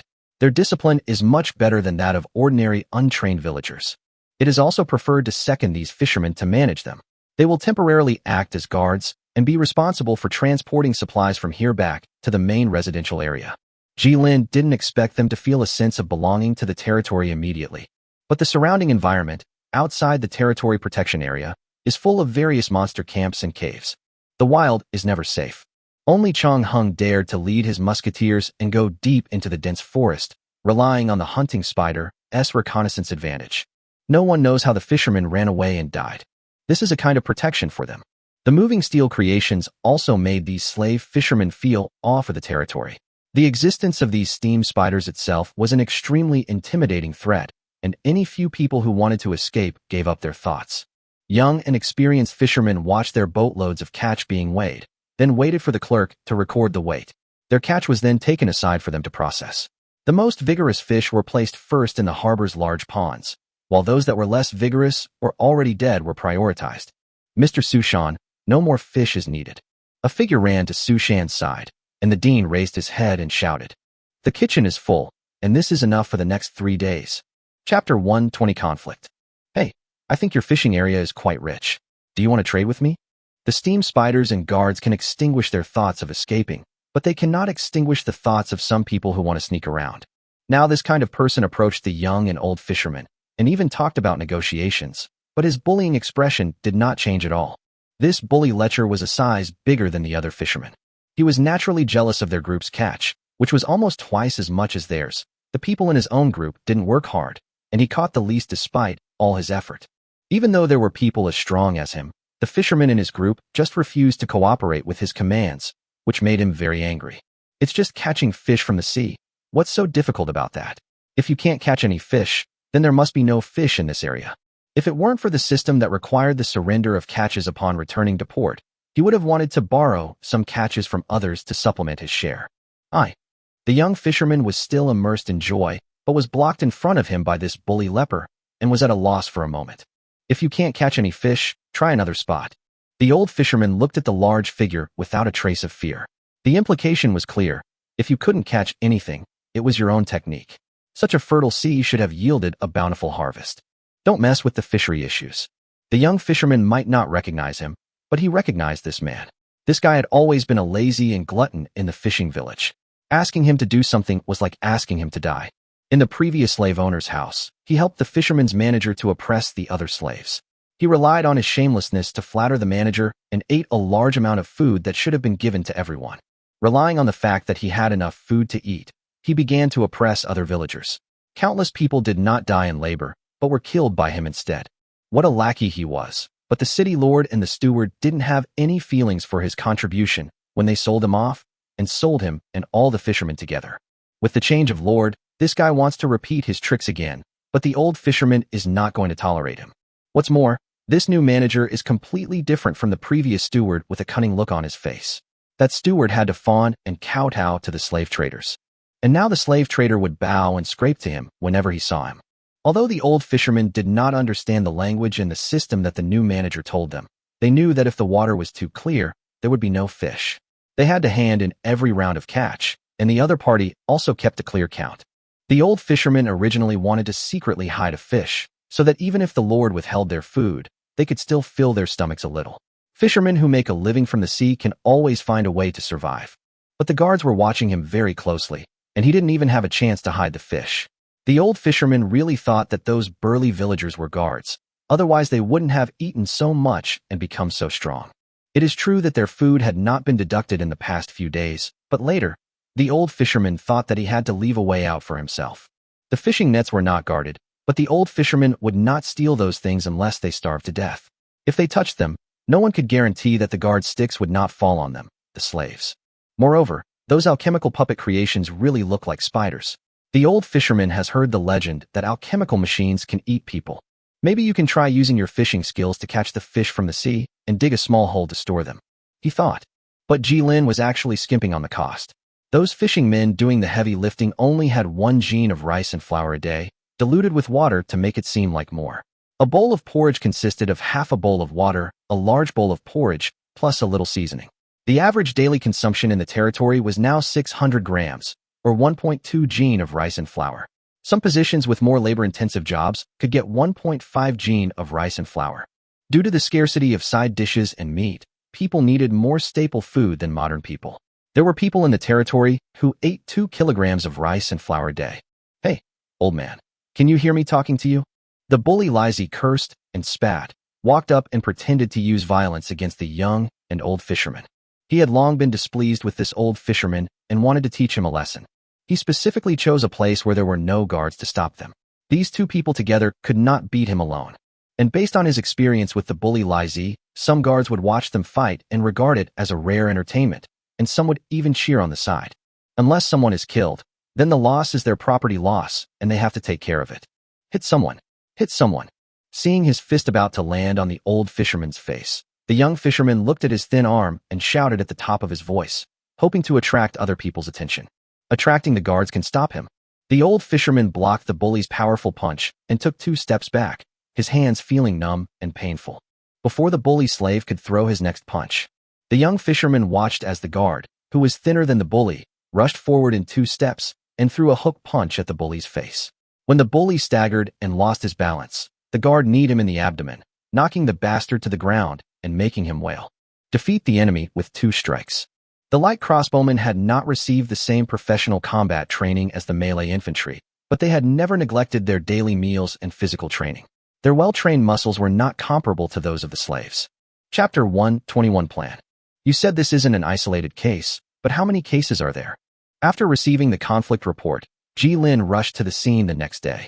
His work schedule allowed him to make some space for himself only the next day, so he postponed all his plans for Forna.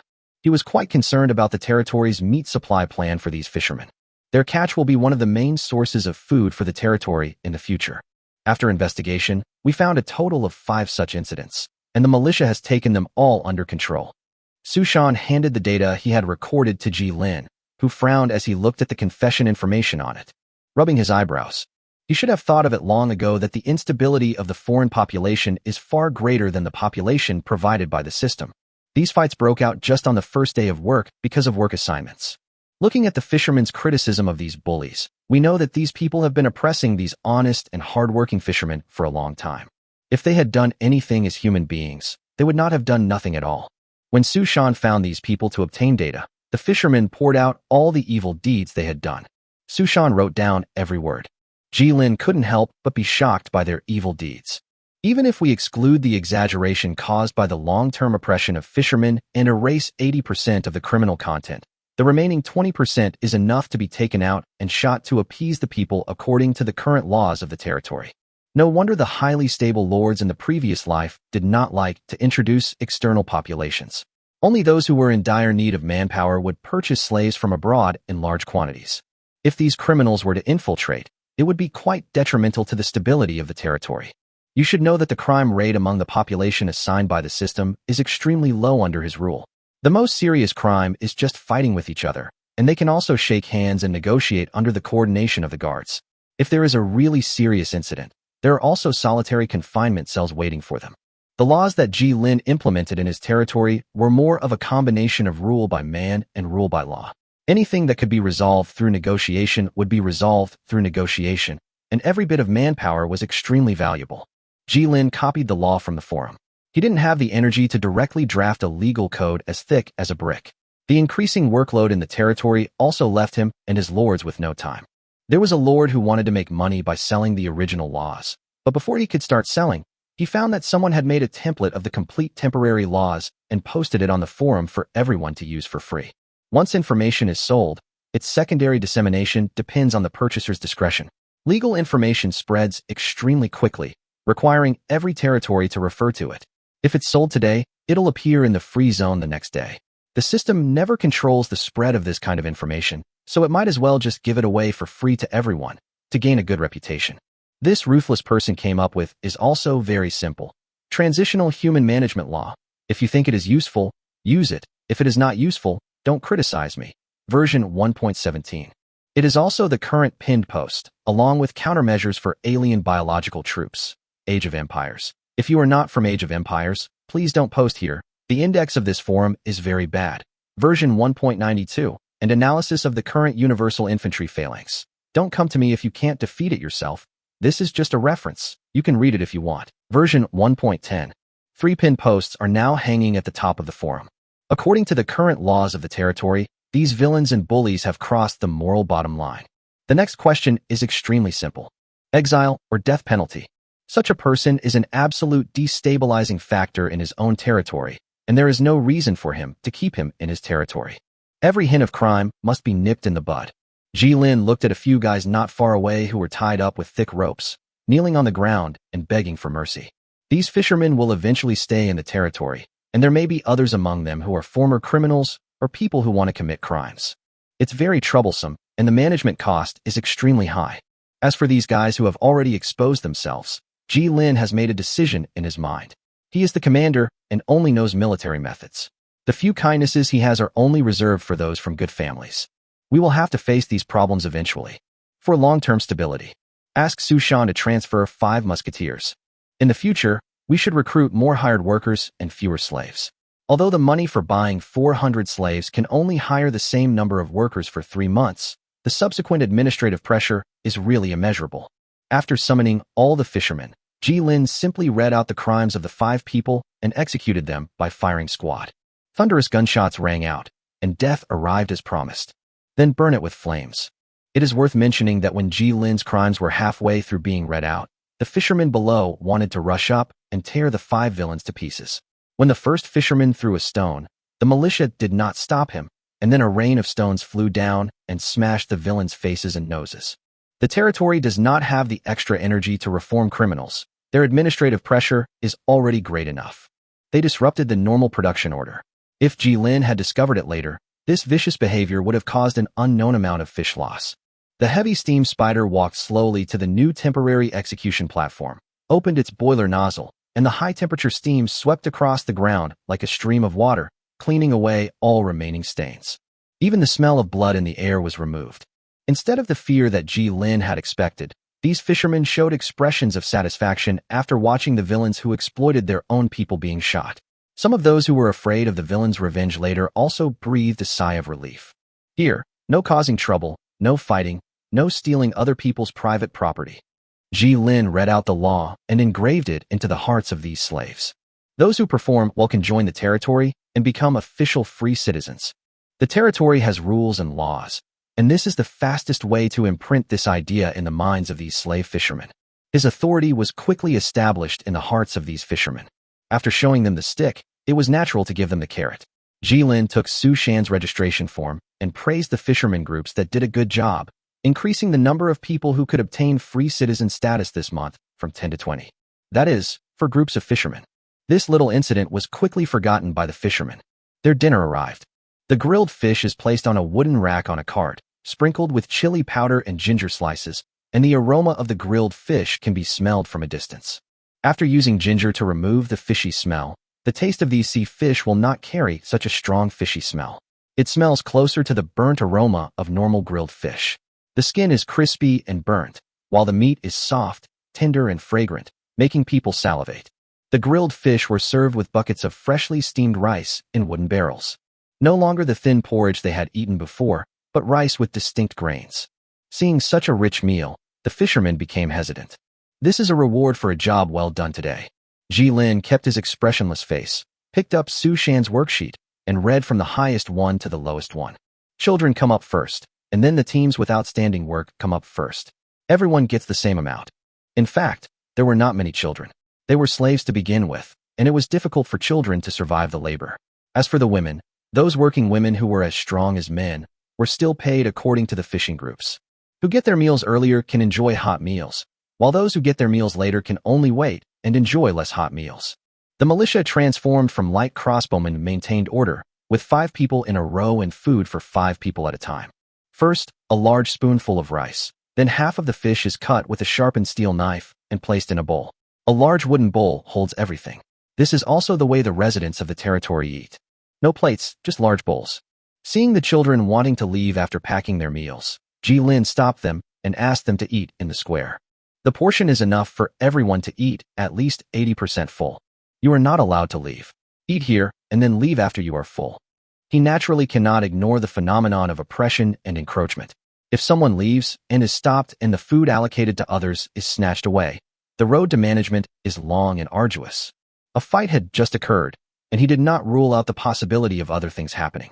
During this period, strict control must be maintained. Chapter 122 Manufacturing and Transportation. solve the problems of fishermen and new fishing areas. Jilin could finally breathe a sigh of relief and use the free hour to stroll around the residential and manufacturing areas of the territory. The employees who had arrived earlier also quickly got back to work after a day's rest.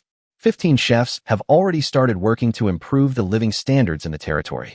These 100 blacksmiths serve the newly built blacksmith shops, which were connected together to form the simplest manufacturing area.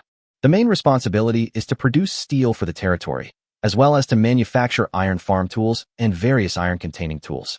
This kind of planning was intentional by Jilin. The centralized blacksmith shops facilitate the dispatch of resources, which can be unified after arriving here. The blacksmith shop currently uses the simplest crucible iron smelting method, which is to mix iron ore with charcoal and reduce it into pig iron through high heat. The crystal ore serves as fuel to provide considerable heat, and then it is poured into a clay mold to form, or poured into a stone trough for forging. The carpenters' shops were directly next to the blacksmiths, or rather, across the street. The carpenters would assemble the forged iron tool heads onto the wooden poles, with some of the locals standing nearby to assist them in the assembly. Jilin could send his subjects to help the carpenters with their work and help them complete most of the physical work, but it was difficult to assist the blacksmiths because they would get injured if they were not careful in the high-temperature environment. That's why he only needs 35 carpenters, but 100 blacksmiths. Carpenters use the nails made in the blacksmith shop to fix wheels, producing wheelbarrows for the territory or four-wheeled wagons with higher load capacity. These iron processing products are the best proof of the territory's gradual progress. The transportation efficiency of the territory was thus improved to a considerable extent. Relying on people to carry materials was laborious and slow. The popularization of wheels allowed the stone road built by Jilin to begin to play its due role. The road and the wheels are matched to each other. The muddy road is difficult to pass, and heavy-loaded four-wheel trucks will make the road surface bumpy after just a few trips. He had considered having Sushan build some steam engines to assist, but the safety concerns were so severe that he abandoned the idea. He wouldn't dare put a steam spider on the road.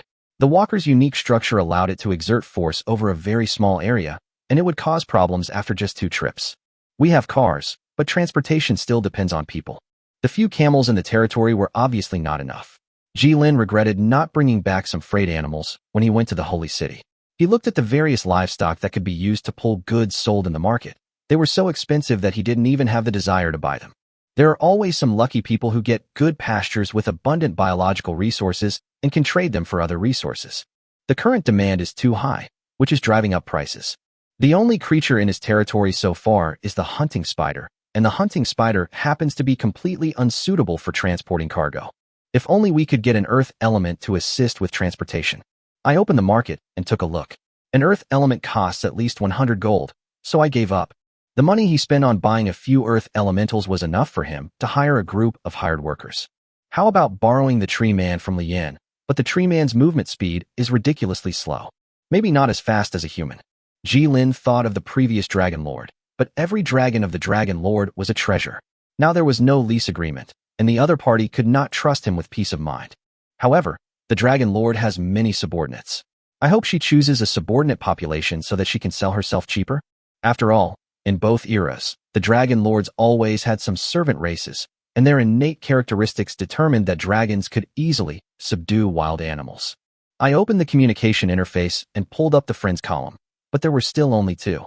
His raw material supplier, Lian, was responsible for supplying him with minerals, while Jilin provided him with processed products such as steel.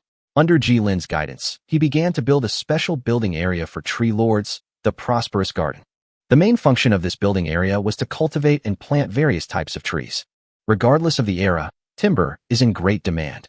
The special building area obtained by the tree people through technological research and development can grow all low-level plants, including some trees used to make wands and magical equipment, or various high-quality woods needed to build ships.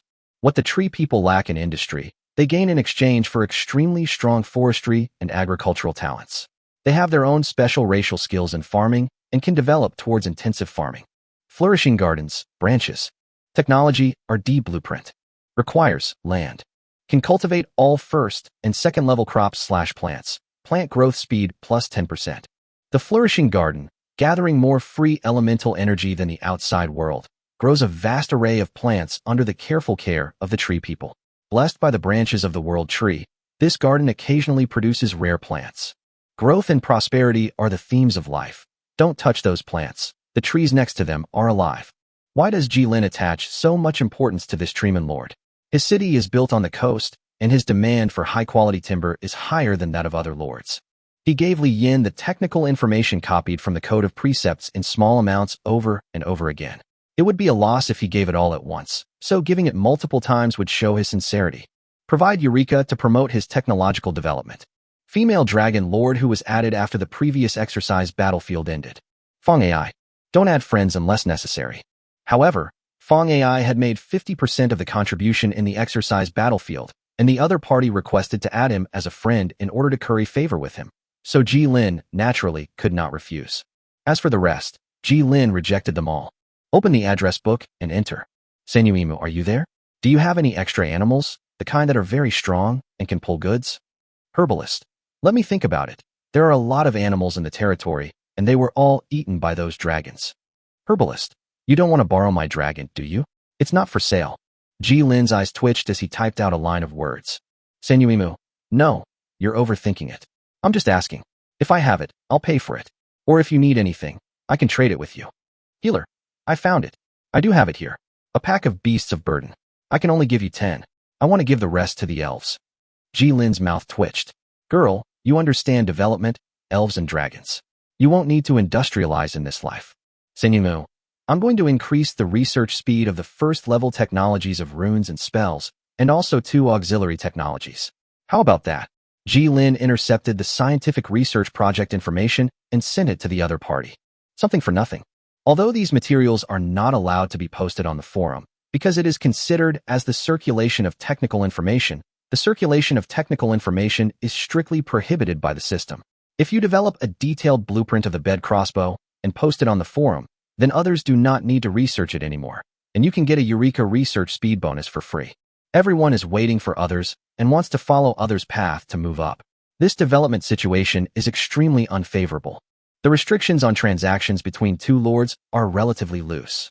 As long as you don't go too far and pass information between friendly lords, the system will turn a blind eye. This situation is called an implicit alliance. Knowledge is also a kind of value, and the system recognizes the use of knowledge to conduct transactions to a certain extent.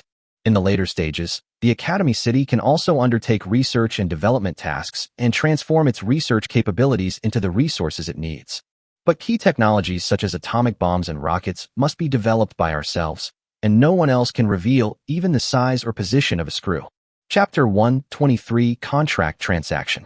Herbalist. Hey, I'm currently pursuing the first-level technology of runes and spells.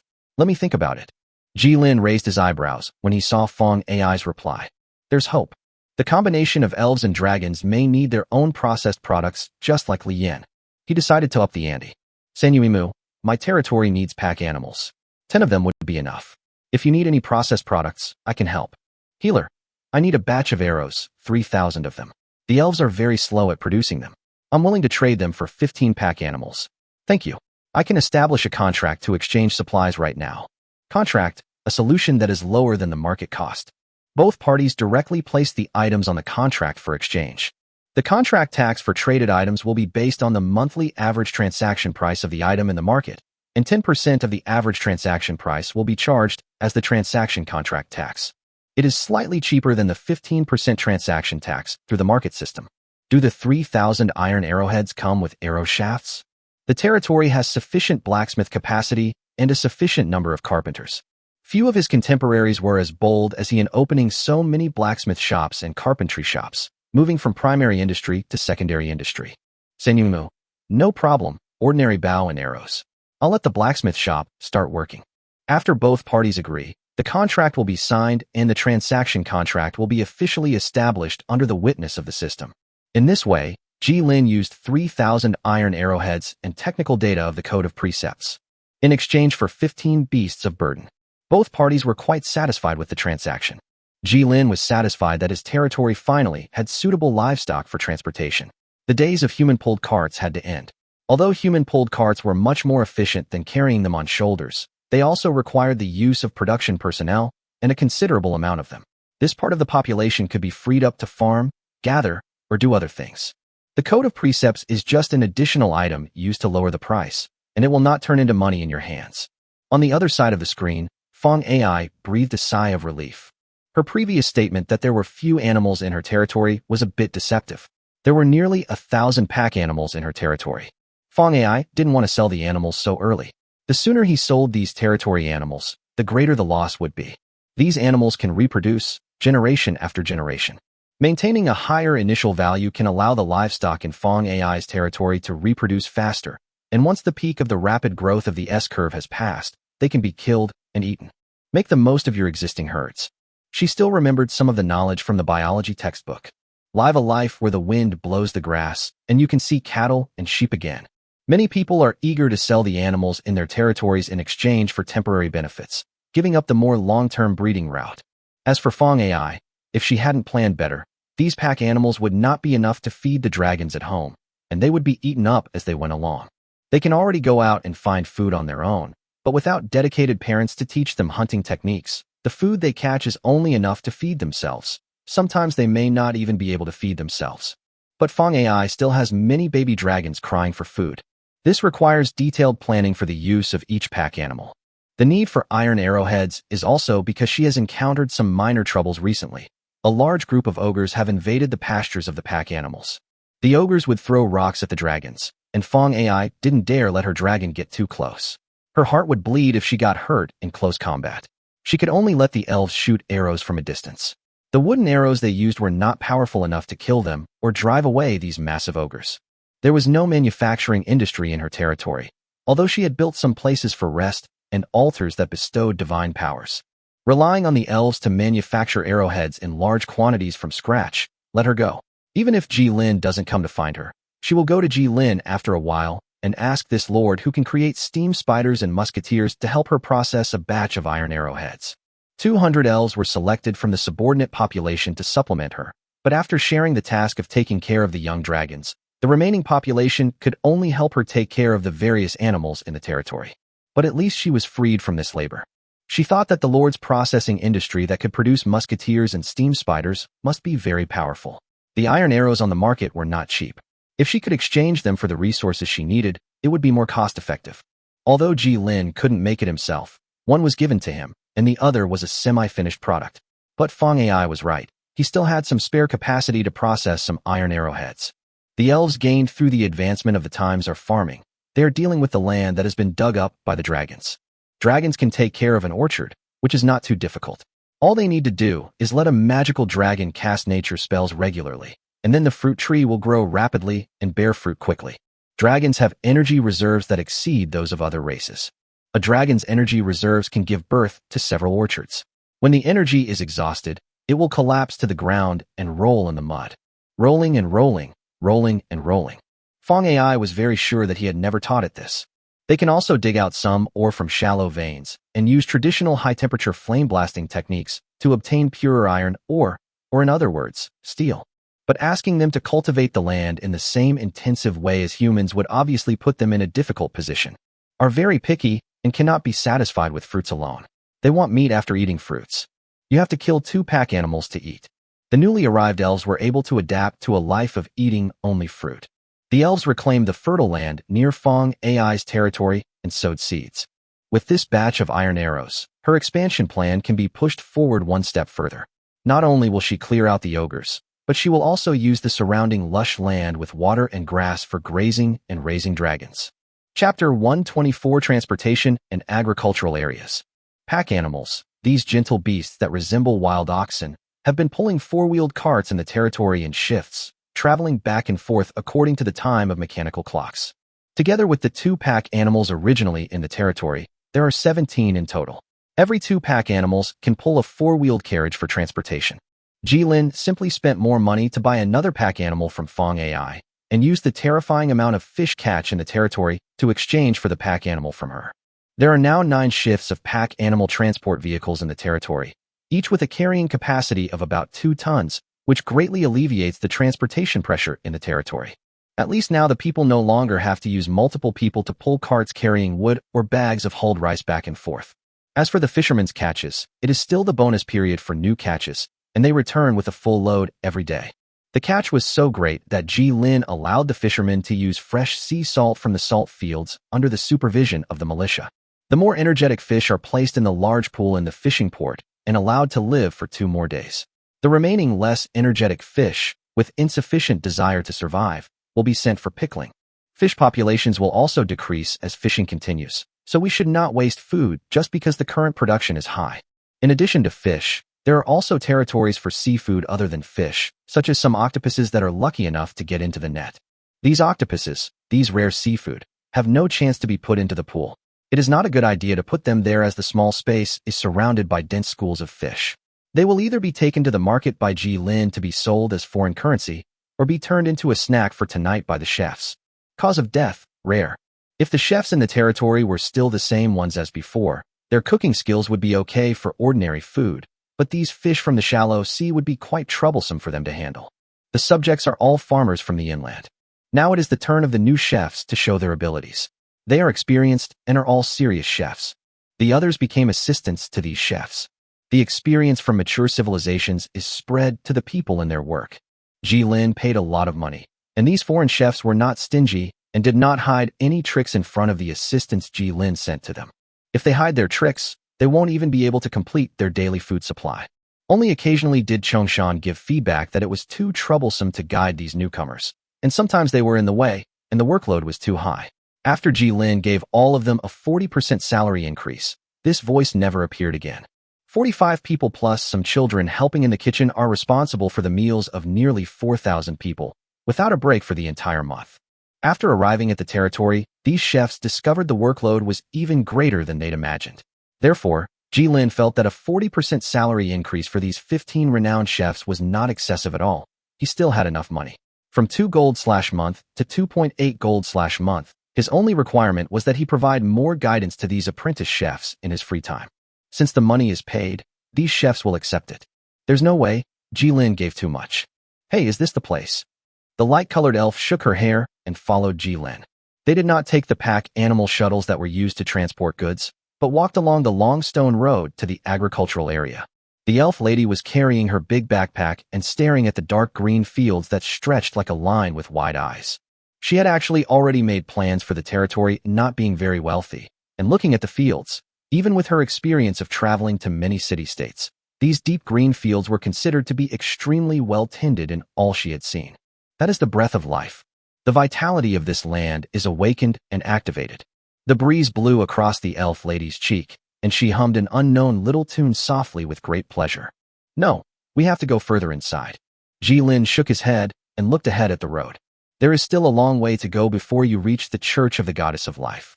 Hey Lord, how many plants do you have here? This was the first time Forna addressed him as Lord. It should be more than 4,000 acres, and many crops are planted there. Ji Lin recalled. I heard that elves have special skills for growing crops. Is it true? Of course. I don't know about other elves, but in order to take care of this tree, I have learned all kinds of plant planting and care methods. The elf lady patted her barren chest, but did not notice Ji Lin's deep thought. I have learned how to plant and care for all kinds of plants. Just when my territory's hero units are all used up, thinking. Ji Lin's gaze fell on Fulaway. Just now, he was finally able to see her data. A heroic unit without a doubt. Forna. Level 4, Tree Guardian. Blessed by the World Tree. Plant growth rate in the area under its management plus 5%. The World Tree has chosen this child, bestowing upon her some of its own power, though she may not yet be aware of it. Stealth Ranger. The success rate of stealth actions has been greatly increased. Elves possess an indescribable talent for stealth, and she is a leader among them. Energetic. Energy and stamina recovery speed plus 100%. The elf lady has abundant energy, and with the blessing of the World Tree, her energy is virtually inexhaustible. Unorthodox agricultural expert. Plant output plus 5%. Management cost plus 1%. Miss Elf always has some wonderful ideas, but they don't always lead to good results. Hidden. Improve loyalty to unlock. Level 4 hero unit. This child might be able to help him with his work. He was full of energy, which reminded him of Chong Hang's unyielding skill. Why couldn't the system give each of his hero units the unyielding skill? This way, his workload could be reduced by 30%. Ji Lin's eyes fell on the wheat that had begun to form ears by the roadside. The small green grains hung on the branches, but had not yet bent the straight wheat stalks, swaying gently in the wind. The entire dark green wheat field made a rustling sound as the breeze swept through it. The people who were bending over to work in the wheat field also stood up to enjoy the rare cool breeze. They all wore straw hats woven from wheat straw and rice stalks on their heads. This is a new trend in the territory. Jilin discovered that this kind of straw hat had spread throughout the territory without him noticing when. After the previous season's bumper wheat harvest, the territory had a considerable amount of leftover wheat straw, as well as rice stalks and leaves from harvesting wild rice. The inhabitants used their spare time, during their nights when not working, to weave straw hats from these materials, sharing them with their neighbors. This allows farmers to be more comfortable while working during the day. Even Chongshan and Li Erling wore this rough straw hat. That was given to them by the people. They are not fishermen and cannot go to the sea to catch fish. Farmers also have their own wisdom. Chapter 125 Field. Canals were dug and paved with stones.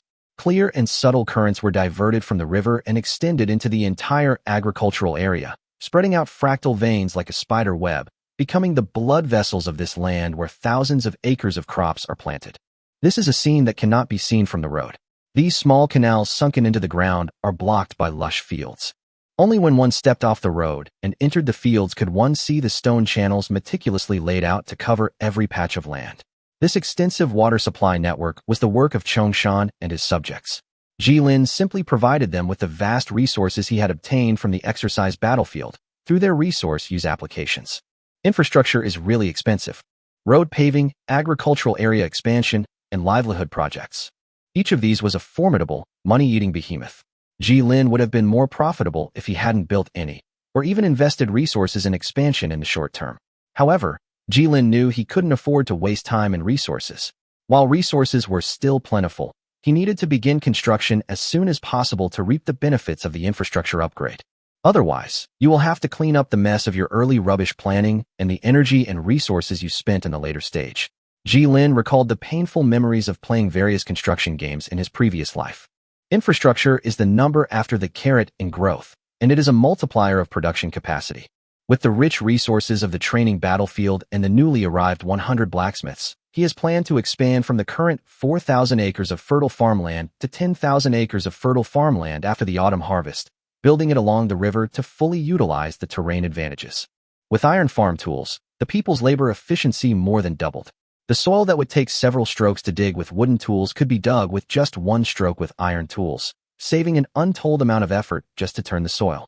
Only large building nearby is a larger building. There is also a mechanical clock hanging here so that the people can determine the time. Wu Bai was waiting for him here early, wearing a straw hat like the other farmers, chatting with the priestess of the goddess of life. Wu Bai no longer looked as dusty as Jilin had always remembered him to be. Wearing the blue guard uniform, he now looked full of energy, and his expressions when he spoke were more than 10 times richer. Leah, the priestess of the goddess of life, also chuckled from time to time, echoing Wu Bai's words. After seeing Jilin coming, he said a few words to Leah, then immediately showed a serious and dedicated expression, stood up from his chair to greet his lord. Don't be so reserved. I'm not that kind of person. Jilin coughed twice, and looking at his serious and dedicated face, he felt a little uncomfortable. How have you been lately? It's much better than before, all thanks to the Lord. Wu Bai touched his head and spoke from the bottom of his heart. Life in the territory was indeed 10 times, or even 100 times better than his previous life, and he had also found a job that could fully demonstrate his own value and gain recognition from others. Wu Bai then reported the recent situation in the agricultural area to Jilin. My lord, recently the farmers hope to build some temporary resting places next to the agricultural area. Farmers in the territory often get up at daybreak and go out to work. Before noon, when the sun is too hot to work, they can complete their daily tasks and go back to rest. Some of the subjects also took the trouble to come and look after the house once in the morning and once in the evening. They return to their homes only after sunset. As the autumn harvest approaches, more and more people come to work here, as the results of their work over the next period of time will determine their harvest this year. Those who perform well in the autumn harvest can be rewarded by the Lord and live in the spacious stone houses. Traveling between the agricultural area and the main residential area is extremely time-consuming, so they need a temporary place to stay.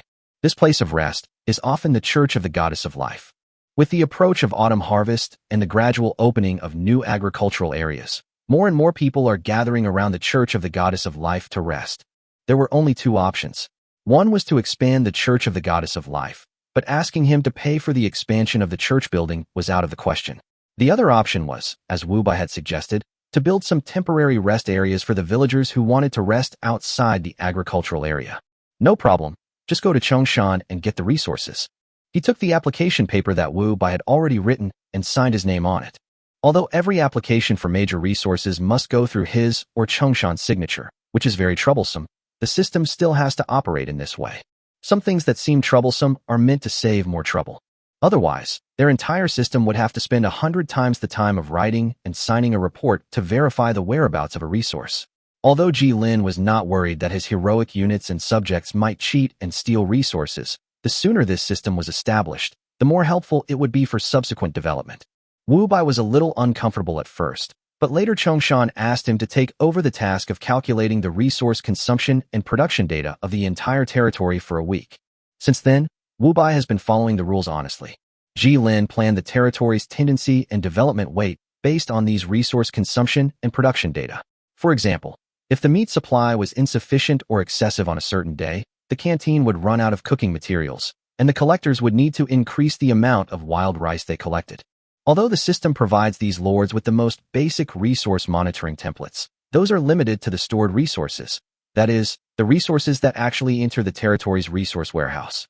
They can be compared with the statistical data of the affairs officers, but a lot of other auxiliary data is still needed to govern the territory. Ji Lin and Wu Bai talked for a while before turning the topic back to the light-colored elf lady following behind Ji Lin. This one, Wu Bai, is responsible for transporting supplies here. You can tell him if you have any needs. Ji Lin introduced his own guard team, the captain of the neighborhood watch organization, Wu Bai, to Miss Elf. The elf lady nodded, indicating that she had taken note of the guy in front of her. Ji Lin asked as usual. He needed to confirm Forna's attitude, although her face couldn't hide her expression. Confirm the attitude of this elf lady who almost has the words, "I will stay here today," written on her face. What do you think of this place? Miss Elf thought for a moment and said, "This is the center of the entire field. If there's such a strong breath of life, the trees should be able to grow a bit bigger. But there's actually a church dedicated to the goddess of life in this territory. The elf lady looked at Leah's smile, which was gradually becoming dangerous, and remembered that this person might be her long-term neighbor, so she swallowed the words, "these guys" back. The cult of life wasn't a bad bunch, but Forna had had enough of the cult of light and was ready to speak out, carefully choosing her words and offering a pertinent assessment. They still follow prosperous territories. Chapter 126 Planting Trees. They've gone so far. The elf lady crossed her legs and looked at the two people who were talking and walking away in the field. He's always like this. Once he gets down to business, he puts all his energy into it. Leah looked at Wu Bai's back, shook her head slightly, and smiled in approval. It is this kind of seriousness and purity that makes people like it. This kind of life is not bad. Then he turned around, extended his hand to the elf lady standing next to him, and introduced himself. Leah, high-ranking priestess of the goddess of life. Miss Elf shook her ears and responded to her. Forna, an elf, the Lord told me to try to plant the sapling of the world tree here. Forna took out a slightly swaying sapling from her big backpack. It was still in the same brown clay pot, but it was covered with an unknown magical barrier. Inside the barrier, the saplings are still green. I don't know if it was Forna's illusion, but it seemed to be shaking its branches and leaves to celebrate its arrival here. Sometimes Forna suspected that this sapling could withstand more damage than herself and did not need this kind of protection. Forna watched as the priestess's expression froze at the moment she took out the world tree seed and stared blankly at the small green sapling that grew without any wind. What's wrong? I can't give you this. Forna watched as Leah's eyes fell on the tree seed in her hand, and then she held it in her arms. I have no intention of snatching it. Realizing her own gaffe, the life priestess gently touched the wing of her nose to hide the embarrassment welling up in her heart. This is just my first time seeing this. The world tree sapling is an extremely precious sacred object to us, she explained, trying her best not to look at the world tree sapling, but that sapling was as rare to them as an oasis to the desert. Forna also had some understanding of the importance of the world tree species to the Church of the Goddess of Life, and had always avoided this group of people. But it's still okay to show you. Forna raised her chin slightly, feeling a little proud, but still protecting the sapling of the world tree. But in exchange, you can't inform anyone else. Leah laughed. She knew who Forna was talking about, their colleagues in the church. She wouldn't do that. Even if she informed them, it would be difficult for them to get here. The reason she came here was because of a deviation from her destination, and instead of reaching her destination, she ended up here. How can someone without any strength dare to spread the teachings alone? My pleasure. Leah did not refuse. She carefully took the tree seeds from Forna and looked at them in front of her. It will completely close itself off. Normal plants will emit the breath of life or death, and the priests of the Church of Life can perceive these breaths more keenly than others. But it didn't. It quietly closed itself off and could not be perceived. There is no birth, no death, and it cannot be perceived. It is both a sapling and a tree seed. The shaking sapling conveys a message to everyone who sees it through visual perception in an extremely realistic way. It is still full of vitality. This perceived nothingness and visual existence form an extremely contrasting illusion. It's like you see something shaking violently, but you don't hear any sound. Reluctantly, he returned the tree seeds to the elf lady. Behind the church is a 5-acre land developed by the priestess. These 5 acres of land are responsible for the supply of all the herbs in the territory. In addition to healing injuries, there is also a large amount of surplus stock. A small canal branching off from a nearby canal provides sufficient water for these 5 small plots of land. In addition to these 5 acres of land, there is a large piece of vacant land, which was originally intended to be used for the expansion of the church. Now a separate house is built for Leah and Forve for them to live in. Now, under Ji Lin's construction instructions, a house has been quickly formed in this area. The building is just a little big enough for 2 people to use, but can accommodate 10 families. But it was impossible for him to build 2 basic wooden dwellings, which were just a warehouse with beds. There are no single-person residential buildings in the territory now, and people are still making do with the houses. The elf lady was so surprised when she saw this method for the first time that she couldn't close her mouth. However, Leah had seen this method of rapid construction many times and was relatively calm. There are 5 acres of land in total. I usually take care of it by myself. Sometimes Wubai comes to help. The priestess clapped her hands gently, and the farm tools on the ground naturally floated into the air and then fell into the fields for farming. Turn the soil, water, and promote growth in one go. Relying on the power of magic, she can take charge of a lot of work by herself and occasionally grow some crops to improve the food. Of course, she doesn't need any help. If she didn't need to prepare blessed water to cool down the people, she would have worked diligently on 10 acres of land by herself without taking a break. You can grow some simple herbs. If you need any plants, you can tell me, Leah said to Miss Elf. Amazing. Forna twitched the tips of her ears. She wanted to choose a suitable place to plant the sapling and at least leave enough space for the world tree, like a big banyan tree. It grew very slowly, at least that was what historical records said. Fertile soil is good land. Water source means there is plenty of water. Sunlight means nothing can block the sunlight. Forna took out a small shovel, dug a hole in the ground, and took out the soil in the clay pot completely using the separation spell. Boo. Then put it into the perfect groove in the ground. To cast spells, she still relied on the magic characteristics of the elves to learn a little bit of spells to take care of plants. Ji Lin didn't even notice that there was no intermediate/advanced spellcaster panel on Forna's panel, but most elf hero units have one. Nothing changed except the cracks in the soil quickly merging with the surrounding area. The sapling was still swaying, shaking its leaves calmly. In the sunlight, one could almost see the veins extending through the skin. This little sapling isn't even as tall as the strange-looking herbs not far away. Forna is not in a hurry. She has been taking care of the sapling for decades, and all changes come with time. But she planted it in a safe environment full of life. Maybe this time it will work. Leah handed the wooden kettle to Forna and squatted beside her. Forna watered the saplings gently drop by drop. Little tree, grow up quickly. Chapter 127 River. Ji Lin and Wu Bai left because they had important matters to deal with, and this was also the reason why Wu Bai was waiting for him here today. An important matter concerning territory production. Water source. Water is the source of life, and this long and winding blue river that passes through the floodplain is quite wide. Relying on the large amount of fresh water provided by this river, the territory can support thousands or even tens of thousands of acres of fertile farmland. The construction system provided by the system can treat this dozens of meters long river as nothing and directly build buildings on the river. It just requires him to spend extra resources to supplement the missing foundation. Just like the School of Construction Engineering. With auxiliary construction, the difficulty of crossing the river for lords is greatly reduced, and they no longer need to spend a lot of time building bridges. However, caution is still required when considering the structural strength.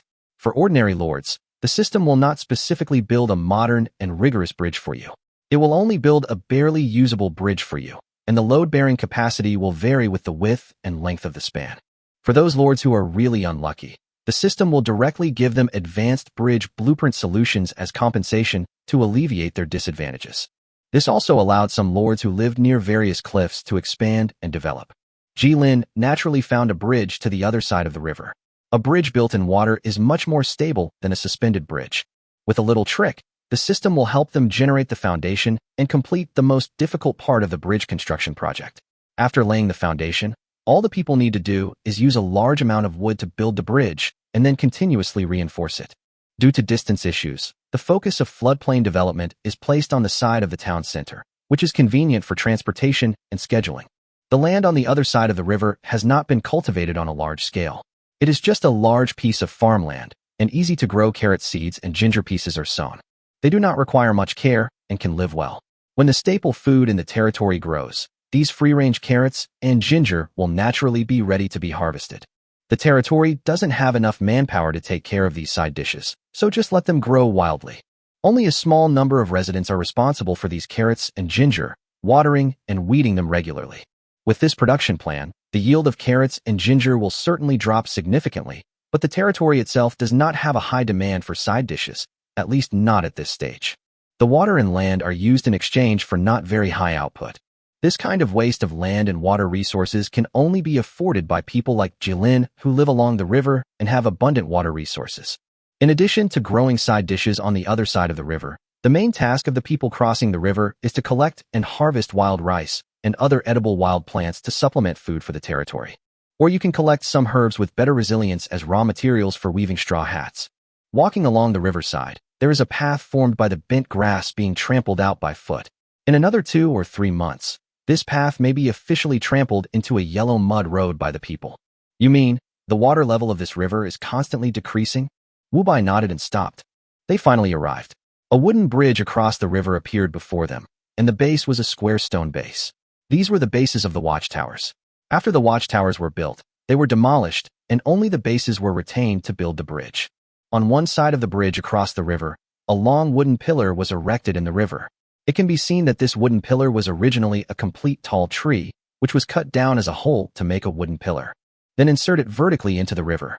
It is marked with conspicuous notches on the wooden pillars, and the water level numbers are simply scratched out with a knife next to the notches. When he stepped onto the wooden bridge, it did not make the creaking sound that Ji Lin had imagined.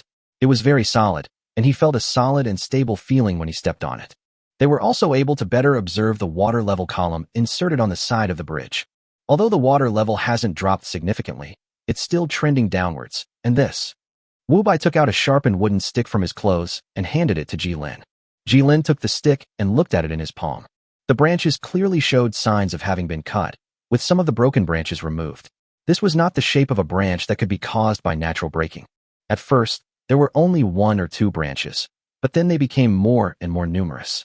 The water level didn't drop very dramatically. It dropped within a small area. I consulted Dean Su, and he said it was within the natural fluctuation range and might be caused by natural factors. Wu Bai took out a half-carbonized piece of wood from his pocket and handed it to Jilin, who took it and looked at it carefully in his hand. The incompletely burned wood blocks also have special cutting marks. The drop in water levels may be a normal seasonal occurrence, and all these signs undoubtedly pointed to one thing. Something was moving upstream from them, or perhaps even some camp was operating upstream from them. The territory's water supply depends entirely on this river. If any accident happens upstream, their nascent farming industry will suffer an unexpected disaster. This is a crisis. Is our logging crew working nearby? Jilin's eyes fell on the branch in his hand and asked. Jilin was thinking about whether he should let the logging team open a road directly from the forest to the upper reaches of the river. After all, the ordinary militia reserves in the territory did not have the strong ability to adapt to the terrain as the musketeers and hunting patrol guards. With their cooperation with the hunting spiders, they can now move through the forest at an extremely fast speed. To carry out military operations, a special path must be opened up for the follow-up troops to move on. The logging team was transferred to the hilly area a long time ago. The forestry resources there are more abundant than here, and transportation is more convenient. Wu Bai responded that even now, when resources are abundant, the territory still maintains a small-scale logging team. Previously, Due to limitations in felling tools and transportation, they had not been able to expand their team. Now that they have iron tools, they can log trees with even greater strength. A large amount of timber can be brought back to the territory every day. When Changheng comes back, we must investigate the situation upstream. Make good countermeasures and policies. However, regarding the current territory research and development, he still needs to consult his own academy dean. He needs to put the musketeers into mass production as soon as possible, as well as upgrade the technology and improve military technology and application technology. Ji Lin rubbed his eyebrows. He could probably guess what was going on. The creatures released by the system are not static and stay in the same place. Sometimes they will move and slowly form their own small camps. If not handled properly, it will cause considerable trouble to the lords. Just like the migrating group of ogres that Fong Ai encountered, they occupied the lush grasslands and prevented her from grazing. Chapter 128 Blacksmith Shop and Improvement. Old Yang, how's the custom-made batch of steel claws I ordered going? Changheng put down his musket, which was already quite worn, and hung it on the bracket used to hang weapons in the blacksmith shop. His sight fell on a stern-faced middle-aged man standing in the middle of the blacksmith shop. He took the crucible from his assistant, which had already been used to smelt molten iron under the combined action of high temperature and charcoal, and poured the molten iron into the carved mold in front of him. The red light from the molten iron flowing out of the crucible illuminated Yang Shi's face, making his hands and old face, which were full of wrinkles from time, look red. He was not very old, not older than Chongshan and Changheng, but years of blacksmithing work made his skin look a little dry and cracked in a higher temperature. He swung the hammer vigorously, hitting it again and again in the rapidly cooling molten iron, hammering the solidified metal into the desired shape. Then quickly put it into low-concentration salt water for quenching. Using salt water quenching can make the steel obtain a relatively high and uniform hardness. After completing these processes, the chief blacksmith in the territory finally breathed a sigh of relief, turned to face Changheng, and saluted him. Sorry, if I don't hurry up, this pot of molten iron might be ruined. Yang Shi touched his head where there were only a few hairs left and smiled embarrassedly. Changheng didn't pay much attention to it.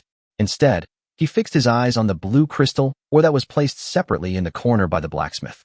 These stones, which generate extremely high heat, are very stable and will only burn slowly under sustained high temperatures. Once a fire starts, it's extremely difficult to extinguish.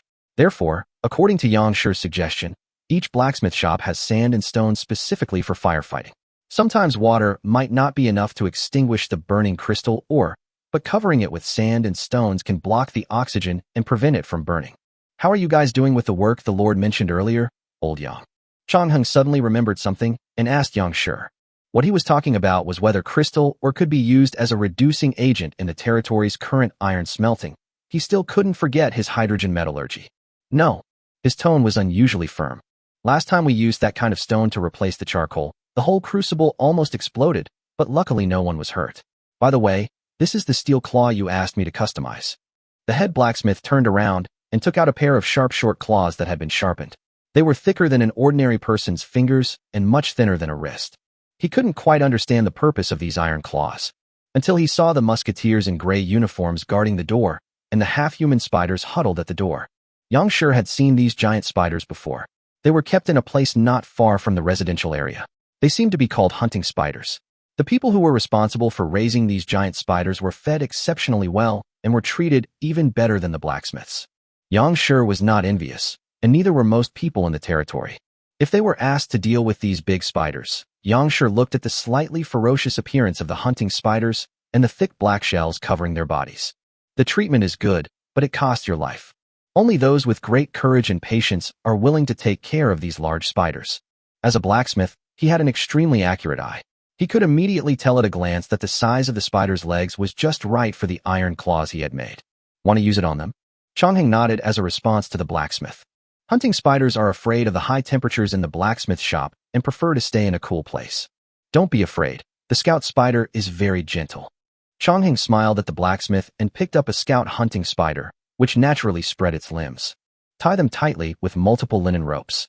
This will give the scout spider new equipment. The sharp steel claws can increase the climbing and killing capabilities of these hunting spiders, but they still need some time to adapt. He came here to confirm that this batch of customized steel claws could be properly installed on the scout hunting spiders. Although the increase in size gives scout spiders stronger defensive capabilities, They are inferior to ordinary spiders in rock climbing and tree climbing. It can also increase the weapon power by 8 points. Something is better than nothing.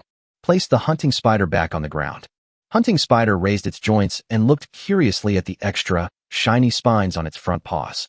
Unfortunately, their level of magic is not enough, and they are still standing at level 0. Otherwise, Ji-Lin would like to directly merge his claws into the hunting spider's front claws and make them part of the hunting spider's body.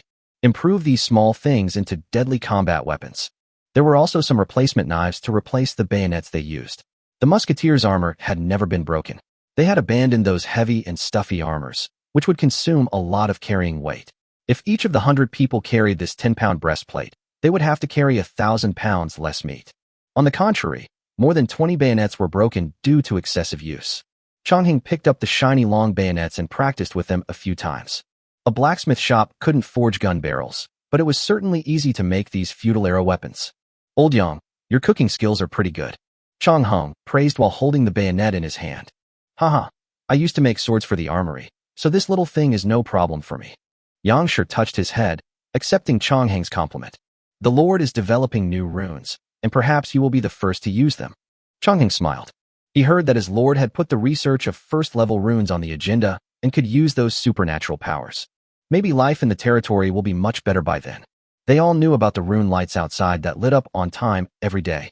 These small lighting devices brought a lot of novelty to this territory. Chapter 129 Technology Tree. Do you need me to send some deputies? Ji-Lin looked at the dean who was sitting in a chair, drinking sugarcane juice produced in the territory and writing quickly on a piece of paper. I don't think the current level of education in the territory can provide me with a deputy.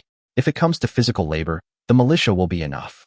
The latter rejected Ji-Lin's proposal without a doubt and said jokingly, I am responsible for the construction of the academy. You are well aware of the current level of education in the territory. Unless you can transfer 2 technical officers to assist me. This is of course impossible, as everyone has a heavy workload. Some of the most outstanding children and adults selected in the territory are already doing pre-class preparation.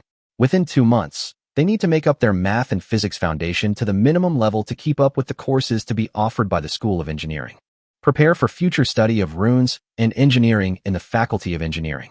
Ji-Lin walked aside and flipped through the piles of documents, which were filled with detailed numbers, formulas, and symbols. Multiple layers of fine lines connected them to form a framework. He was not good at math, so he took a few glances. It's so itchy, it feels like it's going to grow a brain. Possessed by the dean does not mean that he owns the territory. This knowledge must be transformed into easy-to-understand and replicable solutions, standardized, before it can be used for industrial production. There is no need for the dean to get involved anymore. The people in the territory can also manufacture it relying on the industrial system. The technology of steam spiders has been developed, and the information of these steam spiders is stored on papers and stacked together. Of course, there is no need to worry about these technical data being burned out by a fire or lost for various personal reasons, which would cause the territory's technology to regress. This is another aspect of auxiliary support that the system provides them, assistance in the technology tree. All their technical achievements will be automatically uploaded to the system after the research results are completed. These materials will be permanently stored in the database and can be called up at any time. Even if it is accidentally damaged, it can be read at any time.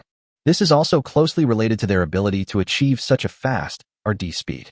Human civilization spends 99% of its technological research time on trial and error, and the remaining 1% of the time is spent moving forward on the right path.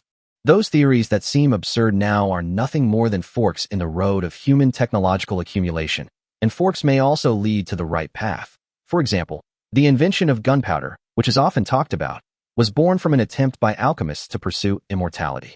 Science is not something that can be taken shortcuts. For 50 years of nuclear fusion, what is the correct route for the tokamak reactor?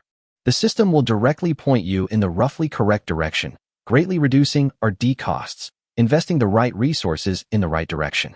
Most of the time, humans apply physical phenomena before they discover the real principles behind them.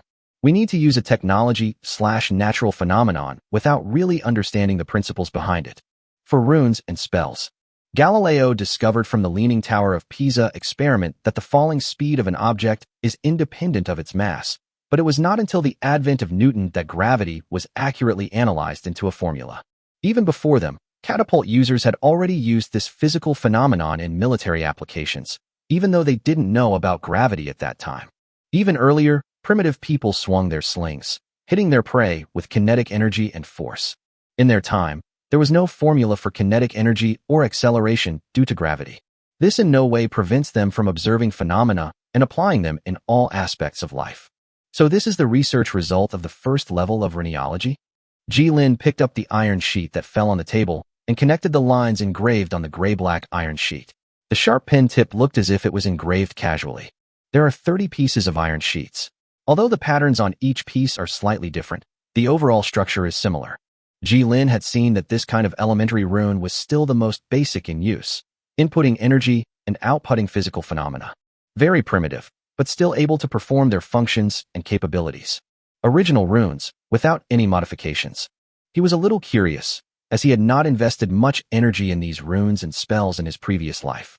As long as a weapon is effective, it doesn't matter what it is made of. Heat rune, electric rune, light rune. Su Shan put aside a dozen pages of books, which were all about the information of the initial runes.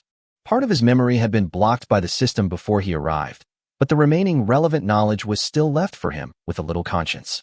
As long as energy is directly input, physical phenomena can be triggered according to the input power. Heat, electricity, light. The environmental energy absorption rune requires at least the second level to obtain. As for the repulsion buffer rune used on the steam spider, that is the technology of the third level rune. It is indeed a bit of a trick, but there are too many tricks. Ji-Lin looked at the steam spider lying in front of the academy not far away. The price of taking shortcuts is that even if he has advanced military forces, he cannot make any systematic modifications or improvements to them, whether it is musketeers or steam spiders. Personalization is no problem. Can it be used like this? Ji-Lin picked up a piece of iron and observed it in his hand. There was nothing special about it. It was even rougher than the runes he had seen before. Ah, yes, all of them can be used. The reason I carved different pieces of iron is because I wanted to find the best route and see which one would be more suitable. The dean muttered, his hands never stopping. It was not information, but handwritten admission letters, which he would send one by one to the newly enrolled students in Tran. The primary reason for writing it in person is that it shows sincerity, allowing students to feel the deep concern and love of the dean, and strengthening students' sense of identity with the college. A secondary reason was the lack of printing in the territory. I wanted to try to see if spells and runes could be transformed into each other. I almost set this office on fire. Ji-Lin nodded, pressed his fingertips on the iron sheet, and the blue and white gas was injected into the rune like a silk thread under his control. Fill, resonate, release. Warm. The iron sheet is heating up and slowly increasing its temperature. In the era of advancement, the demand for scientific and technological research and development has increased from the initial 0/15 to 7/15. Carts, four-wheeled wagons, iron smelting, iron tool manufacturing, canal construction, auxiliary wooden buildings. These ordinary livelihood technologies can also be considered technologies. The counts for important technologies such as rune science and physics technology are the same as those for carpentry technology, and they all increase by 1. It's just that they take almost more time than the previous ones combined. He still needs to develop 8 more technologies to start the test of upgrading the era and move on to the next era. Outside the window, on an open space not far away, a tall building is rising from the ground on the side of the engineering college. With the help of the system's powerful force, this spectacle no longer requires manpower, only resources. It seems as if invisible hands are constructing the building in the air. The shock of a small building cannot compare to the shock brought by such a spectacular large building. Every detail can be seen, and every brick is generated in sight. With technology and technical information, the library finally has collections, but a large empty library is useless. You won't get any bonus from what's shown on paper. The bonus will gradually increase as the library's collection increases. If you don't have books, don't even think about getting any bonus. This is also the reason why he has never chosen to give up this wonder. It takes a long time to build, consumes a lot of resources, and occupies a large area. The funds invested in building the wonders were enough for him to cultivate fields and build houses, which were more important than the wonders. Spectacles will ruin a country. When Su Shan goes to pick up the students, he will buy a batch of more books and put them in to fill the library. Ji-Lin thought, so as he played with the iron piece in his hand which was already emitting warmth and engraved with heat runes. He wants to develop 2 technologies, gunpowder and metal casting. After these 2 technologies are completed, the territory will officially be qualified to produce modern musketeers. Moreover, his were not ordinary modern musketeers, but giant musketeers that had been specialized to have greater power and longer range. The Imperial era's musketeer territory can now be manufactured. Since the territory has crystal or gunpowder powder as a substitute, it does not need gunpowder obtained through normal channels, but the cost-effectiveness is not high. For Jilin, the early long-barreled, large-caliber muskets used in the Imperial era had production advantages over bows and crossbows. They did not require animal tendons to make bowstrings, but the cost was that a large amount of steel was required for the musket barrel. Steel is a secondary industry with very low output, while the price of rebar in the market is much lower than that of steel. Technological civilization can slightly leapfrog the times and use more resources and time to build up the technology of the next era in order to establish its own dominant position. Wu Bo had reported to him previously had drifting objects found falling from upstream, forcing him to adjust his technology research and development path in a timely manner. Otherwise, he would like to add more civilian technology to improve the productivity of the people under his rule so that they can live a better life, and then add more military technology. Chapter 130, Military and Reconnaissance. The fishing port started operating, and the musketeers who had been running around for meat could finally stop and rest for a while, but they were assigned new tasks by Jilin before they could rest for a few days. The goal of this mission is to scout whether there is a camp upstream of the river. If there is, reconnaissance should be the main focus. If it is judged to be certain, it is allowed to destroy the target. Jilin can obtain some reconnaissance information with the assistance of the system. Changheng thought about what his lord had said. Well, it's my fate to be on field work. At least they had 3 days of rest this time, allowing him and his musketeers to get a rare good sleep. In the wild, because there were scout hunting spiders stationed on the periphery as guards/meat shields, their daily rest was quite good. It's just not as comfortable as lying in bed. As the top contributors to the development of the territory, the musketeers were directly granted housing rights, and each room was equipped with a special rune lamp. Their bedding was also specially made and sewn by the tailor shop, providing softer comforters.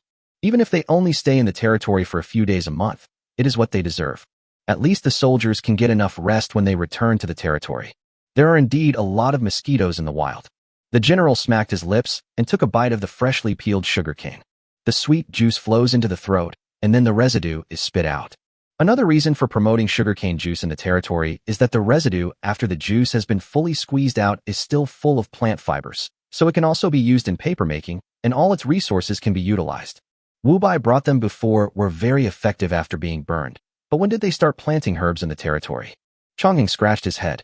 After getting enough rest, their work efficiency has also been greatly improved.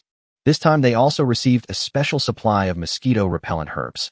The firepower used by this group of reconnaissance musketeers was also temporarily enhanced. Carrying mixed crystal or explosives, wrap them in waterproof and moisture-proof leather and tie them up with a rag. If you can make gunpowder, making explosives will not be a problem. Carrying explosive packs, they already looked a bit like grenadiers. They are just different branches extending from the same technology tree. The next round of military expansion plan has been finalized, transforming the territory's current 200 militiamen into formal shooting forces. This requires Changheng to select 40 musketeers as the backbone and expand the current size of the territory's shooting force in a 1-to-5 model. This reconnaissance operation is an excellent selection opportunity, and actual combat is the best assessment. The soldiers were sitting scattered around the shooting range, carefully cleaning the rifles in their hands. They used long iron poles covered with linen to carefully wipe the already shiny barrels again and again. You fool the equipment in peacetime, and the equipment fools you in wartime. It's time to go. Assemble. Form a team. Changheng shouted, and the soldiers on the field immediately stopped what they were doing as quickly as possible and gathered into 4 teams of 25 people. In 3 minutes, the team was assembled.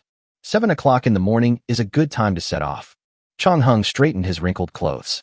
This officer's uniform was no longer as brand new as when he first got it, but showed many signs of wear and tear. He looks more like a serious frontline officer than before. Perhaps because he himself was troubled by the lack of supplies.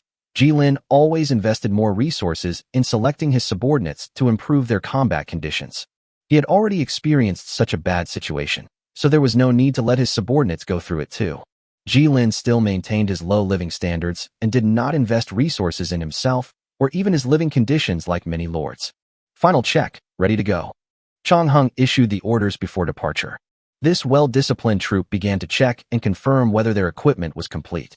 A gray tide gathered behind them. There were already 500 scout hunting spiders, which would join the battle along with the patrol sentinels/soldiers. This is the result of the spider hunting nest's desperate production. In order to obtain these cheap and sufficient soldiers, Jilin spent countless amounts of food. Spiders are naturally adapted to the forest and can be delivered to soldiers without any additional training like new soldiers. The death of 100 hunting spiders is not as heartbreaking as the death of one musketeer. Spider dies, the soldiers burn it to ashes with fire, just like they would their human comrades, and then bury the ashes in the ground. In order to prevent wild beasts from digging their bodies out of the ground, wild beasts with a keen sense of smell will turn over the soil, which is a necessary funeral plan. And observe a moment of silence for the passing of these loyal guards. Funeral ceremony. After the inspection, the soldiers spread out in formation and advanced upstream along the river bank. The deployed scout hunting spiders blocked their way like an arc-shaped barrier, surrounding the soldiers in the safest area, the center of the circle. When advancing in the forest, these veterans are more accustomed to moving through the forest in a scattered manner. This is the experience gained by this musketeer unit during long-term hunting. For newly trained musketeers to reach this level, they need a lot of training and combat experience. Chapter 131 Military Democracy. Their operation went extremely smoothly, and they completed their reconnaissance mission in just 2 days. The total distance traveled was 80 kilometers, and it took 2 days. This was not a good thing, as it meant that the other party only had to advance 80 kilometers along the river to find the camp they were developing. Too close. It's about 2 days' journey. A thriving ogre camp consisting of a large number of wooden buildings, mixed with some goblins running around from time to time. Ogres and goblins were the main population of this camp. They even saw some goblin mages waving staffs, and some goblins who were figuring out how to shoot the small bows in their hands. This was really bad news, because before this they rarely encountered units with long-range attack capabilities. In a place that Jilin didn't notice, this small camp had been developing quietly for who knows how long. Changheng's rough observation showed that there were as many as 2,000 people, although most of them were small goblins. There are special wooden fences and wooden spikes outside the camp, as well as not-so-high wooden walls and watchtowers. A large number of wooden houses and various facilities have been built inside the camp, developed a considerable degree of military strength. This was bad news for them. If enemies of this size came out in full force, they would pose a huge threat to their territory. Simple information and data have been obtained. Changheng called together all the squad leaders/squad leaders under his command to discuss possible battle plans. They sat around a huge sand table, discussing battle plans in low voices. The enemy's number is at least 5 times theirs, and the advantage in equipment cannot make up for the huge disadvantage in numbers. Everyone, what's the battle plan? Changheng glanced at the sergeants under him. They were already the elites of the team. The fact that these sergeants were selected proved that they were at least in the top 20% of the team. The initial soldiers given by the system didn't have any particularly outstanding talents, but experience should allow them to accumulate something. These were the spearmen who had followed Jilin since the birth of the territory. They couldn't just know combat skills. That wasn't enough. Changheng knew what his lord wanted. He wanted a team of qualified non-commissioned officers, or even a team of officers. But it is extremely difficult to build such a team. The lord is busy with the construction of his territory and can only give Changheng some guidance on key points. The rest of the responsibility falls on Changheng. He would rather let Changheng accumulate and improve his combat experience bit by bit from scratch than give him random instructions. At most, he would only provide some ideas when the other party was confused. Nourish. The ultimate result of doing everything yourself is sudden death from overwork. Jilin did not want to follow in the footsteps of some emperors who died young. The sergeants were all deep in thought. Some of them held their breath for a long time before uttering a few words, which roughly meant, although they have more people, we are better trained and better equipped, so we can solve the problem by just rushing up and opening fire. Everyone, I want to hear other answers besides rushing forward. Changheng glanced at the sergeants and let out a long sigh. These soldiers quickly fell into confusion after not receiving clear orders. This had already entered unknown territory for them.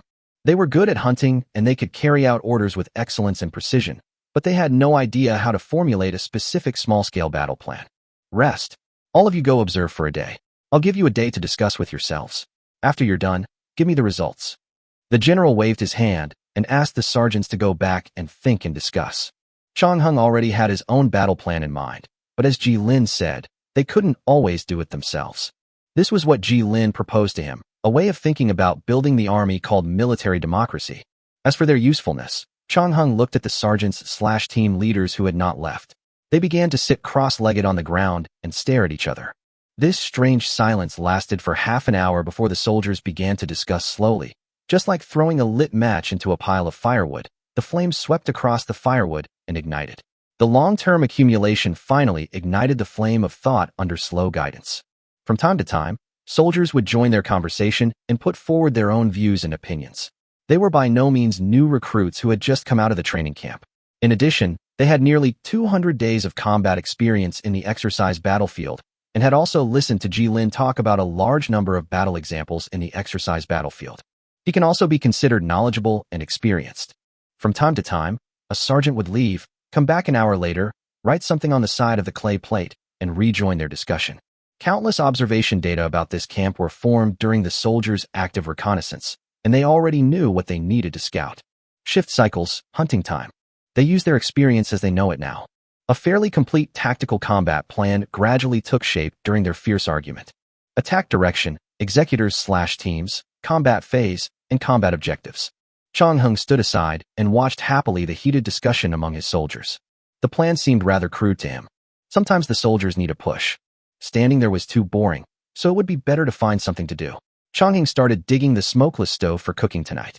In order to avoid being discovered, their camp was located 15 kilometers away from the enemy camp. The next morning, after a final discussion, the soldiers decided to elect a representative to tell their generals about the plan they had come up with. We have been observing for a day, and they have a team of hunters going out specifically to hunt.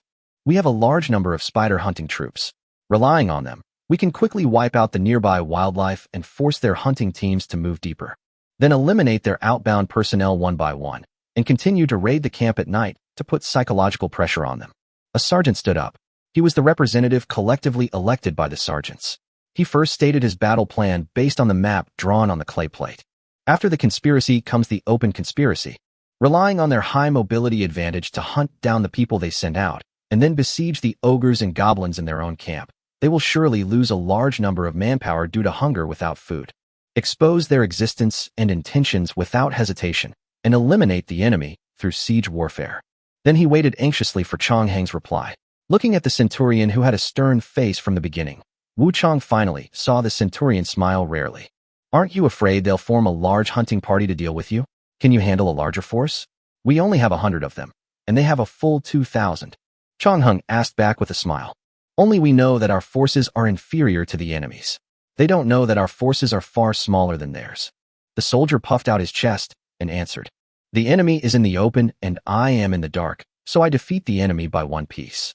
If they hunt in large groups, we can use traps to reduce their numbers without engaging in direct combat.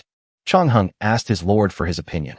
His meaning was that if a foreign population was discovered, the priority was to completely eliminate them, without forcing them to surrender, and to always be mindful of possible casualties from false surrender.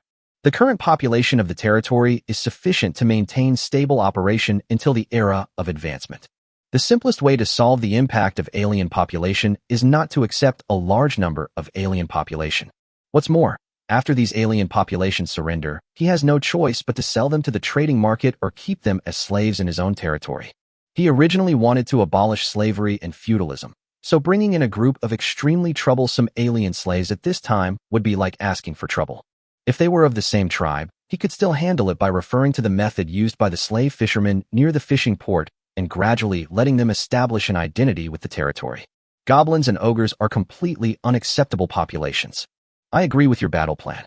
Chong Hung nodded, approving of the feasible plan proposed by the sergeants after discussion, which was to use time and space to reduce possible casualties on their side, and to use continuous small-scale battles to bridge the gap in combat power between the two sides. Chapter 132 Goblin King. The Goblin King sat in the most luxurious house in the camp, surrounded by various other goblins who served him tea and water and fanned him. Looking at the bulky ogre standing at the door, he felt even more deeply that he was extremely capable. The fact that it can rule over so many units already shows that it is an alien species among these goblins, a mutated alien species, is smarter than his own kind and even smarter than the goblins. He can even easily learn first level and some second-level spells. He was even smarter than the ogres, the wild, dumb ogres who weren't even half as smart as normal ogres. The Goblin King could do it with just a flick of lightning. The wild ogres retreated in fear and were willing to obey his management. This camp has gradually begun to gather a large number of monsters nearby. The Goblin King has also sent his shamans to contact some other small communities. Some communities have become shaken and are willing to join their camp. As the number of people increased, management issues naturally came to him, and the first one to be addressed was naturally the food issue. Hunting, gathering, and fishing are their main sources of food. The Goblin King had a brilliant idea. All they had to do was build a big dam, lay down multiple layers of fine fishing nets, and catch everything in the river. Wouldn't that allow them to reap a huge catch? As for whether the family would be extinct or not, he didn't think about it that much. He had already driven the goblins at the bottom to sow seeds.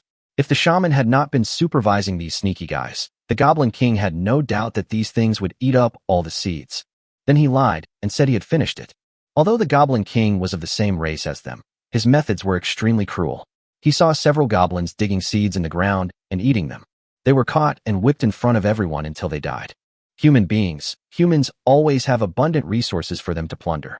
As long as they plunder once, they can meet their resource needs for a long time, and their territory will never have to worry about food and clothing. The Goblin King remembers that it was the same when he was in the forest. He periodically led his goblins to plunder human villages, burning, killing, and looting.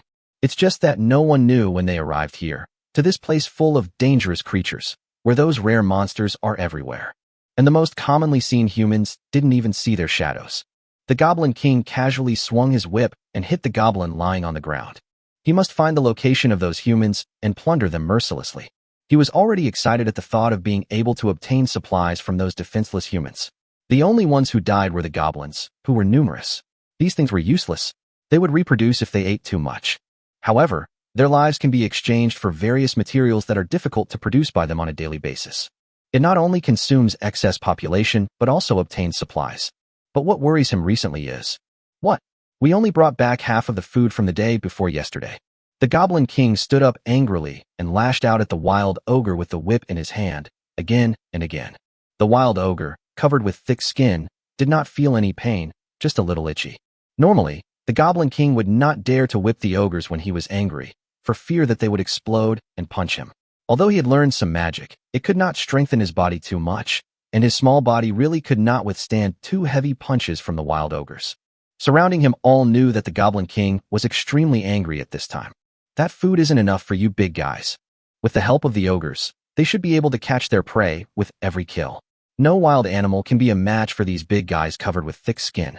Until the day before yesterday, the food they obtained from hunting was much less. Yesterday, it decreased even more. Today, the food they obtained dropped drastically to only half of what they obtained the day before yesterday. How could this vast forest not be able to support these 2,000 people? Before he arrived here, a forest could easily support a settlement of 10,000 people. The Goblin King felt something was wrong, but thought it was just because these wild ogres were not serious, so he whipped them harder until they were completely exhausted. If things continue like this tomorrow, the food will be cut in half. The Goblin King scolded the shamans, saying that communicating with the wild ogres was the job of these shamans, and their underdeveloped brains made it difficult for them to understand the orders given by the Goblin King. Some goblins who were collecting in the wild encountered spiders as big as themselves. By the time the ogres arrived, the place was littered with corpses. The panicked goblins were completely unable to resist these ambushers who suddenly emerged from the forest. The goblins who managed to survive only described the giant spider as big and scary. Big Spider. The Goblin King had seen in a broken ancient book that goblins could ride on big spiders and become cavalry. Spider Trooper. He thought that maybe he could conquer these big spiders and make them his mounts, which would be handsome and majestic. After comforting himself with fantasies of the future and chewing 2 large pieces of meat, the Goblin King finally calmed down. Chapter 133 Progress. The Goblin King stood in front of his seat, pacing fiercely and occasionally whipping the ground with the whip in his hand, making bursts of snapping sounds. Its eyes swept over the shamans and ogres kneeling on the ground. The shamans were lying on the ground, trembling with fear, waiting for their fate. Although they had learned some spells, they still lacked the right to speak. The situation today is even worse than yesterday. The 3 hunting teams wasted a whole day and didn't even have enough food to fill their stomachs. Waste, waste, all waste. With so many mouths to feed in the camp, we can't just let them starve, right? The Goblin King looked at them fiercely. King, calm down. There's no food around here. We have to go further away. Accompanying the hunting team had a hard time speaking out and told the Goblin King his conclusion that they could only find 2 or 3 kittens during a day's trek.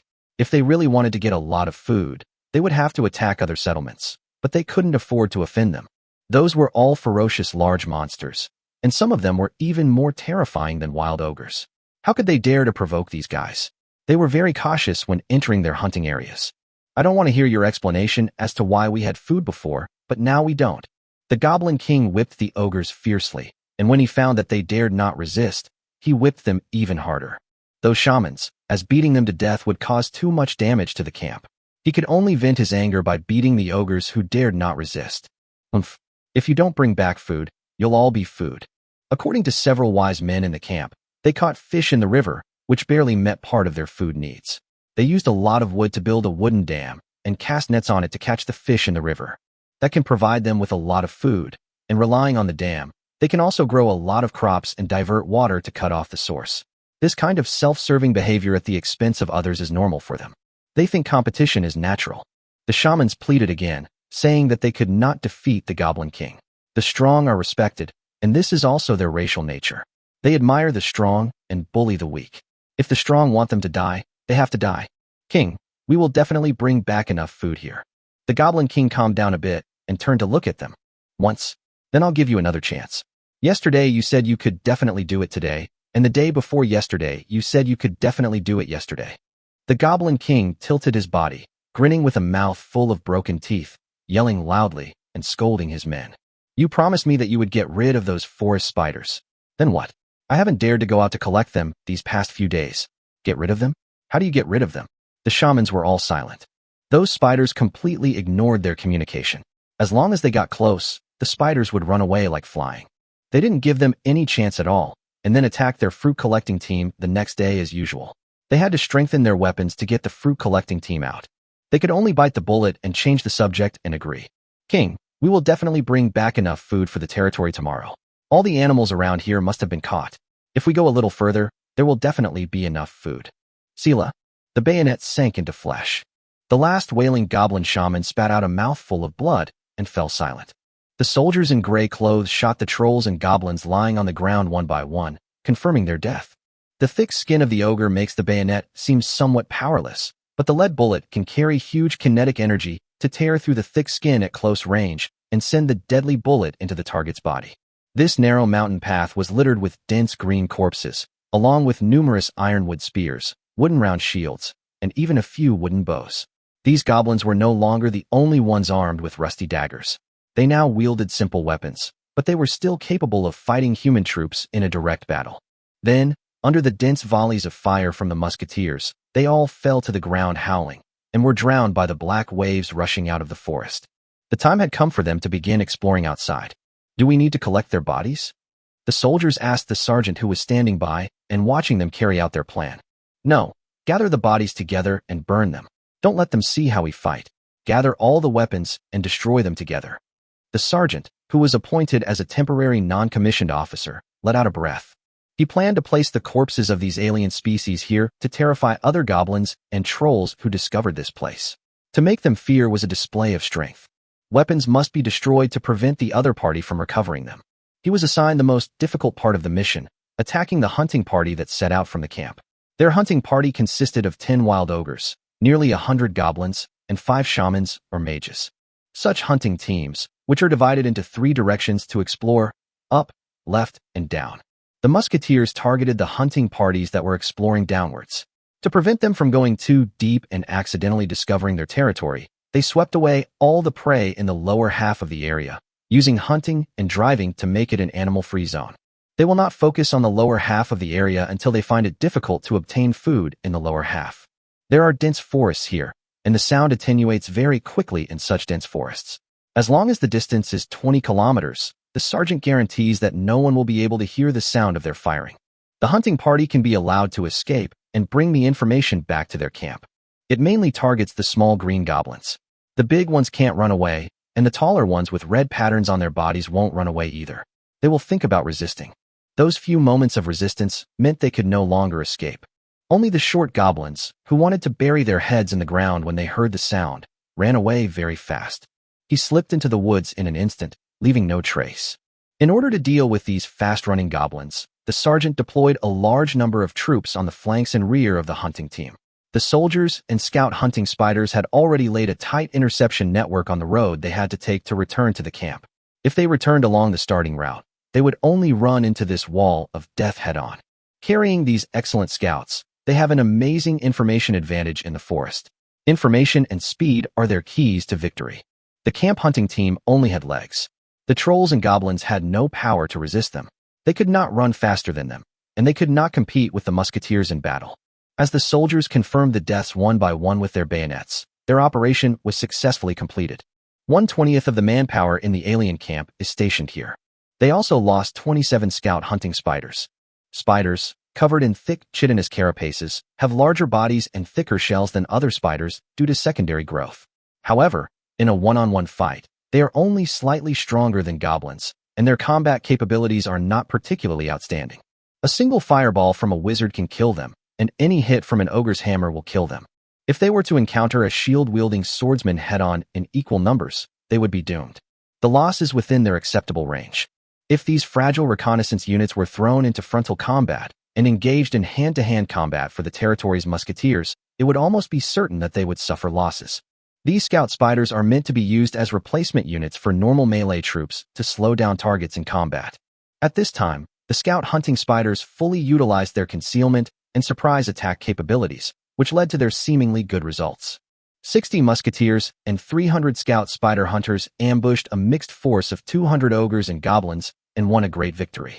They do not have an overall military advantage, but local military advantages can be created. The sergeant watched as the soldiers lifted up the bodies of the hunting spiders, placed them together, lit a fire, and let the flames consume the bodies of the war beasts. When the flames die out, all that's left is white ash. Chapter 134 Surprise. Die. Hunting teams set out one after another and never returned. The non-commissioned officers coldly observed the difference in troop strength between the two sides and tried to narrow it bit by bit. The Goblin King and his staff were extremely anxious as they felt the death knell approaching one step closer as the hunting team was annihilated. Until now, they still didn't know what was attacking them. Unknown dead. Extreme panic spread in the camp. The camp's population was depleting, but not a single resource was returning to them, and the crops that could be gathered nearby had been exhausted. Since food is insufficient, we must increase revenue and reduce expenditure. The Goblin King's approach was to send out a large number of goblins to gather as usual. Even if they could not bring food, their deaths were, in a sense, already saving money and increasing revenue for the camp. As long as enough goblins die, the higher-ups like them can survive, and their foolish and ignorant fellows will only eat less food. He was worried that there were too many goblins in his territory, and he had no place to feed them.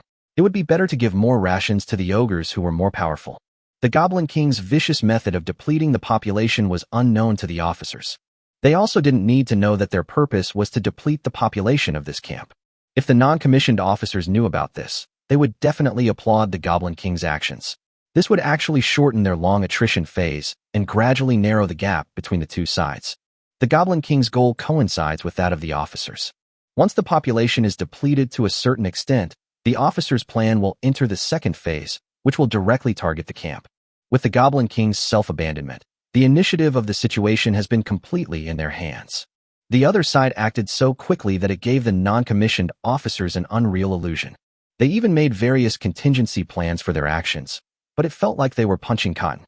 If the Goblin King and the shamans invested all their resources in building wooden boats to fish in the river, the non-commissioned officers might still be a little worried. They have no means of crossing the river, and it would be difficult for them to shoot at the fishing boats floating on the river. Thanks to the Goblin King's unremitting efforts, the camp's population was successfully reduced to 1,000. For this reason, Changheng also requested a batch of military supplies because the bullets were used up too quickly. Faced with this fully armed goblin and ogre foraging party, already heavily armed to deal with the spider scouts, the musketeers didn't hold back, firing a barrage of shots at them. They were no longer afraid to expose their presence, declaring it in this way. Up to this point, the Goblin King had not even grasped the intelligence about the people who had trapped them, and had only heard the thunder-like sounds. Again and again, round after round, the Goblin King struggled to fall asleep in this environment every day, and woke up every day to get higher and stronger. Become a turtle in a jar. They comforted themselves that as long as they stayed in this newly built camp, everything would be fine.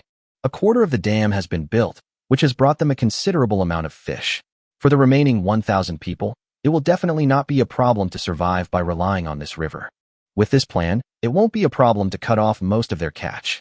Upstream in the river, the non-commissioned officers gathered, with several makeshift rafts in front of them.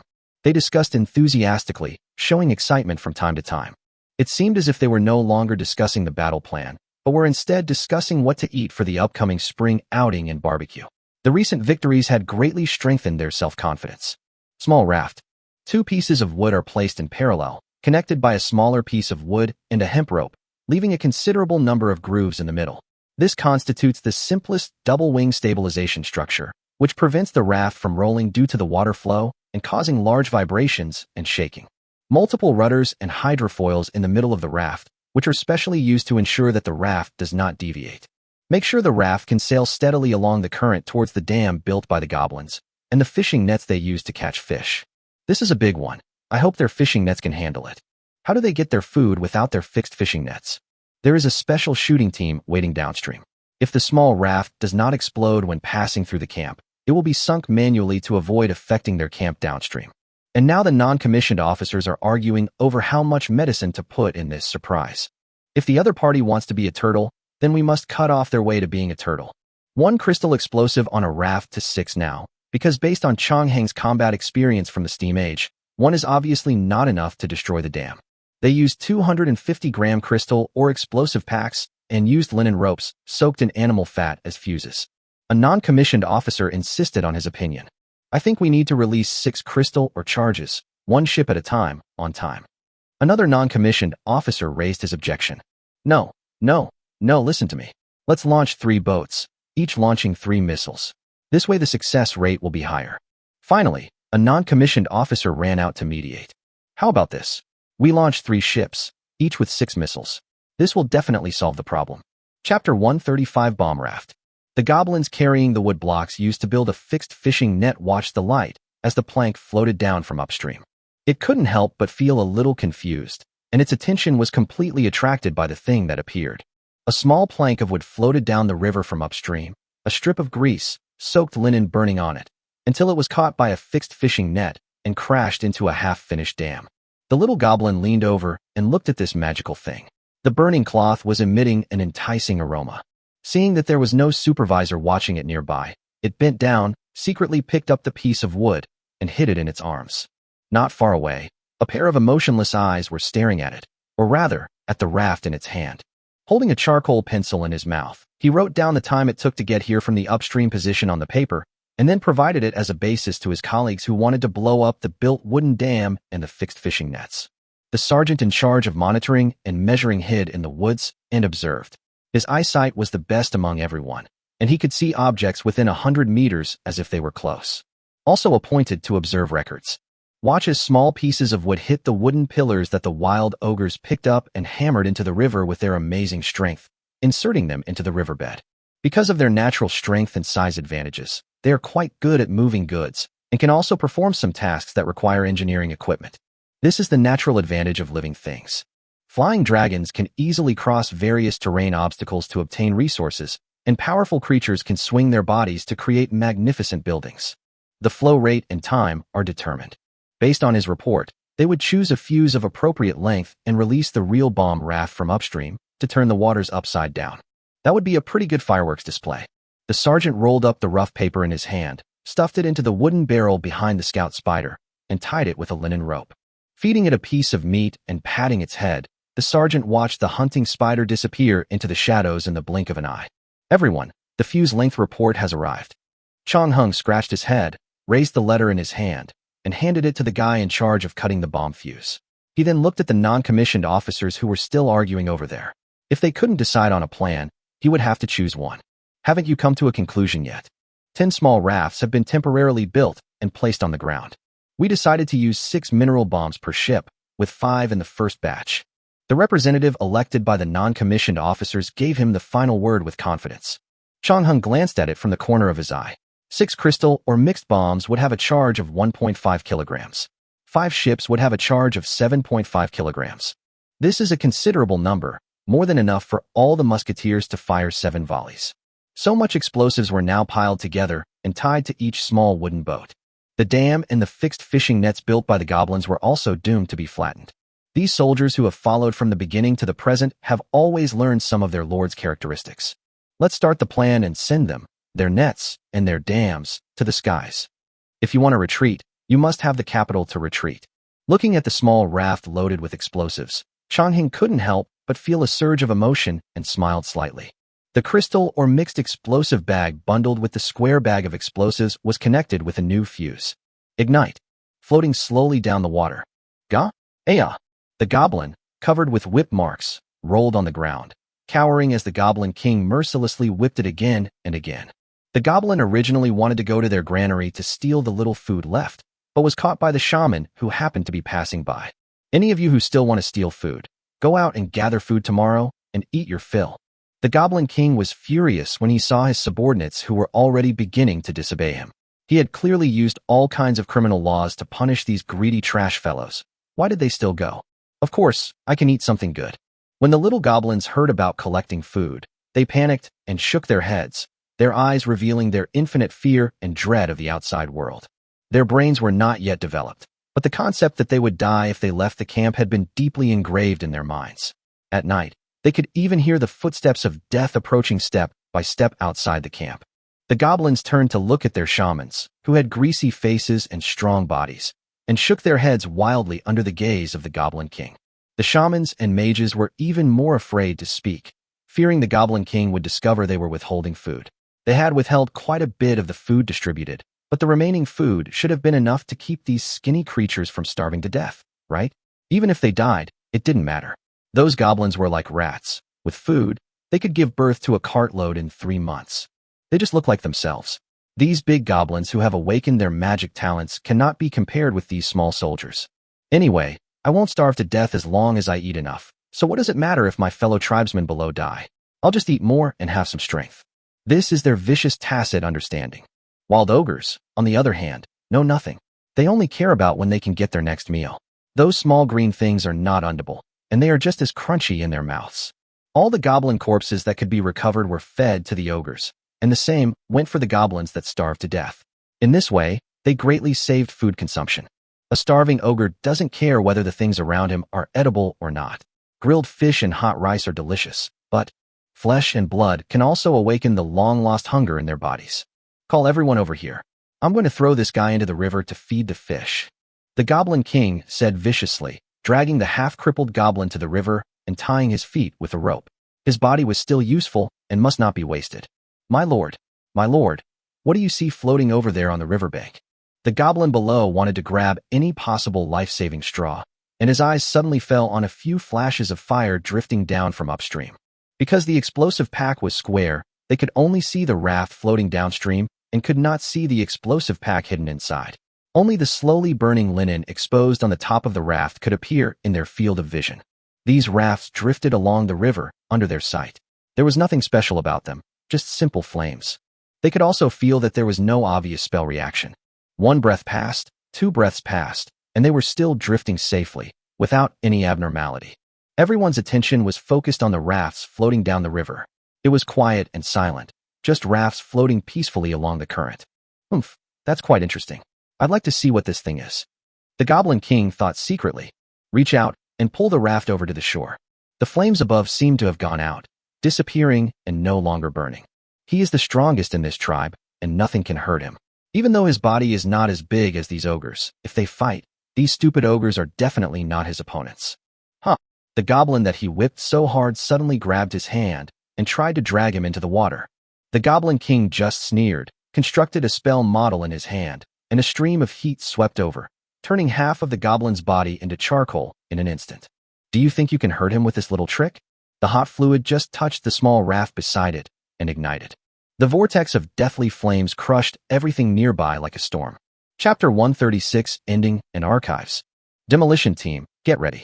There was no one left on duty at the sentry post. The time had come and the camp was utterly silent. Changheng gave the order to attack.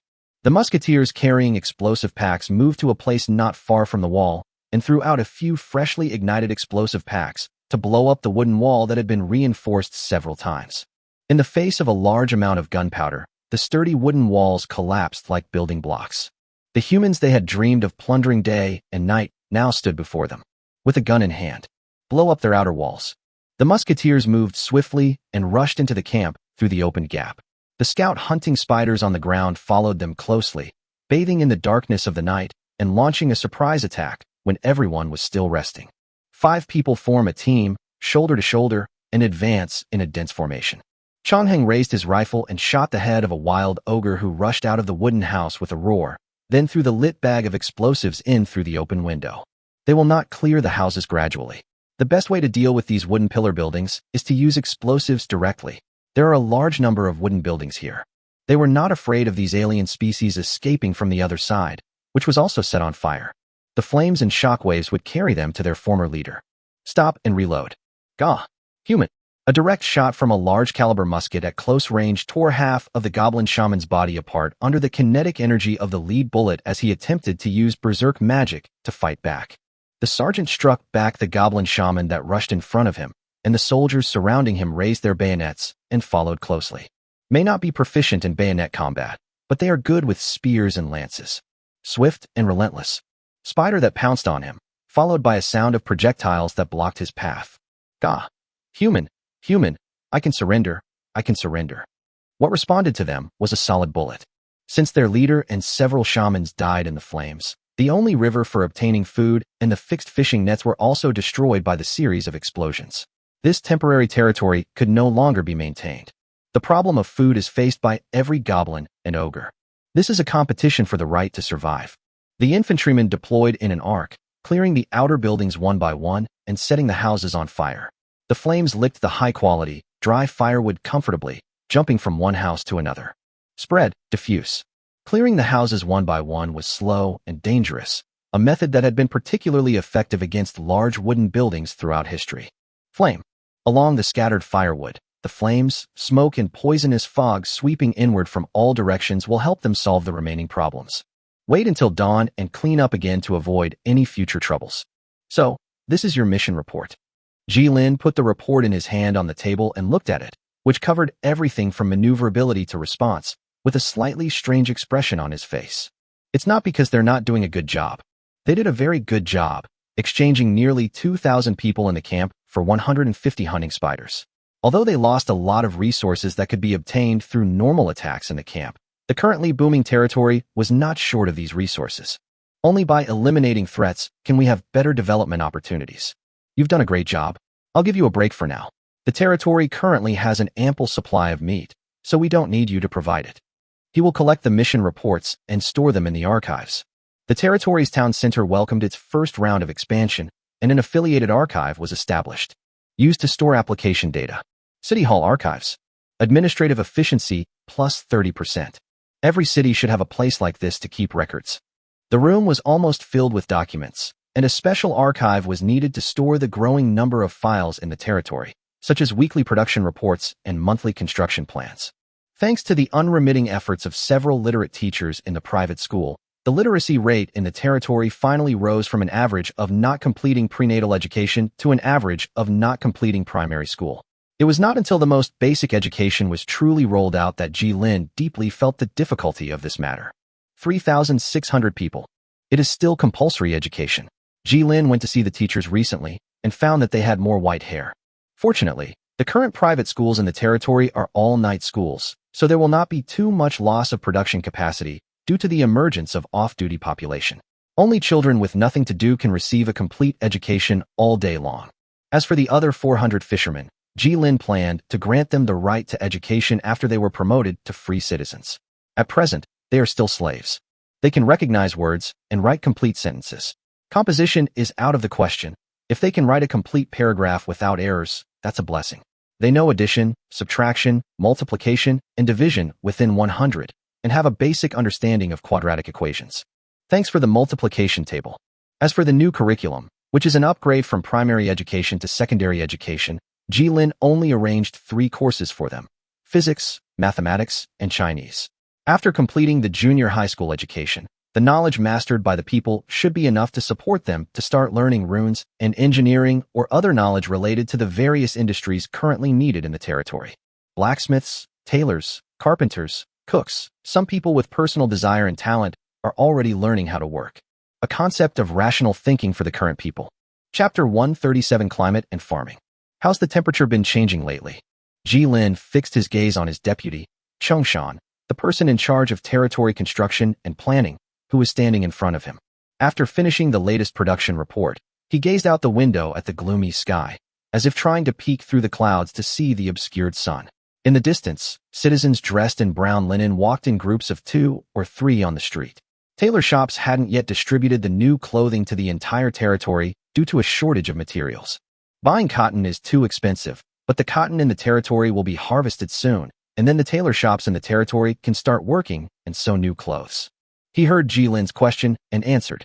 The temperature is a little low. Given the current drop in temperature, we may need to give our subjects new coats and clothing. According to the seasons on Earth, it is now the autumnal equinox, and the temperature drops slightly. 3 seasons of the year have passed, and after the autumnal equinox, winter is about to come. In the time of Blue Star, the autumn harvest often falls around the autumnal equinox, in late September. In ancient times, there was no special method for accurate temperature measurement. Although there were tools such as ice bottles, they were only tools for dealing with large temperature changes. However, large temperature changes can also be felt by the human body itself.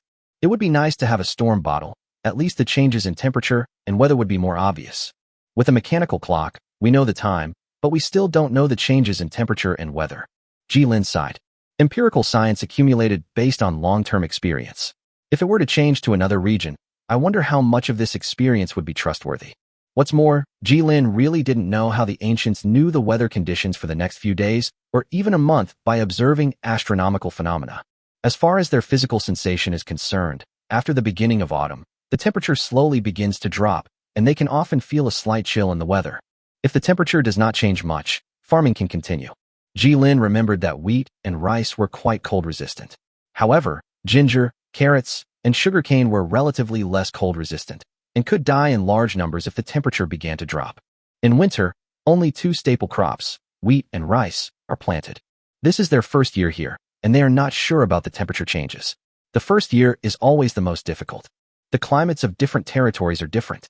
Although the climates of all people are roughly on the same level, at least the temperature is relatively suitable for growing crops. Temperatures that are not suitable for growing crops will receive subsidies provided by the system, some special crops that are suitable for growing in the local environment. Green plants that can grow slowly even in ice and snow. It's a statistical joke. If the average temperature in a region drops by 1 degree, there will always be a place where it drops by 10 or even 20 degrees. In the first year, the Lord struggled to summarize the patterns of temperature and precipitation changes in the territory. In the second year, they finalized them and planted suitable crops, gradually developing the territory's agriculture. Ji-Lin had plenty of fresh water and did not have to rely on the weather for food. This alone gave him a much better start than other leaders. The climate. It's really hard to understand. By the way, regarding the water shortage issue in the residential area mentioned earlier, we need to build an artificial river at least 4.5 kilometers long and 3 meters wide. Ji-Lin tapped the edge of the table and asked Chung-shan. After the autumn harvest, I think we can start letting the people try digging.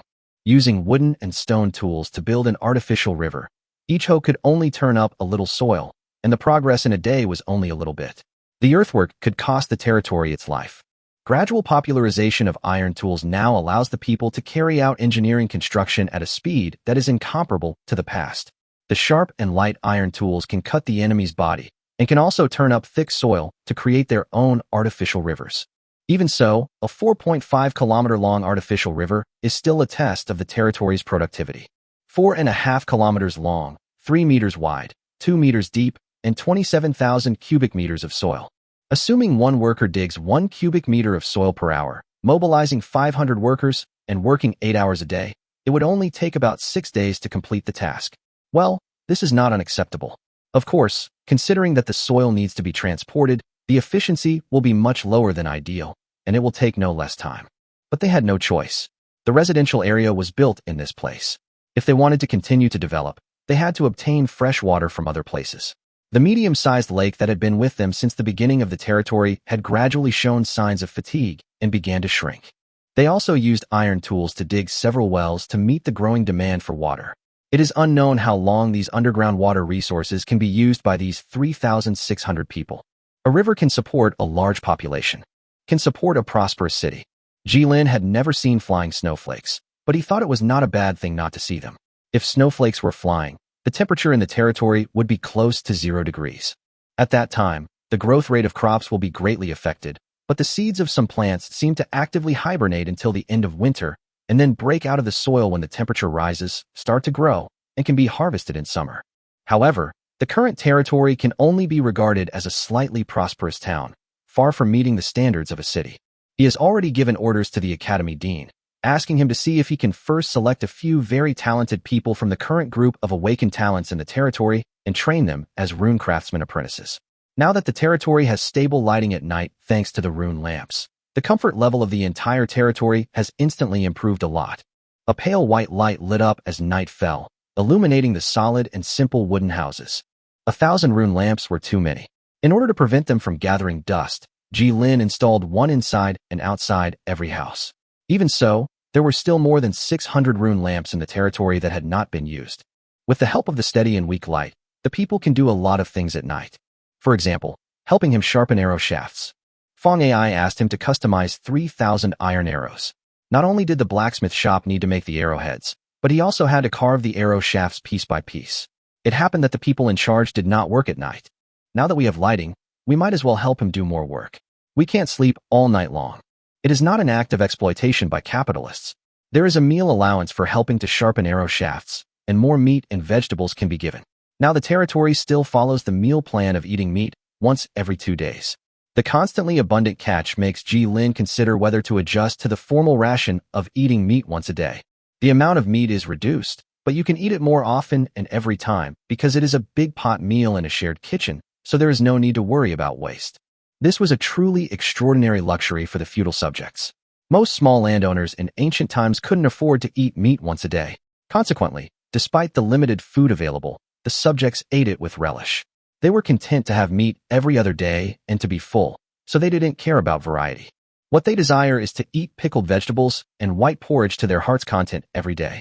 Enticed by the food, the people sharpened their arrow shafts in one day, attached tail feathers to them, and submitted them to the city hall. You asked where the feathers came from. There are quite a few seabirds in the territory. Those white seabirds are very accurate in front of a light crossbow. If you calculate the trajectory, you can shoot them down. Or you can wait until they land and shoot them with silent cold arrows. Their feathers are quite good, and the tail feathers are good for making arrows, and they taste delicious. Not a part of the body is wasted. Even the bones can be thrown away to feed the hunting spiders, whose diet is as varied as that of a dog. The seabirds active in the fish-rich waters are all plump and plump. Chapter 138, Tall Tree Bird's Nest. I wanted to buy something, but I walked around the territory and couldn't find any store. Forna shook her ears and looked at Jilin, who was sitting at his desk handling government affairs. So I came to find you. Jilin nodded and put the documents in his hand aside. Is that so? Is there anything I can help you with? Let me think about it. I need 2 new quilts, some new iron farm tools, and 12 rune lamps. Miss Elf directly put forward her needs. Lighting is very important. It must be bright. She doesn't like the dark environment, and she is quite uncomfortable with having to use burning wood for lighting at night. There is no cake in the territory, but Miss Elf actually likes sugar very much. Sugarcane, the only crop in the territory that contains a large amount of highly sweet sugar, is still growing. Well, sugarcane or something. Can you let me plant a little bit too? Just tell the person in charge of the planting over there and pick them from the field. It's fine. Jilin laughed. No, I'll be embarrassed. Miss Elf waved her hands quickly. I have special techniques for inducing labor, and Miss Leah can help me, so I can plant a few acres of sugarcane myself. With the help of natural spells, plants will grow faster, but the fertility of the soil will be drained quickly and need to be replenished in time.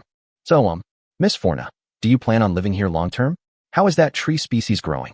If she were to live in the territory, it would mean that she would save a considerable amount of money for purchasing real estate in the holy city. Compared with that money, the resources we spent are insignificant. I can't even eat free food. Nothing has changed, but it's very happy. So I plan to live here for a long time. Miss Elf responded with a happy expression. You elves, do you have any methods of raising birds that are becoming increasingly scarce? Jilin took advantage of the fact that the elf lady was looking for him. He really didn't have time to look for the elf lady before, and he still had some questions to ask. Because the current fishing area has begun to expand gradually and hunting activities have occurred, the number of seabirds in the vicinity has dropped sharply. If you want to hunt seabirds, you must go several kilometers away from the territory to see the white shadows constantly rising and falling on the sea. Let me think about it. There should be a solution. Ji-Lin looked at the light-colored elf lady in surprise as she shook her head, patted her chest, and made promises to him. Is there really something else you can give away on this quest line? Why does it feel like there's still something on her that I can pull out? Of course, I have learned a little bit about our tribe.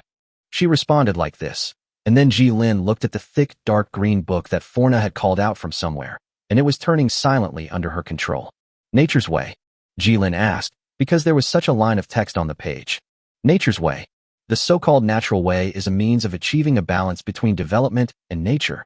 She put her hands together and said, That's what it says in the book, but I don't care. After all, I might be the only one left in our group. A trace of loneliness flashed in the elf lady's eyes. After watching the elf lady flipping through the book for a few minutes, the system message arrived. You have received the blueprint for the Forna Unknown Elf Clan, Tall Tree Bird's Nest. Tall Tree Bird's Nest, Unknown Clan. Special buildings, cannot be researched. Elemental Energy, Mana Extract 100. This clan spellcaster, 1, duration, 10 days. Bird reproduction speed increased by 20%, and the attraction to birds at this location increased by 3 levels.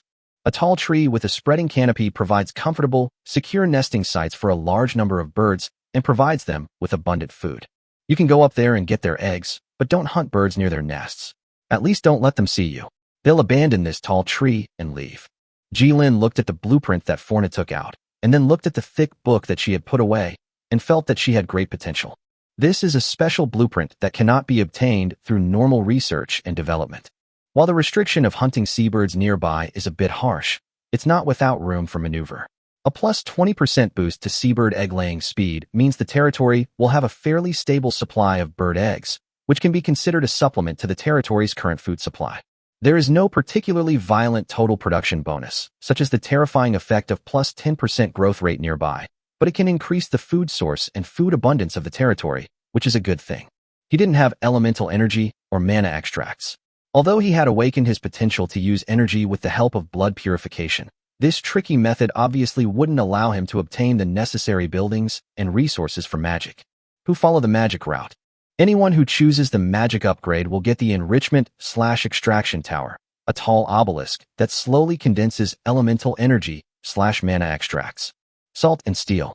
They can choose to use these materials for themselves or sell them in the market, and Ji-Lin will exchange the surplus steel and salt for gold, or give them the resources they need. In fact, there will be a loss in this round trip, and the system will eat up 15% transaction tax when exchanging them for gold. It would be better to give these supplies directly to them, and Ji-Lin has no control over what they use them to exchange for. Salt and steel are quite hard currencies in today's market. I contacted my old friend Li Yan, and after some communication, I exchanged 500 units of condensed mana extract from him. Amorphous crystal clusters fell from the air, with hexagonal crystal roots connected to each other. Well, this extract can naturally condense into a solid state, which is convenient for transportation and use. If it is stored for a long time, it will evaporate and dissolve in the air like alcohol without a lid, and you will never find any trace of it again. 1 crystal is 100 units. 5 crystal clusters equal 500 points of elemental energy. Because they cannot be produced by themselves, these resources will not appear in his resource interface. However, he could still use this method to obtain resources exclusive to magic. His territory had the potential to use magic, but it wasn't a magic or rune civilization itself. This was so close to the boundary that the system couldn't determine whether he should obtain this special resource. The trading market and blueprint market will not be open to him, and this type of blueprint will not appear when spawning monsters, but Ji-Lin obtains resources and blueprints through private trade, and it will turn a blind eye. Now that it has obtained the blueprint, there is no need to stop it. The Academy Dean is definitely not the right spellcaster for the job. He has his own job and is not good at magic at all. Moreover, he is not a spellcaster of this clan. Only this elf is left. Can help yourself with work. Place the crystal in your hand on the table. You don't really want me to make this thing. Forna looked embarrassed, looking at the 5 mana crystals that Ji-Lin handed her. Ji-Lin nodded affirmatively. This is a pretty troublesome building. I'll charge you for help next time. As a reward for letting me live in this territory, this time it is free. The money she asked for wouldn't be of much use, but more money was always a good thing. She could then return to the holy city of Tran to buy some local specialties to share with the life goddess priestess, and also buy some furniture to decorate her modest house. Forna hummed twice and took 5 mana extraction crystals from the table. Chapter 139 Land and Plants. The 3 elements of spellcasting. Materials, models, energy. Build a spell model, inject your own energy, and use materials as a fulcrum to pry reality. Cast a spell. The material is the special tree species in the hands of the elf lady. No, where did you find this seed, and where did you touch it from? Ji-Lin tilted his head and listened to the sound of waves crashing. After confirming that she wanted to plant 5 tall tree bird nests, Forna took out 5 saplings that were completely different from the world tree saplings. Let him take her to the coast now and plant these 5 special tall trees. Ji-Lin looked at the 5 saplings that Forna placed in front of him, which seemed to be in a dormant state. Their branches and leaves were folded together, and they looked like ordinary saplings, with lush green trunks and 4 leaves tightly wrapped around the trunks. Ordinary saplings do not fold in their branches and leaves. Dig a hole and bury the sapling next to a shallow area where the salt content is relatively low. Take out a mana crystal. The crystal cluster was easily destroyed by the elf lady. The flowing light lingered around her wrist, dyed with a green color, and infused into the saplings with branches and leaves spread out that had been buried in the soil. The sapling slightly broke through the soil, stretched out its 4 green branches and leaves, and continued to grow, fully displaying its new breath. It's so gorgeous and cool that it doesn't seem like the technology of this era. Is this the end? The elf lady wanted to turn around and leave for the next location to bury the seedling, but she saw that her lord was still observing the sapling that was infused with elemental energy. Explained. It will need constant care for the next period of time. It will complete several years of growth in just 10 days. I have to come over every day to take care of it and see if it has any tendency to overgrow or undergrow. If so, I have to make adjustments to it. To adjust plant growth. This matter was really quite troublesome, and she did not lie to Ji-Lin here. The elf lady nodded vigorously, indicating that she had worked very hard and made great contributions. Wouldn't it be possible for it to grow very tall and big in a short time? Ji-Lin described the other lords he had seen on the forum before.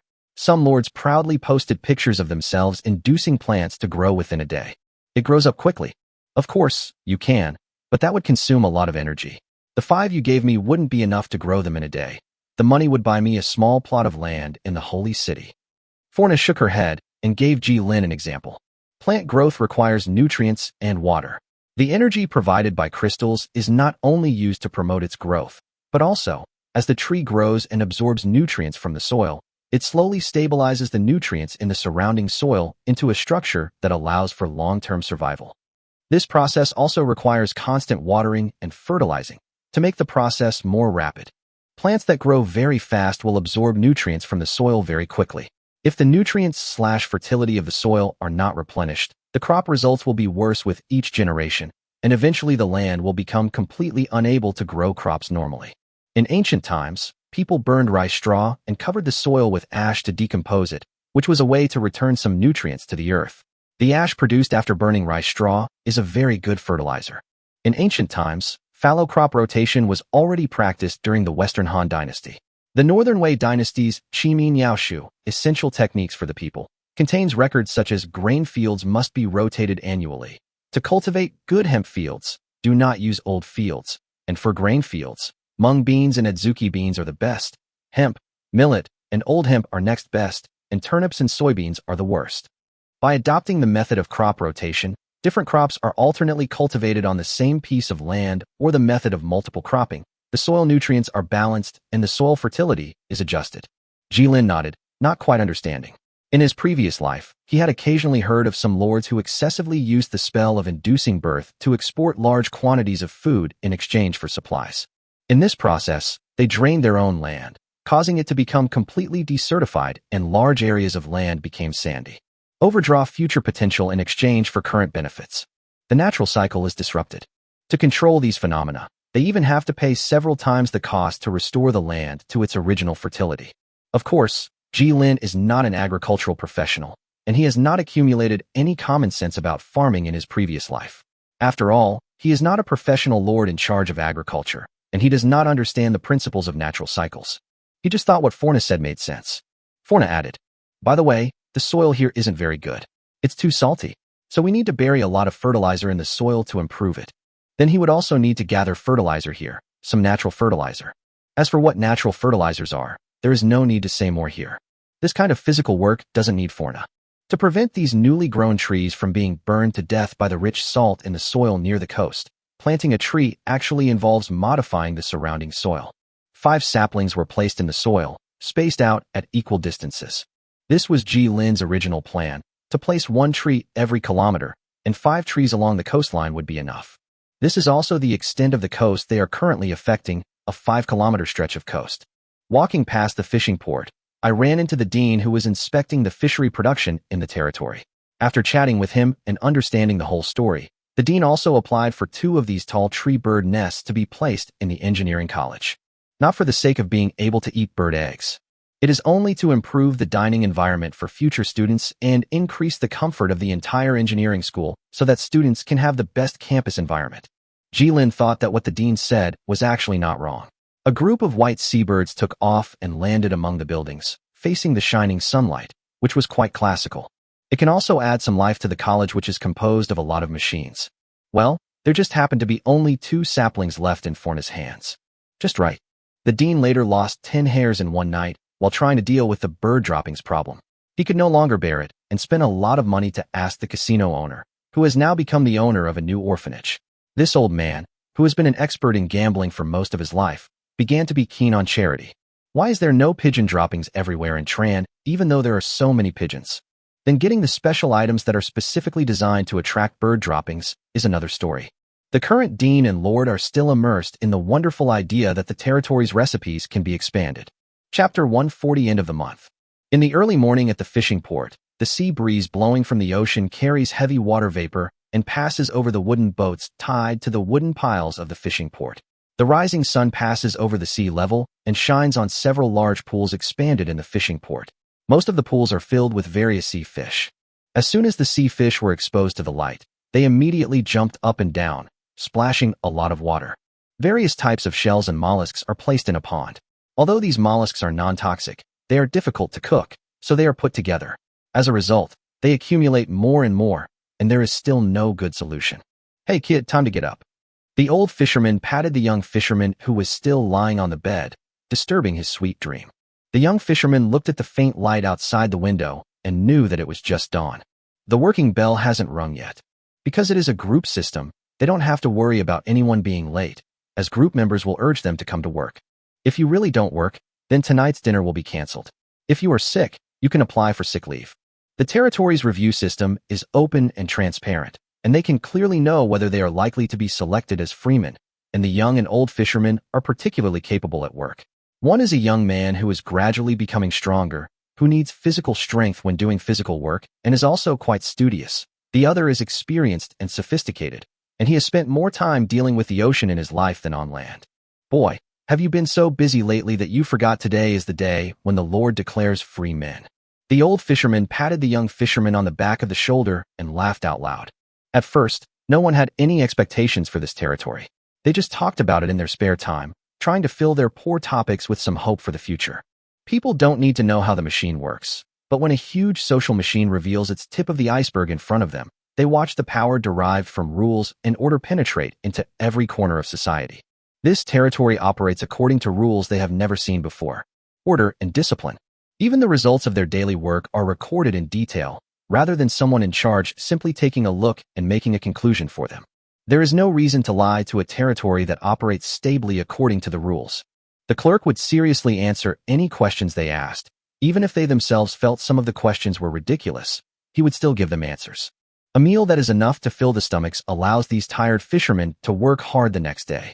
Jilin firmly believes that people who cannot even eat enough cannot be efficient at work. With enough food to eat and their own jobs, these fishermen slaves began to have good hopes for the future. There was a real possibility that they would become free citizens of this territory. They want their own house and a fishing boat so they can go fishing in their spare time, and it would be best if they could buy a new piece of clothing one day. As for learning, that is something they dare not even think about. Knowledge is the most precious wealth in this world.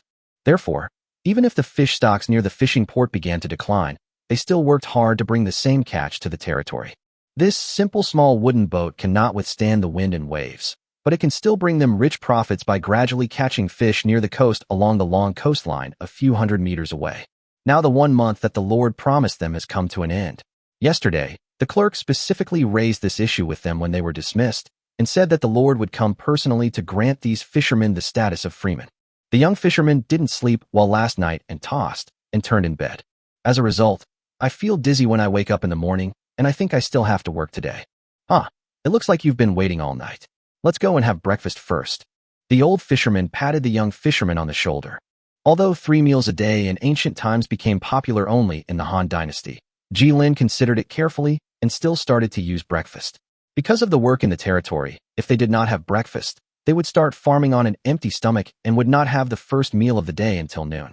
Especially since all the current work projects in the territory are heavy physical work, physical replenishment is particularly important. However, breakfast cannot compare with the richness of lunch and dinner. It is just the simplest small bowl of white porridge with salted pickled vegetables and some chopped small pieces of meat not much bigger than rice grains. If you have a big mouth, it will be gone in one gulp, just like drinking soup. They had not taken 2 steps when they saw a new long square wooden board under the territory clock. The board was divided into squares with grooves. Su Shan was standing in the squares of this surprisingly long square board and writing something. They can't read, so naturally they can't understand it. The fishermen had at least seen the engineering college, which was a little further away from them, with its neat white exterior walls and exquisite classical buildings. It would be great if they could take a look inside. Mr. Clerk. Su Shan turned around and nodded at them in response. The dean had already accepted the title of clerk that these fishermen had given him.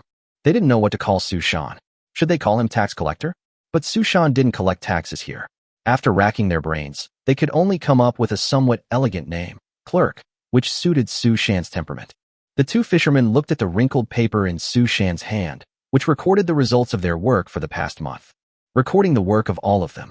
Their eyes always reveal a feeling of, is it us? There's nothing to keep in suspense about this. The dean smiled and replied, of course, let's go eat first. Not far away, the aroma of white rice porridge is spreading on the wind, making people's mouths water. Chapter 141 Slaves and Subjects. Everyone, I've seen your hard work this month. Your productivity has been very high. Jilin paused and continued reading, from daily output to monthly output, occasionally interspersed with some encouragement to the fishermen and recognition of their work. This kind of modern rhetoric is very useful when dealing with these uninformed slave fishermen. Many fishermen opened their eyes wide, became uneasy, and didn't know where to put their hands and feet. What's more, Jilin truly acknowledged the effectiveness of their work and transparently disclosed their production performance and complete the rewards they promised them. He wasn't particularly adept at human affairs. If he were, he wouldn't have enjoyed dealing with the military. Even this speech was the result of countless revisions between Chongshan and him. After the routine presentation, he began to point out specific groups of fishermen according to the list. It would be better to let him do this kind of thing. After all, it would be more ceremonial if the Lord was present. Su Shan stood aside and watched his Lord work. In fact, there is more than just a list.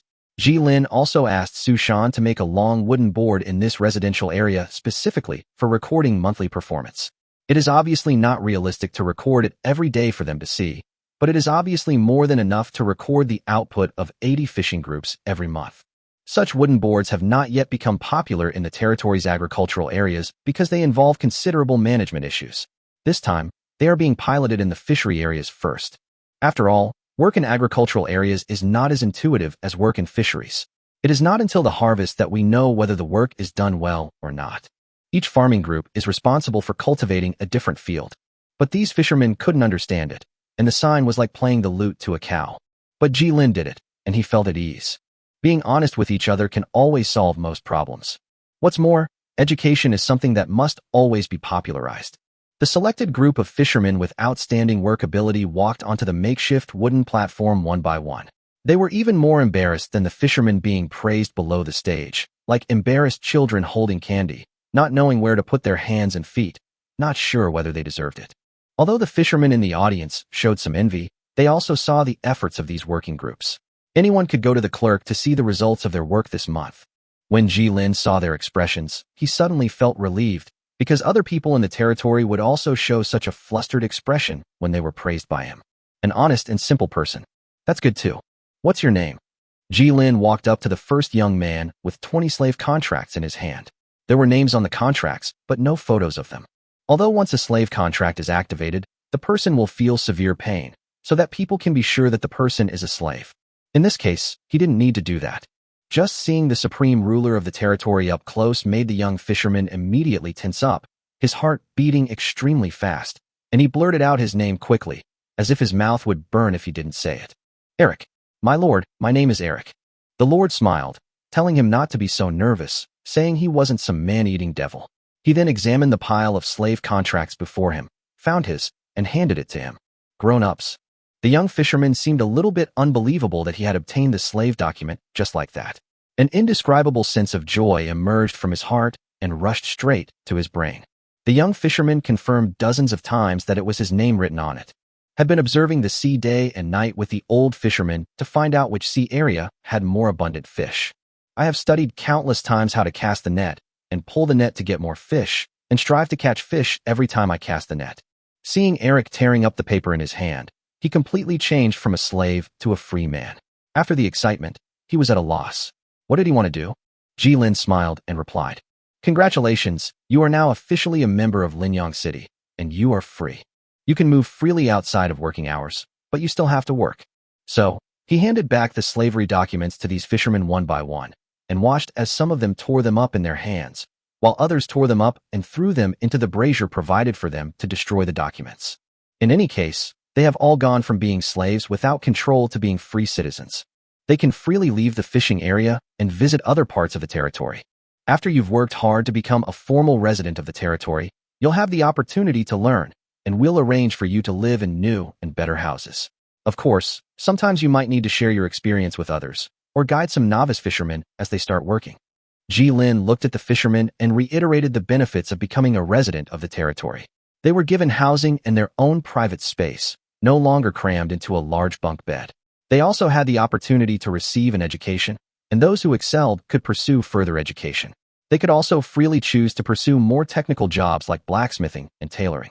Unlike the previous quick glance, everyone was now listening with extra concentration. However, due to the current needs of the territory, you still need to continue fishing. The fishermen who had become free men did not hate their jobs. Okay, there are no work tasks today. This is an extra reward for your hard work this month. A large bucket of ice-cold sugarcane juice, just slightly diluted with water. The fishermen had never seen this special drink, but after taking a sip, they immediately fell in love with this high-sugar drink with a refreshing herbal fragrance. No one hates sugar. Although the territory's current planned economic model with a 100% tax rate has greatly improved the utilization of resources and manpower, allowing territory resources to be fully invested in production, it is still slightly lacking in rewards and can only be dealt with for the time being. Jilin considered quite a few options on how to make them feel more connected to the territory. This is one of them. The abolition of slavery was only the simplest step in this plan.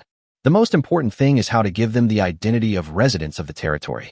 Because the original subjects were guaranteed by the system, their loyalty was guaranteed to a minimum. As long as you didn't go too far, they wouldn't rise up and try to overthrow you. Although in the past, there were indeed lords who didn't treat the people of their territory as human beings, and they suffered the same treatment as Louis XVI.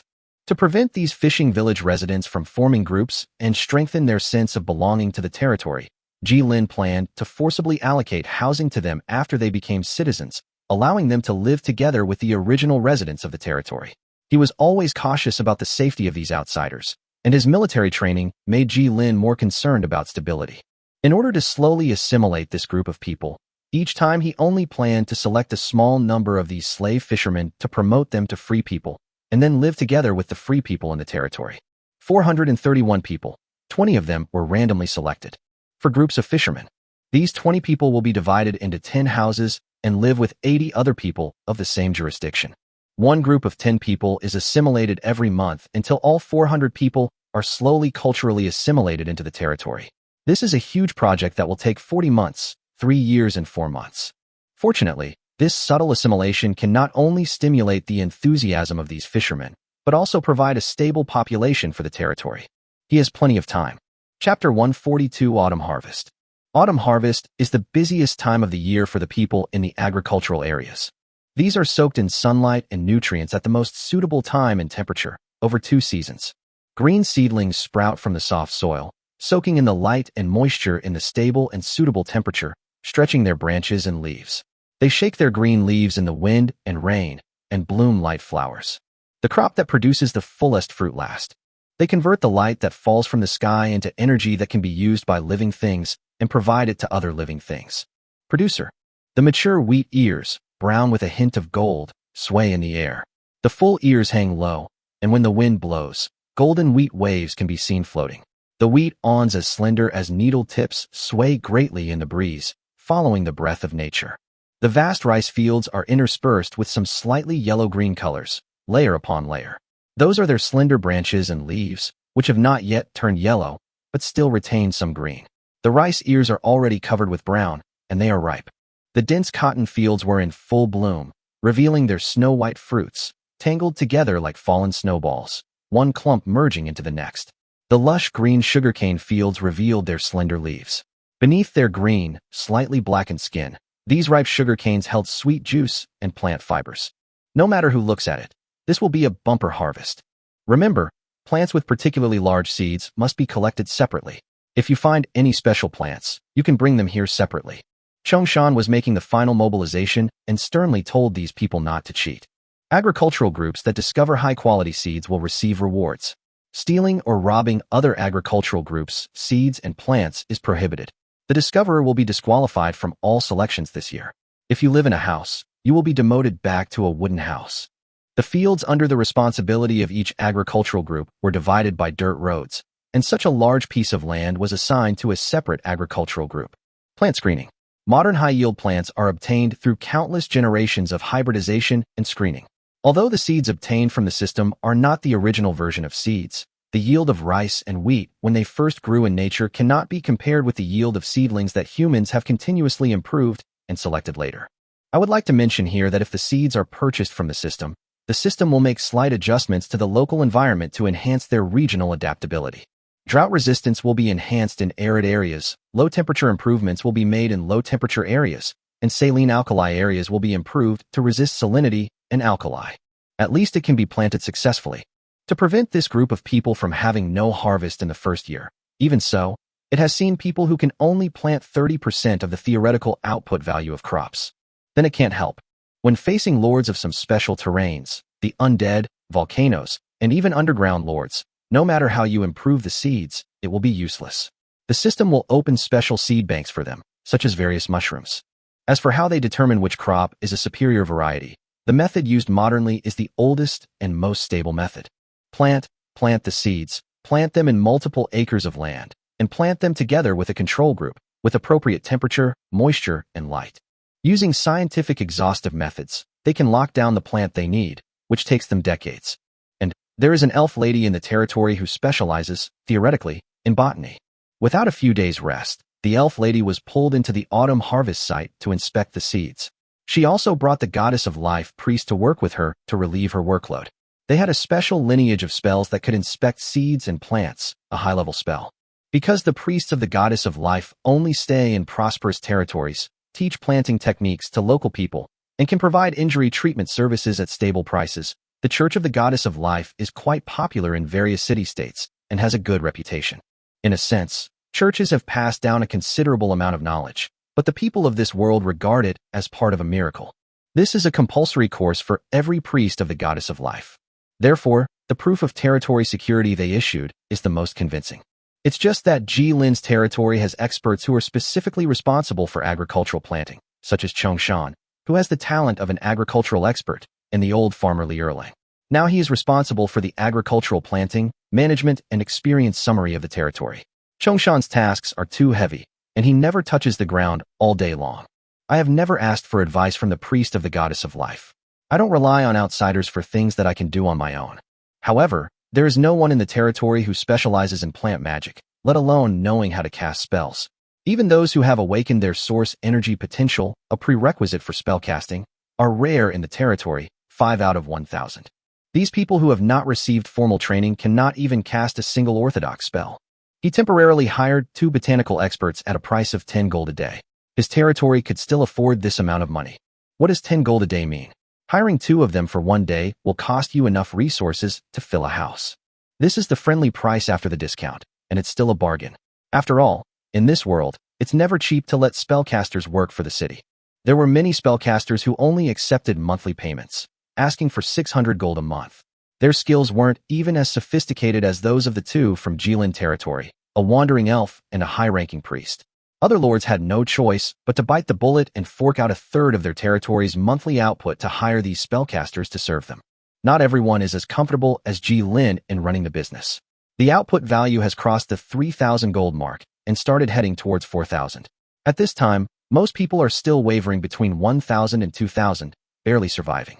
The output value does not mean that he can get so much money every month. A considerable part of it is the loss of food and tools consumed by the people in daily life. After deducting the self-production and sales, as well as foreign trade, the remaining part is the budget income of the city hall. However, his financial situation can still be described as wealthy. As Jilin picked up the sharp iron sickle newly produced in the territory and cut the first bunch of rice. This was the first formal large-scale planting of crops and large-scale collection work in the territory. This bunch of rice would be preserved as a commemoration. The autumn harvest begins. Chapter 143 Agricultural Area Construction. The yield of rice and wheat per mu in this new season is higher than before, increasing from 400 kilograms per mu to 420 kilograms per mu. This has been achieved with the joint blessing of the mill and the temple of the goddess of life, as well as the sufficient irrigation from a large number of nearby canals. 1,000 acres of wheat fields have an output of 420 kilograms per acre and a flour yield of 70%. 1,000 acres of rice fields also happen to have an annual yield of about 420 kilograms per acre, with a rice yield of 70%, which is basically the same as the flour yield of wheat. After hulling, the most basic brown rice is produced, which is also one of the most commonly used staple foods in the territory. There is not much difference in the per acre output of the two, but there is a big difference in their consumption as food. The flour ground from wheat is mainly used to make noodles, and secondly to make various types of easy-to-carry pasta, such as steamed buns and flatbreads. The stove can also be used to bake bread, etc. After planting a large number of oil-producing crops in the future, you can consider making good things such as pancakes and fried dough sticks. All the rice produced by paddy fields is used as staple food, although rice can also be ground into powder to produce a smooth and soft powder, which is used to produce various soft, sweet, and sticky foods, such as various pastries, green rice balls, and glutinous rice cakes. However, the territory currently does not have enough redundant production to meet the demand for non-staple food. A variety of staple foods is always good. 1,000 acres of rice produces a total of about 300,000 kilograms of brown rice, while 1,000 acres of wheat produces about 300,000 kilograms of flour. That's 600,000 kilograms of staple food. Without any side dishes, at a rate of 1 kilogram a day, it would be enough for the entire territory to eat for 150 days, a full 5 months. After doing a simple calculation in his mind, Jilin breathed a sigh of relief, revealing a rare joy from the bottom of his heart, and bounced on the shoulders of the people. They also have cash crop harvests. The yield of sugarcane per mu is quite high. Judging from the sugarcane that has been harvested so far, 1 mu of land produces 2,000 kilograms, which is far less exaggerated than the modern sugarcane yield of 8,000 kilograms per mu. However, despite such a high per acre yield, the actual sugar yield is low, which is also much lower than that of modern sugarcane. 100 kilograms of sugarcane can produce about 10 kilograms of sucrose, but the per acre yield of these sugarcanes is not enough. In order to deal with the large amount of sugarcane, Jilin had already established a special sugarcane sugar factory. Although a general sugar factory can convert a large amount of crops into sugar, its effect on specific varieties of crops is naturally not as good as that of a special sugar factory. This was suggested by Jilin's deputy, agriculture director, construction director, and human resources director, Chongshan. Chongshan believed that although his lord did not need to be proficient in agriculture, he still needed to have some knowledge of the relevant knowledge. Since my agricultural supervisor said so, buy it. Jilin waved his hand. The territory is still rich, and things like agriculture cannot be taken lightly. If you want to buy something, buy the best. Then I opened the market and saw those guys asking for exorbitant prices. The cheapest sugarcane sugar factory blueprint cost 2,000 gold. Jilin searched for a long time, but didn't find any leaks. The rarity level of specialized blueprints is higher than that of general blueprints because these blueprints often contain some manufacturing technology. He also asked Fong Ai and Li Yin and got a blueprint of a winemaking workshop, but no sugarcane sugar factory. The sugarcanes in the territory are about to be harvested, so he won't have to wait too long. as there are a lot of sugar canes in the territory.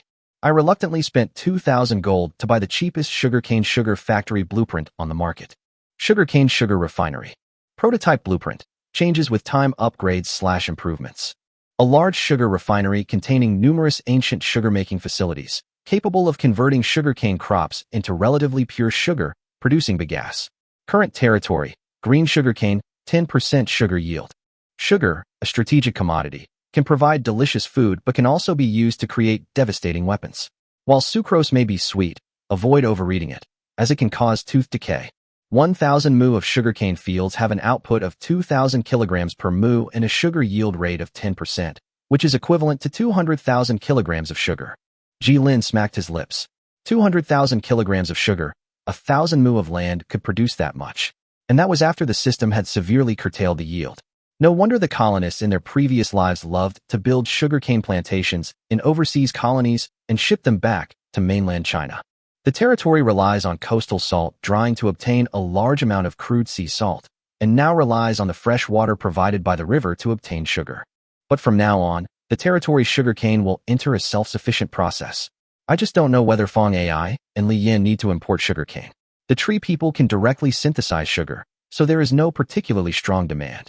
In his previous life, Jilin had seen the Treeman Lord's creative ideas on the forum, which included feeding the treemen a large amount of inorganic salts and sugars to make them grow quickly. This was actually treating the treemen as ordinary plants. Dragons and elves probably like sugar, right? Jilin has already started thinking about how to export trade exchange resources back to the territory, and sugarcane can be added to the territory's export list. He would use sugar to buy back the 2,000 gold coins from the market. With sugar and cotton, they could start making more powerful gunpowder. However, Jilin already had access to a superior product, crystal or mixed with gunpowder. Its explosive power, burning speed, and gas production efficiency were all significantly superior to ordinary gunpowder. Naturally, he wasn't as eager for normal gunpowder as the other lords. The cultivation of sugarcane requires a large amount of fresh water, which consumes a lot of the territory's freshwater resources. Only territories like Jilin that rely on rivers and have inexhaustible fresh water can carry out large-scale cultivation. Sugarcane cultivation requires a large amount of water. If a normal territory dares to do this, it will drain the territory's freshwater resources in minutes. Brought by the autumn harvest naturally need a place to be stored. He is not in a hurry to harvest the ginger and carrot fields. It is also good to let these things stay in the fields for a while and reproduce on their own. At present, just harvesting sugarcane and 2 staple foods, and then processing them into edible and long-term preserved resources will keep the more than 3,000 people currently engaged in agricultural production in the territory busy for a while. The cotton all over the ground can be picked and handed over to the tailor shop. Unlike sugarcane, cotton does not lose some quality due to process problems. The tailor shop just needs to spend more time to process the freshly picked cotton. The days of these tailor shops working hard for 3 days and resting for 2 days are over, and it's time to start working with all their strength. The crop processing area was selected not far from the agricultural area, at the junction of the river plain and the ordinary plain, without occupying arable land and far away from residential areas. A large number of wooden houses were built to store large amounts of staple food. The basic wooden houses provided by the system are well ventilated, moisture-proof, cool, spacious, and consume very few resources. Apart from being not very comfortable to live in, they are an excellent choice for storing supplies. Sugarcane refineries and wineries were also built here, and the living standards of the territory began to stride towards that of a normal, prosperous town. Wine brewing workshop. Prototype blueprint. Changes with time upgrades/improvements. A relatively simple winemaking workshop, providing the most basic koji, and can use crops and sugar to make wine. Cooking sheep and slaughtering cattle is fun, and at the party we must drink 300 cups. Chapter 144 Preparation. It's a bit boring. The entire territory has shifted its focus to the autumn harvest and processing of agricultural products. In modern terms, this is called industrial upgrading. Unlike in modern times, there will not be inexplicable external resistance to interfere with you as long as you want to upgrade your industry. Within the protective shell set up for them by the system, they still have enough time to develop safely. There is currently nothing in the territory that needs his help. People in this territory were the busiest. Jilin had some free time. All plans have been prepared and planned before they are implemented. That is the busiest time, when he will call a few subordinates to discuss ideas for the future development of the territory and what plans to implement. The industrial upgrade plan currently being implemented was one he and his subordinates had discussed numerous times, devoting resources to agriculture, a sector where his territory had advantages. While everyone else was still laying the groundwork for construction, he had already completed the industrial upgrade, mass-producing and processing products to gain a first-mover advantage in resources. When a large number of lords have not completed industrial upgrading and started to export secondary products to the market, processed products still maintain a relatively high price and export their own resources to this super-large market in advance. It can not only improve the living environment of the territory, but also increase the territory's financial revenue, achieving the best of both worlds. The resources earned from foreign trade will be invested in the School of Engineering to be used to develop technology for the dean. Scientific research is really a money-eating beast, especially epic-making technological research and development. Jilin has already begun to let the dean develop second-level rune technology. Runes, Level 2. A technological civilization begins to develop rune literature in the third era, which can only be unlocked by a magical civilization, or the second-level rune literature that can only be developed by a fourth-level city that the rune system begins to gradually introduce into territory life. If you want to invest in production, or even in war, you need to learn Level 3 rune science. For example, the rune lamp, which can be created at Level 2, can also activate the cooling rune to create an artificial ice cave, greatly extending the shelf life of the territory's meat. With the energy storage rune, the operation of the rune no longer requires a person to be around it at all times. He had nothing to do in his previous life. He didn't want to live a life of extravagance like everyone else, filled with singing and dancing day and night. Besides studying cooking, practicing traditional arts, and thinking about how to make himself a delicious meal, he was busy posting on forums. The guys in the forum are all talented and good at talking nonsense. This could at least be considered a slight advantage gained from his rebirth, being able to move forward along a roughly correct path. He was already considering giving Li Yin a loan once he'd developed enough experience, allowing him to skip the long process of building a Treeman Lord and gain promotion, thus providing Jilin with resources. As for Fong AI, Jilin hadn't yet found any good resources Fong AI could trade with him. After getting a complete development plan, the next step is to see how effectively the plan is implemented, and he is not one of the executors. Chongshan and Li Erlang were training the workers of the sugar factory and the winery overnight. They were willing citizens who had performed well in the territory examination or had done an outstanding job. Jilin sat on the chair, and a virtual screen unfolded before his eyes. Quest, Lightless Meridian Severance. Level, X. The power of the stars and the earth is being explored by humans. Can we develop a high-level civilization based on this? Or will we remain stagnant in the same historical cycle? Since I have nothing to do during this period, I might as well take a look at this copy I have never seen before. The timing is perfect too. More money. Miss Elf walked in and said, "Oh." Jilin looked at the elf lady who was slamming the table in front of him, and then looked at the mechanical clock over there. "She's off work, that's fine. It turns out that I have been sitting in the city hall in a daze for so long. I work all day, and then at night I have to teach them how to make sugar and wine. Your deputy told me to come to you for a raise." She spent the whole day working on the plants. She would take the special plants back and induce them to grow again to confirm whether they had changed. At night, she would teach those clumsy subjects how to make wine and sugar. "Is there anyone who exploits labor like you?" The elf lady was very angry. Her workload had seriously exceeded the limit, and this land seemed to be blessed. Both she and Priest Leah could not check all the special large grain plants. Although Leah was being taken care of and comforted, Miss Elf was even more hurt and only wanted to increase her salary to comfort her wounded heart. Jilin thought for a moment, and suddenly from the corner of his memory, he seemed to have told Chongshan that Miss Elf was also a versatile person and knew money. When necessary, he could also ask Miss Elf to assist him with other work. The territory has few people, so it is remarkable that they can put together such a leadership team. Sometimes external assistance is unavoidable. 3 times. Jilin looked at Miss Elf sincerely and offered her triple salary, 30 gold a day. After all, he was the one who brought the elf lady back from outside. It was impossible for her to be like the subordinates in the territory, who did not receive any salary but only enjoyed some slightly better benefits, such as food and accommodation, being able to eat more meat, and drink sugarcane juice without diluting it with water, working purely for his own sake. Of course the salary will be paid, but he will have to get through the difficult period at the beginning first. The planned economic model is really great to operate now, progressing steadily and rapidly. The rapid improvement in the current treatment of territories masks the contradiction of the single territory resources. However, If things continued like this, it would inevitably undermine the enthusiasm of the people. Everyone had different needs. Today, one person wanted different clothes, another wanted a different food combination, and even the wine brewed in the territory would be distributed among the people. Without the assistance of a system like OGS, it would be impossible to balance and meet everyone's needs relying solely on manpower. He also has some reference plans for these. When he returns from the copy later, the industrial upgrade of the territory should be nearing completion, and he can start to try it out. Take small, steady steps forward. As the population grows, shops become necessary to meet the needs that the planned economic model cannot meet. You can also try to sign a trade agreement with the city-state, build their specialty stores in your own territory, and add some specialties that are not available in your territory.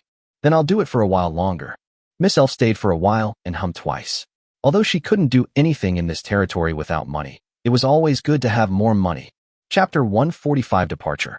Watching Forna walk out the door with light steps, Ji Lin sat at his desk and thought. The hero units in the territory are all bound to their own positions, and Ji Lin has no intention of spending money to recruit hero units from outside. It is very expensive, very expensive. Lords cannot see the attributes of characters before they get them, which makes it almost like drawing cards when recruiting them. They can only confirm whether they are hero units after recruiting each one. I can only hope that I can pull out my own SSR from the hidden cards all over the place. Each card draw/recruitment requires a large amount of territory resources. Although capable, ordinary people are good, they cannot compare with the uniqueness of heroic units. Forna was not recruited from outside at a high cost. She was rescued, and Ji Lin did not spend too much money on her. It's like kidnapping an elf to work in the territory for nothing. As the territory's population develops, heroic units will naturally appear. The higher the average knowledge level, the more heroic units will be born in the same cycle. He arranged work for his subordinates to move the territory forward while he was away.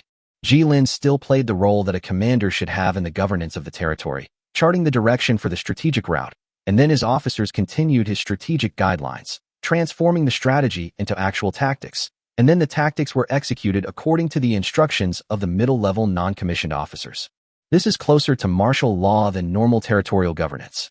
Make the most of every resource. First solve the problem of whether it exists or not, then solve the problem of whether it is good or bad. This is the model he is most familiar with. This efficient resource utilization model has allowed him to surpass a large number of other lords who are trying to engage in commodity economy in terms of resource development efficiency, surpassing those lords who are still coordinating their own people. The crucial point was that he had no available heroic units, and each person had to take on a considerable amount of work. Chang Hong, having recently returned from the campaign, threw his soldiers into the busy agricultural process, imparting winemaking and sugar-making techniques to the people of his territory and bringing his musketeers into temporary work. After all, he was a general who had experienced the steam age. In recent work, they also discovered another benefit of rune lamps. When using rune lamps, they do not have high-temperature open flames. This kind of crystal will heat up slightly like a light bulb, but the temperature is still very low. Even if it is thrown into a pile of straw and left there for 10 days, it will not ignite the straw. The temporary use of rune lamps allows their breweries and sugar factories to operate without worrying about the threat of open flames. Alcohol is extremely flammable, and sugar from sugar factories is also flammable. When Ji Lin was purchasing the rune lamp, he didn't expect that it would have the benefit of reducing the risk of fire. He originally thought that the function of the rune lamp was to allow the people to do something at night, so this was somewhat of an unexpected surprise. Therefore, the food processing area has a special lighting method. Ji Lin directly ordered that all agricultural product processing areas be replaced with rune lamps to reduce the risk of fire. Ji Lin looked at the mechanical clock that had already turned half a circle. On the right side of the clock was a schedule, and he tapped the table lightly. However, everyone's work schedule is extremely full. The resources obtained from the mission book were unstable, and he had no intention of completing the X-level, highest difficulty dungeon, and the territory was his real foundation. With the territory remotely through the methods provided by the system, and can manage the territory with a small map. This is an aid provided by the system to prevent the lords from delaying their development due to going to the dungeon. But hero units do not have this advantage. They have no remote command capabilities. They must stay in the territory and do their work. So this is destined to be a solo journey. An X-level copy. He still believes in his own abilities. In the Steam and Steel copy, he only brought 2 hero unit subordinates, but he was assigned as a line-filling infantry sergeant. If he had not been smart enough, he would have been shot down as a line-filling brother. This time, As long as I am not assigned to be a fill-in brother, I will be considered a success. System. Ji-Lin called softly, and it responded immediately. The window has been opened. Please ask your questions or confirm the operation you need to perform. ByteDance converts text. I want to use the mission book, No Light Severing Meridians. Lightless Meridian Severance, mission level, X. X unknown. Moreover, this system also tells him riddles crazily. If this system does not tell these lords riddles every day, the difficulty of the mission copy can be reduced by at least 30%. The channel has been called up for you. Access completed. The system's pop-up light screen quickly responded to him and provided him with information. The Lightless Severed Meridian is a special spawn mission and can only sustain one person entering. You still have plenty of time to prepare.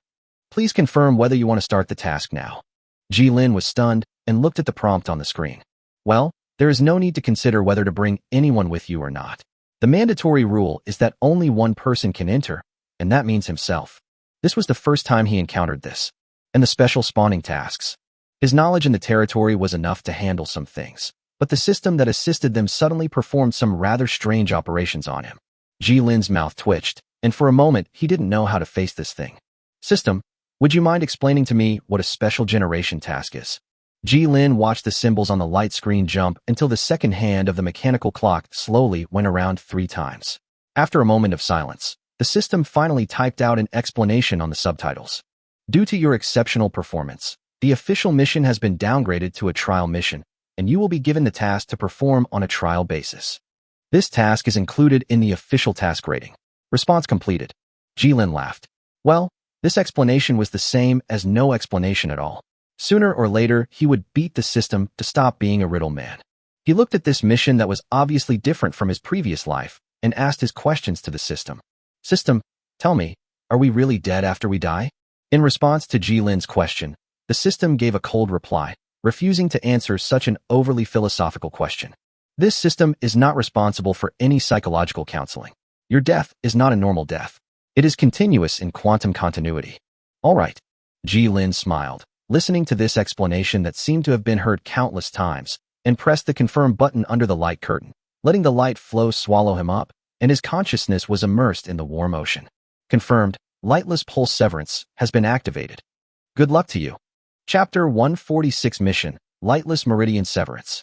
The forest was silent. The sunlight that filtered through the tall treetops and the spreading slender branches seemed warm and gentle. Scales of light were scattered on the hardened, compacted mud road. The occasional stones on the roadside were already covered with green moss. Dark green moss spread along the surface of these inorganic objects, covering and enveloping them. The team led by Ji-Lin had been marching in this long forest for 3 hours. In black armor rode tall horses, guarding 5 four-wheeled carriages equipped with wooden panels and covered with linen. From time to time, they made dull noises due to bumps on the hardened mud road. Whatever was in these carriages was very heavy. Ji-Lin had no authority to know what was in these carriages. Even though he was the highest-ranking officer in the transport team, his order was to transport these things to the target town. This time he became the supreme commander of a material transport convoy without any subordinates, which was good.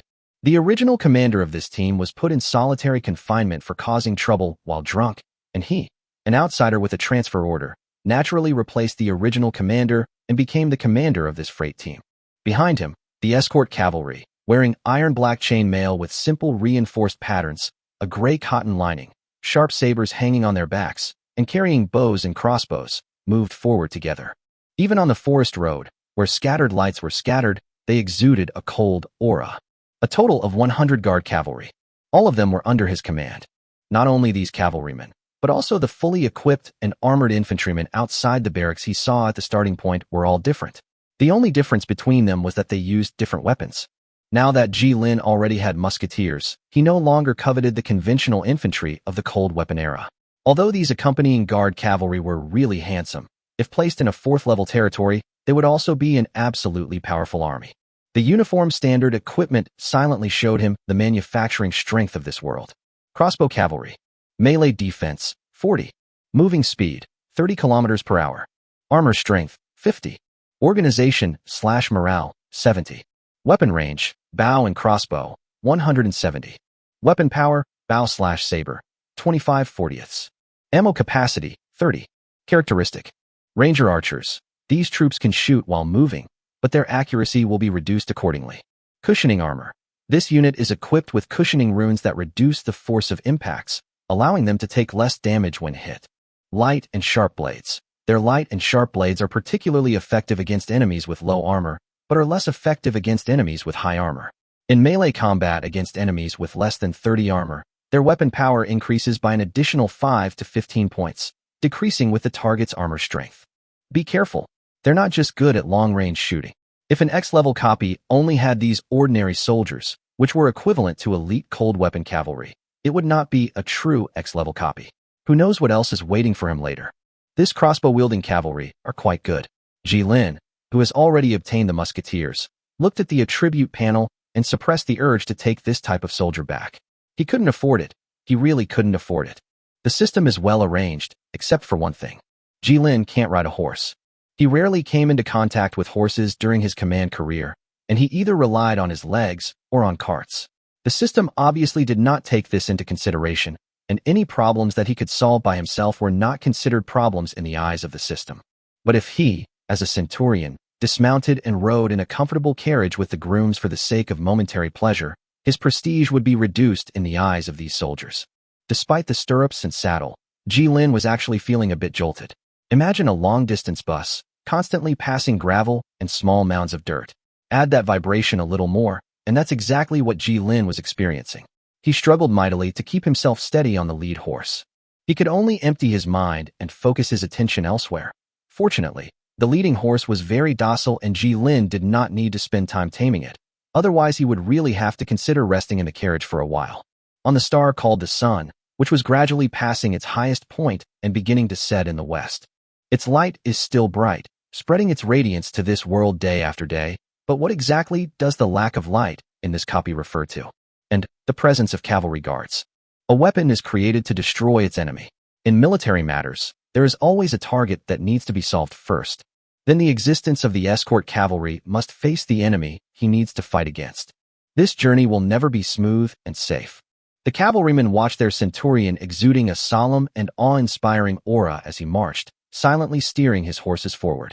They felt that this new centurion was not as easy to deal with as the one before him. The old centurion liked to sit in the carriage and enjoy the sense of security and ease of being surrounded and protected by the cavalrymen. The new centurion was young. He had the temperament of a veteran officer that could not be demonstrated through training or posturing. He walked at the front of the escort team and led them forward. Inspired by the new centurion's military demeanor, the Rangers also adopted a very straight marching posture, and no one dared to talk to their colleagues during the march. Even the carriage driver dared not make a sound when he saw such a silent march, for fear that he would be punished by military law. The transport convoy was moving forward, but the only sounds were the crackling sounds of horses' hooves hitting the hard mud and the wheels crushing the mud on the ground. Chapter 147 New Structure. The journey was unusually smooth. In this calm, the sky gradually darkens and the autumn wind begins to rise. The convoy arrived at their first stop, a transit town, before nightfall. After checking the documents, the city defense forces let them in. It is a fairly prosperous classical town with wine shops, tea houses, hotels, and various shops. There is even a small river running through the town. It can be said that although it is small, it has everything. Looking from the city gate, the long street running through the town is not crowded, but there is still a sense of hustle and bustle. Most of them were dressed simply. There were a few beggars on the roadside, and there were also a few officials and merchants dressed in gorgeous clothes, and groups of young men and women were chatting and laughing on the Bluestone Road. When the common people saw this group of gray-armored cavalrymen, they avoided them from a distance. But those who were dressed in gorgeous clothes regarded them as the topic of conversation today and walked past the cavalrymen while chatting and laughing. Alas, the world has been quite unstable lately. Even transporting goods requires so many rangers. There must be at least 100 of them. A young man in green saw these cavalrymen stationed at the city gate and talked to several friends beside him. Isn't it? I heard there was another earthquake 100 miles from here. The death toll was horrific. I heard only 1 out of 10,000 households survived. Another noble in blue responded, laughing from time to time. Aren't these earth vein towers said to be able to adjust celestial phenomena and prevent natural disasters? Huh, I'm just a joke those star vein magicians used to trick us. My dad said we should just tear them down. This year's earth vein tax is 10% higher than last year. I wonder if those star vein magicians are just sitting there doing nothing. Hearing them talking about the earthquake and the earth vein tower, One of the nobles immediately showed a gloomy expression and changed the subject. What's the point of talking about these things? Why don't you think about which building to go to tonight? If it doesn't concern you, just stay out of it. The common people were not rich, but the nobles still lived a comfortable life. The voices of this small group of nobles gradually faded as they moved away. They seemed unfazed by the gray armored rangers, but their pace quickened. Walking past these rangers made them feel courageous. Ji Lin withdrew his attention. He learned 2 new words from these people, astrologer and earth vein tower. Ji Lin's gaze fell on the town's very center, where a hexagonal tower stood. Countless streams of light streamed along its prisms. The tower stood 6 stories high, each with a wooden brown eaves extending outward. He could almost see the vibrant energy emanating from the tower, a pure light mist invisible to ordinary eyes swirling around it. What an amazing power! This tower is undoubtedly the true heart of the town. Recalling what the noble who just passed by him said, the Earth Vein Tower should be the building in front of him that seems out of place among the buildings. The tallest building he can see is only half of its height. Due to his status, Ji Lin naturally couldn't get off his horse and grab a passerby to ask in detail what the underground tower they were talking about was used for. From their tone, it seemed that the tower had been standing here for a long time and everyone was accustomed to it. No one noticed that he was focusing too much on the ley line tower in the center of the town. Sir, this carriage. The county magistrate who came to greet them looked at the group of cavalrymen and tried his best to control his body so that he could stand up straight in front of this group of soldiers. The county magistrate looked at the 4-wheeled carriage that was so heavy that it could pull a deep gully on the road, and was afraid that the road he had just renovated would suffer the same fate. He had taken a lot of kickbacks for this road, but who would have thought that a marching army would pass through his road not long after it was repaired? Others may not know, but he knows it very well in his heart. In order to get kickbacks, the bricks used are all cheaper and inferior products. It definitely can't handle all these carriages going back and forth on the Bluestone Road. What's wrong? Ji Lin threw the question directly back to the county magistrate, controlling his tone and softening it. However, the county magistrate felt uneasy when he saw the shining chain mail on Ji Lin's body. He obviously did not understand Ji Lin's good intentions and was still trembling. No problem.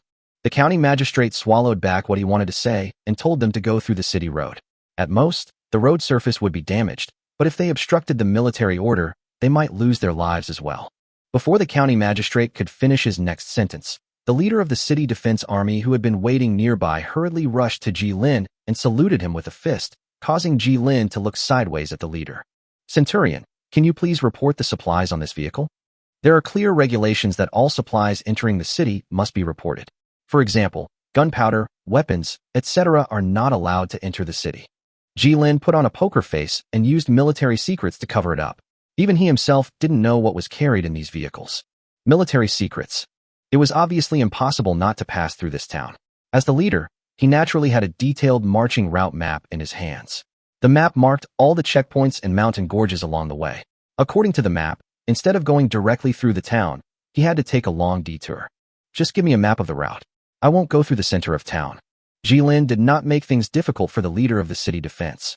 Moreover, the main roads in the town were crowded with people of all kinds, and it was not convenient for them to go through like this.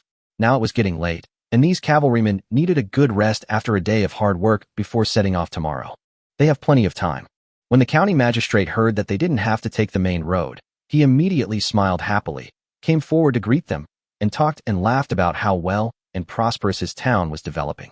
Even the inns and expenses were arranged for these cavalry travelers. The food and drink expenses for more than 100 people were not a small number.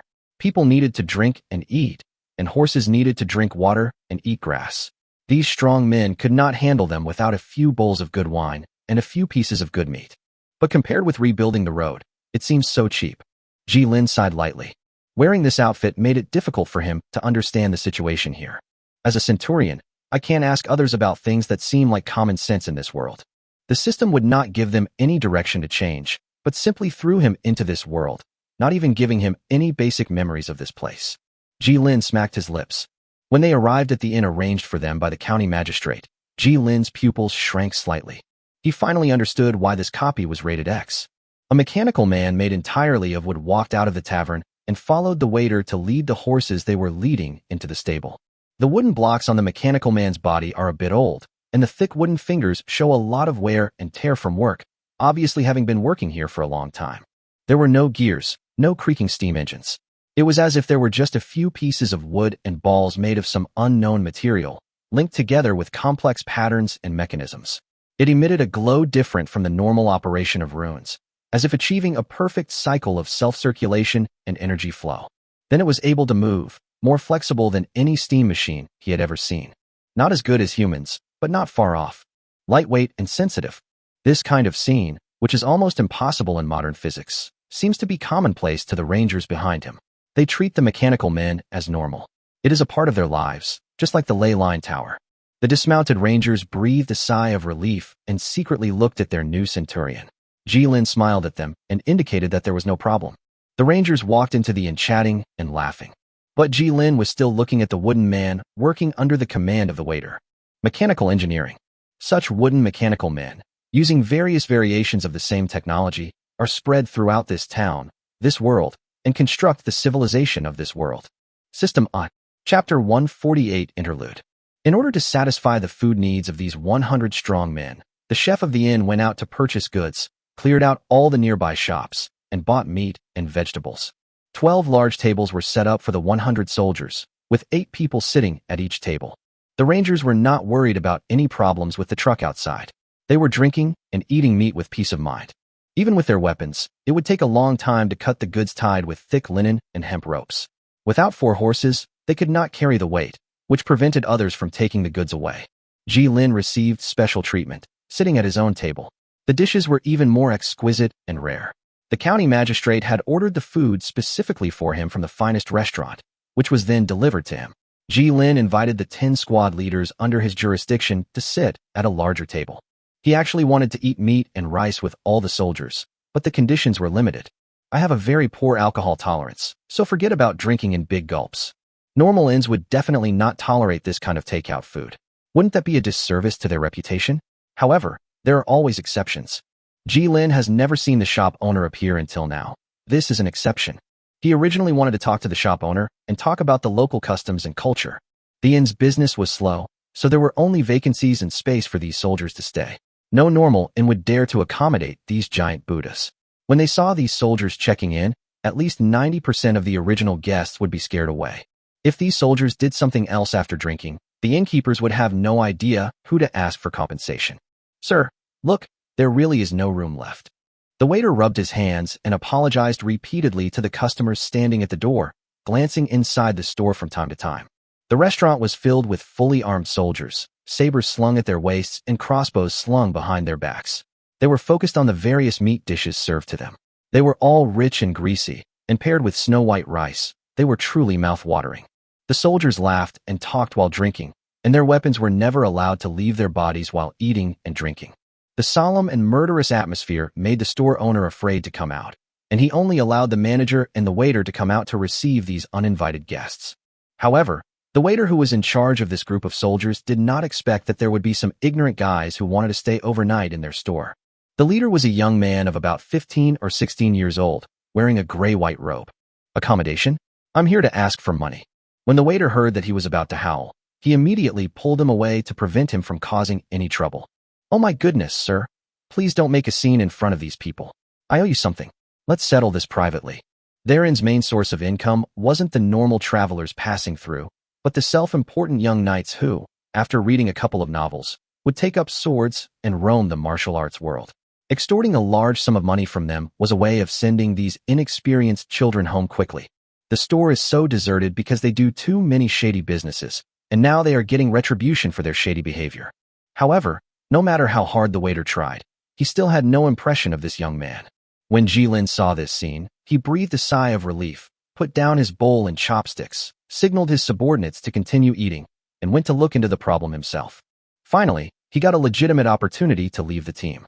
While this little episode attracted everyone's attention, 2 figures, a man and a woman, sneaked into the stable and stood in front of the 3 carriages.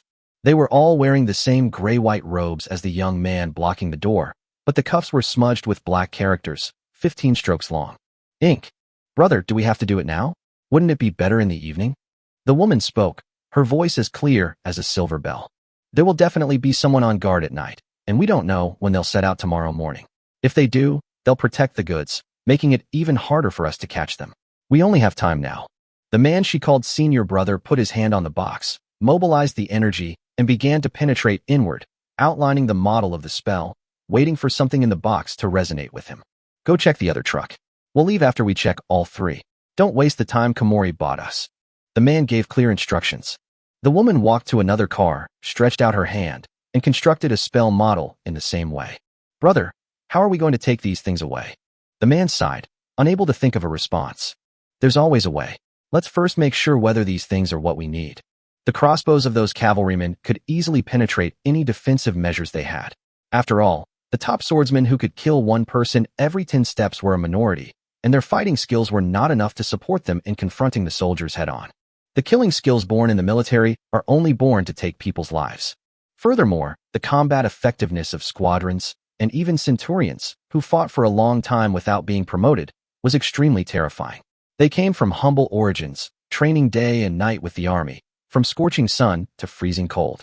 The path to promotion was not smooth, and centurion was likely the limit of their advancement. But it is definitely not the limit of their fighting ability. One of his fellow disciples was so unlucky that he encountered such a centurion head-on. All his skills seemed so fragile in front of the martial arts honed by the centurion in life and death struggles. He was killed by a fatal blow before he could even use his mechanical skills. This incident left a deep shadow on him. Although the centurion Ji-Lin was a real wimp, he couldn't even beat any of his rangers in a one-on-one fight. While the two men were secretly inspecting the truck, a figure in gray appeared behind them at some point, and said after watching all their operations with interest, "What are you doing?" Chapter 149 Encounter. As for why Ji-Lin was able to react so quickly, of course, he had watched countless martial arts dramas and had seen that the protagonist would use chaos to attract the attention of the villains, and then the rest of the group would sneak in and complete the invasion/sneak attack/theft. This kind of plot is really very familiar, plus a little bit of superpowers. So when he saw the young man at the door starting to argue with the shopkeeper, Ji-Lin let the weak and thin energy in his body begin to spread outward. These clouds of mist can be easily disturbed by the fluctuations of other energies because of their adaptive properties. This kind of subtle interference will allow the holder to get extremely accurate feedback. When the source potential is actively mobilized, it will greatly enhance the owner's energy perception ability and have extremely strong penetration control power. 15 meters. The area within a radius of 15 meters from him was already filled with these scattered clouds. If they were any farther away, they would be completely assimilated and dissipated by other normal energies and would be out of control. This is the latest method of use that Ji-Lin has figured out. After he found that his ability could not kill people from 100 steps away, he tried several first-level spells in the Code of Discipline, and the main one was one that did no damage. Not only him, even Su Shan, who had the richest source energy reserves, had to use all his strength to release a first-level spell according to the casting method of the Church of Light. The power of the light arrow was 50% weaker than that of a crossbow arrow, and it could barely penetrate a thin wooden board. However, improving spells requires scientific research capabilities. For him, who has not yet completed the development of the main technology, it is too extravagant to start a project to improve first-level spells. The plan to use source material to fight was shelved. I started thinking about how to make the most of this thing. Then Ji-Lin discovered that this thing could unfold a discrete energy field, spreading these free and subtle energies throughout the spherical area centered on him. The moment these two men started fighting, Ji-Lin felt the breath of energy fluctuations. These free energies marked out the abnormal waveforms in the entire area for him. 2 abnormal waveforms. He turned and walked towards the stable. The young man quickly walked up to him and stopped him, saying something incomprehensible to him, trying to delay Ji-Lin. The child actually didn't realize that from Ji-Lin's angle, the two figures in the stable were completely exposed to his sight. This feeling is quite interesting. Ji-Lin looked at the young man in front of him who was constantly pushing his acting skills. In ancient times, children of 15 or 16 were considered adults and had to tie their hair up, bid farewell to their childhood, and move towards adulthood. But in Ji-Lin's eyes, children who looked 15 or 16 years old could only be considered children. Knowing that he was at his wit's end, the young man resorted to a unique trick and pretended to be sick. And with his hard-working acting skills, it's a pity that the circus didn't invite him. The waiter used a robot to drag the guy into the hall and set up a separate table for him. But Ji-Lin couldn't wait for him. In his perception, the energy waveform also entered the trough shown at the end. He always felt that he had to meet these people who were outside the camp where he was placed by the system at the beginning. Otherwise, you won't be able to understand the full picture of this world. Risks are something you always have to take. Based on previous experience, Ji-Lin had a vague feeling in his heart that the system would always put them in the time when the greatest disturbance might occur in the copy. They were leverage. Give them a fulcrum and they can move the world. Ji-Lin is looking for this possible fulcrum. When they saw Ji-Lin wearing chainmail and military uniform, the expressions of both the man and the woman were not very good. Are you their leader? The man stopped the woman behind him. His expression changed slightly, and his eyes fell on the saber at his waist from time to time. He was relieved that the other man's hand was not on the saber. I'm not really leading an army. I'm just leading 100 rangers. If you two don't mind, we can eat and talk. Ji-Lin smiled, a friendly smile that seemed threatening to the two men, and stretched out his hand and spoke to them. That little brother is also in the hall now, and he is eating very happily. The man's eyes narrowed. Are you threatening us? I guarantee with my status that I will not hold you responsible.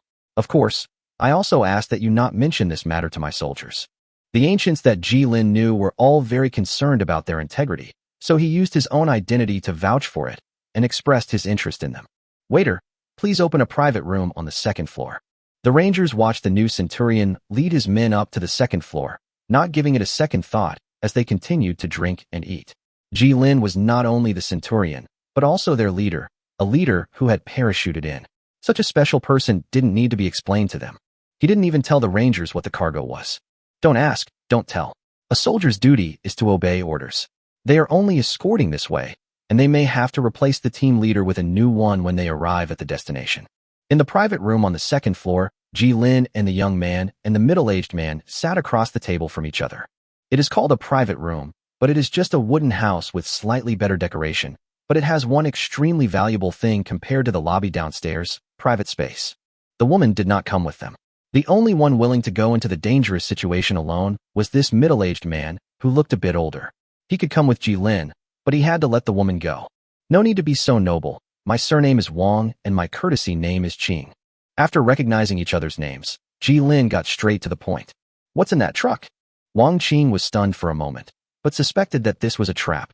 After considering it for a while, he decided to tell the truth. The other party had seen all their previous little tricks, so there was no way they could fool him at this time. At worst, he could jump out from the second floor with his men and escape. He said, The core of the Earth ley line tower. Chapter 150. This world. You've also seen the ley line tower in the city, right? A ley line tower this large only needs one ley line core to start, and it can run continuously for 100 years. Wang Qing said to him, In the past, the world still operated at the pace of the feudal era, with some magic/spells added at most, until they discovered the existence of the earth veins, and by chance, they got a way to extract energy from the earth veins, a special, inexhaustible energy source. Thanks to the existence of these earth vein towers, they can use the power of the earth to adjust the celestial phenomena, curb natural disasters, and neutralize earthquakes when they occur. Earth vein towers of different levels can bring different degrees of increase to the entire land. Humans cannot directly use the energy of the earth veins to convert it into their own energy. An energy flow that is too large and complex will destroy everyone. The blessing of this world has given birth to two miracles. One is the star vein mage who can use the earth vein core to adjust and shape the earth vein energy. Since the construction of the earth vein tower, every year has been a good year with good weather and harvest. They no longer have to follow the ancient sacrifices and can watch the crops thrive. The star vein masters who can control the earth vein tower have become the people with the highest status. Another miracle is the mechanical engineering. These wooden machines, infused with earth energy, possess amazing vitality. They can continue to function for decades without any supplies until they are damaged. With these two approaches working together, the world's productivity can be said to have exploded. This overwhelming blessing could benefit even the lowest class of people. This border town had tens of thousands of households, and the excess productivity was used to provide enjoyment and entertainment for the upper class of the nobility. Their extravagance was unimaginable. The army could hardly find their borders, and since they had taken control of the earth veins, they were advancing outward every year. Human power was no match for these machines driven by the earth veins, step by step. Across ice and snow and deserts, all under heaven belongs to the king. Believing they had found an endless source of energy, they used the earth's energy lavishly, as if the earth's blood vessels would never run dry. Which controlled the real productivity of the world, naturally became a prominent school of thought. With the support of this amazing productivity, the dynasty became immortal and leaned towards an extreme direction. They put all their energy into researching how to use the energy in the earth veins to drive mechanisms to create all kinds of wonders.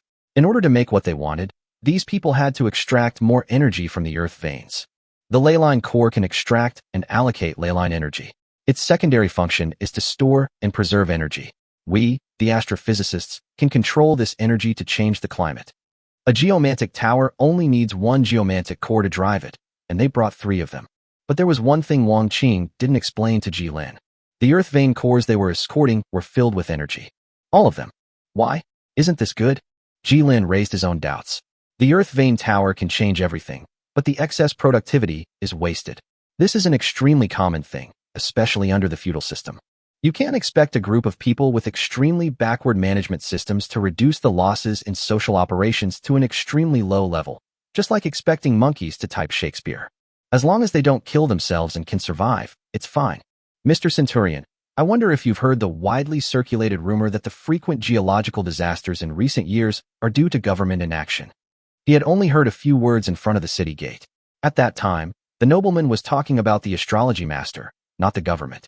Now Wang Qing, the Mahist disciple, wanted to explain to him, and he was also interested. I'd like to hear more about it. Wang Qing took a sip of the tea on the table and told him a little bit about the world. Astrology practitioners can activate the Earth's veins to regulate the climate of an area and improve the geological environment regionally. It started with adjustment once a year, then once every 10 months, then once every 8 months, and now once every 6 months. The disaster that has just been suppressed will appear again right after. It was as if the doomsday clock was approaching them, step by step. Only those who stand in front of the doomsday clock can hear this cold and undoubted countdown to doomsday. Star vein masters is extremely limited. There are relatively many talented people, but those who are talented enough to completely learn all the various spells and techniques used by star vein masters are even fewer. At this moment, they have become the fire brigade of this earth. How could the aristocratic royal family, who were accustomed to pleasure, listen to their advice? The ultimate result of the actions of the astrologers was to add fuel to the fire. It's true. Finally, Wang Qing almost gritted his teeth and said these 4 words word by word. After listening to his story, Jilin picked up the teacup on the table and took a sip. He had given up thinking. Let this world go to hell. Chapter 151 Rain. Jilin's gaze fell on the window. It was getting dark, and the sky was tinged with a deep red. He was thinking about what Wang Qing said. He sighed in his heart, but Jilin still keenly grasped Wang Qing's subtext. He wanted to invite himself to join their team. Otherwise, there would be no need for Wang Qing to explain so much to a stranger. Jilin was not wrong. Wang Qing looked at the young man in front of him who listened to his speech carefully and seemed to be lost in thought. He also wanted to recruit him to join. At the very least, it would be great if he could become a partner. Ordinary officials would not even give him the chance to finish these treasonous words. For the sake of their own careers, they would kick them out. Otherwise, it would be even more troublesome if they fell into the hands of others. Who can bear the blame for the continuous earthquakes and natural disasters caused by extravagance, debauchery, and waste? As for the disaster that may come 100 years from now, I won't care about the flood after I die. Tell me about your plan. Or your plans. Jilin took a sip of the tea. He could not taste any sweetness, only a strong bitterness mixed with broken leaves passing across his tongue. Just from Wang Qing's description, Jilin could feel what kind of terrifying beast the thing called mechanical technology could drive, and what kind of power it gave to humans. He didn't dare to make a conclusion easily without understanding the countermeasures. Overdeveloped productivity smoothed out their contradictions. Perhaps this history has downstream, but it is definitely 2 parallel rivers with the blue star that do not interfere with each other. Brother Wang, he is just an outsider. The child named Shaoxin tugged at Wang Qing's sleeve, seemingly hesitating whether the decision made by his senior brother was correct. Wang Qing gritted his teeth and decided to take a slight risk. If he could win over the team leader to their camp, he would easily obtain 3 energy-filled earth vein cores, which would at least reduce a lot of risks. The transportation routes of the earth vein cores are top secret. They can only wait and see in major checkpoint towns, and then use violence to intercept the earth vein cores sent to other cities. It's not convenient to talk here. Please move on. Before Wang Qing finished speaking, the sky outside the window suddenly changed.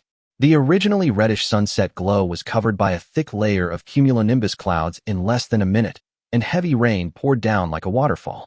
This was the first time Jilin saw the sudden change in celestial phenomena that he had mentioned. Impossible. The ley lines here were only stabilized last month. Wang Qing's expression suddenly changed. Brother, it's okay. It's just rain, no thunderstorm reaction. The young man comforted him, and Ji Lin saw that he was holding a small, constantly rotating Manhwa mechanism box in his hand. It was spinning in his hand and stopped at the word rain. No other reaction.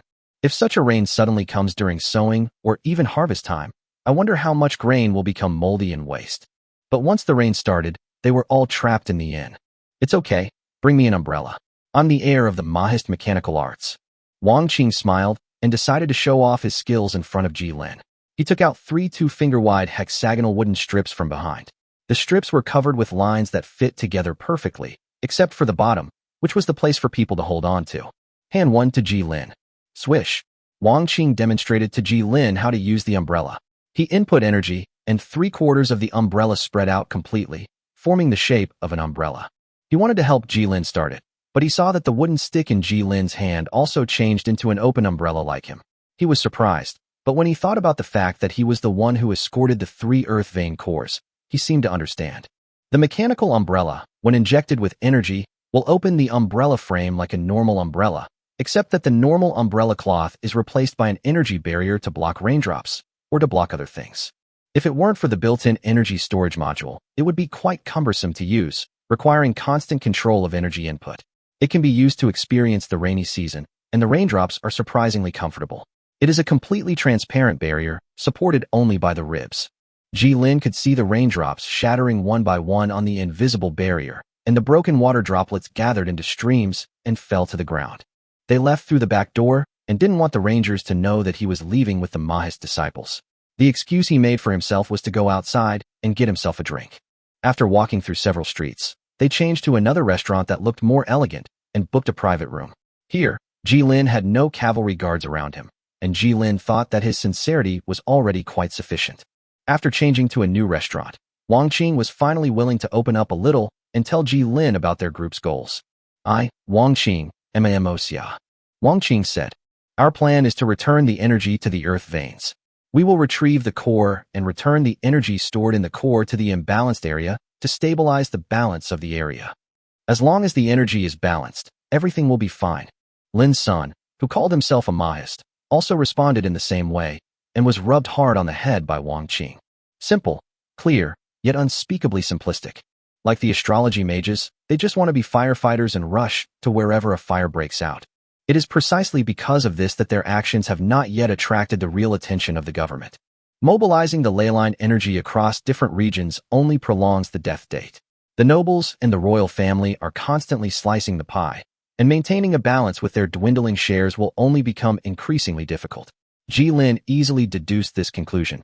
He didn't believe the wise men from this world couldn't figure it out. But they are no longer the Mahist disciples in history, nor are they the Mahists that Ji Lin knew. He wondered how much of the qualities they possessed in his mind were still there. Time changes everything. 3 rounds of tea.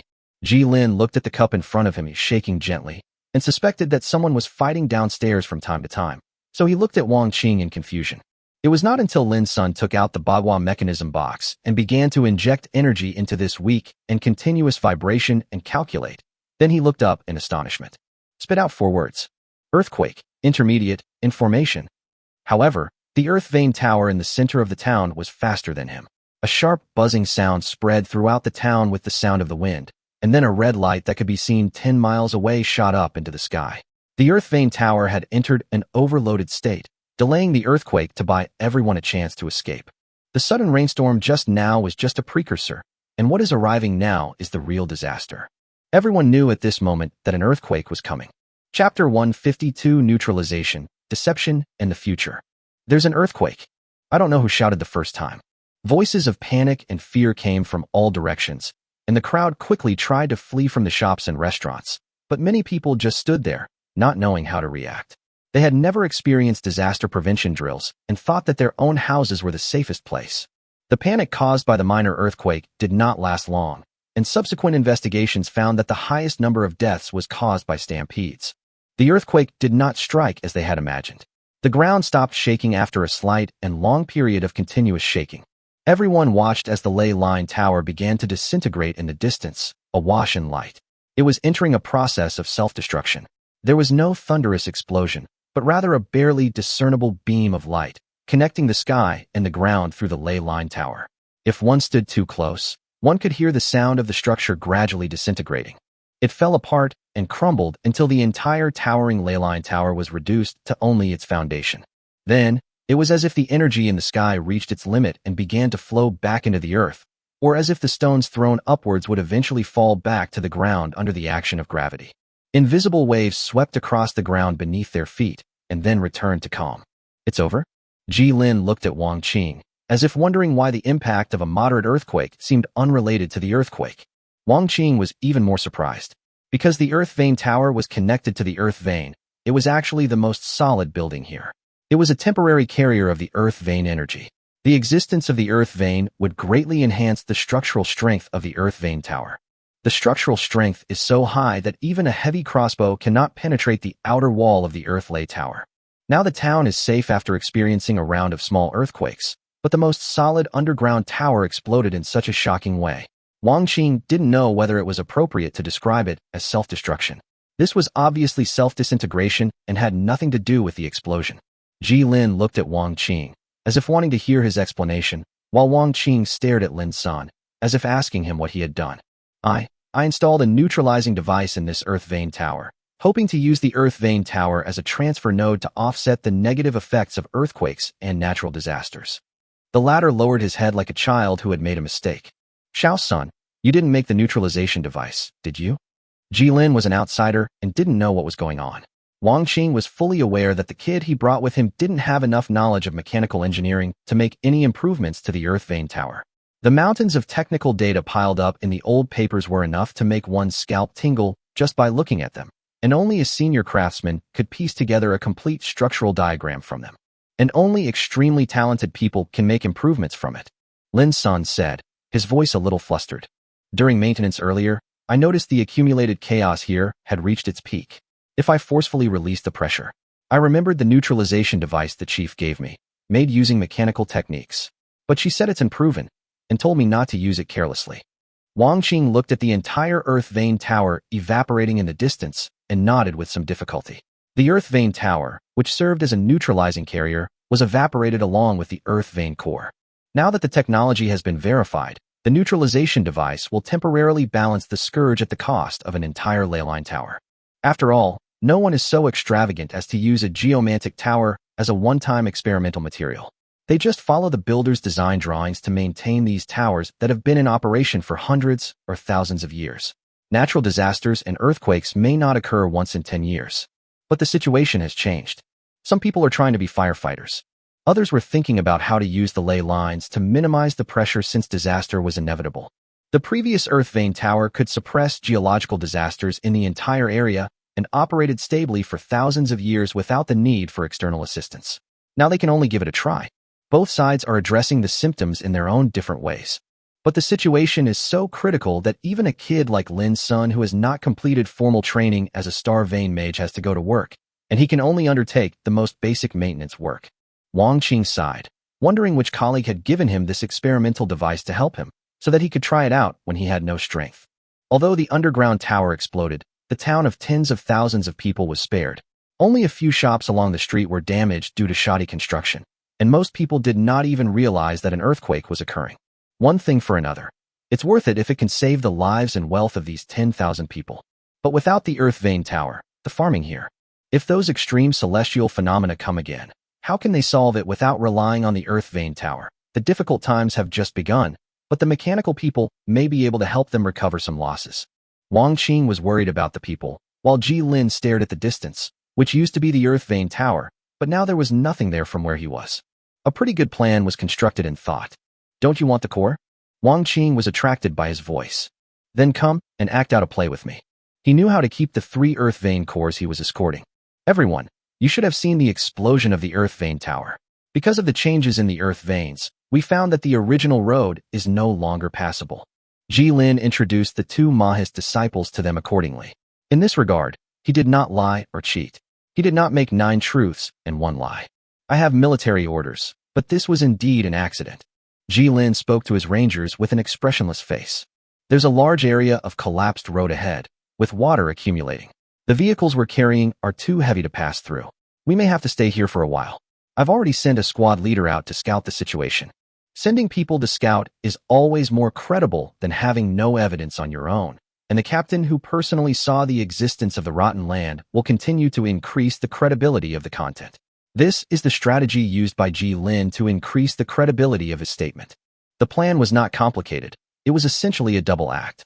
He first pretended to be surprised that these two Mahist disciples came to visit him, and he made an impression on the rangers who had just experienced the earthquake and saw the Earth Vein Tower collapse. The road ahead is blocked, so they need to wait here. Since they cannot move forward, they can take advantage of the situation to put forward their demands, and Ji Lin will reluctantly agree to their requests. They artificially created a rotten land to block the advance of heavy vehicles. As for the terrain, Ji Lin was familiar with it. He used his own experience to guide Lin's son on how to create the appearance of a rotten land on the land.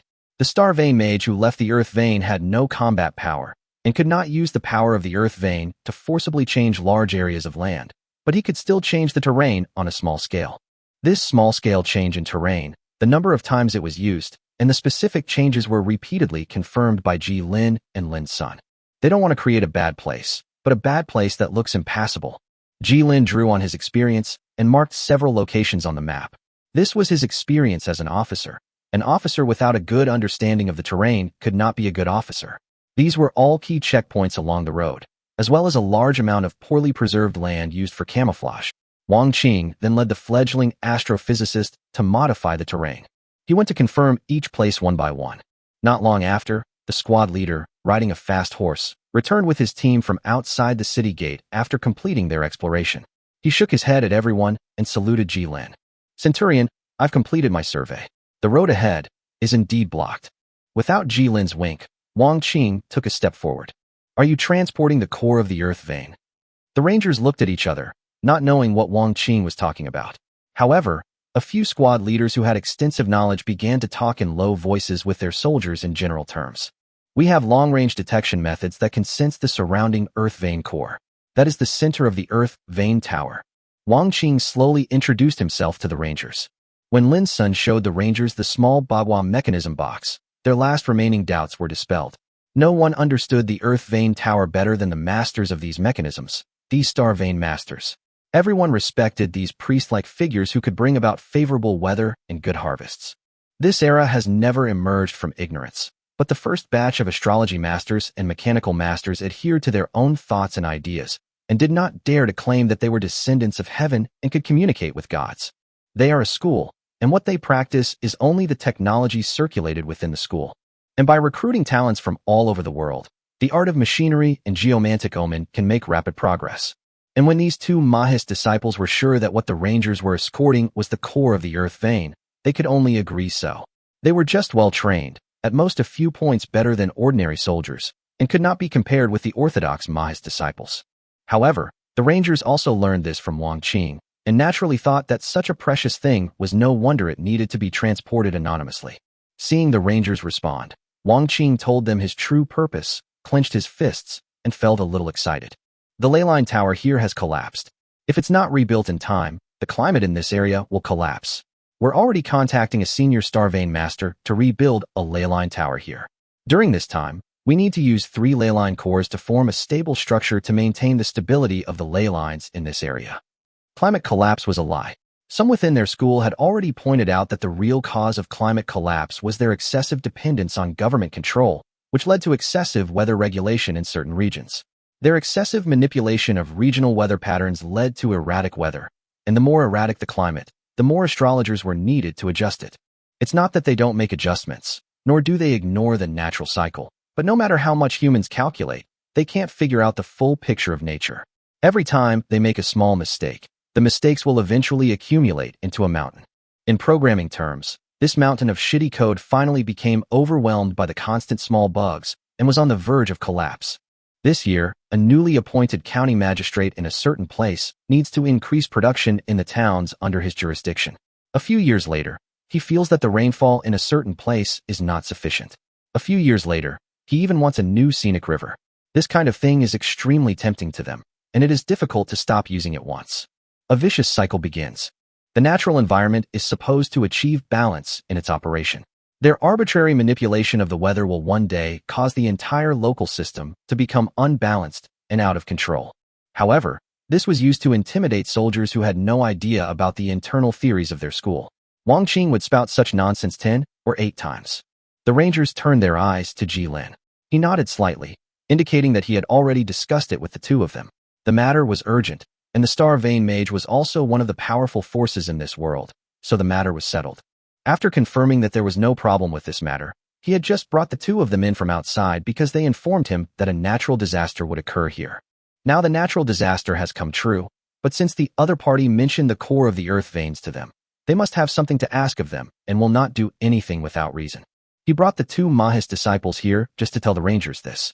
In this way, a complete logical chain was formed.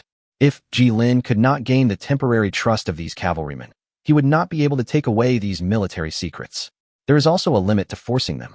If they became suspicious, the whole thing would become quite troublesome. Nowadays, even if outsiders come, they will find that their reasons are within the range acceptable to everyone, and everyone can find a reasonable motive. Upon hearing this, the Rangers showed even greater respect for their leader, who was willing to openly discuss information with them. They had heard countless examples of leaders acting arbitrarily, where officers' tyranny led to the tragic deaths of their own soldiers. They saw a rare and remarkable sense of responsibility in this leader. In addition, for the cavalry, this commander was parachuted in, which means he is highly valued by the higher-ups. How could such a person help others for his own benefit? Isn't this just betraying one's own interests? Jilin is really a traitor. He has no sense of identity with the army here. Responsibility and inheritance do not exist. He will help anyone who is right and has the potential to change the world. His intention had never been to be a small-time officer in the world of missions. Once he determines his direction, his thinking will follow. Since he doesn't know what the future will look like, he will just take it one step at a time. Everyone, the losses caused by the delay in the use of the ley line core will be borne by me alone, so there is no need to worry. Jilin smiled at Wang Qing, then turned and said to the soldiers, "These two gentlemen will still need our help in the next few days." Wang Qing immediately understood. "Everyone, rest assured. We will never let your efforts to help stabilize the local ley lines go to waste. We will definitely nominate 1 or 2 for each of you. We hope to encourage each of you." Chapter 153 Visitors. 2 days later, he only heard that Wang Qing had contacted other fellow disciples and used a special communication technology that could transmit information thousands of miles in 1 second. However, he did not expect the other party to arrive so quickly, and the method used was quite different from what Jilin had imagined. From the sky, this was the first time that Jilin saw a real behemoth made of military machinery. The governor mecha in steam and steel pales in comparison to it. A huge mechanical bird. If you ignore its body made of cinnabar-painted wood, it looks no different from an ordinary bird from a distance. Its outstretched wings almost block out the sunlight in the eyes of all of them, casting a shadow on the earth. Very big. Jilin exclaimed sincerely. Many war machines larger than this in his previous life. Large transport aircraft were much larger than this giant mechanical beast bird, and the aerospace mothership was an even greater behemoth in war, but such a complete structure was made purely from a mixture of various wooden structures. It is indeed surprising. It's just that this world is more inclined to entrust technology to bionic structures rather than various aircraft on Earth that are extremely aerodynamic. Facing the oncoming wind pressure, he was able to stand firmly in place relying only on his increasingly excellent physical fitness. How can you govern the territory without a healthy body? Now the movement within the territory depends entirely on 2 legs. The only beasts that can carry goods are not enough to carry supplies. So how can there be room for people? Folding its wings, the giant bird descended. The phoenix mechanical beast can ride the wind and travel 1,000 miles a day. Wang Qing explained to Jilin, but there was still a hint of nostalgia in his eyes. They were in the open area next to the Earth Vein Tower, or rather the original Earth Vein Tower. Now all that was left of the tower was a bottomless pit. 3 carriages had already been pulled here and placed side by side on the open ground. Jilin ordered the rangers to form a circular guard around the square to prevent unauthorized persons from entering. The bird's belly unfolded and a wooden gangway lowered. None of the people who came down from the giant bird greeted Wang Qing. They looked at Wang Qing as if he were an invisible man, but they focused more of their attention on Jilin, or to be more precise, on the military uniform he was wearing. Seeing Wang Qing mixing with the government troops, there was even more sarcasm and contempt in their eyes. No one greeted the two of them, and walked straight past them to talk to Lin's son who was standing behind them and the woman who Jilin had first seen following Wang Qing. "Wang Qing, do you have any conflicts with your fellow disciples?" Jilin's eyes twitched, And he asked in a low voice to the Mahist Wang Qing, who was standing upright beside him with a straight face. Some minor contradictions, conflicts of ideas. Wang Qing coughed slightly. Can a conflict of ideas be called a minor contradiction? Jilin focused his attention on the giant bird that curled up its head like a normal bird. Its forelegs could support the weight of its entire body. Its volume increased with the cube, while the area under force only increased with the square. The giant bird looked huge, but it didn't carry many people, and only 8 people got off. There are still some people who haven't come down yet. They are not star pulse magicians, but just the most ordinary mechanical magicians. Wang Qing shook his head and explained to Jilin, who didn't understand their attire, that there were subtle differences in the attire of the mechanic and the star pulse master. Of course, Jilin only listened to the general idea of this in terms of etiquette. As the inviters, they naturally had to stand here and wait until everyone else came out to show respect. And the main person they were waiting for was the Star Vein Master, who was the only one who could manipulate the earth veins and reshape this place. Jilin looked at the giant bird that was completely silent. A girl with long light gray hair, tied up, just came down the gangway. Her delicate white and blue interwoven dress swayed slightly with her movements. She walked towards them in small steps on the bluestone road. "Brother Wang, long time no see." The girl leaned forward slightly and saluted Wang Qing. "No, you don't have to call me Brother Wang. I wasn't expelled from the sect because my master was grateful for our friendship." Wang Qing smiled bitterly and said that Yanji could not bear the title of senior brother, and waved his hand to ask her not to mention it. "Should we go check on the damage to the leyline tower? It's all caused by Komori." The girl nodded. "Brother Wang, Master told me this time that if you weren't so obsessed with the old rules, those would be things from 1,000 years ago. Times have changed, and now the MO sect is the most prestigious school in the world. As long as you are willing to admit your mistakes, there is still a place for you." Wang Qing's expression changed slightly, and he wanted to say something, but the girl raised her hand to stop him. "I just brought a message from Master." There was no complicated etiquette. The girl just said a few simple words to Wang Qing, then turned to look at Jilin, as if wondering why this man was standing next to her senior brother. "Jilin, Ji of Season, Lin of Forest."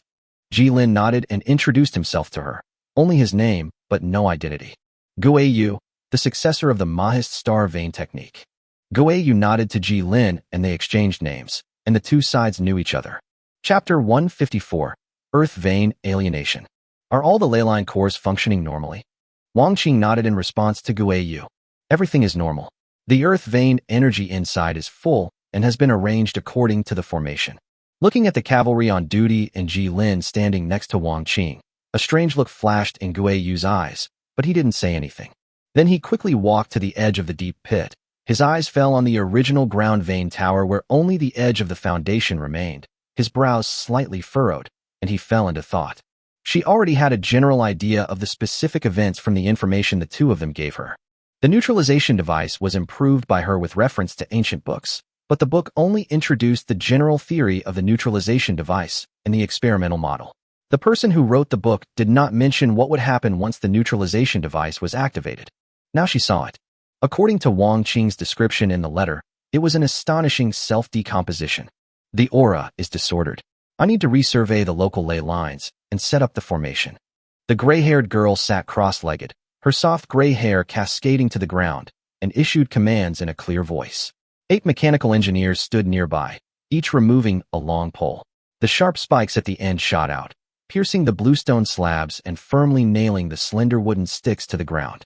"Stand in 8 directions to assist the Star Vein Master." The power of one person is limited, and the combatability of the Star Pulse Master is extremely weak. They are better at collective cooperation and using some tools to assist themselves, so that their abilities can be increased hundreds or thousands of times. For example, by leveraging the power of the ley line tower to connect to the sky, a devastating thunderstorm can be summoned within the area's ley lines, guiding the power of nature to completely destroy the target. However, this kind of magic is against the will of nature, and they would not use it unless the situation is truly irreversible. The anchored long pillars were combined into a temporary formation, and the 3 earth vein cores that Wang Qing had set up were connected to Guiyu's control. The earth vein tower was originally built at the intersection of the earth veins in the area, so they didn't have to spend a lot of effort to solve it. With the help of the temporary formation and the earth vein core, she now regained the auxiliary control abilities similar to that provided by the earth vein tower. With this power, the ley lines in this area were back under her control. Thoughts immerse in the earth, feel the pulse of the earth, connect, and build. Everyone's eyes were focused on her. In less than a breath, Guiyu exhaled, opened his eyes, and spoke softly with no other expression on his delicate face. No, the ley lines don't match. Guiyu shifted his gaze and looked at Lin Sun, who was standing beside him to assist. A ley line map shows the composition of the ley lines in an area, their connections, and their directions. Before building a ley line tower, it's essential to understand the ley lines of an area to avoid errors. But this ley line map must be like this. Lin Sun was being looked at by Guiyu, and an inexplicable sense of panic began to surge up in him, and a chill ran down his spine. Things have gradually entered into unknown territory for him. An extreme feeling of confusion has occupied his mind, and his hands and feet cannot stop numbness. He has a premonition that this matter has exceeded the control of everyone.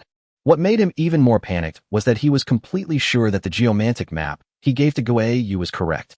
So, he had no way to explain why Guiyu said that the geomantic map was wrong. This is not right.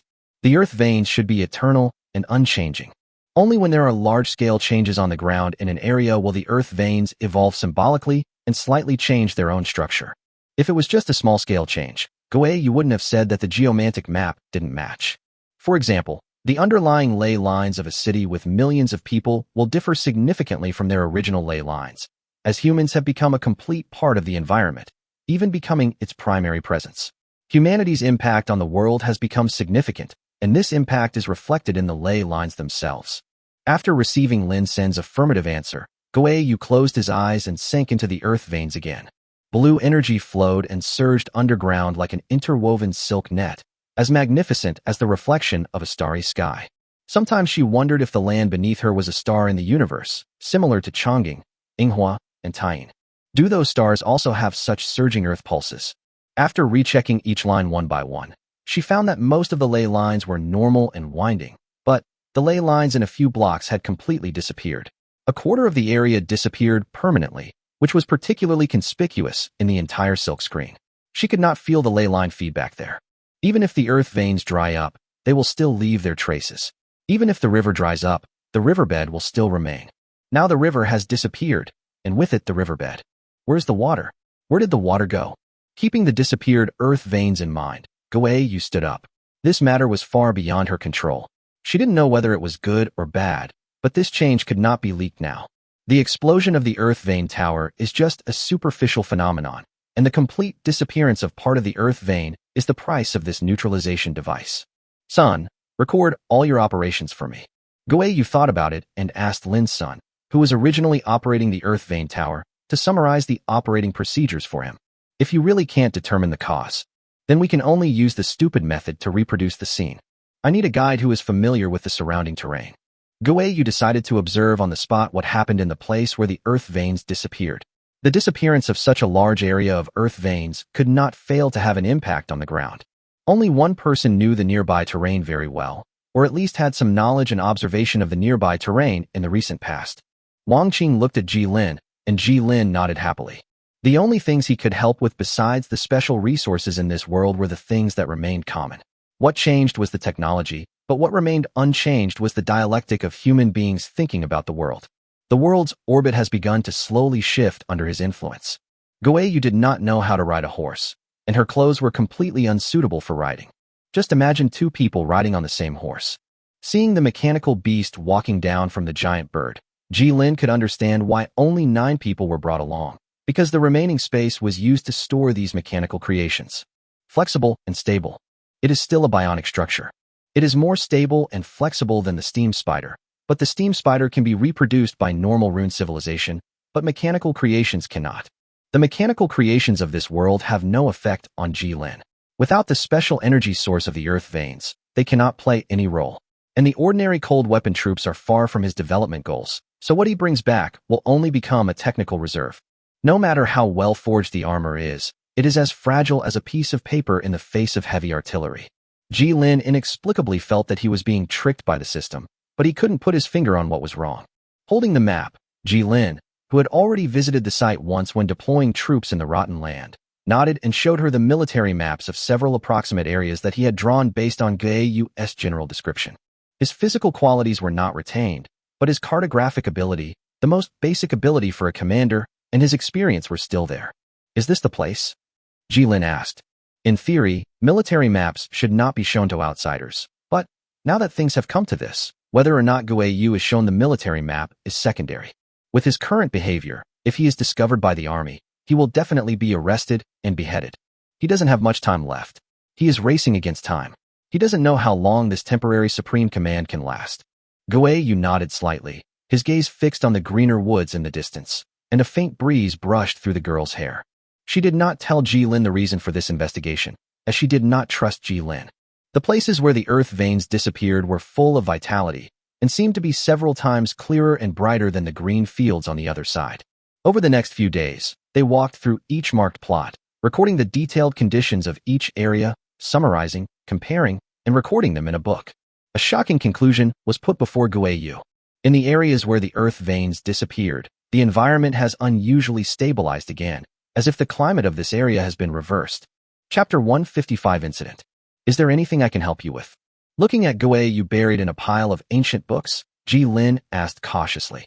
If he remembered correctly, Guiyu had been staying in his giant mechanical bird all day long and had never stepped out since he confirmed the anomaly of the earth veins. 3 full days have passed. I can do it myself. The gray-haired girl raised her furry head from the pile of books. The original bun on her head had disappeared, replaced by a tangled mass of black hair. The originally neat robe on her body was also a little messy. She still looked at Jilin vigilantly. It seemed as if he took another step forward, she would ruthlessly drive him out with physical means. Jilin didn't know where her vigilance towards him came from.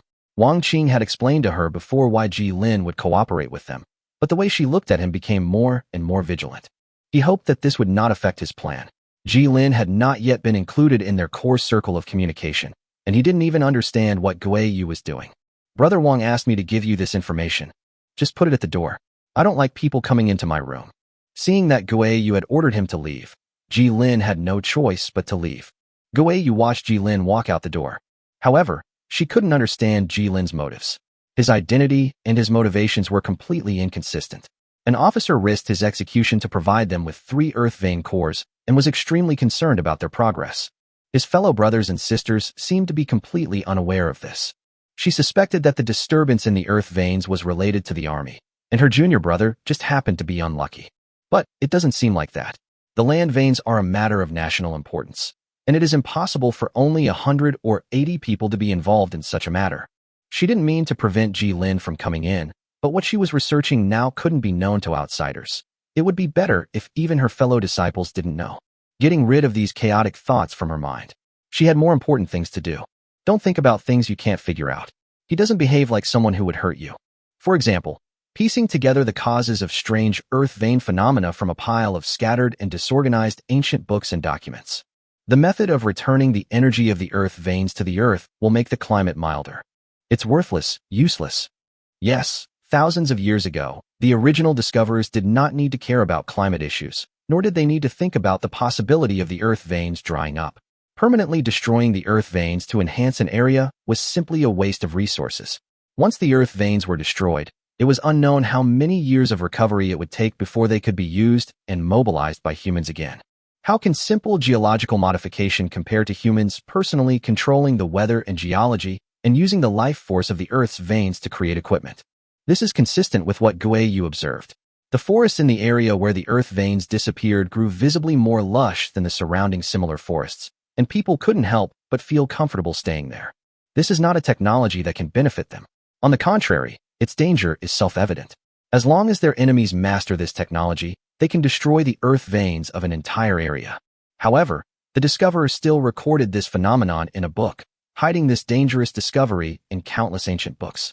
He did not want his hard work to be buried, but he also did not want this discovery to be widely known.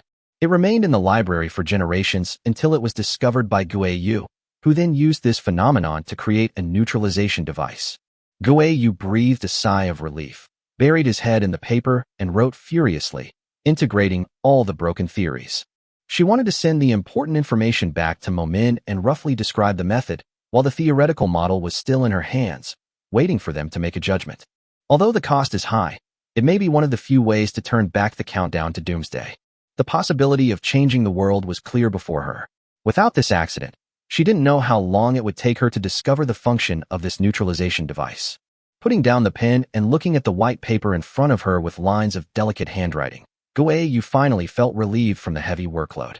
The skylight on the giant bird's back had already let in a few rays of moonlight, and she began to check what Lin had brought for her. A cold dinner and a handwritten letter from Wang Qing. 3 days later. The letter has been delivered to Momin, but there has been no response. This is very abnormal. In any case, Momin should respond to them within 3 days. Yu felt a little uneasy. The uninvited guest arrived faster than Mo Min's response. Or perhaps that was originally Mo Min's response to them. Chapter 156, Uninvited Guests.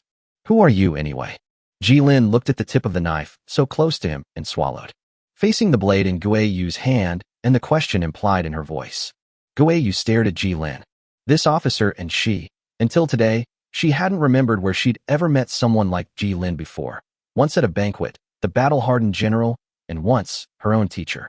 On the outside, he appeared gentle, friendly, and calm, but deeper inside, he was a completely emotionless work machine, precise and efficient, controlling everything. He is the one who is truly qualified to be the mastermind behind the scenes. Maybe there was a misunderstanding, but Yu believed in his own judgment. Lin has tried his best to hide himself, but the behavioral habits accumulated over decades are not so easy. When assigning tasks to the Rangers, he always inadvertently reveals some behaviors that are extremely difficult for others to detect. It was this subtle sense of strangeness that Yu was extremely sensitive to, and it left a seed of doubt in his heart. He was not a very good disguiser. Lin was just a commander, not an ace spy. Even if he pressed his head into the toilet, he couldn't imagine that Yu would actually suspect him because of such a problem. If Lin knew that Yu had such a high opinion of him, maybe he would eat a few more bites of dinner tonight. He had just come to deliver food when he was stopped by Yu, and then she pointed a long sword at his chest. She naturally suspected the officer next to her. The two sides are in a stalemate. He couldn't possibly say that he was a time traveler. Maybe he was just a passerby in this world? But since the other party has spoken so openly, Lin must immediately make up an excuse to fool Yu. Don't lie to me. Yu seemed to see what he was planning and spoke to him softly. Otherwise I won't believe you. Yu was not his subordinate like Jean, and he did not need to explain any reason to indoctrinate Jean. However, Lin's current actions were completely inconsistent with that of an officer leading a team and an outsider of this era. He was too concerned about what Yu and Wang Qing were doing, which might have been the reason he was exposed. To be honest, they will be blocked by the system. They cannot reveal their true identities, which will have an extremely bad impact on the world line. A scream pierced the silent night sky, breaking the increasingly cold air between the two people. Lin and Yu both turned their gaze towards the door, where several black figures were leisurely approaching them. Surrounding the leyline tower was a completely open area. He was able to use the scream to discover the abnormality in the square in time. With the help of the moonlight, Lin confirmed that it was a cyborg, its arms raised high. Unlike the cyborgs Lin had usually seen, its wooden structure was thicker, and its lower body had 4 square legs, supporting its forward motion like a crab. This cyborg looked more like a centaur bathed in moonlight. But this centaur was holding an extremely deadly weapon. It raised the loaded crossbow in its hand and raised it. And standing in the way of its shooting was none other than myself. Lin's pupils shrank slightly, his breathing quickened, and without thinking, he threw Yu to the ground, holding her and rolling into the blind spot of the room that he had already confirmed was out of sight. A sound of breaking air was heard, and after passing a distance of 200 meters, a long arrow hit the place where they had been standing, sinking several inches into the hard wooden board. What are you doing? Yu struggled in his arms, obviously frightened by Lin's brutal methods, and then he immediately reacted and saw the arrow falling in his original position. If Lin had been a second later, she would have been seriously injured by this crossbow arrow, or even died from it. These medium-sized airborne crossbow bolts, which were supposed to penetrate enemy weapons, were used on them. The human body is absolutely unable to withstand a crossbow arrow that is half the thickness of a forearm. A single touch can cripple the limbs. The person who uses this weapon is here to kill them. There is no turning back. An artificer, there must be an artificer operating an artificer nearby. Yu, who was held in his arms, lowered her head, bit her pink lips, suppressed her panic, thought quickly, and spoke softly. If I can get out, maybe I can use my meridians to sense the location of the artificer. Having said this, Yu suddenly stopped talking. Where were those mechanical engineers who had followed her? They should have been on guard duty. How could they be allowed to stay within a straight line distance of 200 meters with these war mechanical engineers? That scream just now? Did they also encounter an accident? Ji Lin listened vigilantly to the sounds coming from the wind, using this to judge the relative distance between himself and the attacker. There are not many blind spots in the room, and the mechanical man holding a crossbow outside is gradually approaching. Once this thing enters the room, Ji Lin will have no chance of winning. And if he is not mistaken, there is definitely more than one mechanical man. Several other mechanical people were taking steps towards the giant mechanical bird. No need. Ji Lin rejected Gui Yu's dangerous move. He had his own backup plan. He put his fingers together and put them to his mouth. The whistle blows. The sharp sound resounded throughout the square. Enemy attack.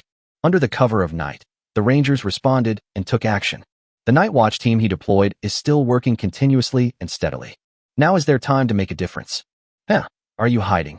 Mechanical engineer standing on a rooftop, observing the giant wooden bird, sighed with regret, as if lamenting the passing of a genius.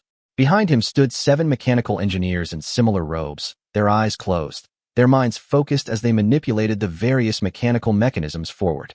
If Gui Yu were here, he would be able to recognize that the 7 mechanical engineers standing behind the white-robed mechanical engineer were 7 of the 8 mechanical engineers who came with her.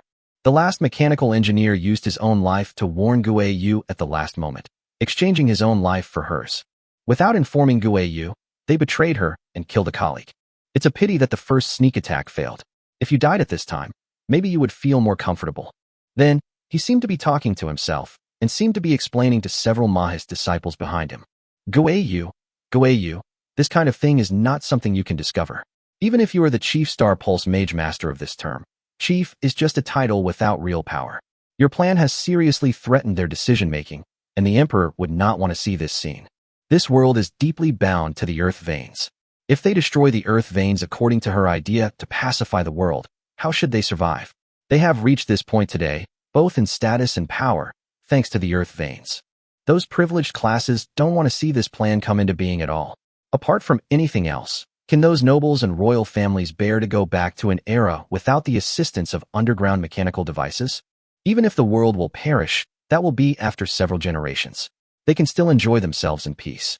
When natural disasters occur frequently, they can just move to another city.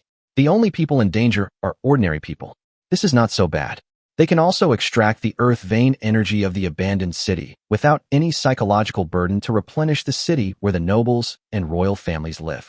The MO sect today is no longer the MO sect of 1,000 years ago, and there are countless spies planted within it. If her plan were made public to everyone, those radical elements in the MO sect might do something dangerous. This world does not need a drastic measure. Many people can die, but they cannot die. How come my colleagues don't understand such a simple thing? Thinking of this, the white-robed mechanical wizard couldn't help but sneer and gave an attack order to his mechanical men. As long as they could break into the giant bird, it would be a simple matter to get rid of her. At this moment, a whistle sounded from the giant bird and echoed in the empty square. The white-robed mechanical wizard was stunned for a moment and didn't react for a moment. The precise arrow flew silently across the night sky. You like standing on the roof, don't you? I really can't stand you guys. The sergeant who raised the crossbow arrow shifted his gaze away from Wangshan Mountain and spat fiercely at the ground. The rangers who were half kneeling and aiming beside him pulled the trigger one after another. The arrows silently crossed the deep night sky and pierced through flesh and blood. The mechanical arts enhanced their physical fitness a little, but faced with this precise and deadly surprise attack, the mechanical engineers did not even have time to react. Damn it, you idiots. Do you really think there's nothing you can do? Chapter 157. A gentleman does not stand on the eaves. What? The squad leader's first arrow was particularly accurate, piercing an artificer's chest. The thin clothing they wore offered no protection against the deadly kinetic energy of the military crossbows. Then, the soldiers launched a small volley, 9 arrows in a blanket pattern striking the artificer standing on the roof. The artificers had already deployed their wing shields at top speed to defend against the projectiles, but the arrows were flying 10 times faster than their wing shields could be deployed. From the moment the whistle blew until the first artificer collapsed, clutching his chest, blood rushing into his lungs, and ultimately suffocating him. Only 2 minutes had passed. These artificers, unfortunate enough to survive, stood out prominently in the moonlight, making them easily visible to the rangers. More rangers have rushed over from the resting place and started fighting with the 8 mechanical engineers. Now there are only 6 left, and all of them are injured. Some of their black and white robes have been torn to shreds by crossbow arrows. One strike within 100 steps, and injure if they just graze the enemy. The remaining mechanical engineers finally spread out their wing shields to block the incoming crossbow arrows, but it didn't matter. They had cavalry from not only one direction, but also subsequent soldiers coming from all directions, trapping them to death on this roof. The mechanical engineers knew very well that they would be annihilated if they stayed on the roof, so they jumped off the edge of the building one after another. One of them even wanted to spread his wind wings and take off, but before he could fly for 10 seconds, he was shot into a sieve by crossbow arrows. The glider that could only move in a fixed direction was undoubtedly the best target. White-robed mechanical engineer was also hit by an arrow, but the armor he used was several times more advanced than those of ordinary mechanical engineers. It was barely enough for him to withstand 2 military crossbow shots without dying. He just spat out a mouthful of red blood on the eaves with a muffled sound. The battle outside had already begun.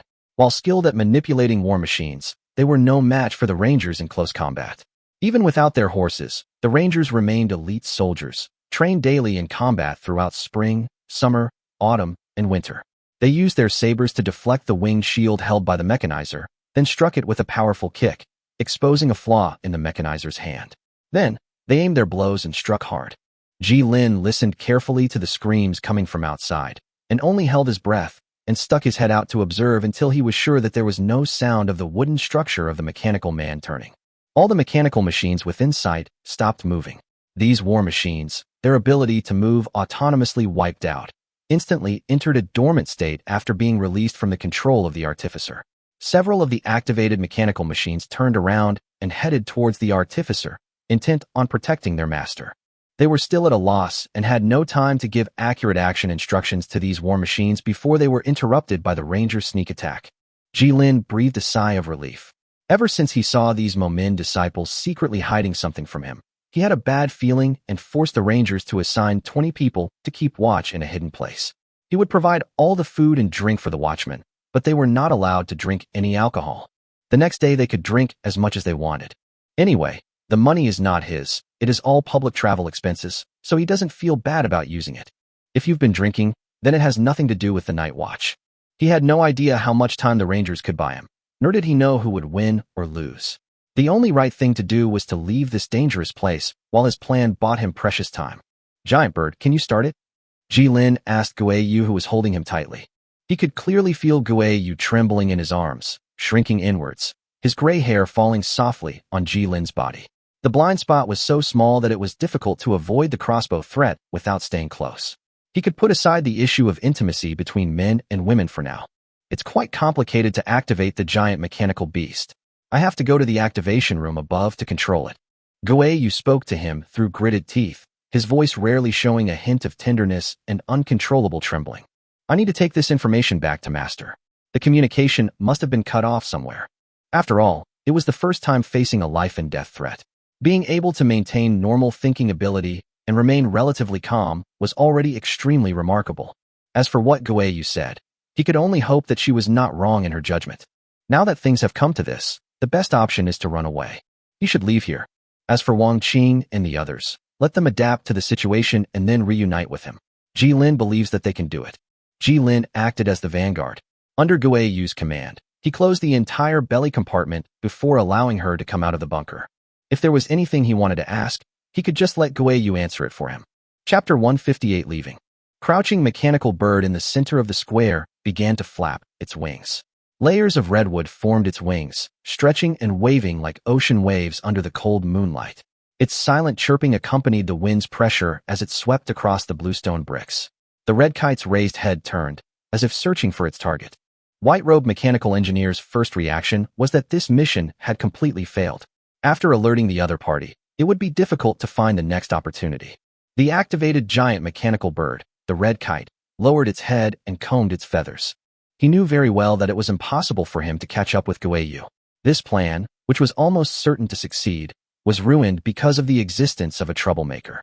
He knew that Guiyu was staring at him in the giant mechanical bird, using the red kite's pupils to look at him, the attacker.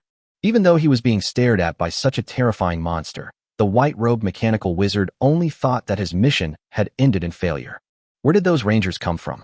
He clearly saw that these people had gone to rest, so why did they still pour out from all directions when the whistle sounded? The mechanical engineers had an extremely fast firing rate. This was their only weapon for self-defense, but it had little effect against these rangers wearing cushioned armor. With the protection of the mechanical men, the white-clad mechanical wizards at least avoided the rigors of hand-to-hand combat.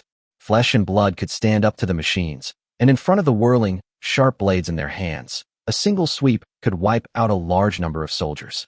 The rangers, wary of the mechanical men, refrained from advancing rashly. However, he was no longer able to deal with the giant structure.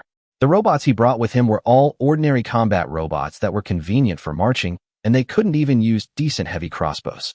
He should have been able to retreat immediately if he failed to land a single blow. I don't want to die yet. There were no words. Only Chi Yuan attacked him with cold anger. The mechanical man held by the giant bird fell towards him, rolling on the ground with huge kinetic energy, and then he closed his eyes forever. I didn't get to see the giant bird soar into the sky. There is a bird named Peng. Its wings are like clouds hanging from the sky, and its body is like... It's for Kuanpeng. Ji Lin murmured the poems he remembered, standing on the zenith overlooking the beautiful mountains and rivers. The wind blew through his clothes and ruffled his hair, making him want to shout into the distance. It was taken over by Guiyu. It spread its wings like a living creature.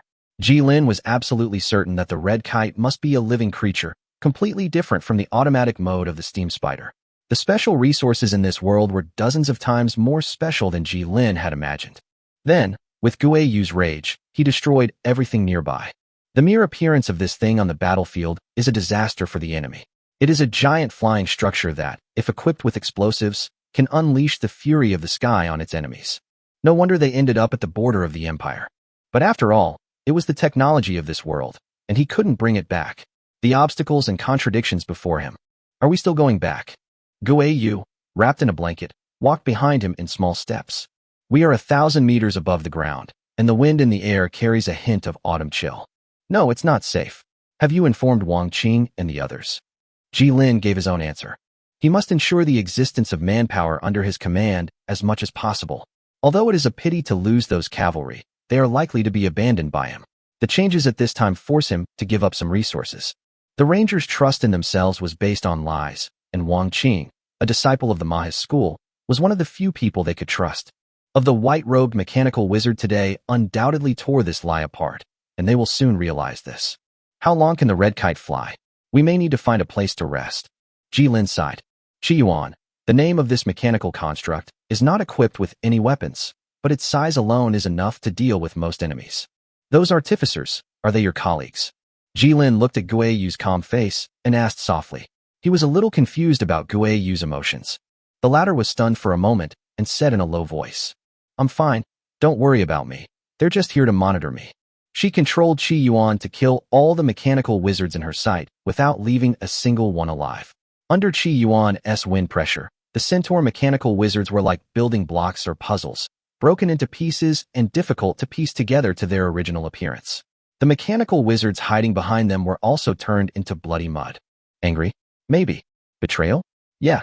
Even if she was slow-witted, she realized that the mechanical engineers beside her were not standing beside her for the purpose of protection, except for the colleague who risked his life to warn her.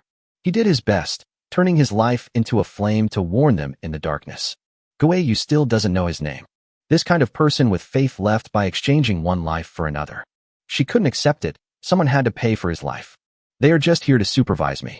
Guiyu repeated his words, lifted up the light gray hair scattered around his ears. His eyes were slightly cold, and his elegant clothes composed of distinct blue and white colors swayed in the wind.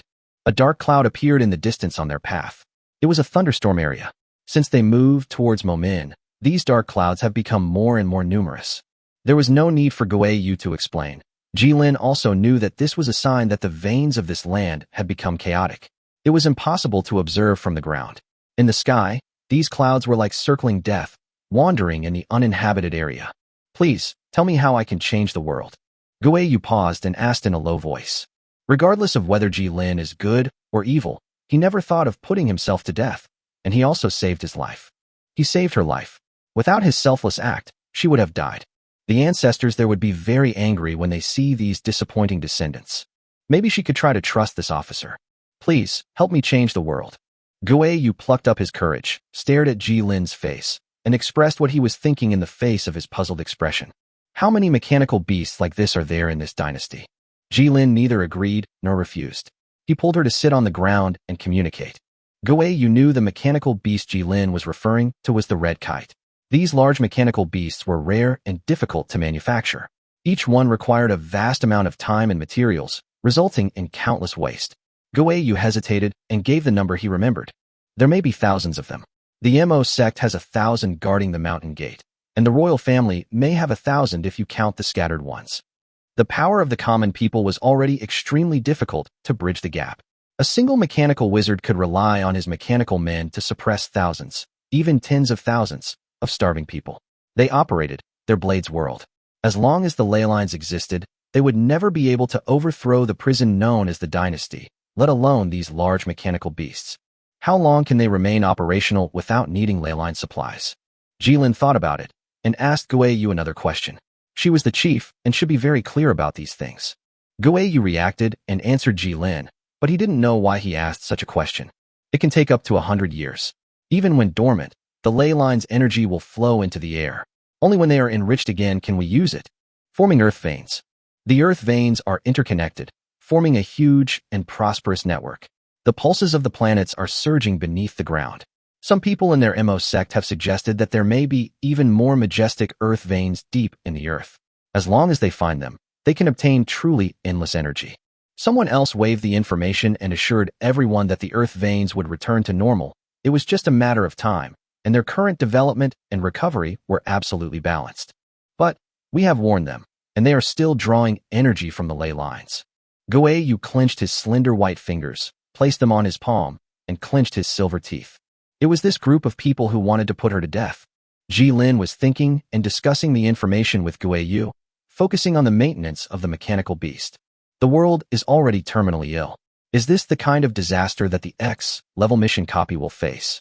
A future without variables, listening to the doomsday timer ticking in my ears. He is not a superhero. He cannot put on a red cape and Guiyu to save the world. Chapter 159 Experiment. To confirm that the neutralization device is operating normally. They didn't stay in the sky for too long. Guiyu needs to verify whether the neutralization device can work and whether all the earth veins within the control range of the earth vein tower can be detonated. To this end, they found an abandoned town and prepared to use it as an experimental subject. If they fail, the losses will be kept within an acceptable range for them. The town had fallen into a semi-abandoned state, with only the ley line tower at its center still functioning reliably. It stood amidst a multitude of dilapidated buildings, shrouded in shimmering light. As if unaffected by the changes surrounding it, the ley line tower bore witness to the town's rise and fall. Is there no danger? Jilin asked Guiyu, who nodded slightly and responded while holding the celestial plate. No problem. The next cycle of natural disasters will require at least 10 days of accumulation. Then he continued speaking softly.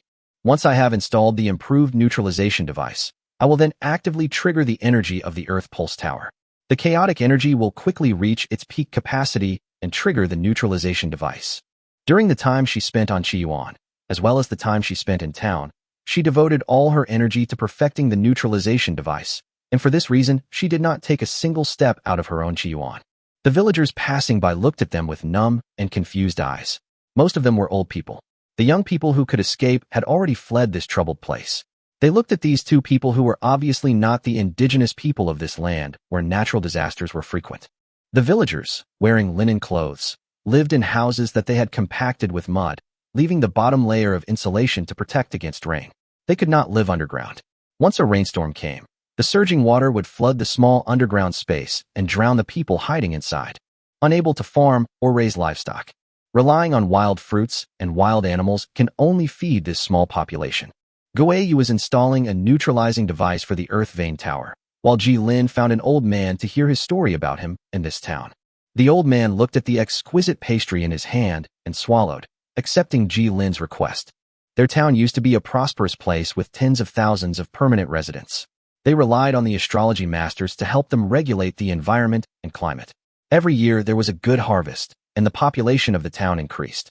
Those were good days with abundant food. Everyone could eat enough food to fill their stomachs every day. Even though the officials levied heavy taxes and added layers of taxation, with each level up, all parties would try to take advantage. If the court increased its revenue by 1 cent, they might have to collect 1 cent as well. But even so, few people starve to death throughout the year. But in order to cope with the complicated taxes, they have to ask the astrologers to adjust the climate more frequently. Otherwise, they cannot support so many people and pay the increasingly heavy taxes. Every 10 years, someone would come to the underground vein tower to move something away, and someone would replace it with a new one, saying that they were there to help them maintain the operation of the underground vein tower. However, the old man remembered that there had never been such people in his grandfather's generation. Every time they took something from the ley line tower, the harvest from the land would be reduced. Then, for unknown reasons, the harvest declined year after year, and the climate was always unstable, but the taxes from the court did not decrease in the slightest. These people could only flee to other towns that were still prosperous. Then, people fled, the land became barren, and the court tax collectors never came to them again. It would take dozens of days to go back and forth, and if they encountered a natural disaster, they would lose their lives. After listening to the old man's talk, Ji Lin began to sweat coldly. Without relying on official records, but from the words of Wang Qing, Gui Yu, and the old man, the blueprint of this world has been laid out before him. The accumulation of contradictions in this society has reached its extreme. If all contradictions are suppressed simply by relying on the extremely strong productivity and extreme suppression ability brought by the earth veins, how many such towns are there? How many such towns are there on this land? Population, productivity. The collapse of dynasties on Blue Star was always due to unprecedentedly intense social contradictions. After hundreds of years of development, population growth and land annexation, social contradictions would reach a level that the state system could no longer reconcile. At this stage, only the complete destruction of all parties to the conflict could eliminate the contradiction itself. Ji Lin stared at the sky, which was tinged with gray. Was it completely destroyed? But we have to destroy something to save the world. The fundamental contradiction that creates this world. He looked up and saw Gui Yu waving at him from afar, so he stood up and walked over. Standing beside the girl, he quietly watched the ley line tower decompose itself in the stream of light. Closer, Ji Lin could more clearly see the ley line tower's self-decomposition process. A thin beam of light shot up from the tower's top, then slowly grew and spread until it completely engulfed the ley line tower. Because of the Tyndall effect, the light from this beam scattered among the dust in the air, creating a bright path along the edge of the ley line tower. Dotted with stars, dazzling and charming. This is the form of the earth veins that can be observed by normal people. This time the self-decomposition lasted longer. Even though Ji Lin had seen it once, he was inevitably shocked by the close observation. Gui Yu stared at the beam of light intently, and his amazement grew even greater. The villagers had never seen such a strange sight before. They stood there in a daze, unable to wake up for a long time after the light column disappeared. Then, the wind blew, and Ji Lin felt the breeze blowing across his body from above. Energy drops. Energy flowed back from the sky to the earth, sweeping across all the veins in the area like a wave, breaking down all the original veins and returning them to the earth. A drop of rain fell on Gui Yu's cheek and slid down. She raised her head to look at the sky and blinked. The sound of dripping rain could be heard, and the falling raindrops wet her clothes and hair and slid down her body. It was no longer a violent storm brought by thunderstorms, but a timely drizzle. Chapter 160. This trip. When Ji Lin grew up a little, his dream was to own such an RV, where he could live without worrying about his livelihood and go wherever he wanted. When it rained, he could sit quietly in the recliner, listening to the sound of raindrops hitting the crystal glass window, with a cup of warm tea on the table. That kind of life is good. He likes the weather when it is drizzling. The sound of rain is the best white noise. Accompanied by the slightly cool air, it is the best time to sleep. It seems that as long as he closes his eyes, all the troubles in the world will leave him for a short time. It was only in his imagination. Once he learned a little about RVs, he quickly gave up this dream, just like he gave up his dream of becoming a scientist. At that time, he didn't need to worry about making a living. And before long he was forced to live a life of fire and steel. It takes up half of his life. My gaze fell upon the gray sky outside the glass window. The drizzle showed no sign of stopping and might continue to fall for a while. The original townspeople could live a good life for a while, and this area would no longer be damaged by natural disasters. Their plan was successful. The ley lines in the entire area had been destroyed and the energy had returned to the earth. The improved neutralization device could transfer all the feedback energy to all the ley lines in the entire area and destroy them all. No, not destroy them all, but dismissal. The energy of the earth veins still exists in this world, but the energy that makes up the earth veins has been dispersed and turned into a free state that humans cannot directly use. It is unknown how many years it will take for the energy to recover into the form of earth veins that they can use. Jilin knocked on the glass window, making a thudding sound. There is glass in this world, and it is large pieces of extremely clear and pure colorless glass. However, there are only a few of them on a mechanical beast as big as Ji-Yuan, so it must be extremely rare. In addition to the sound of water outside the window, there was also the sound of water coming from inside the house. It took a long time before a loud splash was heard. Guiyu was bathing, using the clean water stored on the red kite. At that time, there was no convenient appliance like a shower head. People would pour hot water into a bucket and then soak in the bucket to take a bath. Jilin's physical condition is not so bad that he will catch a cold after a light rain, so it's okay for him to sit and get some fresh air. The first thing they did when they came back was to start the red kite and let it fly along the route towards its destination, Momin, and then take a shower and change clothes. Soon, with the sound of splashing water, a girl in a single layer of clothing pushed open the bathroom door. She wasn't wearing her usual attire, but a neat, pure white dress.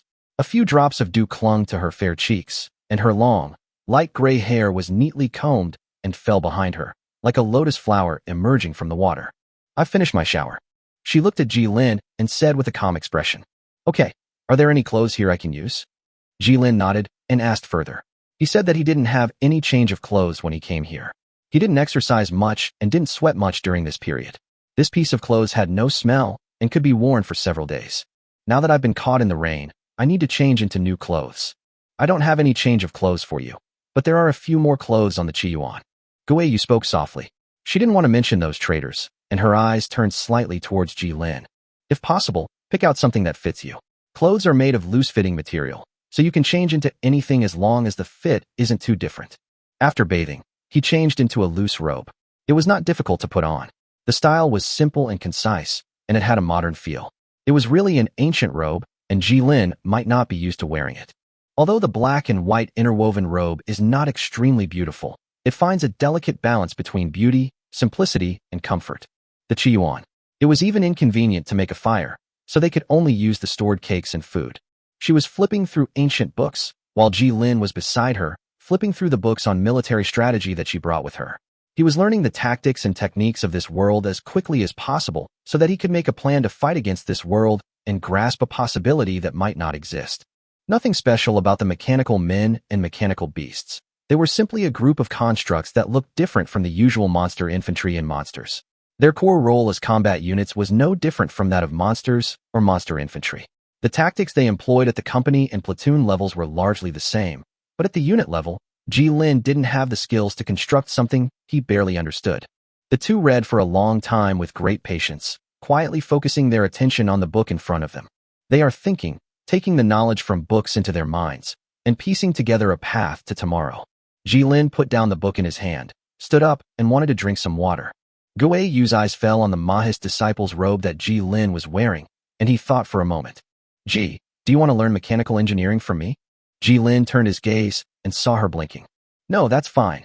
Jilin originally wanted to reject her suggestion, but realized that this technology of synchronizing humans and machines was extremely rare.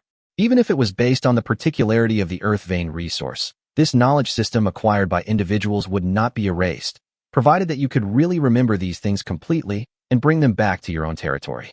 His attention was completely focused on the earth veins, and he completely ignored the other transcendent technologies possessed by this world. While reading the military classics, he might be able to use the extra free time to learn how to operate mechanical devices with Guiyu, so that he can have a deeper understanding of the world. He is an intervener. Understanding the world is his means, and changing the world in the greatest possible way for the better is his goal. Unfortunately, when Guiyu was teaching him the basic knowledge of the mechanic, the system did not pop up and say, "Ding, you have successfully transferred to the mechanic level 1. It's not like a real game where you can accurately see your ability advancement. After getting Jilin's consent, Guiyu shook his head slightly, feeling happy inside, and explained the essence of mechanical engineering to him from scratch in a gentle voice. Just as Jilin thought, his source potential can fully match the mechanical magician. According to the system's judgment, the mechanical magician should be a hybrid profession of magic and runes, but the special resource of earth veins occupies a particularly important part of it. The red kite soars into the clouds, traveling 4,000 miles a day. Therefore, it will take a full 20 days to reach Momin from the starting point, which shows how vast the territory of this place is. When Guiyu wanted to let Chi Yuan land directly in Mo Menku, Ji Lin stopped her and asked her to find a mountain to hide Chi Yuan, which was big enough to cover its body. Stop, let's just stop here. We'll walk the rest of the way. The red kite is too big and too easy to be discovered. Once this giant mechanical bird takes off, everyone will know that they are back. They will certainly be in a lot of trouble by then, so it would be better for them to keep secret and meet with the master that Guiyu mentioned first. Only when I am in secret and the enemy is in the open will there be more room for strategic operations, and he will be able to do more things. For the sake of safety, it is better to keep their actions secret. Their best way is to go there by land. There is a mechanical beast hidden in the belly of the red kite, which allows them to move quickly through the forest. Chapter 161, Resettlement and Restart. Wang Qing did not abandon these men, perhaps because he could not bear to do so, or perhaps because he received a letter from the mechanical bird. Ji Lin said that his travel expenses were still in his room, and hoped that brother Wang Qing would give the money to these rangers who had saved his life, and give them the map as well. Ji Lin carried an unusually large amount of travel expenses when he set out. These travel expenses were enough for 5,000 people to live comfortably for a year. A large part of this money was given to Ji Lin on the road, so that the local county magistrate and local tyrants would give him some convenience. If the other party insisted on stopping them, it would be worthwhile to pay some money to avoid a fight. If the team leader is very capable, the saved travel expenses will naturally go into his pocket. People at the top only care about whether the goods can be delivered to the destination on time. He told them part of the truth, concealed some things that they should not know, and handed over all the money left by Ji Lin according to the letter. 9 soldiers died in the fierce battle that day. A simple funeral was held and then cremated. He also instructed that the pensions must be handed over to the families of the fallen soldiers. Wang Qing was banished from the Ma's center. His life became somewhat hard, but he was not so greedy as to spend the money. None of the attackers escaped that day, and no one knew about the battle between the rangers and the attackers. The residents around heard the shouting and killing outside the door, but no one dared to open the door to look out, for fear of sudden disaster. The 3 earth vein cores were also placed safely in the square. Combined with the rubbish system and management efficiency of this era, no one has eliminated the mistakes accumulated by this state machine over thousands of years, and it is unknown how many years it will take for the actions of these rangers to be discovered. If Wang Qing took these 3 earth vein cores, these rangers would be guilty of a capital crime. Even if the rangers were unwilling, he could not take the earth vein cores from these 90 rangers. Leave these 3 earth vein cores for them to take away and let them complete the task. They still have a chance of survival. They can continue to serve in the army by hiding their past, but Wang Qing knew that from the moment they were attacked, they had already entered into a battle with the enemy and had torn their relationship with him. He could roughly guess that it was nothing more than those aristocratic mechanical engineers who had connections with the royal family and the nobles. This is a life or death situation. If they attack him, someone must die. If there are no problems, take those ley line cores and go. He sighed deeply and looked at the cavalry lined up in front of him. Sir, I want to follow you. Until a ranger asked, he didn't know how to address Wang Qing, so he simply called him sir. The remaining cavalry here are all good families born among the common people, and their composition is extremely uniform. Although the cavalry is a relatively elite force, they are still unable to compete head-on with the mechanical beasts. They can't run away, nor can they defeat them, which is even more despairing. If they were nobles, landlords, or bureaucrats, they could at least become a centurion, but they would be extremely reluctant to become a sergeant. And if they didn't end up with the rank of sergeant, they would have to eat and sleep with the soldiers, with no private space, and would be just a higher-ranking private. Will you come with me? I can't guarantee your safety. Wang Qing shook his head, his words expressing apology. He can move freely if he is alone and can bring 2 people at most, but once there are more people, the risk will increase exponentially. As the core was being delivered, it was finally sent to Momin. They brought 3 cores that were not on the registration list. That meant they were really. It didn't seem impossible, but they had to take measures to conceal their identities. Wang Qing thought about it, but he couldn't bear to abandon these soldiers who came from the lower class. The journey is thousands of miles long and takes a very long time, so there is room for maneuver. That might be a better option than letting them go. Captain Wang, I'm the only one in my family. My whole family died in a natural disaster. I joined the army at the age of 15, and I don't know where to go after I got the money. Another ranger also spoke, with a slightly bitter smile on his face. Those who are willing to go with me will pack up their gear and leave tomorrow. Those who don't want to go will receive double the money and go their separate ways. Thinking about it, Wang Qing said this, giving them another option. If anyone wanted to leave, he would not stop them. Instead of returning to the barracks to continue your military service, you might as well hide your identities and serve as a guard for the MO sect. I can still maintain some respect for you, but I'm not sure if it will be safe on the road. He really had no confidence in keeping them safe along the way. The Rangers were also thinking about Wang Qing's suggestion. Using the 3 earth vein cores and their own guarding merits as a token of their allegiance was not a bad idea. As for honor, there was no such thing in this world, at least not for them. In the eyes of the nobles, they were nothing more than a group of soldiers and horses. They are just here to make a living, but they make it pretty well. There is no such thing as equality of personality in the army. There is no respect between each other. Once a soldier, always a soldier. How can one recognize the honor? Compared to continuing their military career in fear and taking the risk of being discovered, hiding their identities and working as a guard is a good choice for them. Many veterans will work as guards for wealthy families to earn a living after retiring from the army. The other party will tell them everything he can say, sincerely, and life will not be too bad with such a new boss. A few people were obviously tempted to take the money and leave, but seeing that the squad leaders did not move, they naturally did not dare to react. The next day, the remaining 90 Rangers were fully equipped, and they loaded the earth vein core back onto the truck. They also bought another truck for Wang Qing and his men to use to conceal their whereabouts. After putting on their helmets, they became the most ordinary freight convoy in the world and set off towards Momin using a new map. Chapter 162, Entering the Mechanical City. Relying on mechanical beasts for transportation, they traveled from Chiyuan's hiding place to Momin in just one day. The journey was relatively safe, and their choice of avoiding human traces all the way was particularly correct. No one noticed their arrival at all. Momin is located on a towering mountain. On one side, it is a complex of wooden buildings built against the mountain, while on the other side, there are still lush and green forests. Outside, there is a specially dug artificial river surrounding it, which reflects waves in the sunlight. A place nestled between mountains and water, surrounded by fairy clouds and lush greenery.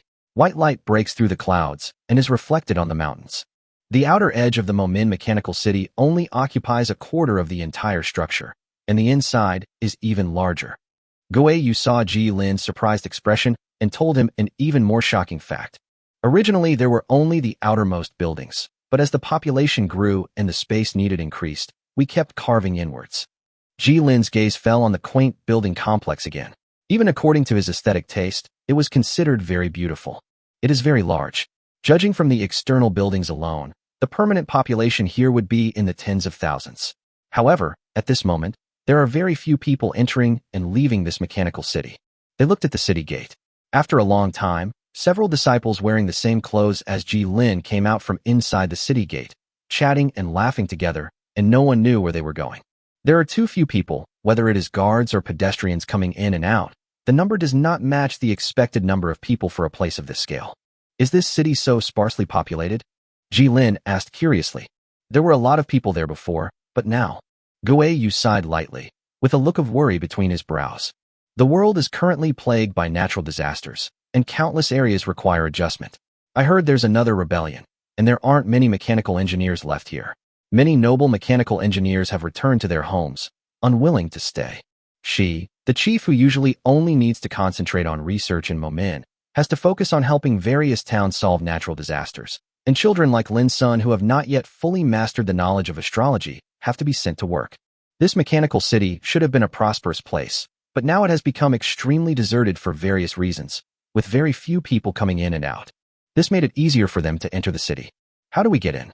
Ji Lin's ability only allowed him to get this far. Once he entered the Momin Mechanical City, that was an area that Guiyu was familiar with. No matter how capable he was, without the help of a map, an outsider would be considered to have an excellent sense of direction if he did not get lost in such a closed maze built on the mountain. I don't know. Guiyu shook her head and stared at Mo Min not far away. The reason they came here was to contact her master in Mo Min, to release a small mechanical bird and let it carry the information to find someone. I'm waiting for the master's reply. Ah, here it comes. As soon as he finished speaking, a wooden bird flew out from the distant mechanical city, flapped its wings, and descended from the sky. Guiyu stretched out his palm to it, and it landed obediently in Guiyu's palm. Guiyu reached out and took out a roll of clean white letter paper from its belly and stroked the head of the mechanical bird. The letter from her master contained only 3 words. Take the secret path. There is a line of small words under the text. It's the secret passage you all use to sneak out. You probably haven't forgotten it yet, right? If you have, there's a map on the paper. Just input your chi and it will appear. Guiyu laughed in silence. Of course she still remembered the secret passage. As they walked, he told Jilin about the secret passage. A large number of secret passages were left in it, leading to different locations outside the city. In addition, due to the complex terrain of the mechanical city, once the insider died, those secret passages were buried in the long river of time along with the insider, waiting for later visitors to visit. The children who grew up in the mechanical city liked to wander around when their adults were not around. Wang Qing, who was the eldest brother at the time, took a group of orphans living in the Momin mechanical city to explore the secret passages every day. However, the secret passages had been in disrepair for many years, and some even accumulated toxic gases, making them very unsafe. They could only stare at the secret passage in fear.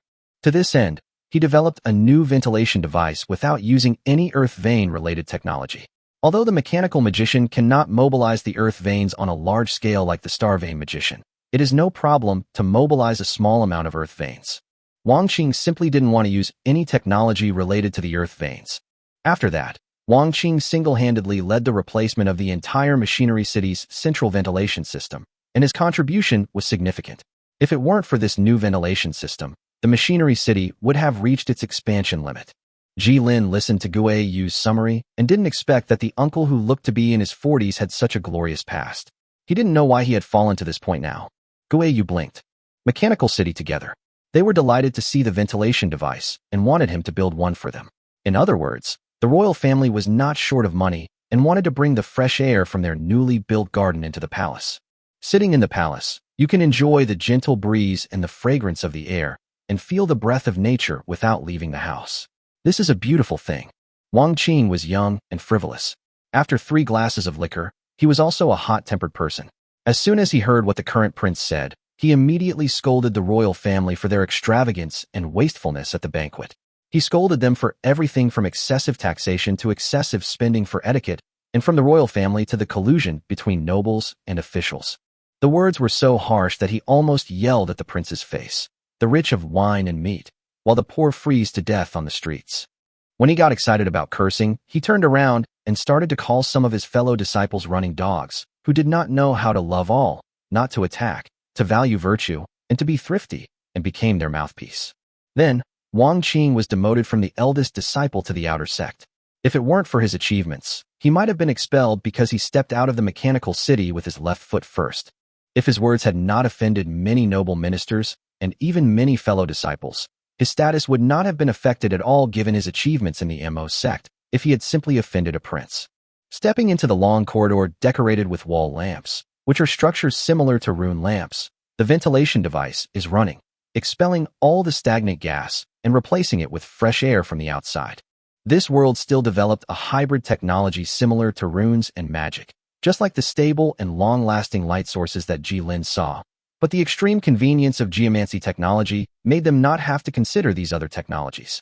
Besides mechanical wizards, this world also possessed superhuman swordsmen who cultivated their minds and bodies. He had only just learned of this when he heard Guiyu talk about it. However, the power of the earth veins was too strong, and the war machines they created gradually overwhelmed everything else. Without the earth veins, perhaps they could have embarked on a normal path interwoven with runes and magic. Jilin had been too influenced by the novel and was worried that there might be some trap, but the whole journey was unusually dull. The echo of their footsteps could be heard clearly during the long and empty journey. After all, this is how it is written in novels. As long as the protagonist goes through the secret passage, he will definitely encounter some kind of danger, and then by chance he will get a secret book/treasure, and then improve his relationship with his female friend. Well, okay, Guiyu is beside him. Guiyu obviously did not have such worries. Unlike Jilin, she did not live in modern times and read a lot of messy novels. She just recalled her childhood stories and talked to Jilin to relieve the boredom brought by the long time. When she asked Jilin about his childhood, Jilin had to evade the question. He wouldn't say that he actually spent his childhood in front of the TV, as there were no TVs in that era. Chapter 163 Conversation. After 40 days of this journey, Jilin finally came before one of the most powerful people in the world. Master Guiyu is a contemporary giant of Moism.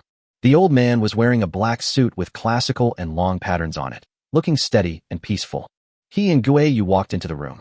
Ji Lin listened quietly to Guei Yu's narration of their story, from the strange phenomenon of the earth veins to the attack. The master and disciple talked for a few words, and then the old man asked Guei Yu to wait outside. Who are you? The old man sitting in the room finally turned his attention to Ji Lin. Even though Guei Yu had already introduced Ji Lin's identity to him before, he still asked him this question when they were alone. Who are you? Someone who wants to make the world a better place. Ji Lin did not respond to the questions directly. There were too many questions he could not answer. He only stated that his position was consistent with Guei Yu. He didn't have much time to waste in this world. Gaining trust, completing tasks, and slowly moving forward step by step were too slow for him. Ji Lin's stay was limited by the system to a maximum of 120 days, and this trip had already taken up more than 20 days. He doesn't have time, and the world doesn't have much time either. When Deng Guiyu left, he began to have an open conversation with the old man. The old man just nodded and didn't ask any more questions on the topic. What do you need? He asked. His eyes were no longer gentle, but filled with scrutiny and questioning. It was the first time that the old man saw his apprentice trust a man so much. He didn't want his apprentice to be deceived by others, but he also wanted to see what level this man was. I want people. I'll assign you 100 men. No, I want everyone's household registration. I want to select the people myself. I want to select 200 people. Ji Lin looked directly into the old man's eyes, which were as calm as a deep pool. After a long time, a ripple could be seen in them. That was surprise. What are you up to? The old man finally asked solemnly, faintly smelling a hint of the unknown. Leave a batch of seeds for this world. He shouldn't have said this, and he shouldn't have done this. But Ji Lin knew that he had little time left on this trip and was the most suitable person to do this. He had already chosen his fulcrum, so he had to let time move the world. One for the present and one for the future. Sooner or later the seeds will sprout. They talked about a lot, from the need to recruit people from the peasant class and poor families to the concept of political reliability. Not to mention people from aristocratic and royal families. Even the existence of someone who sympathized with the aristocracy and the royal family would affect his plan. He wanted mechanical engineers, and he wanted to find those from the Mo sect who held deep grudges against the nobles. While technical and intellectual deficiencies could be compensated for through study, political unreliability required the bitter experience of reality to force a person to change their stance. Only purity can sustain. Ji Lin knew very well that he was only slightly better at talking in this regard. Ji Lin also had the opportunity to experiment with some of his proposed systems in this instance, and would then apply the useful lessons learned to his territory. He wasn't a particularly brilliant genius, nor was he a philosopher king in governing internal affairs, but he had ample room for trial and error, allowing him to bring the right direction and policies back to his territory. The system provides them with a vast testing ground. You're forging a sword.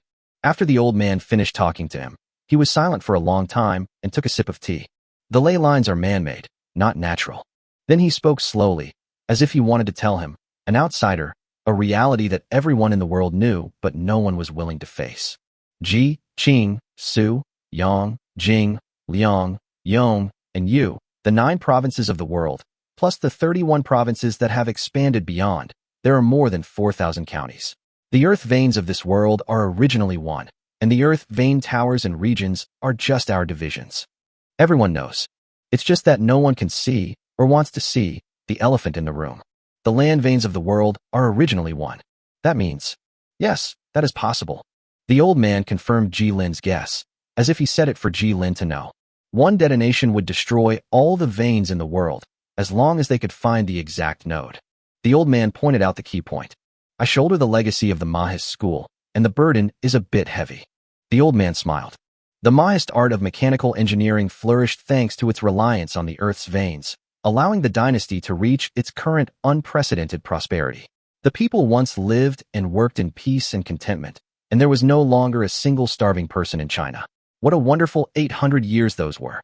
If they give up the Earth veins, their proud star vein techniques and mechanical techniques will never be able to regain their glory, or even be lost. Whoever makes this decision will be the sinner of the Mahist school, and the biggest sinner of the Mahist school. People can't even see what will happen 10 years from now, let alone the future 1,000 years from now. Denying the Earth veins, all the glory that their entire dynasty had created over the past 1,500 years. Castle in the air. As long as the ley lines remained intact, perhaps they could wait for them to slowly recover. Everyone could huddle in a few cities. Once the ley lines in a region had dried up after centuries, They could then go and harvest energy to replenish their energy. The gap between classes was as vast as a chasm, and it would no longer be possible to cross it. It has a very cyberpunk feel, Ji-Lin thought as he listened to the old man's words. The price is that except for those cities, other places are no longer suitable for living and difficult to farm. They won't want to see a world like this. Take it away. The old man threw the token in his hand to Ji-Lin. Ji-Lin took it, looked at the black token, raised his head and asked, "Why?" The old man smiled, a genuine smile. "I can see something in you that doesn't belong to this era. Perhaps you really have the potential to change everything." Chapter 164 Downstream. Sir, according to your opinion, can everyone really read? Mechanical engineers who were sitting quietly in their seats, wearing dark clothes, and a few ordinary talented students. On the mechanical engineer who had just stood up and asked him a question. Do. Ji-Lin wrote this word on the blackboard. No matter what, just do it. If you make a mistake, correct it. There's nothing to be afraid of. Only by making everyone in the world literate can we raise up all the talented people in the world, instead of being trapped in farming and raising some empty-headed people. There are not many people, only 30 in this house. They are the first group of people selected by Ji-Lin and Guiyu after they checked the archives overnight some time ago. Most of them came from humble backgrounds, and only one was a true mechanical engineer who came from the bottom of the peasantry. Whether it is mechanical engineering, astrology, or even the most common spells, the most basic requirement implied is literacy. Any systematic education requires learners to have a basic understanding of text. Relying solely on conversation to convey information is inefficient and of low quality. When it comes to knowledge related to mathematics and model equations, it is even more important to rely on books to preserve and acquire information from the books and texts left by our predecessors. Ji-Lin wanted to advance production quickly, so he promoted literacy in the territory as early as possible and completed preliminary literacy campaigns to facilitate the subsequent government affairs of the territory. He couldn't have someone bring the decrees to read for half a day every time. After the literacy campaign was completed, he would just throw the poster up, and when the crowd gathered around to take a look, they would think they understood the decree. The dynasty had no such need. They simply hoped their peasants would honestly complete their duties. Learning to read and write was even more detrimental than beneficial, and becoming less intelligent was actually what they wanted. Okay, that's all for today's class. Ji-Lin packed up the teaching materials on his desk. He still had some experience in government affairs, so it wouldn't be a problem for him to make 2 temporary teaching materials and combine them with the 21st century knowledge in his mind to teach these ancient people something. What he could tell these people was scientific methodology and a future direction. While teaching them philosophy and political thought, Ji-Lin mixed in some concepts that were only discovered in modern physics. Of course, he had not seen whether anyone here had discovered them, and Ji-Lin had no intention of becoming famous in the world as a plagiarist. A person who only relies on luck on the battlefield will not go far. When his luck runs out, his life will come to an end. Guiyu could not move freely in the mechanical city of Mo-Men. Her long, soft light gray hair was enough to let anyone who saw her recognize her identity. He stayed in his room every day studying how to modify the neutralization device.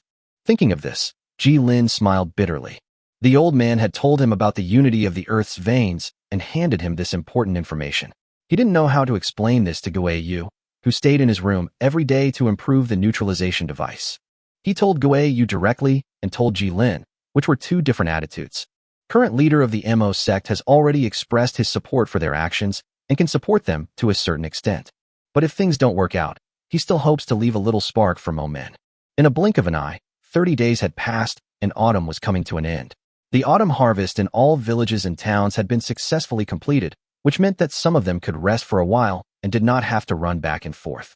More and more people are rushing back to the mechanical city from all over. These people who were originally concentrating on research or serving the nobles in the mechanical city will also think about the future of the world in their spare time after arriving and seeing the natural disasters caused by the earth veins. Wang Qing also followed the trend of returning to the city and took advantage of the express train of his colleagues to arrive in the mechanical city ahead of time, joining the large group of people attending the lecture. He exchanged information with Ji-Lin and gained a lot from the lecture. Ji-Lin also frankly explained his plans to this outstanding successor of the Mahis school. More and more people filled up the small classroom, so the old man moved him to a larger classroom for him to give a general introduction. At this time, there were already 200 people in the classroom. Ji-Lin was still teaching calmly in the classroom. He was able to smoothly complete the pre-war mobilization in the face of tens of thousands of rat men with buzzing heads. The pressure of less than 200 people was not enough to make him lose his composure. The Mahist disciples who came to listen to the lecture were all amazed at the breadth of Jilin's thoughts. He could quickly give an answer to almost every question raised by everyone, and he was worthy of being a scholar invited by the great master to teach them knowledge. Jilin knew that he was merely taking advantage of his historical inferiority. Every question they asked had actually occurred in history: land annexation, separatist regimes, and extortion. What they wanted to know, Jilin also told them about more advanced social concepts such as the imperial examination system, the legal system, unified production lines, and standardized operations. He did not expect these people to understand, but as long as the meaning was conveyed, he would have achieved his basic goal. He never discussed righteousness or moral principles with these people. Always a pragmatist, Jilin would offer these questioners a possible solution and let them figure out the specific solution themselves, leaving it to him later. He didn't have the time to delve into this world, so he could only leave it to the people of this world to solve their own problems. First, the experience from different regions may not be suitable for local conditions, not to mention that this experience has transcended countless eras. If it is applied indiscriminately, it will inevitably become poison. Secondly, Jilin had no confidence in his experience in domestic affairs, so he was much more cautious when speaking about these things. In the end, what these disciples gathered at the Mahis school saw was such a wonderful scene. When discussing internal affairs, Jilin was submissive. However, when it came to military matters, he could immediately quote classics, recite the 36 stratagems by heart, and construct hypothetical battle scenarios to deduce them fluently. Their discussion was mainly about how to use the existing mechanical beasts for more effective combat. They no longer delved into the skills of fighting alone, but instead fought in teams of 3, using the method of one person to pincer attack from 2 others, creating a local advantage by eliminating one opponent first and then moving forward. In terms of overall strategy, there will not be a large army with both sides fighting each other in formation. Instead, they will actively use the high mobility of the mechanical beasts to pull the enemy's forces, create small-scale conflicts, focus on attacking the enemy's logistics and supplies, weaken the enemy's strength, and then use the local force advantage to wipe out the target. As for Guo Yu, thanks to the large number of people, he could wrap his head with cloth and sneak out to see what Jilin was talking about in class. It doesn't matter if they are discovered, they won't reveal their identities. The people in this room were very reliable. Jilin had read every one of their resumes, and even most of them didn't have a deep hatred for the nobles, but rather a blood feud. This was good. This hatred was their best motivation. They had no sympathy for this old world still full of nobles and royal families. They listened to Jilin's comprehensive description of a possible war in the future and pointed out their possible response plans. Those who plan for victory before the battle have more to gain. Those who plan for defeat before the battle have less to gain. Since this has been planned, everyone has realized that swords are forged to kill people. The world is about to change. Chapter 165 should do. Winter begins, and the first snow falls. Jilin saw the first snow, which was a rare sight. Snowballs gathered in a chaotic manner and fell from the sky, spreading out like goose down. They quickly melted when they landed on the ground. The weather was a little gloomy, with only a few rays of light shining through the clouds onto the ground. People were constantly coming in and out of the mechanical city, and the people in the classrooms were replaced by one batch after another. This time, they were going to various places with new tasks. Most people only have 20 days of rest time, and after a short break they have to rush to other areas to work. Jilin compressed the entire course into 10 days. These people, who came from lower classes but received a good education, became excellent frontline personnel. They could only rely on their own technical skills and make a living from them. Unlike those who had the support of the nobility and the royal family, they could not sit in the mansion and worry about nothing, just looking after their own small piece of land. They undertake the greatest workload with the least number of people. Most mechanical engineers can only operate machinery.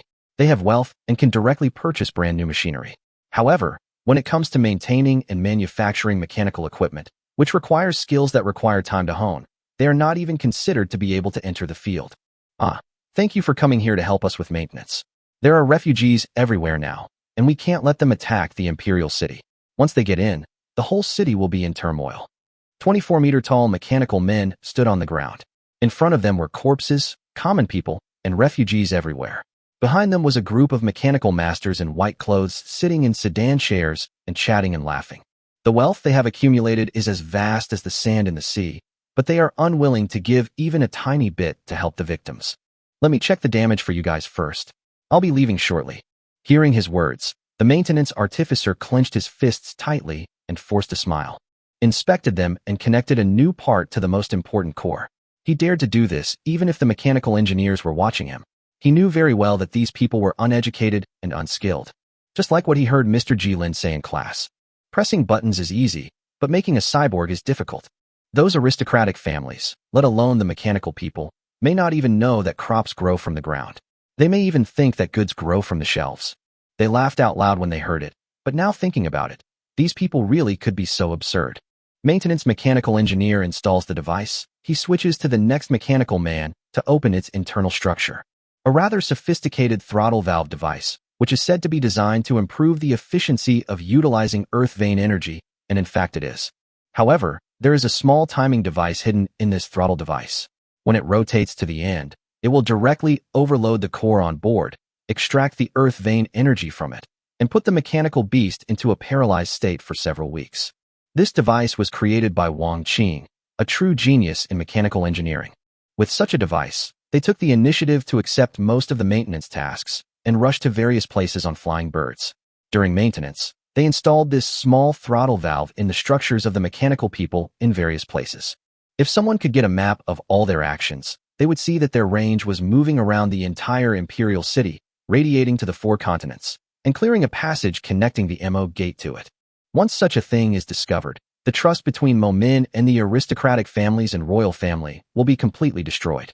They can only use it this once. They only need to use it this once. The noble families waited for 2 months, but the revenge they were waiting for did not come. They wanted to eliminate the enemy physically, but they had no way to do it. They couldn't find anyone, so they even thought that the opponents had surrendered and gradually put the matter behind them. The fools toasted. No thanks. Thank you all for your kindness. His black clothes were stained with dark red blood, and he looked a little tired. White-robed mechanical engineers saw his appearance. They all showed disgust and said goodbye from a distance, as if his blood-stained body would taint their conversation. We have no power over this power. The black-clothed mechanical engineer thought that although Ji Lin did not explain it, they would discuss it privately and would also discuss and exchange ideas about the earth veins without the color of mythology. The earth veins are a perfect energy source, but now they do not have the ability to control this energy. Mr. Ji Lin explained to them in class the interconnected interests of the middle and upper classes, the fundamental flaws of the feudal system, and their pursuit of a more rational approach to statecraft. As long as dynasties and land veins exist, this tragedy will recur in every historical cycle. History does not simply repeat itself, but it always rhymes the same way. Their civilization has been stagnant for far too long. Everyone was vaguely aware of this, until Ji Lin pointed out the problem, and then they suddenly realized it. Wang Qing sighed sadly with them. Our mechanical arts are still based on knowledge from 1,500 years ago. There hasn't been a single bit of change or progress. That's 1,000 years. Whether it's star veins or mechanical arts, what have we accomplished in these 1,500 years? They are building ever larger machines, exploiting the ley lines to their full potential. Perhaps we can invite the scholars of the past to come and teach us the highest level of knowledge here. After taking 2 steps, he suddenly heard a faint cry coming from the corpses. The black-robed mechanical engineer hurried over, dug up the corpses, and found a half-grown child who was pressed down by several corpses and was almost suffocating. The child cried even louder when he saw him. The black-clothed mechanical wizard took out a rice cake from his clothes, but thinking that the child might not be able to eat it, he poured some water on it and fed it to the child. The child immediately stopped crying and grabbed the rice cake and stuffed it into his mouth. The black-robed magician touched the child's head. The child did not cry or make a fuss, but just quietly gnawed the rice cake in front of him. The sun set slowly. Chapter 166. Farewell. The 3 earth vein cores were fixed by complicated brackets, forming the 3 corners of an equilateral triangle, and in the middle was a neutralization device that was magnified countless times. The black-clothed mechanical masters passing by were all amazed. It's so large that it requires 2 mechanical birds to lift it. Even a human standing in front of this 4-story-high heavy equipment would feel deeply insignificant. Fortunately, its main structure is hollow, so its actual weight is not as heavy as it looks. Guei Yu excitedly discussed waves and frequencies with Ji Lin. Ji Lin had taught her these 2 terms, but she seemed to have discovered a new world, spending the entire day delving into the nature of the neutralization device. Ji Lin was practically the only person who could keep up with her pace of thought. They are about to set off for the imperial city. Indeed, The Imperial City is located at the point where the earth veins of this world are most prevalent. Only in that place can an Imperial City be built to control everything in the world. The earth veins of the world are originally one. If they detonate the earth vein neutralization device in the Imperial City, the energy waves that spread along the earth veins will sweep through it. These earth vein energy waves carrying information and different frequencies will act as neutralizing devices when they reach the earth vein towers, turning those earth vein towers into the scene that Ji-Lin saw when he first came to this world, and turning them into a node, one after another. If you could look down from the universe, it would be a very spectacular fireworks display. Humans will no longer be able to easily utilize the energy of the earth beneath their feet. All giant structures and equipment created using the earth's veins will gradually transform into a pile of rotten wood over time. The wood that has been washed and tempered by the earth's veins may still retain its extremely strong properties, but the vitality bestowed by the mechanical technology and the earth's veins can never be reproduced. On the spacious maintenance square, there are a large number of amazing mechanical beasts, which account for nearly 50% of the large mechanical beasts in the entire Momin, including lions, tigers, eagles, snakes, cows, sheep, and birds of all shapes and sizes. These mechanical beasts have a wide, long, oblique stripe painted on their bodies with red paint, which looks like a conspicuous flag from a distance, so as to distinguish them from others. No matter how many more there are, they cannot gather enough people to activate these mechanical beasts. These are the only people they can trust. All those under the age of 20 must also be kept, as they will be the most valuable seeds. That number is even smaller. Ji-Lin looked at the faint red glow gradually sinking to the west. At dawn tomorrow, the countdown of all throttle valves will come to an end. As long as he activates the structure driven by mechanical technology, it will be directly overloaded and paralyzed by the violent surge of energy, and the paralysis will be concentrated on the supply lines and control lines. 90% of the mechanically driven structures have been installed with this tiny paralyzing device. They only need to deal with the remaining 10%. But even with this remaining 10%, it is not easy to cross the city defenses and reach the deepest dragon vein tower. There are not many of them on this trip. All the mechanical engineers and civilians who can be mobilized are gathered here. Most of the Mahis disciples do not know about this. The operation is carried out in absolute secrecy. The guards of the Imperial City are definitely not enough to withstand their fierce offensive. As long as there is no reinforcement, their operation cannot fail. Teacher. Wang Qing knelt down and kowtowed 3 times to his teacher. I'm afraid my disciple won't be able to return from the trip to the royal city. He has already made up his mind to die. He remained kneeling and kowtowed 3 times to the portrait of his ancestor.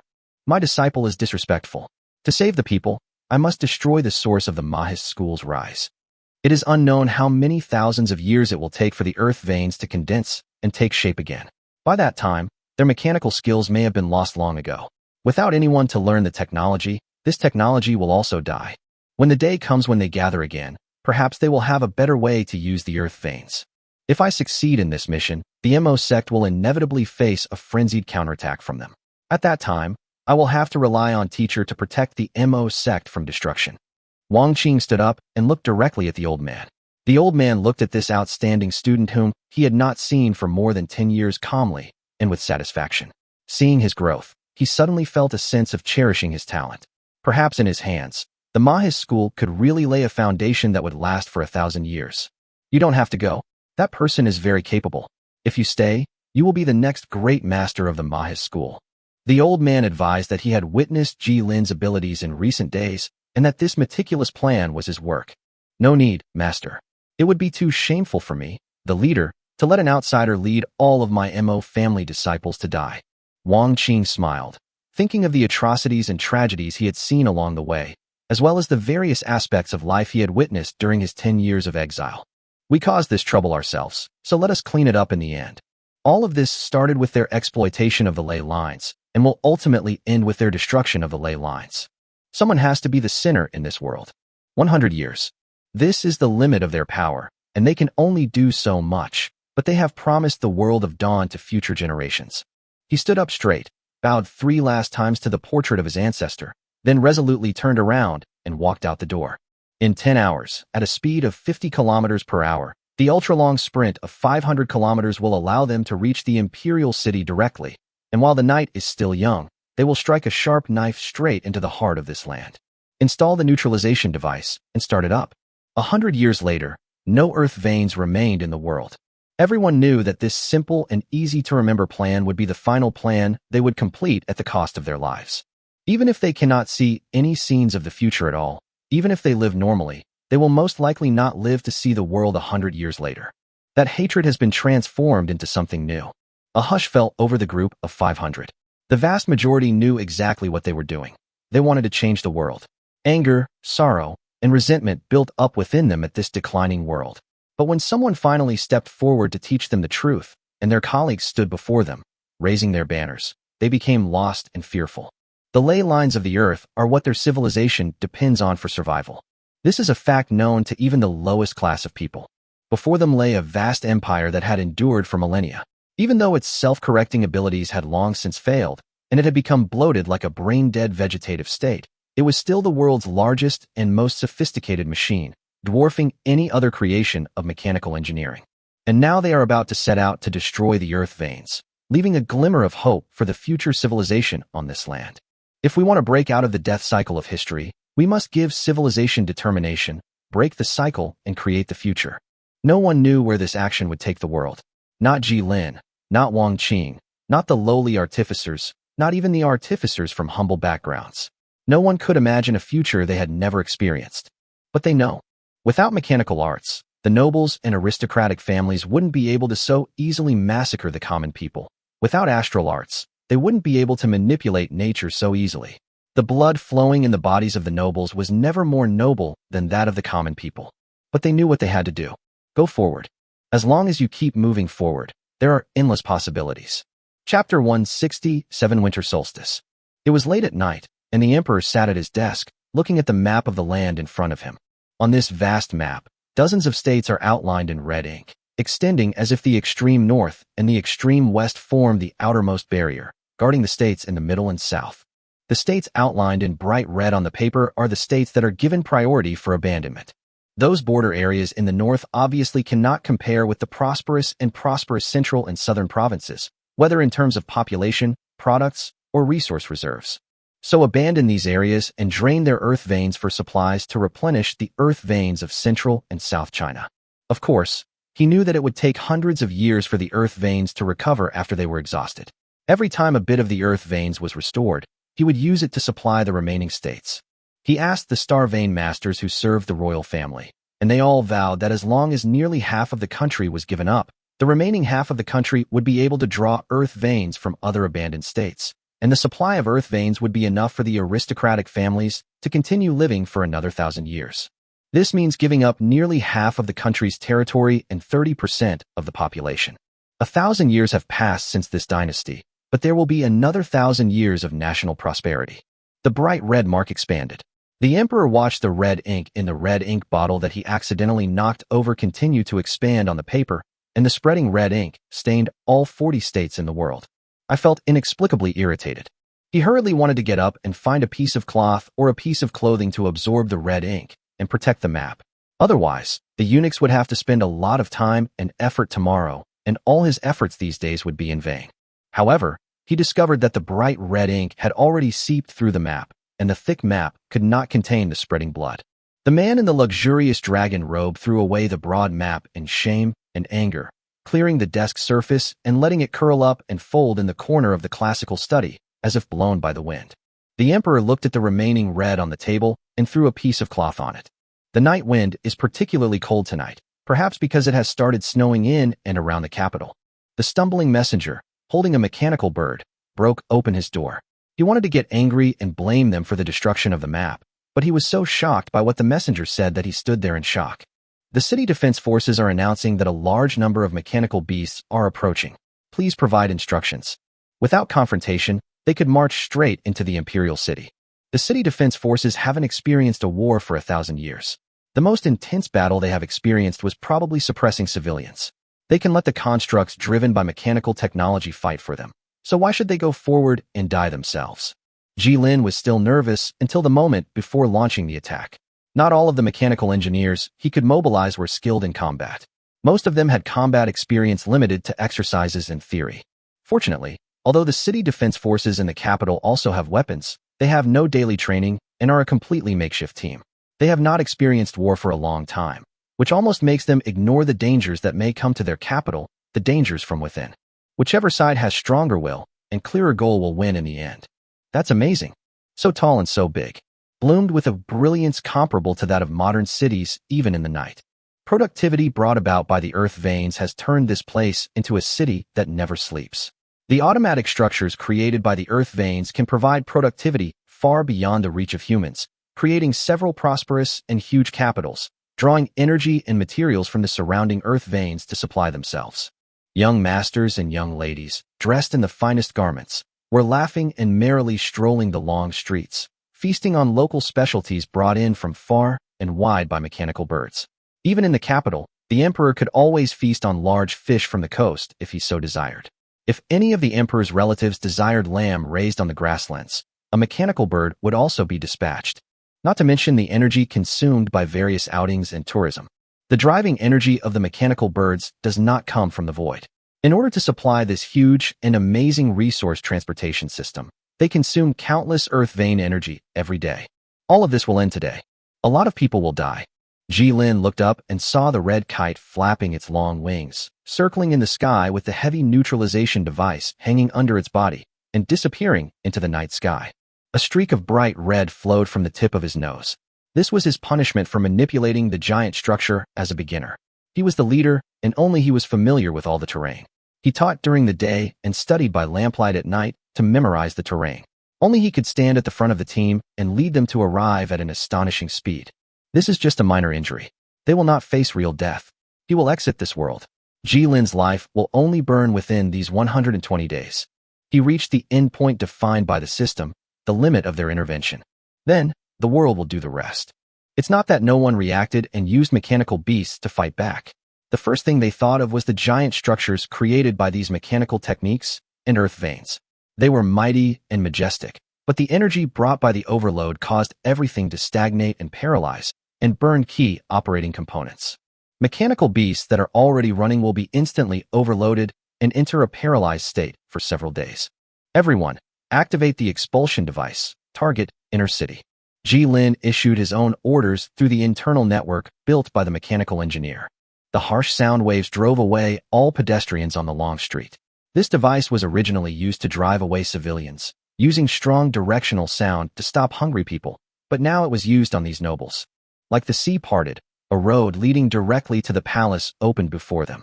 Wandering mechanical engineers in the imperial city. If there are any young talents who are brave and want to prove themselves in front of them, Jilin will just fulfill their wish and send them on their way first. Activating the repelling device was his last act of mercy. Chapter 168, the latest issue. The device has been assembled and is waiting to be connected to the ley line tower. They lit the lights on the ground, and then, with the help of the construct, placed the heavy neutralization core on the ground and assembled it. It doesn't matter where the neutralization core is, but what matters is docking the ley line tower with the neutralization core, and then using the ley line tower's control function to detonate everything nearby. After they entered the inner city, they quickly eliminated the remaining guards. Most of them were civil servants. Although they also had swords and knives, they were still slightly inferior in front of the giant structures, and could not stop them at all. They took over the defense of the inner city, and their sights fell on the various mechanical creations that were beginning to move towards the inner city. Among them, there were mostly small mechanical creations, while the large creations were still lying down. Given the uneducated state of these people, it would be an exaggeration to say that they were just beginners in maintenance. Even replacing parts would probably take some time. We've been coming in with such fanfare for so long. Are they finally ready to concentrate their forces against us? Wang Qing told them a joke to liven up the atmosphere. It seems they are not completely fools. They had a rare moment of respite, a time for everyone to check and replace spare parts. The rush was not without cost. In ancient times, one person led 3 horses in rotation to achieve a forced march. Even in the 21st century, mechanized troops experience a breakdown rate after every long march, limited by damage caused by overheating and fatigue between mechanical parts. This is what non-combat losses are like. If you want a vehicle with low maintenance requirements, long range, and high maneuverability, perhaps only a pickup truck can meet all of the above requirements. Fortunately, or perhaps the strengthening of the earth veins was really terrifying. Only 4 of the 500 units broke down during the 500-kilometer forced march, and they arrived at the imperial city in an extremely astonishing number. We also saw the central earth vein tower that soared into the sky. After thousands of years of expansion, it can truly be called a wonder. There are countless buildings that were expanded and protected around it.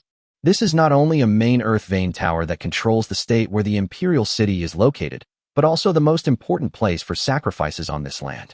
It is the origin of a 1,000-year heritage, and there are many celebrations surrounding it every year.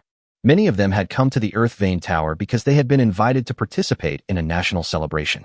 The Mo sect, a sect known for its unprecedented prosperity, was naturally an integral part of the celebration. During the celebration, visitors would bring out their own mechanical beasts for a demonstration in the martial arts arena. Now they come again to rely on this ancient tower to open the door to a new world for this land. There was a lockdown, but it wasn't just any lockdown. Goeyu stretched out her hand and pressed it in front of the tower. Light surged, blocking her from gaining control. As the creator of the neutralization device, no one was more familiar with the neutralization device and the Earth Vein device than her. She is the best candidate. It may take a long time to analyze the structure. The best way is to capture the Emperor himself. He must know. Mechanical engineers surrounding the Earth Vein Tower became excited. They all wanted to blow up the Earth Veins of this world. Since they had already committed a serious crime, it would be very interesting to arrest the Emperor. As for the sense of awe, it disappeared the moment they set out. The so-called Son of Heaven is just a self-proclaimed title, but the Earth Veins are the real creation of heaven and earth. They are not even afraid of the real thing, so why would they worry about the fake one? The mechanical engineers and astrophysical engineers heard the sound of mechanisms twisting behind them, shadows were cast, and then a bright yellow figure was lowered to the ground. You were talking about this person? Ji Lin coughed twice, controlled the mechanical beast, raised his hand, and threw a middle-aged man in a yellow robe to the ground. Investigating the Emperor's residence was naturally what he needed to do. He had already gained experience with this kind of unusual things from countless novels and animations, such as the fact that the royal family always liked to keep some tricks up their sleeves. Therefore, we must capture the Emperor first to avoid more trouble later. There seemed to be a very powerful swordsman guarding him, so powerful that he could even cut the external structure of the mechanical beast that was strengthened by the Earth Veins. Then his movement was disturbed by the shock device deployed by the giant structure/mechanical beast, and his speed was reduced, and he was slapped to death. Without an emperor, chaos would naturally arise as kings were enthroned in various places. War will deplete energy more quickly. Ji Lin covered his nose, and a trace of bright red blood flowed out and dripped onto the panel where his nerves were connected to the mechanical beast. He never thought about going back alive. Given his physical condition, he just wanted to be able to hold on until the neutralization device was activated. Goeyu also said that he had a strong learning ability, but he only left himself 6 hours of rest time every day during this period, so he could barely control the movement of this giant structure. He hoped that hard work could make up for his shortcomings. You are rebelling, but you won't succeed, with all the machinery you have and 1,000,000 troops waiting for him. If you give up now, I will only execute the ringleader. Those who surrender will be rewarded with 10,000 taels of gold. The Emperor shook his head and looked at them with gritted teeth. Although he had fallen into the hands of the rebels, he still had to speak. He was right. Even with just flesh and blood, a mortal army would be more than enough to crush the constructs, not to mention the various small mechanical constructs that could also assist in combat. By the time this flesh-eating, blood-drinking monster mobilized its minions, all their resistance would be waning. The difference in resource utilization was enormous. Then, he saw the huge device placed behind the dozen people, and remembered what his intelligence chief had said to him about the disappearance of the Earth Veins. The possibility of the neutralization device, what he thought of at that time, was another weapon to deal with political enemies and eliminate dissidents. You are going to destroy the ley line of this capital city. Do you know what crime you are committing? He stood up from the ground in anger. His first thought was that the capital, which had been most obedient to his orders, would lose its former glory. The Earth Veins were destroyed. What else could they do? Their power was built on the prosperity of mechanical technology created by the Earth Veins. He couldn't imagine whether the governors and princes of various places would have different intentions. He didn't want to die yet. He wanted to save his life and leave the capital to have the possibility of making a comeback. You are going to cause chaos in the world, he accused. The mechanical engineers calmed down when they saw the Emperor's frenzied appearance. They looked at the almighty Emperor and felt it was absurd. This calmness made him feel even more panicked and anxious. A crossbow arrow nailed to his side broke the Emperor's open mouth, and he turned around with difficulty. Open the door. Ji Lin jumped down from the construct, holding a light crossbow in his hand. I guarantee on my honor that you can walk out of here alive today. He had other uses for the Emperor, so there was no need to kill him so early. In the end, the emperor was more afraid of death than the capital. He was not the kind of emperor who was extremely stubborn, which saved him some effort. How could such an emperor appear in such a world? Today's trip has shown our loyalty and integrity. Mechanical engineers who had already produced good embryos die here. Jilin was greedy. He not only wanted to let these people come, but also let them leave. Technology can be learned, combat ability can be learned, but must be forged in the fire of life and death. The last task Jilin left for himself was to let them evacuate. Each of them was an extremely precious seed, carrying the seeds of thought and will. The neutralization device has been installed, and the resonance waves created by the 3 Earth Vein cores will infinitely expand the range of influence of the Earth Vein destruction. Everyone gathered inside the ancient tower for a rare occasion, looking closely at the high-concentration Earth energy that could be observed with the naked eye. It was dark blue and dotted with starlight. Jilin looked at them and smiled. Why? You're not going to say anything. The attack from outside had been briefly repelled, and they hesitated to act rashly. This was mainly because Jilin had tied up the emperor and hung him on the mechanical beast for everyone to see. If they really attacked, they wouldn't be afraid of the emperor's death. If the emperor died, the law wouldn't hold everyone responsible. If the emperor lived, they would suffer. This gave them some breathing room and time to communicate. Wang Qing stood up and looked at the wooden button specially reserved in front of the Zhanghe Tower. He raised his voice and spoke loudly. The Mahe's tradition of 1500 years is nothing compared to the lives of ordinary people. From now on, everyone should just do their best. Wang Qing put his hand on the button, then 10 palms, 20 palms overlapped, until there was no room for so many hands on the button, and they put their hands on the shoulders of their colleagues. They all focused their eyes on Jilin. Jilin smiled and put his hand on the top. Guiyu was not tall enough to reach it, so he put his hand on Jilin's shoulder. Press the button. At the same time, the veins hidden deep in the earth churned and rolled, and the observer locked on to the last bit of possibility, magnified it, and wiped out all instability. The observer eliminates all instability, completely narrows down possibilities, and supports the decision-making of the executor, just to create a future with infinite possibilities.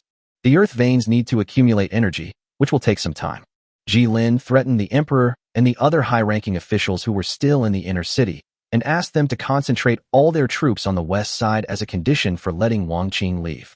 There's an old saying in my hometown. It's easier to die first than to die later. I died so bravely, but you who left me will have to endure a hard life. Okay, stop crying. I don't have much time left anyway. Jilin smiled at them. They had never seen the gentleman who taught them knowledge smile so happily. They had already been determined to die, but now only 10 people died, which was already a very satisfying victory. Don't underestimate this rate. There are many hard days ahead. Remember what I said. Team up in groups of 3 and use high mobility. Remember, water can carry a boat, but it can also capsize it. Jilin kept talking and turned to look at Guiyu, who was standing beside him. She seemed to have not changed much since he met her, but she also seemed to have changed a lot. Guiyu, thank you for teaching me about mechanical engineering. Are you not leaving? She stared at Jilin calmly. This was the first time he called her by her name. What about you? Jilin didn't say anything. He volunteered to stay here to cover our retreat. I'm not leaving. Guiyu shook his head and responded to Jilin, his gray hair swaying as he shifted his gaze slightly away. The data generated by the destruction of large-scale ley lines will surely allow us to break through our understanding of them. Perhaps we can even obtain the unified power you mentioned before. Only I can gather this information here. I will record this information and send it to those who come after me. The best way to obtain it is to place herself into the earth veins, and she will surely die. This data was collected at the cost of one's life. No one knows how long it will take for the earth veins to reform. This is precious data that can only be obtained once in tens of thousands of years. After all, no one would take the initiative to detonate a planet's earth veins just to complete the experiment. It is terrible to die. She wasn't afraid because someone was with her. She moved closer to Jilin step by step. Everyone had left, and now there were only the 2 of them left in this huge square. Reach out and hug. Jilin was at a loss as to what to do, and let her hold him until she lowered her head, turned around, and ran back to the earth vein tower. Jilin looked up and saw that the distant horizon was already scattering dots of white light. The bright yellow disk was still not visible, but the night sky, as thick ink, had faded, and the faint starlight in the night sky seemed dimmed by the sun. Dawn is approaching. At the hour of Mao, a beam of light shot up into the sky. Everyone saw the long blue line connecting heaven and earth, hitting the sky directly. The pulsating planets broke out of the ground, returning new vitality to the Earth. That, however, is another story. Chapter 169 Epilogue, Promise and Me. Well, it's time for you to die, old friend. Goodbye. The young man patted the mechanical beast's head, and the other party slowly moved its huge body. The giant cow-shaped mechanical beast rubbed the young man's body affectionately at the end of its life. Then he closed his eyes forever. The last Earth vein-driven mechanical machine lasted longer than Ji Lin had thought and they had imagined. It maintained its lifespan for 130 years at extremely low power until the Earth vein disappeared, which was even 30 years later than the Earth vein stored in the container was completely lost. This is its limit. 130 years later, all the Mahis disciples who broke into the imperial city and destroyed the world's veins have returned to the Earth, and it is the last existence that witnessed everything. They can never preserve the energy of the Earth veins on a scale of hundreds of years.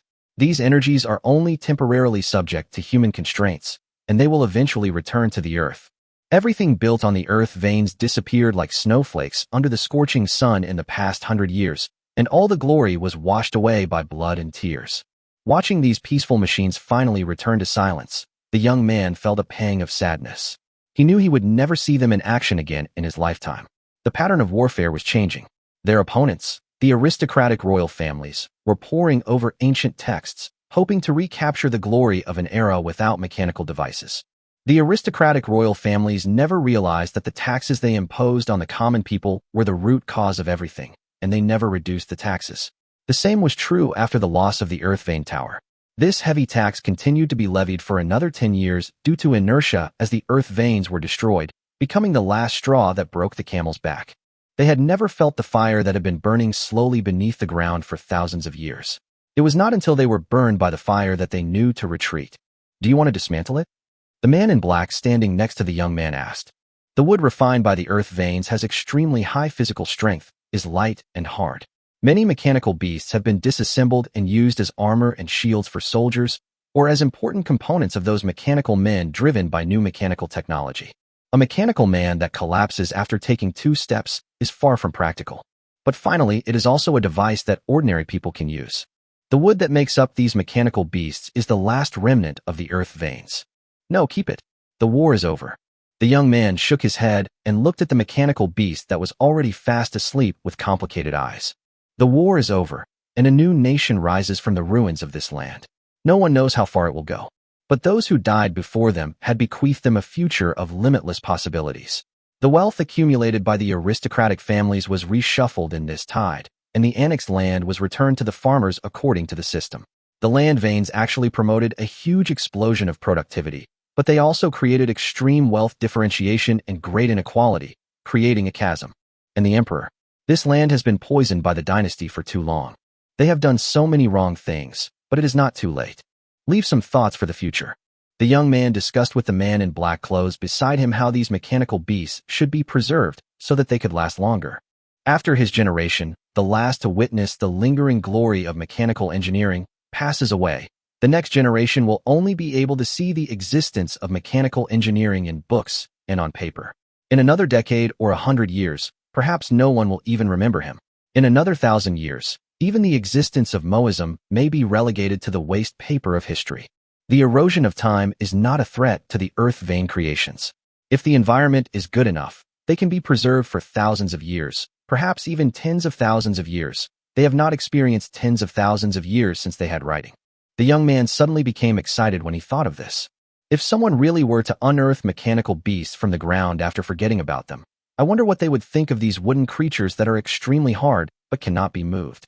Wouldn't you be amazed at the technology of these ancient people who couldn't find the production method even after countless repetitions and sigh for them? However, the Earth veins will definitely be reformed. I hope that by that time, they will have gone further in the process of civilization and will be able to make good use of the gifts given to them by these planets. In their time, perhaps there were no stories about Moism. There will be no more stories about generals, ministers, and princes. Students, this is the new 100 Schools of Thought Memorial Hall. Please be careful not to make loud noises or wander around in the museum. Please listen to the staff. I have something to attend to and need to leave for a moment. The teacher, with a professional smile, took the child to the museum guide, explained the situation to him, and apologized repeatedly. Please take them to visit the memorial first. I have something to do. I will come back in a few hours. The man expressed his understanding and turned to look at the group of boys who started chattering as soon as they saw their teacher leave. The middle school students looked up and saw the label on his chest, Museum Guide. Since your teacher has entrusted you to me, I will first take you around this museum. The man had an expression on his face as if he was about to start business, and spoke softly to the eager child in front of him. He took the children to visit several places. Two little shadows took advantage of the tour guide's inattention, sneaked out of the group, and tiptoed towards the shadows. Hey, why did you run out? The little girl asked the little boy who was leading the group away. Didn't you guys run away too? The little boy made a face and stuck out his tongue. The administrator took us on a wild ride, talking about things we've already covered in our textbooks. I want to see the real collections of the National Central Museum. They were very familiar with the new 100 schools of thought, which was a symbol of the beginning of modern times. For some unknown reason, various schools began to develop rapidly, developing into schools of magic and talismans with their own characteristics. Some of the cultivation methods left over from that time are still in use today. The textbook devotes 2 full chapters to this topic, and they are all key points. I just heard him talking about why the new 100 schools of thought appeared, and you ran away. The little girl pouted to show that she was unhappy. Isn't it all in the books? The Fall of Dynasties. The little boy answered her. Apparently, he remembered the contents of the book better. A voice sounded from behind them. The conclusions in the textbooks are inferred from old historical materials. According to newly unearthed historical materials, the destruction of the earth veins is the root cause of the new 100 schools of thought. However, the historical community is still debating this issue. Firstly, the evidence to prove the existence of the earth veins is insufficient, and secondly, it conflicts with the previous conclusion of the fall of the dynasty, which requires further discussion. The previous tour guide suddenly held the 2 children from behind and started a long lecture, which scared the 2 children so much that they trembled. They felt as panicked as if they were playing hide-and-seek and not being found by their friends, but being caught by their parents instead. If there really is such an important energy source, then there must be a way to easily obtain it, so that the ancients could use it so easily. The little boy and girl tensed up and tried to change the subject quickly. Suddenly, they saw a tall tower placed in a giant glass cabinet in the distance. It looked classical and solemn, almost reaching the roof of the Central Museum. Uncle, what is that tower? It's a ley line tower. We've recreated it exactly like what's written in historical books. Mainstream academia now believes it was a very important ritual tool for the ancients. The ancients firmly believed that by placing it on a ley line, they could control the weather and ensure favorable weather. When the tour guide said this, he suddenly sighed. It's a shame that the ley line towers don't actually exist for some reason. We later excavated and found some replicas of them, but they were copies made by later generations, and they don't match the time period. According to the historical records we've unearthed, every town should have had one. Is it possible that with just a rub of this thing, bad weather can be turned into good weather? The little boy asked, somewhat unconvinced. The man rubbed the little boy's head hard. No, the energy level is simply not enough. You don't know how much energy is used to turn bad weather into good weather. Even if there were so many high-level spellcasters in ancient times, there would be no way to reach every village and town in such a timely manner. It would be extremely troublesome to do it in modern times, not to mention that the energy utilization efficiency is even worse than that of the ancients today. What the man did not tell the 2 children was that the historical data in the record was too detailed. Even the annual tax revenue of each place was counted, which far exceeded the output of ancient times. However, they could not reproduce everything according to the historical data, which should have been an extremely glorious era. Before the new 100 schools of thought, a massive war erupted, involving the entire nation and unprecedented in scale. The most ambitious scholarly estimates suggest that nearly 1/3 of the population perished in the conflict. Numerous historical documents, materials, and artifacts related to the past were destroyed by the war, a significant challenge to historical research. Hence the room for debate. The 2 children nodded, not quite understanding what was said. Guess how many ley lines there were in ancient times. If you guess correctly, I'll give you a small gift. The man asked. A tower this big must have taken a lot of time and effort to build. I'd guess 500. Well, I guess 2,000. Both children gave their answers one after another. There are about 4,500 ley line towers. Looking at the 2 children with their mouths opened in surprise, the tour guide looked at their surprised expressions, shook his head and laughed, feeling that such boring content would definitely not please children. Okay, I'll take you to see the most popular place in this museum. The man stood up and handed the other children to another tour guide, letting him deal with the headache. It was much easier to deal with 2 children by himself than 58. The tour guide frowned as he led the two children through the dense crowd. The museum for viewing the mechanical beasts was already crowded with people, perhaps because of the newly discovered bird-shaped mechanical beast. Bird-shaped mechanical beasts are extremely rare. They have only been seen in books. This is the first one to be discovered.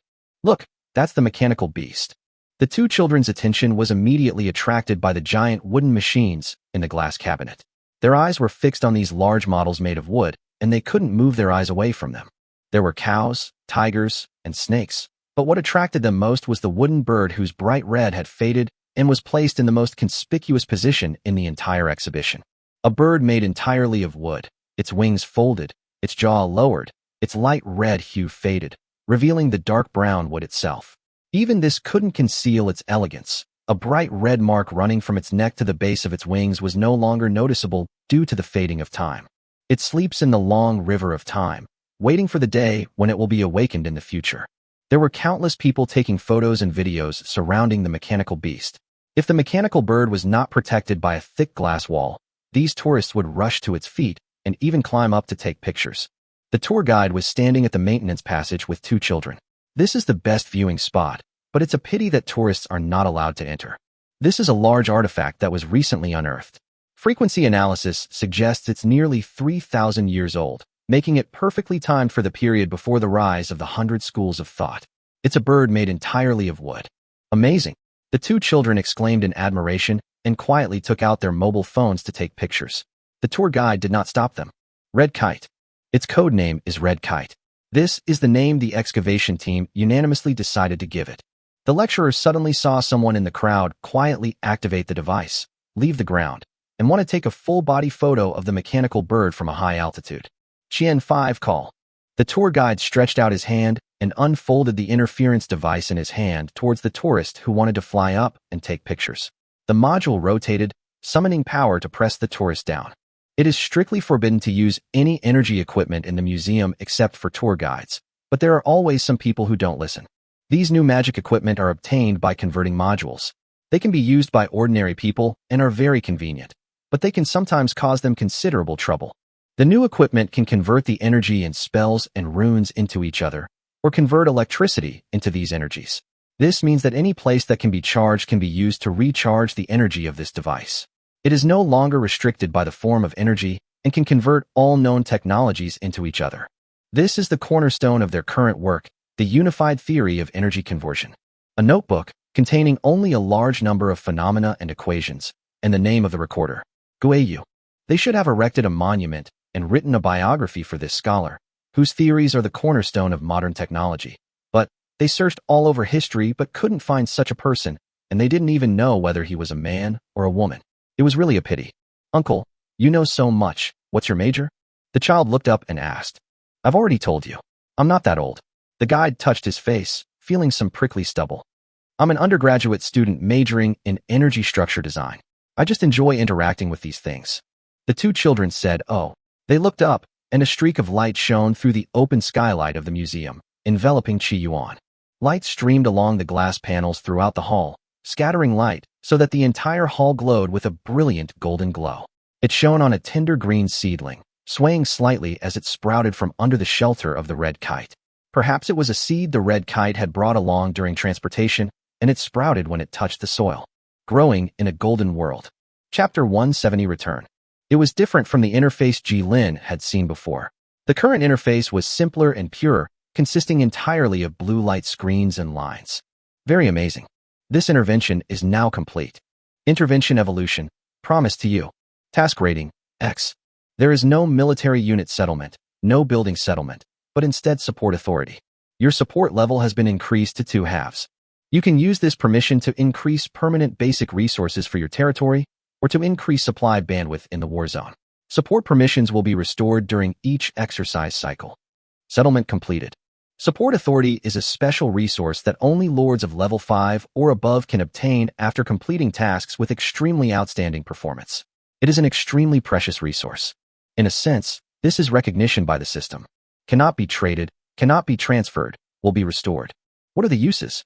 When you need a nuclear bomb, the system will directly provide you with one. Of course, you must also have the technology to develop the nuclear bomb. This nuclear bomb will be transmitted to your side immediately when you need it. The same applies to other weapons and equipment when you need supplies. The level and quantity of support are assessed based on your civilization level. This support will deduct the corresponding resources from your territory after the battle. But this is combat authority.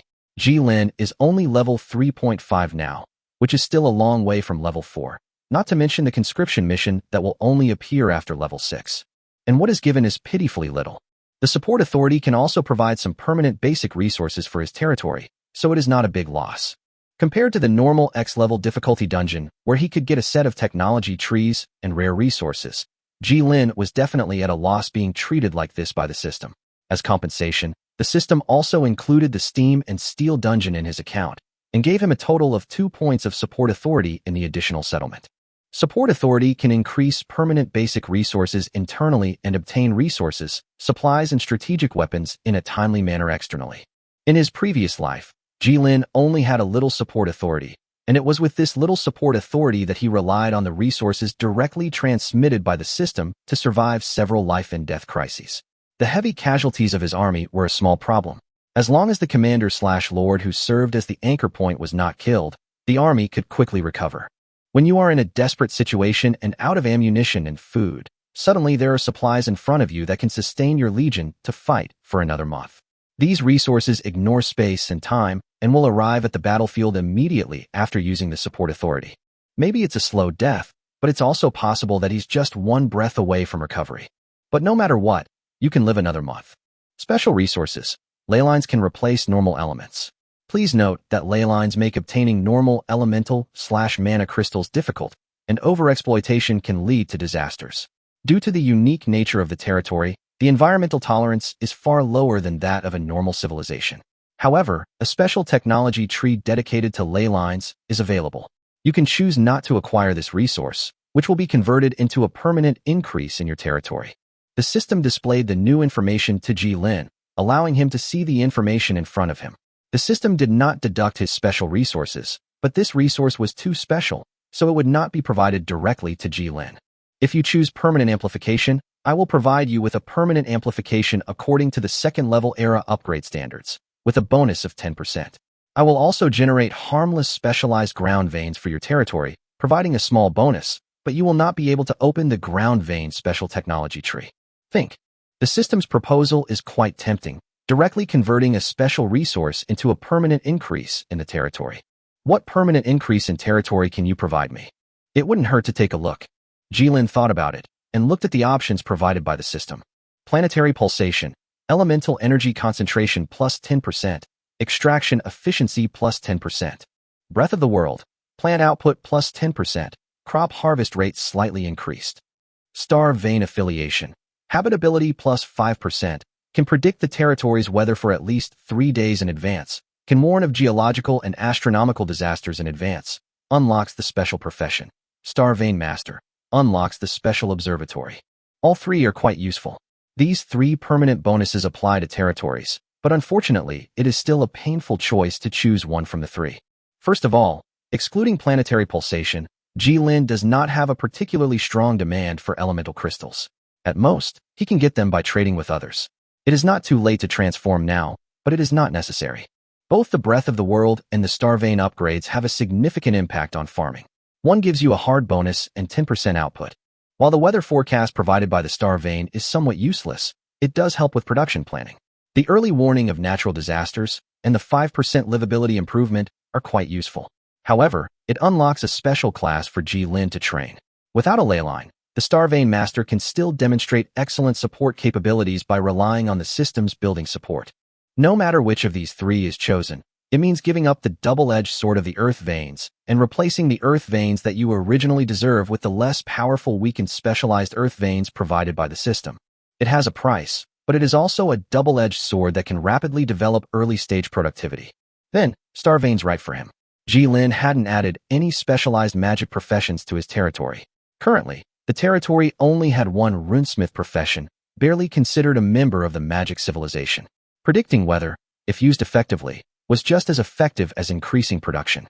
It also improved the territory's livability by 5%, which also increased production efficiency. Settlement completed, payment completed. Support privileges increased to 2 halves, and star vein affiliation has been added to your territory characteristics. Starting the regression process. Wait, system, you still owe me someone. Where is Guayu? Ji Lin interrupted the system's return process with his voice and raised this question. Last time, they detained Gina. Will Guayu be detained this time too? The system stopped the running return program, and both sides fell into a long and awkward silence. Chapter 171 Return. 10 minutes. Guayu raised his head slightly and stared at the flickering light screen in front of him. I need to see him for 10 minutes. I have something to ask him. The application is approved. The reconstructed light screen typed out its answer slowly and with difficulty. It had to take everyone's status into consideration. If Guayu was not allowed to see Ji Lin at this time, there was more than a 90% chance that it would have a negative impact on the result of the calculation branch. You have 10 minutes to communicate. Say goodbye. To avoid affecting your subsequent work, the interaction is complete. Unlike Jean, who wasted 20 years, Guayu left almost at the same time as Ji Lin left. The strong emotions between them have not faded at all because of time. This is the source of human transformation, and it will not take the initiative to erase these emotions. Even after the system showed her the evolution of the world line, she was still extremely determined to meet Ji Lin. Was still arguing with the system about Guayu's situation, looked at the stream of light unfolding beside him. A girl with gray hair reaching the ground and wearing a light white dress walked out from the crowd.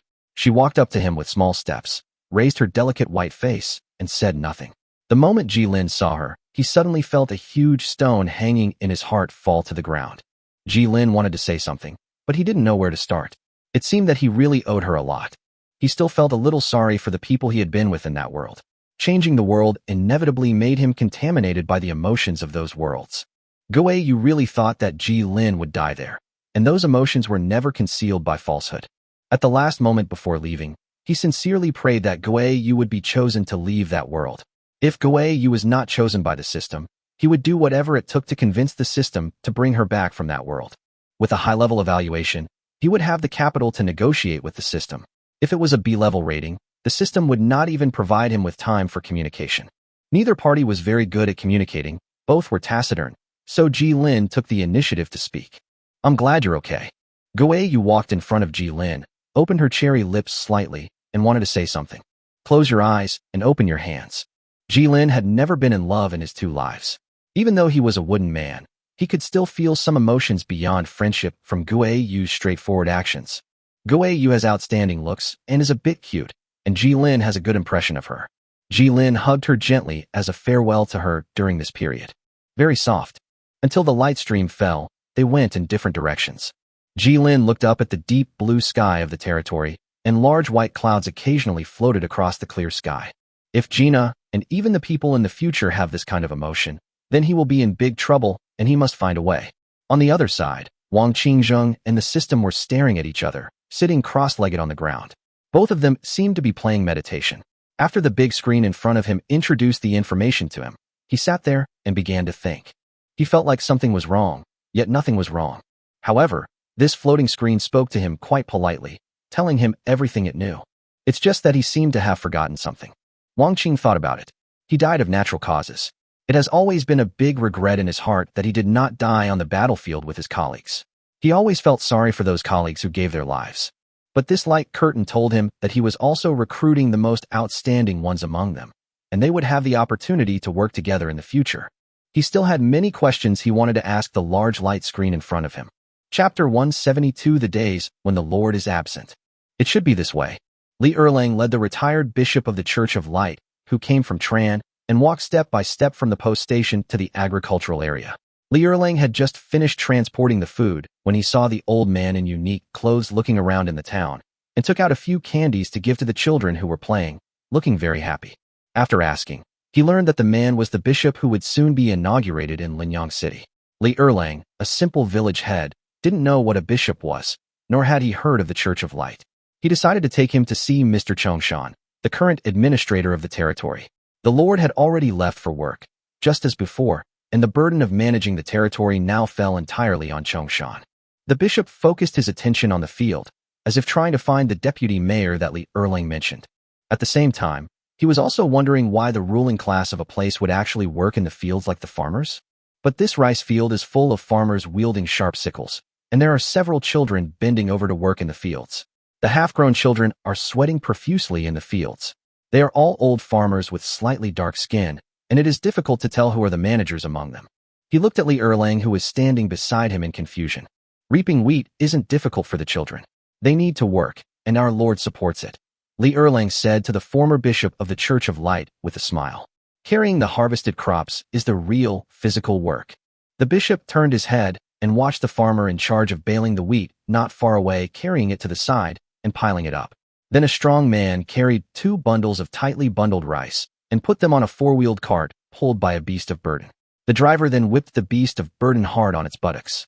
The 2 pack animals slowly stretched out their long legs, pulling the fully loaded 4-wheeled carts along the built stone road, and transported the grain to the processing plant for threshing. After harvesting the millet, we need to dry it in the sun. If we knew the upcoming weather, we could save a lot of time. There was no place specifically built for drying rice in the territory. Jilin obviously did not consider this matter, and Chongshan did not think about it either. It was not until the autumn harvest that he paved a 200-acre area with stone pavement, specifically for drying rice. After saying this, Li Erlang started shouting loudly towards the field. "Mr. Chongshan, the bishop you mentioned has arrived and is waiting for you here." A man dressed like a farmer stood up, turned around, and waved to them. When he saw the bishop of the Church of Light in a white robe, a hint of surprise flashed in his eyes. He immediately remembered that his lord had specifically instructed him before leaving. When Jilin went to the holy city, he invited a bishop-level priest of the Church of Light, the director of the orphanage where Alicia was to work in their territory. He might bring some children with him, which could slightly improve the current education and lack of high-level talents in the territory. Jilin had already figured out how to trick this bishop into becoming a teacher at the engineering college. Even if a retired bishop doesn't have the knowledge or theological content, he still has a lot of experience. It would be a good idea for him to become an honorary professor at the college and teach students about regional culture and features. Now that you are here, there is always a job that suits you. Before modern times, church schools were considered synonymous with semi-advanced education. This was also true for their lords. Accepting aid to establish a church academy was not only free, but also helped increase the number of educated people in their territory. In a sense, the church's assistance is quite tempting. It provides a complete set of infrastructure, from canteens to schools to hospitals. As the cooperation deepens, the investment increases. It is no wonder that some lords cannot resist the olive branches thrown to them by these churches. Although the bishop didn't show it, he was also quite surprised. The man before him had dark skin, not a natural black, but the kind of tan that comes from hard work under the sun, wind, and rain. However, his skin was less chapped than the farmer next to him, which was caused by long-term labor. The difference was only noticeable up close. It was difficult to tell from a distance. It's really commendable. Is the deputy mayor harvesting? And rice fragments off his hands before shaking hands. Not really. I planted this acre of land myself. I don't feel safe leaving it to others to harvest. It's more comfortable for me to harvest the land I planted myself. Chongshan smiled happily, his body sizzling with warmth from having just finished his farm work. He had been overseeing the autumn harvest in the agricultural area, unable to sit still while watching others work in the shade, so he went to harvest the acre of land he had planted. Despite the busy affairs of the territory, Chongshan always wanted to plant something. Otherwise, he felt itchy, and he felt his skills would decline if he didn't plant something. So he took an acre of fertile land and came here to cultivate it after get-off work. Watching the green fields that belonged to him swaying in the evening breeze, the fatigue of the day's work also dissipated. Jilin also wanted to keep an acre of land for himself, but his physical strength did not support him running around. He just opened a nursery for himself behind the city hall and planted some berry plants given by Forna, which he said were easy to grow. There was no problem except that there was no result. I apologize for the inconvenience of coming here in person. As a bishop, when he went to other towns or even cities, as long as he spread the news, the mayor or city lord would take the initiative to come out to greet him. Of course, this was also related to the fact that the bishop's visit was sudden and he did not notify Jilin's territory in advance. Seeing Chongshan working in the fields like this, the former bishop began to like this territory. He came here on purpose without notifying Jilin just to see the true appearance of this territory. After all, he still had to personally inspect the dozens of children he was taking care of. Children should not be allowed to grow up in a bad environment. Those people from the cult of life really know how to choose a place. If this town can maintain its current momentum, it will have great potential in the future and will develop into a prosperous city-state in no time. He hasn't even looked at the academy in this territory yet. The old man stroked his beard and chuckled twice. When he passed by just now, he also saw a high-ranking priest of the Church of Life and an elf working. No problem. Chongshan brought over 2 stools. These portable stools, made of a few sticks and linen, were a hot commodity in the territory, much more comfortable than sitting on the ground. The old bishop, undeterred, sat beside him and discussed the development of Linyang City. Chongshan was also able to answer the old bishop's questions fluently. Li Erlang brought them 2 cups of cooled brown sugar water. Since the sugar refinery was built and started operating, they soon obtained the product of crude sugar from sugarcane, brown sugar. Brown sugar is a kind of raw sugar made from sugarcane through juice extraction, clarification, boiling, and lime process. It does not contain any chemical reagents or food additives except lime, and fully retains the flavor and nutrients of sugarcane. Brown sugar water is rapidly replacing sugarcane juice, which is difficult to preserve and process. Brown sugar can be stored dry and preserved for years, offering both sweetness and nutritional benefits. Making brown sugar water simply involves adding brown sugar cubes to boiling water, significantly reducing labor intensity. If anyone wants to eat it, they can take a small piece the size of their little fingertip every day and eat it as a snack after a meal. It's not that they can't make refined sugar, but the territory currently lacks the relevant science and technology. Forcing the sugar process will waste a considerable portion of the output. In the end, it is not as cost-effective as directly making crude brown sugar. Sea salt and brown sugar. The territory has fully rolled out the production of both salt and sugar resources. The old bishop watched the busy farm work and thought about other things. This is a good place. It doesn't have the disturbance and noise of the holy city. The administrators are wise, and the lords are kind. It's not bad to live here for a long time. Chapter 173. After the autumn harvest. The light descended, and Ji Lin's body took shape in the light and landed on the stone square. He had put so much energy into the previous dungeon that he had no time to devote to territory management, but judging from the current gains, it was all worth it. Thinking of his own gains, he couldn't help but curl his lips. Star Vein affiliation, plus 5% habitability. You can build a Star Vein observation tower in the area where the Venation is concentrated to gain a small global bonus. A weakened and specialized ley line will not have a greater impact on the environment, but will also not gain a large amount of bonuses. This damn system. They detained Jean and gave him a promotion order. He met with Guei Yu for 10 minutes, but they didn't even give him the promotion order. However, Ji Lin was in a good mood and didn't care about the system problem. He sat on the steps in front of City Hall. Enable support permissions for internal use. Support points can be used to obtain support based on his current third-era civilization, which can be used to obtain a medium-sized basic resource, such as a pond, a forest, a berry forest, a stone mine, and an iron mine. Or resources that have already appeared in his territory, such as a medium-sized sugarcane forest, a medium-sized reef, and a large low jungle. Ji Lin scrolled down and saw a support permission that allowed him to request an additional hunting spider nest permission.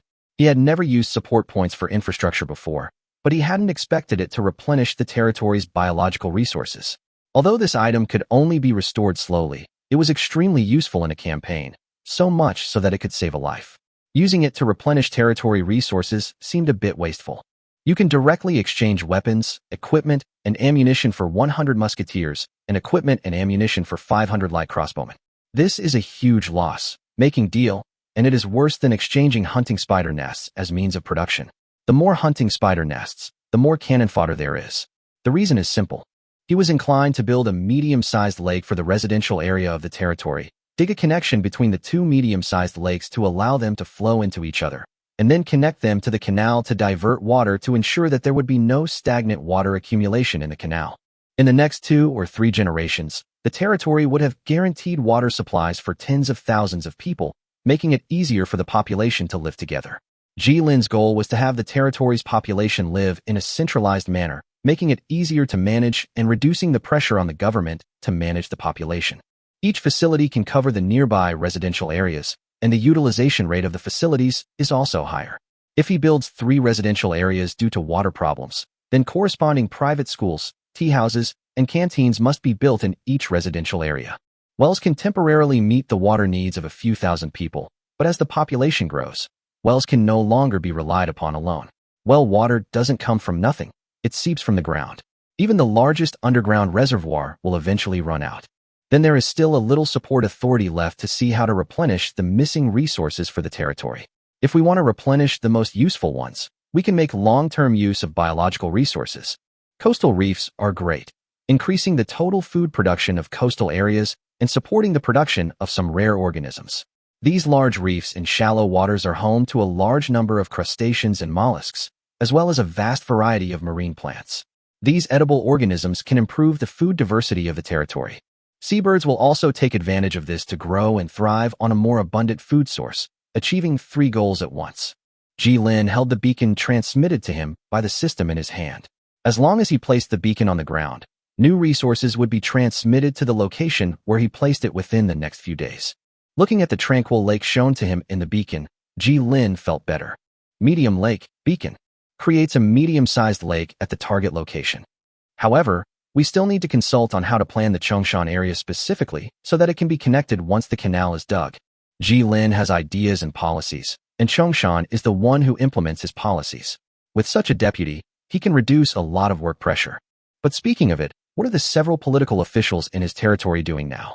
By clicking on the territory interface, one can clearly see the location of his heroic units. The Dean and Chongshan are gathered next to a newly opened building next to the residential area, a pure white, simple and elegant building, which is more luxurious than the Church of the God of Life that Jilin had seen before. Church of Light. Officer, Bishop Talus. A church with multiple functions, housing a statue of the goddess of light and housing a bishop. The gods may be false, but the church is real. The disease rate of residents in the area surrounding the church is reduced by 20%. It provides the same functions as a low-level hospital. It can be hired to perform external services for the Church of Light and can initiate special rituals of the Church of Light. All statistics have been significantly improved due to the appointment of the bishop. Jilin was stunned for a moment and suddenly remembered that Bishop Talus should be the old man who adopted Alicia and ran an orphanage in the Holy City. It would be a good thing if he came to the territory and settled down during the time he was away. Minus 20% resident illness rate. This provides the same functions as a hospital, but is a separate institution from the Church of Life. One aims to increase crop production in the territory, providing herbal medicine and medical services to more people. The other focuses on improving the quality of life in the territory, using divine magic to purify water and reduce illness rates. Each has its own responsibilities, and each has its own strengths. Jilin focused his gaze on the agricultural area in the corner of the map. A magnified, unfathomable number of times, Church of the Goddess of Life stood in the center of the field. The surrounding golden fields were gradually turning into piles of burning rice stalks. The autumn harvest didn't mean they could rest. Even more arduous work was about to begin. The people will burn the rice stalks to return nutrients to the earth. When Jilin uses the power given to him by the system to expand the current agricultural area of the territory to tens of thousands of acres of fertile land, the people in the territory can use the now popular iron tools to turn the soil and sow seeds.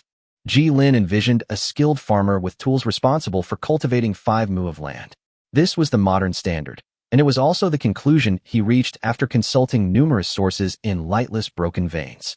Sugarcane grew wild, but it wasn't very cold tolerant. This meant the territory's temperature didn't fluctuate significantly from season to season, so winter planting could proceed as usual. For a long time, farmers were limited by poor quality tools and could not meet this farming standard. One person was only responsible for less than 1.5 acres of land. The policy can only be sustained once the foundation is laid. He can understand the farmer's desire for land and will distribute land to farmers as rewards in the future, but that must be later than the monetary policy and tax policy. He will also use the distribution of land rewards as an opportunity to pilot the monetary policy and tax policy. Taking things step by step is the right way to go. Taking too big a step may lead to bad results. Chapter 174 Brown Sugar and Water Supply. It has been more than half a year since he arrived in this world. After completing 2 dungeon missions, he has some time to rest and can focus on operating his own territory and preparing to impact the 4th era. Jilin sat on the chair in the office, flipping through the recent situation of the territory and throwing a small piece of brown sugar into his mouth. He finally tasted the first processed food that had appeared in the original world in his own territory. Brown sugar. The processing of brown sugar is simple, and the people can learn it with the simplest education. With the help of the tools of the sugarcane sugar factory, a large amount of high-quality brown sugar can be produced. First, I'll tell Fong AI and Li Yin that I can produce brown sugar. If they need it, they can sign a business contract with me to maintain long-term trade. Then, I'll sell 10% of the brown sugar in stock on the market, providing additional gold income for the territory. These brown sugar cubes may not look good, but they taste quite good. However, they are a bit too sweet for Jilin to eat directly. The people in the territory clearly didn't have these worries. Due to their limited times, they were farmers who couldn't eat a single grain of meat for a week before arriving here, so they were naturally delighted to have candy. Jilin had never imagined that the first tradable currency in his territory would be these small pieces of brown sugar that everyone earned daily after working. Brown sugar cubes can be preserved for a long time, and everyone recognizes their value. They can also be regarded as property or even a consumable item. At first, the people in the territory had no idea what to do with the brown sugar blocks. They couldn't even ask a carpenter to make some useful wooden furniture after get off work. All resources in the territory currently belong to the city hall, carpenters and blacksmiths, and the people in the territory have no authority to use any resources. Some people save the brown sugar blocks as property, while others use them to buy woven straw hats and other small wooden parts from others. Although the large pieces of wood could not be used, the carpenters wanted to take away the leftover scraps from the finished products, and Jilin would not stop them. The same was true for rice straw. They used the given wood for the given job, and there's no problem taking any extra wood home to use in crafts. Some of the subjects who were already very skillful had already started trying to weave various ornaments out of rice leaves and rice stalks, and traded them for brown sugar. When Wu Bai submitted the report to Jilin, Jilin looked at a person who was at a loss whether to laugh or cry. The territory's internal economy suddenly began to take shape. Life really does find a way. Looking at it this way, it's not a bad thing. There are still many problems facing Jilin. He needs to consider concentrating enough resources in the city hall so as to better promote the construction of the territory. Once the tax system is implemented, financial problems of the city hall will follow. Paying the people a salary can also motivate them to produce more and allow them to have their own savings. So tired. Jilin slumped in his chair. Fortunately, the starting point of these subjects is low enough. They have enough to eat every day, and their happiness level is maxed out. His eyes fell on the territory enhancement next to the territory. This temporary enhancement of new life enthusiasm was refreshed again and again because he continued to improve the lives of his subjects. Until now, the system did not mark the duration behind him. New life passion, plus 25% production efficiency. Diversify food, improve living conditions, build new roads, and provide education for the people. The territory has grown from a small village with nothing at the beginning to a large town with large agricultural areas and a stable production of salt and sugar. He was a little proud of his achievement, which was the result of his best efforts. Jilin would occasionally sneak a peek at the development of other lords. At this time, most people were still thinking about the food supply and housing problems in their territory. Even her friend Feng Ai, the dragon and elf lord, was troubled by these two issues. Her territory's food supply depended entirely on the constant spellcasting of several gifted young dragons, while the elves lived a life of caring for the ever-expanding herds of camels, driving them to nearby areas with abundant grass and water. And housing, what housing? Isn't it good to be a caveman? For this reason, she had custom-made all her furniture from Jilin, as she no longer had the manpower to build furniture. Lian didn't need that. The tree people, using their affinity for plants, cast spells and easily built a tree house for him, complete with furniture. Jilin stood up and decided to visit the newly moved bishop first. After all, he was the one who tricked him here. As soon as he stood up, he ran into Chongshan, who was looking for him. Lord, this is my newly revised plan for digging the territory's canals. Chongshan knocked on the door and came in, holding a draft that had been revised several times. He walked up to him and wanted to show it to him. There are 2 lakes and 1 lake, and now there is even one more thing. A sugar factory that needs water, a blacksmith shop that also needs water, and a fire station that may need to be used to put out fires in the future. Naturally, the previous plan of supplying water only to residents cannot be used. Jilin reached out and took the meticulously drawn topographic map. Many of the changes were annotated on the map, allowing Jilin to see his thoughts at a glance. As he looked at it, he spoke to his deputy. I'm planning to visit the new Bishop Talus. Let's talk while we walk. With the help of sunlight, Jilin began to look at the new blueprint that Qi Zhongshan, the technocrat, had drawn for himself. Jilin spread the 2 lakes out relatively far apart to ensure that both lakes covered as many surrounding residential areas as possible, and he also planned to dig a waterway in the middle to balance the water volume of the 2 medium-sized lakes. The new canal plan would widen the channel rather than go deeper. Wider width would also make it easier for the people to dig. Jilin was presented with a plan for a canal 3 meters wide, 1 meter deep, and 5 kilometers long, connecting the 2 lakes. The plan is to cover the excavated waterway with long strips of stone, creating a stone channel. This will prevent the water from carrying away loose soil. Deeper soil, lacking grass roots to stabilize it, is easily swept away by the flowing water, causing the water to become turbid and accumulate in the waterway, thus affecting subsequent water supply. So it is better to solve this problem at the beginning. Ji-Lin sighed as he walked, thinking that it was really great to have a capable assistant. He was not proficient in engineering-related knowledge. Ji-Lin couldn't put it down and looked at the new water supply plan several times and thought it was excellent. The only drawback is that this new plan will consume several thousand units of stone. Salt, iron, and sugar trade volume will have to be reduced during this period. Spend it on infrastructure projects in the territory. Ji-Lin's eyes twitched, and he nodded. No matter how hard it is, infrastructure cannot suffer.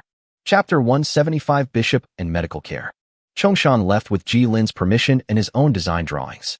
After the autumn harvest, the people rested for 2 days to recover their physical condition, and then devoted themselves to the intense and exciting civil engineering work. After all, it's a full 5 kilometers, requiring at least 15,000 cubic meters of earth. Stones must also be transported to form the stone channel, and blasting operations will be required if rocks are encountered. I heard that Chong Hong's musketeers are already practicing the use of crystal or explosives, and once everything is completed, they will mobilize several more crystal or explosives to blast through the reserved mud wall. That's a pretty big project. After bidding farewell to Chongshan, Ji-Lin continued forward and followed the marks on his map to find the newly built Church of the God of Light and the old bishop, the former dean of Alicia. There are no middle-aged or older people in the territory, and the oldest person is only in his 40s.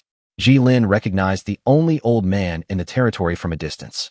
The old man sat under a big tree among a group of children, telling them stories in a lively manner. Behind him was the Church of Light, a towering structure taller than ordinary houses. Built of white stone with hints of gray, it also bore the symbol of the Church of Light, a double-layered ring. The statue of the goddess wasn't placed outside the church, but rather inside. Whether it is the Church of the Goddess of Life or the Church of the Goddess of Light, both have the characteristic of being small but complete, with all kinds of elements blending with each other without overstepping their bounds. On one side of the church were 2 newly built houses.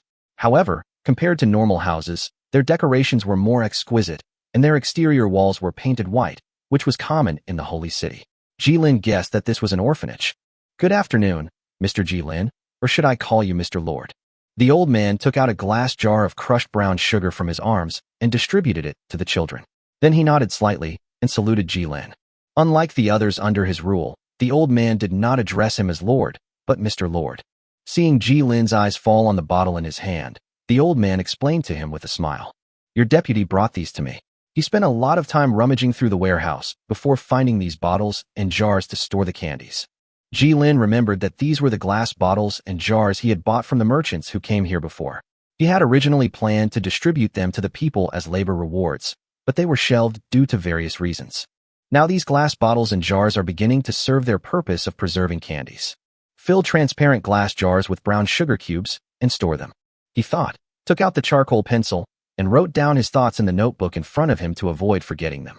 Therefore, the territory should build some pottery factories and glass-blowing factories to improve various storage items. You should know that the territory is currently in a state where everything is made of wood and steel. Pots, pans, and utensils are a combination of wood and a small amount of steel, and storage is also made of wooden boxes and barrels. "Good afternoon, Your Excellency."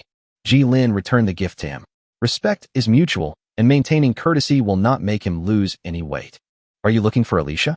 She wanted to come over, but you were away a while ago, so she went to the seminary to study," the old man said with a smile. "Now that we've settled down here, if you need any help, please tell me directly. I won't charge you any money. I also want to thank you for helping me build these 2 houses for the orphanage." He could get funds for the church from the holy city, but it was different for a special orphanage. However, since a bishop had been recruited, he naturally rented 2 finely decorated houses for the retired bishop to use as an orphanage.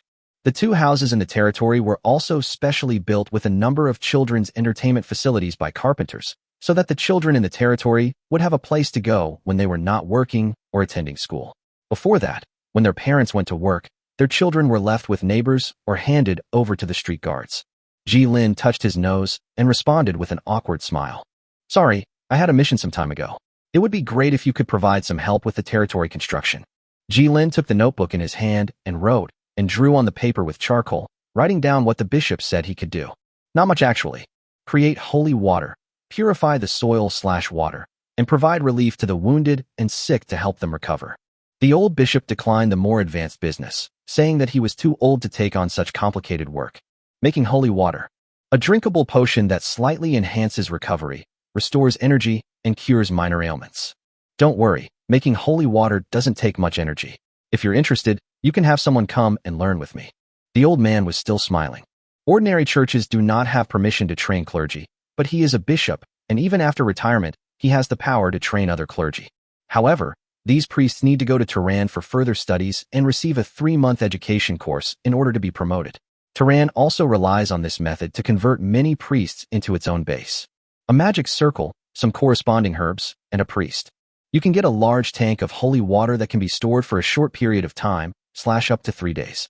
By the priestess of the goddess of life to make holy water is exactly the same, except that the goddess of life focuses on restoring energy, while the cult of light seems to focus more on eliminating diseases. Clergy, healers.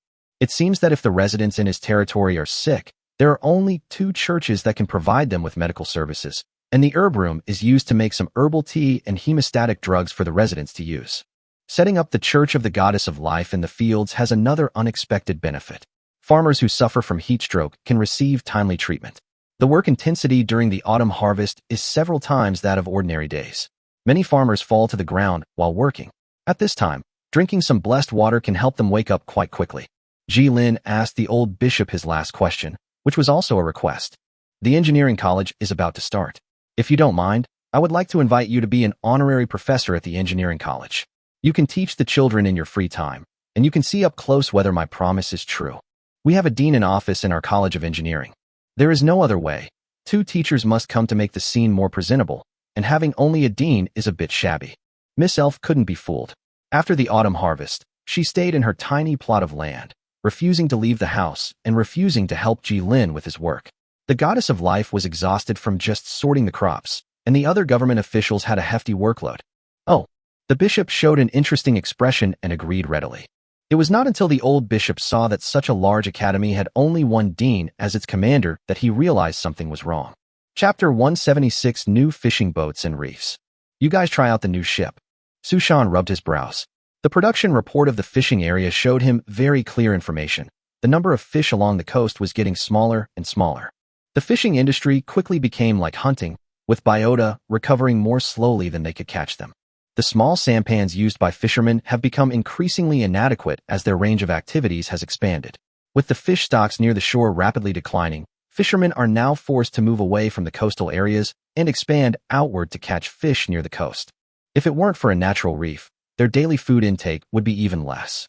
The small sampans they used could only be used along the coast. If the sea got rough, the people on board would be in danger. To increase the territory's food income, building newer and better fishing boats became a necessity for the territory. It just so happens that navigation and shipbuilding are also prerequisite technologies for upgrading from the imperial age to the colonial age. After unlocking these technologies, they can also serve as prerequisites for advancement to the next era. If Jilin wants to advance, he only needs a few technologies, the finishing touch. The territory's military research is currently leaning towards people's livelihood, but due to the fact that there is only 1 scientific research director in office, the research speed is slow. Considering that this scientific research director has to take care of education and production, it is even slower. During this period, he put aside his current work and began to use the small factory of the School of Engineering to produce regular 5-person fishing boats for the fishing area. Although the small factory is small, it also has a manufacturing platform for important equipment parts such as machine tools. Hire dozens of strong and smart people to help build the ship. The territory soon received new fishing boats. A long, paddle-shaped sailboat, 15 meters long and 3 meters wide, constructed with a large amount of territory-produced steel for structural reinforcement, it can carry 5 fishermen. In calm weather, it relies on oars to propel itself, while in windy conditions, it uses the wind to propel itself across the sea. Once it reaches its destination, it casts its nets and scoops up a large catch of fish. This type of fishing boat can ensure worry-free sailing in the near sea due to its own quality, and its load capacity is also greater than the small sampans currently used in fishing areas. About 10 times more load. Fishing areas using new fishing vessels are bound to see a new surge in production. Thanks to the blacksmith shop's gradual mass production of various steel parts, the ship's structural strength and carrying capacity have been greatly improved. The Dean no longer needs to rub parts by hand, allowing him to focus on technological research and development. Education in the territory was finally showing some signs of success. The clever citizens could already recognize basic images, addition, subtraction, multiplication, and division, and even words. Sushan finally felt less pressure at work. He could legitimately oversee the work of his subjects. After learning the basic procedures, they could follow the instructions and build paddle fishing boats of comparable quality. Except for the first 2 paddle boats, which he participated in manufacturing, the subsequent paddle boats were completed by the apprentices selected by Sushan. Sushan did not hide his skills in teaching these subjects. He thought that by teaching these subjects he could free himself from heavy physical labor, and the facts turned out to be just as he expected. The Dean only needed to carry out acceptance work and check whether the quality of the paddle sail fishing boats was up to standard. The 2 paddle sail fishing boats subsequently made by the apprentices had no quality problems in their structures, but their craftsmanship was obviously not as sophisticated as that of the Dean. His participation in the manufacturing of the paddle boat was no longer required. Perfect. Today he brought these newly launched boats all the way from the small port of the engineering college to the fishing area, where the fishermen worked. The fishermen who had been gathered here in advance looked at the 4 fishing boats that were rowed from the sea with surprise. These were much more than what they used now. Sushan read out the latest regulations, informing the fishermen that outstanding production teams would be given the right to use the new fishing boats. However, Sushan had not yet decided what to do with the subsequent fishing boats produced. For outstanding working groups, that is, those freed from slavery who were selected to live in the houses, could use this new fishing boat. However, the replacement of new fishing boats brought a new problem. The production of new fishing boats must be faster than that of an excellent working group. With the help of the Dean, they can produce one in 3 days, but without the help of the Dean, it will take 5 days to produce one. Although they can build ships according to the blueprints, the various auxiliary machinery in the factory cannot be learned in 10 days, half a month, or even a month.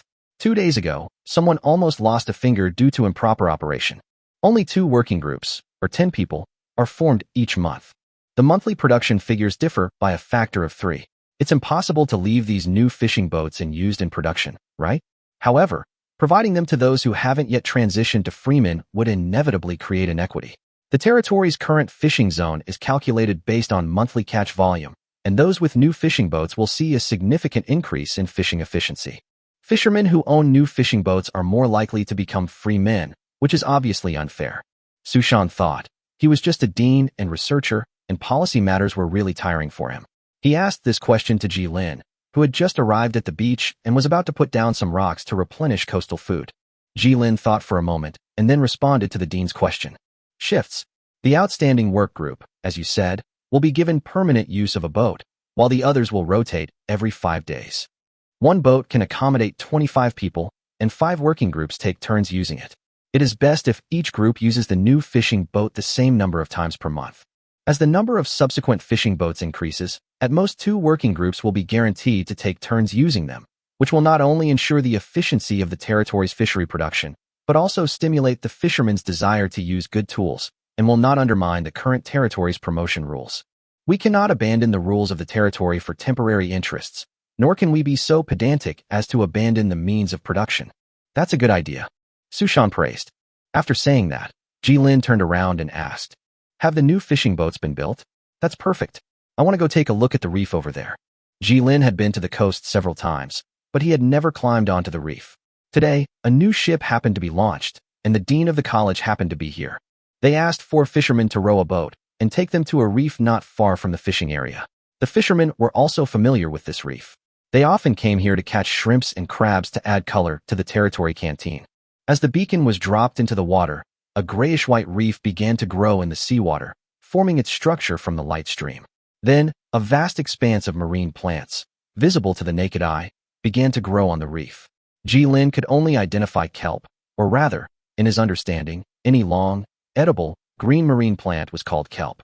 And all kinds of shrimps, crabs and shellfish that appeared from nowhere and made this vast reef their home. In this way, a medium-sized reef area was formed. Chapter 177, Star Vein Algae. After failing to receive the due rewards for several missions, the god of luck still gave him some attention. Perhaps the system finally had a change of heart. As the reef area is formed, The accompanying flora also expands with it. If these two reef areas are placed here, they may slowly change the environment of this coast over time. The sunlight shines through the water, reflecting the clear water as well as the deep green and grayish-white at the bottom of the water.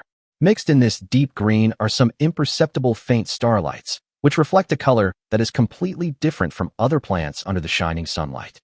The dean watched with great interest from his perch as birds flew up and down the engineering campus in the distance.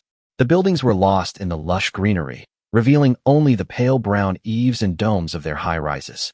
Two nesting trees, as tall as the 6-story classroom building, stretched their broad canopies to provide shelter for the seabirds. There are always small fruits hanging on the treetops in the crown. The dean has eaten them, and they are very sweet.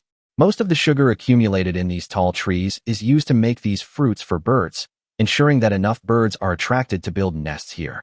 The fishermen looked at the formation of the reef in amazement and regarded it as a miracle. The fishermen watching this scene on the shore also had a sense of awe in their hearts for this seldom-seen lord. Jilin looked at the special plants swaying in the sea. I leaned over and reached my hand into the sea, pushed aside the other dark green kelp, broke off a piece, and held it in my hand. It was soft, but so gentle that it seemed as if I couldn't feel its existence unless I looked at it. But the wetness and coldness on his hands reminded Jilin that he was holding a marine plant. Kelp is also algae, but it is a large perennial algae, so this kelp with star-like spots and thin as a body. Detailed data about the plant appeared before him. Star vein algae. Special crops. Algae that develops in a special way due to the influence of the earth veins. There is a certain probability that they will appear when you plant a large amount of kelp. Healing. This plant can be used as medicine. When made into medicine and applied externally, it can quickly heal injuries. A special type of algae that grows only on earth veins. Swaying, like the stars in the sea, reflecting the depth of the starry sky. Jilin's breathing quickened, and he folded another piece of normal kelp, moved the interface in front of him, and confirmed that he had not read the introduction incorrectly. Kelp, brown algae. Requirement: seaweed fields, compatible with the cultivation of multiple algae. A common edible algae that can be cultivated on a large scale using kelp fields. It floats in the water and tastes pretty good, but it's not really suitable as a staple food. Confirmed. Star vein algae. This is a true specialty of his territory, originating from the special veins given by the system. Yeah, a ground vein that has been weakened countless times is still a ground vein. It catalyzes the secondary development and evolution of the plants growing on it. Jilin bought a seaweed field blueprint without any hesitation. The blueprint he bought came with a full set of breeding bonuses after use, which made his work much easier. Of course, it might also be because the system saw that no one in his territory knew how to breed kelp. Seaweed field. 40 wood, 20 stones. It can be used to grow various algae. The growth rate of algae is closely related to the water quality and sunshine hours in the area. In the vast ocean, unique marine agriculture can also be developed. This reef brought him the crop of kelp, allowing the fishermen to produce food for the territory not only by catching sea fish. Perhaps it would be a good idea to let the fishermen try to take care of the seaweed fields. The seaweed fields brought him less profit than developing fisheries. However, once there was a special algae called star-veined algae, the value of the seaweed fields increased several times. Develop marine agriculture. If there is sufficient manpower in the future, large-scale farming of shrimp, crabs, and fish can be attempted, but those are already so complicated that special projects need to be launched to solve the problems. Manpower. Only by upgrading to the next era can we get a large number of population supplies from the system. Those people are very easy to digest and integrate into the territory. If one wants to obtain manpower quickly, one must either choose an initial race like the goblins that reproduces quickly and has a strong desire to reproduce, or give the elemental races elemental energy to allow them to germinate and reproduce quickly, or introduce manpower from outside. Jilin tried the latter a little, which was these slave fishermen, and it was difficult and long to digest. He still had many farming plans he wanted to implement, but the territory was ultimately short of manpower.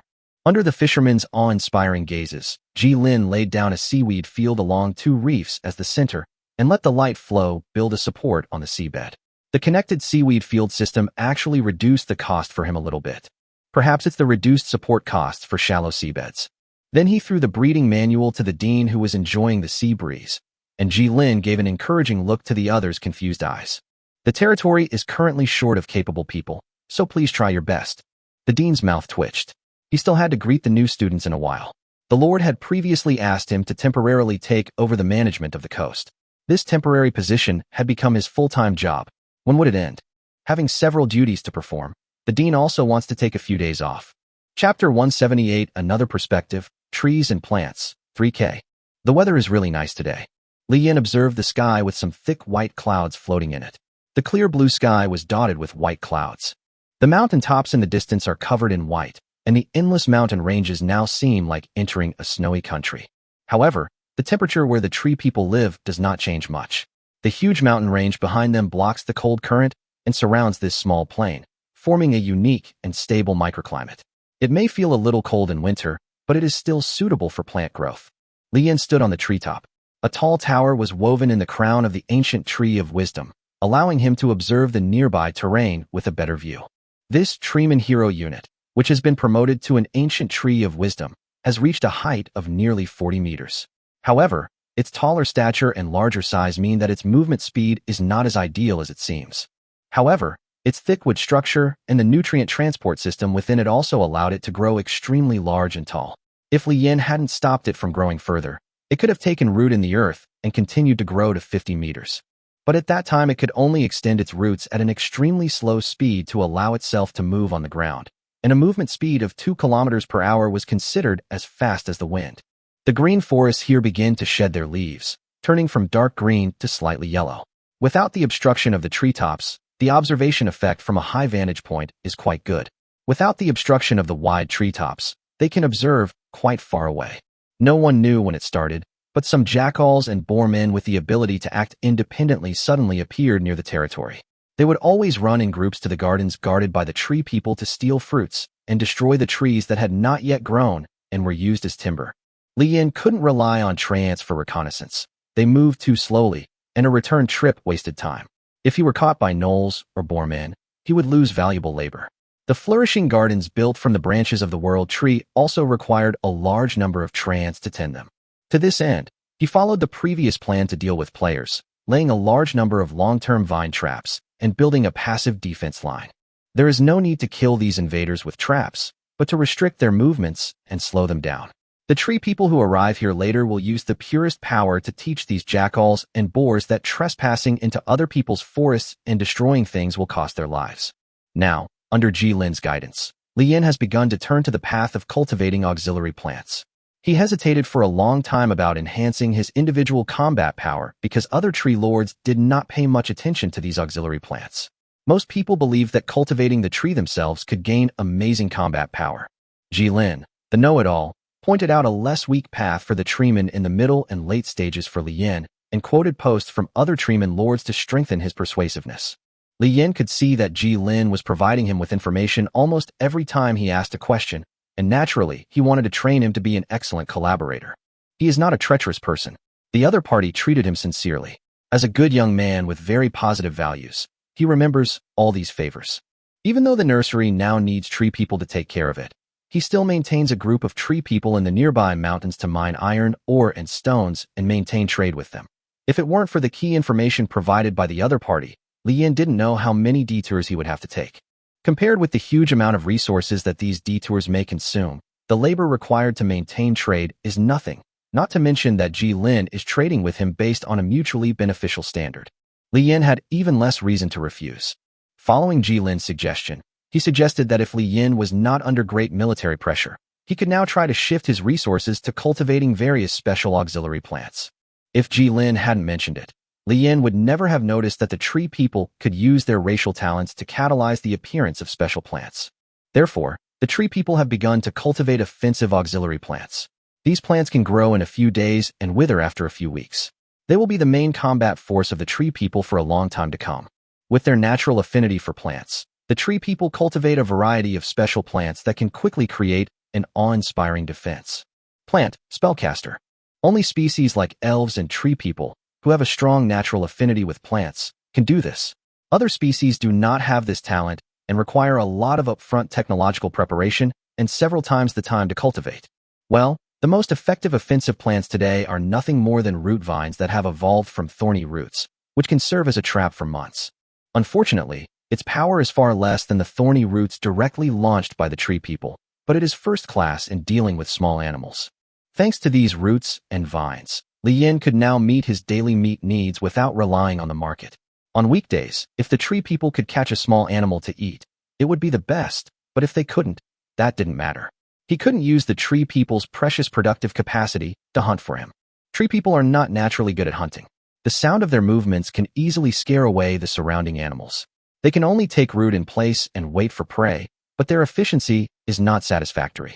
Li Yin, who graduated from the economics department, did some calculations and found that if tree people went mining or planting, they could buy nearly 3 times as much meat in the market as they could from hunting.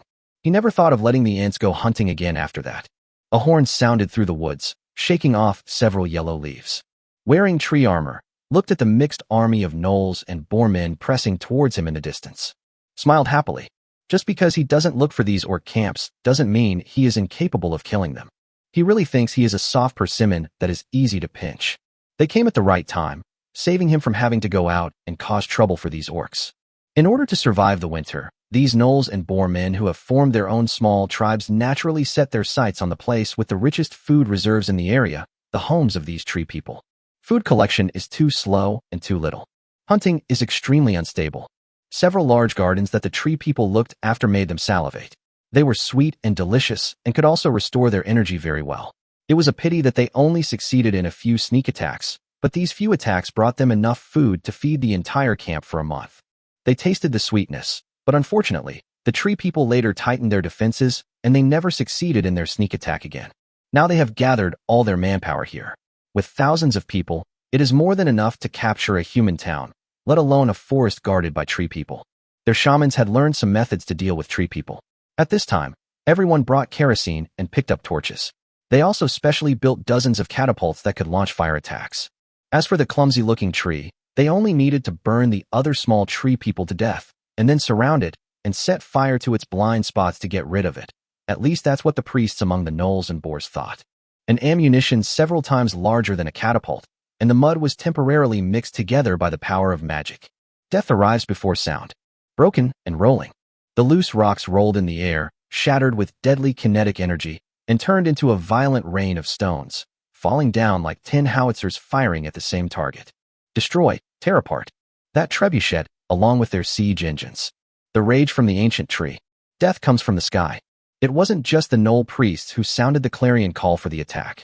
As the ancient tree launched the first scattered boulder, the tree man who had been promoted to the level of a big tree also penetrated the energy from the ground into the earth, shaping an irregular spherical projectile and grasping it in his hand. Like an ancient tree, it projected towards the various attacking gnolls, transforming into a deadly rain of bullets. Spell, Shaping Stone Bullet plus Spiked Roots. Can quickly shape a piece of soil, allowing it to temporarily maintain a high hardness, and bury various seeds in it to cast a delay spell. Current seed, Spiky Roots. Trust me, you don't want to be the target of something like that. The strength of the treeman in the early and middle stages is not just expressed in words. There are no fancy magic techniques, only the purest power. Driving the body, the flowing power of elemental magic makes the stiff arms flexible, allowing them to complete a deadly and accurate projection.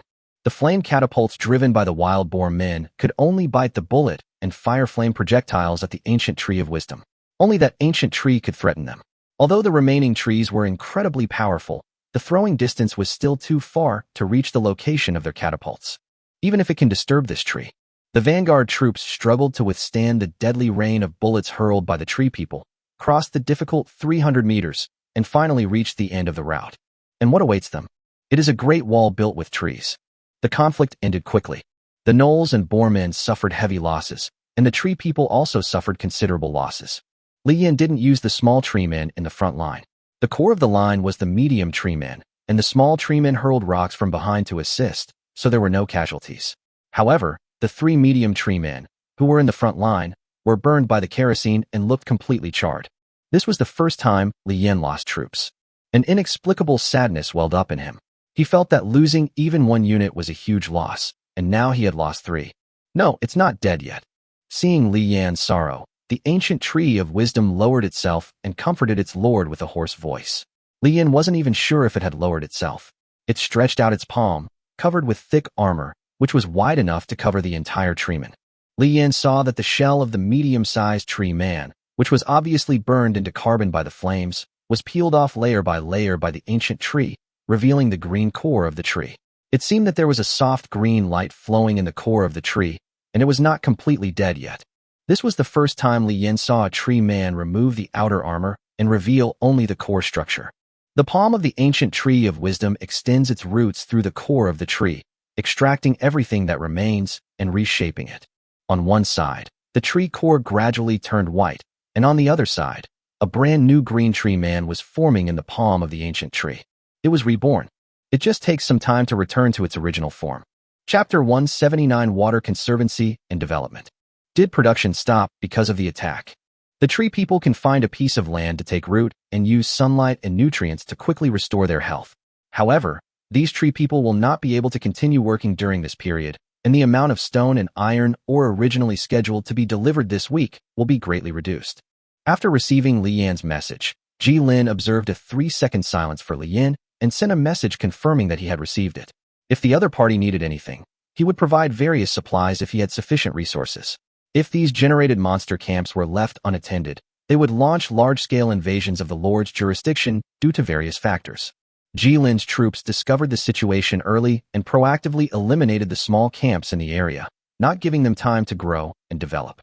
If there is no camp, there will be no large-scale invasion like Li Yan's. Solve the problem at its root. Those lords who blindly develop without caring about anything else will easily suffer heavy losses in such invasions. The system will not specifically remind you that any enemies are heading towards your territory. He would not inform the lord that camps were developing around him. Li Yan's attack also made Ji Lin more cautious. He decided to let his musketeers conduct a comprehensive reconnaissance of the area within 50 kilometers during this period. The number of hunting spiders had just recovered and could be used as food. As for the issue of raw materials, there is still a lot of iron ore stored in Ji Lin's warehouse that has not been made into steel by the blacksmith shop. When the iron ore in stock was used up, he would go directly to the market to purchase iron ore, and then have the blacksmith shop refine it into steel and sell it to make a lot of money. As long as he had the production capacity in his hands, he could make money no matter what. It just means you earn less. Earn a processing fee. Apart from the wages paid to the blacksmith, there is still a profit. All the profits from this part into the Water Conservancy project, which was in full swing. The Yellow River has 2 flood seasons a year. Although this river is not as turbulent as the Yellow River, it is still a difficult problem to solve once it enters the flood season.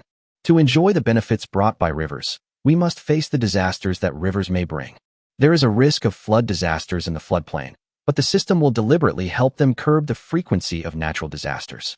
No one wants to encounter an unexpected disaster when the territory has just started to develop. When it determines that a territory is capable of dealing with natural disasters on its own, it will withdraw its control. Natural disasters are also part of the test. Water conservancy projects require large investments. The flood control dams and water storage reservoirs along the coast, as well as the artificial lakes created by diversion and storage, can bring benefits for hundreds of years once completed. If this river plain is well managed, the territory's agriculture will have higher upper and lower limits. Ji Lin had already received the preliminary survey report from Chongshan. He had originally intended to build the reservoir near the goblin camp that Chongheng had previously led to destroy. The vegetation in that camp had already been cleared by the goblins, so they didn't need to expend additional energy to cultivate a new camp.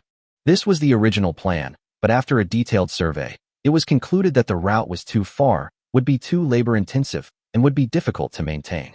This plan was later adjusted to construct a dam and supporting water conservancy facilities 30 kilometers upstream from the territory's river.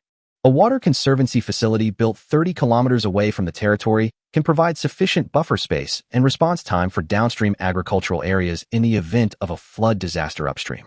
The entire construction plan is very good. The only problem is that it is extremely expensive, so expensive that Chongshan has not yet given him a complete estimate of the financial expenditure data. In any case, the reservoir plan was temporarily shelved and instead flood control dams, and some reservoirs were built near agricultural areas to prevent possible flood disasters in the short term. These flood control projects were built together with the aqueduct, making use of the large amount of soil excavated during the aqueduct construction. This soil was mixed with stones to create a higher riverbed. The riverbed was then planted with various grasses and reeds transplanted from the swamp, allowing their roots to consolidate the originally loose soil. A natural flood control river beach is formed, and large areas of herbaceous plants are planted on the riverbank to prevent a large amount of silt from being swept away from both sides when the river water rises, accumulating in the river channel, and then the water level rises higher. If Jilin had not worked so hard to complete the task, he would not have thought of how to provide the huge amount of resources needed to complete these projects. After signing his name on the report submitted to Chongshan, Jilin breathed a sigh of relief. He knew that with his signature, the resources accumulated in his warehouse would be cleared out in an instant, and the people who had just finished the autumn harvest would begin to invest intensively in this water conservancy project that would benefit the territory in the long run, taking the first step. It feels really good when you spend money. After ending his fantasy about the future, Jilin turned around and immersed himself in the complicated clerical work. In order to continue the current highly centralized planned economic model of the territory, even he, the Lord, had to engage in clerical work. He would do work when there was work and rest when there was no work. I don't know how the college dean's enrollment work is going. That group of students arrived at the territory? Can the talented and potential gifted children in the territory keep up with the teaching tasks? He was just waiting to train rune craftsmen from this group of people to work for him. If everyone was already at the school, he'd still have to make time for the ribbon-cutting ceremony for the territory entrance ceremony. Jilin wasn't particularly fond of such elaborate ceremonies, so he kept it simple, avoiding the kind of hour-long standing and listening to speech segment. However, he insisted on treating the students with respect, including food, decorations, and uniforms. The school uniforms were even designed by the dean. Actually, he copied them himself. He didn't have the energy to design his own clothes, so he just randomly picked a few templates from memory and stitched them together. Jilin took a look and thought they looked very beautiful, with a very modern white and blue exquisite design style. Nearly 300 students each matched 2 pieces of clothing, and each piece of clothing cost 2 gold coins. However, due to bulk customization, they gave a 20% discount, which means that the total cost was about 960 gold coins. They can't save any money, as these are necessary expenses for the territory. Most of the students are paying tuition to the college anyway, so overall they can still make a small profit. Jilin approved the dean's funding application with a wave of his hand. As long as you spend the money before it arrives in your hands, you won't feel so bad about it.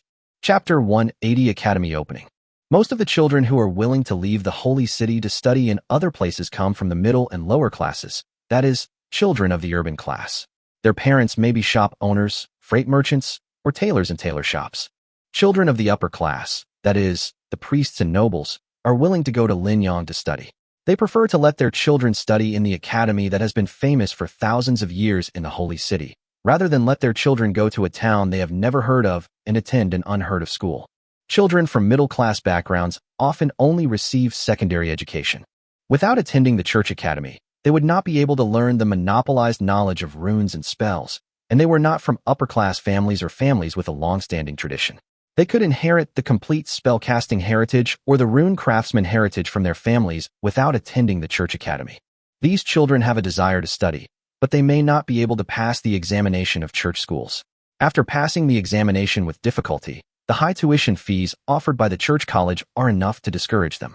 The publicity provided by the School of Engineering made them see the possibility of continuing their studies.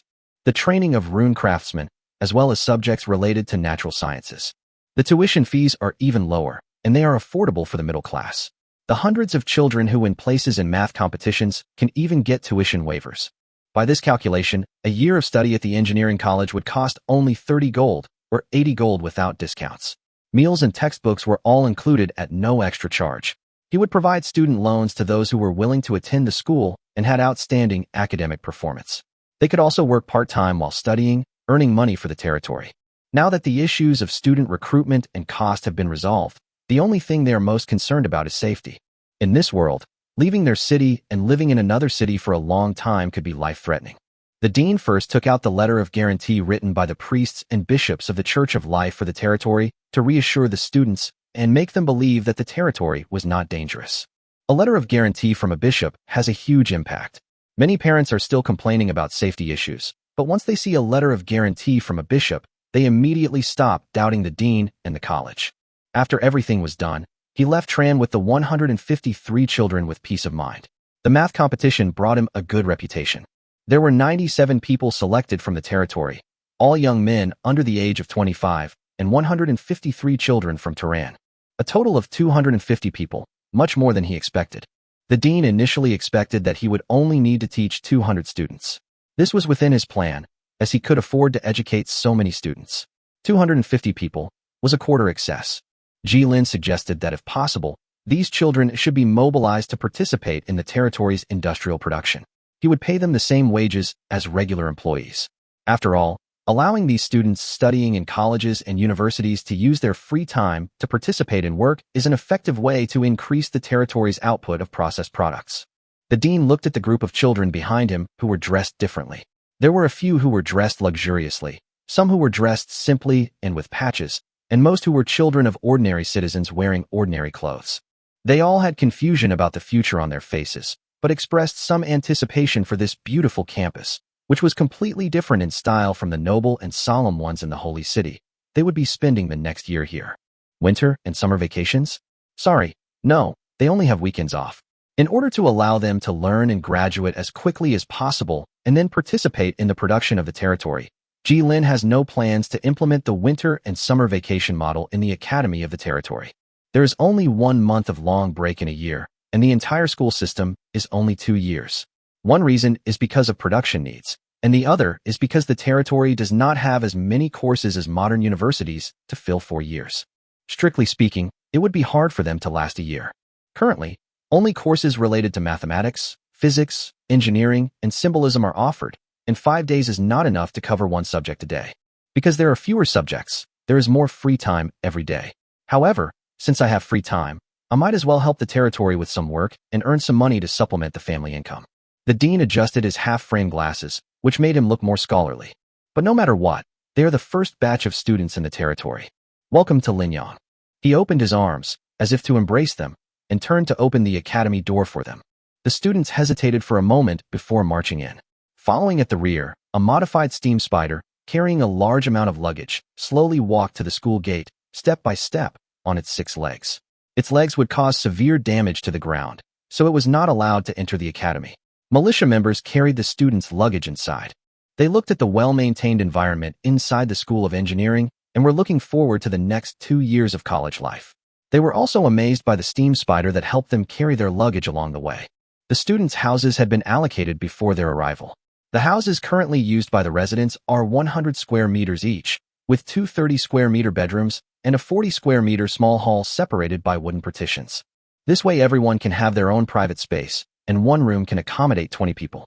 Bishop Talus, now dressed in bishop's robes, was standing next to a tall tree planted in the center of the academy, conversing with the Lord. The bishop was, after all, an honorary professor, and naturally, he had been invited to personally participate in the opening of the engineering academy. Ji-Lin was the Lord, and now that the territory's crucial engineering academy was officially operational, the next few decades of scientific research depended entirely on it, so he had to come no matter what. The ribbon cutting and opening ceremony were kept simple and took less than 10 minutes. First, Ji-Lin, as the Lord, offered a few heartfelt words, wishing them success in their studies. Then, the bishop and the dean spoke together, expressing their hopes for the children's future. The students from Tehran were naturally thrilled to see the bishop in attendance. For them, the bishop was a significant figure they rarely encountered. The young students from the territory, however, focused more on the academy's dean. They didn't know, nor did they care, what a bishop meant. But this occasionally elusive dean was someone they saw frequently. It was only then that they learned that this academy was run by Dean Sushan. They still haven't noticed that there are only 2 teachers in the entire academy, and the bishop hasn't noticed either. If the courses are not enough, Ji-Lin will pull Chongheng, Chongshan, and Wu Bai over to teach them military, agriculture, and physical education classes. This way, the courses should be enough. But Ji-Lin had no other choice. He really couldn't find anyone to teach him. The worst that could happen was that he could ask Miss Elf and the priest of the goddess of life to come over and teach together. However, these students are so excited and nervous that they probably won't notice the functional deficiencies of the academy in the short term. After the ribbon cutting and opening ceremony, the territory naturally treated the students to a feast of abundant produce. With the sea at their backs, at least there was plenty of seafood. This seafood didn't require extensive processing, yet it was enough to satisfy the children, who lived in inland cities and rarely tasted seafood. As for the seasonings, he spent money to buy a more comprehensive batch of seasonings from the market to complement the seafood when entertaining these students who came to study at the School of Engineering. If you get tired of seafood, there are also seabirds and animal meats hunted, and tinder kelp collected. Ji Lin looked at the dean and the bishop surrounded by a group of students, discussing and talking about the future. He felt joy from the bottom of his heart and shook his head with a smile. After a few days of adapting to life in the territory, they will have to devote themselves to their studies.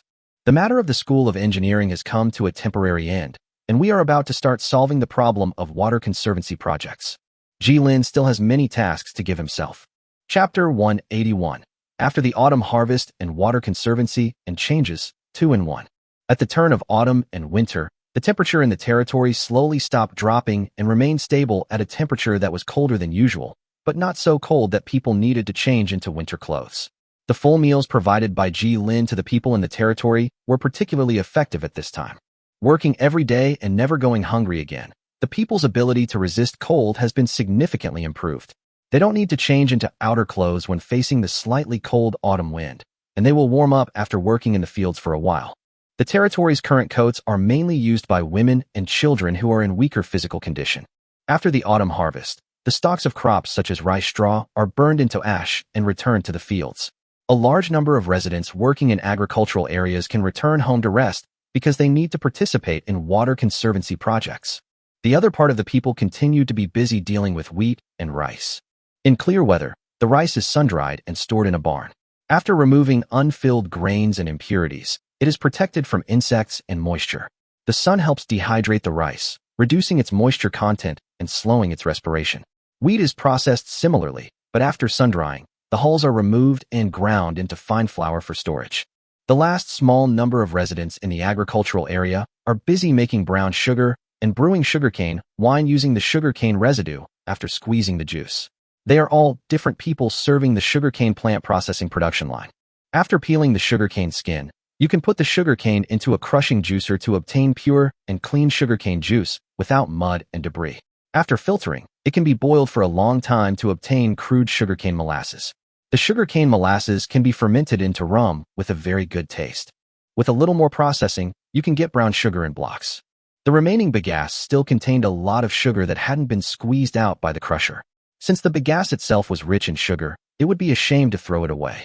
So the territory placed the bagasse in pottery jars purchased by Ji Lin, added koji, and brewed sugarcane wine. The territory hadn't yet built a pottery factory, so they could only purchase it from the market to meet their temporary needs. At this time, the crops in the fields have been burned, and the farmers roll the ashes and bury them in the soil to ensure that the ashes can become nutrients in the soil more quickly. The goddess of life had previously erected a wind barrier to divert the ash floating in the wind, and then gave birth to vines to purify the air, preventing her small church and house built in the middle of the farmland from being attacked by the ash. It's obvious that she has enough experience in this kind of thing. But during that time she did not live in the church, and moved to the seaside with the elf lady to watch the sea. Chongshan adjusted his work clothes and stood beside Ji Lin, who was also wearing work clothes. In front of them was a team of thousands of people gathered, and behind them was a rushing river. It could be said that it was because of this river that their thriving territory was nurtured. The subjects stood in a row in front of a temporary platform, with lush short grass beside them. They all changed into work clothes that were specially sewn for work in the tailor shop. These clothes made of rough linen can withstand wear and tear very well. Even if they are worn out, they will not feel bad at all. They can take the clothes that can no longer be worn to the tailor shop to exchange them for new clothes. The labor was as hard as war. Every step had to be done carefully in preparation, including the distribution of tools and ground testing. This water conservancy project would affect the future fortunes for 100 years. 2 small artificial reservoirs and a 5-kilometer-long stone-paved canal. They are located on a floodplain. If they do not build water conservancy projects now, it will be too late to remedy the situation when the flood comes. Under the expectant gaze of the people, Ji Lin cleared his throat and shouted firmly at the top of his voice.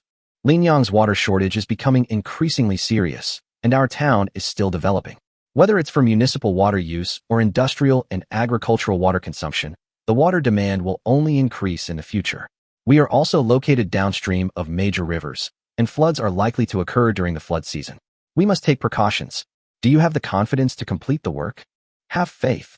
Hundreds of people shouted in unison, which excited those in the back who couldn't hear clearly. The unanimous shouting made them excited. Spread out to form a wave. Ji Lin struck while the iron was hot and offered his subjects substantial incentives, rewards he had long ago prepared. Only when everyone had moved into their homes and lived what he considered a stable and good life would Ji Lin consider implementing his previously prepared monetary policy to promote the emergence of various livelihood industries. The people living in the dormitory have no private space of their own, and it is difficult for them to accumulate their own personal wealth. Those who have done an outstanding job this time can all move into the dormitories. A wave of cheers rang out. Ji Lin took the shovel handed to him by Chongshan, plunged it heavily into the soil under the respectful gaze of the people, and dug up the first shovel of soil. The day will eventually come when everyone in the territory will have houses to live in.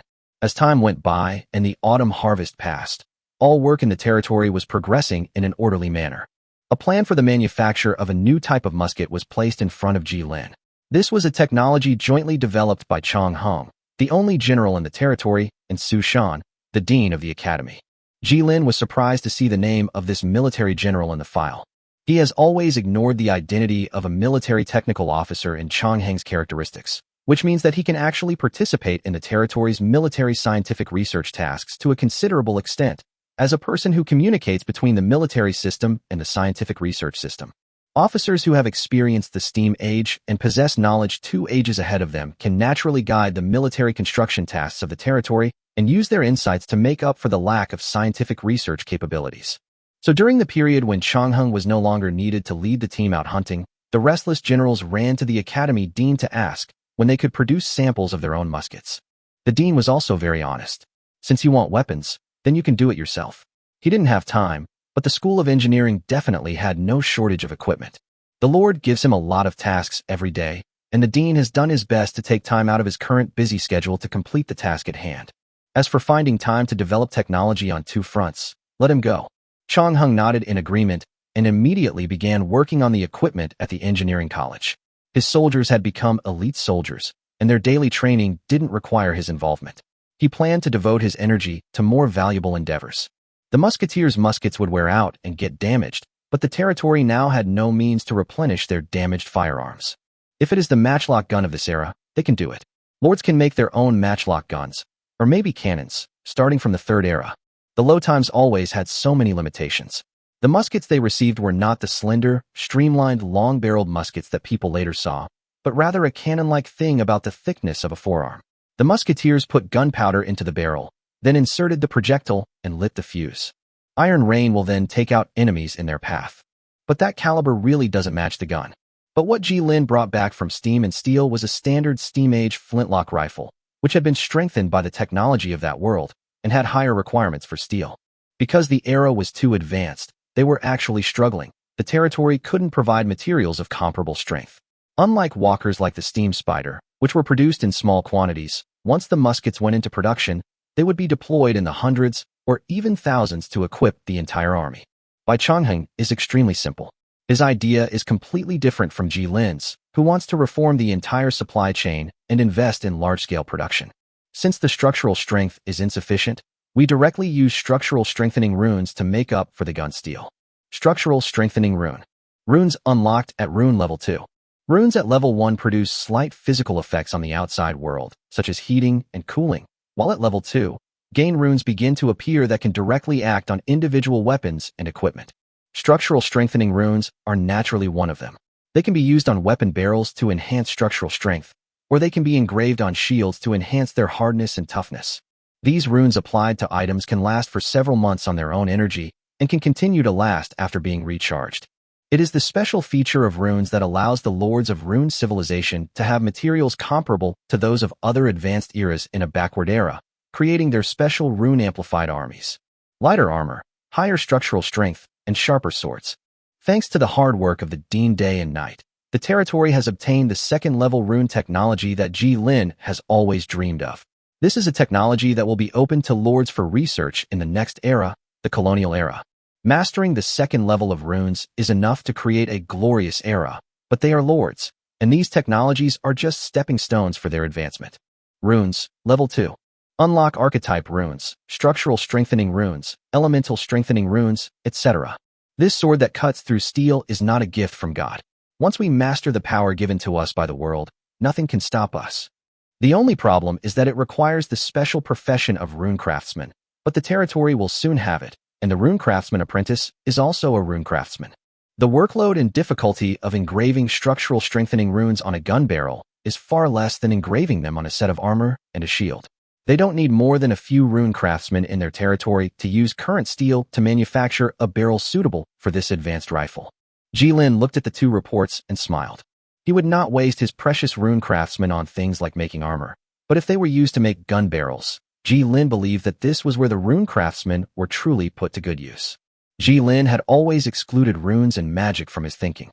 He looked at these two civilization routes that he had never come into contact with in his previous life with great caution.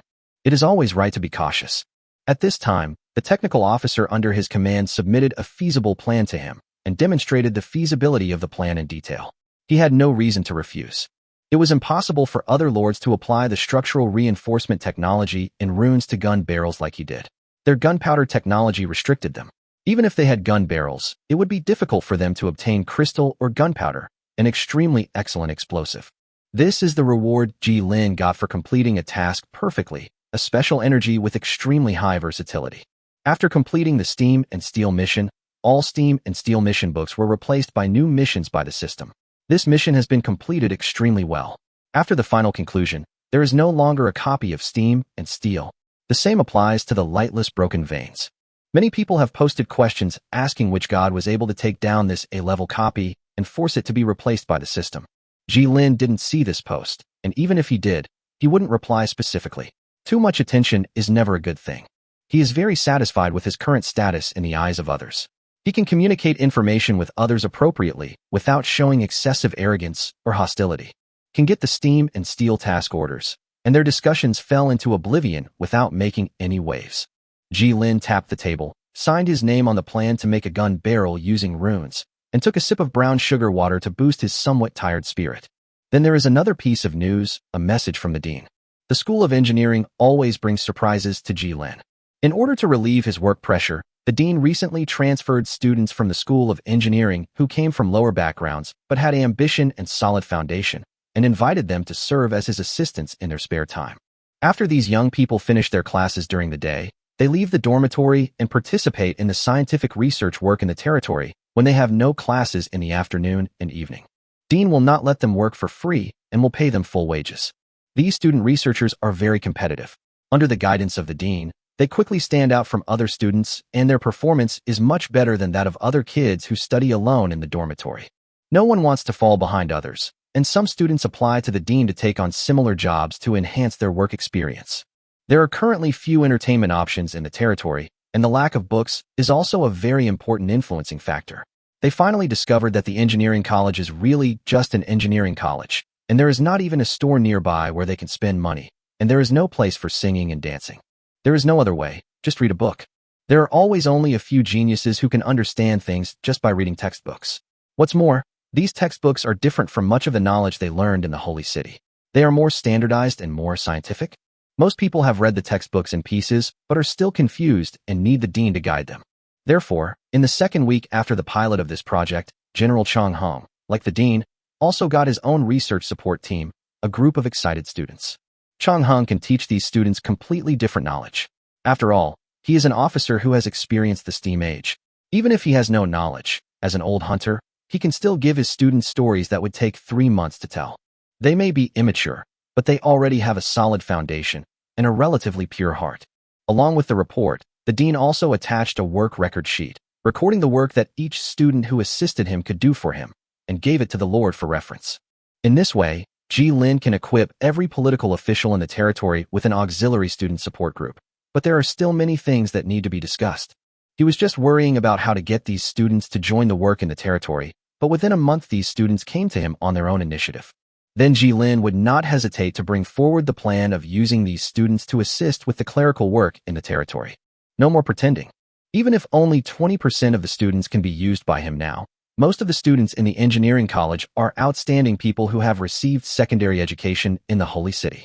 Chapter 182, College Affairs. On Saturday, a group of students sat under a tall tree to enjoy the cool breeze blowing from the coast. Their courage to stay under the tall trees to enjoy the coolness will last until the moment bird droppings fall on their heads.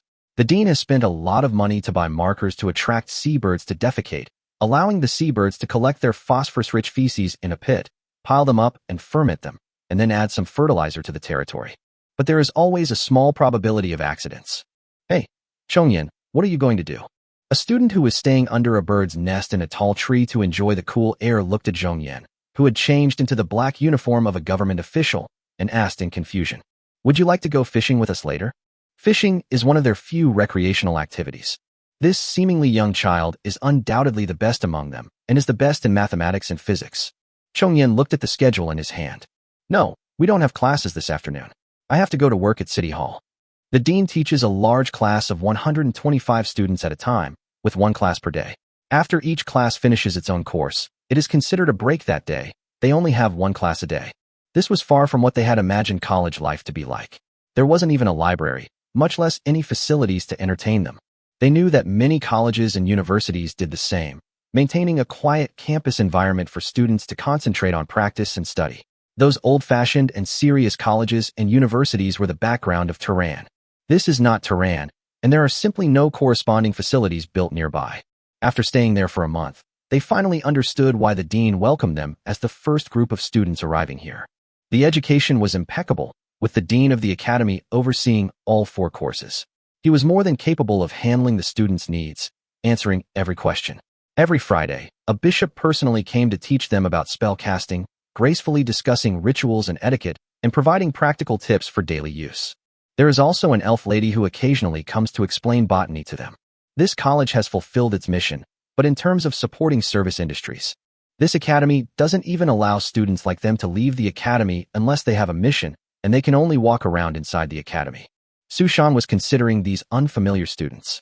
The area around here was undeveloped, and if something happened, the reputation he had worked so hard to build for Territory Academy would plummet. Unless they had work assignments, they were not allowed to leave the academy. The dean is already very troubled by taking care of these students every day. If a student goes missing, the dean has no doubt that he will vomit blood and fall into a coma on the spot. Please don't increase his workload.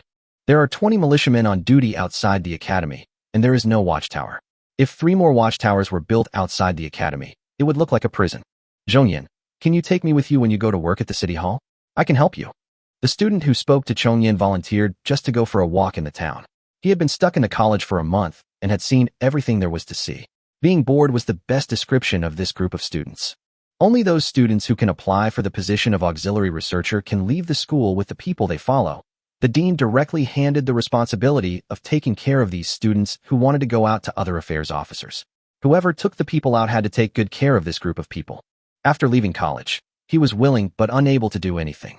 You'd better ask Dean Su. As far as I know, he is responsible for these matters. Zhongyan looked at the student who lived under the same roof with him and sighed. If you go to City Hall and want to work there, they should give you a test. After some pleasantries and excuses, the student finally hesitantly revealed his real purpose, and the students around him who were enjoying the cool air also cast their eager eyes on him. By the way, Chongyan, can you let me copy your homework on the analysis of heating runes? Chongyan sighed, and his eyes fell on a few students with sad faces who were sweeping fallen leaves with straw brooms in the distance. They were the students from several dormitories who took turns to copy homework. The dean will carefully check every assignment. If you're caught, you'll have to clean the floor. If you copied, you'll have to bear the consequences. In the first month, the dean unified the knowledge progress for them to ensure that everyone could start from a similar starting line as others in this month's study. If the progress was not unified, subsequent teaching would be very troublesome. Runeology requires a talent for runes, but utilizing runes and designing rune structures do not require this talent. However, possessing this talent will undoubtedly accelerate the learning process. Under this premise, the dean can confidently impart knowledge of runeology to everyone. Even with this deliberate slowdown in progress, after 1 month of teaching, there are already students with rune talent who can completely draw basic runes such as heating runes and cooling runes. The work of students without rune talent is also very simple. Observe and summarize the operating rules of these runes. This rapid progress undoubtedly told Ji Lin that he was not far from training a useful rune craftsman apprentice. Chapter 183 Before Promotion. December, winter. There was no snow in the territory, but the temperature around it dropped again. Except for the people who needed to do heavy physical labor, everyone put on new cotton clothes. The water conservancy project was completed before winter. The burned rice straw turned into ash and merged into the soil. The new seeds had all been sown. No sugarcane was included in this planting. The vast expanse of fertile land, developed through the irrigation project, was entirely sown with wheat and rice, the two main crops. Sugarcane, a less cold-tolerant crop, would be better planted in the spring. With the cold winter temperatures dropping, planting sugarcane was unsuitable, and the benefits would outweigh the costs. It would be better to plant more productive staple crops. The new seeds were selected by the priestess and the elf, who selected plants with high yield potential. 35 potentially high-yielding plants were selected, and 2 botany-savvy spellcasters used their catalytic abilities to generate a large quantity of seeds suitable for planting. These seeds were used in a pilot planting of 2,000 mu, approximately 1,000 acres, in the agricultural district, with the remaining 8,000 mu, approximately 1,000 acres, remaining planted with rice and wheat. After discussing this with his deputy, Ji-Lin concluded that even if these plants had high yield potential and showed signs of relatively high yields during germination, the harvest performance under suboptimal conditions would require further observation. After all, crops aren't solely about high yields. If they lack resilience to environmental changes and lodging, a single rainstorm could wipe out entire fields the following year. Risk-taking and gambling are not used to provide food for the people to survive. Ji-Lin sat in his office, thinking about the future of the territory. In front of him, the technological requirements of the promotion era, 1515, had all been met. The territory had an engineering college, which had begun to operate stably, and the archives of the city hall had also been built. When he presses the era promotion button and confirms the start, the test from the system will also arrive at the same time. If they fail, they will have to wait a full year to accumulate resources for the next promotion. A year is enough for them to lay a good foundation for their promotion again, instead of exhausting their resources and enthusiasm in repeated shocks. The system forces everyone to have a buffer period after failure. It also means that they have left the first echelon of advancement. He was hesitating whether to use his current steadily advancing territory to cross the era and reach the 4th era ahead of time. Can his territory enter the 4th era in its current state?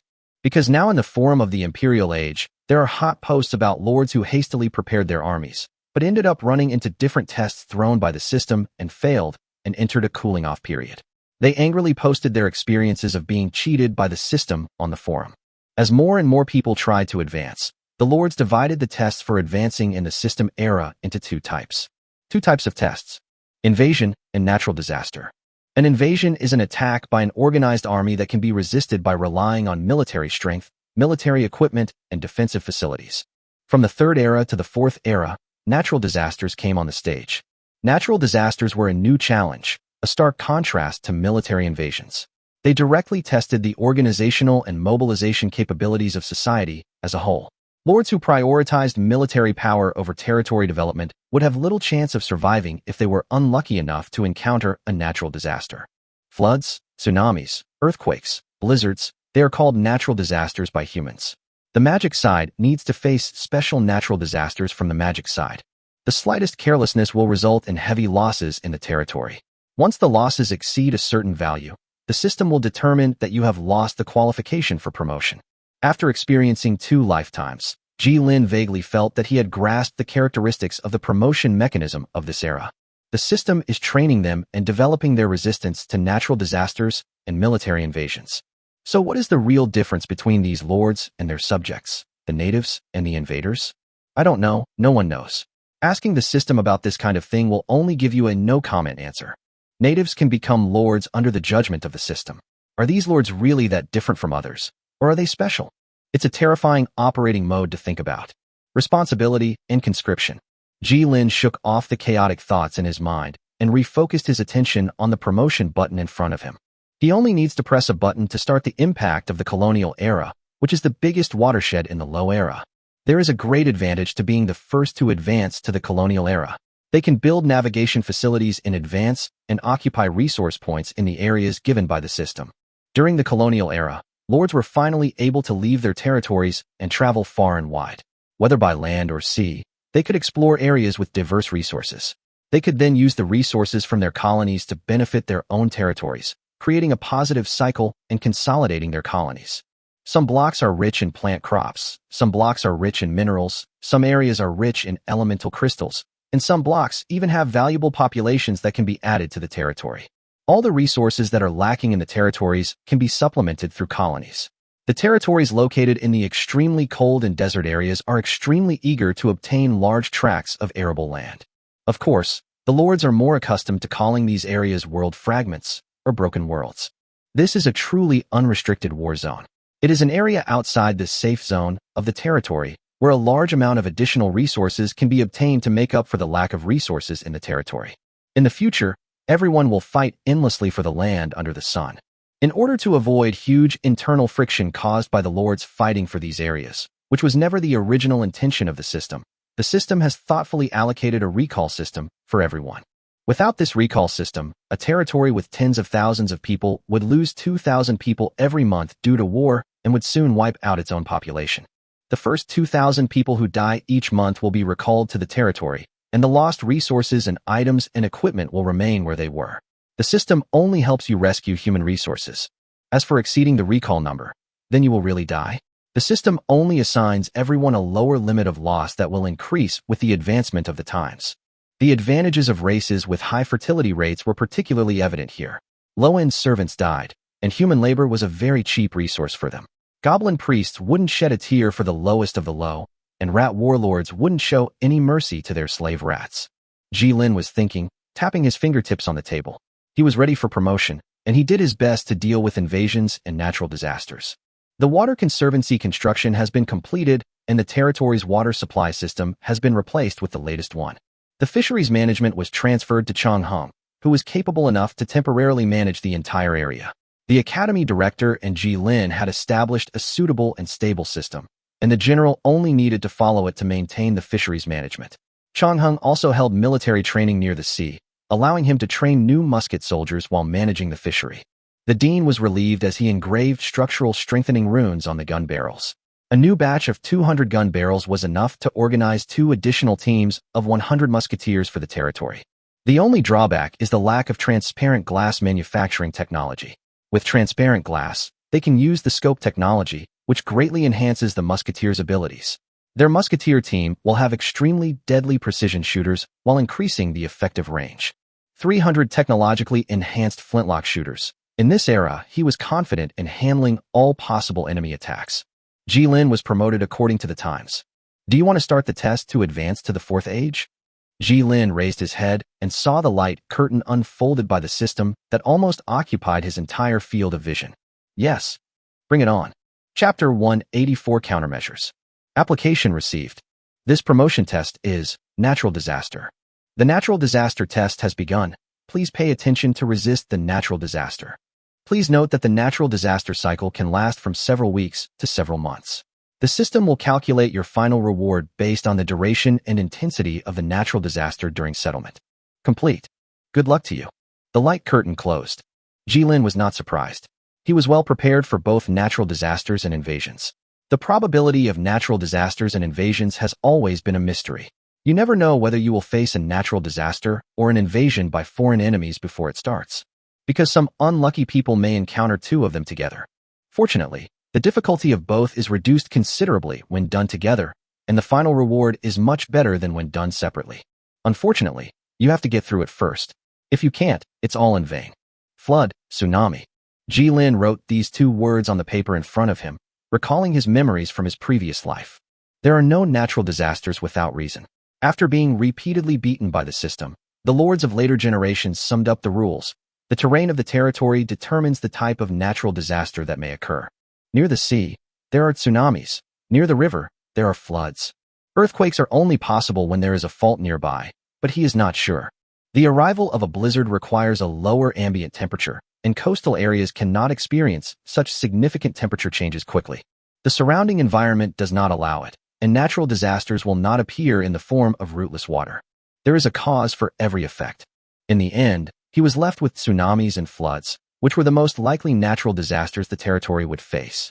After confirming the type of natural disaster to be faced, corresponding adjustments must be made to the possible natural disaster, and the territory's riverside and coastal production projects will not be able to continue. Before the natural disaster is discovered, he needs to stop some of the work in the territory. After the autumn harvest, they have enough resources to allow the territory to completely stop production for 15 days to maintain the current standard of living of 3 meals a day, with a small amount of meat for each meal.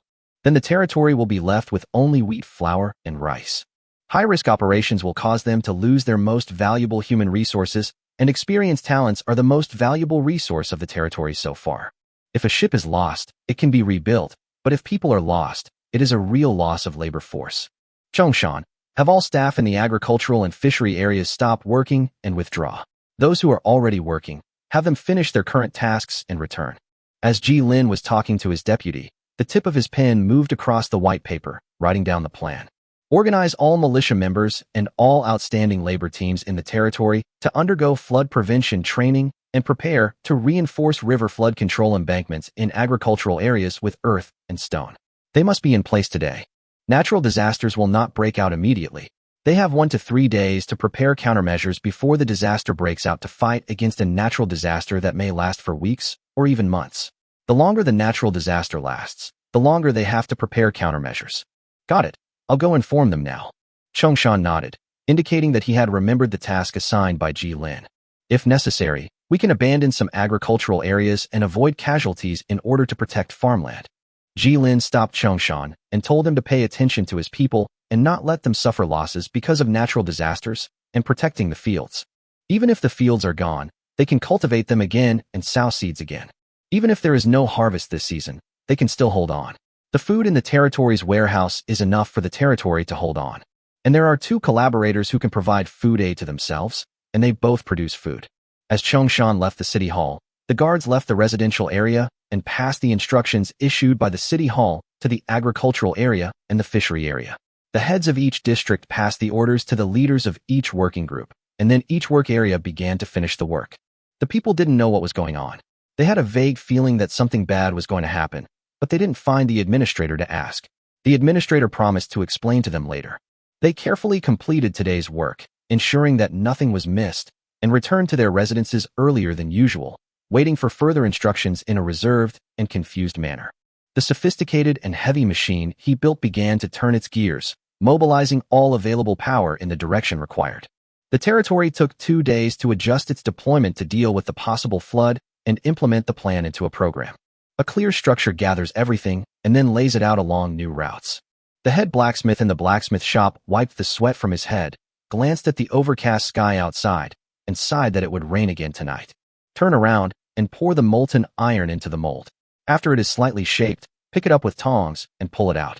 The cold salt water boiled in an instant, and mist exploded where the red iron body touched the water surface. A blue flame swayed along the contact surface and then went out. The quenching begins. Chapter 185, People. Mr. Yin, is there any problem? Chongshan, who was sitting in front of the city hall taking orders and recording, put down the pen and paper in his hand and looked at the old farmer Lu Yanxing standing in front of him. He remembered this farmer, who worked extremely hard and was also one of the first people in the territory to have houses to live in. The performance of several agricultural teams under his command is also among the best. I heard that after he learned to read recently, he and others put together a text version of the crop planting guide. Chongshan has read the booklet. It was very well written. Chongshan took the booklet and discussed it with others, corrected the errors in it, and then distributed it to all farmers in the agricultural area for reference. The widespread literacy education in the territory now allows the 5 people in the entire agricultural team to barely understand some relatively complex paragraphs and words when they get together, and they can convey information to the people in the territory in written form. Mr. Chongshan, some people want to know why we need to learn this knowledge. Lu Yanxing looked at Chongshan, who seemed a little tired, with some restraint, and asked him questions with the doubts of his subjects. In order to appease the people, Ji Lin and Chongshan set up a high platform in the square outside the city hall in the past 2 days, working and teaching under the sight of everyone. The territory hadn't yet entered a fully mobilized state, and Ji Lin was a little worried that some of his subjects might resist facing a life-or-death crisis. Therefore, he didn't notify his subjects until he knew the type of natural disaster they were facing to avoid causing unnecessary panic. The nature of living things is to seek benefits and avoid harm. In the absence of a major risk of a natural disaster overwhelming the territory, he tends to rely on the militia and the army to organize a reliable and disciplined disaster prevention team, while other citizens of the territory follow the voluntary principle to decide whether to sign up for participation. But regardless of whether you participate or not, you must be educated about floods and tsunamis. There are not so many stupid people in the world. The people looked at the gloomy sky outside the window, and the team leaders in charge of their own groups went to the meeting to receive education on flood prevention and control plans. No matter how slow they were vaguely aware that a disaster was about to happen. In ancient times, when a region suffered a natural disaster, it often meant that a large-scale famine would break out there. Many citizens followed Liu Yansheng and arrived at the square of the city hall. Jilin stood up to comfort these subjects and told them to go home. He said he could handle the impending crisis, and it was very dangerous outside. More and more people gathered. Some had just returned from work, some came out of their houses. They stood in the stage and listened quietly to the words of their lord, with a sincere attitude that was completely different from that of other officials. The lord did everything he promised them. Everyone had enough food to eat and a meat ration. Everyone could have their own house to live in. There was no need to worry about invasions by foreign enemies and bandits. The people believed in Jilin. In their eyes, he was a wise king. They have escaped famine and suffered war. They are not the kind of immigrants who move from one stable area to another. At first, they were just a group of refugees and pioneers. This small town is a rare paradise in their lives. If this place is destroyed, will they embark on another journey of escape? Where will they go? They were not aware that this was a test from the system. Based on their own experience, they analyzed that there might be heavy losses here due to the impending disaster. A considerable number of them were forced to flee famine because of natural disasters. The people stood silently in the audience until Jilin finished speaking, and no one interrupted him. Jilin raised his head and looked at the gloomy sky. The sky had become extremely gloomy since he started the test, and only at noon would a little light appear occasionally. No raindrops fell, and the gloomy sky seemed to be accumulating a rainstorm. A weak voice broke the long silence and then became stronger. "My lord, you give us shelter, food, and clothing." The leader raised his head, a hint of determination revealed in his uneasy eyes, and finally he straightened his body in front of Jilin. "We just stay at home and don't contribute anything to the territory. This is inappropriate. We are here hoping to do something within our capacity. Instead of staying in your room, feeling uneasy, listening to the raindrops hitting the window, waiting for disaster to come. In order to protect the good life they have now, when the enemy comes, they will fight them to the end. When natural disasters strike, they also have the life to resist. They have come out of hard times and will never want to go back to hard times." The teacher in the private school told them the principle of lips and teeth are cold many times when they were learning to read. They were no longer illiterate farmers. Jilin's gaze fell on the crowd that had gathered without him noticing, and they were all looking at him with the same eyes. Looking at their lord. Jilin felt a little helpless, but then he felt his nose a little sore. He took a deep breath and adjusted his thoughts back to work. He himself planned to let the people in his territory do some non-dangerous work, such as sowing sacks in the rear, filling them with soil, and transporting them to the flood control dike. In this kind of matter, the more manpower that can be mobilized, the better. He will not refuse these subjects from doing the work. If there is enough manpower to mobilize, he can mobilize the manpower to build a longer, wider, and higher dam. If you want to participate in the work, please sign here and leave your address. I will arrange a job for you. As Jilin spoke, he moved a table and sat outside to register the identities of these subjects. Chapter 186 Harvest and Rain. Wu Bai stood by the river. As the captain of the guard, he had to focus on the possible dangers in the territory, and Jilin immediately sent him to the big river that passed through the floodplain. Always keep an eye on possible changes in this great river. The river water rose within 2 days and exceeded the warning line they had inserted into the water to measure the river height. The weather was unusually gloomy. Just because it didn't rain here didn't mean it wasn't raining elsewhere. A continuous, large-scale rainfall will cause the flow and flow rate of the river to increase. The heavy rain falling from the sky will fall on the mountains, forming small streams, carrying silt and converging into the lower rivers.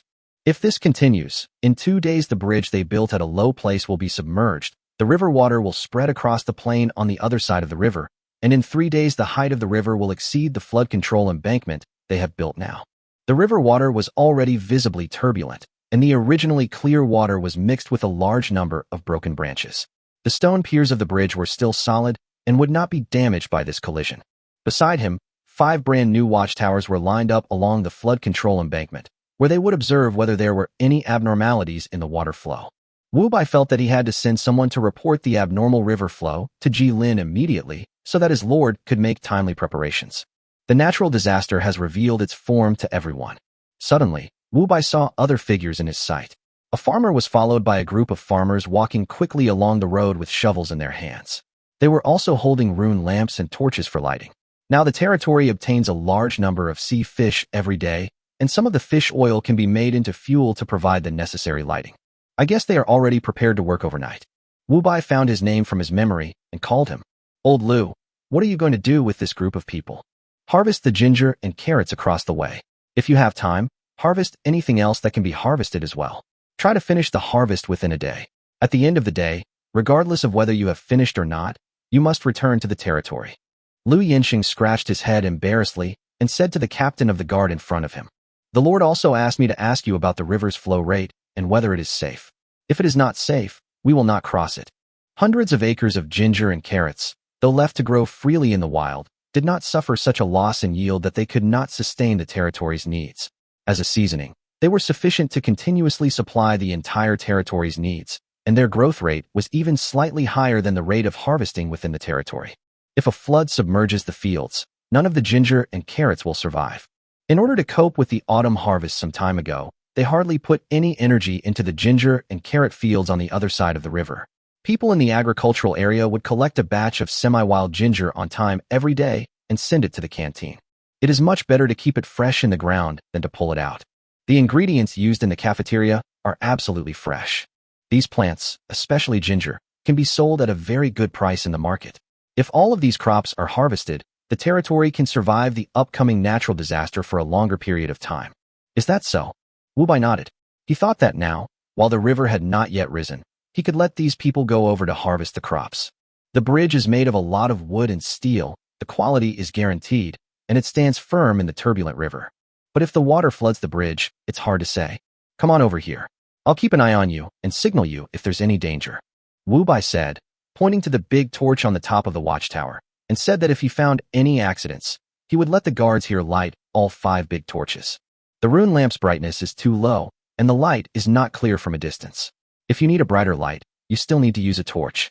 The light from a large torch can be clearly seen from several kilometers away. After sending off the people who came to harvest, Wu Bai instructed the guard members to take the information about the changes in the river water back to the city hall to inform the Lord. As the person in charge, he must stay at his post and monitor the river situation. Receiving Wu Bai's report, the Lord sitting in the city hall immediately turned his attention from the calm coast to the river, thinking about it, and mobilizing all the militia and army to build a flood control embankment with mud there. As long as anyone is willing to participate in the front line of flood rescue, whether they are militiamen or volunteers, regardless of success or failure, he decided to notify them to get their own houses after the natural disaster is over. This promotion mechanism itself is designed to shape the people who identify with the territory and make them understand that labor is the essence of creating wealth. Citizens who are willing to risk their lives for their territory fully meet this standard. The identity of the people is the most difficult thing to shape in this territory. They must create a common identity for the people to consolidate their loose identities into the most powerful organism. Jilin wrote down his thoughts on a piece of paper and looked out the window. It was already night, and Jilin was not sleepy at all. He was handling official business in the lighted city hall. Thick cumulonimbus clouds had completely covered the sky of the territory, and not a single ray of light could penetrate. Tick!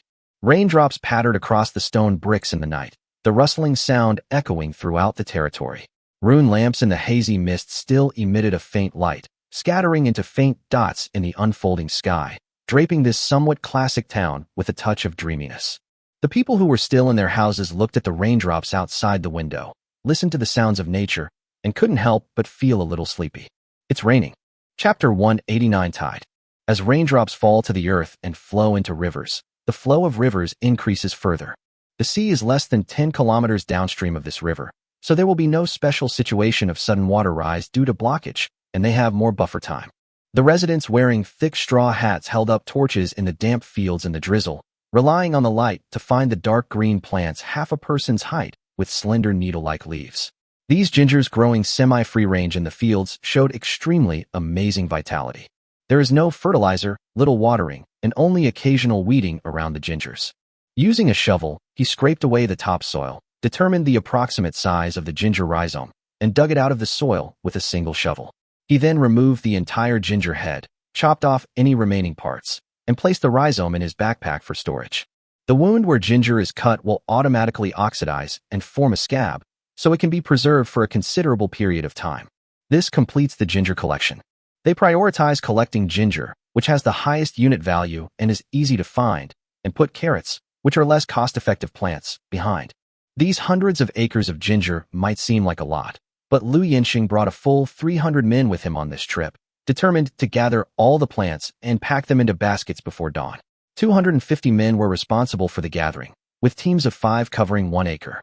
The remaining 50 men ran to the other side of the river with their full baskets, leaving them there before returning to carry the remaining fruits. Unfortunately, the weather wasn't good. Just as they were halfway through their work, a light rain began to fall. The soil, soaked with moisture, became wet and sticky, requiring considerable effort to walk, greatly hindering the people's rush to harvest the cash crops on the other side of the river. Lu Yinxing picked up a broken piece of ginger, held it to his nose and sniffed it. He then scraped off the skin and put the remaining light yellow part into his mouth. The spicy taste immediately lifted his spirits. This ginger can be sliced and brewed into ginger tea, and some brown sugar can be added for flavoring. After drinking a cup of hot brown sugar ginger tea, the chill brought by the icy raindrops will be immediately dispelled. Lu Yinxing rubbed his hands. He had never drunk brown sugar ginger tea, but he had heard of this wonderful recipe for warming the body from a storyteller before. It was as if his body had warmed up after being caught in the rain. Team leader Lu, we've harvested all the big ginger trees here. A farmer carrying a basket on his back quickly walked across the ground that had begun to accumulate water and ran towards the person in charge of them. He pressed his big straw hat to straighten it, which had tilted to one side due to running. Check the rest again, and the rest of you go pick carrots. Don't go over to the fields on the riverside. Be careful, and work in groups of 5 so you can look out for each other. Even though Lu Yinxing had never experienced a flood, just by looking at the river flowing from afar, he could imagine that if he fell in, he would be swallowed up by the turbulent muddy current in an instant. Their act of harvesting crops overnight was inherently dangerous, and the Lord had also warned them to pay extreme attention to safety before taking action.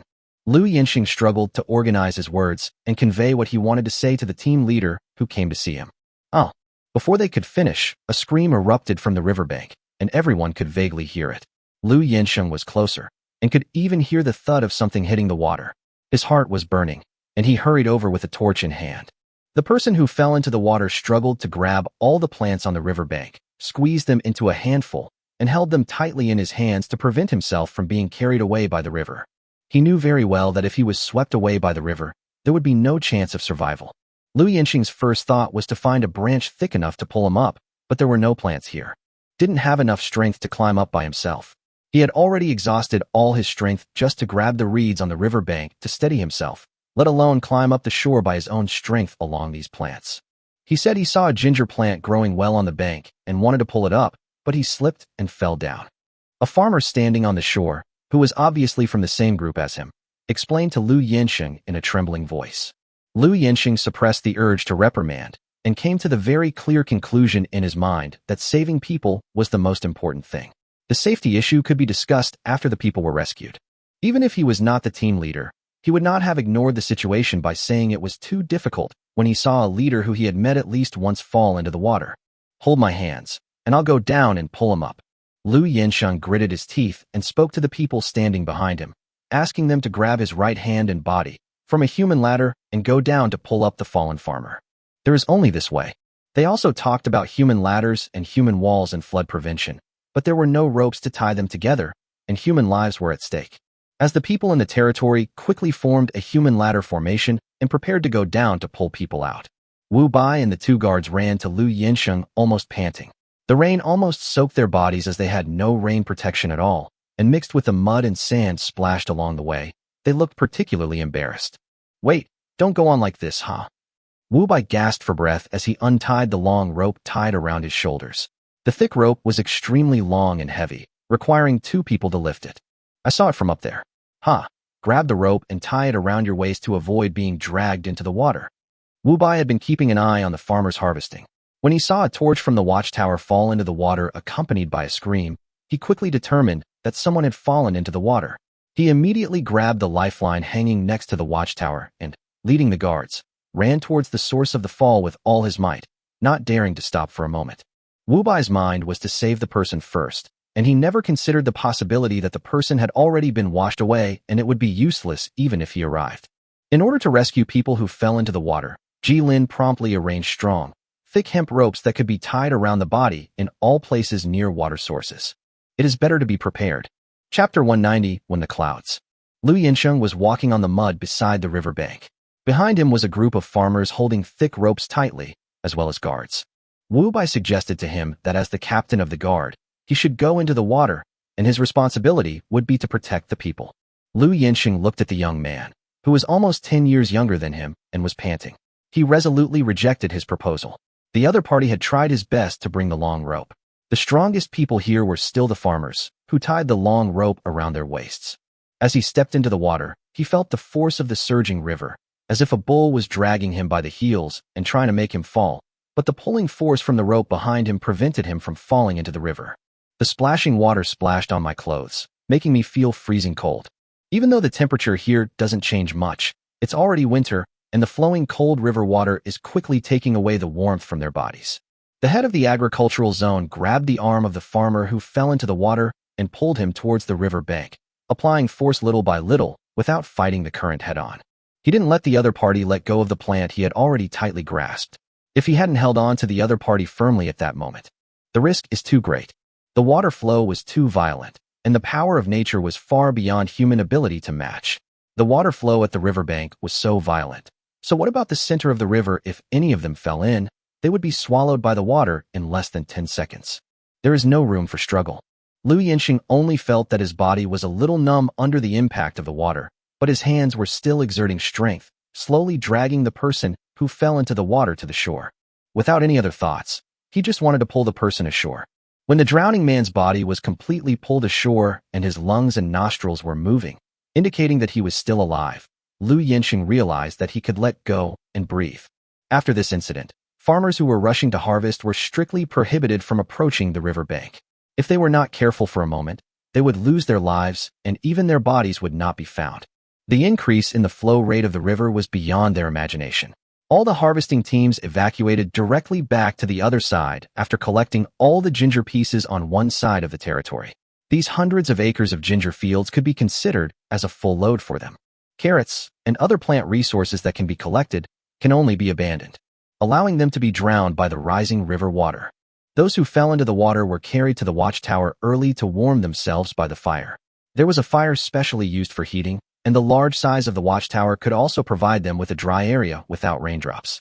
Jilin arrived when the various agricultural teams sent to harvest had finished counting the number of people and sat down to rest in the small area under the watchtower. Jilin received the notification and saw that it had begun to rain outside. Memories of the modern era resurfaced in his mind. Cases of floods caused by increased rainfall flashed through his mind. He immediately changed his clothes and rushed to the scene to take command. Regardless of whether it is useful or not, it always makes people feel absolutely reassured that their lord can be on the front line. The one who arrived at the riverbank before him was the priestess of the goddess of life.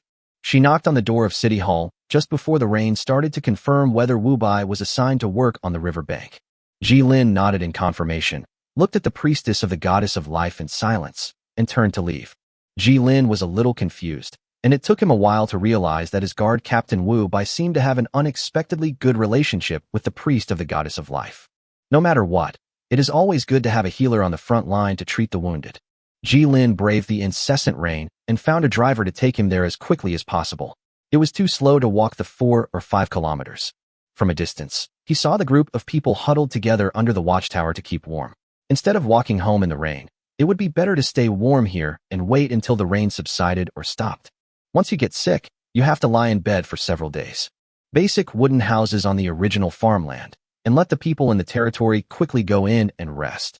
Although these houses were simple, they were still a place for people to rest for a while. Then he exchanged some firewood for the people to keep warm in the rain. With a fire to keep warm, they would feel much more comfortable. After doing all this, he walked towards Wu Bai who was waving at him. Liu Yinsheng explained the whole story to Jilin. When Jilin heard that no one died, he breathed a sigh of relief and walked to the side of the person who fell into the water. His frozen body gradually regained consciousness beside the fire, and the people from the same group took care of him and gave him the warm potion brewed by the priestess of the goddess of life to drink. Jilin noticed that there was an iron pot hanging on the fire in the middle of the watchtower. This was a large iron pot used to boil water when the guards needed to drink water. It could also be used to heat other food. The territory had abundant fuel. Water and sunlight were all it took to produce fuel far superior to coal, and the territory currently had no shortage of fuel and a unified rationing system. Under Ji Lin's mandatory requirement, the water now used by the territory's inhabitants was heated and disinfected. The guards on duty in the distance obviously could not get boiled water from the canteen. In order to enable them to drink hot water and eat hot meals in time, they were all provided with iron pots. The boiling liquid in the iron pot was covered in irregular, dark yellow flakes, but the liquid itself was a light red, clearly not ordinary boiling water. Sniffing closely, Ji Lin detected a faint, pungent aroma, characteristic of ginger, with a hint of the sweetness of sugarcane. Just by smelling the spicy smell, Ji Lin felt that the coldness in his body had been dispelled by half. He looked again and saw that many of his subjects were drinking the liquid in small sips from a small bowl made of a large green leaf. The small bowl made of the green leaf must have been the work of Priestess Leah. Ji Lin saw Leah standing nearby, vines sprouting from the earth, entwining the watchtower. These vines sprouted green, leaves shaped like small bowls. When the vines were cut, clear water like a spring would flow out. The power of life magic. If the territory had its own trained priest spellcasters, perhaps it would be much more calm in facing these disasters. My lord, this is brown sugar ginger tea. Lu Yinxing stepped forward hesitantly to answer Ji Lin's questions. I used some fresh ginger. I heard that brown sugar ginger tea can dispel cold and dampness. The supplies I used privately are. After hearing Lu Yinxing's explanation, Ji Lin didn't know that his men had the means to make brown sugar ginger tea. Why hadn't he thought of making ginger into ginger tea for use in the territory before? It is of course great to prevent and treat colds, dispel dampness, warm the stomach, and let the people who work for you in the rain drink a bowl of hot ginger tea. You can also sell some ginger tea in the tea house in the future. This happened suddenly, and I didn't anticipate having you rush out to harvest at this time. You can just write a report to apply for use afterwards. Please help me fill a bowl too. Ji Lin did not blame Lu Yinxing's idea. He smiled and nodded, sat on the ground, and asked him to pour him a cup. Then he discussed with him and Wu Bai the changes in the river water and whether the flood control dikes could withstand the rising tide. The night is long, and their work doesn't stop there. Chapter 191 Flood Season. I think the entire levee needs to be reinforced along the river.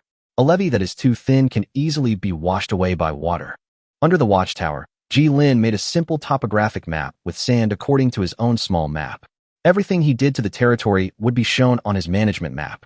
Used in the territory is a 7-kilometer-long earth rock mixed flood control dam starting from the nearest hillside, which can enclose the entire agricultural area. Judging from the height, it is more than enough to cope with the flood season. However, he wasn't sure if these simple mud and stone dikes would provide the necessary protection for his territory. Dikes built purely of mud would be eroded by high-speed currents. Their long dikes were constructed by stacking sacks of mud in layers, reinforced with stones, and finally filling the innermost layer with mud to prevent collapse. Do you need me to notify others to come together? Wu Bai wiped his face a little clean. There was still some brown mud on it. There was naturally no bathhouse in this place, so wiping the mud with water was considered clean. No need. Let them have a good rest. We'll need a whole day tomorrow to reinforce it. Ji Lin took a sip of the brown sugar ginger tea, and his chill instantly warmed up. The spicy, warming flavor of the ginger rushed straight into his stomach, spreading throughout. The abundant sugar from the brown sugar then gave his body a slight boost of energy, lifting his spirits, which had been slightly fatigued by the rain. Ji Lin picked up a torch and looked at the wooden pole in the middle of the river used to measure the water level, calculating in his mind when the water would rise. When it was higher than the bank, the water would naturally flow towards both sides of the river, swallowing up all the plants on the ground and destroying all the buildings, forming a short-lived swamp lake. This means they abandon one side of the riverbank, which could help them share a considerable amount of pressure and greatly slow the river. On the other side of the riverbank are cultivated farmlands, planted crops, and naturally growing plants. I can only give up like this. If you have enjoyed its blessings, you must bear the disasters that follow. Before the promotion, the lords had no idea what they would encounter, leaving them with only a few days to mobilize and make decisions. If the only cost of advancing to a higher era was giving up the cultivated fields on one side of the river, Ji Lin could accept the price. The prerequisite is that he must defend the 7-kilometer-long flood control embankment. As for the other officials and citizens, let them have a good rest now so that they can cope with the reinforcement work for the whole day tomorrow. The 300 people he had on hand were able to deal with the flood control dike problem tonight. No matter how much the river water rose, it would not be able to overflow the current height of the dike. It would even be difficult to exceed the river banks on both sides. The drizzling rain finally stopped. Ji Lin stretched out his hand to feel the wind, but only the cold wind brushed against his palm. But no more cold raindrops hit his palms, and the night sky did not clear up at all because of the cessation of rain. Puddles of water accumulated on the ground due to the rain that lasted for several hours. Now that the rain has stopped, it's time for the people to conduct a temporary inspection of the flood control levee and reinforce the areas that need reinforcement. Thinking about this, Ji Lin called Wu Bai and asked him to take his men to reinforce the bridge entrance and exit immediately. The previous bridge was not high, only slightly above the water surface. Bridges that were much higher than the water surface were very laborious to build and were not as stable as the current ones. But if the river has this kind of flood season every year, building a new, higher bridge is necessary. Wu Bai, take some well-rested people and reinforce the bridge crossing that was previously left open. Pile a layer of stones on the outside. The latter saluted him and ran quickly to the wooden house to select some farmers who still had the strength and were willing to come to work. They were obviously in high spirits after drinking the brown sugar ginger tea. I'm going to rest upstairs. If you have any problems, just wake me up. Having completed the order, Ji Lin climbed to the top of the watchtower and set his sights on the distant, rushing river. Beyond that, the gloomy sky and hazy rain made it impossible to see anything. Ji Lin's eyes fell on the downstream of the river. He knew that these surging fresh waters would eventually flow into the ocean. This small space at the top of the watchtower is perfect for resting. This small space used for high-altitude observation can also accommodate him to have a good rest here. Leaning against the watchtower, Ji Lin took off his soaked shirt and hung it aside to dry, wanting to have a good rest. He still has work to do tomorrow when he wakes up, so he wants to save some energy for tomorrow. This was somewhat of a treasure he had left for himself in his previous life. As a former frontline commander, he was able to fall asleep quickly in most cases, adjust his state, and ensure that he was fully energized. In times of war, rest time is especially precious, especially a whole period of rest time. They can have a good sleep. And during his rest time, the system he arranged will run steadily according to his instructions. Chapter 192 Natural Disasters and the End. Cannot be seen on rainy days. The thick cumulonimbus clouds block most of the sunlight, but the diffusely reflected sunlight still brings some light to this small town in disaster. Wu Bai woke up from his sleep, sat up from Leah's arms, and carefully did not wake her up, and went down the watchtower.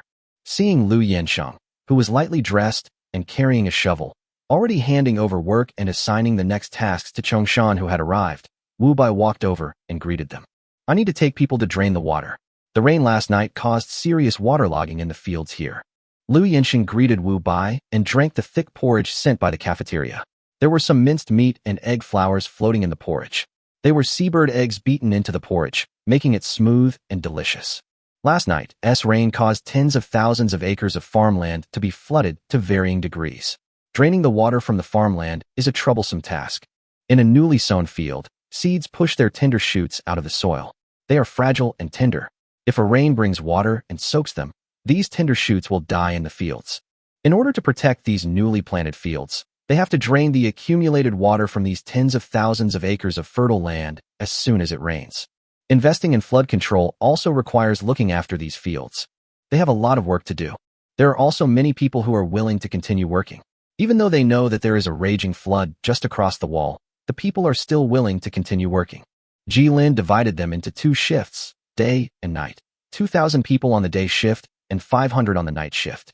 The day shift was responsible for treating the farmland to prevent flooding, while also continuing to dig new canals and reservoirs for both future irrigation and drainage during this period. At the same time, they also need to allocate some people to reinforce the existing flood embankments with soil. The workload of the night shift is much simpler. They have to constantly patrol the 7-kilometer-long flood control embankment, and if any leaking sections are found, they will be blocked with mud, sand, and gravel. As the captain of the guard, Wu Bai's task during this period is to command and protect the entire agricultural area in crisis together with Chongshan. It has been confirmed that it is a flood disaster, so Ji Lin did not hesitate to use the resources at his disposal. He built a temporary camp with these 5 watchtowers as the center, which included a kitchen, a bathhouse, and wooden houses for temporary rest. Ji Lin stood on the flood control embankment with a frown. In just one night, the water had completely submerged the bridge, which was slightly lower than the riverbanks on both sides. This was not the worst part. The worst part was that 2 impact marks had appeared on the flooded wooden bridge at some point in time. The 2 cracks were as long as 1/3 of the width of the bridge deck. The surging river contains not only water, but also other debris, such as whole trees washed down by mountain torrents. There was also a dam built by the goblins upstream.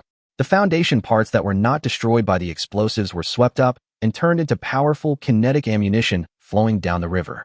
The power of water is enormous, and large pieces of wood caught in the water are even more deadly. A single hit could create a huge crack in this sturdy bridge. If this debris hits the flood embankment, it's better not to happen like that. The only good news was that the rising river began to flood into the plain on the other side, covering it with its flow, greatly reducing the water pressure that their side had to face. Jilin could see the general shape of the water flow from the small map. Every time the water flowed forward on the other side, the system would coldly remind him that one of his fields was flooded and damaged. Your fields were damaged by floods. To say I wasn't heartbroken would be a lie. Nearly 1,000 acres of farmland was flooded and damaged, costing me 400 or 500 gold coins. Fortunately, all the ginger had been collected, dried to prevent it from getting moldy, and stored. They cultivated fields on the other side of the river, which had more fertile soil and a more convenient water supply, but they had no recourse when natural disasters struck. As long as the 10,000 mu of cultivated farmland near the residential area could be preserved, there wouldn't be a major problem.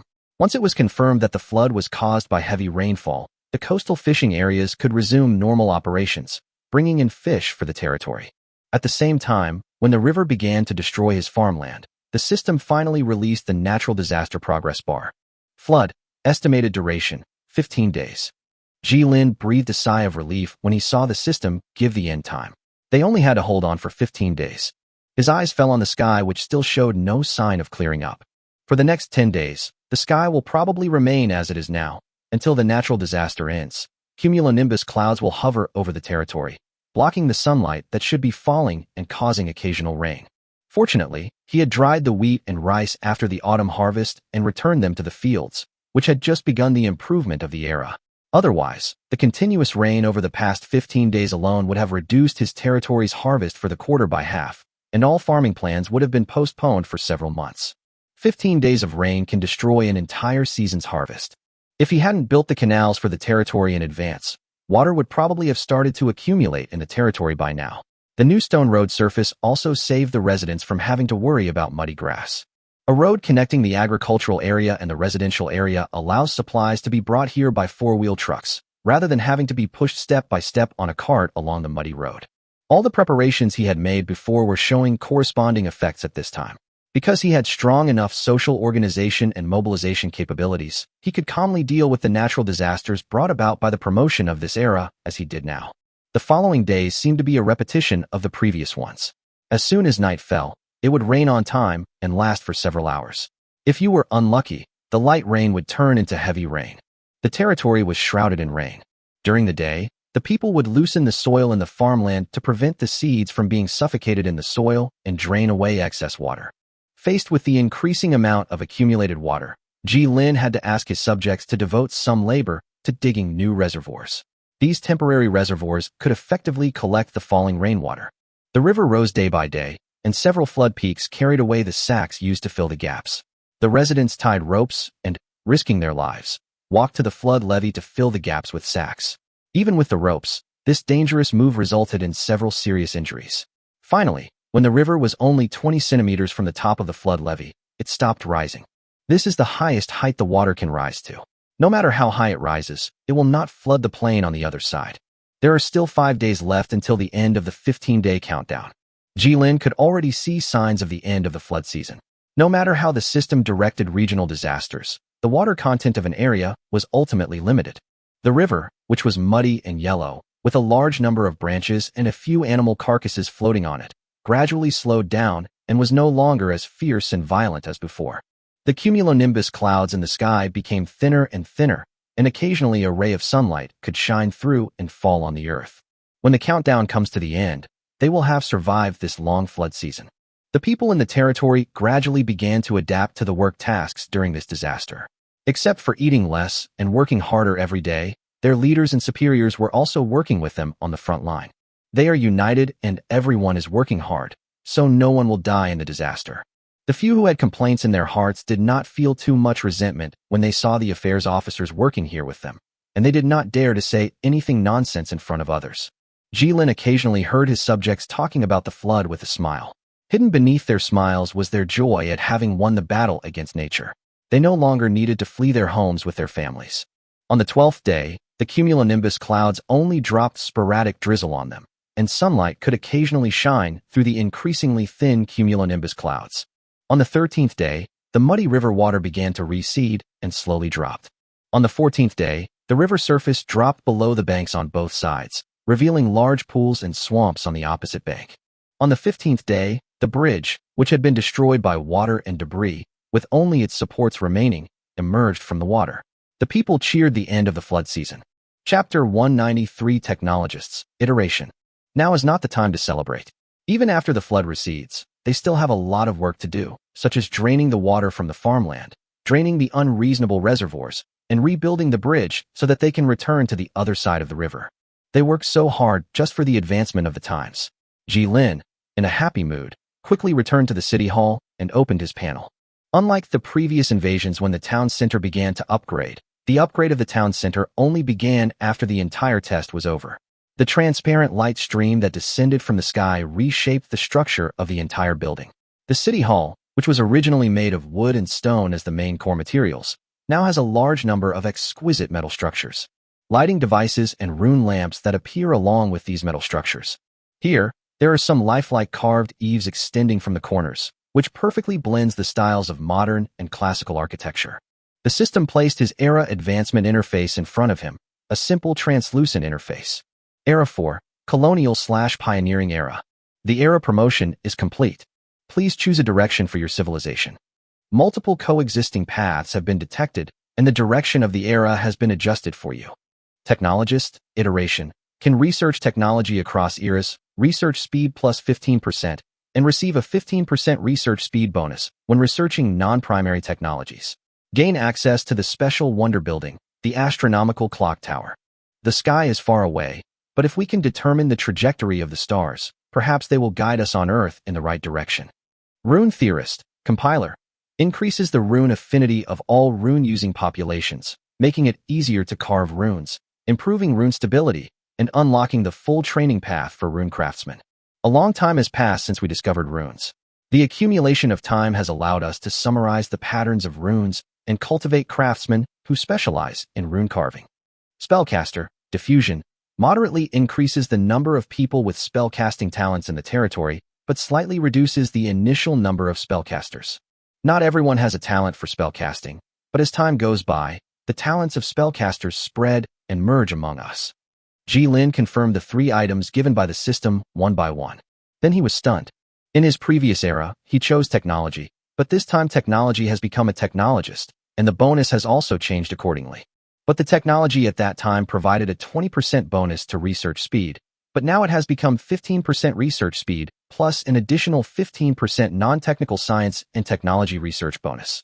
As long as this 15% is not a conventional technology, he can benefit from this research bonus. Even if he studies divine arts, he can benefit from it.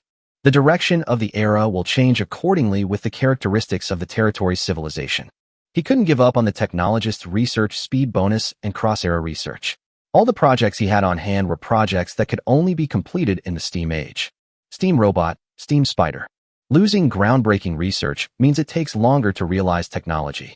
The other 2 branches are quite good, it's a pity.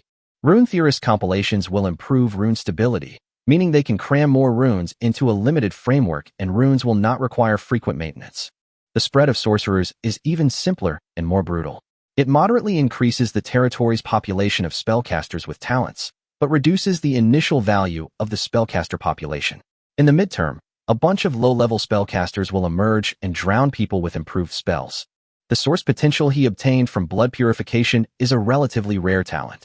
Due to its adaptive characteristics, it will slightly increase the stability of runes and spread.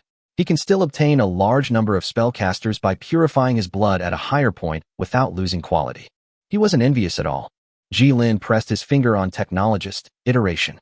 After his confirmation, the system retracted the light screen and showed him the new options. Please select the characteristics of your territory to improve. Natural recovery. Territory food output plus 10%. Territory crops have a small chance of increasing yield, and the appearance rate of high-yield crops has a small chance of increasing.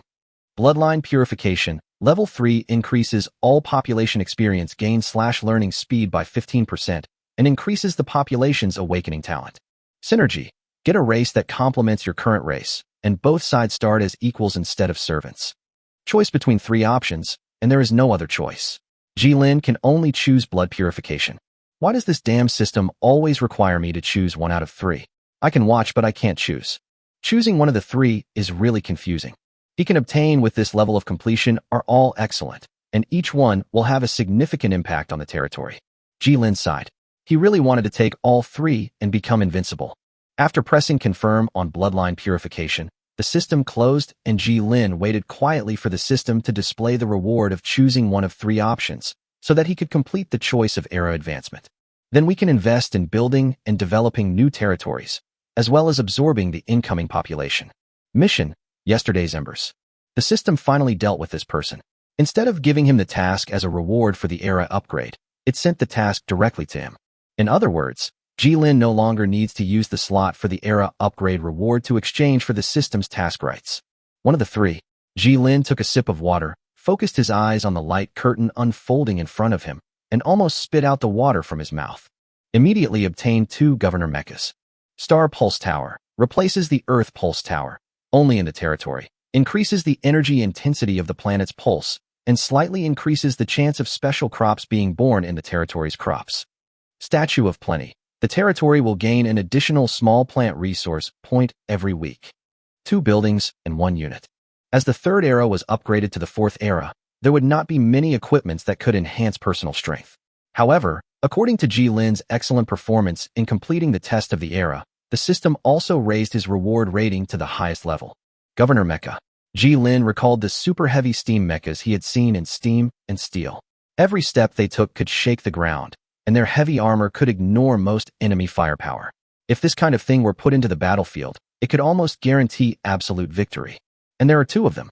The only drawback is that this thing can only help Jilin gain an advantage in the pioneering/colonial era, but relying on the troops and technologies currently at hand, Jilin has the confidence to gain an advantage in the colonial era. Once the steam spiders and steam mechanized soldiers are mass-produced, his army will no longer have any shortcomings. Most importantly, his territory lacked the logistics personnel to maintain the governor's mecha. He couldn't just keep it there after he got it back. He had to send it to the battlefield, and once it was sent to the battlefield, it would need repairs, and that required a maintenance team. So I can only regretfully reject it. The Nexus Tower and the Statue of Plenty remain. If considering it from the longest-term perspective, Jilin wants to try out the Star Vane Tower's ability to increase the territory, since the system is willing to give him all 3 together. This means that the 3 items/buildings are similar in terms of how helpful they are to him. Jilin thought about it and chose the Star Vane Tower. Jilin had the right idea, but he didn't respond to it in the specific project. Of course, the Governor Mech directly deployed on the battlefield may not be of much use, but they can disassemble the Governor Mech and reverse engineer the technology inside it. This is the real function of the 2 Governor Mechas besides being used in war. The total scores were indeed close, but the system was not obligated to remind him how to use the 3 items to make the improvements close. Technologist's Iteration. Bloodline Purification, Level 3. Special Building, Star Pulse Tower. Are you sure? Once you confirm, all bonuses will be applied to your territory. Jilin press confirm. Chapter 194 Promotion and Management. After pressing the confirmation button, the system activated its own mode, followed by an imperceptible stream of light that fell, covering the entire territory. These weak streams of light also penetrated into the bodies of every citizen in the territory. Grant all subjects new traits and abilities. Only a few people in the territory noticed the stream of light descending from the sky. It was not obvious and lasted for a very short time. In daylight, it looked no different from sunlight. Jilin gently called out light blue and white clouds, watching them linger in his palms and arms. Their number had obviously increased compared to before. Then focus on the completely updated Lord panel. Lord, Jilin. Territorial race, human. Lord talent, foresight, fire extinguisher, plan defender, battlefield maneuver, master. Building. Town center, 4th era, pioneer era. Army, 300 musketeers. Territory population, 4132/51200. Territorial division. Plains residential area, centralized canteen. 5, public bathhouse. 20, houses. 200, wooden houses. For 12, blacksmith shop. 20, carpenter shop. 40, tailor shop. 10, paper mill. 10, private school. 5, guard station. 5, church of the goddess of light. 1.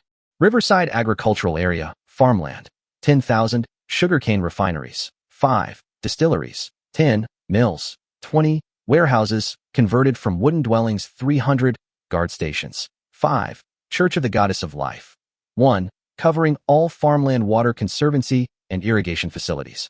Coastal fishery area, fishing port, 1, wooden dwelling, 43, salt farm, 20, crystal mine, 10, guard station, 3, tall tree bird's nest, 5, seaweed field, 400. Coast College campus, engineering college, 1, library, 1. Civilization type, technologist iterative.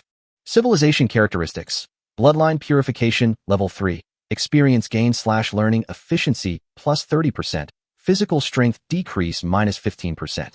The Lord interface has been completely updated, and the maximum population that the territory can accommodate has quadrupled from 12,000 to 51,000.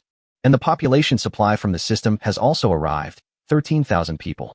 Unlike before, this time Jilin can choose the number of the next group of people to arrive and the time of their arrival. Otherwise, the territory with only 4,000 people would suddenly be integrated with 13,000 people, almost 4 times the current population. Jilin had no doubt that the influx of such a large population would deal a devastating blow to everything existing in the territory.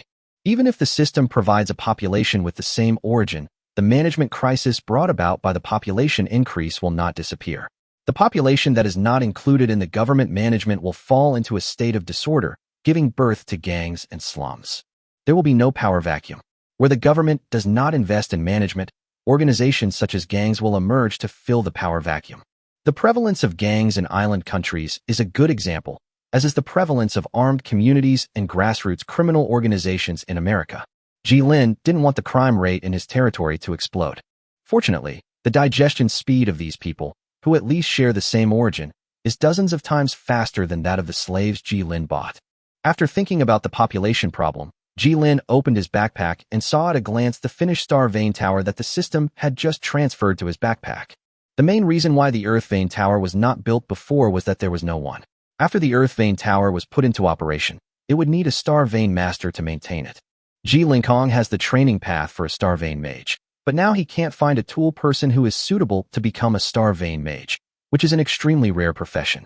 As for him becoming a Star Pulse Mage, Jilin spent a long time reading the obscure classical Chinese text given to him by the system, but was unable to achieve any resonance with the planetary pulses, nor could he learn how to perform the corresponding cultivation techniques. The dean was also pulled in to try. He was able to practice the astrological technique, but he was unable to sense the existence of planetary pulsations. There was a reason why Guai Yu only taught him the art of mechanical devices and not the art of star veins at that time. It really relied heavily on personal talent. So I gave up. He wanted to take a good look at the Star Vane Tower he had just obtained. For it, he had given up 2 good options. Star Pulse Tower, only one in the territory. Special blueprint can be expanded through subsequent construction to increase the increase. Must be placed near the core of the Earth Vein. Territory plant production plus 10%. Additional slight increase in territory special plant production. Minus 30% chance of extreme climate in the territory. Provides jobs for Star Pulse Masters. Once placed, the Star Pulse Tower will operate automatically, without the need for a Star Pulse Master to intervene. However, a Star Pulse Master can still use the Star Pulse Tower to sense celestial phenomena. We can't rely on it to control nature, but for now, we can at least use the power of the ley lines to amplify what we already have. The 10% plant yield bonus is quite sufficient. The territory's current average yield of 400 kilograms per mu can be increased by an additional 40 kilograms. Increasing the output of special plants can bring additional economic benefits to the territory. If Jilin remembers correctly, in the later stages, special plants can be cultivated and corresponding cultivation buildings can be built. After closing the Lord interface and the introduction page of the Star Pulse Tower, Jilin took a deep breath. Start to check out the real main building of this era, which is also one of the most important buildings in the territory in the future. Expedition Preparation Center, only one in the territory. You can organize an expedition here and set off to your target. Expedition Recall Limit, 0/2000. Please note that individuals recalled will not carry any equipment/clothing/implants and will not have any negative emotions eliminated. The system will reshape their bodies while maintaining quantum continuity.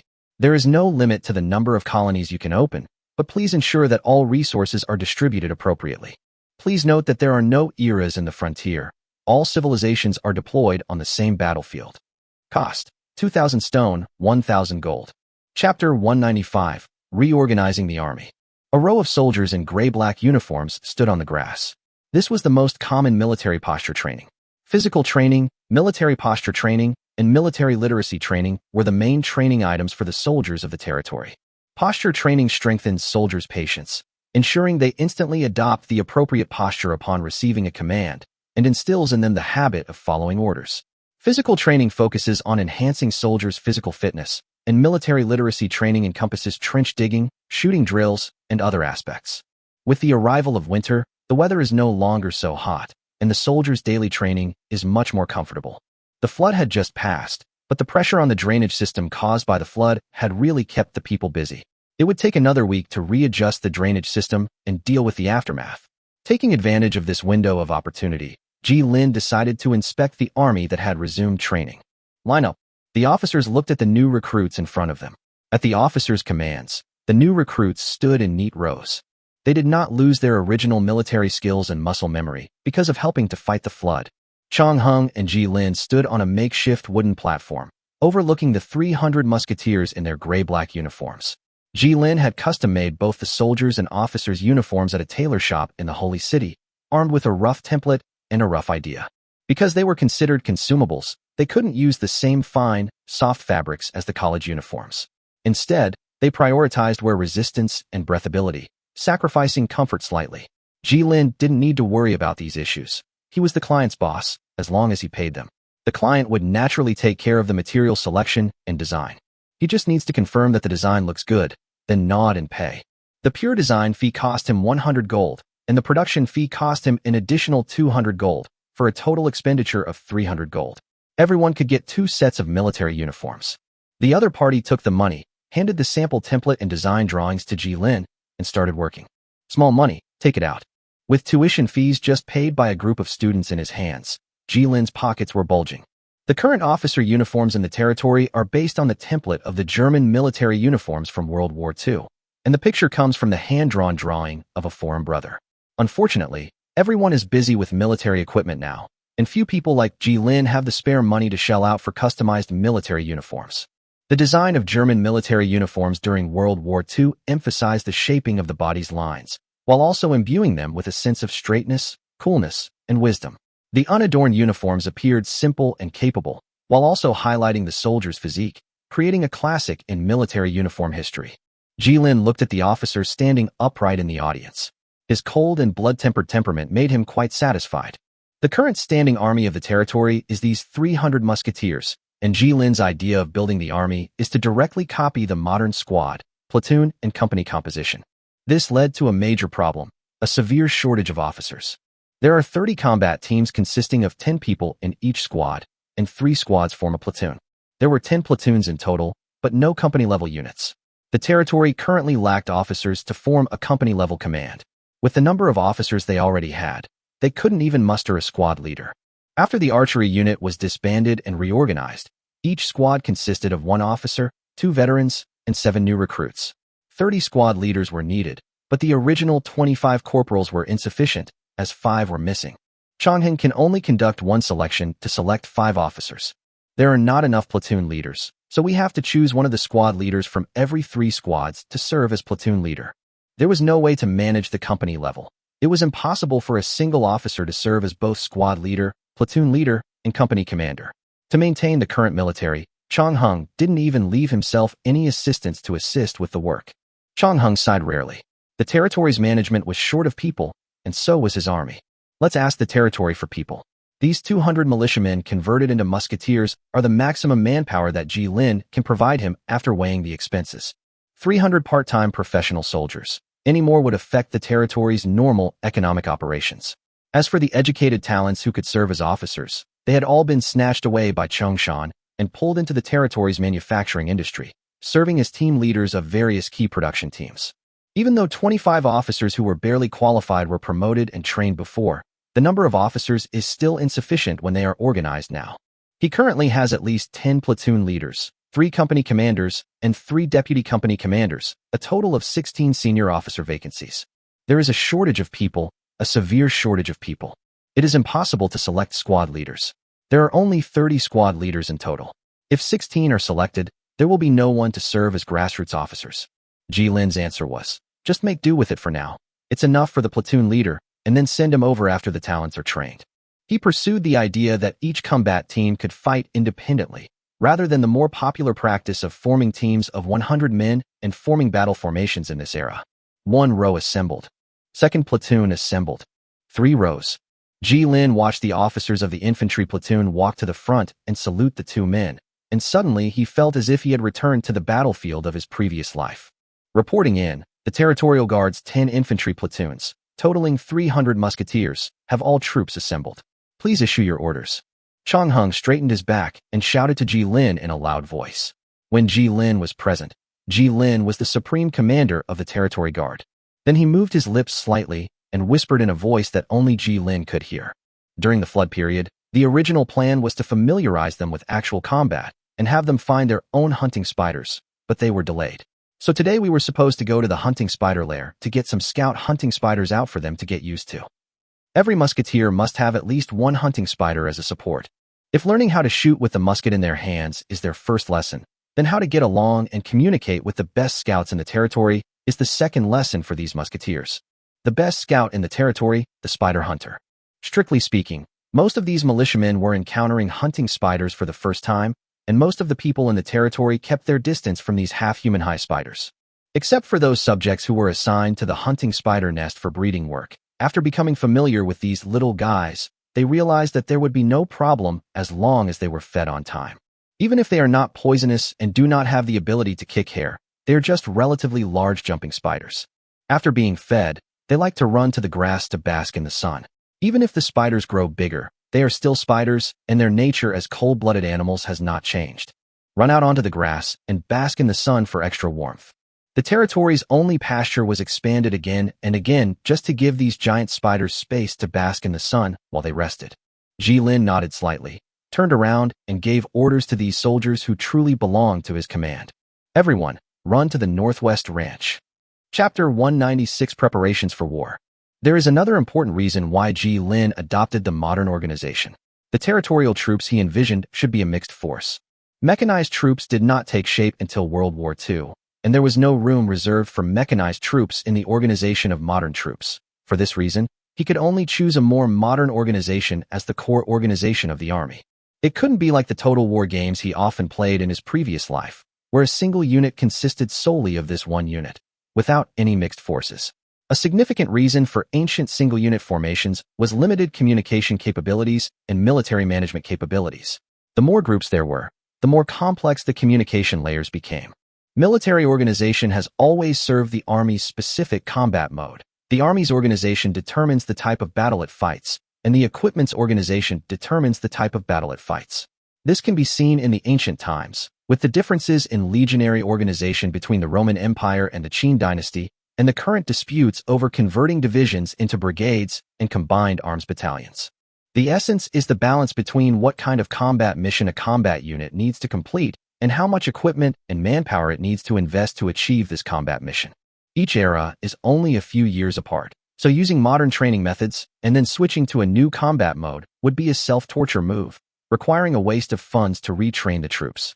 Furthermore, the military is a place with strong inertia, and the tactical experience they have learned will not be easily changed based on personal will. Jilin would not be so foolish as to set the tactical foundation of his army on modern times just for a few years of transition. The organization, equipment, and tactics of the army complement each other and are indispensable.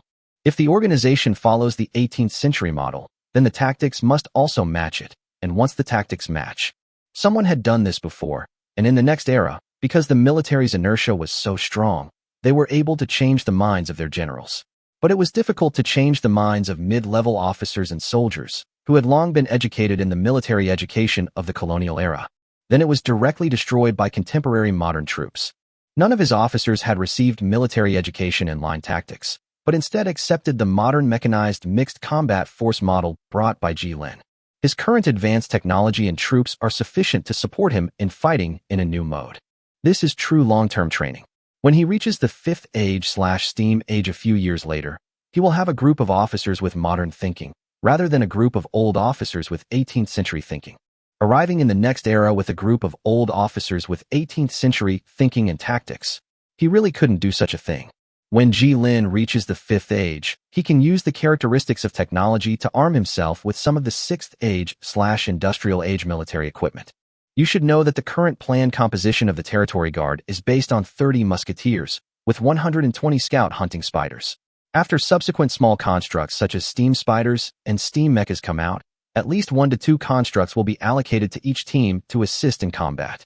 A combat team consists of a total of 150 infantry/war beast units plus 3 to 6 combat machines. If it is organized according to the modern army's line infantry of 100 men, then a 100-man squadron will have up to 450 combat units when deployed in front. This organization is too large and is completely unfavorable for it to exert its own mobility advantage. Although the troop framework has been established, the actual equipment is only musketeer infantry and scout hunting spiders. The steam spider has been handed over to the dean for research and development. He is diligently developing mechanical manufacturing and metallurgical technology to train the first batch of rune craftsmen for the territory. Soon, the first mass-produced steam spider, truly belonging to the territory, will roll off the factory production line.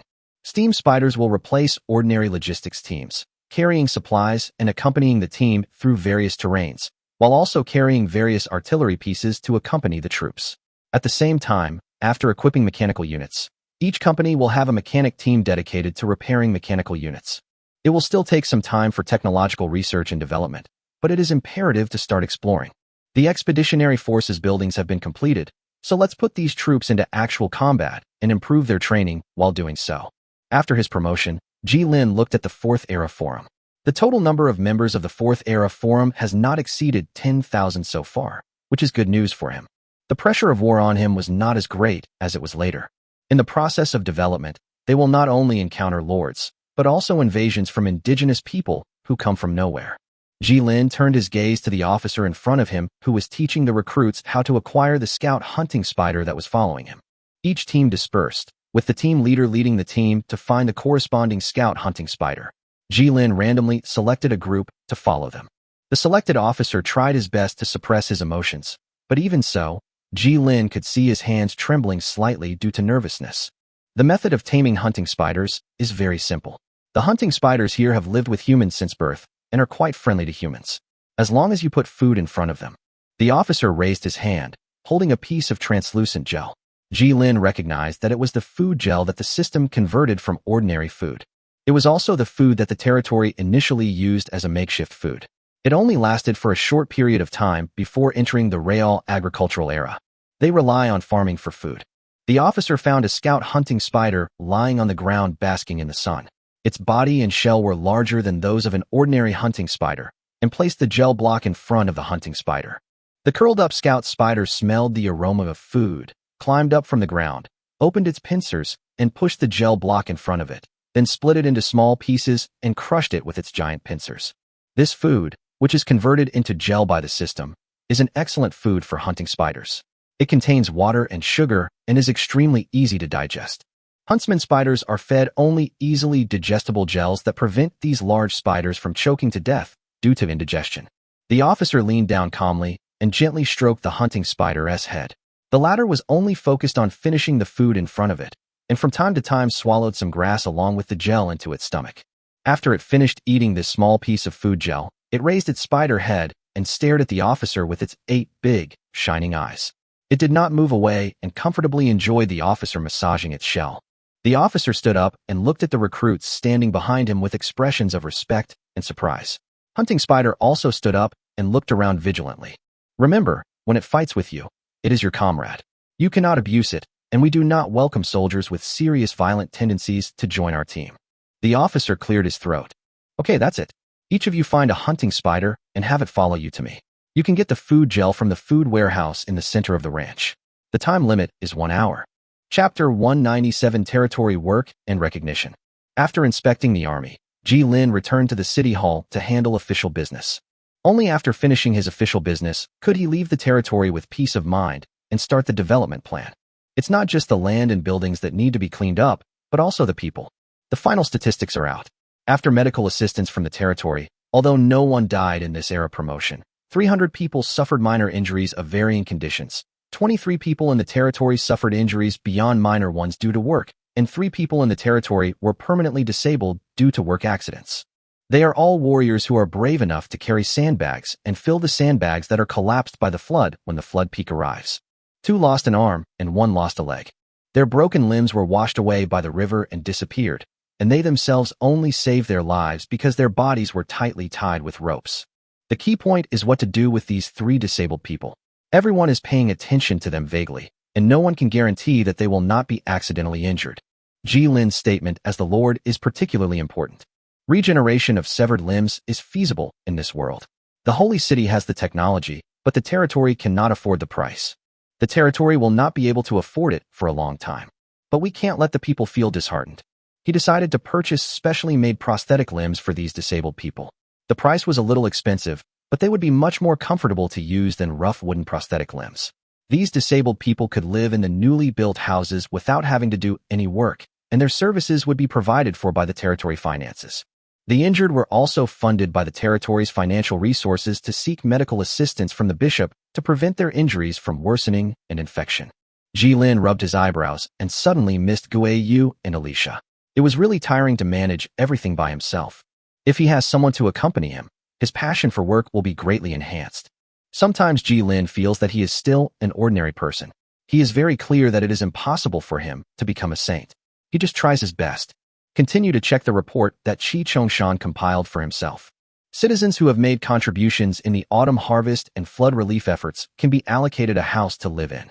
1,700 persons have already received their own houses, and this meritorious list covers 1,800 of the remaining 2,400 persons in the Dominion who are currently without houses. At the end of this event, 3,500 out of the 4,000 people in the territory will have their own rooms and their own private space. A room of 100 square meters, including main furniture, tables, chairs, and beds. Of the remaining 500 people, 400 were slaves from the fishing area, and 100 were less motivated citizens. Even if Ji Lin relaxed the standards this time, as long as you participated in the night flood prevention rotation twice, you could upgrade your living standard from a wooden house to a house. Nor did they bring the remaining people into the houses to live. He did not intend to be kind enough to allow these 100 subjects to get houses, but instead let them compete with the 1,000 refugees who were about to arrive. After finishing today's work, Ji Lin collapsed in the chair.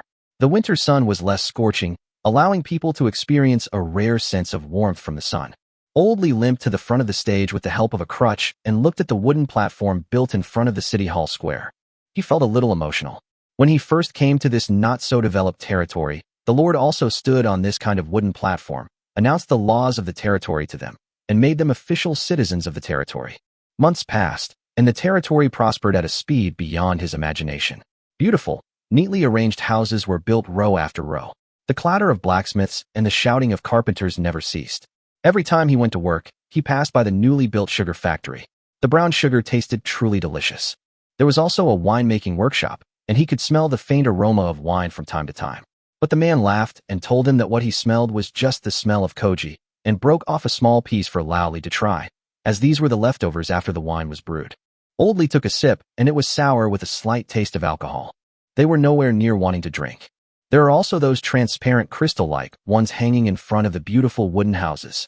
The Lord said they are called rune lamps, and everyone will be able to own one when the territory develops in the future. Old Li really likes that kind of lamp. The surface of the translucent crystal blocks is connected together with beautiful patterns and carved into designs. Very beautiful. It's like there is a moon hidden in the crystal. This lord treated them much better than the landlord and the county magistrate. Although all the crops they grew were harvested, he could eat his fill every meal of the day under the lord's arrangement, and there were also several delicious dishes containing meat.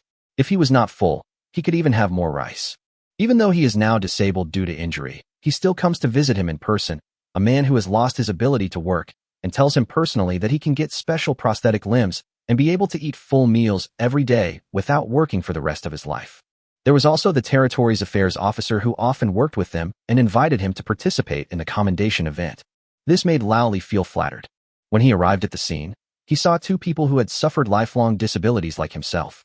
He had only lost a leg and was unable to move around easily, but they had lost an arm and could not even do handicrafts.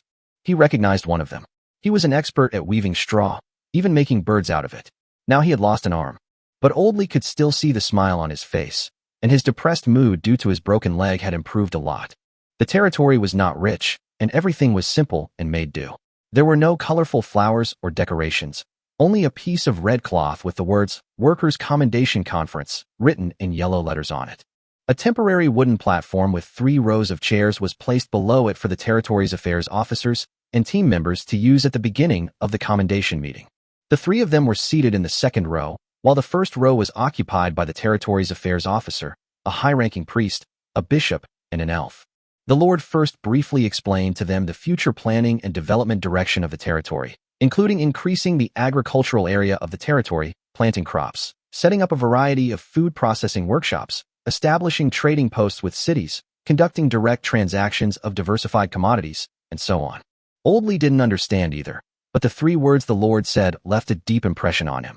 Eat well, use well, dress well. Then he invited those leaders sitting in the second and third rows who had performed well at work to come on stage, and Jilin personally awarded them the labor medal with a 20% gold content. Jilin sensed his pocket watch and controlled the entire introduction time to within 40 minutes.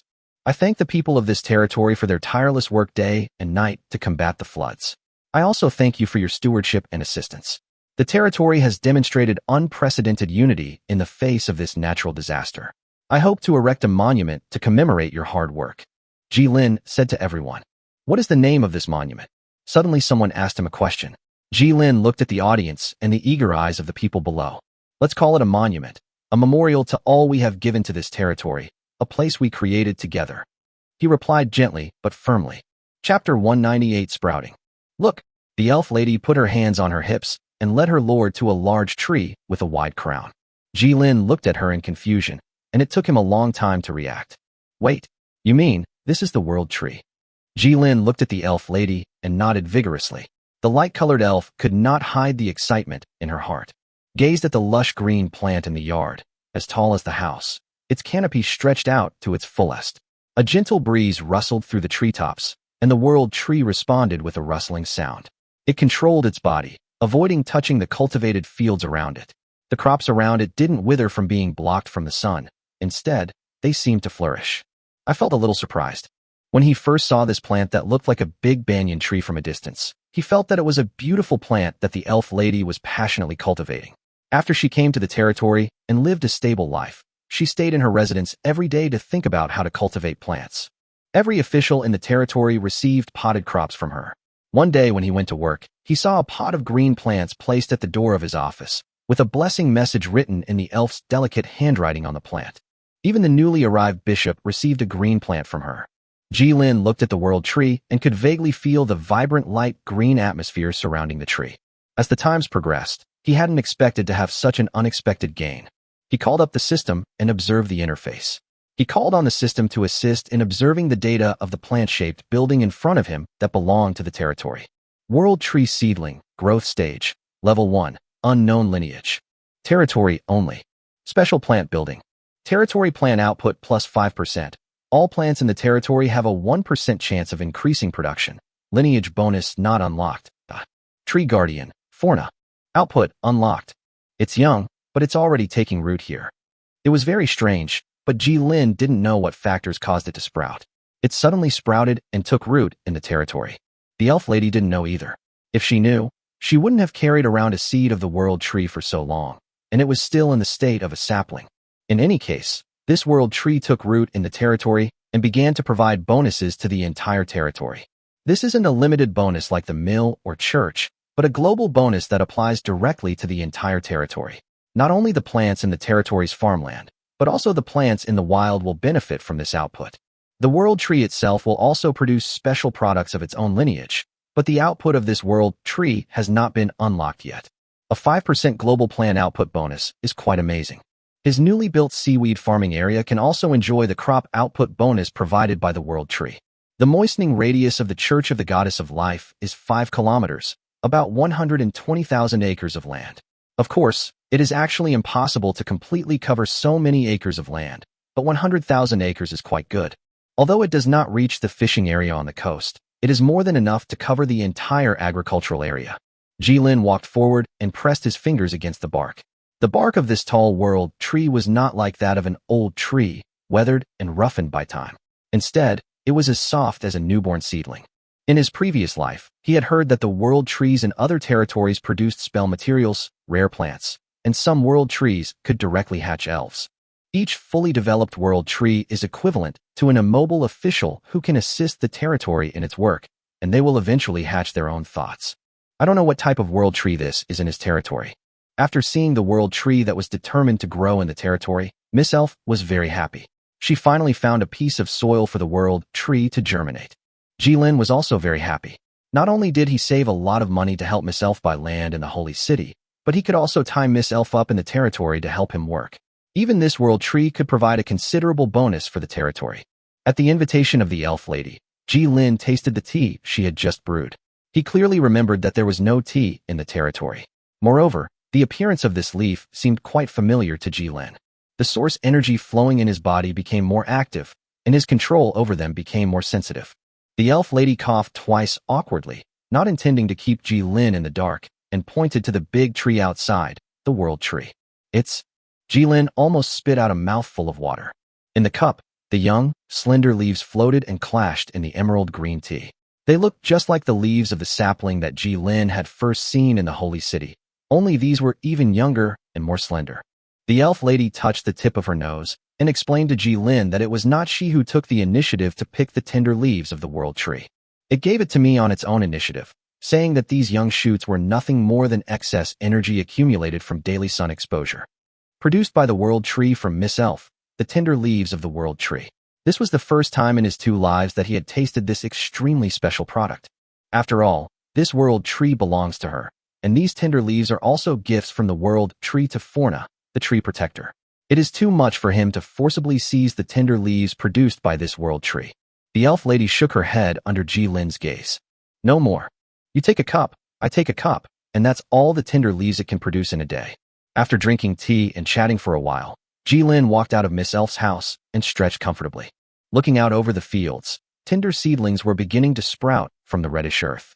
These newly sown rice and wheat crops, eager to break through the soil after the rainy season, had grown 15 centimeters in less than a week, taller than his palm. The young seedlings, whose leaves have not yet fully spread out, look like pine needles stuck in the ground, and their tender green buds are neatly connected in the soil. Chapter 199: The World on the Cloud.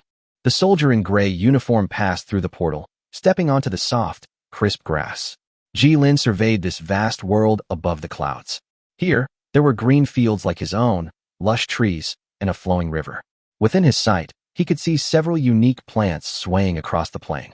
Not far away, a vast dark green shadow lurked behind the clouds, hovering above them. It was the same cloud world as the one they were standing on. A flock of flying birds, or flying fish, flew past their sight, flying from one cloud world to another in search of food. This place looks like a fairyland in the clouds.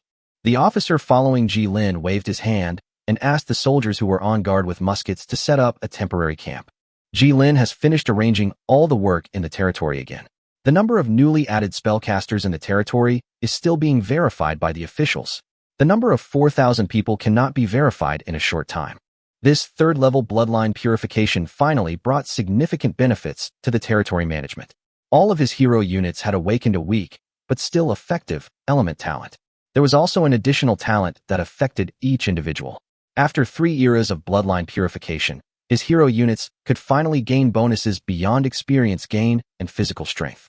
Source potential, work efficiency plus 5%, increases with level. A work efficiency bonus that increases by a percentage as the level increases is also applied to the manager. This increase can be transmitted to the entire territory through the manager, improving the operating efficiency of the entire territory. After completing the territory layout, he finally had a brief break from work. Jilin led all the territory guards out of the territory and set off using the special buildings of the 4th era to form an expeditionary force. When a lord owns an outpost, the system's monthly enemy attacks will be transferred to the outpost, rather than focusing on continuous attacks on the territory. This greatly reduced the defensive pressure on the lords. But it is also almost mandatory for the lord to expand outward and have at least one outpost. The purpose of the system is always so clear, it drives these lords to progress. Moving forward is their first priority. Without the assistance of heavy machinery, these expedition teams could only rely on themselves to assemble a temporary camp, using linen and supports of appropriate length to build a tent area. 300 musketeers, 1,400 scout hunting spiders, 1 general, and 1 lord. 1 month's ammunition, 1 month's supplies. A deployable forward base. The pioneering team cannot obtain support from the territory before successfully establishing a temporary base, although Jilin has regained 2 points of strategic support authority due to the upgrade of the era. But that is the ultimate solution to meet the needs. The territory has no main battle ships, and Jilin excluded all areas that occupy most of the ocean area. His troops are not good at fighting at sea. Then, excluding those worlds rich in biological resources but poor in mineral resources, the territory's food output is already abundant enough. Among the remaining several worlds that can be explored, Jilin chose a special world that has a large amount of mineral resources and can also produce rare resources. A floating island in the air. A group of sky islands consisting of 3 large floating islands in the sky and a large number of small sky islands. Sky Island, medium world fragment. It has a large number of floating stone mines, which produce a large amount of spellcasting materials and have rich mineral veins. Elementals, goblins, dangerous plants. This location will produce a considerable amount of anti-gravity floating stones, which can reduce the frame weight of mechanical units, and anti-gravity stones are almost the only choice for manufacturing medium and large air units and ground units. The officer walked to the edge of the sky island and looked down. There was a thick layer of clouds below. I was a little surprised and wanted to record this scene in a picture. Layers of white clouds blocked his vision, but he could vaguely see the endless green fields under the sky island, and there was an entire vast world under the sky island. If they fall from this height, they'll be dead. After inspecting the general terrain around them, Jilin arranged his officers to set out in groups with hunting spiders to find out the terrain of the sky island they had arrived at. Even the smallest sky island is tens of square kilometers in size, while the truly vast sky island can exceed hundreds or thousands of square kilometers. The terrain of the sky island is easy to defend but difficult to attack. As long as they take root on any sky island, it will be extremely difficult for others to seize their controlled area. Jilin thought about it and set his eyes on the map of the sky island in front of him. He counted them and found that there were 28 small islands and 3 large islands. Each large island had several large-scale floating stone mining sites, while the small islands only had a few scattered small mining sites. As long as they deploy frontline bases on these sky islands, they can call on the system's buildings within a certain range for rapid construction support, excluding common civilian production and maintenance buildings used by the territory. There are also defensive buildings. Initially, there were only 3, 2 of which were assigned to him based on the organizational model of his territory's army. Musketeer Tower. Wall. Spider Hunting Camp. The musket tower originated from the improvement of the watchtower. It is essentially a shorter watchtower that can accommodate 4 musketeers, but provides storage space and shooting slots for ammunition and has weak protection capabilities. Hunting Spider Camp provides a temporary place for the hunting spiders to rest and move around, so that they don't run around when they are not engaged in battle. There is nothing much to say about the wall. It is the default filling building issued by the system to every lord. Jilin's current weakness lies in its lack of long-range artillery. Grenadiers fill in for close-range countermeasures against medium and large units. Each musketeer has received specialized grenade training, capable of hurling small explosive packs up to 30 meters. The violent explosion from the crystal or powder can destroy advancing large monster infantry and constructs, while also destroying approaching troops. Unfortunately, Jilin has not built a battlefield support wonder in his territory yet. This special wonder allows the Lord to periodically call for a tactical strike at any location. Except for the extremely lucky ones, no one would possess battlefield support wonders just after entering the 4th era. Of course he didn't. But if Jilin chose the real Earth Vein, built an Earth Vein tower, and pulled out Guayu, the Star Vein mage, he would be able to create a small-scale thunderstorm in a local area. The astrologer who controls the celestial phenomena. Perhaps in the future Jilin could find other amplification methods so that the Star Vein mages he might have in the future could release thunderstorms smoothly. Right now, the most important thing is to take over this entire sky island world. The mass reduction brought by the floating stone is very important to him. If the floating stone can be used, these steam spiders can move briskly on any terrain, and at the same time, they can finally walk on the stone road without damaging the road surface after installing the footpads. But wait. Jilin frowned, feeling that his unlucky constitution was beginning to take effect. Why do all the mining sites in this Sky Island world appear to have been occupied and controlled? Chapter 200. This place is not a wonderland. Update completed. Their world has been filled with portals since they first became aware of it, until they developed enough to activate this portal. Once successfully activated, these portals would lead them to new worlds one after another, like a net, connecting these worlds together. They passed through the portal, and the world behind the portal was mostly a safe, stable, and gentle world, but there was also a purgatory world full of hostility and death. It was even possible that a civilization like theirs would appear on the other side of the portal. The benefits of opening the portal are enormous compared to the negligible risks. A world that no one else has ever set foot on. The pioneering team sent by the kingdom quickly occupied the largest Sky Island, and were surprised to find that there were a large number of exposed floating stone veins, and a huge number of local hostile creatures on these Sky Islands. They were entrenched on the floating stone veins and rejected all comers. Corresponding to the rich resources of this world are the extremely dangerous local magical biomes spawned by these rich resources. Next to each exposed mineral vein stands a stone pillar made of unknown material. They didn't need to know what these pillars did. That was something the mages needed to worry about. They only knew that when they controlled these pillars, the miners' mining efficiency would be unprecedentedly high. Such a vast world that has never been set foot on by anyone naturally attracted disputes among multiple forces. All the forces that were able to participate wanted to get a piece of the pie in this newly developed world of Sky Island fragments. Even if they have to face local, dangerous magical creatures, giant rays that can swallow people whole, large spiders living in the cliffs, vicious tree spirits and goblins that can cast spells in the forest, and terrifying elemental creatures lurking deep in the mines. This was definitely not the paradise they had imagined. When they see wealth, they always burst out with passion different from before. Faced with such a harsh ecological environment, the pioneering team suffered heavy casualties and occupied part of the large mines on 2 of the 3 large floating islands, while the other part of the mines was occupied by the driven-away local hostile creatures, all of which used the floating stone veins in their own way. It is naturally impossible for the big forces to share a piece of the mine that they had seized at a huge cost. They can only leave and look for floating stone veins on other smaller Sky Islands. The local community of magical creatures are not to be trifled with, and they hate and are hostile to these uninvited guests. It is because of such great pressure that now there are 3 small forces fighting in a small, or even micromine on a small island alone. It is no exaggeration to say that every ton of floating stone transported from here is stained with blood, whether it's the contenders, the miners, or the local biotas. Every ton of floating stone shipped out also means the emergence of a new rich man, and a large amount of money will be added to the wealth account book of a certain family. It is an extremely important industrial material and also an extremely valuable spellcasting material. Those miraculous giant units need it, and those spellcasters who change reality with a wave of their hands also need it. So he came, with the hope of reviving his family, spent all his family wealth and got a teleportation ticket with great difficulty, stepped into this dangerous world, and wanted to start his own excavation work in this small floating island on the edge. They had just captured a tiny mineral vein and were still eating hot pot and singing songs to celebrate their impending fortune when they were wiped out by soldiers who rushed in from outside. So, that's what's going on here. Ji-Lin stroked his chin, staring at the human in front of him who looked similar to him in terms of ethnicity. His clothing leaned towards Japanese fantasy world styles, and his face was a mix of Chinese and European, but leaned more towards Eastern aesthetics. There shouldn't be any animal ears on a normal human head.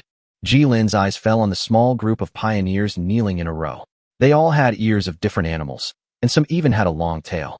They used magic weapons, just like the adventure team in anime. Ji-Lin had never encountered such natives in his previous life. Perhaps they were a little slow in their promotion in their previous life, and the foreign expansion mission at that time had already evolved into a situation close to a melee, and these natives who came from nowhere should have been eliminated long ago. Now Ji-Lin clicked on the forum of the 4th era. The number of people in it has not exceeded 10,000 until now. With 10,000 as the numerator and 10 billion as the denominator, how many decimal places is 99%? He knew that he was already ahead of many people. An advancement in the 4th era could no longer be achieved simply by relying on the strength of one's race. The upper limit of casualties for the lords is 2,000 people per month, and it will increase further with the advancement of the times. No native of the fragmented world can fight the undead legions, fake, in the hands of the lords for a long time. However, they are not half-orcs. What kind of people are beast-eared people? Ji-Lin was thinking. but the young nobleman mistakenly thought that he was considering whether to get rid of them. "You said you would let us go." The noble young man who led the team gritted his teeth and forced a smile as he looked at the man in the gray military uniform. Even if he didn't recognize him, he could at least feel from his temperament and manners that these people were specially trained militarized personnel. They can't afford to offend such people. He had never seen the weapons in their hands, but they were capable of breaking the arm of the strongest man in the team at very close range. "Tie him up and find a house to lock him up first." Ji-Lin turned around and asked Chong Hung to lock up this group of beast-eared people. He needed a group of people who were more familiar with the environment. Theoretically, there must be communication barriers between two civilizations that have never met, but Ji-Lin could understand every word he said, and he could also understand every word Ji-Lin said. This is part of the implicit assistance provided by the system, the automatic translator. As long as they can master one language, they are equivalent to knowing all languages. There are no communication barriers among all civilizations recorded in the system. Even if it exists, the system will extend the target information to the lords who serve as anchor points to complete the information entry. Thanks to the powerful system, lords no longer need to learn multiple languages. In the Bible, God used language to separate humanity in order to break its unity. But here, there is no longer a language barrier between humans, elves, dragons, and orcs. Conflicts of interest will never be eliminated due to language barriers. As an outsider, if he wants to obtain the floating stone quarry, he must fight against the enemies who arrived in this fragmented world before him, and also face the local hostile creatures that may continue to attack. Those things live at the bottom of Sky Island, and no one can eradicate them. Opening the panel, he found that this microvein here belonged to him, and he could mine his rare resource, floating stone, here. Micro-floating stone / anti-gravity stone mine. Generation rate, 1 unit/day. Output, floating stone, rare resource. Ji-Lin still vaguely remembered what unit of consumption 1 unit of floating stone roughly corresponded to. He had also used this kind of floating stone, which was almost a universal material, in his previous life. 1 unit of floating stone is just enough for a small construct the size of a steam spider. Small pieces can be made separately and placed on the bracket, greatly enhancing the maneuverability and load-bearing capacity of the construct unit. 1 unit a day is not much, and the output of 30 units a month, 30 small structures, is not enough for even an hour's consumption in a high-intensity battlefield.